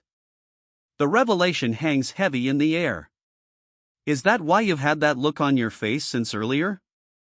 One character's concern is evident, while another, seemingly unfazed, offers a brief, cryptic response, "Up to you." The choice, it seems, is hers to make. Doubt clouds their interaction. "Sure you saw it?" The question, sharp and accusatory, implies a significant event that might not have actually occurred, casting a shadow of uncertainty over the unfolding events. Lacking concrete evidence, the leader orders caution, planning a public announcement as a trap to ensnare any potential culprits. The destruction of evidence is noted, a clear sign of guilt, further solidifying the need for a strategic approach. A primal hunting strategy is revealed, a human's unique ability to relentlessly wear down stronger prey until exhaustion. This insight suggests a plan to outwit the culprits through patient attrition. A figure, his face partially obscured by shadow, exhales slowly. His assessment is clear, the man they're dealing with is cautious, yet clearly unaware of the depth of his opponent's knowledge. He chose the wrong person to underestimate. Helmut and Asuka's tardiness is noted with a cheerful, almost mocking tone. The scene shifts to a new character, seemingly carefree, yet this light-heartedness carries an undercurrent of tension. The harsh words hung in the air, a stark contrast to the sizzling meat. One young man's inability to even grill properly underscores his sheltered upbringing. A cynical laugh echoes, highlighting the vast difference in their experiences. The contrast between their pampered lives and the harsh realities awaiting them is palpable. Ta-da! A bottle of something potent appears, produced seemingly out of thin air. A wry smile plays on the lips of the bottle's possessor as he observes the stunned reactions of his companions. "There's always a way," he remarks, his tone implying a certain resourcefulness born of necessity. One of the companions, clearly impressed, marvels at the unexpected acquisition. "Wow, that's incredible. Where did you get it?" The incredulity in his voice is palpable. The bottle's owner, unfazed by the admiration, delivers a pragmatic caution. "Oi, be grateful for even that one bottle. Being greedy will catch up to you." His words serve as a reminder of the harsh realities of their situation. A woman, her expression unreadable, holds up several empty wine bottles by a campfire. The flickering flames cast dancing shadows, highlighting her severe features. She's clearly in charge. The woman, addressed as Miss, is questioned by a subordinate about the absence of wine. The lack of alcohol is a significant problem, suggesting their current mission is already strained. The woman confirms the lack of bottles. Her response, "Okay," belies a deeper concern, as she reminds her team that the leader bears responsibility for their mistakes. This foreshadows potential problems they must overcome. Despite their hardship, the team raises their cups in a celebratory toast, "Cheers." The scene abruptly shifts to a moment of camaraderie, suggesting a resilience and unity that will be crucial to their survival. "Why the long face, Helmut?" one of the characters asks, concern lacing their tone. Helmut's worried expression suggests the recent trap was more significant than initially revealed. The question implies a shared history and understanding of Helmut's typically stoic demeanor. The others confirm Helmut's worry, stating it's unusual for him to be so concerned. The suggestion that a hunter secretly set a trap points towards a deeper conspiracy or betrayal within their ranks. The conversation shifts. Bragging rights are being exchanged, and it is revealed that Helmut surpassed Asuka to become the top student. This underscores Helmut's capabilities and subtly hints at the stakes of the current situation. A top student is unusually troubled. A new character requests an introduction to Helmut's master. This seemingly simple request sets up a looming revelation and adds another layer to the mystery. Silence falls as a devastating revelation is made: Helmut's master is dead. The weight of this loss hangs heavy in the air, explaining Helmut's earlier distress and foreshadowing future conflicts. Despite his clumsy apology, the top student of Greta Academy's manship faculty should be proud of his accomplishments. The weight of expectation rests heavily upon his shoulders. Exhaustion claims Helmut, sleep overcomes him amidst the shadows. His weariness hints at the strenuous challenges he's faced.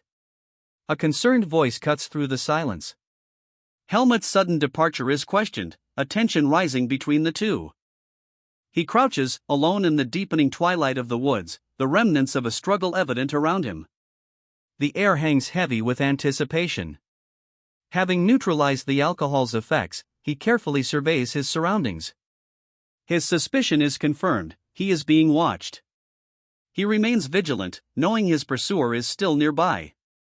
The question remains: will this unseen threat finally attack? A lone figure approaches a small hut nestled in the dark woods, their expression pensive.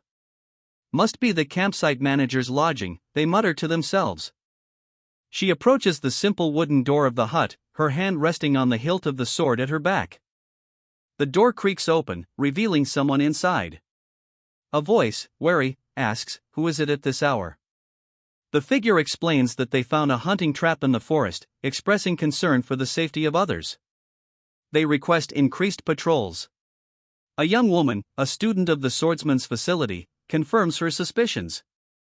Her sharp eyes and senses leave no room for doubt. She wasn't mistaken. Following her assessment, she directs the older man to increase patrols starting tomorrow morning. A proactive measure to address the underlying threat. A sudden, sharp sound, a thwack, punctuates the quiet. The scene shifts, emphasizing the urgency of the situation. A close-up on a worried face, the young woman's unease is palpable. Her expression betrays a growing sense of impending danger. "It's delicious. The meat is still juicy," one exclaimed, oblivious to the truth. The others, however, looked on with dawning realization. "Ah, so we were eating coal all this time, huh?" Asuka, their companion, dryly observed, "As expected, commanders are indeed different." "That's oddly irritating to hear. How about you eat coal, huh?" The tension in the air was palpable. "Is that Hennessy's spirit? How did you manage to bring that without getting caught?" Astonishment and disbelief were etched on their faces as they stared at the bottle. The implication was clear: someone had procured a remarkably difficult-to-obtain luxury item. He grins, revealing a bottle tucked within a magically expanding cloak. A cloak with storage magic. "I bet even the instructor couldn't imagine I'd use this." At a campsite, a young woman anticipates an upcoming inspection. "Miss Patricia's surprise inspection will start soon, so let's have a Real drink after that." The implication of a celebratory drink after a successful inspection hangs heavy in the air. Suspicion arises as their group is the only one without confiscated alcohol. "You're sure you don't have any, right? It's suspicious that your group of all groups doesn't have a single bottle." Nervous glances are exchanged, a sense of unease permeates the scene. A woman's steely gaze, sharp as a blade, pierces the viewer. Her lips are pressed into a thin line, betraying barely contained fury. A barely audible hiss escapes her. She dismisses her attendants with a curt, "Enjoy your dinner," as she turns her back, her posture radiating an aura of cold authority. The servants respond with respectful goodbyes, their voices hushed. Two young men exchange relieved glances. One remarks, "Looks like we've gotten over the hurdle?" The other nods in agreement, his tone suggesting a shared sense of accomplishment and a relieved exhaustion.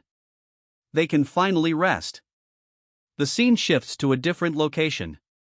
Three young men are drinking something, one reacting with pained surprise. This is seriously strong. One of his comrades laughs and urges him, just drink it. It won't kill you. Two more individuals react to this unusual beverage. One, a woman, looks concerned while her companion, with pale blue hair, simply murmurs, "Ho." As a quiet understanding passes between them. The focus is now clearly on the potent, mysterious drink. A swordsman, the top student of the academy, is questioned by his peers. He's unfazed by their concerns, confident in his skills. Their conversation reveals a stark contrast between his formal training and the unorthodox path of another. The conversation shifts to the origins of this mysterious swordsman, who reveals he learned his skills from a master in the forest, far from formal academies. His companions react with a mix of surprise and disbelief. One of his companions, a woman, reacts with disbelief, uttering a quiet "impossible." The weight of this seemingly unbelievable revelation hangs heavy in the air. The mysterious swordsman offers a subtle, enigmatic smile, suggesting a hint of a deeper truth behind his words. The impossible may not be so impossible after all. The group decides to change the subject, opting for another drink before they're caught. This shift suggests a potential threat or the clandestine nature of their gathering. The woman smiled knowingly, a mug warming her hands. So humans quickly bond over drinks, huh? It was the same with Sion. Her observation hints at a deeper understanding of human behavior, perhaps gained through past interactions. Under the pale moonlight, one young man urges another, already clearly unwell, to move as far away as possible to avoid vomiting. The urgency in his voice speaks of a potent concoction. A young man with dark hair and intense eyes watches the retreating figures, his expression unreadable. A subtle magical aura emanates from him, hinting at potential intervention or hidden power. A young warrior, eyes narrowed in suspicion, stands vigilant. The air crackles with unspoken tension. He observes his surroundings carefully, caution is his guide. The narrator notes that such vigilance is absolutely necessary.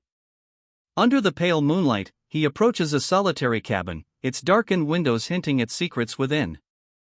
His eyes, now intensely focused, betray a growing unease. The anticipation is palpable. A hand, calloused and strong, grips a rough-hewn wooden door, knuckles white with strain. The desperate scratching sound echoes the urgency of the moment. A young man, sword at his hip, stands before a cloaked figure. He requests a favor, his tone a careful balance of respect and authority. The cloaked figure, an elderly man, expresses skepticism. He points out the severe penalties for setting traps in Petica Forest, highlighting the inherent risk and legality within this world's established laws. The young man's expression darkens, he acknowledges the gravity of the situation, realizing the implications of his actions. This seemingly simple favor has potentially dire consequences. The old man chuckled, a mischievous glint in his eye. "It's been a while since I've taken out the long pole," he cackled. "After all, a bear trap is hard to spot with the naked eye." His words hinted at a hidden danger, subtly foreshadowing the events to come. A young man, sword at his hip, cautiously peered into a dimly lit room.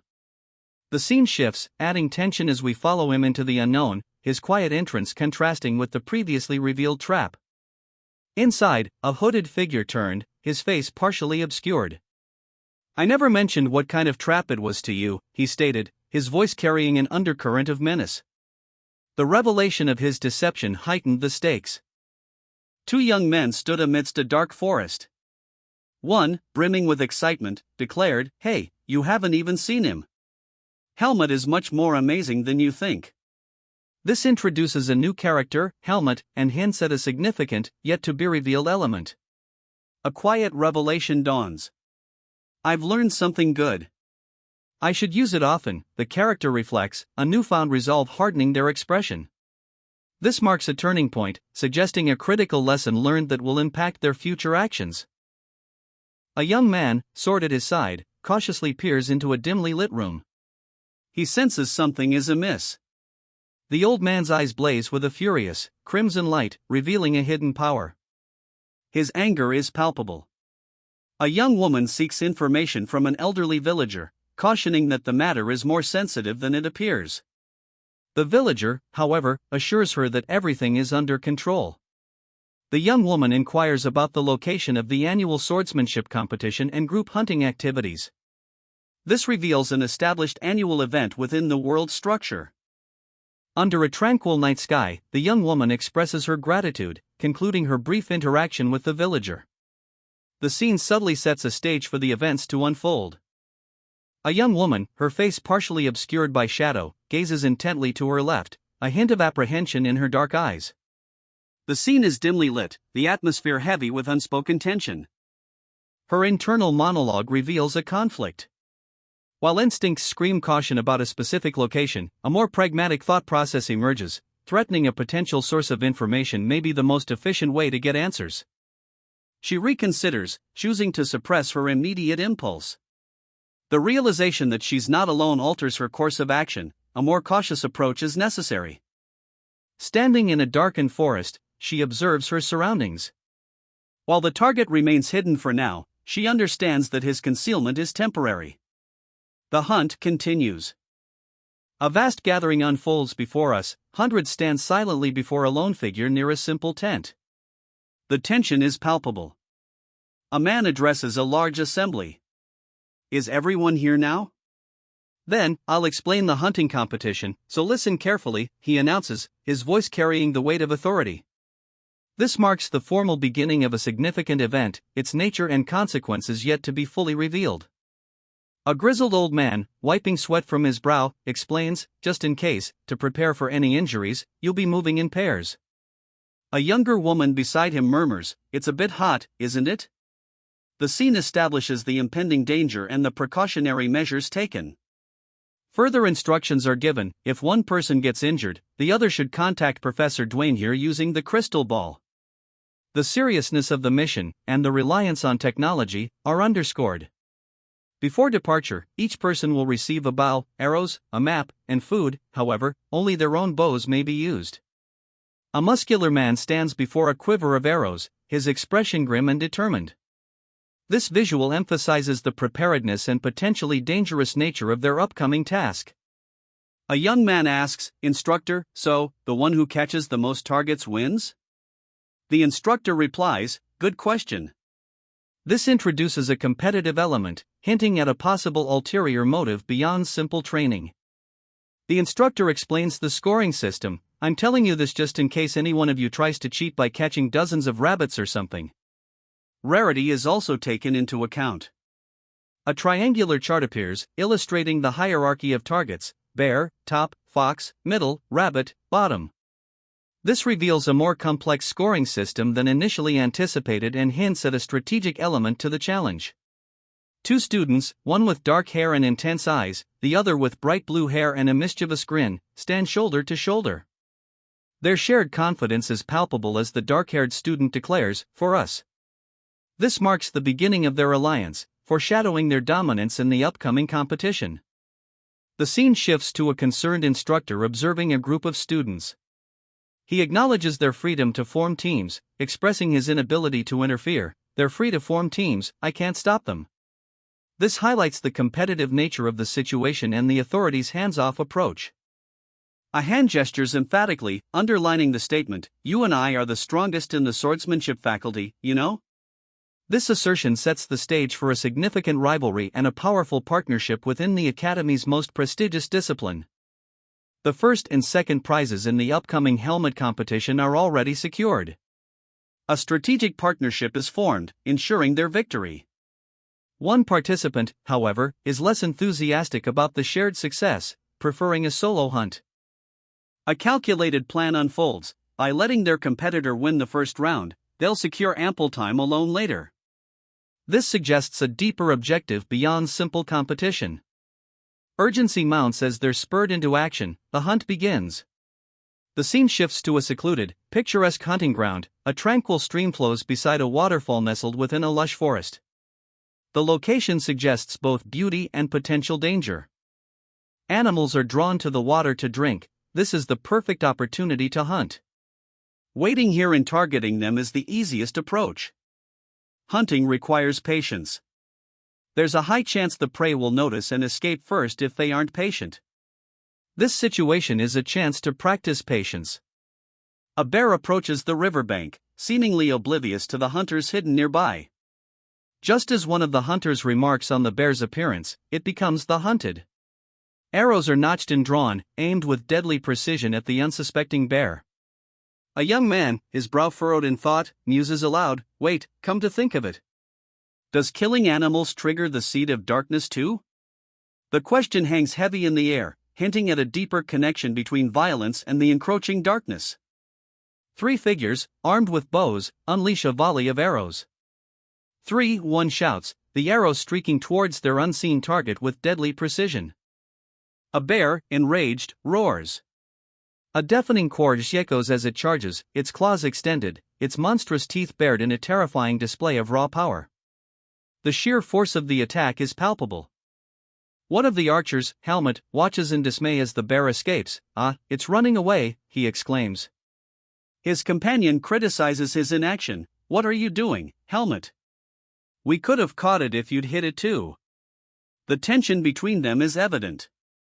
Helmet, his face set in fierce determination, refuses to let the bear escape.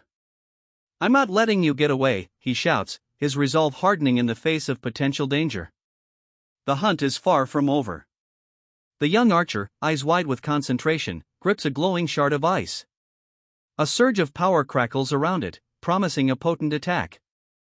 She unleashes the shard, the ice projectile striking its target with a resounding thwack. A large bear falls, groaning in pain.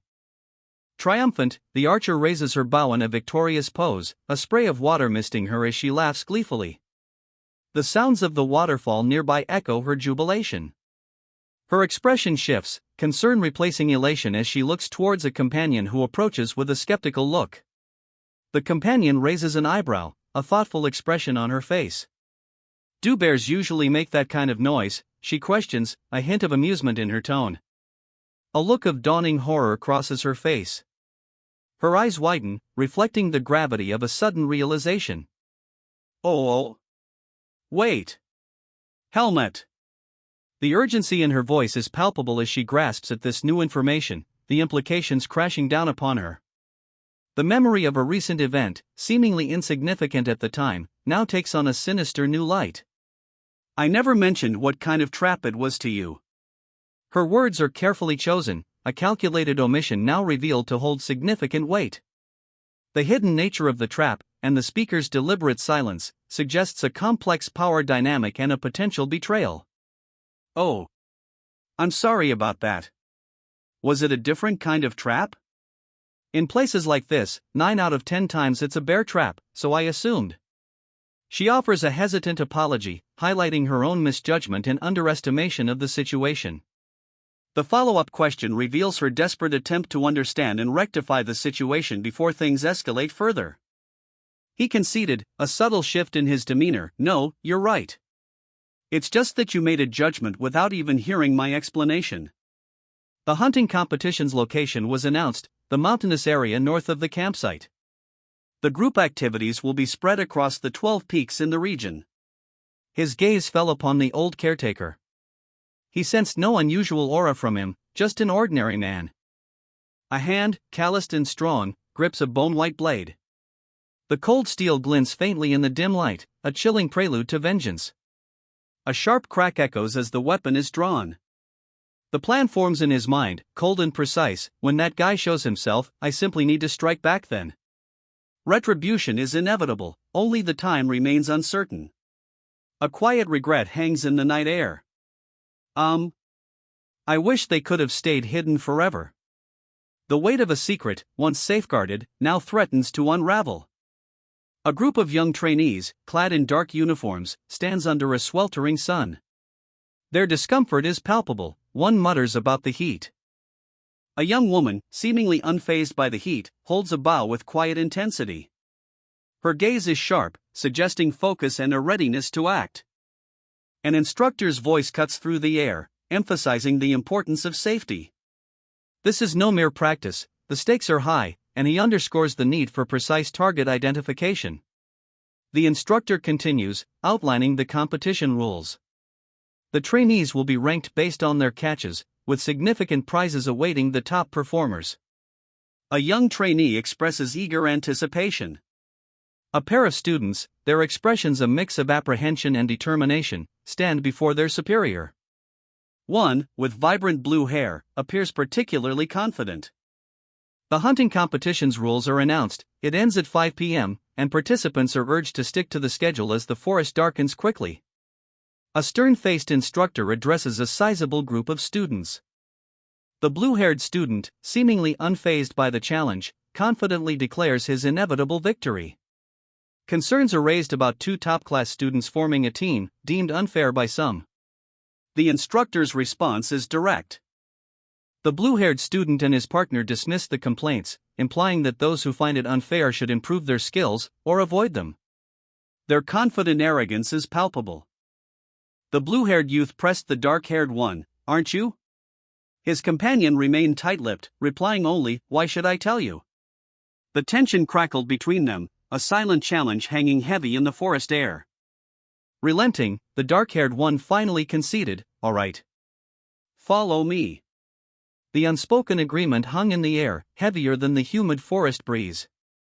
Their destination was unknown, but the path was set. Hidden amongst the dense foliage, the two watched their surroundings cautiously. Their earlier confrontation now seemed a distant memory, replaced by a shared sense of purpose, however cryptic.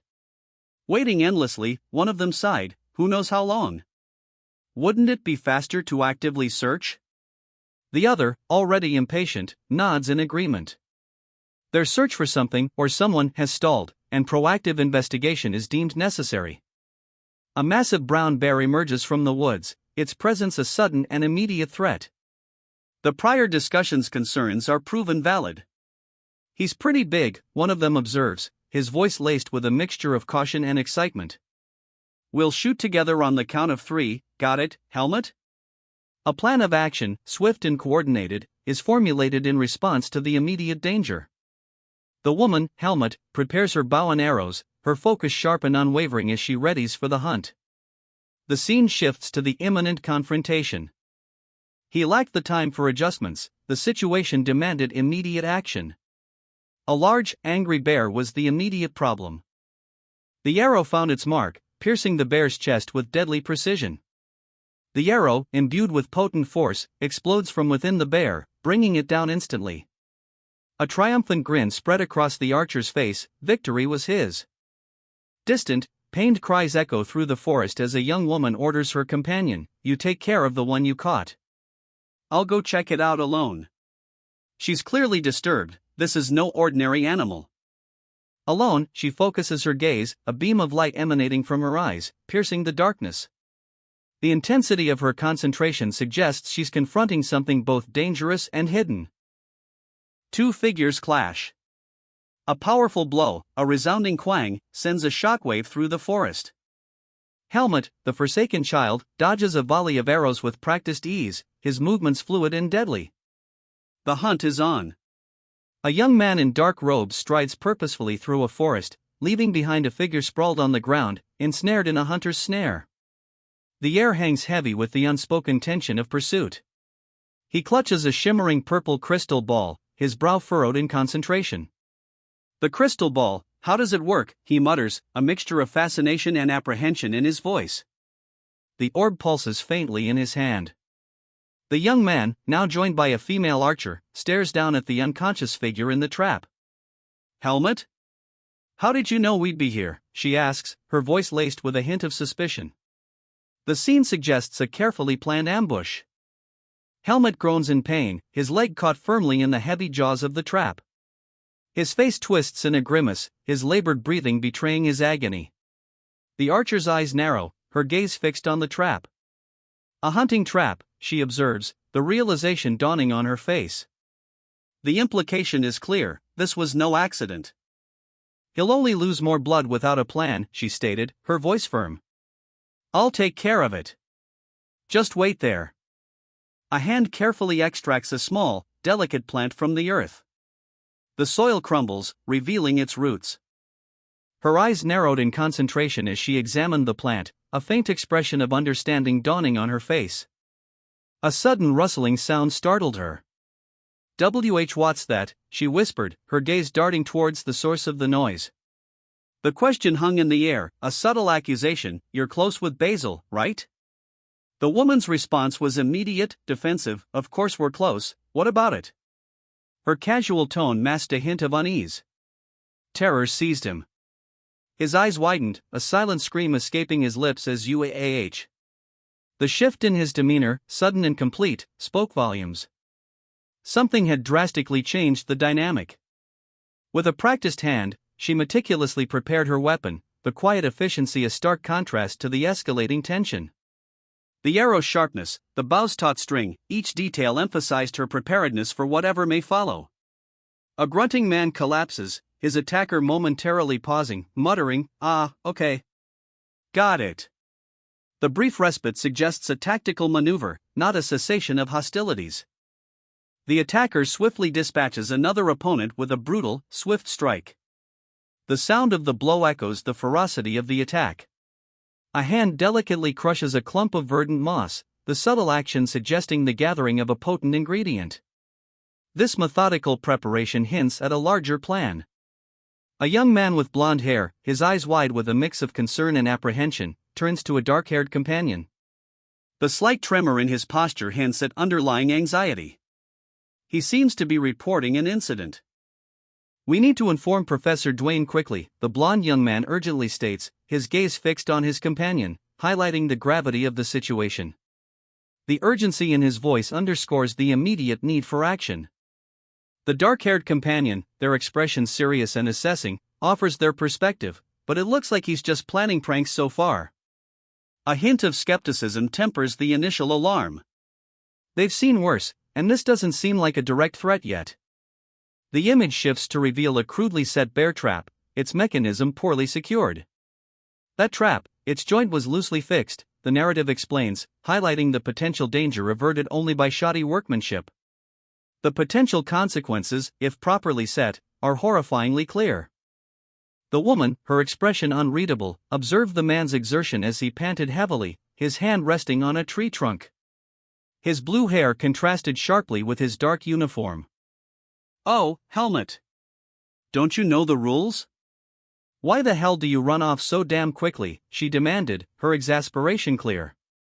He had violated the regulation that mandates working in pairs.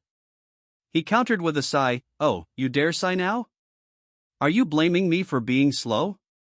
The tension between them was palpable. Calmly, she reported, I contacted him. Professor Duane will be here shortly. The arrival of this professor suggests a possible resolution to their current predicament and foreshadows important developments. Bahil, weak but alive, receives a grateful nod from Helmet. Thank you for saving Bahil, Helmet, she says, the weight of her words hinting at a deeper debt than mere gratitude. Helmet's expression shifts to one of quiet resolve. The words, I won't forget this, I say this with the honor of a noble at stake, reveal a commitment to justice, a principle far more important than any personal reward. The scene changes, showing Bashil's precarious condition. Helmet is tasked with another responsibility. It's not me who will save Bahil, but Professor Duane. Keep an eye on his condition, we can't have him showing any signs of infection. The urgency in her voice underscores the seriousness of Bashil's injury. Helmet's quiet acceptance of this new task is poignant. A mumbled, thank you, ha. Followed by, that's the first time I've heard that since coming to the academy. Reveals a surprising lack of familiarity with genuine gratitude. A close-up reveals a glowing symbol on someone's arm. The words you did a good job with the first aid. Thanks to you, confirm successful medical intervention. The glowing symbol hints at a magical healing component. A weary Helmet, his light blue hair slightly disheveled, stands before an elder, his breathing ragged. The elder observes Helmet with a knowing gaze, acknowledging the youth's exertion. There's not much for me to do, the elder states, his tone laced with quiet pride. Well done, Helmet. Two figures, Asuka with her dark hair and a stern expression, and a blonde woman watch from a distance. Asuka's appraisal is both supportive and subtly critical, the blonde offers a simple acknowledgement. The blonde woman, clearly in command, issues orders. they will transport their captive to base. Wesley, another member of their group, is tasked with assisting. A young man, likely Wesley, readily agrees. Their mission isn't over. Helmut and Asuka, their faces alight with a shared understanding, are instructed to continue their hunt. Cautious optimism, however, is warranted, as the possibility of more traps exists. The two hunters acknowledge this with determination, anticipating a successful return. A superior officer, her expression a mixture of amusement and warning, assures her subordinates, "Really? I'll look forward to it. Just don't be too surprised." The anticipation is palpable, something significant is about to unfold. One of the subordinates, showcasing a cautious demeanor, voices a concern, "Are you sure? What if you step on a trap while you're alone?" The inherent danger of the upcoming mission is highlighted. The same subordinate, now demonstrating determination, replies, "I won't fall for such traps. Besides, if you leave the catch alone long enough, someone else might take it, you know?" Their resolve, and a glimpse into their strategic thinking, are revealed. With a blur of motion and a whoosh of air, the subordinate is shown sprinting toward their destination, a determined glint in their eyes. The action signals the start of the dangerous mission. If he was watching, he must be nearby. The speaker's unease is palpable, hinting at a dangerous game of cat and mouse. A surge of purple energy erupts as the character resolves to sharpen their senses, indicating a heightened state of awareness and imminent action. A blinding flash of light and a powerful sound effect accompany the character's heightened senses. The scene is filled with a dramatic energy, signifying a shift into a heightened sensory mode. With a blur of motion and another powerful sound effect, the character launches into action, their movements a testament to their sharpened senses and readiness for combat. The purple energy trails behind them, intensifying the sense of urgency and speed. The archer, poised in the forest, nocked an arrow, his gaze sharp and focused. The slight tremor in his hand hinted at the weight of the moment. His target was revealed, a glimpse of a face, marked by shock and disbelief. The unspoken question hung heavy in the air. 3 arrows, launched with deadly precision, sliced through the air, leaving white trails in their wake. The hunt was on. A young woman with dark hair and intense purple eyes observes the aftermath with a grim expression.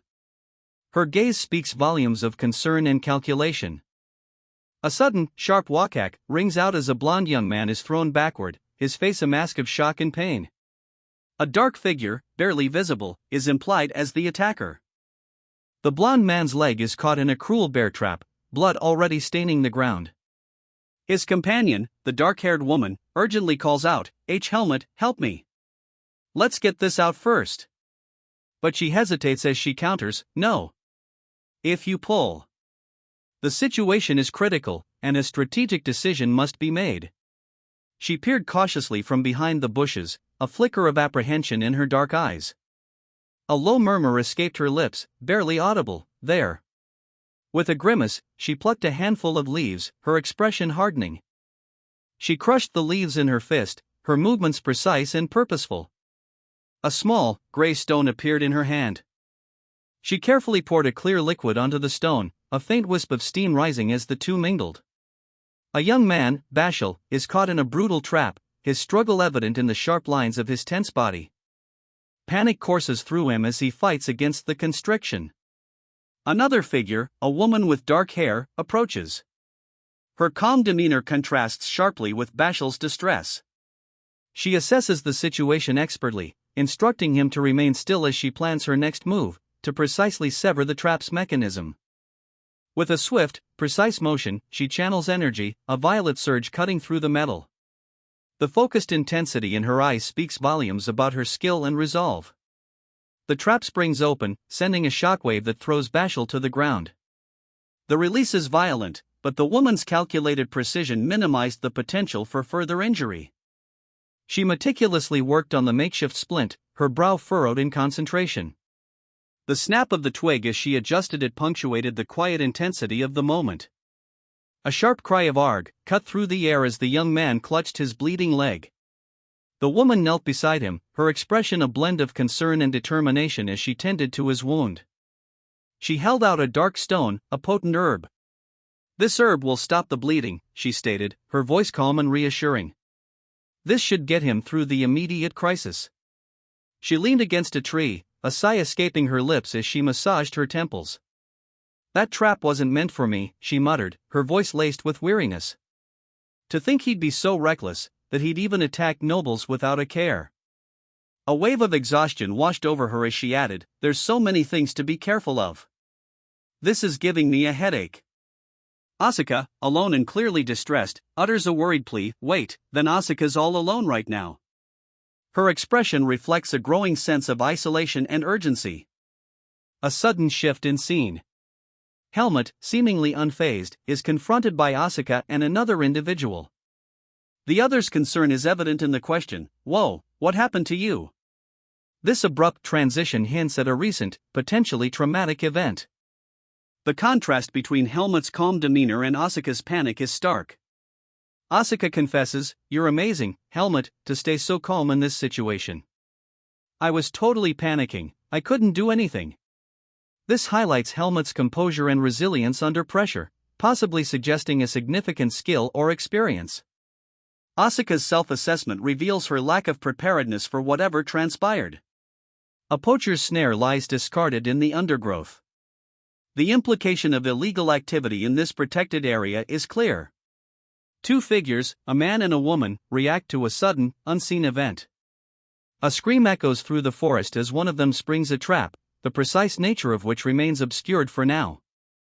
The blue-haired individual's expression shifts from casual to one of sudden realization and apprehension, suggesting a significant change in their understanding of the situation.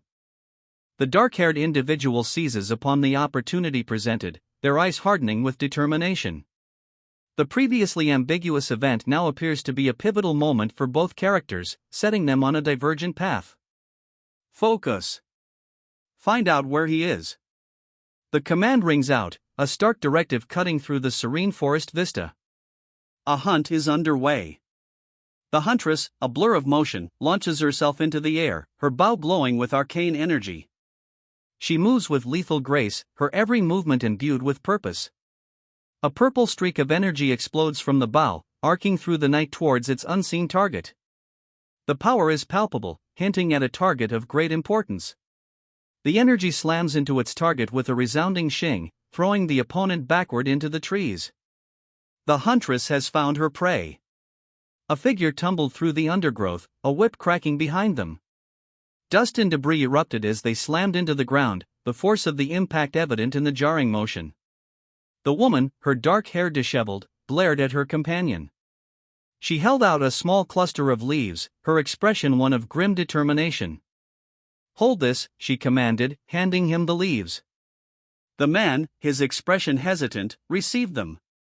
A wave of nausea washed over him as the leaves' potent effect took hold. He doubled over, a pained ugh escaping his lips. The weight of his failure crushes him. Tears stream down his face, a silent testament to the burden he carries. His shoulders slump under the immense pressure. A blade sliced through the wood with surprising ease, the sound a sharp swish. As the wood yielded cleanly to its edge. A young woman, her expression one of dawning comprehension, gazed upward, her eyes widening slightly. The forest seemed to whisper secrets in the rustling leaves. It wouldn't have ended with just some bleeding. The gravity of the situation is clear, a simple injury is not the case here. A close-up reveals the intensity in his eyes. He is contemplating the consequences. A deer lies trapped, bound by thin cords. Its plight becomes a reflection of a larger predicament. The man questions taking the trapped deer. This simple act foreshadows his uncertain path ahead. Several small animals, rabbits and a fox, lay lifeless on mats, meticulously arranged. Each specimen is labeled with its species. The scene hints at a hunting competition, its results starkly displayed. A group of students react with varying degrees of shock and surprise. One exclaims, "Oh," clearly reacting to the displayed bounty. Their expressions signal a significant, unexpected outcome to the hunting competition. A heated exchange unfolds. A blue-haired student confronts the red-haired one, Helmut, accusing him of lacking pride, questioning his choice of prey. It is revealed that Helmut caught something else, beyond the displayed animals, adding intrigue to the situation. A dark-haired student identifies a deer amongst the other animals, noting its culinary potential. Venison is delicious. The casual comment underscores the competition's focus on hunting and the practical value of the prizes. Before announcing the rankings, a figure announces they will reveal the prizes first, building anticipation and suspense for the culmination of the hunting competition. The announcement of the competition results brought a wave of excitement. Second place earned a private training ground pass, while third place received 10 Academy Bookstore gift certificates. The smiles on the two students' faces spoke volumes. A close-up revealed the prizes: a richly decorated envelope, a sturdy-looking satchel, and a rolled-up certificate, tangible rewards for hard work and skill. The announcer, his expression now serious, prepared to unveil the rankings, starting with fifth place. The quiet observation, having a private room is a rare privilege unless you're someone like Aaliyah, right, hinted at the exceptional status of Aaliyah, likely a top contender whose accommodations speak to her achievements. Asuka, the second-place winner, is being consoled. "Don't be too disappointed," his companion says, laughing. Second place, Asuka. The implication is that the prize, while not first, is still significant. Asuka's disbelief is palpable. His internal monologue expresses incredulity at his second-place finish. How does it make sense for me to be in second place? What could be more impressive than that? His reaction reveals a competitive spirit and perhaps a slight misunderstanding of the competition's criteria. A bystander offers an explanation for Asuka's surprise. "I thought he brought back some mythical creature," they remark. This suggests that the competition focused on capturing rare or powerful beings. The following line pivots: "Asuka, you wanted a private training room, didn't you?" indicating a shift in the judging criteria. The scene shifts to Asuka, who won a less glamorous but practical prize. He received 10 meal tickets for placing fifth. "At least you got something more useful than a quilt," one says. "You got quite the practical prize too, huh?" the narrator observes. This further reinforces that the competition's priorities were multifaceted. Asuka explains his success and the value of his meal tickets. "That's right. Since I did 2 people's worth, those who didn't catch anything can handle the meat preparation." This reveals a cunning strategy. Asuka's achievement isn't about mythical creatures, but about effective resource management and practicality. A young man, his expression unreadable, sits in shadow. "By the way," he begins, a prelude to something significant. Two youths huddle by a small fire, sharing a moment of quiet companionship before the storm breaks. The warmth of the flames contrasts sharply with the ominous darkness surrounding them. A sudden, jarring fall. One of the youths plunges into a rocky crevice, the impact echoing the fragility of their situation. The remaining group gathers around a fire, their faces grim. The words, "and as a result, there are now 5 of us left," hang heavy in the air, underscoring the recent loss and the perilous journey ahead. It's not a coincidence. He's strategically targeting those around me, rather than directly confronting me. A truly devious opponent. The news of his actions leaves them speechless, a single word escaping one's lips: "heartless bastard." A young woman resolves to remain close to her group, as they will be conducting group activities from now on. This provides her with a sense of safety and reassurance. A worn map, stained and tattered, is spread before them. A single crimson dot marks a location, its significance heavy with unspoken urgency. The group, poised on horseback, awaits their orders. A young woman, her expression grave, takes center stage. Tension crackles in the air, heavy with the weight of their impending mission. Their destination, the point marked on the map. A lone figure, clad in dark traveling garb, strides purposefully along a forest path. The air hangs heavy with anticipation, a faint shimmer trailing behind him like whispered secrets. Bashiai's companion, a young woman with dark hair, carefully disarms a snare hidden amongst the trees. Relief washes over her features as she murmurs, "Thank God Bashiai didn't get caught in this trap." Her concern for her companion is palpable.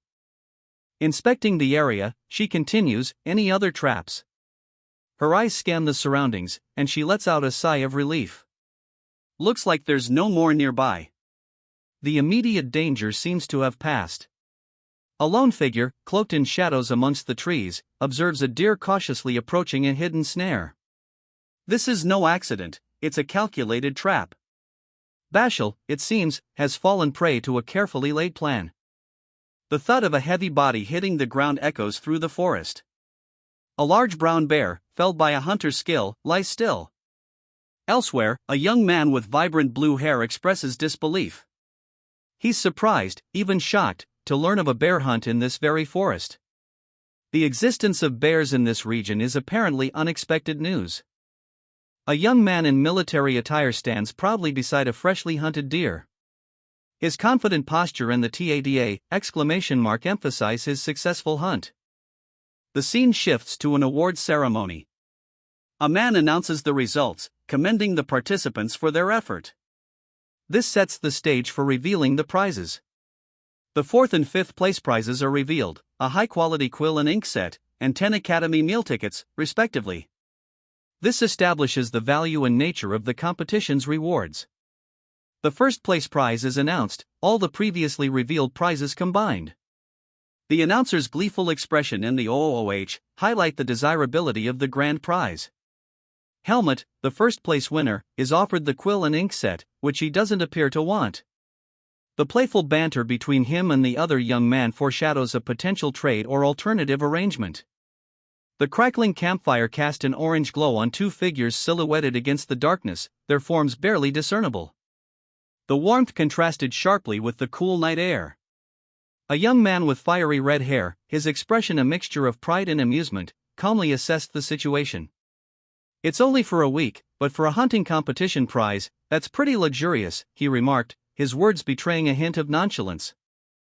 The young man's boast of catching a bear was met with incredulous laughter from a group of onlookers. But the focus shifted to a magnificent, ethereal fox, an undeniable first-place contender, as someone exclaimed, "Where on earth did you get this?" A young woman with brown hair expresses concern, her gaze downcast. Beside her, a blue-haired youth groans, "Ugh." The words, "Damn this, that's true, but," hang heavy in the air, reflecting a shared, unspoken burden. The scene shifts to a freshly killed bear, its carcass laid out near a crackling fire. Smaller animals also lie nearby. Someone observes, "At least we get to try bear meat thanks to Asuka," a pragmatic acknowledgement of their grim circumstances tempered by a touch of gratitude. The group gathers around the fire, their faces cast in flickering shadows. A palpable sense of loss hangs in the air, underscored by the statement, "It definitely feels empty without the three of them." The absence of three individuals weighs heavily on their camaraderie. The brown-haired woman's face is shown in close-up, her expression contemplative and burdened. A quiet intensity emanates from her, hinting at a complex internal struggle and unresolved grief. Wesley was injured while carrying the injured Bashal back after a bridge collapse. The accident highlights the precariousness of their mission and foreshadows further complications. Michelle's injuries were so severe he required immediate transport to the academy for treatment, emphasizing the gravity of the situation and the potential for long-term consequences. The instructor's suggestion to reassess the group's composition reflects the impact of the multiple accidents and the need to re-evaluate their strategy. The team's misfortune is also highlighted. Despite the group's hardships, a clear contrast is drawn between their difficult circumstances and the implied comfort of those at the academy. This highlights the disparity in their current situation and underscores the urgency for reassessment and potential support. Starting tomorrow, we'll be camping out in teams. There's no way there'll be any traps at the campsite, right? Even without the instructor present, I hope we can return safely without any issues. Right. I shouldn't mention it for now. It'll just create unnecessary anxiety. This is the place we've been assigned to. It will take us at least 4 hours to get there by horse. The order is given. "Let's go," the man commands, his hand firm on the reins of his waiting steed. The journey begins. A young woman, dressed in the uniform of a ranger, carefully inspects her bowstring in a shadowed forest clearing. The quiet tension suggests a hunt is afoot. She aims, her focus unwavering, as a large deer stands unknowingly within her sights. The moment hangs heavy with anticipation. The fate of Bashal is known. To understand the others, we must rewind a few hours. Three figures huddle around a campfire, the flickering flames illuminating their weary faces. A sense of unease hangs heavy in the air, foreshadowing the events to come. A young man with vibrant red hair urgently calls out, "Helmet! Come here and take a look." His tone suggests a discovery of some significance. The sound of approaching horses, a rhythmic thump-thump, echoes through the forest as several figures in uniform arrive. The urgency of the situation is palpable. The travelers dismount their horses in a serene mountain clearing. A spring bubbles nearby, providing ample water, and the flat ground offers a welcome respite. "Isn't it nice?" "It's flat, so we can sit and rest," one remarks, gratitude evident in his tone.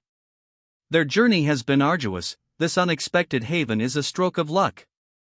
One of the travelers demonstrates their magical ability, conjuring water from thin air into their outstretched palm. The glistening liquid shimmers, a testament to their skill. They arrived hours earlier than anticipated, leaving them with leisure time. Food is plentiful, thanks to their successful hunting the previous day. One volunteer will gather firewood. The unexpected abundance of resources in time highlights the fortuitous nature of their unexpected break. A weary traveler groans, their back aching from the long ride. The simple act of resting highlights the physical toll of their journey. A young man, his gaze intense, a hint of a smirk playing on his lips, thinks, "Mulpial." The weight of this word, the unspoken burden it carries, hangs heavy in the air. Two figures, clad in dark uniforms, stand amidst the fading light. Tension crackles between them, and unspoken conflict simmers beneath the surface. A single, sharp syllable, "tak," escapes one of them, punctuating the silence. The tension intensifies as another sharp sound, "tak," cuts through the quiet. The exchange speaks volumes of suppressed emotions and a rivalry yet to fully ignite. A palpable tension hangs in the air. Everyone seems subdued, the weight of anticipation heavy. Three individuals have already returned from a mission, their anxiety evident. Their firewood supply is low. One of them, a young man, sets off to gather more, leaving the others behind. Returning from the forest, the young man presents a bundle of branches. He questions whether it's sufficient. The gathered wood is insufficient for their immediate needs, only dry wood is suitable for their purposes. Wet wood will not burn. The darkness of the forest hinders their vision. The light-haired youth comments on the difficulty of seeing, foreshadowing a challenge ahead. The dark-haired woman impatiently demands a response from the light-haired youth, highlighting the tension between them. The light-haired youth, seemingly alone now, reveals that they had previously camped there, leaving a trace of their presence. He hums to himself, indicating a shift in mood or a distraction. This action becomes significant in light of his upcoming loss of voice. A sudden inability to sing befalls the youth. The dramatic shift in his ability points to a magical or supernatural influence within the forest. The dark-haired woman orders the youth to leave, handing him something, implicitly understanding the severity of the situation. This panel completes the scene, showing the consequences of the forest's power. A young woman questions the blue-haired man beside her, concerned by his sudden agitation. He explains that he must attend to an urgent matter. The blue-haired man's urgency is palpable. He gestures wildly, explaining his self-imposed isolation earlier. His agitated demeanor speaks volumes about the gravity of the situation. He sneered, a chilling question hanging in the air, "Looks like you've prepared to your satisfaction?" The implication is clear, a confrontation is imminent, and the speaker is confident in his readiness. "We probably have a lot to talk about. For now, sit over there and let's talk." The speaker, despite the previous threat, suggests a calmer approach, albeit a temporary one, before the inevitable discussion of unresolved issues. The red-haired man's face, partially obscured by shadow, is almost serene as he speaks. "Right now, I'm in a very good mood. Because I'm finally able to talk face to face with you." His words reveal a long-awaited opportunity for a personal confrontation. This isn't merely a fight, it's a reckoning. A sardonic voice cuts through the stillness. "But of course. I've been watching your face, so much that I'm sick of it, huh?" The speaker, a figure in dark military attire, observes the protagonist with an unnerving intensity. The comment reveals a prolonged surveillance, hinting at a power imbalance and a long game at play. The tone shifts, revealing a predatory perspective. Most people, when they realize they are being hunted, they're busy running away. The speaker, a menacing figure with crimson hair and clawed hands, holds a glittering gem. The contrast underscores the protagonist's unusual defiance. The crimson-haired figure continues, emphasizing a shared trait, "But you had your claws for me, constantly trying to catch me. You and I have a lot in common."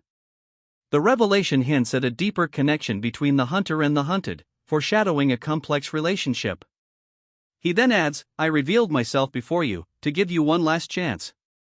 This shows the predator's strategic calculation and possible underlying motive. She deflected the blow, a sudden burst of energy sending a shockwave across the ground. The force of the impact is palpable. His words hung heavy in the air, "You are too valuable a talent to kill here." A clear threat, but laced with a hint of reluctant respect for her abilities. The chilling ultimatum, refusal would mean the deaths of her friends. His subordinates await, ready to act. The stakes could not be higher. A silent contemplation, a single word unspoken, betrays the turmoil within. The weight of his threat presses heavily on her. The woman's accusation hangs heavy in the air, "You're lying. You're not someone who can command subordinates." Her suspicion is palpable, a direct challenge to his authority. The question stings, a calculated probe into his ruthlessness. Will you be okay killing nobles so recklessly? The stakes are raised, the consequences of his actions are laid bare. Helmut's response is chillingly dismissive, "No need to overthink it, Helmut." He displays a casual disregard for the moral implications, revealing a cold pragmatism. A large worm-like creature writhes across the panel, its presence adds a new layer of tension and danger. The scene shifts slightly. The woman sits, seemingly unfazed by the monstrous creature, her calm demeanor suggesting a hidden strength or acceptance of the danger. The creature lies still, defeated or subdued. A young man's eyes, filled with a chilling resolve, narrowed. The word, Molly, secretly, hangs heavy in the air, hinting at hidden depths and a concealed agenda. A sinister figure with crimson hair and a disturbingly calm demeanor speaks, "You said we had a lot in common, right?" The question hangs in the air, a barbed hook designed to unsettle. His words suggest a shared darkness, a bond forged in shadow. The young man, his expression hardening, counters, "Seems like you didn't look into me properly." He draws his sword, the action swift and precise, revealing a hidden strength. The confrontation is escalating rapidly. A blinding flash of energy erupts as the young man attacks, a fierce clash of power filling the frame. The very air crackles with raw energy as their conflict ignites. This is no mere disagreement, this is a battle for dominance. A blinding flash erupts as the masked warrior lunges forward, his attack a furious blur. He strikes with brutal efficiency, the impact a sharp crack against flesh and bone. The warrior is met with swift resistance. A young woman, clad in dark attire, deflects his blow with a flash of steel and an energy blast. The clash of their weapons echoes the intensity of their conflict. A blur of motion, a figure, cloaked in shadow, slashes through the air with a blade, a whirlwind of purple energy trailing in its wake. The attack is swift, brutal, leaving only a lingering suggestion of its power. A young woman, hair like fire, counters the unseen assault. She is a warrior, her posture low, her crimson-hilted sword raised, fighting with a fierce determination within the ominous, crimson-hued chasm. A masked figure, hair the color of blood, stands before another, their dark clothing contrasting with the dim forest. "You're the one who threw away the chance, Helmut. You won't be able to leave this forest alive today," the masked one hisses, a small knife held threateningly. This is a declaration of inescapable conflict. The woman plunges deeper into the heart of the shadowy forest, energy trails blazing a path behind her. The situation is escalating, leading to inevitable confrontation. Fear etched her features as she looked up, a silent scream trapped in her wide eyes. The weight of what she saw pressed down on her, heavy and inescapable. The young archer, her expression grim, stood with a boy beside her, both clad in the uniform of the royal guard. they were clearly on high alert, scanning their surroundings. A small, secluded pool nestled within a rocky outcrop, a trickle of water feeding it. The almost imperceptible sound of flowing water offered a stark contrast to the growing tension. A single word, barely audible, echoed in the stillness: tremble. A young woman, her dark hair pulled back in a ponytail, stands beside a white horse. She wears a dark jacket with red accents and carries a quiver of arrows. She exudes an air of quiet competence. The woman drinks from a stream. She remarks that, thankfully, the water appears clean. The memory of a past headache, stemming from an incident during her mercenary days while guarding a noble girl, briefly crosses her mind. This suggests a history of responsibility and potential past trauma linked to her work. A young man with light blue hair questions her sudden thirst, noting that she's drinking water immediately upon arrival. His tone implies a degree of playful concern. The scene subtly establishes a bond between these two characters. The two young people sit together near a small fire, their interaction suggesting a shared ease and companionship. The scene subtly hints at a developing relationship amidst their shared journey. Where are you going? The question hangs in the air, unanswered, as the figure with long dark hair turns away, their destination shrouded in the twilight. A sense of urgency is palpable. I'll come with you. Being around these guys just drains me out, one character explains, clearly exasperated by their companions. The other, a young man with light blue hair, adds, he really won't leave me alone. Their shared frustration hints at a deeper conflict. Just bring proper firewood, the curt instruction betrays a lack of warmth. The unspoken tension between the characters intensifies as a quiet humph. Cold-hearted rascal escapes from one of them, revealing hidden resentment. A young man, his blue hair catching the fading light, slipped through the trees, a quiver of arrows slung across his back. He moved with the practiced ease of someone intimately familiar with the shadows. He approached two figures, their forms partially obscured by the gloom. One, carrying a bundle of dark, oddly shaped staffs, asked, "Is it a big one?" The question hung heavy with unspoken dread. A woman, her back to us, stood resolute, a katana strapped to her hip. The setting sun cast long shadows, illuminating the grim determination etched on her posture. Before her, a smaller figure, with vibrant red hair, waited. The silence, thick with tension, crackled with anticipation. A muscular figure, his body partially obscured, sits before us. His expression is unreadable, but the words that float before him speak volumes. Thanks to you, pre-work was pretty enjoyable. I'm grateful, you accepted the invitation. This reveals a transactional relationship, hinting at a task recently completed, yet the formality of the gratitude suggests something more than a simple job. The dialogue continues, adding a chilling layer to the interaction. You've got a strange taste in masks. This seemingly innocuous comment shifts the power dynamic, hinting at a deeper knowledge, a predatory observation. The speaker is sizing up their latest client. A masked figure with fiery red hair confronts a new adversary. His words cut deep, unveiling a layer of psychological manipulation. Helmut, you're very different from my other prey. This directly challenges Helmut's perceived dominance and reveals the predator's perception of his unusual prey. Helmut sits calmly, a stark contrast to the masked figure. The narration, that attitude of you truly believing you are the predator, underscores the tension. This is not a simple confrontation, it's a battle of wills, a clash of identities where Helmut's self-assurance is directly challenged. A grotesque, spiny larva writhes on the forest floor. Its segmented body pulsates with an unsettling life. Fascio, an entertainer within the Black Hawk's elite forces, introduces himself. He sits before a shadowy figure, his posture hinting at subservience to a superior.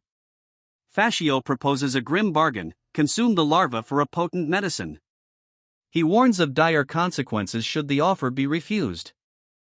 Fascio's chilling laughter underscores the gravity of the choice presented. The decision rests entirely with the shadowed figure. Fascio reassures the figure, emphasizing that not all nobles are alike. He claims to have already dealt with the truly important ones. A sinister figure, his face a mask of cruel amusement, leans in close. His words are a chilling ultimatum: you never had a choice, the only way for you to survive is to just accept my offer. He flees, a blur of motion, the forest a dark, swirling backdrop. The speed is breathtaking, escape is his only priority. A colossal blow lands, shattering stone with brutal force. The sound reverberates, a testament to the sheer power unleashed. A cataclysmic explosion ripped through the earth, the ground shuddering violently under the force of the blast. The warrior, eyes blazing with fierce determination, stood defiant amidst the chaos, his weapon raised, ready to strike. A network of crimson energy pulsed around him. His gaze unwavering, he declared, as long as I deal with you right here, it'll solve the whole problem anyway. The weight of his words carried the confidence of a man certain of victory. A blade sliced through the air, a sharp SSSH accompanying the bright flash of impact as sparks erupted from the collision. He dove, narrowly avoiding a volley of razor-sharp projectiles that speared the ground where he'd been moments before. The whistling sound of their flight filled the air. The legend spoke of a hidden spring, deep within the mountains, a place where those who drank from its waters gained incredible power. A wave of concern washes over the two men as they discuss Helmut's prolonged absence. One expresses uncertainty, suggesting a humorous, albeit unlikely, reason for the delay. The other, however, is clearly growing more apprehensive, highlighting the escalating stakes. The sound of a footfall, barely audible, echoes through the narrative, hinting at an unseen presence approaching.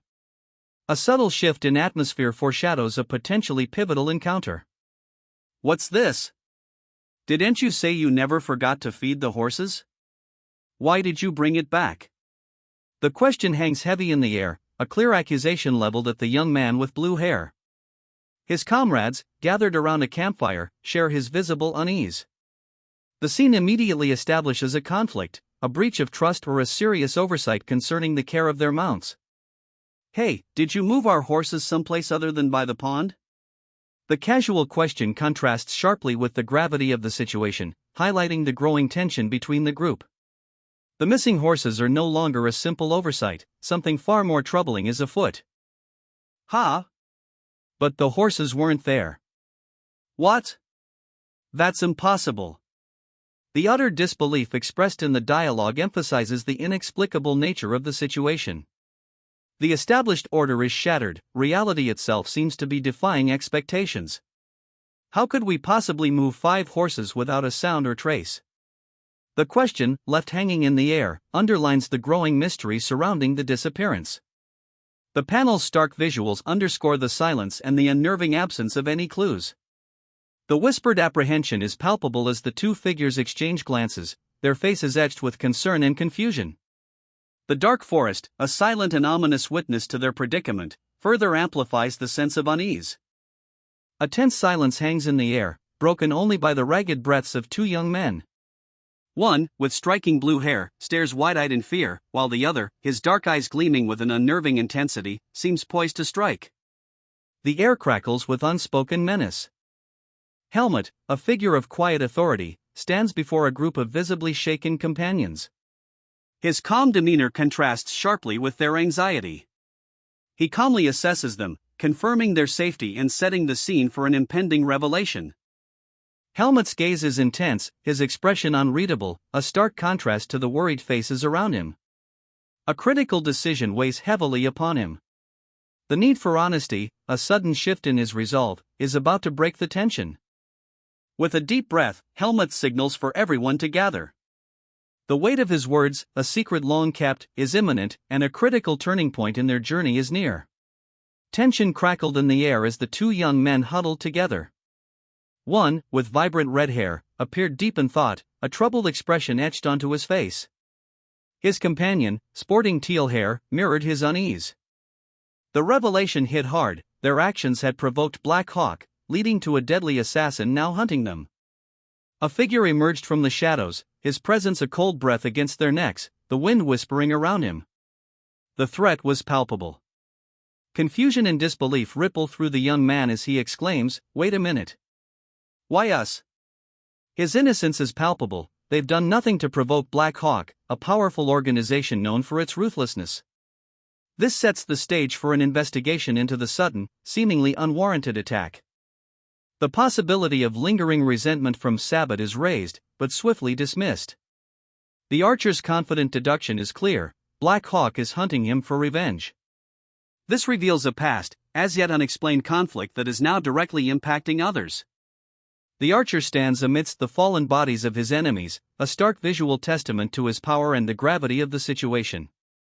The darkened forest backdrop underscores the clandestine nature of this conflict and suggests the brutality of the confrontation.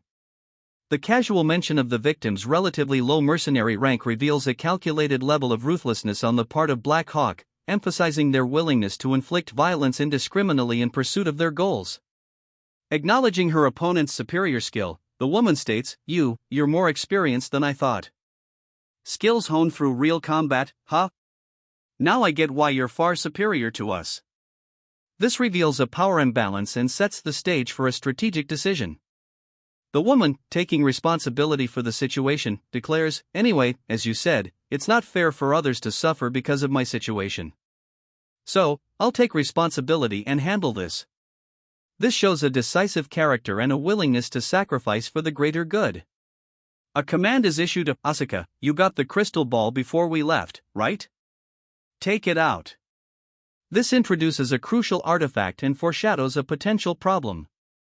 The crystal ball is missing, resulting in shock and accusation. "You idiot! How could you lose it?"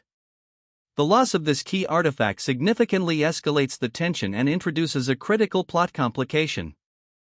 Uncertainty hangs heavy in the air.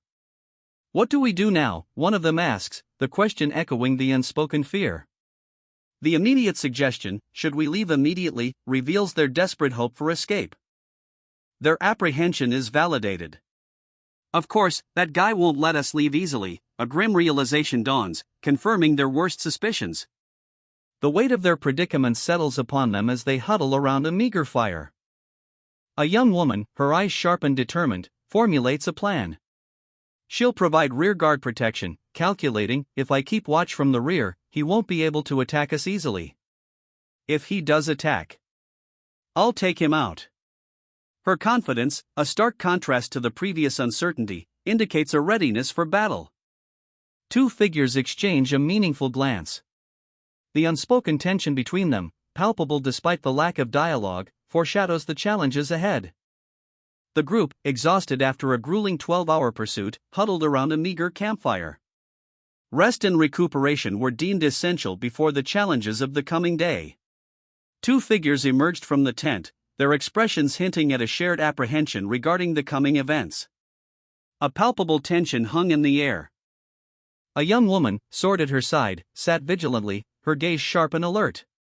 The weight of responsibility rested heavily upon her shoulders. A young woman, her expression sharp, questions the three men before her: "Why are you up?" They explained their nighttime watch strategy: "We decided to take turns watching in pairs. It's better to have 3 pairs keeping watch than just one person." The practical nature of their arrangement underscores their awareness of potential danger. Two of the men, swordsmen by profession, assert their capability, stating to a third, "Hey, helmet. We're swordsmen too. Our pride won't let us leave our lives in someone else's hands." Their words reveal a self-reliance born of both skill and pride. One of the swordsmen observes, "By the way, that assassin must be really afraid of you," referring to the young woman. This remark highlights her reputation and the implied threat she poses. The young woman, embarrassed by the attention, softly apologizes: I know, I was just making small talk since it's so quiet." Her quiet admission reveals a hint of vulnerability beneath her outwardly confident demeanor. The young woman brings a finger to her lips, a gesture of caution. The silence and her expression build anticipation for the next event. 3 figures, their faces partially obscured, cautiously searched the undergrowth. The air hung heavy with anticipation, a palpable tension echoing the hushed whispers of the forest. A woman's voice, sharp with urgency, cut through the night. "James! Dino! Get away from the forest right now." Her command, laced with fear, hinted at a lurking danger far greater than the shadows themselves. The spectral figure, a grotesque parody of humanity, unleashes a torrent of dark energy, its grip tightening around its victim. A young man, eyes blazing with a hellish red light, is caught in the entity's grasp. A desperate gasp escapes his lips as his companions watch in horror. A young man with fiery red hair stares intently, his expression a mixture of surprise and apprehension. He seems to be reacting to something just out of frame. The word, quiet, hangs in the air, adding to the tension. The scene shifts to a campfire, where three figures huddle around the flickering flames. One remarks on a strange sound, suggesting a landslide. Another questions this observation, noting the absence of rain. The scene is cloaked in an unnerving quiet despite their active discussion. One of the men, the red-haired one, looks shocked, his eyes wide. His companion, with teal hair, states flatly, "No, we didn't touch the horses." The implication hangs heavy in the air, suggesting foul play and a growing sense of unease. A discarded rope lies on the ground, seemingly abandoned, near a tree. Its presence adds another layer of mystery to the situation. The overall atmosphere suggests an ominous event has just taken place, or is about to. A disconcerting question hangs in the air. "We never moved the horses, did we?" The speaker's uncertainty is mirrored in the anxious faces of his companions. The weight of this oversight settles heavily upon them.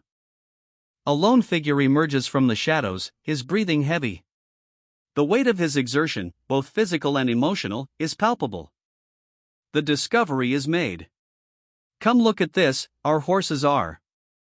The urgency in his voice is cut short by another's alarmed question, "Wait, what's wrong with you?"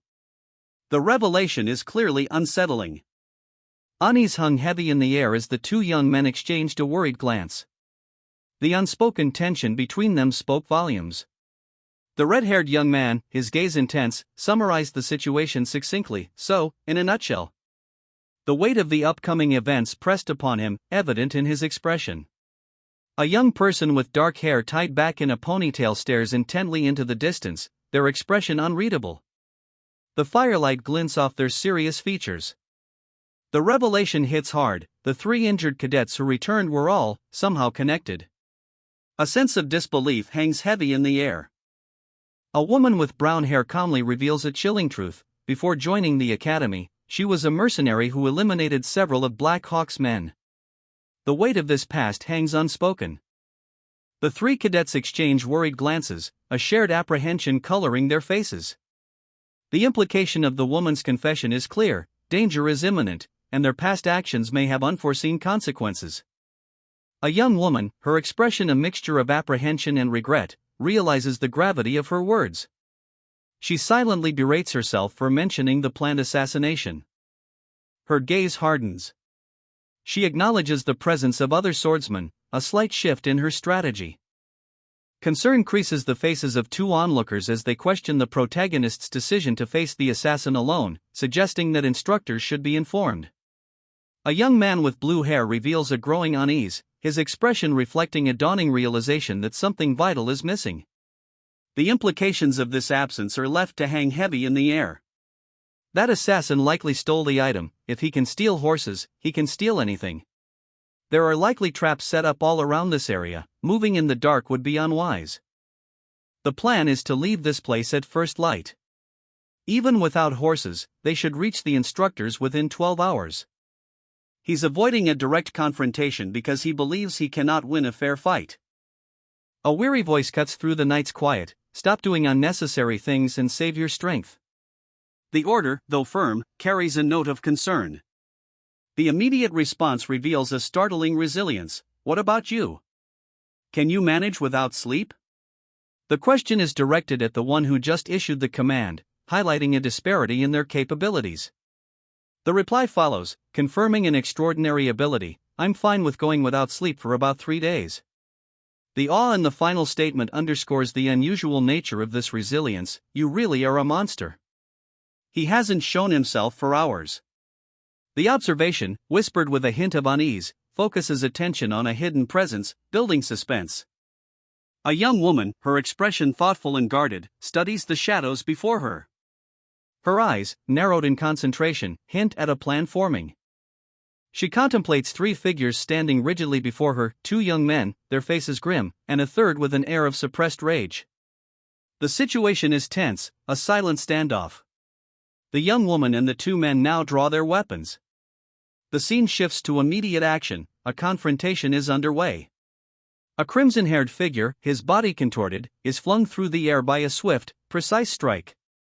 The force of the blow is evident in the swirling energy trails and scattered dark orbs. A group of students, their faces etched with concern, huddle together.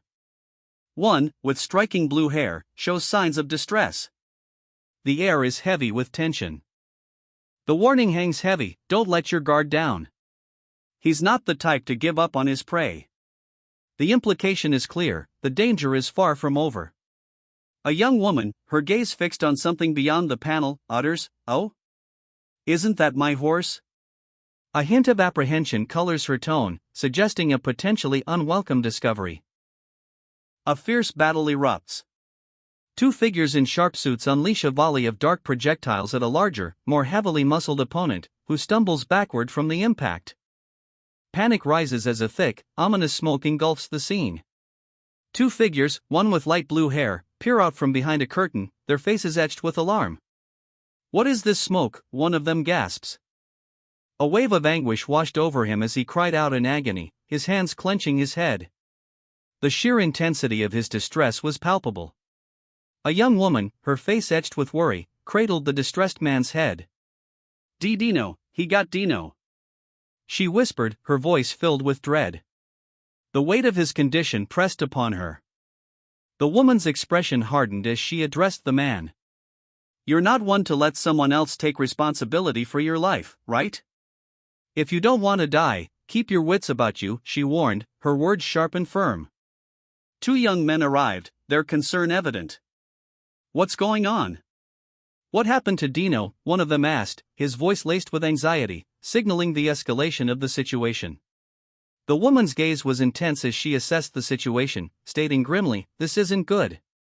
This guy knows how to exploit human psychology." She paused, the weight of her words hanging in the air.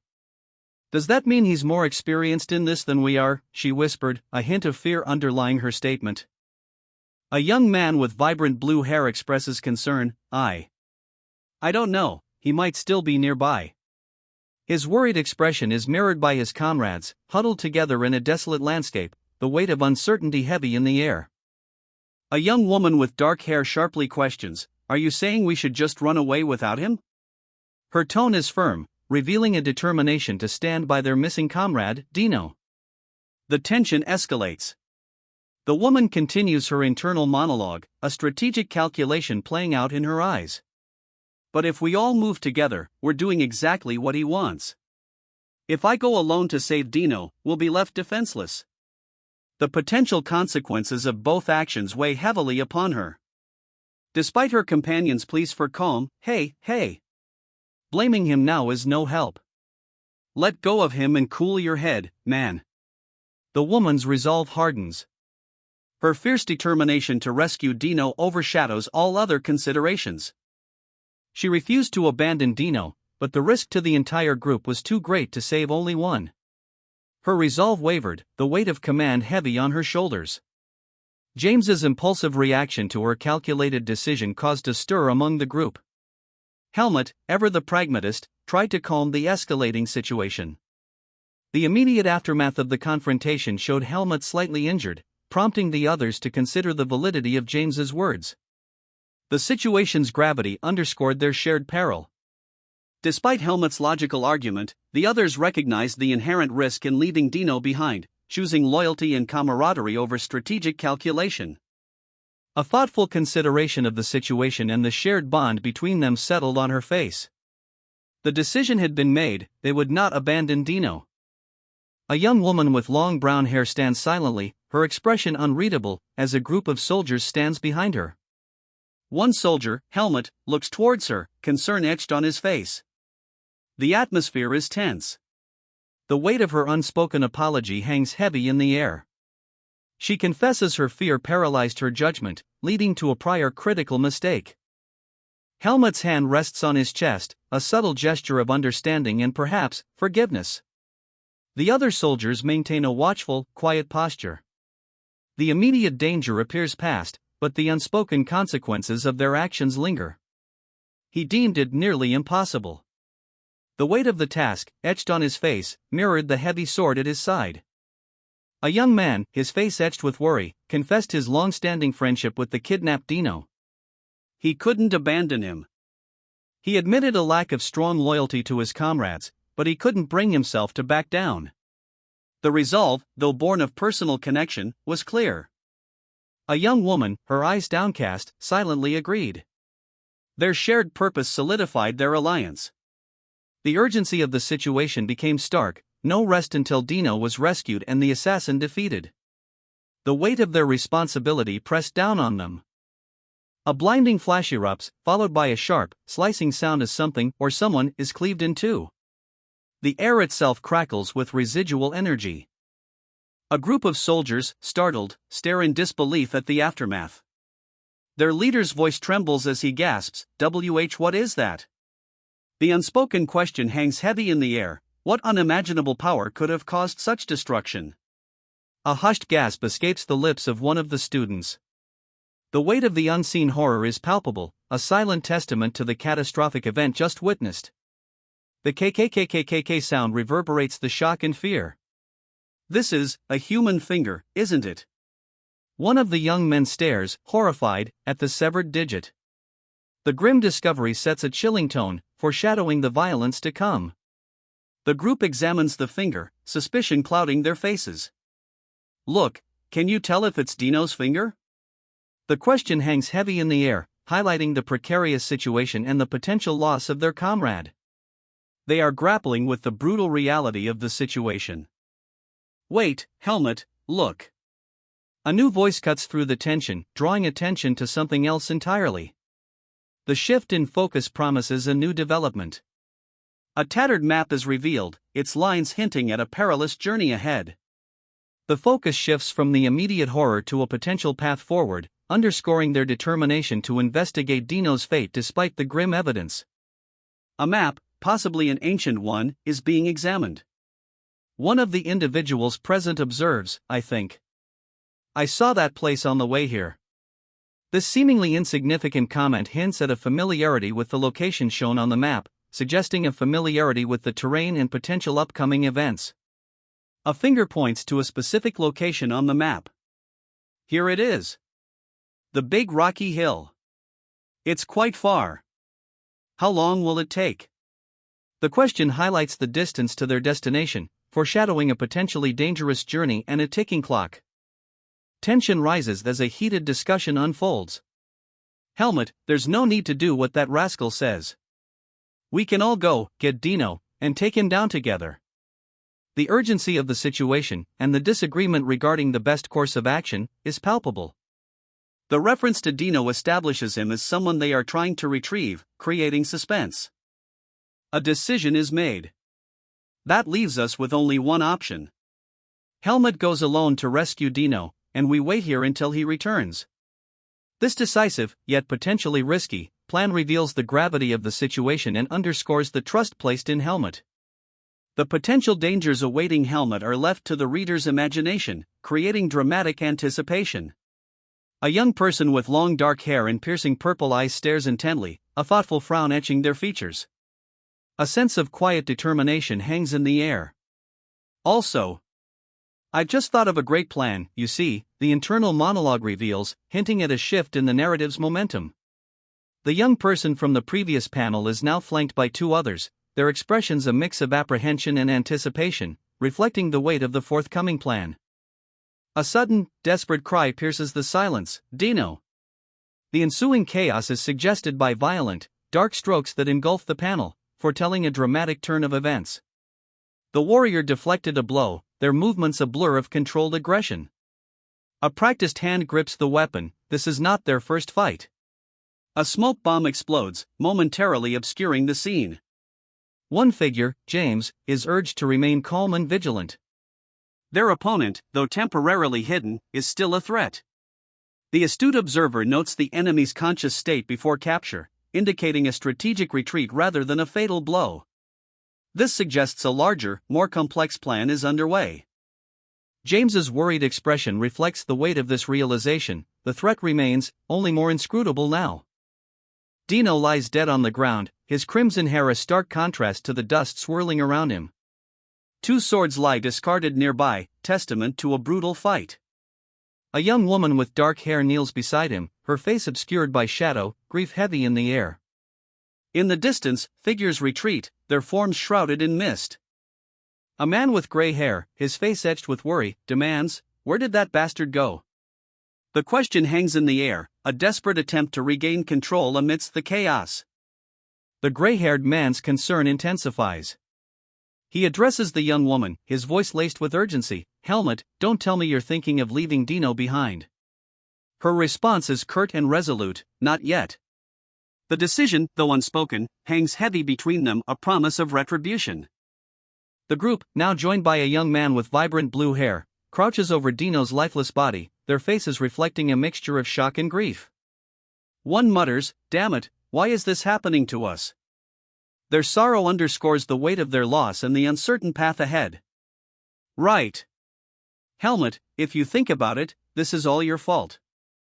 The accusation hangs heavy in the air, a sharp contrast to Helmut's visible distress. His fiery red hair seems to burn brighter with his rising agitation. The only way he can take responsibility, Helmut realizes, is to ensure as many people survive as possible. This grim determination settles on his features, replacing some of the raw anger with a focused resolve. Another individual, seemingly calm amidst the rising tension, intervenes. "Calm down," he urges, attempting to restrain the increasingly agitated Helmut. Helmut resists, protesting, "Arg! Let go of me." A suggestion for a more collaborative approach is offered. "Let's talk again once James has calmed down," a voice proposes, advocating for a reasoned discussion and strategic planning. "I mean, if we all think through things together, we might come up with a plan." A small fire crackles, casting flickering shadows on the woman's face as she gazes into the darkness. The embers seem to mirror the uncertainty burning within her. His eyes are closed, a single tear tracing a path down his cheek. The weight of unspoken worries is heavy upon him. He stands before her, sword at his side, a grim determination etched onto his features. The tension between them is palpable, the unspoken words hang heavy in the night air. "Right now, we have no way of knowing where Dino is. And even if we fight back together, I can't guarantee we'll all make it out alive." The woman's voice is heavy with the burden of leadership, yet a flicker of hope remains within her weary gaze. "The question hangs heavy in the air, but you still think we can't leave Dino behind, right?" The weight of the decision, the potential for abandoning a comrade, settles upon the small group. Agreement follows swiftly, a comrade's danger deemed a huge disgrace. The sentiment underscores their bond, their unyielding loyalty in the face of adversity. The woman's resolve hardens. She ignites her sword, the small flame a beacon against the encroaching darkness, mirroring the fierce determination in her eyes. Their rescue mission will proceed. With a blur of motion and a fierce swish, the woman launches a powerful attack, her sword a silver streak across the shadowed landscape. The urgency of the situation demands swift and decisive action. A surge of power erupts, bathing the figure in an ethereal glow. He stands, a dark-haired young man, chest heaving, the very air around him crackling with energy. Under a watchful moon, a group of students, armed and alert, stand poised in the shadows of a forest. Their expressions are serious, their eyes sharp. Tension hangs heavy in the air. Two of the students exchange worried glances. One points out a detail, a chilling discovery. "Wait, that arrow. There's something attached to the arrowhead." Dino's severed finger, still warm, is examined. It wasn't removed after death, it was cut while blood still circulated. This suggests a specific, possibly ritualistic, intent. More than just Dino's finger is in the pouch. The discovery hints at further manipulation and hidden details within the seemingly simple act of the kidnapping. A ransom demand. To recover their friend, they must travel to a marked location before dawn. The urgency intensifies the tension, suggesting limited time and potential danger. The map is consulted, the journey to rescue Dino begins. The characters' grim determination is palpable as they prepare for whatever awaits them at their destination. It takes about 15 minutes to reach the destination at full speed, a detail the woman with the ponytail shares with her light blue-haired companion. The latter simply replies, "Ho," indicating a lack of surprise or concern. The group discusses their suspicions about Helmut's motives. It's clear, he aims to separate Helmut from the rest of the team. James voices concern about rushing into action, as it could endanger Dino. The woman with the ponytail wisely suggests playing along for now. The woman, confident in her plan, reveals she doesn't mind going alone but anticipates Helmut's attempts to eliminate the others first. With only 30 minutes until the rendezvous, the woman reveals that she's been wanting a confrontation with Helmut, welcoming the opportunity he's presented. A sly smile plays on the lips of the young man as he points a finger, his eyes gleaming with mischief. He's clearly up to something. A sudden, unsettling sound disrupts the quiet. Confusion and alarm cloud his features as he questions the strange noise. Then he notices something else, equally disturbing. His expression shifts to one of grave concern. He has something important to ask, a matter of urgency evident in his serious gaze. The trio, gathered around a meager fire at the precipice, surveyed their surroundings. A young man, his brow furrowed, voiced his uncertainty. Is this a cliff? The location, a sheer drop into the unknown, added a layer of foreboding to their already perilous quest. Under a watchful moon, a chilling whisper cuts through the night. Someone. Helmut, a young soldier, lies wounded on the forest floor, the impact of a brutal attack still echoing in the stillness. His companion, equally distressed, watches over him, her concern etched deep into her features. A young man lies unconscious on the barren ground, his uniform bearing the insignia of a military order. A shadowy figure, having just fallen from above, vanishes into the nearby woods. A woman with dark hair, also in uniform, approaches the fallen soldier. Her expression is one of concern and determination, a silent vow to return to their camp. She reasons that Fascio's absence requires a swift return. She kneels beside him, her concern evident. Dino, the fallen soldier, appears surprisingly unharmed. She urges him to wake up. Time is short, they must return to the camp immediately. Dino's eyes snap open, revealing bloodshot whites and a pale, wounded face. The extent of his injuries is more disturbing up close. She recoiled, a look of utter disgust twisting her features. The word "ugh" escaped her lips, a clear indication of her revulsion. A brutal blow sent her opponent sprawling, his body hitting the ground with a heavy thud. The impact was visceral, the raw force evident in every line of the fallen figure. With a swift, precise movement, she launched a devastating attack, leaving her foe incapacitated. The speed was breathtaking, a blur of motion ending in a decisive victory. Demonic energy, she explained, is pure berserk energy, a volatile force. This fundamental truth is revealed, setting the stage for the next crucial event. The consequences of unchecked demonic power are laid bare. Injecting unrefined demonic energy into a human body leads to inevitable system failure, a catastrophic consequence that's crucial to understanding the stakes. A shadowy figure, eyes burning with malevolent intent, materialized from the darkness. The air crackled with a palpable menace. A young soldier, their expression steely, gripped their sword. The emblem on their uniform spoke of unwavering loyalty to a greater cause. They stood ready. With a blur of motion, the soldier lunged, their blade flashing, striking with deadly precision. The sound of steel on flesh echoed through the scene. The soldier's strike sent their monstrous opponent reeling. A resounding impact, a powerful quang, followed the blow. The battle was far from over, but the tide had begun to turn.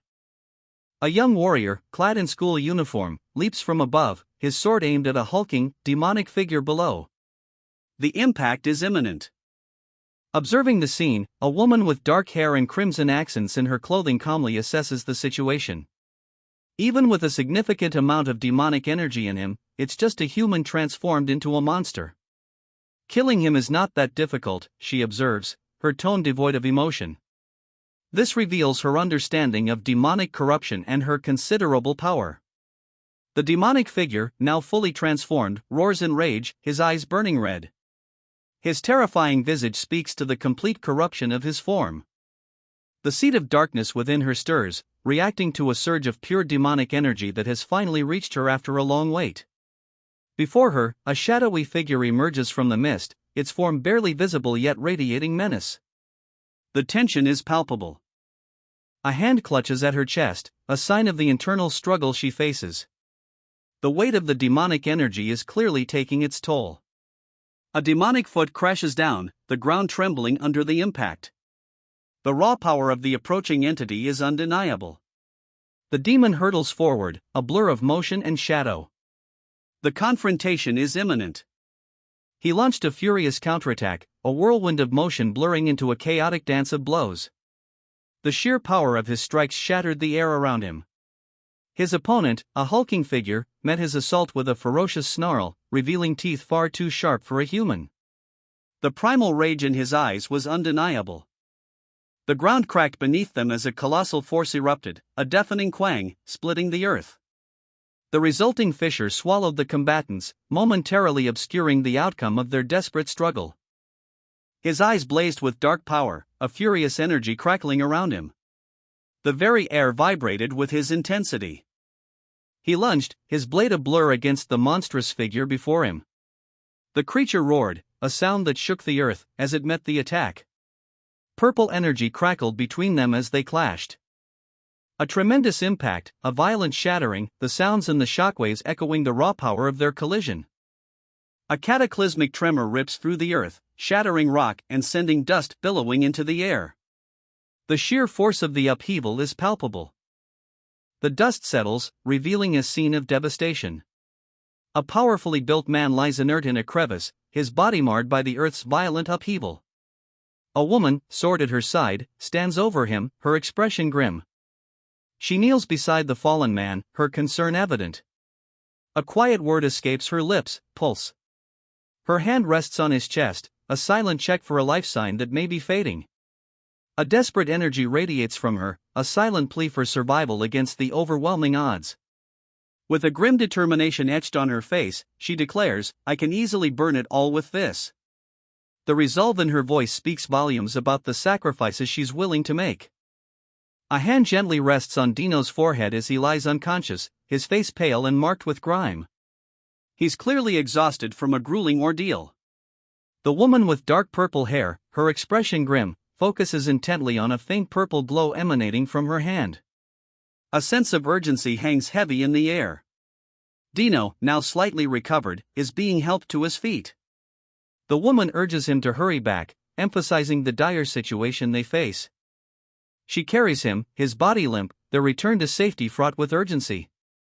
The perilous nature of their current circumstances is undeniable.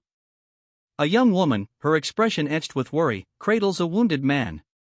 He's barely conscious, his body bearing the marks of a brutal struggle. The ground cracks beneath them, a violent fissure spreading outward as a powerful shockwave rips through the landscape. "How long has it been?" one soldier asks, his voice laced with uncertainty. His comrade shrugs, "I don't know, man, forget about helmet for now." A sense of dread hangs heavy in the air, a palpable tension born of unspoken anxieties. A massive foot descends from the darkness, casting a long shadow over three figures huddled around a small fire. The implication of imminent danger is clear, their peaceful vigil is about to be violently disrupted. A figure emerges from the shadows, a hulking silhouette wielding a wickedly curved blade. His red hair, visible in the dim light, is a stark contrast against the darkness. This is no ordinary foe, a palpable sense of menace radiates from him. A lone figure, battered and bruised, crawls across the desolate, rocky landscape. The chasm yawns before him, a stark reminder of the perilous journey ahead. Night has fallen, casting long shadows across the jagged peaks. He rises, drawing his sword. The glint of steel contrasts sharply with the dark surroundings, promising a desperate struggle for survival. The young man is clearly wounded, but his resolve is unmistakable. A close-up on his eye reveals a hidden intensity, a burning defiance that belies his physical state. The dark pupil is framed by an unsettling purple iris, a sign of his hidden power, or perhaps, a chilling consequence of his ordeal. A hand gently rests on his shoulder, offering comfort in the face of adversity.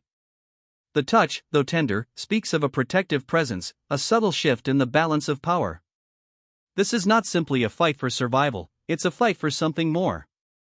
A guttural cry, "Ugh," escapes him as his face contorts in agony. Demonic energy surges within, twisting his body. She recoils, her eyes wide with horror. This is bad. I can't believe he resorted to this. Demonic energy. The sheer power of it is undeniable. The clash is imminent, a catastrophic inevitability. The pure human and demonic energy will constantly clash until they annihilate each other. A chilling prophecy unfolds, visible in the swirling vortex of conflicting energies consuming him. A monstrous foot, clawed and powerful, descends, crushing the earth. The very ground trembles beneath its weight. The soldier, her face grim with determination, confronts the creature. She is small in comparison to its hulking form, yet her stance speaks volumes of her resolve. Her hand grips a short sword, prepared to fight. The creature's face is a mask of rage and agony, eyes burning with crimson fury. Its transformation is complete. The change has taken its toll. The soldier strikes, her blade flashing. The sound of the impact, a sharp clang, echoes through the desolate landscape. The creature is thrown back, a blur of motion against the dark sky. The fight is far from over, but the soldier has landed a decisive blow. The warrior, a blur of motion, parried a monstrous blow, his blade a silver streak against the creature's brute force. The ground trembled with the impact. He pressed his advantage, his sword a lethal extension of his will, facing a shadowy behemoth whose malevolent presence filled the desolate landscape. But the monster, its eyes burning with an infernal light, revealed a hidden strength, a terrifying power that defied its seemingly exhausted state. A young woman, observing from a distance, registered this crucial shift in the battle's momentum with alarm. Her expression mirrored the growing threat. A young man's eyes widen, his expression shifting from confusion to dawning comprehension. The Korean text hints at a sudden, unsettling realization. A monstrous figure lunges, its red eyes blazing with rage. A guttural growl, growling, echoes the ferocity of its attack. The young man, now composed, utters, "I see," acknowledging the nature of the threat before him. He understands that he faces the seed of darkness itself. The monstrous creature's clawed hand sweeps toward the young man, who stands ready with a sword, poised for battle. The fight for the land's fate begins. He unleashed a furious barrage of blows, each strike a blur of motion. The air crackled with raw power. His opponent met his assault with a flurry of their own, a dance of steel and energy. The clash echoed with the force of a collapsing mountain. A powerful blow landed, sending her reeling. Her expression, though pained, remained defiant. The earth shattered beneath the force of their struggle, a testament to the raw power unleashed in their clash. A thunderous impact shatters the earth, sending a figure plummeting into the chasm below. Dust and debris erupt in a violent geyser, obscuring the victim's fate. Above the ravaged landscape, a young woman with purple hair calmly assures someone below, "So just stay buried there and meditate for a bit, yeah? I'll get you out in no time." Her tone, though reassuring, hints at the gravity of the situation. The ground heaves beneath the woman's words. Large boulders are hurled skyward, evidence of the immense power at play. A mountainside crumbled, a massive rockslide initiated by a powerful unseen force. Dust and debris filled the air, the sound of the cataclysm echoing in the desolate landscape. The aftermath revealed a powerful figure, partially buried beneath the rubble. His musculature, though obscured by dust and shadow, hinted at immense strength. Another figure, his face etched with worry, knelt beside the fallen warrior. A gentle hand rested on his forehead, a silent plea for survival. A woman with dark hair, clad in military garb, watched over them both. Her gaze was fixed on the injured man, a flicker of dark magic emanating from her hand, a desperate attempt to heal. The seed of darkness absorbs demonic energy, though the amount is significantly less potent than that found in the forest of roots. A woman's hands hover over a man's forehead, his face pale and etched with the marks of demonic corruption. The dark energy within him is clearly visible. The woman sighs, acknowledging the arduous task ahead. Burning away the remaining demonic energy will take considerable time. She considers the situation, perhaps relieved that a powerful hero wasn't affected. A thunderous impact shatters the landscape. Two figures are thrown violently, tumbling across the ravaged ground. A young woman, her face etched with worry, observes the aftermath. "Oh no, there were a lot of impacts earlier," she murmurs, her gaze fixed on the devastated ground. The scale of the destruction weighs heavily on her. Massive rocks crumble and disintegrate into dust, a visual testament to the ferocity of the previous blows. The air itself seems to tremble with residual energy. The young man with light blue hair stood defiantly, a sword held aloft, flanked by two armed companions. Their posture spoke of readiness for conflict, a grim determination etched on their faces. The flickering firelight cast long shadows, hinting at the dangerous situation. A cloaked figure emerged from the shadows, their crimson hair a stark contrast to the dark woods. The mask they wore hid their face, adding to the aura of mystery and menace. A sense of impending doom hangs heavy in the air.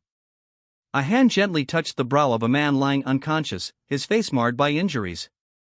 The scene suggests the aftermath of violence, leaving a lingering sense of despair and uncertainty. A chilling presence fills the air. His eyes, burning with malevolent glee, lock onto his prey.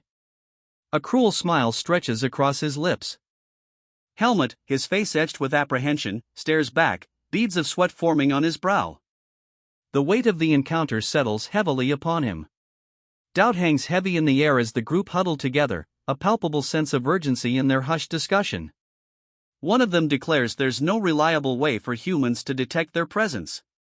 That's why they will employ a specific formation, a plan Asuka devised. The strategy involves covering as much ground as possible, watching all directions simultaneously to maximize their chances of remaining undetected. The others agree to follow Asuka's plan. The scene shifts. Three figures stand in a nighttime clearing, their forms illuminated by a strange, ethereal light. A fourth figure, wielding a large, curved blade, watches from the shadows. The count begins. The blade-wielding figure confirms that all four individuals, the remaining guests, are present. The tension is palpable, an ominous quiet preceding the unknown. A figure, silhouetted against a moonlit night, is addressed. A pretty bold guy, so you're Asuka. The unseen speaker observes, their tone laced with intrigue. The speaker steps into the light, revealing himself as Fascio, an assassin of Black Hawk. He explains his presence, I came to hunt you down because you made the wrong friend. A threat hanging heavy in the air. Fascio continues, his words softening slightly, that's what I said, but... The shift suggests a change in his approach. He extends a hand, a wickedly sharp nail prominent on his index finger, a blade resting in his grip. His proposal is clear, cooperation for survival. So, I have a proposal. The terms of the deal become clear. If you help me hunt him, I'll let the rest of you go. A bargain is offered, a chance for escape amid the looming danger. A group of swordsmen plot the assassination of a troublesome colleague, deeming it a good opportunity to eliminate a persistent annoyance within their ranks. Asuka, a blue-haired youth, vehemently rejects the plan, labeling it crap and questioning his companion's sanity. The mastermind behind the plot, a figure cloaked in shadow with vibrant red hair, calmly rebuffs Asuka's objections with a simple "No, Asuka." His cold demeanor hints at a deeper, more calculating strategy than simple annoyance. Asuka's response is a defiant declaration, actually, I'm more at my senses now than I've ever been. This suggests a sudden shift in perspective or a newly acquired piece of information that alters his judgment. Asuka forcefully refutes the notion that any swordsman would sacrifice a comrade, revealing a key understanding or piece of evidence that contradicts the initial assassination plan. He sighs, admitting his folly, it's my mistake for trying to reason with the swordsman faculty, a bunch of blockheads. His frustration is palpable. A young man with striking blue hair reacts with shock and disbelief, his wide eyes expressing alarm. A tense atmosphere hangs heavy. The blue-haired youth's face registers confusion, his expression a mixture of bewilderment and apprehension. The situation is clearly escalating. Suddenly, a squad of swordsmen arrives, their swords drawn, ready for combat. The scene shifts to a dark forest, the tension becoming palpable. A tense night descends. Three figures stand guard around a crackling fire, their swords gleaming under the pale moonlight. A question hangs in the air, a palpable unease amongst the group. One soldier wonders why their comrade is delayed. The leader assures them, he's waiting for our focus to break. Don't let your guard down. Suddenly, a blur of motion. A fierce attack explodes, forcing a warrior to block with his sword. The impact sends a shockwave through his body. Ugh, he groans. Despite the ferocity of the attack, the warrior stands firm. He quickly recovers, declaring, "I'm fine. I blocked it." His comrades, though momentarily startled, remain vigilant, their focus unwavering. The threat, though seemingly dealt with, hasn't disappeared. A crimson-haired figure, his movements blurring into a whirlwind of motion, launched a devastating kick. The very air around him seemed to crack and distort. His comrades watched in alarm as the attack zeroed in on James. "He's targeting James specifically," one of them shouted, concern etched on their faces. "James, hold on, wheel." Another began, the unspoken words hanging heavy in the air. The impact was brutal.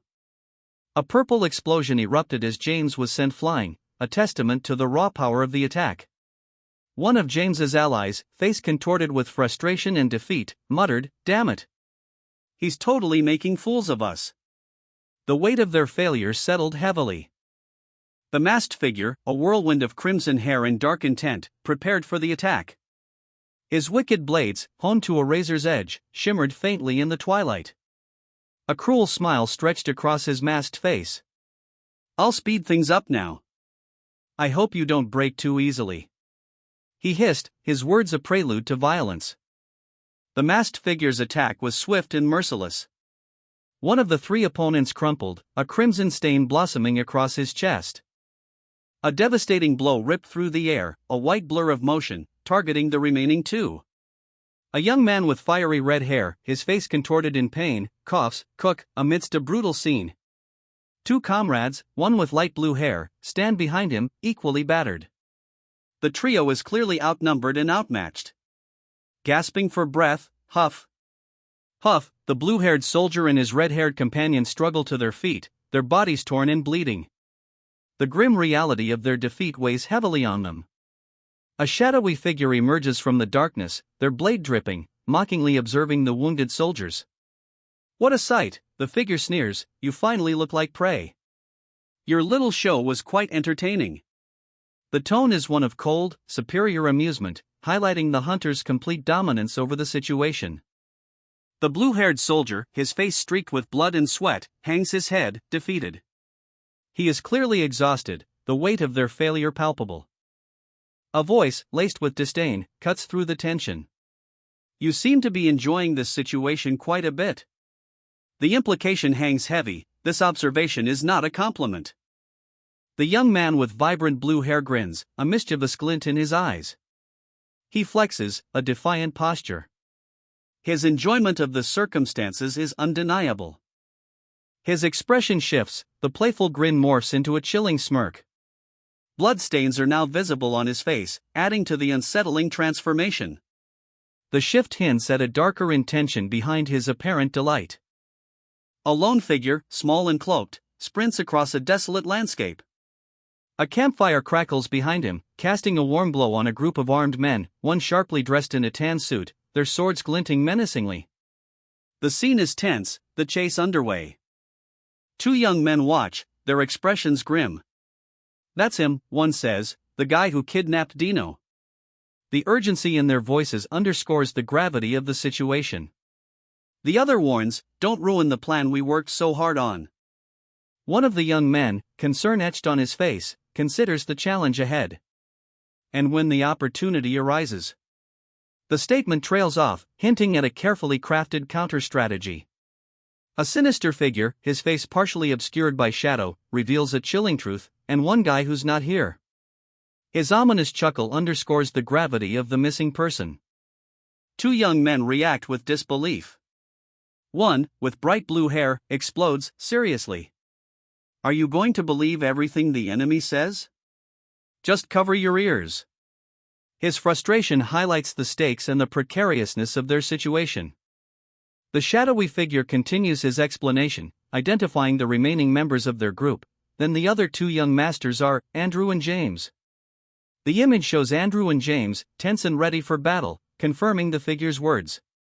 Andrew, James, and a third figure stand poised, their swords drawn. The image reinforces their readiness for whatever threat lurks. The palpable tension signals a coming confrontation.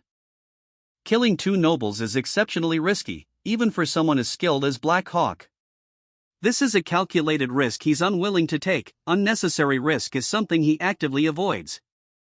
The speaker reveals a crucial detail: one of the group is not a noble. This unexpected element introduces a significant shift in the dynamics, hinting at potential betrayal or a hidden agenda amongst the group. A promise is made to keep the death of the non-noble a secret, maintaining the false narrative that he died fighting an assassin alone. The offer to fabricate evidence of injuries further ensures the deception, showcasing the lengths the speaker is willing to go to protect the secret. Suspicion is openly voiced: the red-haired individual suspect's deception. This dramatic tension underscores the escalating conflict, and the plea for an answer emphasizes the gravity of the situation. A young man with fiery red hair and intense golden eyes stares defiantly ahead, a bead of sweat clinging to his cheek. His expression speaks volumes of his grim determination. Three young warriors stand poised, swords drawn, facing a formidable foe. Their leader declares with unwavering conviction, "We'll defeat you, and all three of us will return alive." Their resolve is palpable, yet their opponent's immense power is undeniable. Their enemy, a monstrous figure with crimson hair and a grotesque mask, crouches low, his wicked blades glinting ominously. He responds with chilling calm, "As you wish. I'll bury all of you right here." The threat hangs heavy in the air. A warning cuts through the tense silence. "He's coming. Stay focused." The warriors brace themselves for the imminent onslaught, their fate hanging precariously in the balance. He vanished. But one of the pursuers, possessing a sharper eye, realizes the truth. The target hasn't disappeared physically, he's cloaked his presence, a skill of considerable magical prowess. The pursuers, breathless from the chase, exchange a look of dawning understanding. The game has shifted, this isn't a simple pursuit anymore. The realization dawns: they're not just being hunted, they're being manipulated, played like pawns in a game far larger than they initially imagined. The hunter's arrogance is palpable. The crimson-haired warrior lunged, his hooked blade a blur. His target, a younger man, seemingly caught off guard. A fierce clash of steel echoed as the younger man attempted a desperate block. The force of the blow sent him reeling. Observing the struggle from a distance, a figure calmly assesses the scene. "I see, James, from this angle, you're the weak point," he observes, identifying a tactical vulnerability. The observer makes his decision. "I guess I'll eliminate you first." Terror grips him. His eyes widen, mirroring the unspoken dread as he gasps, "Oh no." A swirling vortex of dark energy erupts, Andro and his company are caught in its grasp. The desperate cry, "Andro," echoes the urgency of the situation. A voice cuts through the chaos, laced with disdain. "Your bravado, your skills are disappointing, swordsman," the words sting. The speaker, clearly frustrated by the interruption, adds, "At this rate, I can't even enjoy my hunt in peace." Blades clashed under a bruised twilight sky. A whirlwind of steel and desperate defense, three figures fought back against overwhelming odds, their movements a blur of desperate evasion. The air crackled with the force of their struggle. The fight intensified. Swift, precise movements countered the relentless assault. A flurry of blows, rendered in sharp streaks across the darkening canvas, highlighted the precision and desperation of their defense. The central figure, hair the color of winter frost, met the onslaught head-on. His counterattack, a surge of controlled aggression, pushed back the tide of their attackers momentarily. A brief respite in the desperate dance of death. A pool of crimson stained the cold stone. The silence that followed spoke volumes. A sinister chuckle echoes through the shadowed forest as the crimson-haired figure, his face obscured by a mask, advances. His menacing presence speaks volumes. The masked figure's chilling laughter ceases, his expression turns to one of cold calculation. "You'll definitely regret trying to end this already," he states, his voice dripping with menace. The threat is palpable. He proposes a deadly game, a one-on-one duel after eliminating the supporting characters. The implication of overwhelming power is clear, a terrifying confidence in his own strength. "I'll give you a thrill that's on a whole other level," he promises. He scoffed, his crimson hair a stark contrast to his pale, mask-like face. I can't show my full potential with two deadweights hanging on, after all. His words dripped with disdain, revealing his low opinion of his current companions. A young man with silver hair watched, a subtle smirk playing on his lips. His expression hinted at a plan forming in his mind, a counter to the masked figure's arrogance. The masked figure's face began to disintegrate, revealing a terrifying visage beneath. His very essence seemed to crumble as a power far beyond his own asserted itself. A furious energy erupted, a violent krang. This wasn't just a confrontation, it was a clash of vastly different power levels. The balance of power shifted drastically. A young man in military attire confronts a figure perched high in a tree. The figure, cloaked in shadow, possesses crimson hair and an unsettling mask. Tension crackles in the air. The masked figure's gaze is intense, his expression unreadable behind the mask. A subtle shift in posture signals a dawning awareness of something more than a simple confrontation. He considers the young man's request. The weight of the implied plea hangs heavy in the silence. Are you asking me to spare the other two? That's a very tearful favor to ask. His words hint at a grim determination, a reluctance to yield, yet a subtle vulnerability in the face of such an earnest appeal. Doubt clouds the crimson-haired warrior's face as he questions whether he should grant the request. He points out the unfairness of a duel with his back to the enemy, severely hindering his fighting capabilities. The light-haired opponent, visibly agitated, accuses the warrior of underestimating his skills. The scene is charged with tension as his anger mounts. The light-haired warrior launches a swift attack, the crimson-haired man barely evading the blow. The swiftness and precision of the attack showcases the younger man's skill. The crimson-haired warrior, despite his initial reluctance, accepts the challenge. He finds amusement in the arrogance of his opponent, granting him a brief window to handle the other combatants. What are you doing, you idiots? Fall back quickly. The blue-haired warrior's command cuts through the chaos, his urgency palpable.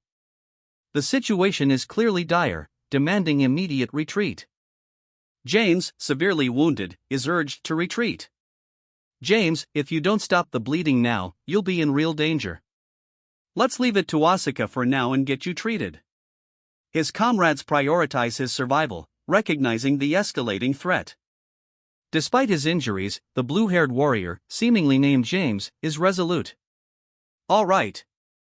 I'm ready, come on. His steely gaze reveals a determination to face whatever lies ahead, even in the face of certain death.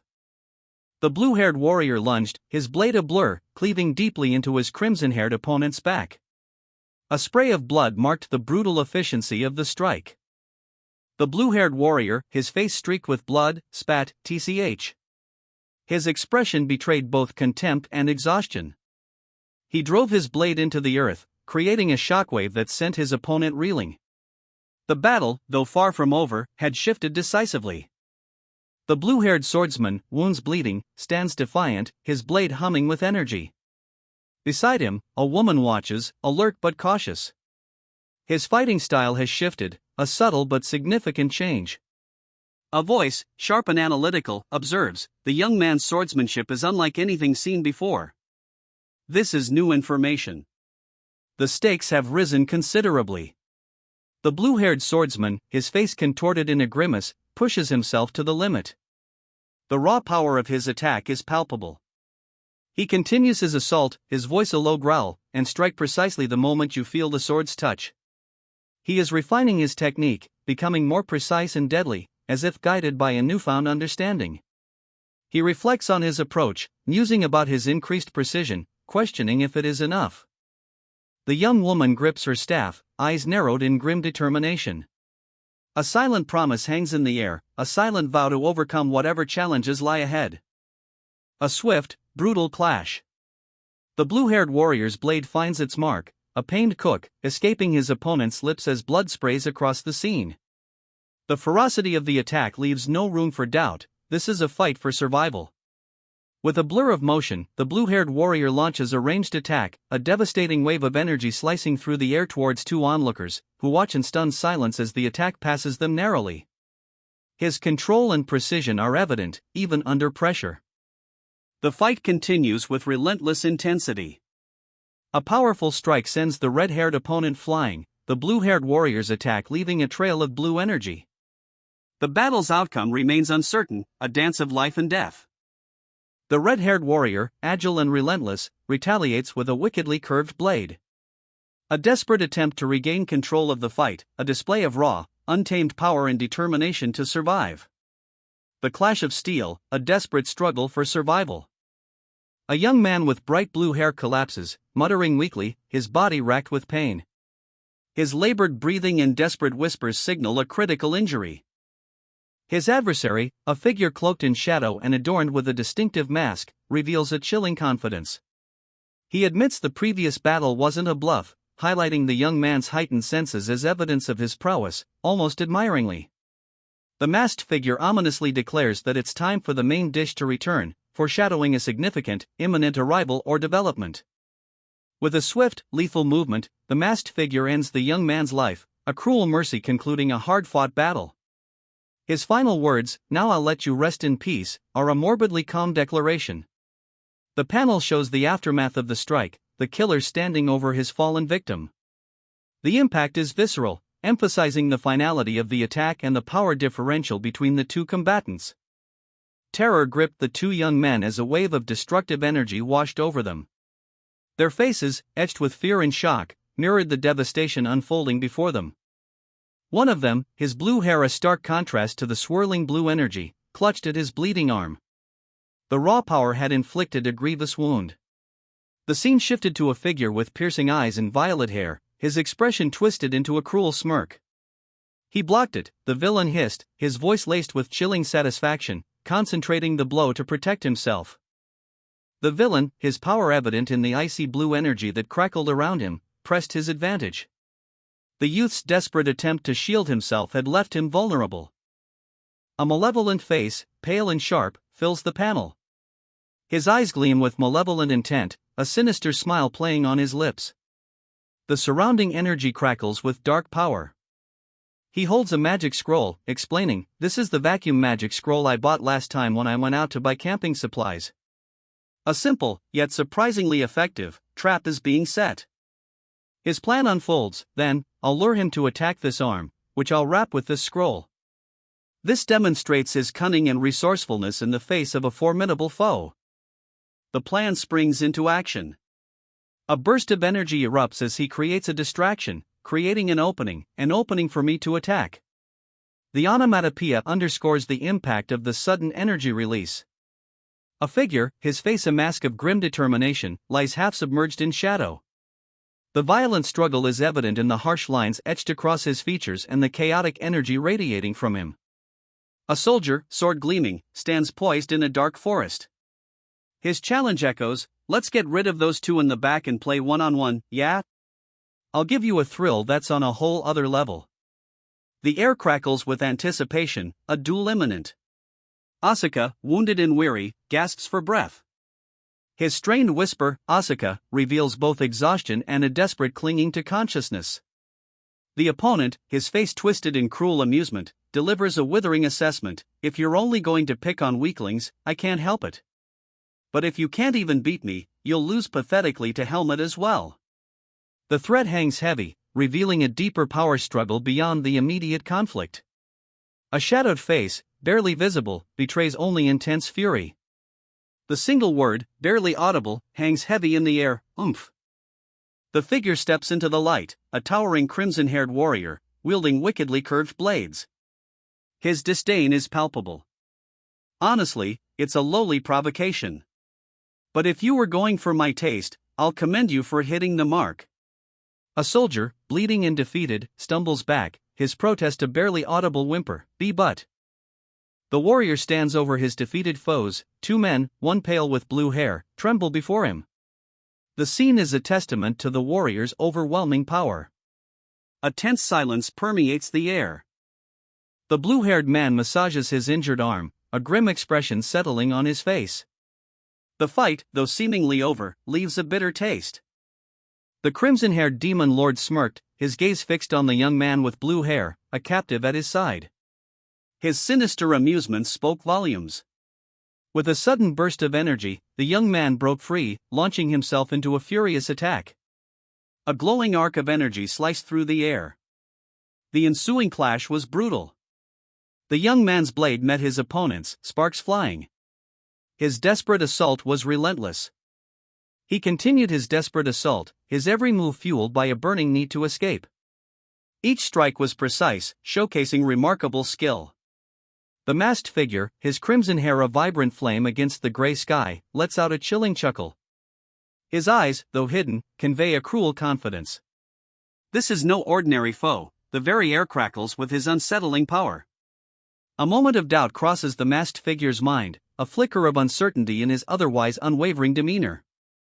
Was this audacious attack, a gamble on his opponent's weakness, truly worth the risk? The masked figure's attack connects, a blur of motion ending with a sickening thud. Blood sprays from a deep wound as his opponent collapses, the fight abruptly concluded. The gamble, it seems, has paid off. The two young men gasped, their breaths ragged.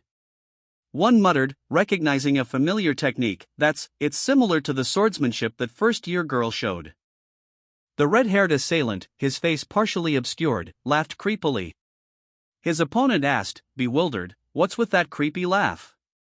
The red-haired figure, despite his advantage, spoke with a hint of regret, I'd love to enjoy this a bit longer, but... Asuka, falling, muttered a final, almost wistful, it was fun. The statement hung heavy with unspoken implications, a stark contrast to the intensity of the battle moments before. His opponent, a young man with shocking blue hair, scoffed, his defiance blazing. Yeah, right. You think I'll die just because you say so? He held his sword aloft, a clear refusal to accept defeat. The swiftness of the counterattack was brutal. A crimson flash, and the blue-haired boy crumpled, a deep wound staining his chest. His incredulous expression spoke volumes. A powerful blow sent the blue-haired youth reeling backward, a blue streak cutting through the air. The force of the attack was undeniable. A figure, cloaked in shadow, is engulfed in a brilliant, icy blue energy. The energy crackles, leaving trails of fragmented ice shards as if the very fabric of his being is shattering. The icy energy continues to consume him, and a voice, cold and menacing, narrates, and inside there. The implication of hidden power within, about to be unleashed, hangs heavy in the air. The energy explodes outward, revealing a figure with striking, icy blue hair. He grins, a cruel, predatory smile, revealing a hint of blood on his lip. His taunting words echo, I wonder if you've trained in holding your breath. The threat is palpable, this is not a simple confrontation. Two individuals, a young woman with brown hair and the icy-haired figure from the previous panel, are shown in hushed conversation. The woman explains, you can activate it by tearing or damaging the scroll. The icy-haired man adds his thoughts, if I play along with him, there will definitely come a time when he tries to end it. A plan is forming, a dangerous game of manipulation in the shadows. For a fleeting moment, a surge of energy erupted around the figure, a breathtaking display of power. He prepared to unveil something extraordinary. The blue-haired warrior unleashed a torrent of energy, a vibrant, crackling force aimed directly at his opponent. Their blades clashed in a furious exchange, sparks flying as the force of their attack reverberated through the air. A fierce clash erupts. Two figures, one with fiery red hair and a wicked blade, the other clad in dark attire wielding a gleaming sword, engage in a desperate struggle. Sparks fly as steel meets steel. The blue-haired warrior grits his teeth, frustration etched across his face. His attack falls short. Damn it, it's not enough, he cries, recognizing the opponent's resilience. His frustration stems from the opponent's similar defensive strategy. With a mighty roar and the sound of a powerful blow, UGH, the red-haired warrior is sent flying. The blue-haired warrior's superior skill and strategy have finally given him the edge. A crimson-haired warrior groaned, his body slumped against the earth, a dark stain spreading across his clothes. His sword lay discarded nearby, the scene speaking volumes of a brutal fight. He clutched his side, his gaze fixated on a shimmering, orb-like object rolling towards him. It seemed to pulse faintly, radiating a low hum of energy. The previously vanquished warrior now focuses on recovering this enigmatic item. No way, that's impossible. They definitely lost it back then. The disbelief in the voice underscores the significance of the orb's reappearance, hinting at a lost artifact of immense power. A young man, his vest torn and bleeding, lay on the ground. A dark orb, recovered from his back pocket, held the key to his desperate situation. The orb, now held aloft, pulsed with a faint, ominous glow. A desperate plea for help cuts through the grim atmosphere. An assassin, shrouded in darkness, attacks, leaving the young man vulnerable and pleading for rescue. The imminent danger is met with defiance. A powerful energy erupts as the young man, eyes blazing, shatters the threat, demonstrating unexpected strength and resolve. As a shattered crystalline orb disperses, a voice calls out, anxious and uncertain, "Asuka? Asuka, is that you? What's going on there?" The scene suggests a desperate search amidst chaos. A young man, breathless, stands amidst a desolate landscape. He declares, "Time to be panting on the ground?" With Professor Dwayne's teleportation magic, it's only a matter of time before the instructors get here. His words reveal a calculated escape plan and a confidence stemming from his access to powerful technology. A crimson-haired figure, radiating malice, lunges forward, claws extended. "Before the instructors get here, I'll take your life." The threat is immediate, a desperate gamble before inevitable capture. A single, malevolent eye, filled with cold calculation, dominates the panel. The word, Yumchim, gloomy, murky, hangs in the air, a chilling foreshadowing of the events to come. A figure emerges from the shadows, his crimson hair a stark contrast to the oppressive darkness. A suffocating aura emanates from him, heavy with dread. The unspoken truth hangs in the air, he is back. A violet energy erupts from the ground, violently shaking the earth. This powerful force is unmistakable, it marks the antagonist's return with devastating power. The crimson-haired figure, his face a mask of grim determination, lunged forward. A guttural cry escaped his lips as he pushed beyond his limits. The operation had failed. His desperate assault was insufficient. He collapsed, the weight of his defeat crushing him. "This is too much to handle now," he gasped, his voice raw with exhaustion and despair. His allies, their forms silhouetted against the darkening woods, could only watch as he fell. The mission's collapse was complete. The weight of the failure settled heavily upon them, as a cloud of dark energy dispersed in the aftermath of his struggle. "No. You did it, Helmut." The scene opens on the aftermath of a battle. Helmut kneels beside a fallen comrade, the weight of their shared experience evident in his posture. "Oh, Helmut. You said 30 minutes. We almost died just because you were a little late."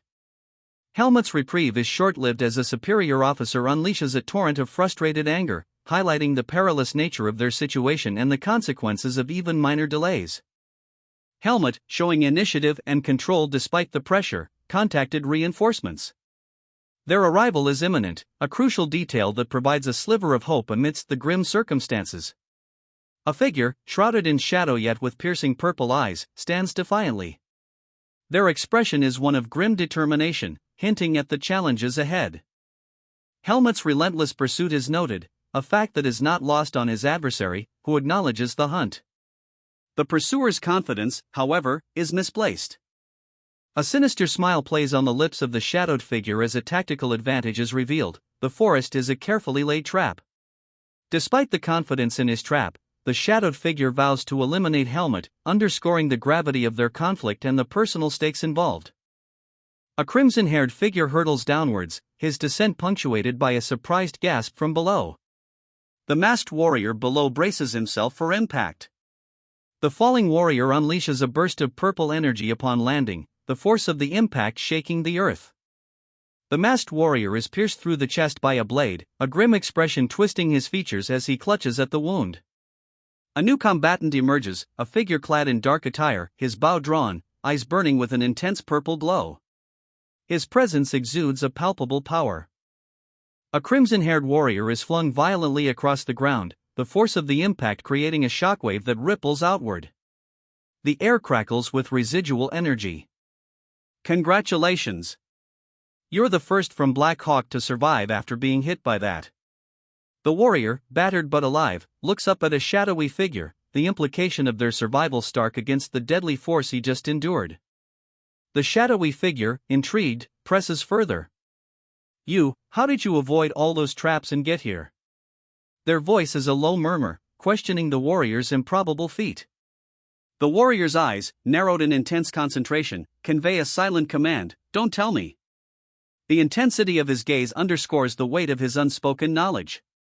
The camera pans to reveal the deadly traps the warrior somehow evaded, numerous, razor-sharp stakes jutting from the ground, poised to impale anyone careless enough to trigger them. Their presence emphasizes the incredible skill or luck involved in surviving the ordeal. He recklessly charged through a deadly maze of traps. The very ground seemed to writhe with danger. A blinding flash erupted from the ground as one trap triggered, a powerful energy surge that threatened to engulf him. His opponent watched with chilling amusement. "That's how you killed those 5 people," he observed, a hint of chilling admiration in his voice. He acknowledged the skill, yet felt utterly superior. "Your tactics, forcing me into this, are commendable. But this is child's play." The hunter, his adversary, found the desperate struggle of his trapped prey entertaining. "Sorry. Right now, I have no plans of hunting while giggling like you." The woman's dismissive tone, coupled with her dark expression, reveals a cold determination. She's clearly not interested in frivolous pursuits. A crimson flash, a searing swoosh, marks a brutal blow. Blood blossoms, staining the bandages wrapped around a limb. The intensity of the moment underscores a sudden, violent escalation. The red-haired figure, his face a mask of cruel amusement, sneers.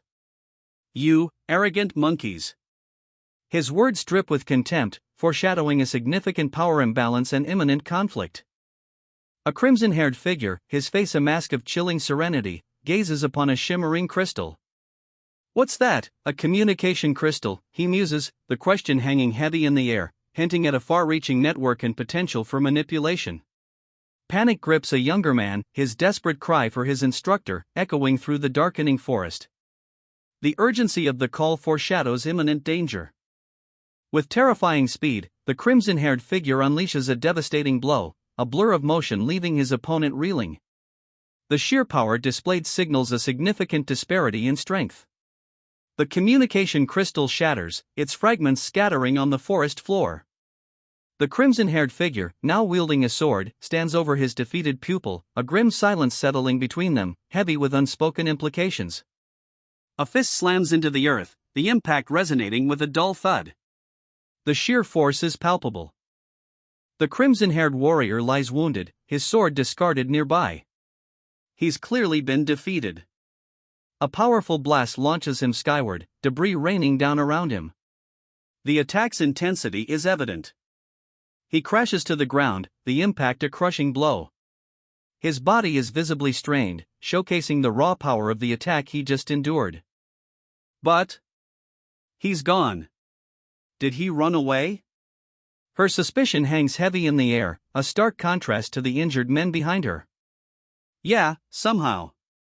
By the way, you guys look terrible." The nonchalant comment highlights the gravity of the situation even as someone casually confirms the escape. Their condition emphasizes the desperate fight that preceded it. "Still, all of you held on well until the end." A grudging acknowledgement of their resilience underscores the speaker's own internal conflict and the high cost of their apparent victory. A lingering task demands attention. "I have to tie up a loose end," she mutters, the weight of unspoken urgency in her voice. The red-haired woman, her movements a blur against the twilight forest, flies through the trees. She recovered only one dagger, a significant loss that fuels her purpose. From atop a colossal, writhing serpent-like creature, a figure notched an arrow, his posture radiating lethal precision. The beast writhed violently beneath him, the dark forest around them consumed by shadow. The arrow found its mark. A kiak. Sound echoed as the arrow impacted, followed by a concussive burst of energy that blasted a gaping hole through the creature. The creature, now severely wounded, crashed to the ground, its crimson blood staining the earth. A masked figure, clearly injured, lay amidst the devastation. The archer, a young woman with striking purple hair, appeared unfazed. Her words, dripping with confident disdain, were directed at her defeated opponent. Have I ever fallen for your traps, even once? She unleashed a devastating blast of energy, a wave of violet light that engulfed the already wounded foe. He hurled his scythe, the tip impacting the earth with a violent tremor. A purple energy erupted from the ground, creating a fissure. A young woman watched, her eyes wide with a mixture of shock and apprehension. The raw power displayed before her was clearly unsettling. One of the men chuckled, a mischievous glint in his eyes as his companion stammered in nervous surprise. Their reactions contrasted sharply with the recent display of power. A heavy footfall echoes through the desolate landscape. The earth trembles slightly under the weight of the approaching figure. The darkness of the forest seems to press in, a palpable weight. A voice, laced with chilling calm, cuts through the oppressive silence. In this dark forest, will you be able to handle my attacks? A lone figure, cloaked in shadow, stands amidst a dark forest. His posture is tense, his hand resting lightly on the hilt of a long sword. An almost imperceptible shift in the air suggests a magical presence. A masked figure emerges from the purple mist, their face partially obscured, an expression of shock evident in their eyes. The silence is broken only by the question mark hanging in the air, a palpable sense of unease. The masked figure, now fully revealed, is a terrifying sight. His crimson hair whips around him as he stares in disbelief, muttering, he noticed. How? The weight of the situation, the undeniable realization that he has been discovered, hangs heavy in the air. A figure cloaked in violet flames stands defiant, dual swords held high, facing a crimson-haired opponent crouched low, the night forest a shadowy backdrop. The tension is palpable, a battle of immense power is about to begin. But now, I'm going to use my full power, so... The crimson-haired fighter declares, a confident smirk playing on his lips, his intention clear. This is no longer a skirmish, he intends to unleash his full might. The crimson-haired fighter's strategy is revealed, using the darkness and falling leaves to mask his movements. His plan hinges on exploiting his opponent's sensory limitations, turning the forest itself into a weapon. He anticipates his opponent's compromised senses.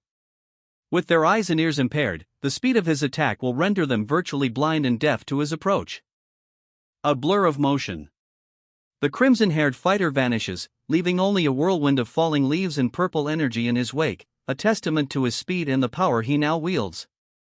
A violent clash erupts, purple energy surging as figures grapple amidst a flurry of motion. The crimson-haired warrior recoils, his face etched with disbelief. No way, it wasn't a coincidence, he gasps, the weight of realization dawning on him. The implication of a deliberate, coordinated attack hangs heavy in the air. The crimson-haired warrior's gaze hardens, revealing a cold fury. His expression is one of focused determination, confirming his suspicions. The previously expressed doubt is replaced with a grim resolve. A powerful energy blast erupts, defying even advanced stealth techniques. The sheer force of the attack, depicted by the radiating white energy, speaks to the attacker's overwhelming power. She pinpoints his attack, instantly countering it with preternatural precision. This surpasses ordinary human capabilities. Even more astonishing is her ability to anticipate and react to attacks beyond the limits of human perception. The woman confronts her opponent, her tone dripping with disdain. She questions his dwindling resources, implying the fight is nearly over. Weakened by blood loss, the crimson-haired warrior knew stealth was no longer an option. Continuing would be fatal. His pursuer, a figure cloaked in shadow with vibrant red hair and a cruel smile, emerged from the darkness. The hunt was far from over. With a resounding crack, the warrior's foot shattered the ground as he braced himself, the impact a desperate attempt to buy time and distance. A guttural curse escaped his lips, a testament to the pain and desperation that now gripped him. The end seemed near. She launched herself forward, a blur of purple energy trailing her blade as it sliced through the air. The force of her attack shattered the earth, sending up a spray of trees and debris. Several shadowy figures were flung back, their forms dissolving into the purple haze. One figure, however, remained, its crimson hair a stark contrast to the dark energy surrounding them. A wound bloomed across its chest, a dark stain spreading across its purple clothing. A resounding crack echoed through the forest as the final blow landed. He pressed his advantage, demanding, "What more can you show me?" The crimson-haired figure before him, wounded and defiant, remained silent for a moment, his eyes narrowed. The reply was chillingly simple: "There's only one answer I have to that." His tone suggested a finality, a grim acceptance of fate. With a guttural cry, the man threw back his head, his arms outstretched in a gesture of utter defeat. Blood flowed freely from his wounds as he declared, "I surrender." A swordsman stands over a defeated foe, his words dripping with disdain. "Is this how the swordsmanship faculty treats a surrendered opponent?" he sneers. The fallen man coughs weakly, his body clearly broken. The swordsman's retort is chilling: "That doesn't matter because this isn't a duel." The swordsman casually snaps the defeated man's leg with a sickening crack. The sound of breaking bone echoes, "Kiak." The defeated man writhes in pain as the swordsman adds, "Don't even think about trying to run away." The threat hangs heavy in the air. Desperation flickers in the defeated man's eyes. He pleads, "If you spare me, I won't chase you anymore. I'll tell Blackhawk to stop going after you." His desperate bid for survival is clear. The swordsman remains unmoved, his face impassive. "Think carefully, Helmet. I'm just one of the ones from Black Hawk. If I don't return, others will come after you, and they won't come alone." The threat escalates, painting a grim picture of the consequences of defiance. The crimson-haired warrior, his body marred by grievous wounds, collapses to the ground. A figure in dark blue uniform stands over him, sword at the ready. With a decisive movement, the uniformed figure crushes the fallen warrior's hand beneath their boot. A guttural cry of pain escapes the injured man as he endures further blows. The uniformed figure, now revealed as a woman, stands over her fallen foe. "You're dying right here today, and I'll also kill anyone who comes after you," she declares, her voice cold and unwavering. He waited, eyes wide with a mixture of fear and apprehension, a single bead of sweat tracing a path down his temple. The word "wait" hung heavy in the air. A calm voice cut through the tension: "Can you stop for a moment, boy from the swordsmanship faculty?" The request, though polite, held an undercurrent of authority. The boy, his expression grim, remained silent, his gaze fixed on the hooded figure emerging from the shadows of the forest. His silence spoke volumes. "You see," the voice continued, "losing that guy would be a headache for us in many ways." The implication was clear: the boy was a valuable asset, and eliminating him would create significant problems. The pursuer, Helmet, is met with a chilling declaration from the shadowed figure. "You chased me so confidently, but you made a mistake, Helmet." The words hang heavy in the twilight forest, a prelude to the imminent confrontation. With a swift, decisive move, the ambush is sprung. A crimson-haired figure, his face masked, unleashes a powerful strike, punctuated by the triumphant cry, "Gotcha!" The element of surprise has shifted the power dynamic. The masked warrior unleashes a furious, purple-tinged blow, her blade a blur as it connects with her opponent, sending him reeling. The force of the strike is palpable. He smirks, a chilling expression despite his wound, muttering that he was simply lucky. His words hint at a deeper, more sinister power yet to be revealed. His eyes widen in shock as he realizes the full extent of his injuries and the power of the attack he's just endured. This is not a mere scratch, it is a mortal wound. A blur of purple energy explodes across the panel, leaving a trail of shattered debris in its wake. The attacker's speed is unmatched. The crimson-haired figure, his face partially obscured by shadow, sneers. "For a human to see through my stealth skills, that's impossible," he declares, disbelief etched onto his features. His words reveal a profound confidence in his abilities, a confidence soon to be tested. The crimson-haired figure lunges, his attack a swift, brutal strike. The purple energy flares again as his opponent deflects the blow, the girl's face a mask of grim determination. "Don't tell me," she whispers, a growing sense of dread coloring her tone. This exchange confirms her ability to perceive his murderous intent.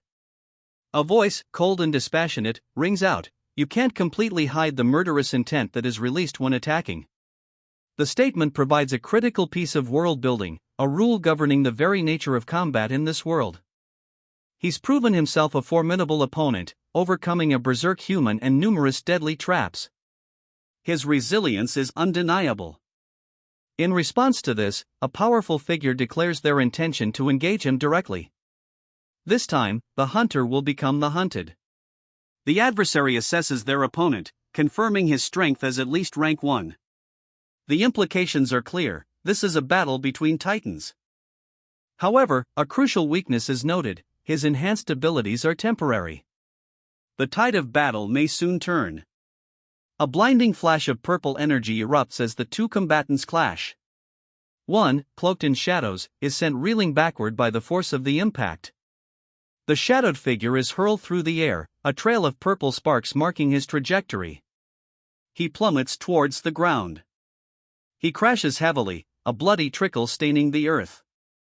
His ragged breathing is audible, a clear sign of his weakening state.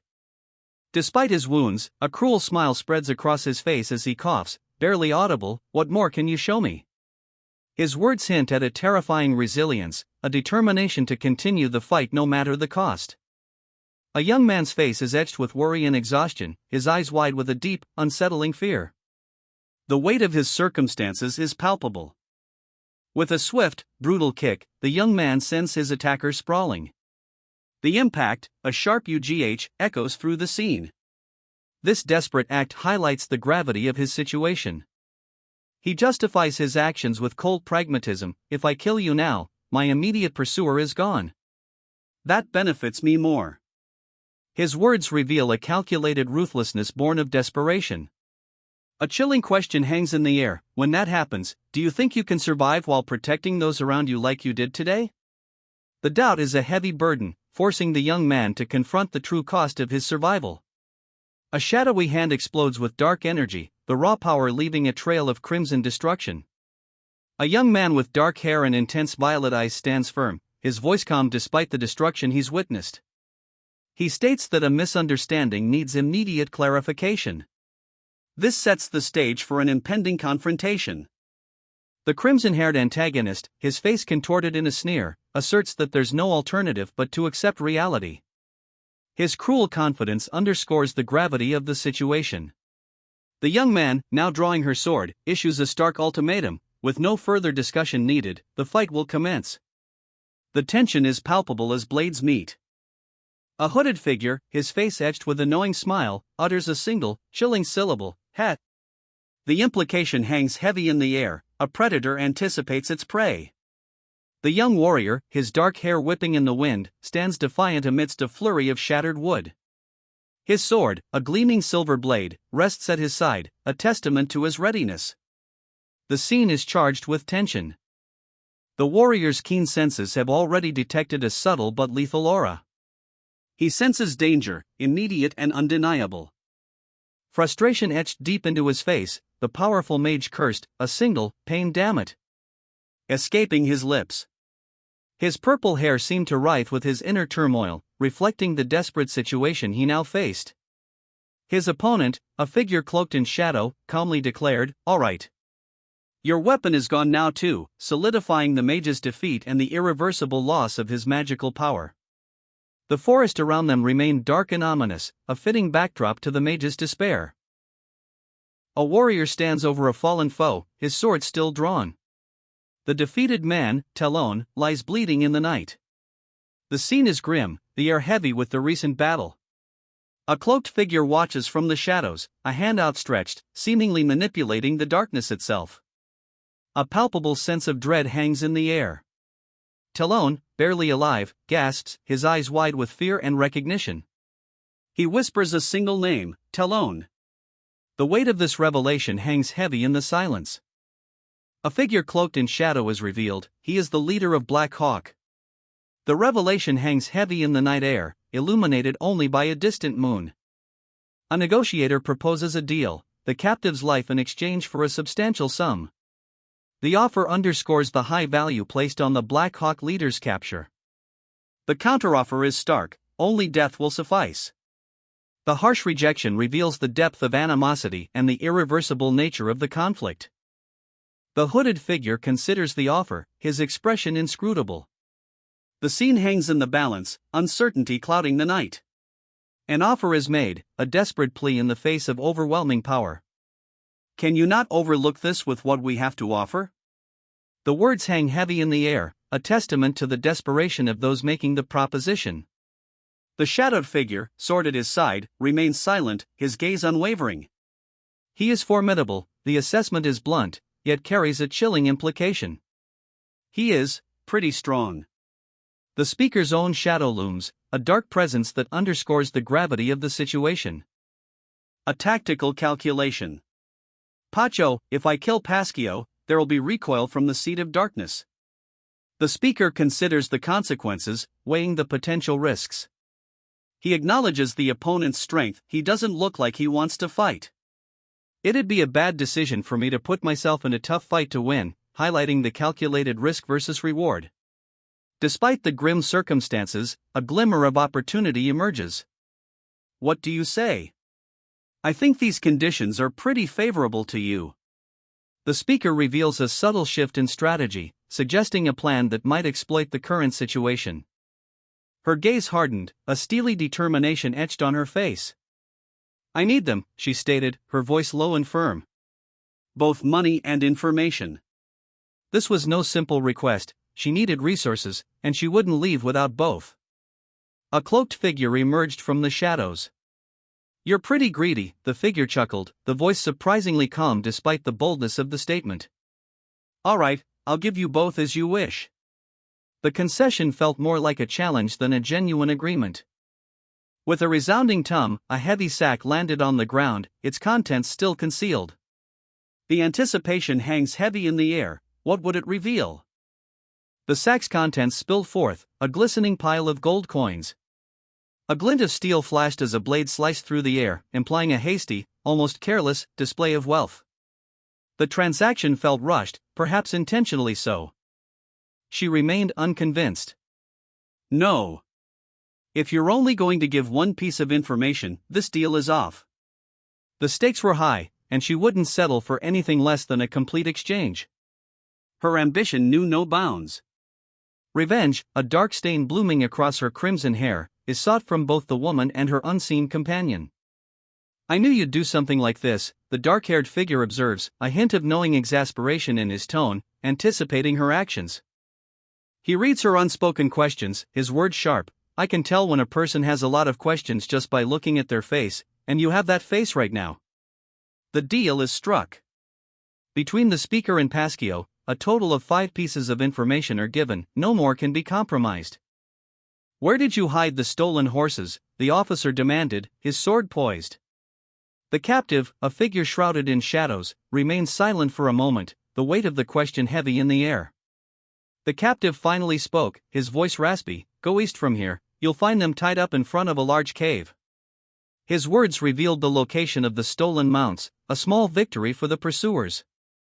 A sudden, sharp shink pierced the tense silence as the officer swiftly ended the captive's life. The threat was neutralized, though the lingering questions about the theft remained. The captive's mask fell away, revealing a face scarred and aged beyond his years, a chilling reminder of the harsh realities of their world. The nature of the man's ordeal was now laid bare. A young woman with dark hair, her expression unreadable but laced with a hint of defiance, stares intently ahead. The single Korean word visible hints at a subtle reaction, perhaps a barely suppressed flinch or hesitation. A figure in a dark suit, his back to us, advises the red-haired youth, it's better for you to keep wearing that mask. The implication is clear, revealing his identity is dangerous. The wind whips around them in the shadowy forest. The woman's face is now somber. The text reveals a crucial detail, top secret. However, the crystal ball can only be used for 10 years. I hope you'll understand that we'll no longer have any obligation to provide you with information beyond that. The limitations of their agreement are laid bare. That cape possesses integrated storage magic. A hooded figure, cloaked in shadow, chuckles, the sound rustling like dry leaves. His mirth hints at a hidden power. The young woman's eyes narrow in suspicion. You were an old man just now, how did you hide your energy? She confronts the deception, the implications far-reaching. The man, his face partially obscured, pleads for trust, explaining that his mastery of disguise makes his current appearance hard to explain. He asks that his appearance be taken as a demonstration of his faith. A figure with crimson hair is violently seized. A young woman with dark hair and violet eyes issues a chilling command, "Take him." She vows to kill him should he ever reappear before her. Fascio, his face etched with scars, offers a faint, almost unsettling smile. "Thanks," he murmurs, his eyes gleaming with an unnerving intensity. A young woman, her expression serious and concerned, approaches. "Fascio, look at me. You're in a really bad state. Let's go back quickly and get you treated." Her tone is firm, laced with worry. The woman's concern shifts to a sharper edge as she observes Fascio. He's clearly wounded, but his nonchalance about taking a life troubles her. She probes further, questioning his hesitation before killing, wondering if it's rooted in genuine empathy or simply a lack of thought. Fascio, now seemingly more pensive, finally asks, "Is that advice for me?" The question hangs in the air, hinting at a deeper understanding of the woman's assessment of his character. A crimson-haired figure, his face obscured by shadow, offers a hesitant apology. "Oh, my. Yes, I guess I did it without realizing. Sorry if that made you uncomfortable." His tone, despite the apology, holds a hint of amusement. The woman in dark blue military attire turns, revealing her calm composure. "Well, although what you said wasn't wrong," she begins, then explains, "I'm currently a student at the Kobrita Academy's Department of Swordsmanship." Her words reveal a self-assuredness that belies the strange situation. The crimson-haired figure observes the woman, his expression shifting slightly. "You're unexpectedly humorous," he remarks, a hint of intrigue in his voice. The comment underscores the unexpected nature of their interaction. A desperate plea escapes him, "I'm pleading with you. My hands won't stop trembling." His fear is palpable, a stark contrast to the imposing darkness surrounding him. His gaze is fixed on a figure shrouded in shadow, whose presence defies detection. Who is he? His presence is even harder to detect than Fascio's, he observes, his voice laced with awe and dread. The individual's concealment is such that even in close proximity, his very nature remains a mystery. He turns, a silhouette against the ominous night, leaving the mysterious figure unseen. The tension is heightened, the mystery unresolved. This puts the speaker in a difficult position. Black Hawk, his organization, is experiencing a manpower shortage, and he cannot afford to lose such a valuable asset. The only available compensation for the speaker's services will be financial and informational support. This offer is intended to entice and incentivize. The hooded figure assesses his condition, acknowledging his inability to engage in combat due to his weakened state. In exchange for abandoning the pursuit, a promise is made to refuse any future requests from this individual. A young man, his expression grave, stands amidst the shadows of a forest. His eyes, sharp and intense, betray a deep concern. He holds a long sword, its polished surface gleaming faintly in the dim light. He states that the sum found is about 300,000 mark. The young man offers to provide any information freely in exchange for something. This establishes his willingness to trade intelligence, hinting at his profession or skills. A sinister figure, his face a ghastly mask of bone and crimson hair, lies wounded on the ground. He demands at least 5 pieces of information as a prerequisite. The exchange is clearly turning dangerous. A crimson eye, blazing with malevolent intensity, pierces the darkness. The glint of malice promises trouble. A cloaked figure, their face obscured, speaks, "I've met countless customers as I bought and sold information for decades." Their words hint at a long history in the shadowy world of intelligence. The cloaked figure raises a hand, a gesture of finality. "This deal started with a loss for us, I can't lose any more than this," they state, their voice heavy with the weight of their decision. A sense of desperation hangs in the air. A young man, sword drawn, stands over a fallen foe. His question, "Is there a chance that the Hawkeyes would attack me in retaliation if they think I killed you?" reveals a calculated risk and a growing desperation. A young man with dark hair and intense violet eyes stares intently, a subtle shift in his expression hinting at a brewing conflict. A single syllable escapes his lips, barely audible, yet heavy with unspoken tension. A woman, sword drawn, confronts him. Alarm flashes in her eyes as she cries out, "Wait! What are you trying to do?" The scene crackles with anticipation. The hooded figure, his face obscured by shadow, calmly explains, "That last piece of information was something I didn't want you to know, so it doesn't count. I have 3 opportunities left. What kind of information can you provide?" His tone suggests a calculated game. The old man, his face now visible, points a finger, stating, "You probably know what this is since you've touched it before." A sense of foreboding hangs in the air. He demanded the item from the cloaked figure, his reasoning clear: open possession would draw unwanted attention. With a swift movement, he snatched the object, the cloaked figure's dark garment billowing dramatically as resistance proved futile. The young man stood over his bloodied opponent, the weight of his actions settling upon him.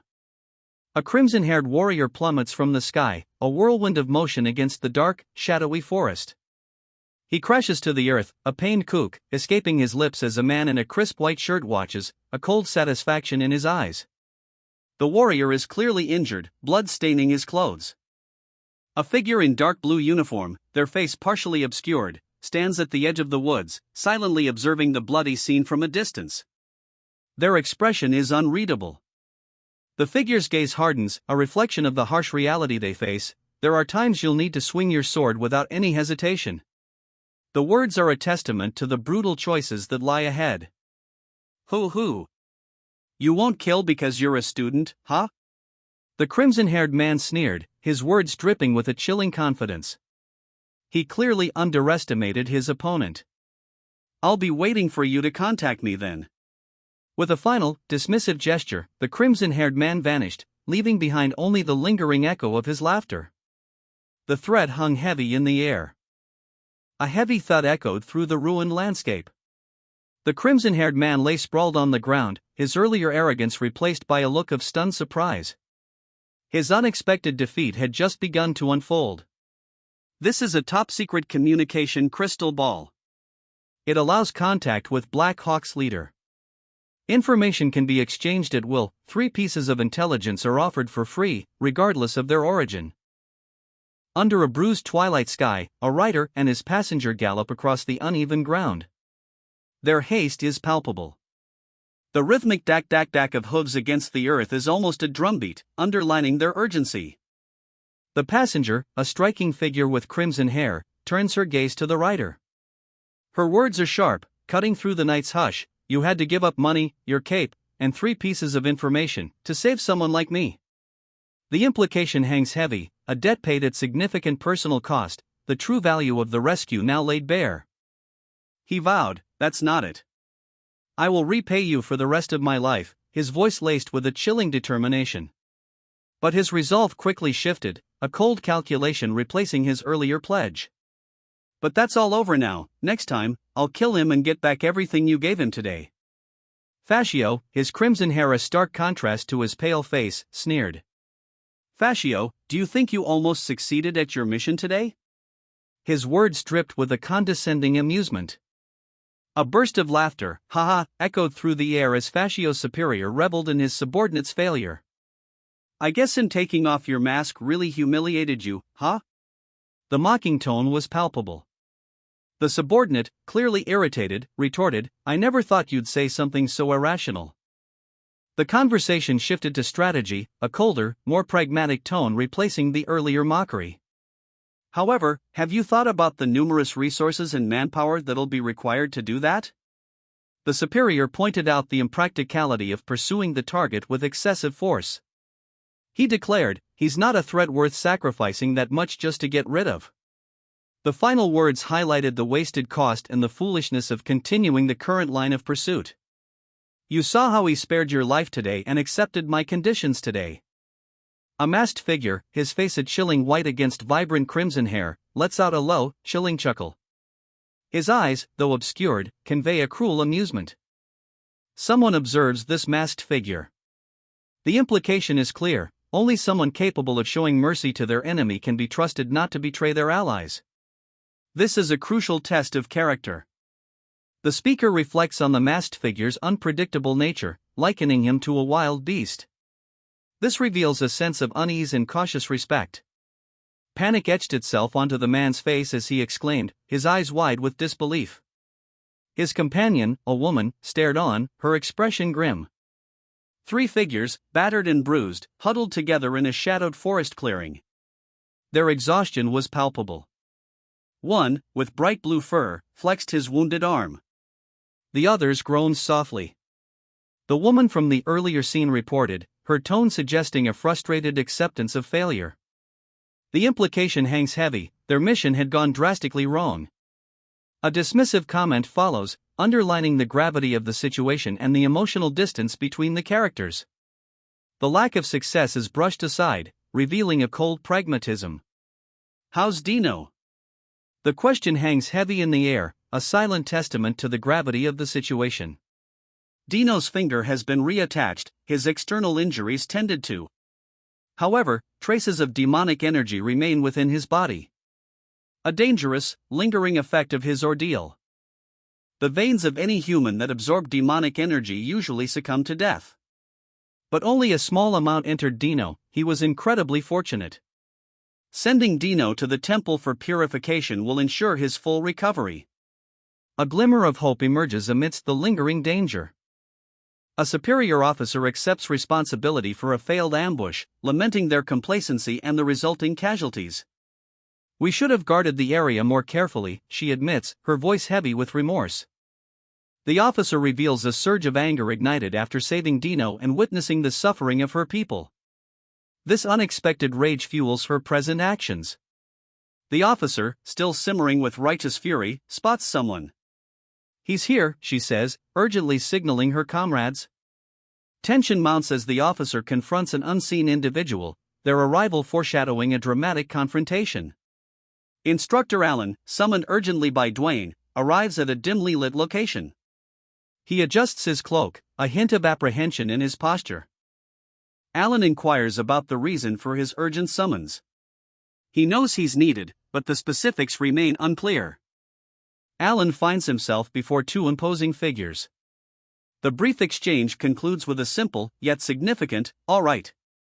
One of the figures directs Alan to show his arm. A magical glow surrounds the wound as it's examined, revealing the extent of his injuries. The sound of toe talk subtly conveys the delicate touch. Alan's injuries are assessed as unexpectedly severe, hinting at a far more chaotic situation than initially anticipated.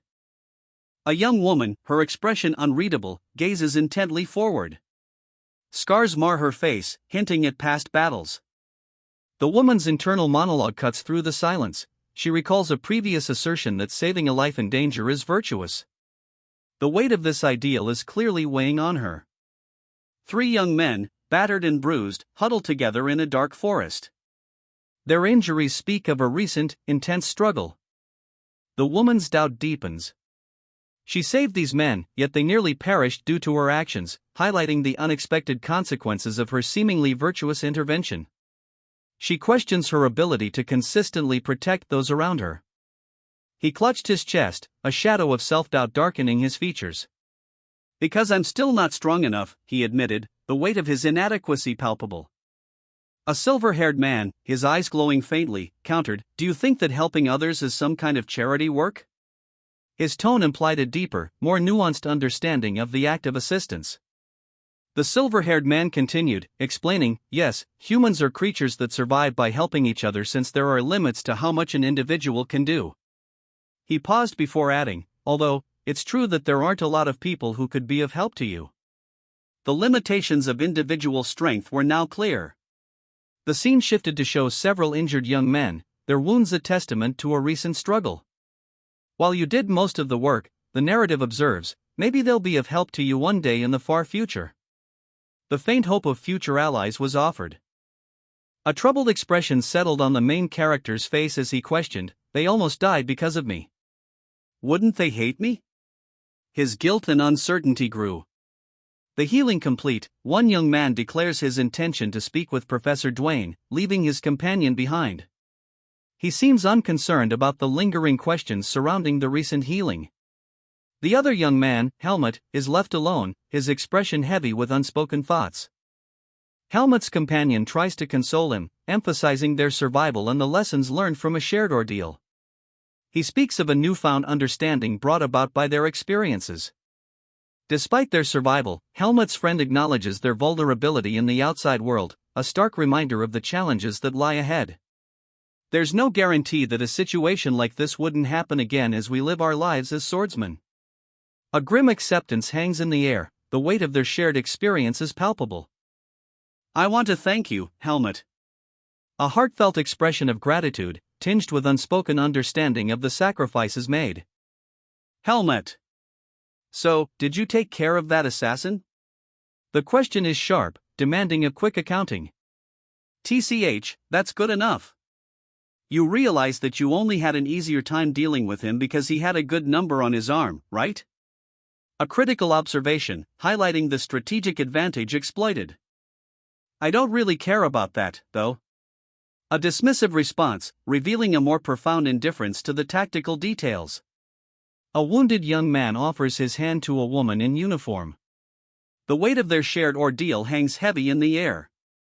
The woman admits responsibility for their predicament, but acknowledges the young man's actions prevented further casualties. The relief is palpable, yet the gravity of their situation remains.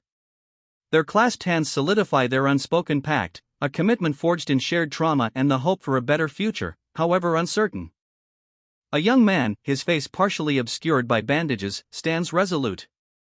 His gaze is unwavering as he vows, I will not forget this debt. If there comes a day where I can be of help, I'll run to help you without any hesitation. The weight of his promise hangs heavy in the air, a testament to a past event that clearly shaped his future actions. Helmut, the recipient of the young man's vow, lies on the ground, his expression one of grateful exhaustion. He offers a heartfelt thanks, swearing upon his honor as a noble to never forget what transpired. The scene underlines the profound impact of their shared experience. A young man with silver hair contemplates a profound truth: nobles, commoners, the strong, and the weak are all humans. His quiet reflection hints at a deeper understanding of the world's complexities, a perspective gained perhaps through the very events that led to the earlier vow. The bandaged arm of the young man is shown, its vulnerability a stark contrast to his earlier resolve. His internal monologue reveals his hope: if I bear that in mind, I'll be able to find the answer someday. This suggests that the events depicted hold a key to unlocking a larger mystery or a personal quest for meaning. The crimson-haired youth, wounded but defiant, glared at his foes. His companions, equally battered, stood grimly at his back. A shadowy figure, unseen but felt, spoke, a hint of grudging respect in their tone. The implication hung in the air, the human's resilience surprised even them. The red-haired youth, now showing a hint of self-satisfaction, reflected on his near-death experience. He felt empowered, his previous skills now appearing child's play. Arg, one of them groaned, his voice thick with pain. The retort was immediate: how can you say something so harsh to someone who went through life and death with you? The raw emotion in the words spoke volumes about the depth of their shared experiences. Leaning against a fallen log, the three companions laughed, their injuries a testament to their recent battles. The shared laughter, despite their wounds, spoke of unwavering camaraderie. A hand reached out, fingers outstretched, a faint glow emanating from the palm. The subtle energy radiating from the hand hinted at a hidden power, a force yet to be fully understood. Sitting alone by a campfire, his back to the viewer, a figure contemplated the serene landscape. The weight of unspoken burdens hung heavy in the air, a quiet prelude to whatever challenges lie ahead. Professor Dwayne offers a ride back to the academy via teleportation magic. He asks if his companion wishes to join him. The companion declines, preferring to return with her team. Dwayne accepts her decision, promising to see her later at the academy. Dwayne, slightly saddened, begins his departure. Aaliyah's proposition hung heavy in the air, a return journey, powered by magic, back to where they first met. The seemingly idyllic outdoor training session concluded, leaving an unexpected aftertaste, a premonition of a future where even sunlight would become anathema. The sun beat down on the sprawling city, its golden rays illuminating the intricate architecture of a place soon to be shrouded in shadow. He stood before the gates of a forgotten city, the wind whispering secrets through the sands. A sense of anticipation, tinged with solemnity, hung heavy in the air. His voice, barely a breath, revealed a deep personal connection to this place. This place is where my grandfather lived. Talon, burdened by guilt, confesses his shame. His words carry the weight of a heavy sacrifice. The question hangs heavy in the air: was the cost of his actions too great? The uncertainty reflects the gravity of his decision. A subtle, knowing smile plays on Talon's lips, hinting at a hidden depth to his apparent remorse. His true feelings remain shrouded in mystery. He dismissed the notion, a slight smirk playing on his lips. Black Hawk, he insisted, would remain uninvolved. The crimson-haired figure, a mask of malice across his face, countered that the threat must be eliminated immediately, before it grew larger. His dark eyes glinting, the man agreed. With Black Hawk's full might, eliminating the threat seemed feasible. However, he suggested a different approach: forging an alliance, rather than resorting to hostility, offered far greater benefits. This, he declared, was his considered judgment. Relief washes over a comrade as he finds Helmut, his voice echoing with concern. Helmut, you're safe. Are you hurt anywhere? The urgency of the question underscores the gravity of the situation they've just survived. A healer kneels, hands hovering over Helmut's chest, a soft glow emanating from the point of contact. The scene speaks to a critical injury, the faint pyoke suggesting a subtle energy transfer, a silent battle against the brink of death. The tension remains high, as a concerned companion challenges the apparent normalcy, stating, "That's not what's important. If something had happened." His worry hints at unforeseen consequences beyond Helmut's immediate condition, raising the stakes even further. An elderly man, Helmut, white sweat from his brow, breathing heavily. The exertion is palpable. A young woman approaches Helmut. "Oh, Helmut. You're back," she states, her tone laced with concern. The young woman's concern deepens as she presses for information. "I heard you're the one who saved Dino. Can you tell me what on earth happened?" Helmut recounts the events. "I'm not sure. Dino suddenly transformed into something like a monster and went on a rampage. After that, he collapsed. It seemed he was because he used up all his energy." A man beside the young woman murmurs, "Demonic energy? That's really within his body?" The young woman's face clouds with a pensive expression. The weight of the revelation settles upon her. The young woman, her expression grim, reflects on the harsh realities of her training. The constant violence, the ever-present threat, it's all taken its toll. She can no longer ignore the price of her ambition. Doubt clouds her mind. Has the Academy's rigorous training fundamentally altered her, shaping her into someone she no longer recognizes? The question hangs heavy in the air, unspoken but deeply felt. A sudden interruption. A professor, surprised, encounters Aaliyah from the magic department. The unexpected meeting hints at a complex plot. The professor's response is one of cautious intrigue. He's clearly aware of Aaliyah's presence and the situation she's found herself in, prompting him to observe her actions further. The young man, clad in dark military attire, questions the white-haired mage. His expression is one of serious concern as he probes the mage's recent actions. The mage's hand glows with faint energy as he recalls a past lesson, the weight of the memory evident on his face. "When you taught me about ethics previously," he begins, the unspoken context hanging heavy in the air. The dark-haired man's concern deepens as he asks, why would people throw themselves into that kind of horror? His question speaks to a fundamental conflict of ethics and survival in a world of suffering. The mage's companion responds, their words laced with a hint of weariness, "They're all alive now, though." This statement hints at a resolution, but also the lingering emotional burden the mage carries. His eyes, a piercing violet, narrowed. A barely audible whisper escaped his lips, "Bah." The intensity of his gaze hints at a conflict brewing. A philosophical point is made, seemingly out of the blue: helping others exists because being helped exists. People help with the expectation of receiving help in return. This introduces a pragmatic worldview, challenging altruistic ideals. The question is posed, do those who help truly contribute to everyone's survival? This forces a re-evaluation of the social contract in this world. Two young men, wounded but resolute, lean against a tree trunk. Their shared exhaustion speaks volumes about the recent hardships faced. The quiet, almost painful stillness suggests a moment of reflection and recovery after a battle. Overwhelmed by guilt, the young man confesses, "I'm sorry. You guys got injured because of me." His companions, bearing the visible wounds of a recent conflict, stand silently behind him, their expressions a mix of exhaustion and concern. This incident underscores the weight of his actions and the consequences he faces. His gaze shifts upward, a resolute glint entering his eyes. "Thanks to that, I think my goal has become clearer now." This revelation suggests a newfound purpose born from the hardship he's endured and a determination to use it for growth. The young woman, previously seen with the injured group, is shown now in close-up. Her expression is unreadable, a blend of weariness and guardedness, concealing her true thoughts.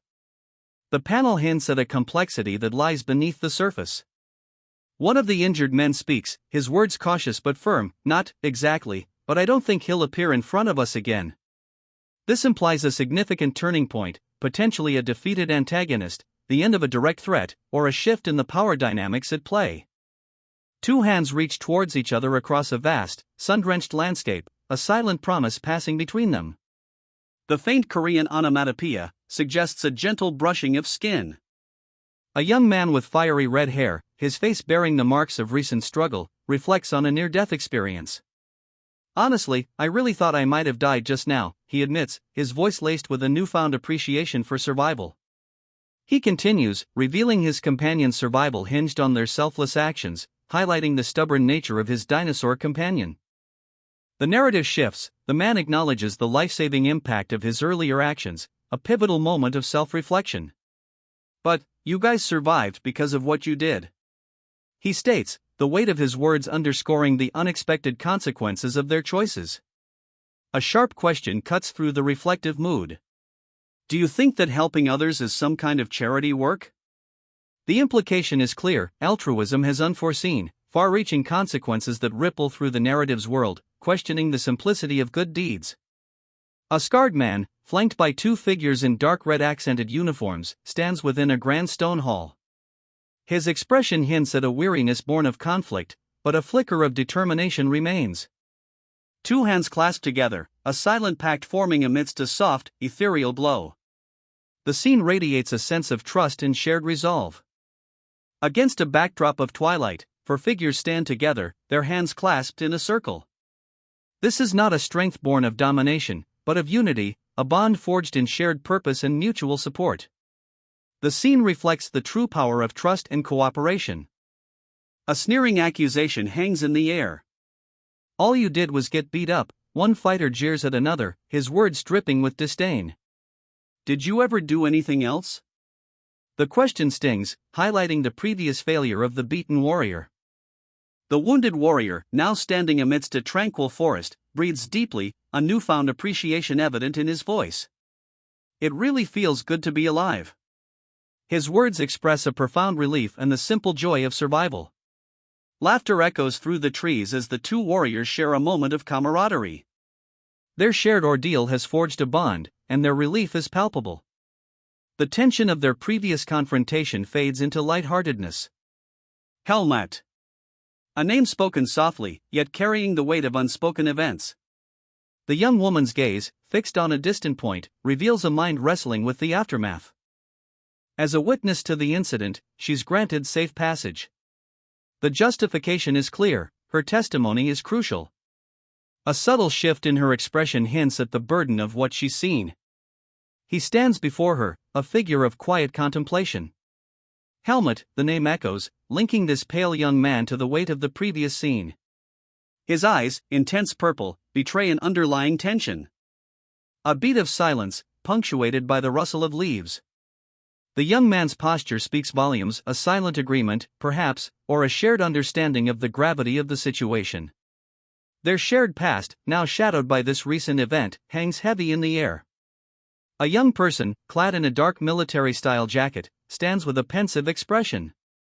Their posture hints at weariness and a hint of resentment. What? He only offered that to you? Is he giving you preferential treatment because you're his roommate? What did you tell him, then? The dialogue reveals a conversation highlighting preferential treatment and a possible conflict of interest. A sun-drenched city sprawls before us, a vibrant tapestry of architecture and bustling life, a stark contrast to the previous panel's quiet introspection. This signifies a shift in location and perhaps a change in narrative focus. The imposing walls of the desert kingdom loomed before them, a testament to centuries of power. A sense of anticipation hung heavy in the air. Fascio, you still have much to do. I want you to focus on recovery when we get back. The words, though gentle, carried the weight of unspoken burdens and future challenges. A young woman, her dark hair pulled back in a ponytail, stands amidst a shadowy forest. Scars mar her face, a testament to recent hardship. A grim determination settles upon her features. I can't believe you went after the assassin alone. Why did you do something so reckless? The words, sharp with concern and recrimination, hang in the air. The speaker's anxiety is palpable. Okay, Helmut just arrived and hasn't received any treatment. Please help him first. The immediate priority shifts. The urgency in her voice underscores the gravity of Helmut's condition. I heard that demonic energy was poured into Dino and that he went berserk. The revelation explains the context of the preceding events, revealing a supernatural element escalating the situation. A pensive figure, their face partially obscured, gazes out at a vista of autumnal mountains. The weight of a recent revelation hangs heavy in the air. That's the perfect answer, a voice declares, cutting through the silence. For figures stand before a breathtaking mountain range, their expressions a mixture of relief and determination. Their leader, a woman with dark hair, seems satisfied with a decision made. The moment signals the successful conclusion of a critical mission. A week vanished in the blink of an eye. Time, it seemed, was accelerating. The casual air shattered. 3 young men stared, mouths agape, at an unexpected revelation. Wait, their disbelief hung heavy in the air. Overwhelmed by the warm welcome, the young man beams, genuinely touched by his group's efforts to rescue him. He expresses his gratitude, unaware of the simmering tension beneath the surface. His relief quickly shifts to awkwardness as he reflects on the embarrassing ordeal of being kidnapped. The narrative subtly foreshadows underlying conflict within the group. A sudden, sharp ACK erupts as a member of the group violently attacks the rescued young man. The previously harmonious atmosphere shatters, revealing deep-seated animosity. The attacker's frustration boils over as he lashes out verbally, accusing the rescued youth of recklessness and questioning his survival instincts. The conflict escalates. The rescued young man vehemently denies any romantic involvement, his frustration mounting as he witnesses the group's irrational behavior. Accusations fly, revealing a fractured dynamic within the team.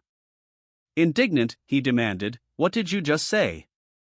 I'm the one who pushed him to the brink of death. Why is someone else taking the credit?" His words expose a simmering resentment at being robbed of recognition for his actions. A sudden shift in focus. He mused, come to think of it, where's Helmut? The question, seemingly unrelated, hints at a potentially significant absence. The narrative weight suggests Helmut is a key figure whose absence may bear consequence.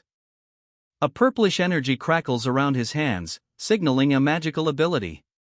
He's clearly capable of more than just physical confrontation. Is this power surge due to absorbing a large amount of demonic energy? The recent battle with a powerful human, the absorption and subsequent recharging of a vast amount of this, and the ensuing emotional upheaval, it all suggests a profound shift within him. But a chance to confirm this theory presents itself. Instructor Patricia's surprise at finding the young woman here intensifies the mystery. The young woman's concern, Instructor Ethan is searching for her. This unexpected development foreshadows a crucial plot shift. Helmut, a young man with dark hair, is summoned into a stately room. A superior, seated, gestures for him to take a seat. The weight of unspoken expectation hangs heavy in the air. The superior chuckles, highlighting Helmut's exceptional resilience. He survived a fight with a single assassin, sustaining only light injuries, a feat unmatched within the academy. The implication of this feat is underscored. If his mentor, Darien, knew, he would be immensely proud.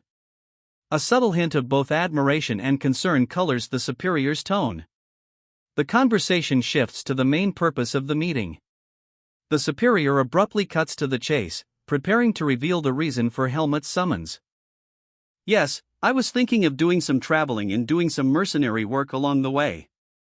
The young woman's quiet announcement hints at a departure from the Greta Academy, a decision laden with unspoken implications.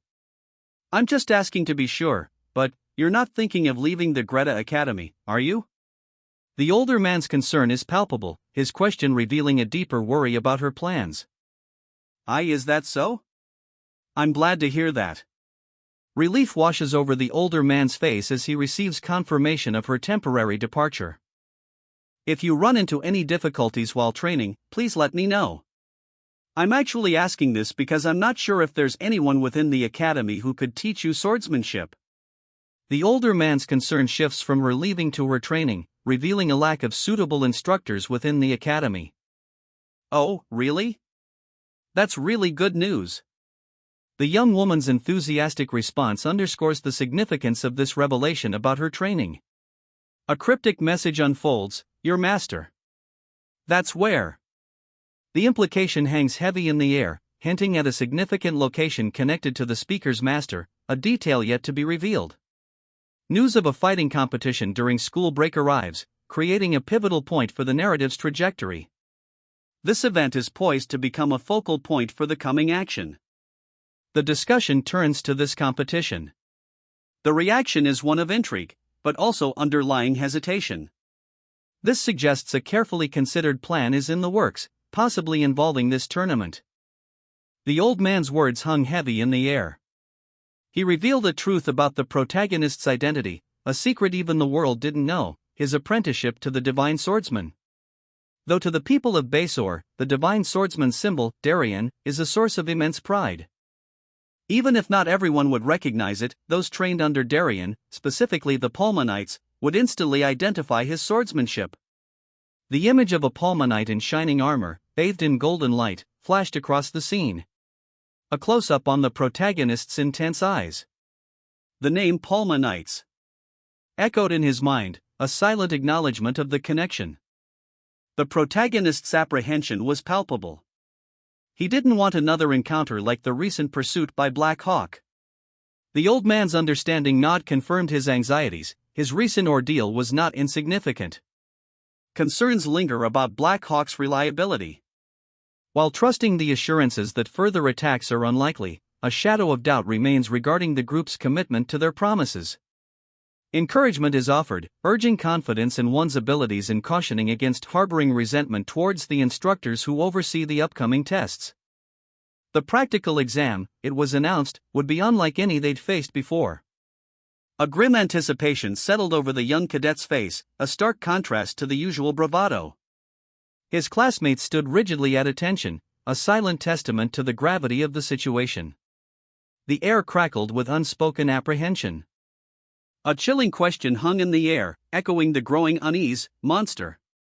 The implication of the words sent a fresh wave of fear through the group. The aftermath of the night lessons disturbances settles over the academy grounds.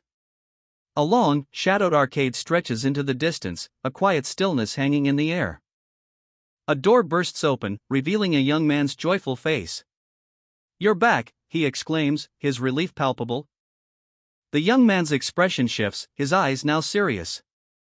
He delivers a sobering warning, "You really must be grateful to them until the day you die." The weight of his words hangs heavy in the air, hinting at a debt of profound significance. "Escape, you bastards," the young man spat, his disdain evident. The tension in the room is palpable, a recent event has clearly ignited his fury. A concerned voice cuts through the air, "Is Asuka taking Dino's side right now?" The question hangs heavy, hinting at a complex alliance shifting beneath the surface. The conversation turns to a recent incident. Helmut was the one who drove away the assassin anyway, right? The speaker attempts to redirect blame and credit, revealing a potential attempt to manipulate the situation. I heard he ran away because he was scared of Helmut. That means Helmut is the one who should take the credit. Asuka, you should also be grateful to Helmut for life. A calculated justification is presented, highlighting the speaker's manipulative tactics and the precarious loyalty of Asuka. The focus shifts. He's probably in his personal training room. He's always been hard-working, but he seems to have been working even harder after the night lesson. This seemingly innocuous observation subtly underscores Helmut's dedication and potential connection to the night's events. He sits calmly, a purple aura swirling around him, the kanji 4 power etched across the image. This is a clear indication of his growing strength, a strength born from the very darkness he confronts. A close-up on his eye reveals a depth of power, a darkness hinted at by his gaze. This is not mere power, it is the seed of darkness, a force he both wields and battles. Kneeling, sword at his side, he acknowledges the duality of his strength. He feels the darkness growing, yet this is not a defeat. He senses the increase of this, the very life force, within him. This is a testament to his resilience, his ability to adapt and endure the darkness that threatens to consume him. The complicated cycle of events, the constant struggle against the darkness, has ultimately made him stronger. He embraces this paradox, transforming adversity into an undeniable source of power. A surge of purple energy crackles around Helmut, his expression one of wary uncertainty. The lingering effects of a recent confrontation are palpable. Instructor Ethan intercepts Helmut, his words cutting through the tension. I knew I'd find you here, Helmut. Instructor Ethan is looking for you. Please go find him in his office. The urgency in Ethan's tone suggests the matter is pressing. Helmut's internal monologue reveals his confusion. Why is he suddenly looking for me? His apprehension is clear. Instructor Ethan's gaze is intense, his expression unreadable. The scene shifts to his office, his demeanor suggests a serious conversation awaits. A young woman contemplates her recent victory, a hint of uncertainty clouding her expression. She muses on the likely reaction of a stern, yet ultimately proud, father figure, disappointment if she failed, but a far less demonstrative pride should she succeed. The conversation shifts to her upcoming school break. She's considering travel plans, and a male figure, likely an instructor, inquires about her intentions. The break will commence directly after the final exams. She confirms her travel plans, a quiet determination in her eyes. The setting suggests a comfortable, perhaps somewhat affluent, environment within the academy. Her instructor expresses his lack of authority to prevent her departure, but gently emphasizes the continued learning opportunities available to her within the academy. He subtly implies she might benefit from remaining. She silently acknowledges the value of her recent training, a subtle shift in perspective. While not explicitly stated, her previous uncertainty hints at a potential departure. This panel reveals the night lessons swayed her decision to stay. A young woman, her expression pensive, muses, "Oh, now that you mention it." A subtle hint of unease colors her tone. Across from her, a man sits, holding a cup. He speaks, "I have one more question. I'm not sure if this will be of help, though." His posture suggests a cautious approach to the upcoming inquiry. The man leans forward, his question sharp, "Have you heard of the Baser Kingdom before?" The weight of his words hints at the significance of this seemingly simple question. The young woman's eyes narrow slightly as she contemplates the man's question. The caption adds, "Darien Depert was born and raised there." The revelation connects her past to a seemingly important kingdom. The man gestures towards a document, explaining, "There are a lot of amazing swordsmen in Basor, so they should be able to help you figure out how much stronger you've gotten." His words offer a practical solution and hint at the young woman's considerable, previously unquantified strength. If anyone discovers she's using the divine swordsman's techniques, things will become significantly more complicated. This is a critical revelation, highlighting the clandestine nature of her chosen fighting style and the potential risks involved. "It's just as you've said." The confirmation underscores the gravity of the situation, setting the stage for the consequences of her actions. People will undoubtedly recognize the divine swordsman's techniques if she uses them. This statement reinforces the earlier warning, adding a layer of urgency. Therefore, to participate in the upcoming fighting competition, she's restricted to using only publicly known sword techniques. This sets a significant constraint, impacting her strategic options. She pondered the implications, a thoughtful frown etching itself onto her features. "I'll think about that," she murmured, her gaze distant. The added complexity of concealing her identity, and her exceptional swordsmanship, was a significant hurdle. A looming figure, obscured by shadow and crimson flames, loomed over a man in a light-colored shirt.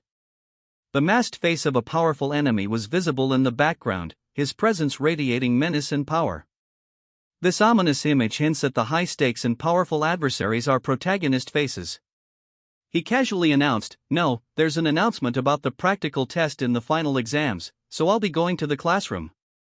The news of the practical exam, taking place today, injected urgency into the situation. The imposing academy loomed, a testament to the kingdom's dedication to monster hunting. Its imposing facade hinted at the rigorous training within. The upcoming exam loomed large, a trial of skill named the Anti-Monster Combat Ability Assessment Exam. Its reputation was well known. A furious outburst shattered the tense anticipation. "You bastards!" The words hissed, fueled by a potent mix of anger and desperation. The young man's rage was palpable. He feels a significant advancement in his abilities following a recent, impactful event. A desire to measure this improvement fuels his words, hinting at a quest for self-assessment and perhaps a further challenge. In a grand hall, a stern instructor addressed a class of cadets, his arms crossed, his expression serious. He stood upon a raised platform, a diagram of a pyramidal structure behind him. "This is the academy, where future warriors are molded." The cadets, a diverse group, reacted with a mixture of surprise and apprehension to the instructor's words, their faces reflecting a shared unease. The instructor continued, his words carrying a weight of implication: "You can give up halfway, but the higher you climb, the more points you'll get." His words spoke not only of a competition, but also of the perilous path ahead. He alluded to a recent incident involving a student named Dino, emphasizing the close proximity of demonic energy. The implication hung heavy in the air: this training was not a game. "As you live, swordsman, you'll eventually face them. This is not a casual warning, it's a fundamental truth of your path." The instructor's words carry the weight of experience, foreshadowing inevitable conflict. The nature of the upcoming monsters is no secret, but unnecessary worry is cautioned against. They're illusory, conjured through virtual magic, injury is impossible. This seemingly reassuring statement subtly introduces an element of deceptive ease. The student's confidence is palpable, their belief that they can easily defeat these illusions is understandable. However, this confidence, even in the face of the instructor's warning, will be tested. Even the most experienced students, those who've already faced this trial, initially fell prey to overconfidence. This serves as a stark, yet unspoken, warning. The advice to give their best, though seemingly simple, carries a weight of unspoken anxiety. The student's expressions reveal apprehension, highlighting the hidden challenge inherent in this seemingly straightforward task. She stood before a large window, gazing out at the distant landscape. A pensive expression settled on her face, betraying a quiet confidence. "A monster like Ilaga or Naho wouldn't appear in the academy test," she mused, "but I'm kind of looking forward to this since I'm used to fighting monsters." Her anticipation for the challenge, despite its unexpected nature, is clear. A wave of frustration washes over Asuka as he confronts his examiner. He feels the need to express something vital, a pent-up truth he hasn't yet dared to voice. The examiner's identity is revealed: examinee number 15, Asuka. This seemingly simple statement foreshadows a significant plot development. Asuka's frustration boils over, directed at the unseen individual. A small black bird flies past, adding a layer of subtle tension to the scene. He boasts, "Look over there. I'm the only one who's gone past stage 5. His smugness betrays a deep-seated need for validation, a common trait among those who've pushed their limits within this arduous trial. The other, more composed participant counters, "This test isn't about clearing all 10 stages, so isn't this alright?" Their words reveal a different perspective, one that values adaptability and strategic thinking over sheer brute force. This highlights a key element of the trial's design: it tests not only power but also wisdom. The scene shifts to the test location. The tension is palpable, both participants stand poised, each reflecting a different approach to overcoming the challenges they face. The background's austere brickwork subtly underscores the trial's severity. Helmut stood, her expression serious. The weight of expectation hung heavy in the air. Professor Duane, his face etched with years of wisdom and concern, was introduced. The scene subtly shifted to him. Professor Duane's words carried the weight of a challenge. He tested Helmut's resolve against the encroaching darkness, a clear indication of the stakes involved. The test begins. A fanged, glowing creature, resembling a fennec fox, bursts forth, charged with raw energy. The candidate reacts instantly, a blur of motion as they deflect the creature's attack. A young person, their face etched with quiet determination, stood poised, a faint green energy swirling around their outstretched hand. The air crackled with barely contained power. An older man, his eyes sharp with observation, commented, "There was zero hesitation. This isn't talent. It's a whole other level of experience and results from training." The implication of this statement hung heavy in the air. The young person launched themselves into a fierce aerial assault against a massive, reptilian beast. A powerful blow landed, signifying a significant advancement in the battle, a testament to the previously observed skill and training. Stage 6 of the trial begins. A massive praying mantis, its chitinous body gleaming, is bisected by a swift, powerful strike. Amidst the fiery wreckage, a young woman with dark hair, wearing a dark jacket and carrying a sword, stands calmly assessing the damage. The battle is clearly won. The next challenge materializes: a colossal centipede emerges from the shadows, its many legs a blur of motion. The air crackles with anticipation. A colossal crustacean, its carapace a deep crimson, lunged forward. The sheer size of the beast filled the space, its many legs churning the air. The young woman recoiled, a grimace of disgust twisting her features. "Ugh," she muttered, her eyes reflecting the creature's horrific advance. But a flicker of defiance ignited within her eyes. With a furious roar, the creature smashed into the ground, its attack shattering stone. Dust and debris filled the air. The impact revealed the creature's true form, a gigantic centipede, its many legs flailing wildly as it struggled to regain its footing. The battle was far from over. A colossal, insectoid creature descends, its chitinous legs churning the air. The very ground trembles under its weight, the impact a deafening quang. A young woman, her ponytail whipping, meets the monstrous assault with a fierce counterattack. Her sword flashes, a blur of steel against the alien carapace. Another figure, a man in a suit, leaps into the fray. He avoids the creature's flailing limbs with impossible grace, the impact of his movements a series of sharp thuds. An old wizard, his face etched with worry, watches the chaotic scene unfold from afar. His expression is a mixture of fear and disbelief. He lunged forward, sword gleaming, a blur of motion against the icy backdrop. The force of his leap sent a shockwave rippling outwards. "Monsters?" The whispered word hung heavy in the air, a stark contrast to the previous bravado. Fear, raw and palpable, gripped him. A calm, almost clinical voice cut through the tension: "Yes, there are 10 stages. One person will go to the test location at a time." A diagram of 10 stages, numbered in descending order, appeared beside him. The impending challenge was laid bare. A classroom of students, their faces etched with apprehension, stands before their instructor. The tension is palpable. A female student speaks, her voice carrying a note of grim instruction. "Even now, various monsters inhabit the nearby forest, regularly clashing with humans. This is a significant threat, the implications of which are far-reaching." The instructor explains that this typically advanced training exercise, normally reserved for senior students, is now necessary. The recent night incident necessitated an immediate increase in vigilance. Relief washes over the students' faces as one exclaims, "Oh, that scared me. I thought real monsters had been brought in here." The initial fear gives way to a collective sigh of relief.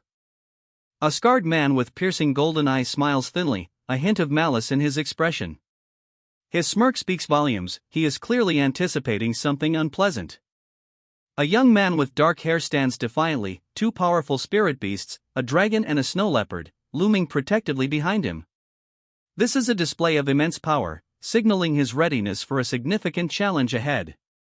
A woman speaks to a light blue-haired youth, named Helmut. Her concern is palpable, she's inquiring about his performance on written exams, clearly worried about his chances in the upcoming practical tests. Helmut's response reveals the stakes. The practical test will heavily influence their competition. His companion emphasizes the importance of him giving his all in the upcoming finals, highlighting the high pressure of their situation. To complete the final stage, so don't you dare give up halfway, the instructor warned, a glint of mischief in his eyes. This isn't just a test, it's a trial of resolve. The student, however, remains unconvinced, his doubts evident. It feels like you're becoming more like Aaliyah as time goes by, he observes, noting a disturbing similarity between the instructor and the infamous Aaliyah. The instructor's nonchalant response, "Alright, then. Let's see how well you do and if I'll clear stage 10, reveals a hidden depth to the challenge. The highest stage ever cleared is only 7. This seemingly simple task holds a potentially world-altering secret. The young swordsman, his face pale, knelt, defeated. Beside him stood a taller figure, his sword sheathed, silently observing the scene. The weight of the recent battle hung heavy in the air. How could this be possible? How could the test be like this, he gasped, his voice laced with disbelief. The other man remained impassive. Swordsman, my ass. Even a priest would rarely come across monsters like that. His words revealed the true horror of the trial. The scene shifted. Several more trainees lay sprawled on the floor, exhausted and wounded. The blue-haired swordsman pointed accusingly, his question hanging in the air, was this test conducted properly? Doubt about the exam's fairness was growing. The taller man shook his head, dismissing the concern. No, that's not the problem here. His words hinted at a more profound issue. A new voice cut through the tension. Arg, it'll be faster for you to experience it yourself. I want you to reach stage 8 no matter what. Only then will you understand why I ran out. The words carried an air of urgency. A sinister implication emerges, the test's difficulty was no accident. A young woman with dark hair tied back in a ponytail stands, her expression unreadable, a hint of apprehension in her eyes. An older man, appearing as a teacher, greets her, his words implying a prior meeting after a night lesson. The scene is set in a stone hallway. The teacher expresses his clear recollection of the student, emphasizing the rarity of such strong interaction with students in his department. His words hint at the exceptional nature of their prior meeting. The teacher's praise continues, highlighting the uniqueness of the student's answers in comparison to others, suggesting a significant intelligence or aptitude. The magical orb in his hand underscores the subject of their discussion. The old mage peered into the swirling green orb, his face etched with worry. A premonition of coming danger pulsed from the crystal, a dark shadow against the vibrant green light. A young warrior, sword at her hip, stood resolute. Her inner voice echoed a quiet determination, I just need to do as I've been doing, right? The question hung in the air, a subtle tremor of doubt beneath a facade of steely resolve. A blinding flash of green light erupted. The warrior braced herself, the words Stage 1, Rabbit Monster, echoing in her mind. The prophecy was unfolding. With a blur of motion and a sharp shriek, the warrior clashed with the monstrous rabbit. Its claws slashed, narrowly missing her. The fight had begun. The old mage, his face etched with worry, turned away, his long white beard trailing behind him. A palpable tension hung in the air. I see. This is what an illusion feels like. The realization dawned, a chilling revelation of the deceptive power at play. Helmut's opponent launched a powerful attack, the word stage 4 appearing as two massive serpents, jaws agape, encircled her. The fourth stage of the illusion had begun. With a blur of motion, she deflected the giant hornet's attack, the air whistling past as her blade sliced through the air. Stage 7 complete. She stands victorious, but the strain is evident in her posture. A chilling revelation. Stage 8 is where Asuka gave up. The question hangs heavy in the air: what could he have possibly witnessed? Asuka, now, battered but defiant, grips her blood-stained sword. The intensity of the previous stage's events are palpable. A monstrous centipede, its chitinous armor gleaming, rears its segmented body. Its many legs writhe, and its multifaceted eyes burn with malevolent light. The sheer size of the creature is terrifying. The narrator observes, "I see." It is scary for anyone who sees that for the first time. I understand why Asuka gave up and ran away. The statement reveals Asuka's earlier encounter with the creature and explains her subsequent retreat. The creature's terrifying nature is thus established as a significant threat.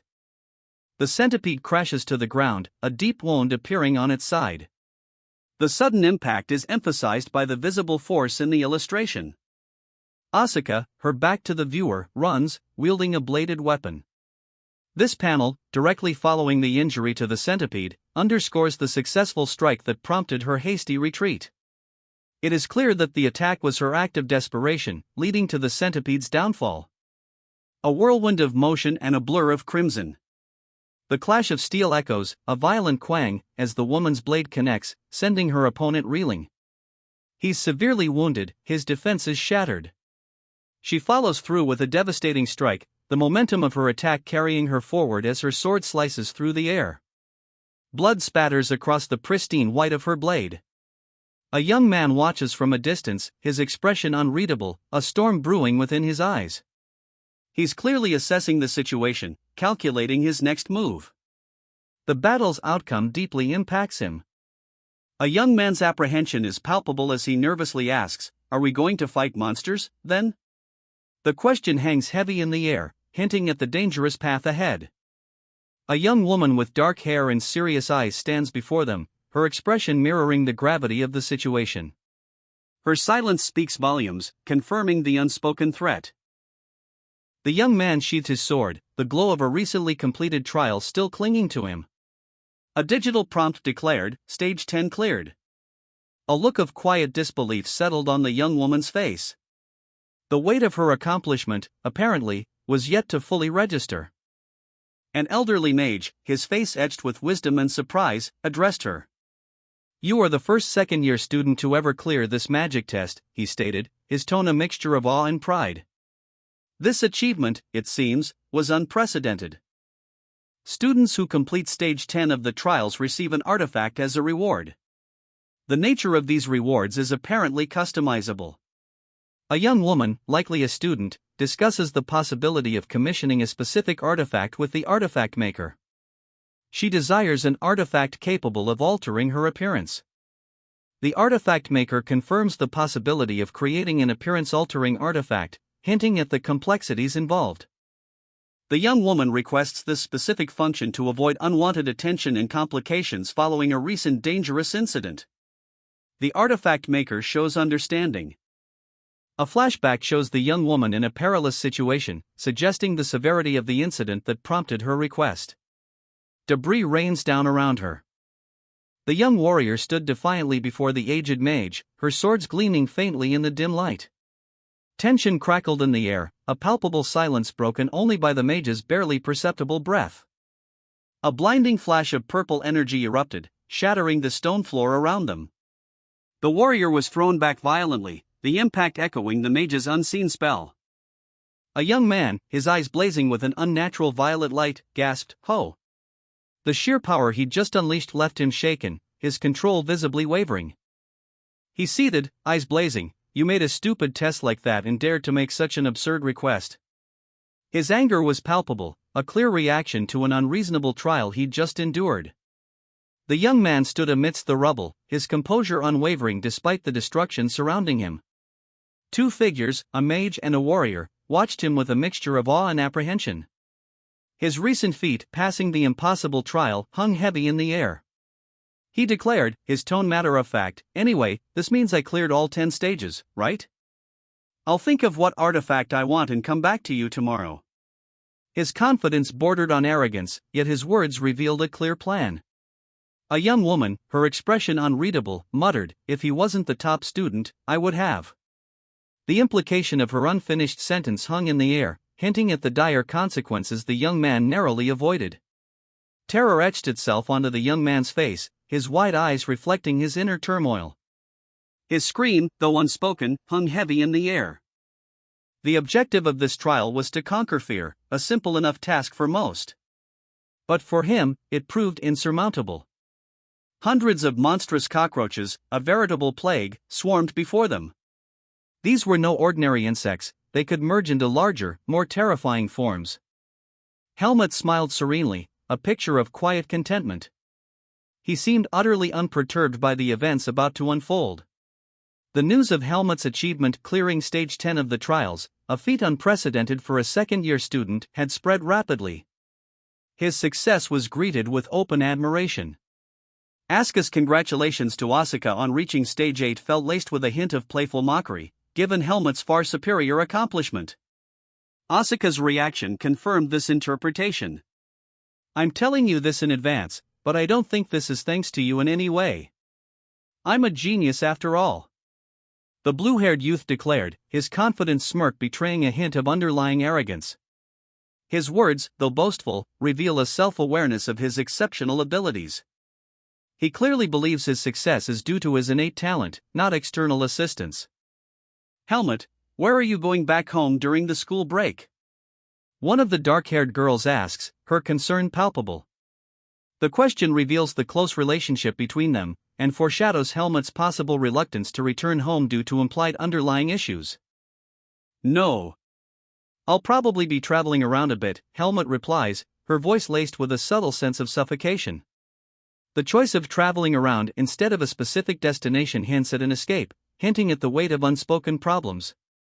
The word suffocating reveals a deep internal struggle and an attempt to hide it. A young woman, her dark hair cascading down her shoulders, observes a companion. The companion remarks on her noticeably friendlier demeanor, noting a marked difference in her interactions compared to others.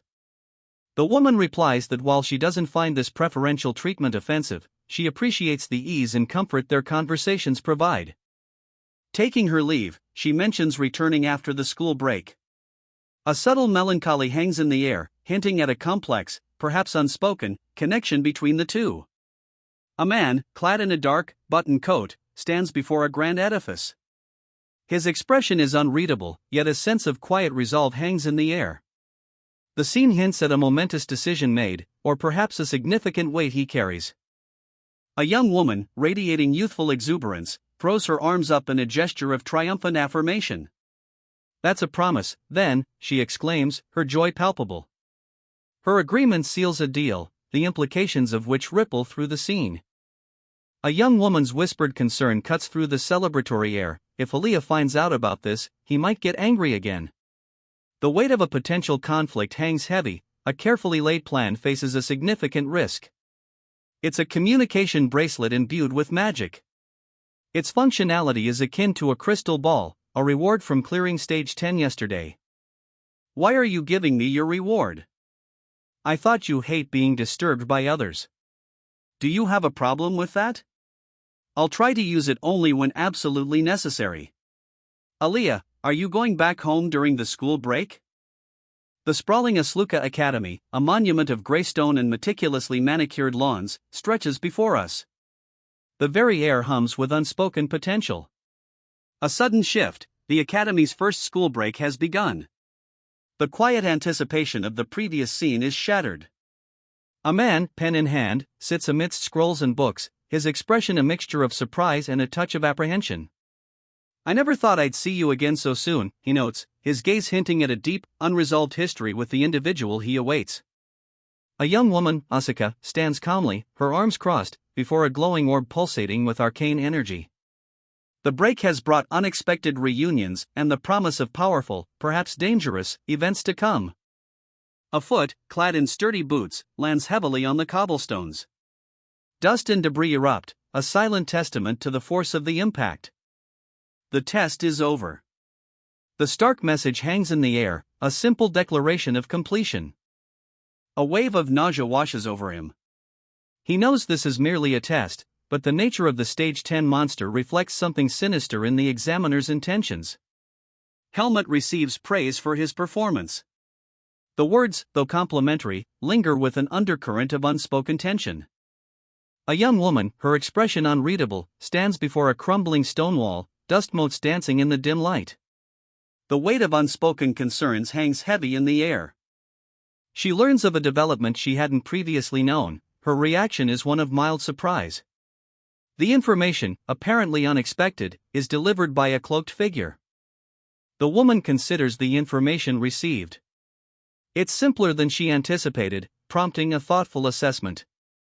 She receives confirmation of a plan, agreement reached with a simple acknowledgement of the next steps. The artifact's completion is imminent. A tremor shook the ground, causing the old mage to stumble. A young man, sword at his hip, steadied the elder. This tremor, it's coming from the magic department testing ground beside us. The young man's observation revealed the source of the disturbance. A powerful surge of purple energy erupted from the testing grounds, violently tossing a mage through the air. A blinding, crimson explosion followed, the intensity of the magical energy escalating dramatically. A figure, cloaked in purple and white, reached out amidst the chaos, radiating an aura of immense power. The professor confronts a young woman and a wizened mage amidst the rubble of a shattered testing ground. His fury is palpable as he accuses them of defying his explicit order to avoid destruction. The mage, taken aback by the professor's harsh tone, stammers a defensive retort, highlighting the audacity of the rebuke directed toward a figure of his academic standing. The professor's expression hardens further, his violet eyes gleaming with barely contained power. The young woman remains silent, her gaze fixed on the professor. The tension is suffocating. A cloaked figure in white departs, leaving behind a man muttering about a little rascal. The implication is that a chase or conflict has just concluded, and the white-cloaked individual escaped. Two students discuss the unbelievable events, specifically the monster encountered in Stage 10 of some sort of test or challenge. The conversation reveals a significant level of difficulty and perhaps danger. One student, seemingly exasperated, wishes to take the top spot. One student expresses fear, prompting the other to question the source of such apprehension. This suggests the earlier conversation about Stage 10 held unspoken dangers or a level of horror beyond a mere monster. The previously fearful student's face reflects a lingering unease, a palpable tension suggesting that the nature of the threat from Stage 10 is deeply unsettling. "Hey, is your mind all right?" one person asks, a hint of concern in their tone. The other replies, "I'm not scared of bugs, but I do feel a little queasy," revealing a subtle unease despite their attempt at nonchalance. This exchange hints at an underlying tension or unsettling event that hasn't yet been fully explained. "I'm glad that I didn't suggest a bet or anything this time," the first speaker muses, indicating a previous interaction and a possible pattern of risky behavior. This reinforces the initial sense of unease and implies a history between the two characters. A young woman, her expression radiating confidence, waves to someone off-panel. The other person, barely visible, seems unimpressed. The sound effect, suck, suggests a swift, quiet movement, hinting at a clandestine observation. "You're not very self-aware," the unseen observer states pointedly. "Everyone in the swordsmanship department is paying attention to you," they add, revealing that the young woman is the object of considerable, possibly unwelcome, scrutiny from her peers. The young woman's insistence, "No. I mean it," underscores the exceptional nature of the feat. Reaching Stage 8, when the average clear record is only Stage 4, is an incredible achievement. The scene shifts to a confrontation, the light-haired youth at the center, surrounded by tension. A flicker of concern crosses his face as his eyes absorb the brewing conflict. The unspoken question hangs in the air, intensifying the palpable tension. Confusion clouds the two dark-haired women's faces. One whispers, "What did he mean by that?" Her companion admits, "I have no idea." This shared uncertainty highlights the ambiguity of the previous exchange. The two young women leave, one suggesting, "I'm thinking of going back to the dormitory." The panel signals a retreat, temporarily resolving the immediate tension but leaving the lingering mystery unresolved. One girl marvels at another's travels, expressing envy. The scene is set in a grand, possibly academic, building. The second girl, with a thoughtful expression, reveals that she is searching for Charlotte, someone potentially connected to her birth. She apologizes for any offense caused by her previous statement, explaining that it stems from a sense of nostalgia.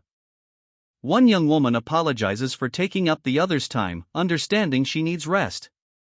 The subtle concern in her expression hints at a close relationship and a shared understanding of the other's strenuous circumstances. The speaker offers further support, suggesting a reassessment of their training once the other feels significantly stronger. This demonstrates a commitment to personalized growth and a keen awareness of their capabilities. He offered a slender silver bracelet, take this. The subtle magical energy emanating from it was palpable. She eyed the bracelet with a mixture of apprehension and curiosity. The weight of its potential purpose settled upon her. Just infusing this into it would send a signal. The bracelet will immediately alert me if you are wearing it, so there's no need to actually speak, he explained, the implication of her inherent danger already understood. He continued, a hint of exasperation in his tone, because the artifact was made to be given to you. You always attract problems, this ensures I can contact you anytime you're in trouble. His frustration with her perpetually precarious situation was evident. A young man with striking violet eyes and pale hair hesitates, a thoughtful expression clouding his features. A single ellipsis hangs in the air, unspoken words lingering between him and someone else. He sighs, conceding, yeah, even though I don't like the idea of it, no one in the academy seems to like going home. The sentiment reveals a subtle undercurrent of loneliness, a poignant truth masked by his outward reluctance. A vibrant, pulsing crimson orb glows intensely, radiating an almost palpable power. This magical artifact signals a significant transformation, a stark visual representation of the inner strength he possesses. You've become so much stronger. Only a handful of people have been.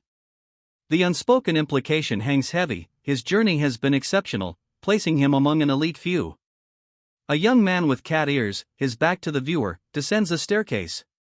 The scene is dimly lit, the atmosphere heavy with a sense of foreboding. He approaches what seems to be an ancient guillotine. He stops, his gaze fixed on the device, a question mark forming on his lips. What's this? He murmurs, his voice laced with apprehension. The question hangs heavy in the air, foreshadowing the grim discovery. The camera pulls back, revealing the imposing structure of a grand castle, silhouetted against a bleak sky. The dialogue box above adds context, who else said they don't like going back home? The scene underlines the character's reluctance to return to this place and suggests a troubled past. A young man, his eyes wide with a mixture of apprehension and determination, peers from a shadowy alcove. He seems to be hiding, the dim light barely illuminating his features. A woman with dark hair and intense eyes, her expression unreadable, speaks the name Helmut. The weight of the name hangs heavy in the air, hinting at a shared history or a critical connection. News of a fighting competition in the Basor Kingdom, scheduled for 1 week hence, is delivered.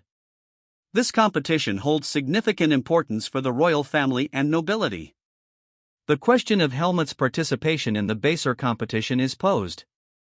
The implication is clear, this event serves as a crucial turning point, and his decision will have far-reaching consequences. When you say the more information, the better, does that include people's views of each other, their personalities, and family relationships? The question hangs in the air, a pointed probe into the depths of someone's intentions. The speaker's serious expression reveals a keen awareness of the complexities involved. He is not merely fierce, a tiger in his actions, but also possesses the cunning of a fox, a hidden layer of strategy previously unseen. This assessment hints at a deeper understanding of a key player, a shrewd observation of their true nature. How would you like to receive the documents? The question is accompanied by a glowing orb, an object of significant importance, and a careful proposal on how to proceed. The setting, a room with refined furnishings, adds weight to the transaction's significance. The exchange is clearly delicate and requires a specific, secure method of handling. The secret code is, the eagle's claws don't let go of their prey. Remember it. This is not merely a code, but a statement of resolve, a declaration of unwavering determination. A man with spectacles and a knowing smile offers encouragement. I wish you the best in the fighting competition. I'll be cheering you on. His words, though seemingly supportive, hint at a deeper involvement in the events to come. The young woman, her face etched with worry, exhales slowly. The weight of the upcoming competition and the implied stakes rest heavily upon her shoulders. A palpable tension hangs in the air. I anticipated this. A third of their land is desert, after all. Despite tolerating the cold, the heat is proving too much. My constitution is weak, heatstroke is a real risk. Aaliyah's communication device and disguise artifact, rewards from a year-end exam, are proving useful. The disguise, however, is less than ideal. I would prefer a more swordsman-like appearance. Contentment settles over the narrator as he reflects, well, I guess I shouldn't complain since this was free and functions superbly. A hint of self-deprecating humor underlies his acceptance of a seemingly unexpected boon. The camera sweeps across a bustling marketplace, a vibrant tableau of desert life. The architecture is distinct, suggesting a region accustomed to arid climates. The scene pulses with activity, foreshadowing the narrator's next steps in this new world. The narrator, now visible, shoulders a heavy sack in the midst of the market's organized chaos. The weight of his burden is palpable, hinting at a task at hand or a journey soon to begin. His focused expression suggests a clear purpose. A tavern scene unfolds. A hardened-looking man observes two patrons with a sharp gaze, his intent unclear but clearly significant. The atmosphere crackles with unspoken tension, suggesting a pending confrontation or a hidden agenda. A coin changes hands. Yes, sir, confirms the recipient, his tone respectful yet hinting at a simmering unease. The transaction, seemingly simple, seals a deal of significant, yet unknown consequence. A heavy wooden table is abruptly overturned, its legs splintering under a powerful kick. The sudden violence shatters the previous scene's quiet tension. Owner. Give me the same thing you're serving this young miss. The request, seemingly innocent, is fraught with underlying tension, suggesting a deliberate provocation. A confrontation erupts. One man lunges, his attack swift and brutal. The other barely evades the blow, the tension escalating into open conflict. A blade whistles past the man's head, a near miss. His eyes widen in alarm. His face contorts in shock and pain, the close call leaves him breathless. He falls heavily to the ground, the impact echoing the sudden shift in the fight's momentum. Lying on the floor, he complains about the annoying mosquitoes buzzing around him. His focus is clearly diverted from the immediate threat. Colt's companion roared with laughter, "Ah-ha-ha-ha-ha! Colt, he got you good." The sheer glee in his voice underscores the success of a prank, the details of which remain momentarily obscured. Colt, visibly uncomfortable under his companion's arm, muttered, "Get away from me. It's hot." His discomfort is palpable, suggesting the prank involved unwanted physical proximity or a similarly embarrassing situation. Colt's flushed face and beads of sweat betray his inner turmoil. The intensity of his discomfort is emphasized, highlighting the escalating situation. A young man, sword at his side, stands before a weathered wooden door. His posture speaks of quiet determination, his gaze hinting at a journey about to begin. The young man now stands before a colossal statue of a knight, its weathered features bearing silent witness to ages past. He grips his sword, a newfound resolve hardening his expression, his gaze fixed on the statue. The weight of legacy, and perhaps, a prophecy, settles upon his shoulders. The camera sweeps across the sprawling Grand Florian Hotel, its opulent architecture a testament to wealth and power. Multiple wings stretch out from a central courtyard, pools glinting under the sun. This is where our story unfolds. Inside, a nervous young man stands before a stern older gentleman, his monocle glinting. The atmosphere is thick with unspoken tension. The older man's disapproval hangs heavy in the air. A hotel employee approaches a guest, her question cutting through the quiet, "Are you the one who paid for the emerald room on the 5th floor?" The inquiry hints at a reservation of some significance. A gloved hand, holding a dagger, emerged from the shadows. The figure spoke, a hint of surprise in his tone, "I never thought I'd see you again, so soon." The words hinted at a prior encounter, and a potential confrontation to come. He waited, the air thick with tension. Across from him sat a young woman with dark hair, her gaze steady as she countered, "So, have you thought about what you'll ask me?" The question was a clear indication that this meeting had purpose, and that the weight of a decision rested upon both of them. A woman demands complete information. "I wish to know everything about the influential people of that country who are also the organizers of the competition and the important incidents that happened in that kingdom." Her urgency underscores the stakes. A man, seemingly unfazed, responds from his study, a glowing orb on his desk. "I'm the one asking questions now." His calm demeanor hints at control over the situation. The man observes, he's clearly being cautious. "He's clearly told me what he wants, but he kept it vague." The assessment reveals a shrewd understanding of the other's motives. The glowing orb intensifies. "All right. I'll prepare the information as per your instructions." Compliance, but the intensity suggests a hidden layer to his obedience. He smiled, a glint in his eye, promising to reconvene once the documents were prepared. A subtle air of anticipation hung in the dimly lit room. A woman, her dark hair pulled back, delicately manipulated a glowing crimson orb, her expression betraying a hint of weariness. "Oh, also," she began, the weight of unspoken concerns implied in her tone. The orb pulsed within her light, a vibrant display of contained energy. The woman's touch, though gentle, spoke of a power she carefully controlled. Even though she had steeled herself, dealing with him still depleted her. Maintaining her guard in his presence was an exhausting necessity. The mention of the Basor kingdom hung heavy in the air, a name synonymous with danger and intrigue. A heavy footfall echoes, disturbing the stillness. Dust motes dance in the golden light filtering through the air. The young man, his face etched with worry, halts his journey. He's clearly uncomfortable. He and a companion wipe sweat from their brows. "It's so hot," he mutters, the words a testament to the oppressive heat. The intensity of the environment is palpable. He wipes sweat from his brow, the desert sun beating down relentlessly. The vast, sandy expanse stretched before him, punctuated only by low, ancient structures in the distance. It's not just the heat. It's hard to get used to this appearance too. The young man's discomfort extended beyond the climate, his new form was clearly unsettling. "This appearance looks more like Cian." His gaze fell to his hands, his blonde hair contrasting sharply with the dark cloak. He seemed to grapple with an unfamiliar reflection. He walked through a massive gateway, the bright light beyond momentarily blinding. Dust swirled around his feet as he moved towards an unknown destination. He emerged from the shadows, a young man cloaked in deep blue, his blonde hair catching the dim light. A sword was strapped to his hip, hinting at a journey far from over.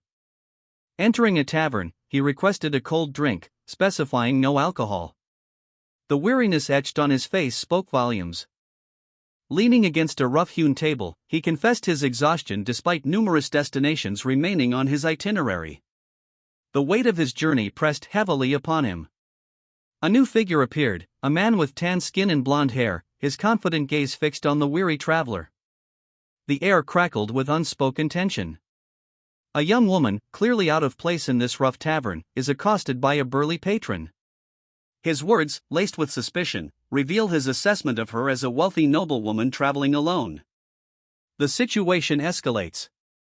With a swift, precise movement, the young woman draws her sword, the suddenness of her action catching her attacker completely off guard. A forceful blow sends him sprawling to the ground. The tavern falls silent. Standing over the defeated man, the young woman's imposing figure and unwavering gaze command respect and fear in equal measure. The previously boisterous atmosphere has been replaced by an unnerving quiet. Already annoyed by Basor's heat, a young man's frustration mounts as he faces a new challenge.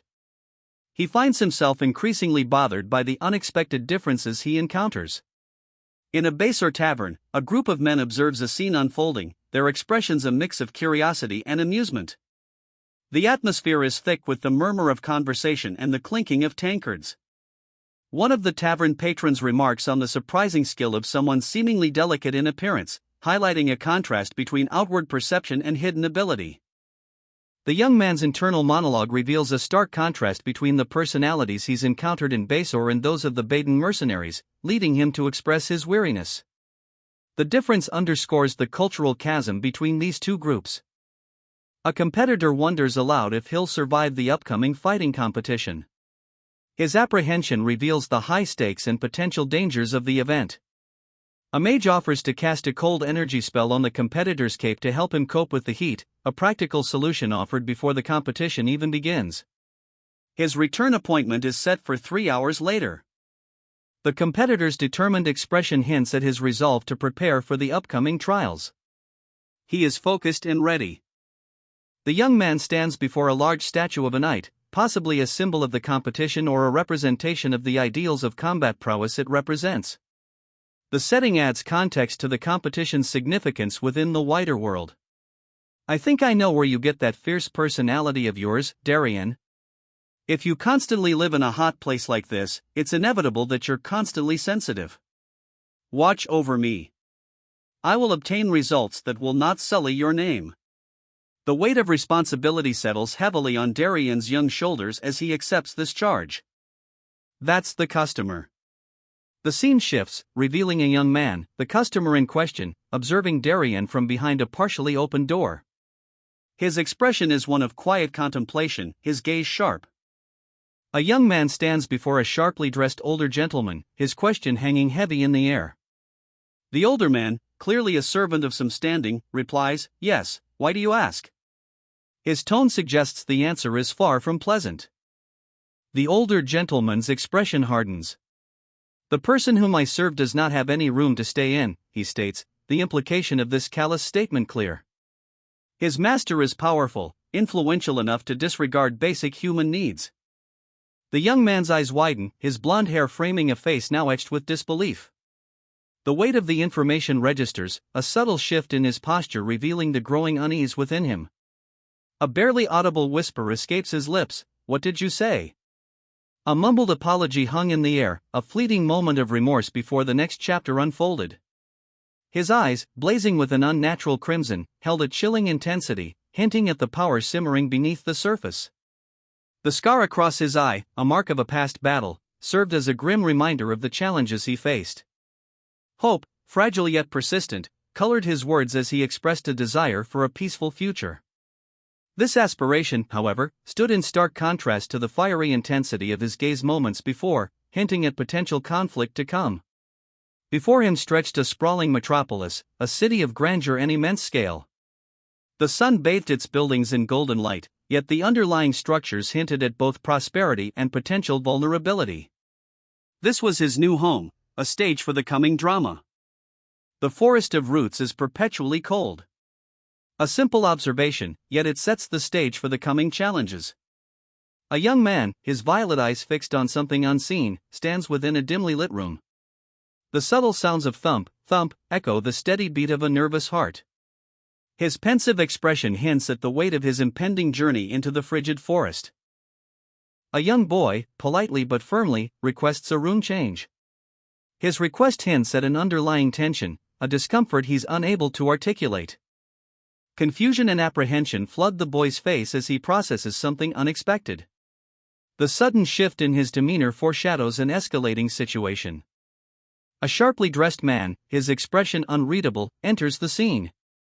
His presence intensifies the building tension, suggesting an element of control or authority. The interaction between the two men is about to take a decisive turn. Guest information is not something to be recklessly distributed. The young man, however, seems to believe he is easily underestimated. The blond youth, clearly agitated, is confronted by a man who exudes an air of cautious suspicion. His apprehension is palpable. The older man's reaction reveals a sudden and profound shift in the situation.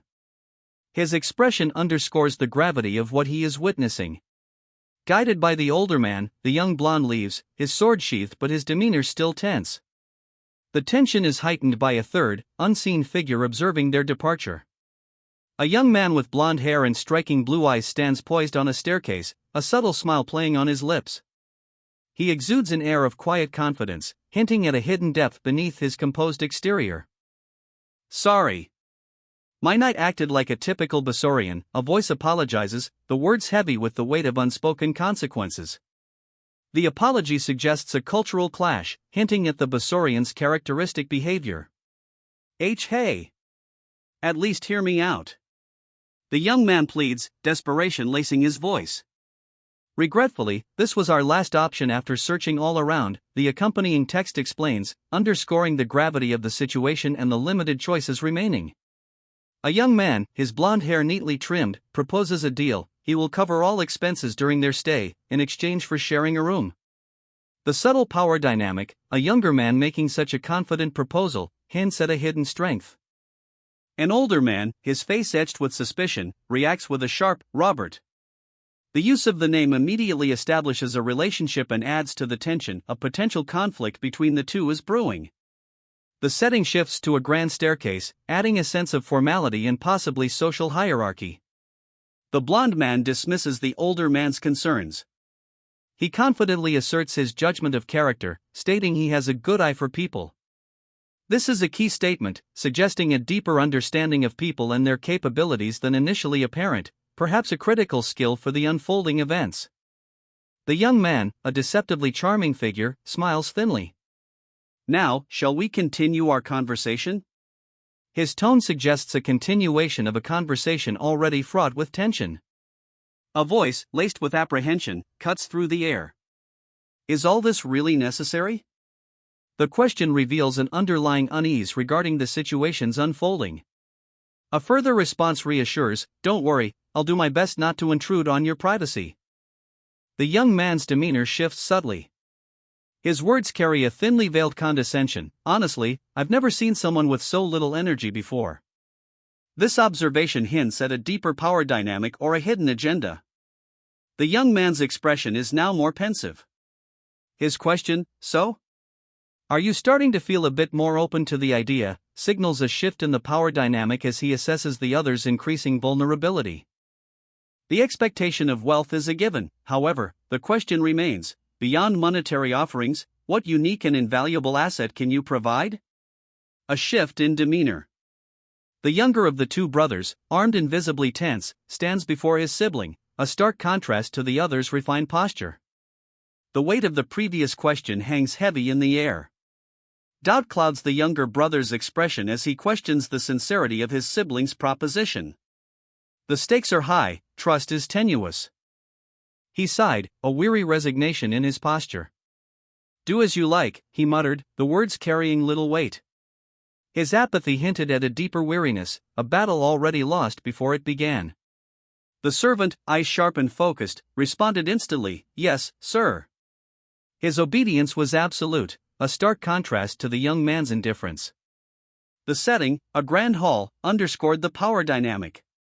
With unexpected speed and surprising force, the young man launched himself forward, knocking the servant sprawling.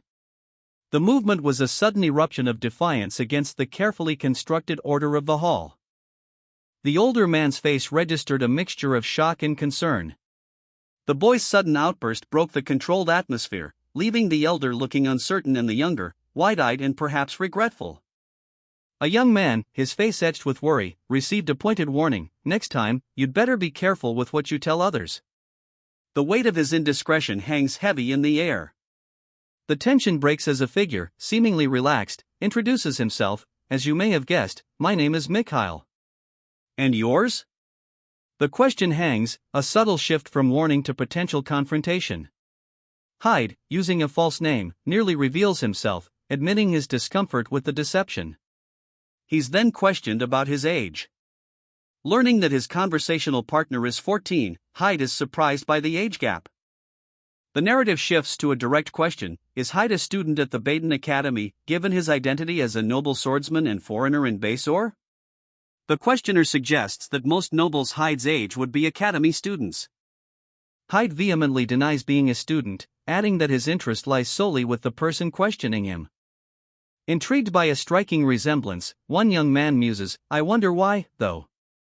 I'm curious about that too. Maybe it's because our faces look similar? The other, dressed more formally, listens attentively. Permission granted, the less formally dressed young man requests, hey, is it okay if I use that open space out front? If I'm not around, you're welcome to use it. His companion readily agrees, understanding his need for training.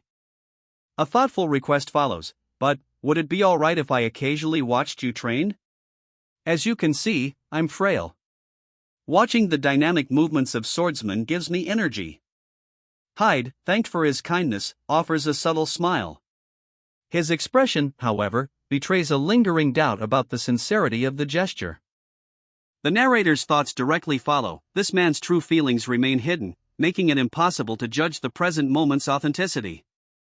The documents are delivered, preparations for the martial arts tournament are underway. A subtle tension underlies the seemingly mundane exchange, hinting at greater stakes. Helmut dismisses a feat as unimpressive, revealing a remarkable skill level and a dismissive attitude. His nonchalant demeanor hides a deeper purpose. The conversation takes a sharp turn. A pivotal piece of information is offered: the connection between Helmut and the missing divine swordsman, Darien Depert, raising the stakes significantly. The offer of this crucial information is presented as a calculated gambit, suggesting a power play is underway. This hints at significant intrigue and hidden agendas within this tournament. His employer is homeless. The weight of this responsibility settles heavily on the servant's shoulders. A solution is proposed: financial compensation in lieu of proper accommodations. The servant will receive a smaller room, but the matter is settled. The young man's reaction is one of quiet acceptance, tinged with underlying apprehension. The scene underscores his precarious position and the burden of his loyalty. "I've already paid for this room," the young man stated firmly, "and I won't relinquish it." The innkeeper, unimpressed, simply replied, "Sorry, but find another room." The young man's patience snapped. "Didn't I say I'd pay compensation?" he protested, his hand shooting out to emphasize his point. A sharp retort cut through the air. "Take your hand off me," she hissed, her eyes flashing. "If you touch me again, I'll cut your arm off." The threat was clear, and the innkeeper recoiled. A serene smile spread across the young man's face. The tension had broken, replaced by a quiet confidence. The scene opens with a young man, Lord Mikhail, clearly unwell. His attendant, looking concerned, explains his condition. The attendant continues, apologizing for Mikhail's weakened state and the resulting difficulty in finding suitable lodgings. Mikhail, impatient, declares that they need to find another room immediately. He requires rest. A new character enters, observing Mikhail's situation. He proposes a solution, pointing out their shared predicament. The attendant vehemently rejects the proposal, deeming it too risky to share a room with someone of uncertain origin. Lord Mikhail presents a stark choice: embrace the unpredictable path of uncertain possibilities, or opt for a certain solution, however grim, to ensure survival. The weight of this decision rests heavily on his shoulders. His advisor, visibly distraught, contemplates the gravity of the situation. The burden of choice is shared, but the ultimate responsibility remains with Mikhail. Mikhail's decision is swift and unwavering: he will follow his advisor's counsel. The young lord's resolve, though seemingly obedient, hints at a deeper calculation. The narrator observes Mikhail's newly revealed authoritative demeanor, a stark contrast to his earlier presentation. This subtle shift underscores the complexities of his character. "We can bring in another bed," the young man offered, his tone measured despite the imposing swordsman standing behind him. "And I don't have any odd sleeping habits that would disturb you." He paused, a hint of something unreadable in his expression. "Besides," the young man's demeanor shifted subtly. A fleeting smile played on his lips as he stated, "Looks like you'd crumble if I bumped into you or something. I didn't know people like you existed." The words, though seemingly dismissive, held a sharp edge of assessment. The swordsman's eyes narrowed. "You're entering the Basor martial arts tournament, aren't you?" he stated, the question a flat assertion. "There's no other reason for a foreign swordsman to come to Basor at this time." The implication hung heavy in the air. The young man's seemingly innocent offer was a calculated probe. He offered a seemingly supportive smile: "As it happens, I came here to watch the tournament myself. I'll cheer for you." His next words, however, held a subtle undercurrent: "Having someone rooting for you gives you more strength, right? What do you think? Not a bad idea, huh?" The young man's response was sharp, Yes, isn't that enough? My support isn't something that's easily earned, you know. His words carried an undercurrent of challenge. Anticipating this reaction, a calm voice responded, I knew you'd say that. Please bring in another bed for the room. The scene shifts to a servant bringing in an extra bed, highlighting the unspoken understanding between these two characters. A concerned look crossed his face, indicating a noticeable shift in the atmosphere. The previous exchange and the implied presence of another competitor are clearly weighing on his mind. A young man's face contorts in terror, his eyes wide with shock as he's thrown violently to the ground. The force of the impact is palpable. He clutches his face, blood trickling from a cut, and mutters an apology, his voice strained and filled with remorse. His actions suggest a recent physical altercation. Another young man, blonde, stands over him, expressing his displeasure at the situation, but acknowledging the necessity of assertiveness in this strange country. The scene hints at a culture shock or hostile environment. The blonde young man, now seated calmly, points out the lack of a proper introduction between them, setting the stage for a more formal interaction after the preceding chaos. The young man, clutching a staff, utters a name, he. Hyde, his voice laced with uncertainty. Across from him, another young man, strikingly similar in appearance, responds with a questioning, Hyde? The subtle shift in their expressions hints at a shared history, or perhaps a hidden connection. 16. You sure have a lot of questions, the second young man replies, a hint of weariness in his tone. The statement subtly reveals a power imbalance, as he controls the flow of information. So, are you from a noble family? The first young man presses, his curiosity evident. The second young man simply smiles, responding with enigmatic nonchalance, think however you like. This response, while seemingly evasive, allows for the first young man to draw his own conclusions. It serves to build the subtle tension and mystery surrounding the characters' identities. The first young man's apprehension is palpable. Are you trying to dig into my background? He asks, his gaze sharp. The question reveals his own guardedness and hints that he may be hiding something significant. A young man, his blonde hair neatly styled, confesses, this might sound weird, but I feel a strange sense of familiarity with you.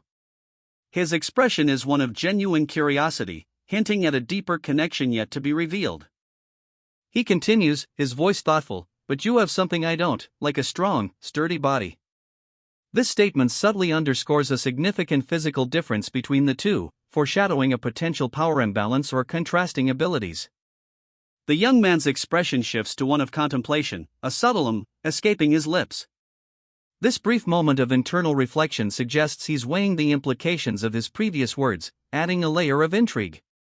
He gestures to his own arm, a slight smile playing on his lips as he explains, that's also why I came to see the martial arts tournament. It's a small personal joy of mine. If it makes you uncomfortable, I won't insist. His words reveal a personal motivation and a consideration for the other's feelings, highlighting his complex character. He offered a dismissive wave, his words carrying an air of detached indifference, do as you like. The weight of his decision, or rather, the lack thereof, hung heavy in the air. The young man observed him, his violet eyes conveying a mixture of apprehension and intrigue. His silence spoke volumes, reflecting the unusual nature of the encounter. A sharp observation followed, cutting through the silence, he's a strange one. The assessment hung in the air, hinting at a deeper mystery surrounding the figure from the previous panel. Exhausted from the events of the day, the young man drifted off into a peaceful sleep. The quiet rest offered a brief respite before the uncertain future unfolded. A lone figure, silver-haired and cloaked in shadow, sits by a window, his back to the viewer. A faint red glow emanates from his hands, illuminating the quiet elegance of his surroundings. The air hums with unspoken secrets. That's none of your business, a sharp voice cuts through the silence, the speaker's hand igniting a small, intense flame. The abrupt dismissal hints at a guarded secret, the fire a subtle manifestation of simmering tension. It might interest you to know that one of this year's participants stands out. He joined the Royal Knight Order at the youngest age ever. At 18, he could already manifest this. The words, delivered with a knowing tone, paint a picture of exceptional talent and potential, foreshadowing future significance. A young man, his blonde hair framing surprised violet eyes, holds a crimson orb pulsing with inner light. The scene shifts, revealing a new character, one who possesses an unusual power, as indicated by the glowing sphere. The implications are clear. The artifact on your arm is identified as a magical item, and its presence in Baden, a region notorious for its magic, is hardly surprising. A young man with light hair cautiously examines the contents of a dark room, his gaze falling upon an antique suitcase resting on a wooden table. His thoughts drift to a revelation, a rumor, long forgotten, about a son born late in life to a powerful figure. This detail sparks a renewed sense of intrigue. However, the official record contradicts this, with claims that the son perished, leaving behind no heirs. This information adds another layer of mystery. The boy's questioning gaze held a hint of disbelief. The divine swordsman's lineage, long believed severed, was now inexplicably reconnected. How could they possibly prove this boy was his grandson after so many years of absence? The answer, it seems, lay in striking similarities: the boy's face, a perfect mirror of the legendary swordsman's youth, and his possession of his father's identification plate. But the most compelling evidence rested in his unparalleled skill with a blade. The divine swordsman's legendary techniques, thought lost to time, had resurfaced in this young man. A single, glowing orb, perhaps a relic of the past, hangs suspended in the air, a potent symbol of the divine swordsman's mysterious disappearance. The speaker, his back to us, reveals a crucial unknown: Darian's arrival at the Forest of Roots remains a mystery. This detail hints at a deeper story surrounding Darian's past and his connection to this significant location. A young man, holding a glowing orb, reacts with confusion: disappeared? What do you mean? His question underscores the gravity of the situation, implying a significant event surrounding Darian's disappearance. The official narrative is unveiled: Darian simply vanished. This stark contrast between the mystery and the official explanation creates an immediate air of intrigue and suspicion. The temple's ambition to expand its influence is revealed, highlighting Darian as a significant obstacle. This adds a layer of political intrigue, suggesting his disappearance wasn't accidental but a deliberate act. In Basor, a place where the temple's power was paramount, Darian was seen as a god, an impediment to the temple's plans. Offered another chance to investigate, the young man declines, stating he isn't curious enough. His disinterest hints at a deeper, perhaps more personal, reason for his actions. The young man's expression shifts as he processes new information: Darian's disappearance originated in Basor. This revelation alters the course of his investigation, focusing it on this location. He deduces the presence of a traitor within Basor, someone who betrayed Darian and collaborated with the temple. This is a significant turning point, shifting from investigation to a conclusion about betrayal and a potential enemy within. He suspects the traitor might be from Darian's own Palmanites, adding a layer of complexity and internal conflict to the unfolding events. The possibility of a trusted inner circle betraying their leader adds suspense. A hand reaches out, a silent question hanging in the air. The unspoken plea: would Darian want me to avenge him? The weight of legacy is felt. I inherited so much from him. His swordsmanship, and even the life I lead now. Darian must have wanted me to carry on everything he stood for in the human world. Resolution hardens in the young man's gaze. More than vengeance, a deeper purpose emerges: more importantly, I need to make that guy understand. Surprise shatters the resolve. The revelation: but wait, he's Darian's grandson? I didn't think there'd be another person who inherited his swordsmanship besides me. The pieces click into place. A new understanding dawns, but the sword techniques must have been passed down to the grandson. A voice, laced with intrigue, muses: I'm honestly curious about how skilled he is. The anticipation hangs heavy in the air. The camera pulls back to reveal a colossal amphitheater, brimming with a vast crowd awaiting the start of the Royal Martial Arts Tournament of Basor. The sheer scale of the event underscores the significance of the competition. An announcement booms across the arena: welcome to the Royal Martial Arts Tournament of Basor. We welcome all participants and spectators from across the country. The tournament officially begins, setting the stage for the contest to come. A skeptical whisper cuts through the expectant silence: huh?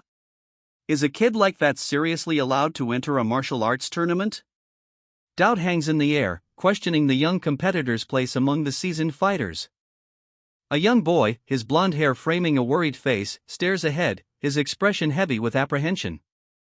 The instruction rings out, "You're up first. Please head to the arena." A lone boot, firmly planted on the ground, suggests the immediate urgency of the situation. A figure stands amidst fallen foes, a silent testament to their swift and decisive victory. The weight of their actions hangs heavy in the air. The boy is ushered into a vast arena, a sea of onlookers filling the tiered seating. A palpable sense of anticipation vibrates through the crowd, a gasp escapes him, "Whoa!"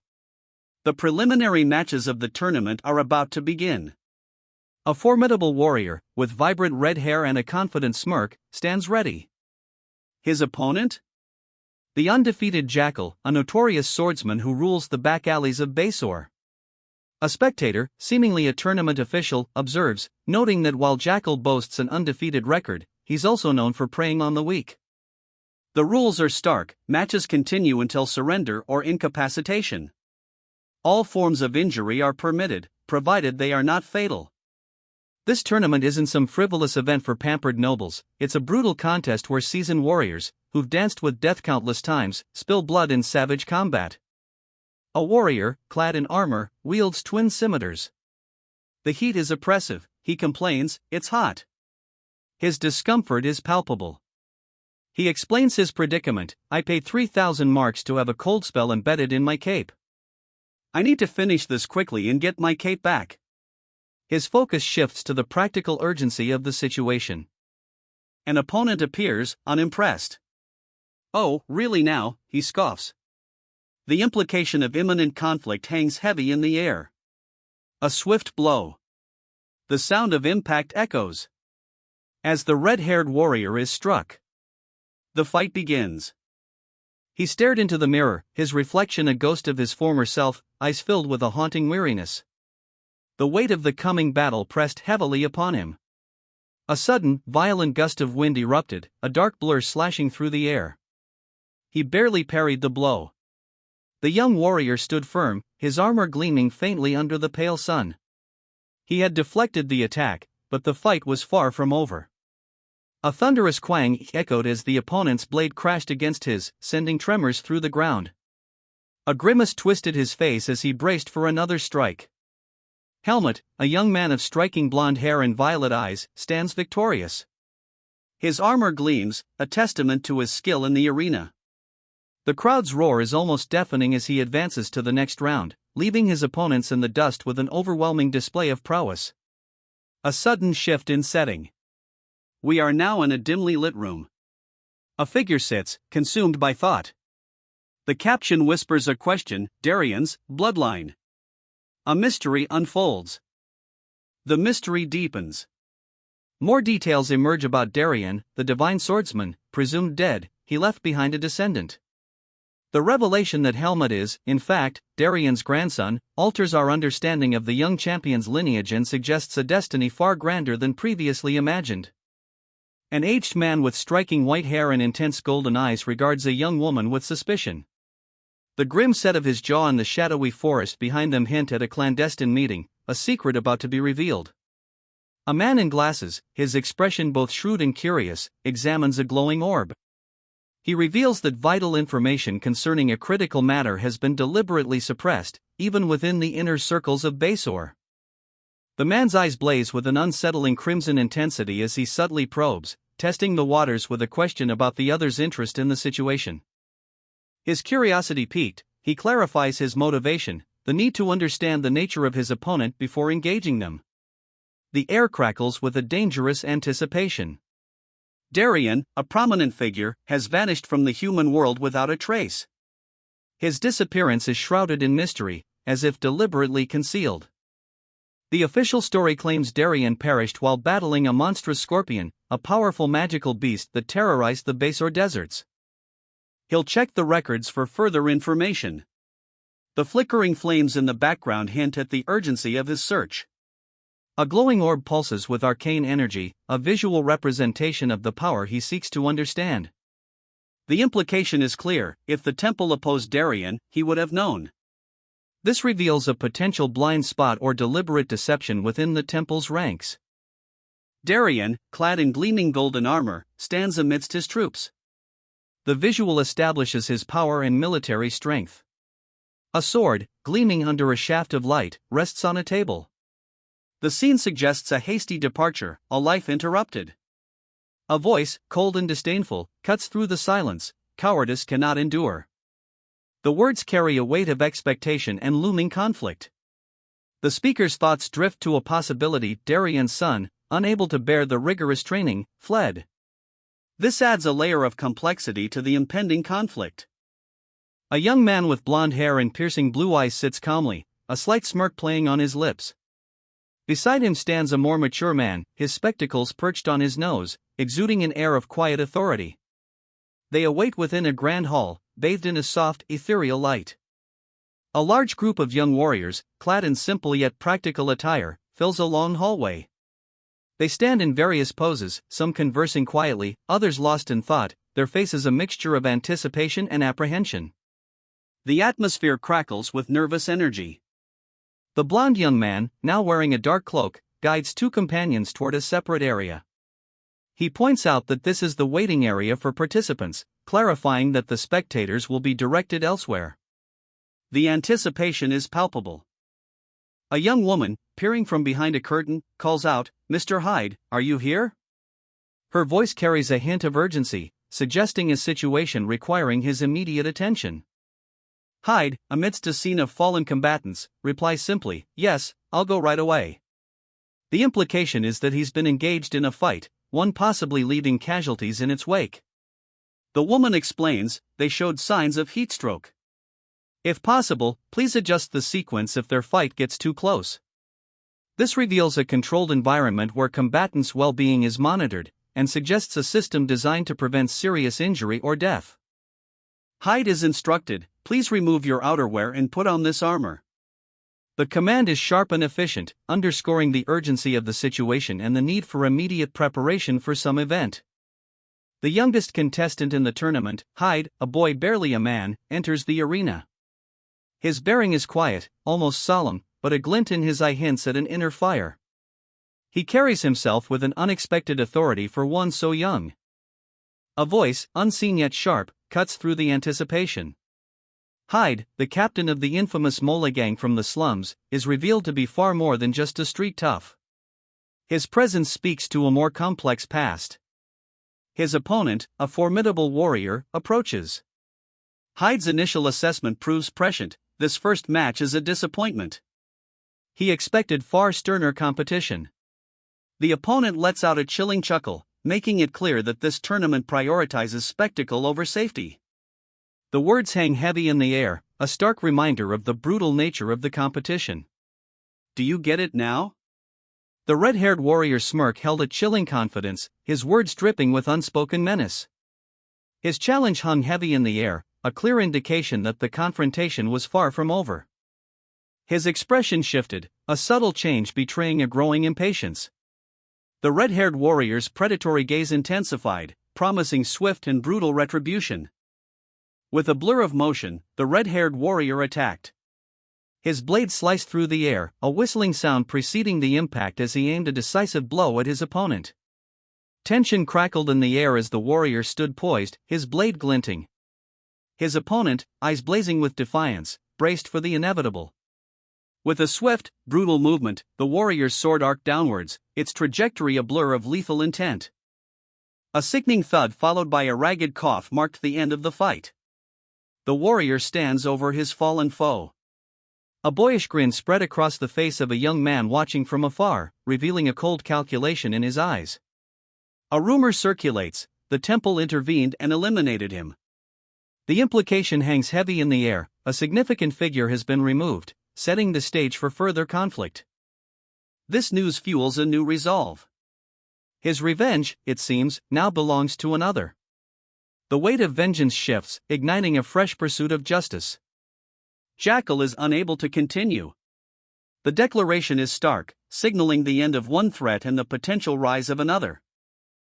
A young boy sits at a lavish table, overflowing with food.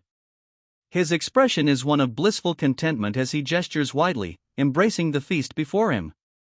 His demeanor shifts subtly. A thoughtful frown replaces the earlier joy as he murmurs, "Isn't this too much food?" Doubt clouds his young face. The perspective shifts, revealing a figure standing behind him. The voice, though unseen, belongs to a confident swordsman who declares, "A swordsman has to eat a lot to stay strong. Besides, I promised to cover all of your expenses, so please enjoy it without feeling burdened." The boy scoffed, dismissing any notion of using him as leverage.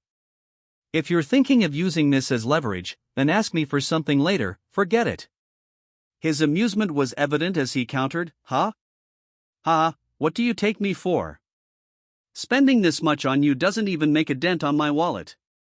His nonchalant attitude belied a deeper, calculating strategy. He explains his position: "This is a high-risk, high-reward venture."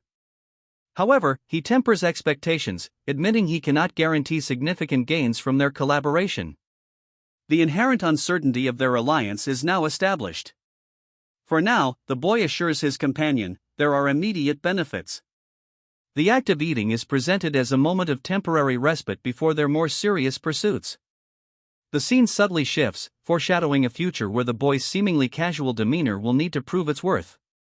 A young man lies unconscious, his breathing shallow. A cloaked figure leans over him, a chilling observation escaping their lips: "You wouldn't even notice if someone carried you off right now." The statement underscores the depth of the young man's vulnerability and the danger he's in.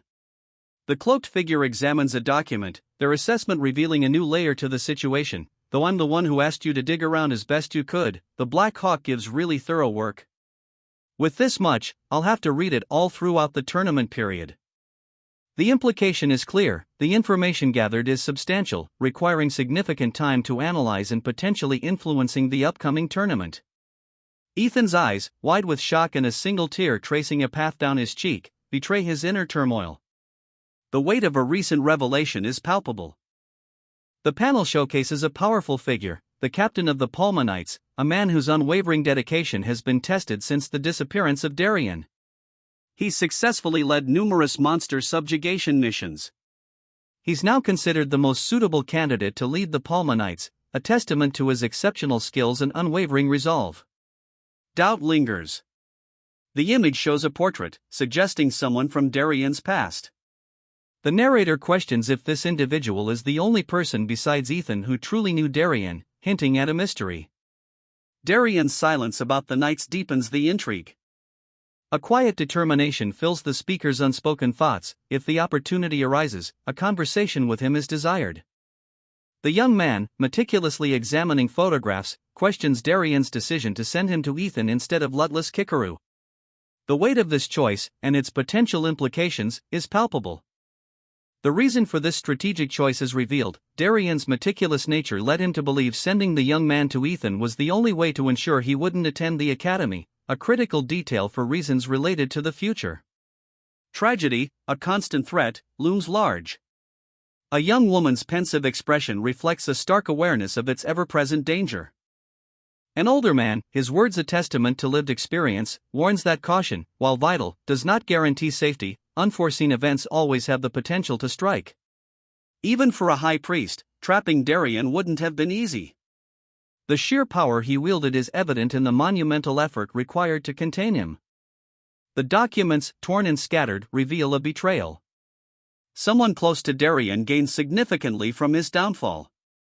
The pieces of this conspiracy are beginning to align. All signs point to a single, chilling conclusion. The young man's eyes blaze with a dark intensity, reflecting the gravity of the revelation. The truth is about to shatter everything. But if this shocking truth proves accurate, the consequences will be catastrophic. A powerful figure, possibly Darien's captor, holds a glowing orb. The tension is palpable. The camera sweeps across a vast, bustling city, its people converging on a colossal stadium. This is the arena where the finalists of a momentous tournament will be decided. The sheer scale of the arena is breathtaking, a testament to the importance of the competition. Thousands upon thousands fill the seats, their anticipation palpable. A commentator's voice booms across the stadium: "Here we are at the first match to determine the finalists." The tension is thick enough to cut with a knife as a powerful clash of energy erupts. The young man assesses his competition, a hint of confidence in his eyes. If all the participants are at this level, he muses, winning might not be that hard. His assessment reveals a certain arrogance, a belief in his own superior skill. He decides to take a break, his focus shifting from the competition. Since it was the first match, there's still a lot of time left, he reasons, before adding, I should head back to my accommodation and finish reading my materials. The sudden mention of materials hints at a deeper preparation, a strategic advantage beyond mere skill. A sudden interruption. Mr. Hyde, a voice cuts through his thoughts, the name carrying a weight of implication. The casual tone of his self-assessment is shattered, a new element enters the narrative. A young man nervously inquires, is it okay for participants to spectate? His question hangs in the air, revealing a tension underlying the seemingly casual event. The announcer's voice booms, now, moving on to the second round. Our first contestant, known by all as the head of the famous Basur Kendo Hall, Kyle. The introduction of Kyle, a figure of renown, establishes the significance of this upcoming match. The young man from earlier, his expression shifting to one of apprehension, anticipates the match. The weight of the competition, and perhaps even his own involvement, settles upon him. Luke Yeager. The name echoed in the hushed hall, a stark contrast to the tense atmosphere building around him. A young man, his expression one of dawning recognition and apprehension, whispered, that person is. The weight of the name hung heavy in the air. A wry smile touched the lips of the newcomer, a man with striking silver hair. Having someone as renowned as the head of the Dagor Kendo Hall as my opponent is an honor for me, he chuckled, adding with a hint of playful menace, please, go easy on me. A young man, his blonde hair framing a pensive face, reflects on a past encounter. At that age, he likely resembled the vision he holds in his mind. The young man, now hardened and bearing the scars of conflict, stands defiantly before an imposing figure. His resolve is unwavering, his sword held firm. The weight of their conflict settles heavily. A chilling conclusion dawns, unless they confront their issues head-on, this cycle of pain will continue endlessly. The young warrior, confident despite his junior status, declares his intent to strike first. His gaze is sharp, his stance poised, sword held ready. With surprising speed and precision, he executes a clean, swift strike, leaving his opponent momentarily stunned. The movement is economical, maximizing impact with minimal effort. The battle intensifies. The young warrior, now on the defensive, parries a blow, the clash of steel echoing through the arena. He's clearly skilled, adapting quickly to the changing tide of combat. A brutal strike cleaves through the man's torso, the force of the blow sending him sprawling as crimson blossoms stain his armor. His eyes widen in disbelief and agony.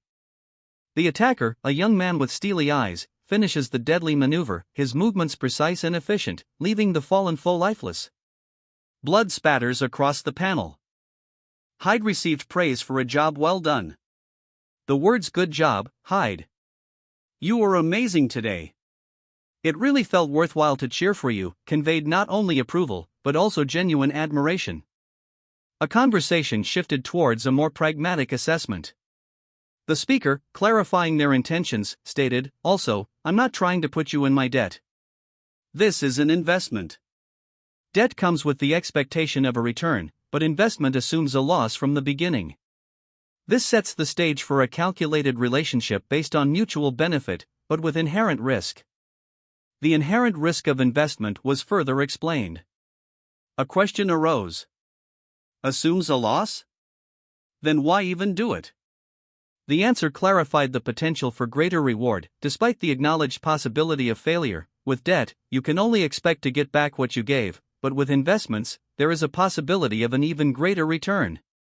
This highlights a calculated gamble with potentially significant payoff. The speaker expressed confidence in the investment's potential, stating, well, if I don't, I'll just lose my investment. That being said, I have a feeling you will be a great help to me someday. This reveals a long-term perspective, viewing Hyde as a valuable asset with future potential regardless of immediate results. A young boy slept soundly, his breath slow and even. The room was dark, lit only by the pale moonlight filtering through the window.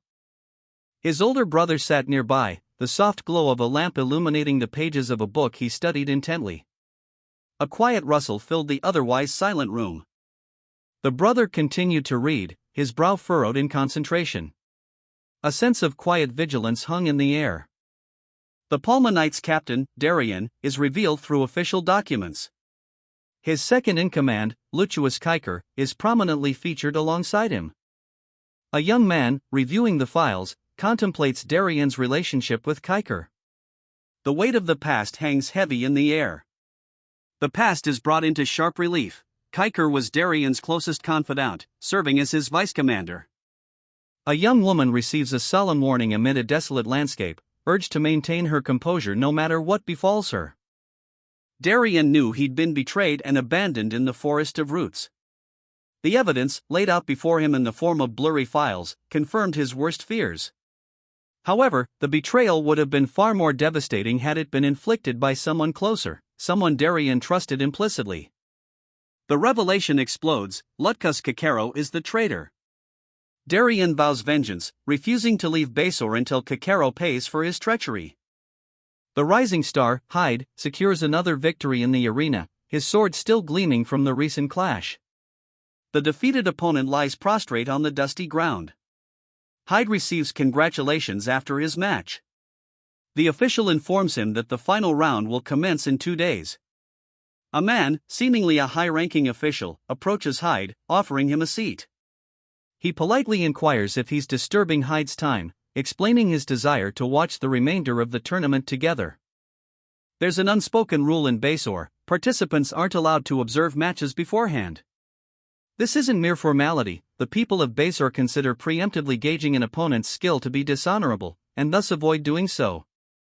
A young man, the youngest ever to join the Palma Knights, stands revealed. His name is not given, but his status as a rising genius is undeniable. His opponent, Ostruck, expresses his honor at facing such a prestigious Palma Knight. The anticipation hangs heavy in the air. A young man with striking silver hair and intense green eyes surveys the arena from a position of apparent advantage. His expression is a mixture of confidence and amusement, hinting at the challenge that awaits. A voice, unseen, muses, then. I wonder how skilled he is. The unspoken anticipation hangs heavy in the air. Another observer comments, as expected of a Palma Knight, even though he's young. I can't see any openings. The implication is that the young man's skill is exceptional. The faint sound of boos reaches their ears, adding a layer of intrigue to the scene. The silver-haired knight moves with blinding speed, his sword a blur of motion, leaving his opponent struggling to react. The swiftness of his attack is emphasized by motion lines and a powerful visual effect, confirming the observer's assessment. He sneered, eyes blazing, a crimson glow reflecting his conviction. He's underestimating me. The warrior launched his attack, a whirlwind of motion and steel. A blur of motion, a furious clash of power, his strike was met with unimaginable force. The sheer impact sent shockwaves outwards. His opponent, staggered, is thrown back. The warrior's confidence falters for a split second, replaced by disbelief. A shadowy figure, cloaked in darkness and swirling energy, offers a crucial piece of information. Their deductions, however insightful, remain purely speculative. The scene shifts abruptly. A warrior with silver hair, clad in battle armor, stands poised within a gladiatorial arena. His opponent, a formidable figure himself, awaits the inevitable clash. The tension is palpable. A warrior lies defeated, blood staining the stone beneath him. His eyes, wide with shock and pain, reflect his final moments. A young man, blond and pale, stands over his fallen opponent. His gaze is resolute, his words a chilling blend of apology and unwavering determination. I apologize, but I absolutely must win this martial arts tournament, no matter what. The victor surveys his fallen foe, his expression unreadable. A faint swoosh sound accompanies his movement, a stark testament to the swiftness and lethality of his victory. Luke Yeager's power is undeniable. With a single strike, he defeats Kyle, leaving his opponent completely overwhelmed.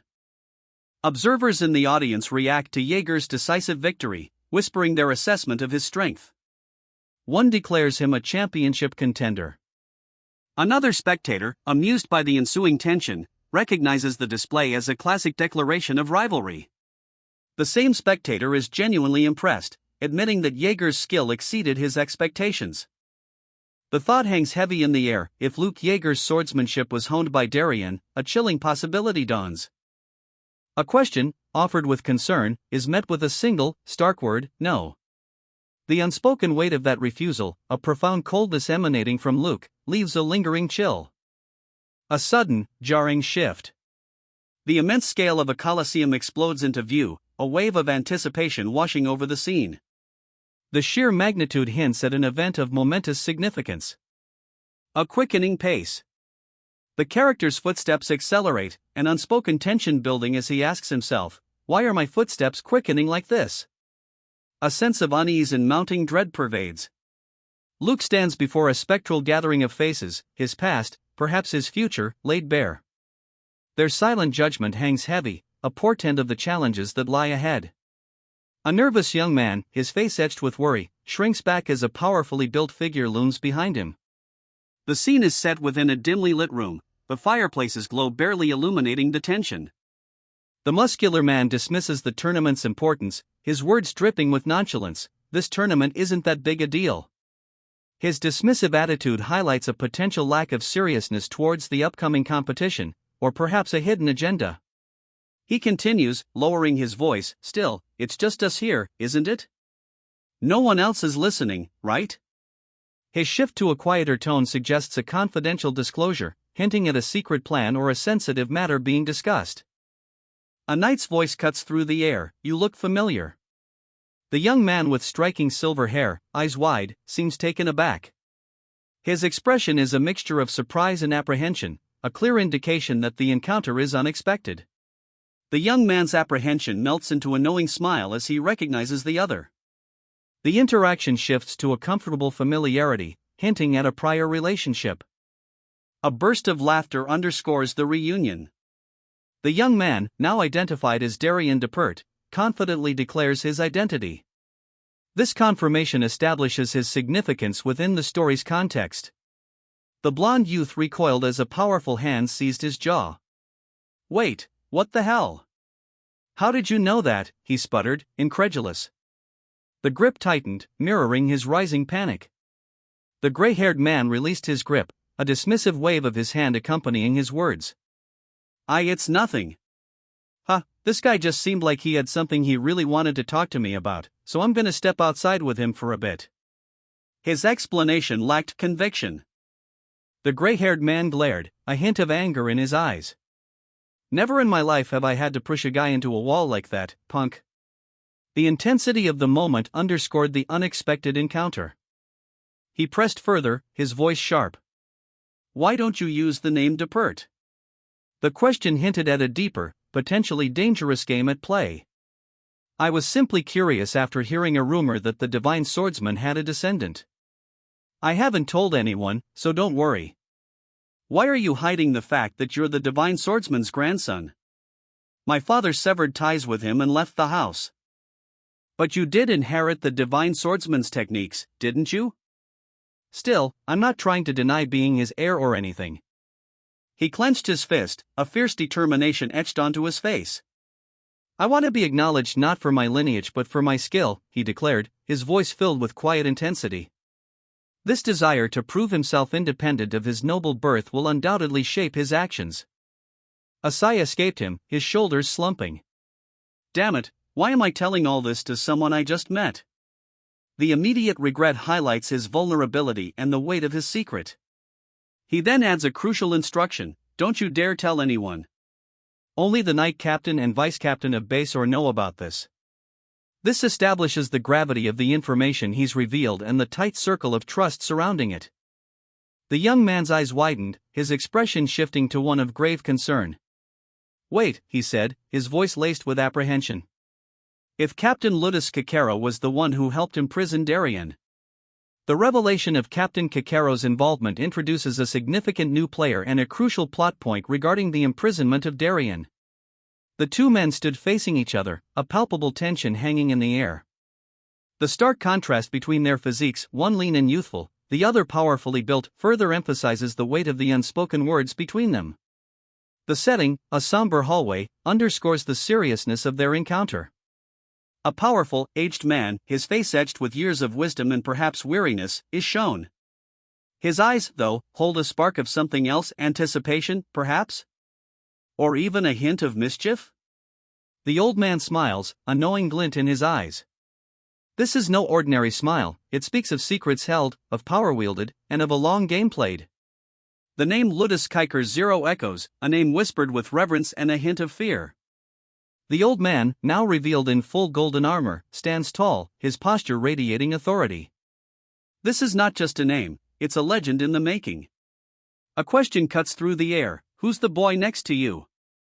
A friend? The subtle shift in focus suggests the boy, perhaps, holds a key to understanding the events that unfold. The game is afoot. The elder judge, impressed by the young contestant's skill despite his concealed identity, acknowledges his performance in the tournament. The youth apologizes for the disguise, citing his position as the reason for his anonymity. Suspecting magic is being used to mask the contestant's true identity, the judge directly questions him.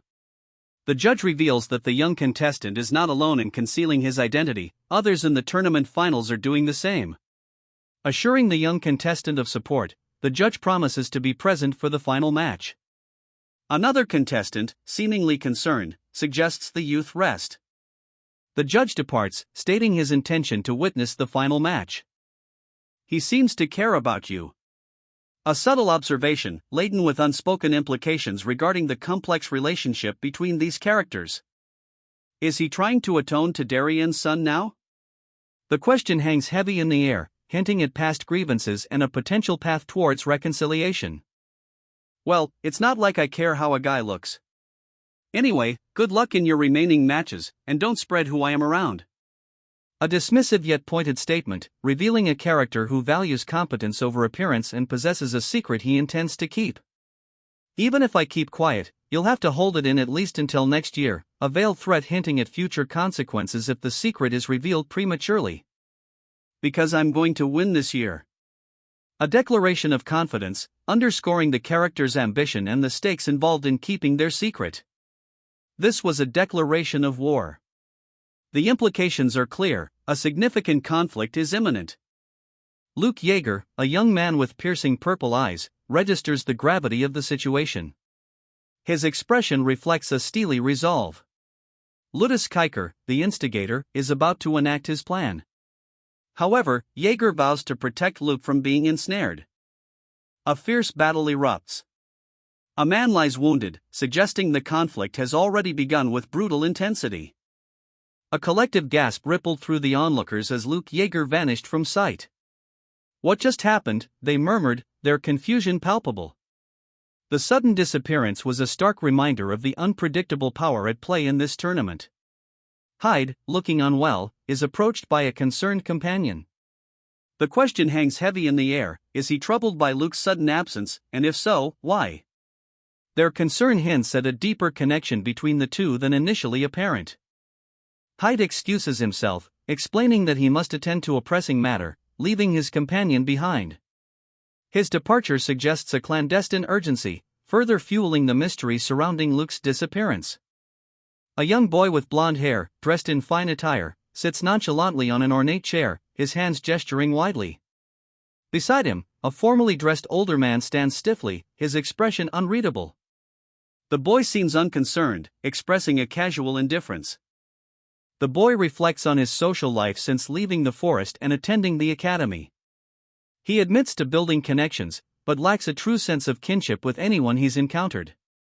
However, he notes a shared connection with Luke Yeager through their mutual acquaintance, Darian. The boy's curiosity about Luke Yeager is piqued. He plans to observe Yeager's character firsthand during their inevitable encounter in the arena. A greenhorn, clearly lacking experience, was berated for his outspokenness. His companion, visibly annoyed, cautioned him against such displays, especially within earshot of Bassor natives. The rebuke was cut short by the realization that they weren't alone. A new presence had joined them. A young man, cloaked and carrying a sword, stood before them, his expression unreadable. The tension ratcheted up. Your name is Hyde. I saw your match. Hyde, a young man with striking features, gives a thumbs up, a confident smirk playing on his lips. This isn't just an introduction, it's a declaration of a challenge accepted. The challenger, a much younger, smaller boy, appears apprehensive. The older man's words reveal a calculated strategy. It was the only one that really left an impression. Since you came looking for me right after my match. The implication is that Hyde is seeking to become the tournament favorite by facing him. The older man's arrogance is palpable.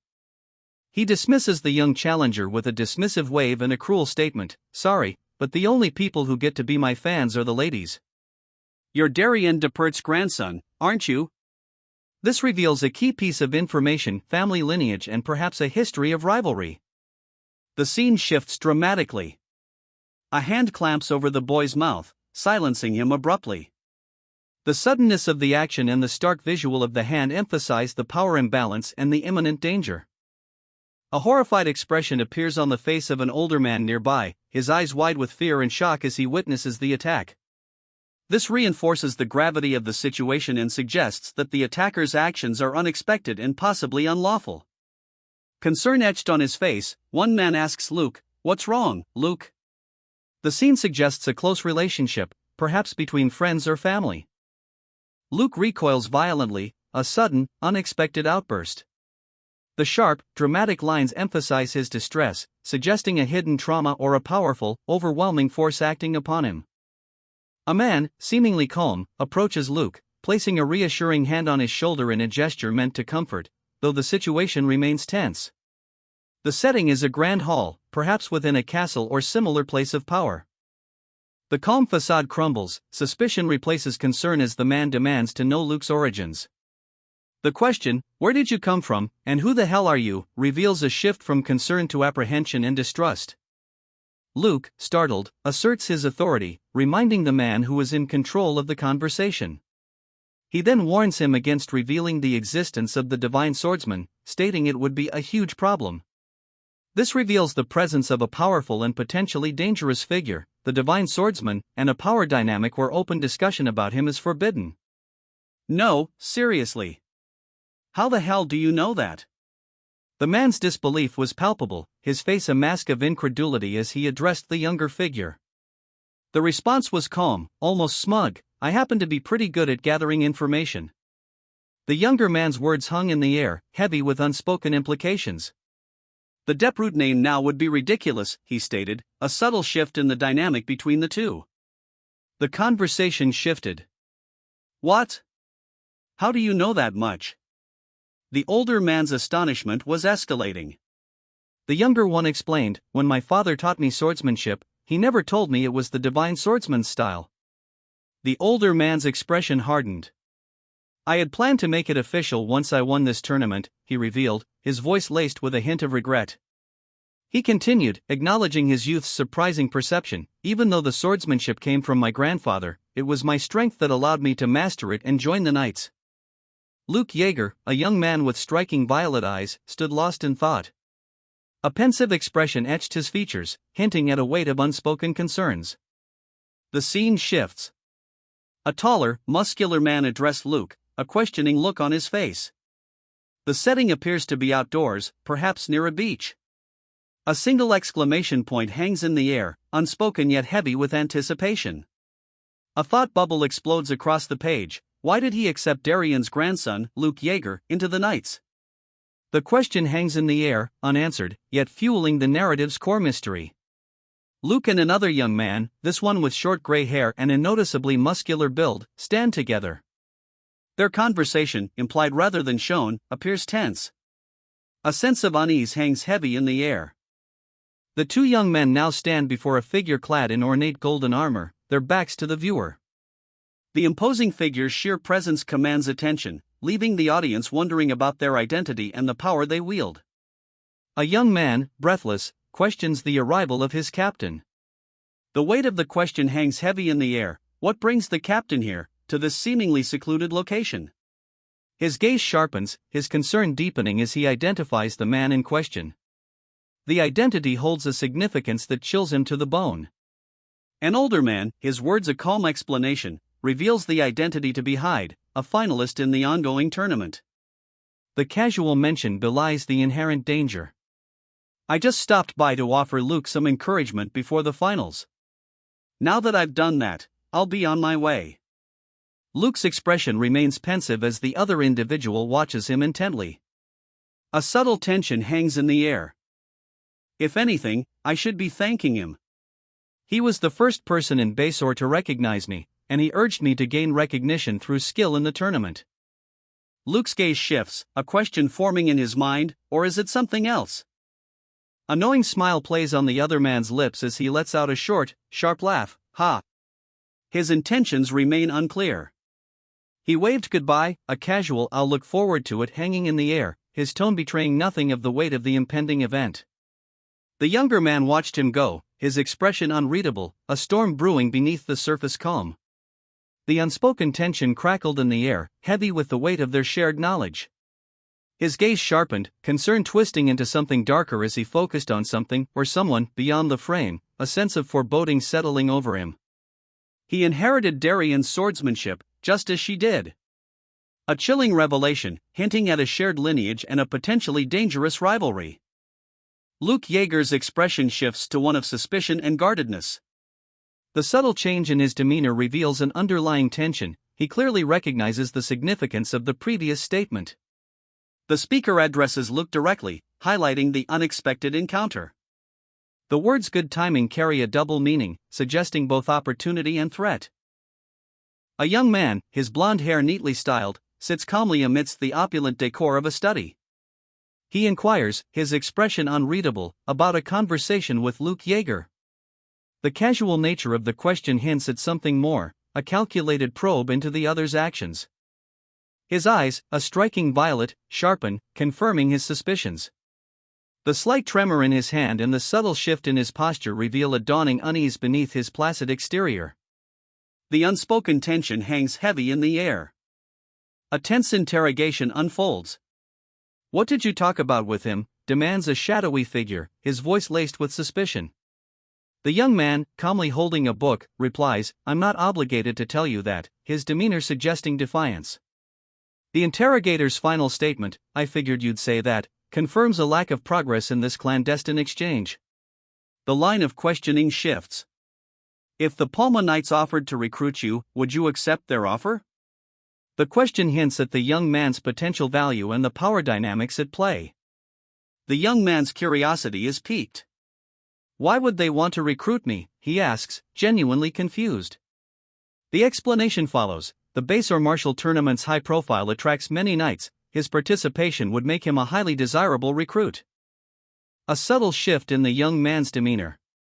"Ah, that's good news," he reflects, a hint of amusement in his tone. He adds, almost as an aside, "Where I live is not hot at all," a comment possibly alluding to the tournament's intense competition or a personal preference. "Are you asking me to become your knight?" the young man questioned, his brow slightly furrowed.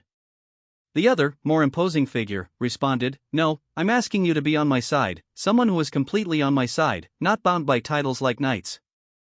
This subtle shift in terminology reveals a desire for loyalty beyond formal obligations. "I'm not asking you to make a decision right now," the imposing figure continued, extending an olive branch. "Just accept my goodwill for now and consider it later." This demonstrates a shrewd understanding of the young man's character, allowing time for reflection without pressure. The young man's eyes narrowed thoughtfully. "So you want me to investigate the working conditions of the Palma Knights?" This reveals the true nature of the proposition, a task requiring discretion and skill, not mere fealty. The implications hint at a darker side to the seemingly benevolent offer. He agreed to investigate, a subtle promise hanging in the air. A flicker of determination crossed his features. The young man's demeanor shifted. He suggested a meal, a casual invitation masking a deeper strategy. The first match of the finals had concluded. A bloodied opponent lay defeated, a stark testament to the young man's power. "Blonde Hyde," he scoffed, the nickname clearly unwelcome. The disdain was evident on his face. He donned the armor, a subtle shift in his demeanor suggesting a grudging acceptance, perhaps even a hint of anticipation. The young man, his features obscured by shadows, handed over a piece of equipment, a silent exchange hinting at a shared purpose. Hyde, surrounded by a sea of adoring women, calls out to someone, his voice tinged with a hint of desperation, "Please, have just one cup of tea with me." The sheer number of women vying for his attention underscores his unusual predicament. He's breathless, slightly disheveled, a faint blush on his cheeks. "Did something happen?" his companion inquires, concerned. Hyde explains, "The women of Basor are after me." The implication of his statement hangs heavily in the air. His popularity is overwhelming and potentially dangerous. His companion dismisses the situation with a dismissive remark, "You really have a vivid imagination. It's only natural for all eyes to be on a finalist of the Basor Martial Tournament." This downplays the intensity of the situation and offers a reasonable explanation for the attention, highlighting that Hyde's fame and not his inherent charm is the source of the women's interest. Hyde's expression is one of bewildered innocence, his large violet eyes wide with a hint of confusion. A subtle unease hangs in the air. The narrator's voice, tinged with pity, observes Hyde's obliviousness. He clearly doesn't grasp the gravity of his situation. The implication is that something significant and potentially dangerous is unfolding, unseen by Hyde. The scene shifts dramatically.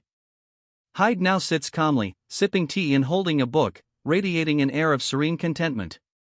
This sharp contrast underscores the deception of his current peaceful demeanor, setting a stage for a coming confrontation or revelation. The narrative tension ratchets up. The Palma Knights commander generally remains uninvolved in political affairs, however, it's confirmed that Kikero supports the first prince. Kikero is a devout follower of the Lumen religion and a strong advocate for establishing a Lumen temple in Basor. Infamous monsters once roamed Basor, their queen slain long ago by the divine swordsman. While their queen is dead, her offspring persist, and sightings are occasionally reported. A weathered tome lies open, revealing a portrait of a grizzled warrior, Ludus Kikero. The accompanying text details his actions. The text reveals that Kikero deliberately shielded Luke Yeager from the Order. However, during the coming monster subjugation, Kikero intends to eliminate Luke. The implications are clear: protection is temporary, this is a calculated maneuver. Luke Yeager, eyes narrowed, contemplates the revelation. His expression speaks of apprehension and a dawning understanding of the danger he faces. A looming figure, clad in ornate golden armor, fills the frame. His weathered face, etched with stern resolve, dominates the scene. The young man before him holds a tablet, a stark contrast to the imposing power radiating from the older warrior. The word "but" hangs in the air, a clear indication of an impending conflict. The young man's expression hardens. He weighs his options, a silent internal struggle playing across his features. His decision is clear: if push comes to shove, I may have to consider telling Luke Yeager the truth and asking for his cooperation. The stakes are high, the consequences potentially devastating. A young man, lounging in an armchair, chuckled, dismissing a concern. His dismissive laughter belied a deeper unease hinted at by his companion's serious demeanor. The conversation clearly revolved around a sensitive matter, one he was attempting to downplay. He continued, the word hypothetically hanging heavy in the air, revealing the true gravity of their unspoken fears. The casual tone only heightened the underlying tension. His face hardened, the playful facade gone. The weight of the hypothetical situation, now fully acknowledged, settled upon him. The previous levity was replaced by a stark seriousness. He vehemently rejects an offer to join the Palma Knights, declaring, "I'll never join the Palma Knights because Basor is too hot." His dismissive tone reveals a strong aversion to the organization, likely due to the location's climate. Following his refusal, a second young man, dressed more formally, presses him further. The question, "Once the tournament is over, will you join me?" reveals a persistent attempt at recruitment, suggesting the initial rejection was not entirely unexpected. The first young man's firm response, "I don't plan to join anyone," indicates a resolute independence and a disinterest in affiliations. His unwavering stance underscores a potential deeper conflict or personal motivation beyond mere discomfort with the climate. The second young man's internal monologue, What is he thinking? Reflects his confusion and uncertainty regarding the first man's motivations, foreshadowing potential future conflict or a deeper investigation into his reasons. A request is made. Can you gather some information? One young man offers to help, specifying that his ability to gather information depends on the type of information required. The other requests details about the Palma Knights, including the Knight Commander and members, and the nature of their missions. The requester explains he needs information to compare and decide which side is better. Reassurance is given that although the subject is being compared, the information provided will be truthful. A hopeful thought is expressed. With luck, insight into Ludus Kiero's actions might be gained. A sword, sheathed but gleaming, is shown, implying a recent, decisive victory. The faint sound of swoosh echoes, lingering in the air. The blonde Hyde, victorious, secures his place in the next round of the tournament. His calm demeanor hints at a skill far beyond the showy displays of some opponents. A rival, unimpressed, sneers.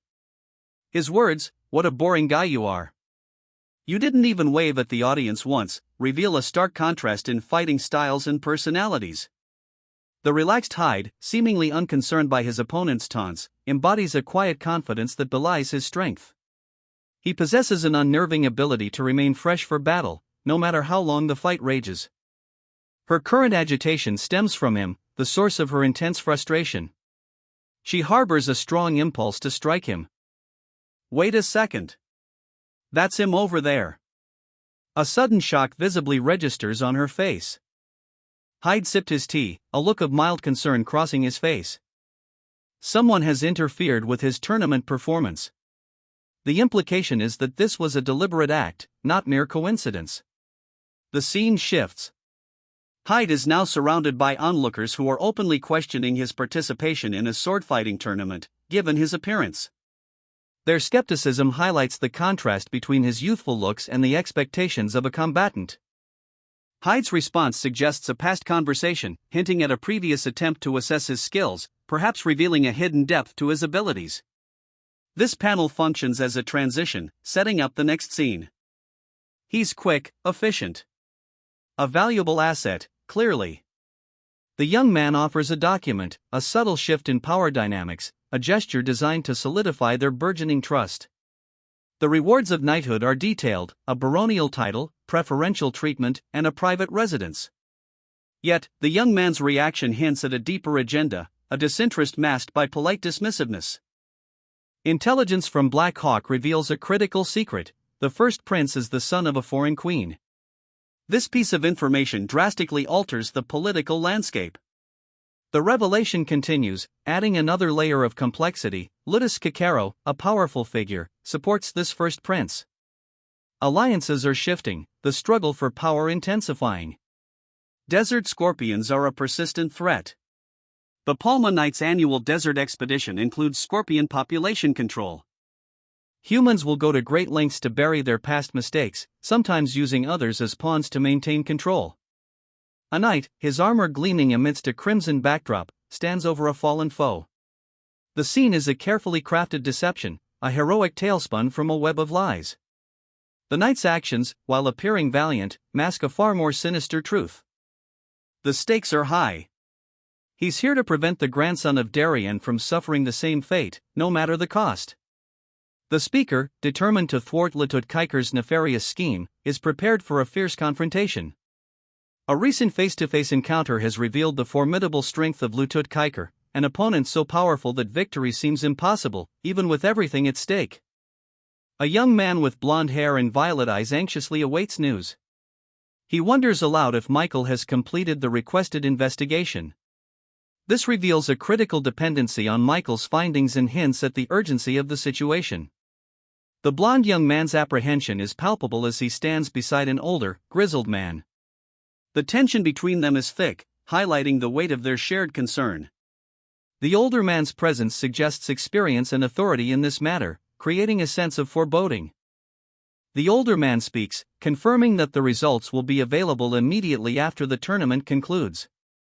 This establishes the tournament as a significant temporal marker within the overarching narrative and implies its importance beyond mere competition. The Bhaskaran martial arts tournament's first match begins. Two figures stand poised for combat in an arena filled with spectators. The tension is palpable, a prelude to the fierce battle to come. One of the combatants, a seasoned mercenary, utters a polite greeting, "A pleasure to meet you," to his opponent before the clash. His demeanor suggests confidence, perhaps even underestimation of his adversary's abilities. Two onlookers discuss the fighters. One explains that Hutton, a first-class mercenary, despite being lower ranked, recently won a grueling hour-long battle against a member of the Palmanites. The implication is that this is a significant victory, proving Hutton's strength. The conversation continues, debating Hutton's chances against Hyde. While Hutton's past victory is noted, there's an acknowledgement of Hyde's overwhelming strength, having one-sidedly defeated opponents even stronger than the Palmanite. Uncertainty hangs in the air, the outcome remains unpredictable. Regardless of the ease of victory, his advancement to the semifinals is undeniable. The semifinals have arrived, and with them, the tournament's heavy hitters, the first prince, the second prince, and the knight captain, all present and accounted for. Their presence signals a shift in intensity. A large, imposing figure addresses the blond young man, who seems to be the focus of this stage of the competition. The tournament is escalating beyond mere skill. Overconfidence is a dangerous thing. A seasoned warrior, blade at the ready, cautions against complacency, reminding the young opponent that victory is not guaranteed. The warning is immediately put to the test. The clash of steel echoes as the young warrior engages his opponent in a fierce duel within the arena. Despite the outward display of strength, the seasoned warrior senses a vulnerability. The opponent's aura lacks the expected power. The young warrior, unfazed, initiates a calculated probing attack. He aims to gauge his opponent's fighting style before committing to a full assault, a strategic move to test the waters. A blinding flash of light erupted as the warrior unleashed a devastating attack. The impact sent the armored knight sprawling, his sword clattering across the stone floor. His opponent, scarred and grim, stood poised for the next strike. The blonde-haired warrior parried a blow, his movements a blur of calculated defense. A vicious counterattack followed, sending his opponent sprawling. The impact of the final blow left a crater in the earth, dust and debris swirling around the victor. His victory was short-lived. A sudden, sharp pain ripped through his side as he stumbled, his eyes wide with shock and disbelief. A whirlwind of steel and fury erupted as the blonde-haired soldier deflected a barrage of blows, his movements a blur of calculated precision. The force of the impact sent shockwaves through the ranks of his opponents. He seized the briefest of openings, his blade a silver flash against the dull gray of his enemy's armor. With a decisive thrust, he cleaved through the opponent's guard. The soldier's counterattack was a study in efficiency. He subtly altered the rhythm of the enemy's assault by half a beat, creating an unforeseen vulnerability. This allowed him to exploit the opening with a swift, fatal blow. He underestimated his opponent's reflexes. "I thought I had prepared enough for your swordsmanship, but your reflexes are insane," the opponent admits, a grudging respect in his voice. The stakes are high. This is not a mere mercenary mission, this is about reputation. "If this were a mercenary mission, I'd wait for a better chance, but here, I can't afford to lose face," he declares, his resolve hardening. With a blur of motion, the dark-haired swordsman attacks. A furious assault. The force of the blow is evident in the radiating energy and motion lines. The swordsman explains his advantage. "Thanks to the mechanism hidden in this sword, my attack range is slightly extended," he states, a hint of grim satisfaction in his tone. A whirlwind of purple energy erupts as the masked warrior unleashes a devastating attack, sending his opponent sprawling. The masked warrior's attack continues its relentless assault, a powerful arc of energy, striking his foe. The blonde-haired fighter is thrown back, barely managing to brace himself against the ground. The blonde-haired fighter, his breath ragged, stares up with a mixture of disbelief and exhaustion. The fight's intensity is etched on his face. The masked warrior stands over his fallen opponent, his sword dripping with purple energy, a grim determination etched on his features. The impact of his strike leaves the opponent visibly wounded. Blonde Hyde advances to the finals. The announcement echoes across the arena, signifying the end of a brutal battle and the beginning of a new challenge. Sorry, I hate the heat, so I wanted to end it quickly. The blonde warrior's explanation reveals a strategic mind prioritizing efficiency over prolonged combat. His opponent, though physically stronger, is clearly outmaneuvered. You're ruthless. The observation underscores the blonde warrior's cold pragmatism. His actions, while effective, lack conventional martial honor. If you focused on training instead of pulling tricks, you could have become even stronger. The criticism highlights a weakness in the blonde warrior's approach, a reliance on tactical maneuvering rather than raw strength. Especially for people like me with average talent. Strategy is a powerful weapon that lets me stand against opponents stronger than myself. This reveals a key character trait, the dark-haired warrior's self-assessment and his reliance on intellect to compensate for any perceived physical shortcomings. But after today, I've realized that going against overwhelming skills makes me crumble easily. This marks a turning point for the blonde warrior. His reliance on strategy is shown to have limitations against significantly superior opponents. A young boy with striking violet eyes gazes intently forward, his expression a mixture of apprehension and determination. The weight of expectation hangs heavy in the air of the grand hall behind him, a silent audience observing his every move. From a high vantage point, we see the boy's perspective. Two figures, clad in dark armor, stand before him in the arena, their movements precise and threatening.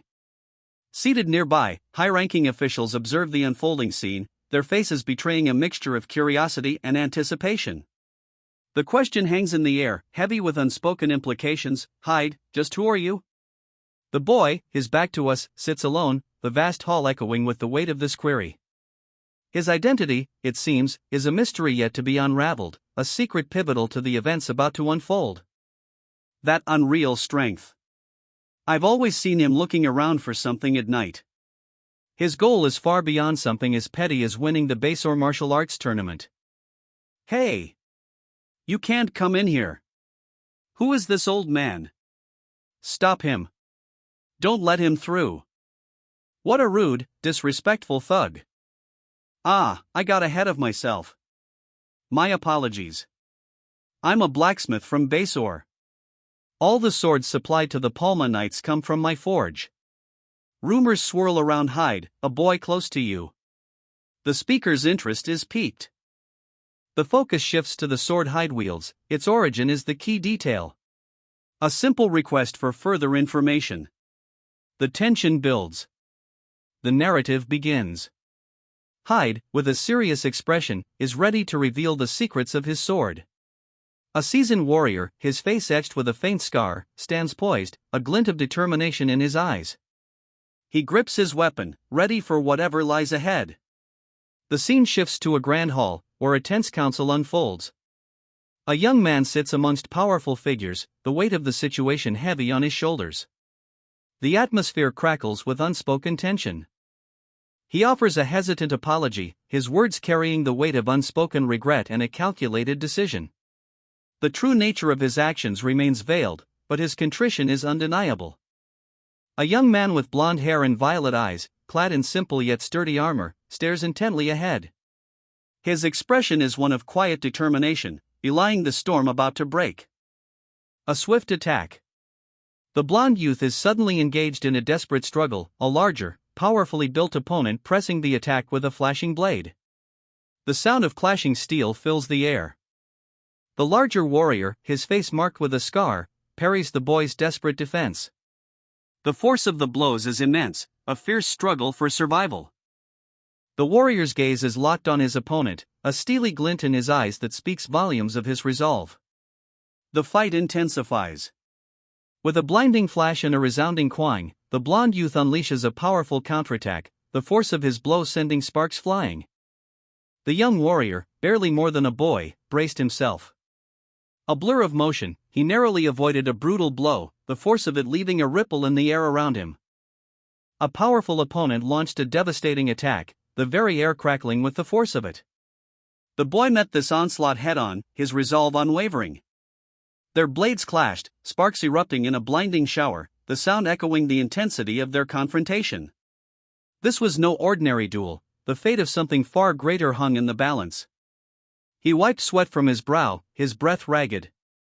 "This guy, he's more troublesome than I expected," he muttered, the weight of the battle settling upon him. He catches his breath, a relieved few escaping his lips. Even so, the narrator observes, his victory wasn't mere luck, his solid fundamentals ensured success. His young opponent, still awestruck, admits he doubts he could have matched the warrior's skill, even at his age. The scene underscores the older warrior's experience and mastery. The warrior reveals a crucial detail: his seemingly effortless victory was a calculated deception, a bluff to disrupt his opponent's concentration. He explains his tactical advantage: he anticipates opponents wary of rhythmic attacks, exploiting their hesitation to strike with blinding speed. A massive blade, imbued with golden energy, cleaves through the air. The impact is brutal, a violent collision of steel and power. The warrior recoils, eyes wide with shock and a hint of fear. He's clearly been caught off guard by the attack's ferocity. "Oh, sorry," the attacker says, his tone laced with an unsettling calmness. "I was told not to kill you." The unexpected apology underscores the strange circumstances of this fight. The match is declared over. Hutton's weapon has been destroyed, bringing a sudden and unexpected end to the contest. The implications of this event, however, reach far beyond the arena. A young boy, his face a mask of innocent curiosity, questioned the mercenary, "As I don't kill, it's allowed, or so I heard." His query reveals a naive understanding of the mercenary's profession, highlighting the stark contrast in their experiences. The mercenary's response was a curt, "So, geniuses really do exist. To think you possess such sharp techniques at that age." The statement acknowledges the boy's skill, but with an undercurrent of professional detachment. The mercenary, his expression shifting to a wry smile, countered, "Ha. Maybe so, but I'm a mercenary, you see. In real battles, the more cards you can play the better. That's something I've learned over years of mercenary work." He subtly emphasizes the difference between theoretical skill and battlefield experience, suggesting the boy's innocence may be a weakness. Two men discuss a young prodigy. The older man, Ludus, suggests recruiting him into the Knights, noting his exceptional skill for his age. He reveals a hunch about the youth since a chance encounter a few days prior. Ludus's companion, his face partially obscured, asks, "Hyde, was it?" Suspicion and intrigue color his tone. Elsewhere, a young man is accosted. He's visibly distressed, explaining that a persistent stranger keeps seeking him out. The scene shifts to reveal the persistent stranger addressing the young man, identified as Michael. The stranger's exclamation, "Oh, there you are. Are you Michael?" marks an escalation in the search. "It's all right," the large man conceded, "but before we talk, tell me who you are and where you're from." His question hangs heavy in the air, a clear indication of suspicion and a desire to establish the young man's credentials. The young man, seated in a sun-drenched plaza, calmly replies, "I see. So, what's the reason you're here?" His composure belies a hidden purpose. His question is a counterprobe, attempting to gauge the large man's intentions. His explanation unfolds, "I came to ask if I could speak with him for a moment. I want to confirm if my guess is correct." The young man's words reveal a specific, potentially risky goal, verifying a hypothesis that seemingly requires direct interaction with a significant person. The large man, shown observing him, now inquires, "And what might that be?" Anticipation builds. The question hangs in the air, a silent assessment. If this mercenary is truly first class, his skill must rival that of Fascio, a legendary figure in their world. A blur of motion, a flash of steel. The mercenary's sword cleaves through the air with terrifying speed and force. The raw power is palpable. A faint smile plays on the mercenary's lips. He just fought someone destined for the history books, a battle that will etch his name among the legends. A young man, his expression serious, seeks out a burly, bearded craftsman. He states his purpose plainly: he has come to discuss a matter of importance. The urgency in his posture suggests the stakes are high. The tournament concluded, leaving Hyde and Luke as the final contenders. Luke's hand, clutching a broken sword, betrayed the ferocity of the battle. A young man with striking silver hair and intense green eyes peeked from behind a curtain, his expression a mixture of curiosity and calculation. His gaze is fixed on the arena ahead. The sun shone brightly on the grand arena, a testament to the spectacle that had just unfolded. The scene sets the stage for the final confrontation. Yes, the prince is supposedly here to encourage the tournament finalists, but his true motive is far more pointed: he's coming to see me. His interest stems from a calculated strategy. He believes my recruitment would secure the support of the Palma Knights, a powerful force pivotal to the legitimate royal succession in Baysore. This makes the situation exceedingly awkward. I owe the commander a considerable debt, and this meeting feels fraught with tension. Despite the awkwardness and the prince's impending arrival, escape isn't an option. I'm obligated to stay. However, a quick, polite exit strategy is presented: if you're busy, I'll come another time. The young man offers a way out, leaving the door open for a later, less fraught encounter. The panel ends with the old man's uncertain expression. "Your Highness, this is a misunderstanding," the young man protested, his face flushed. A hint of amusement played on the lips of the other man, who simply replied, "Please don't worry. I completely understand. Still, there's something oddly amusing about teasing you." The conversation shifted. The Darien Depert I remember was always so stern and stoic. Sometimes, it's hard to believe you're really his descendant.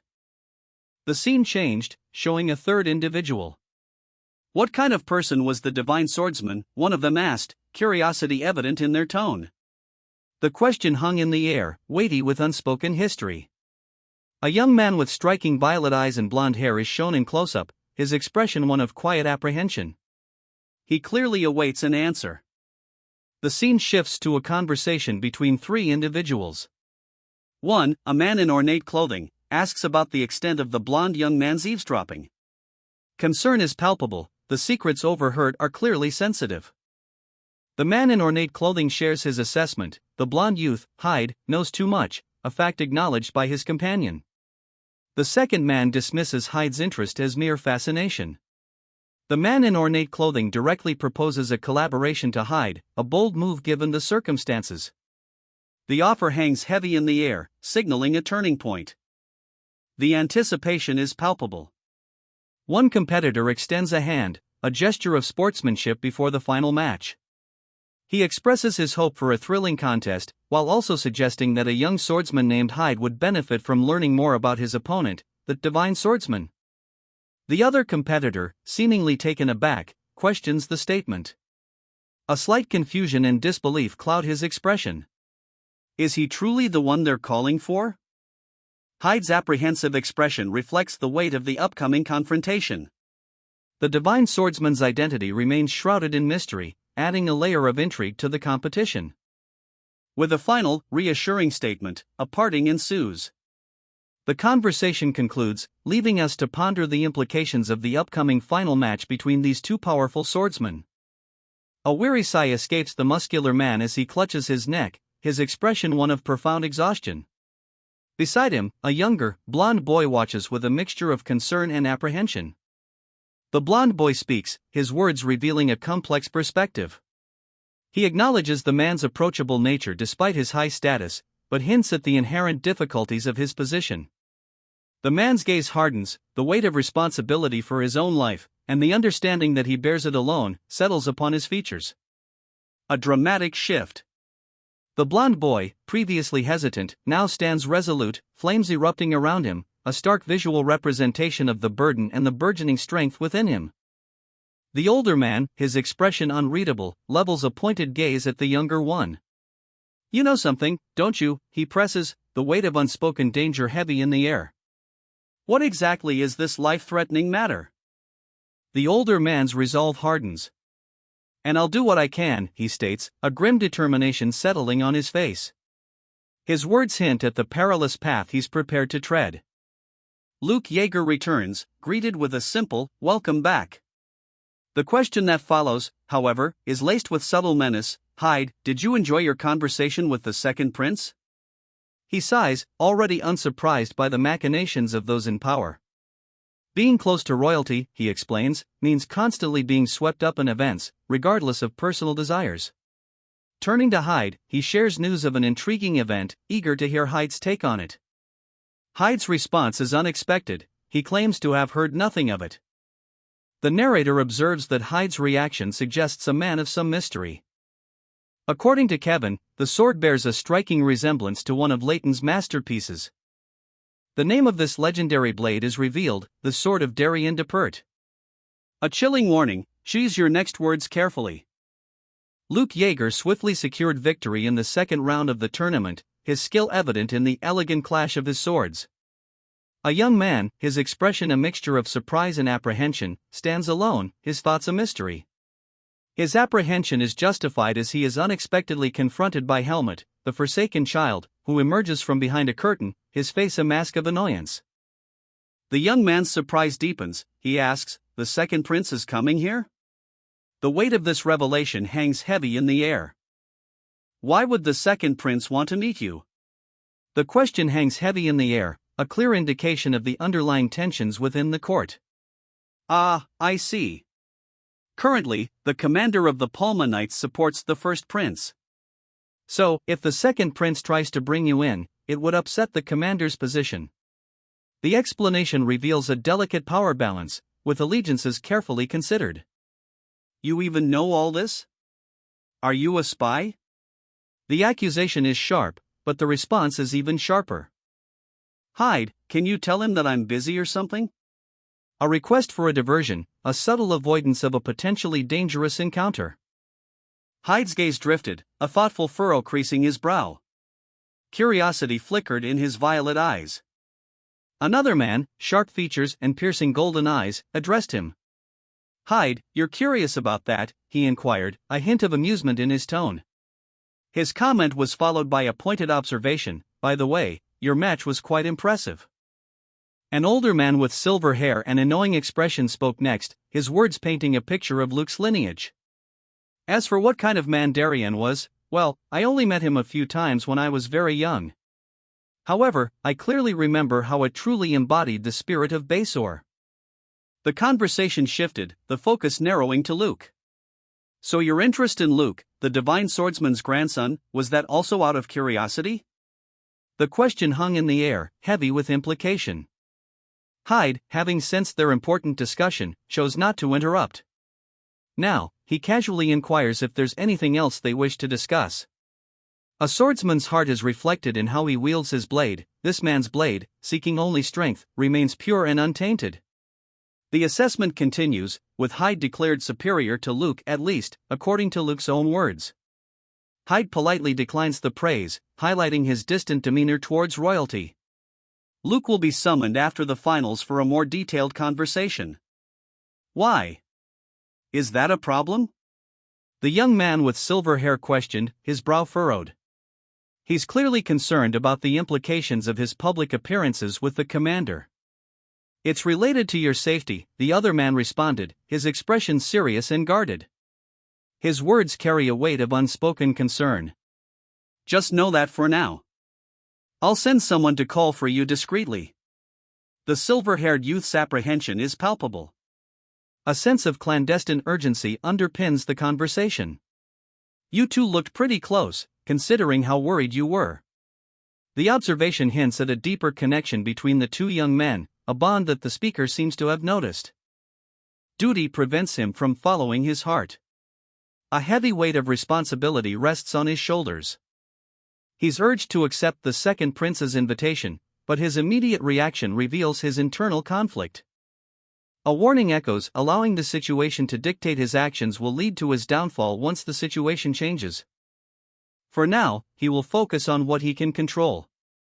A decision born of pragmatism, a temporary reprieve from the internal conflict. Go flirt with some girls, ease the pressure about the finals, okay? The suggestion, delivered with a casual shrug, is met with immediate, indignant rejection.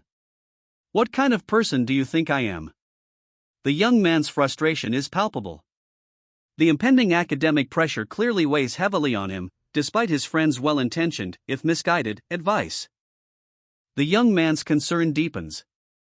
His gaze is troubled, his expression a mixture of anxiety and uncertainty. The question marks swirling around him visually represent the turmoil within. He wrestles with the weight of his responsibilities.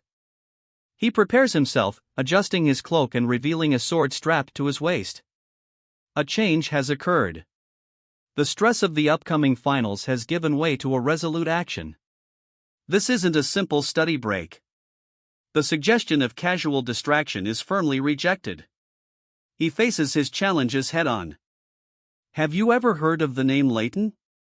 The question hangs in the air, a subtle introduction to a legendary figure. They say he was the greatest blacksmith in the West several decades ago. The speaker sets the stage, establishing Leighton's legendary status in the world of craftsmanship. The conversation continues, revealing that Leighton's apprentice, Kevin, possessed 3 legendary masterpieces. The narrative subtly shifts from the past to the present, hinting at a potential connection to this legendary legacy. Forged in a single day, these 3 swords, products of exceptional skill, were presented to the royal family. However, one was reserved for a single individual, a lifelong possession. The rarity of these items is highlighted, hinting at significance beyond their mere craftsmanship. The speaker's hand gestures, tracing the outline of an object, reveal a hidden truth: this is the only item ever to escape the royal family's grasp. A young man, his face obscured by shadow, grips a long sword, his eyes blazing with fierce determination. He's clearly preparing for a confrontation. Close up on the young man's eyes, his pupils glowing with an unnatural light, revealing an inner turmoil, a potent power held in check. His resolve hardens. He must make his lineage known. He is of the divine swordsman's bloodline. A young man, his blonde hair a stark contrast to his dark clothing, is confronted by a taller figure. Concern flickers in his eyes as the other man's intent remains unclear. The word safety hangs heavy in the air, unseen yet palpable. Ha? My safety? What do you mean? The young man's confusion is evident, his question echoing the uncertainty of his situation. This seemingly simple inquiry foreshadows a deeper threat to his well-being. A powerful blacksmith, his muscles rippling as he works the glowing metal, is introduced. He wasn't just the greatest blacksmith, he was also exceptionally particular. He refused to forge swords for anyone he hadn't personally acknowledged. This detail subtly establishes the significance of the upcoming events. The young man's eyes blaze with a newfound intensity, his blue irises glowing with an unnatural light. This transformation suggests a hidden power, hinting at the true nature of the threat and his capacity to confront it. A sword flashes, the metallic clang echoing as one brother pins another to a bed. The violence is swift, brutal. The pinned brother, eyes wide with fear, is given a chilling ultimatum: his life hangs in the balance, dependent on his next words. The tension ratchets up as the brother reveals a secret, to be shared only between them. The blacksmith, Kevin, will soon be dealt with by trusted men. He stated his aversion to debts, emphasizing that the information regarding the blacksmith wasn't obtained through any obligation, it was freely given. His eyes, sharp and intense, held a glint of suspicion as he demanded verification of the information's accuracy. A pivotal question was posed: what is the nature of your relationship with the divine swordsman? Overwhelmed with excitement, he expressed amazement at the prospect of sharing a room with the divine swordsman's apprentice, highlighting the extraordinary nature of this circumstance. Did you learn the sword from the divine swordsman before he disappeared, or after? The question hung in the air, a pointed inquiry into the young man's mysterious past and his connection to a legendary figure. His response, however, shifted the focus. Ah, then, the reason you came to Basor is not because of the martial tournament, but perhaps. He trailed off, leaving the true reason veiled in intrigue. The woman's dismissive statement, "All right, I had no intention of getting more involved anyway," reveals a strategic retreat. Her previous interest, however fleeting, is now clearly abandoned, perhaps highlighting a larger power dynamic at play or suggesting a change in her priorities. A gleaming sword, its hilt partially obscured, is presented. Its radiance hints at its power and legendary status. This is no ordinary weapon, this is an artifact, steeped in history and significance. The young man's curious remark, "If it's that famous, how come no one's recognized it until now?" underscores the mystery surrounding the sword's sudden reappearance. Its legendary status contrasts sharply with its recent obscurity, implying a larger narrative surrounding its concealment or a deliberate effort to keep it hidden. "Just in case, you better not flaunt it in front of any prince or the king," the young man with blonde hair cautioned, his violet eyes narrowed with concern. The weight of his warning hinted at a power best kept hidden from the royal court. A man with silver hair and intense gaze listened intently, his expression unreadable. He understands the risk, and the implications of this power are clear. A lone figure, cloaked and hooded, stands silhouetted against a vast desert landscape. The setting sun casts long shadows, emphasizing the isolation and the journey ahead. The implication: this is where the power will be revealed or hidden, the consequences unknown. A hooded figure, cloaked in pale robes, stands before us. The fabric obscures their face entirely, yet a sense of quiet power emanates from their posture. A tremor runs through the ground. The cuckoo echoes, a chilling laugh that speaks of immense power unleashed. The hooded figure is thrown backward by a sudden, violent force. The figure struggles to regain their footing as a monstrous shadow looms over them, the dark form barely visible except for a menacing horn. The conflict is inevitable. Despite the looming threat, the figure's hands cradle a crystal orb. Within its radiant depths, a scene of peaceful fields shimmers, a stark contrast to the impending battle. It holds a powerful light, a beacon of hope. A colossal insectoid creature, its carapace a deep crimson, loomed over a hooded figure in the desolate expanse of a desert. The creature's multifaceted eyes glowed with malevolent red light.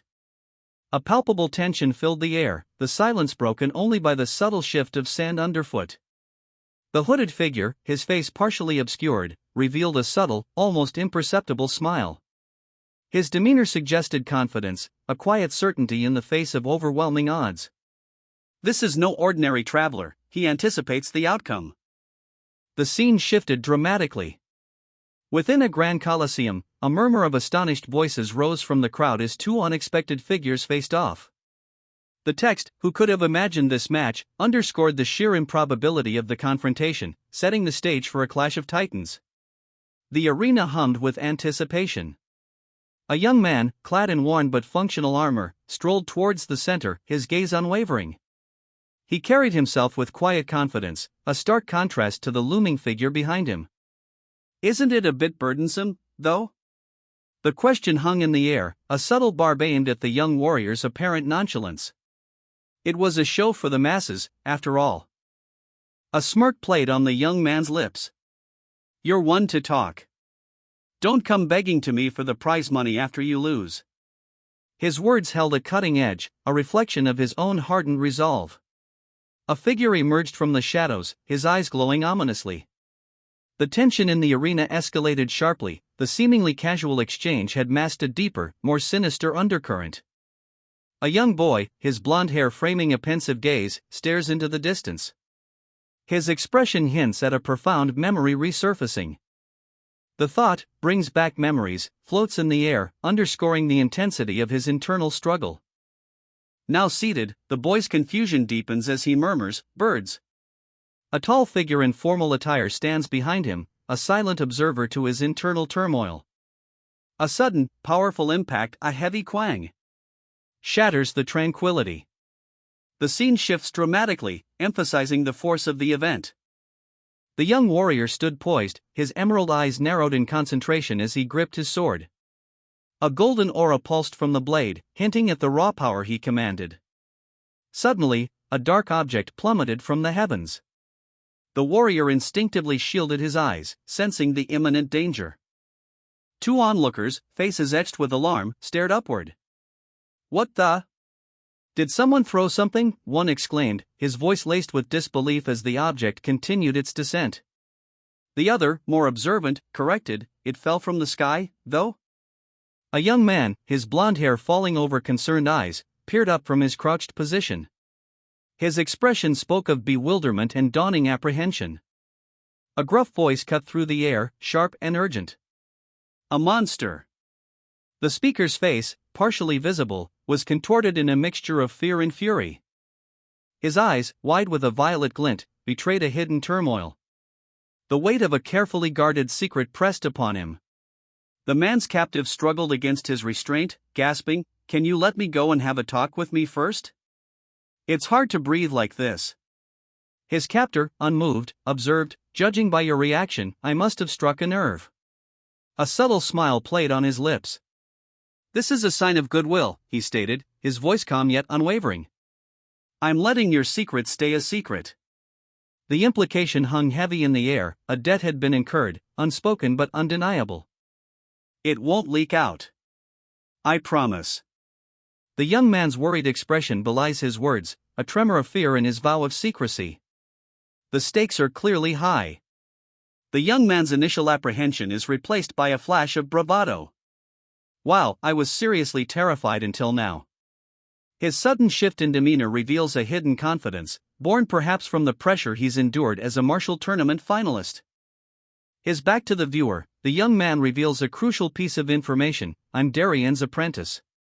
The revelation suggests a connection to a powerful figure and hints at potential future conflicts. The casual way he mentions it might mask the weight of this lineage and the implications on his actions. "You better start thinking about how you're going to pretend not to know me." The warning, delivered with a newfound sharpness, underscores the precariousness of their situation. The young man's earlier vulnerability has been replaced with a steely resolve, suggesting a plan is already in motion. A premonition of impending events unsettles the young man. He senses something significant is about to happen. He decides to prepare, prioritizing methodical packing over hasty departure to conserve his stamina for whatever lies ahead. Examining his sword, he realizes its true value, a renowned blade from the royal family. Its fame surpasses his initial understanding. Its unassuming appearance belies its royal heritage, only experts recognize its significance. The conversation shifts to the upcoming finals, and his opponent, Luke Yeager, who clearly is a worthy adversary. His unease regarding Luke is confirmed, indicating a significant challenge. A young man, his expression a mixture of anticipation and grim determination, speaks to his companion. Tomorrow, he will finally face Luke Yeager in a duel. The anticipation is palpable. A hand reaches out, brushing against the warm sand of a desert landscape. The weight of the coming confrontation hangs heavy in the air. The priest, kneeling in the desert sands, felt a tremor beneath him. A subtle shift, almost imperceptible, yet it spoke of something vast stirring beneath the surface. Sand, disturbed by an unseen force, began to flow from his fingertips like a dark river. The ground erupted. A massive fissure opened, swallowing the priest whole in a geyser of sand and dust. The force of the upheaval was immense, a chaotic ballet of earth and air. From the chasm, a colossal, crimson scorpion clawed its way into the light. Its chitinous carapace gleamed, segmented and menacing. Its eyes burned with malevolent red light. This was no ordinary creature. The scorpion's head filled the frame, its multifaceted eyes glinting, the central gemstone pulsating with dark energy. This was a creature of immense power, a harbinger of something far more sinister. "Yes, good boy," the voice purred, a chilling contrast to the ominous shadow looming behind the young man. "You remember your master, you're so clever." The words were laced with a disturbing affection, the master's praise ringing hollow in the vast, shadowy space. "It's time to get up now." The command, though gentle, held an undeniable weight of authority. The implication of the master's words, however benign they may seem, is far from innocent. The scene shifts, revealing a colossal amphitheater, a stage set for a clash of titans. A young genius, a prodigy from the Palmanites, the future of Basor, stands poised to face his opponent. This is no ordinary duel, it's a contest of wills, a battle for destiny itself. "It feels like I've been cast as the villain here," one of the young geniuses mutters, his gaze fixed on the arena. His companion, displaying remarkable calm, assures him, "Don't worry about it. It's for the show." The weight of expectation, and perhaps a predetermined outcome, hangs heavy in the air. A young man with blonde hair and striking violet eyes contemplates the stakes. The pressure is palpable. Failure after such anticipation would bring devastating consequences. He knows the backlash will be severe. His opponent, a young man with silver hair and intense eyes, stands ready. Clad in armor, he exudes confidence, prepared to face whatever challenges lie ahead. The match is about to begin. The referee's declaration echoes, the match is officially underway. The tension is thick enough to cut with a knife, the clash of steel is imminent. The blonde-haired youth's expression shifts to one of quiet determination. He is about to confront a formidable sword technique, a test of his skill and resolve. A young warrior, his blonde hair catching the ethereal light, braced himself, his grip tightening on his twin blades. The violet energy surrounding him hinted at the immense power he commanded. From above, a warrior descended, his sword aimed. The bright light behind him obscured his features, yet his descent spoke of an inevitable confrontation. The blonde warrior and the descending figure exchanged a look of wary anticipation. The weight of their upcoming battle hung heavy in the air, a silent tension preceding the clash of steel. The battle raged, a warrior, his movements a blur, sent his opponent crashing to the earth, a dark stain blooming on the ground where he fell. "Wait a second," one of the onlookers murmured, his gaze fixed on the fallen foe. Looking closer, it seems like... A growing unease settled over the scene. The fallen warrior writhed in agony, a dark, shadowy form now possessing him completely. His screams echoed through the air. A dark, powerful bird soared through the sky, its silhouette stark against the bright blue expanse. The oppressive atmosphere shifted, a profound sense of dread descended. That's... A horrified gasp escaped one of the observers, eyes wide with terror as they witnessed a beast of immense power and fury emerge from the shadowed figure. A lone figure, clad in the flowing white robes of a priest, knelt amidst the shifting sands.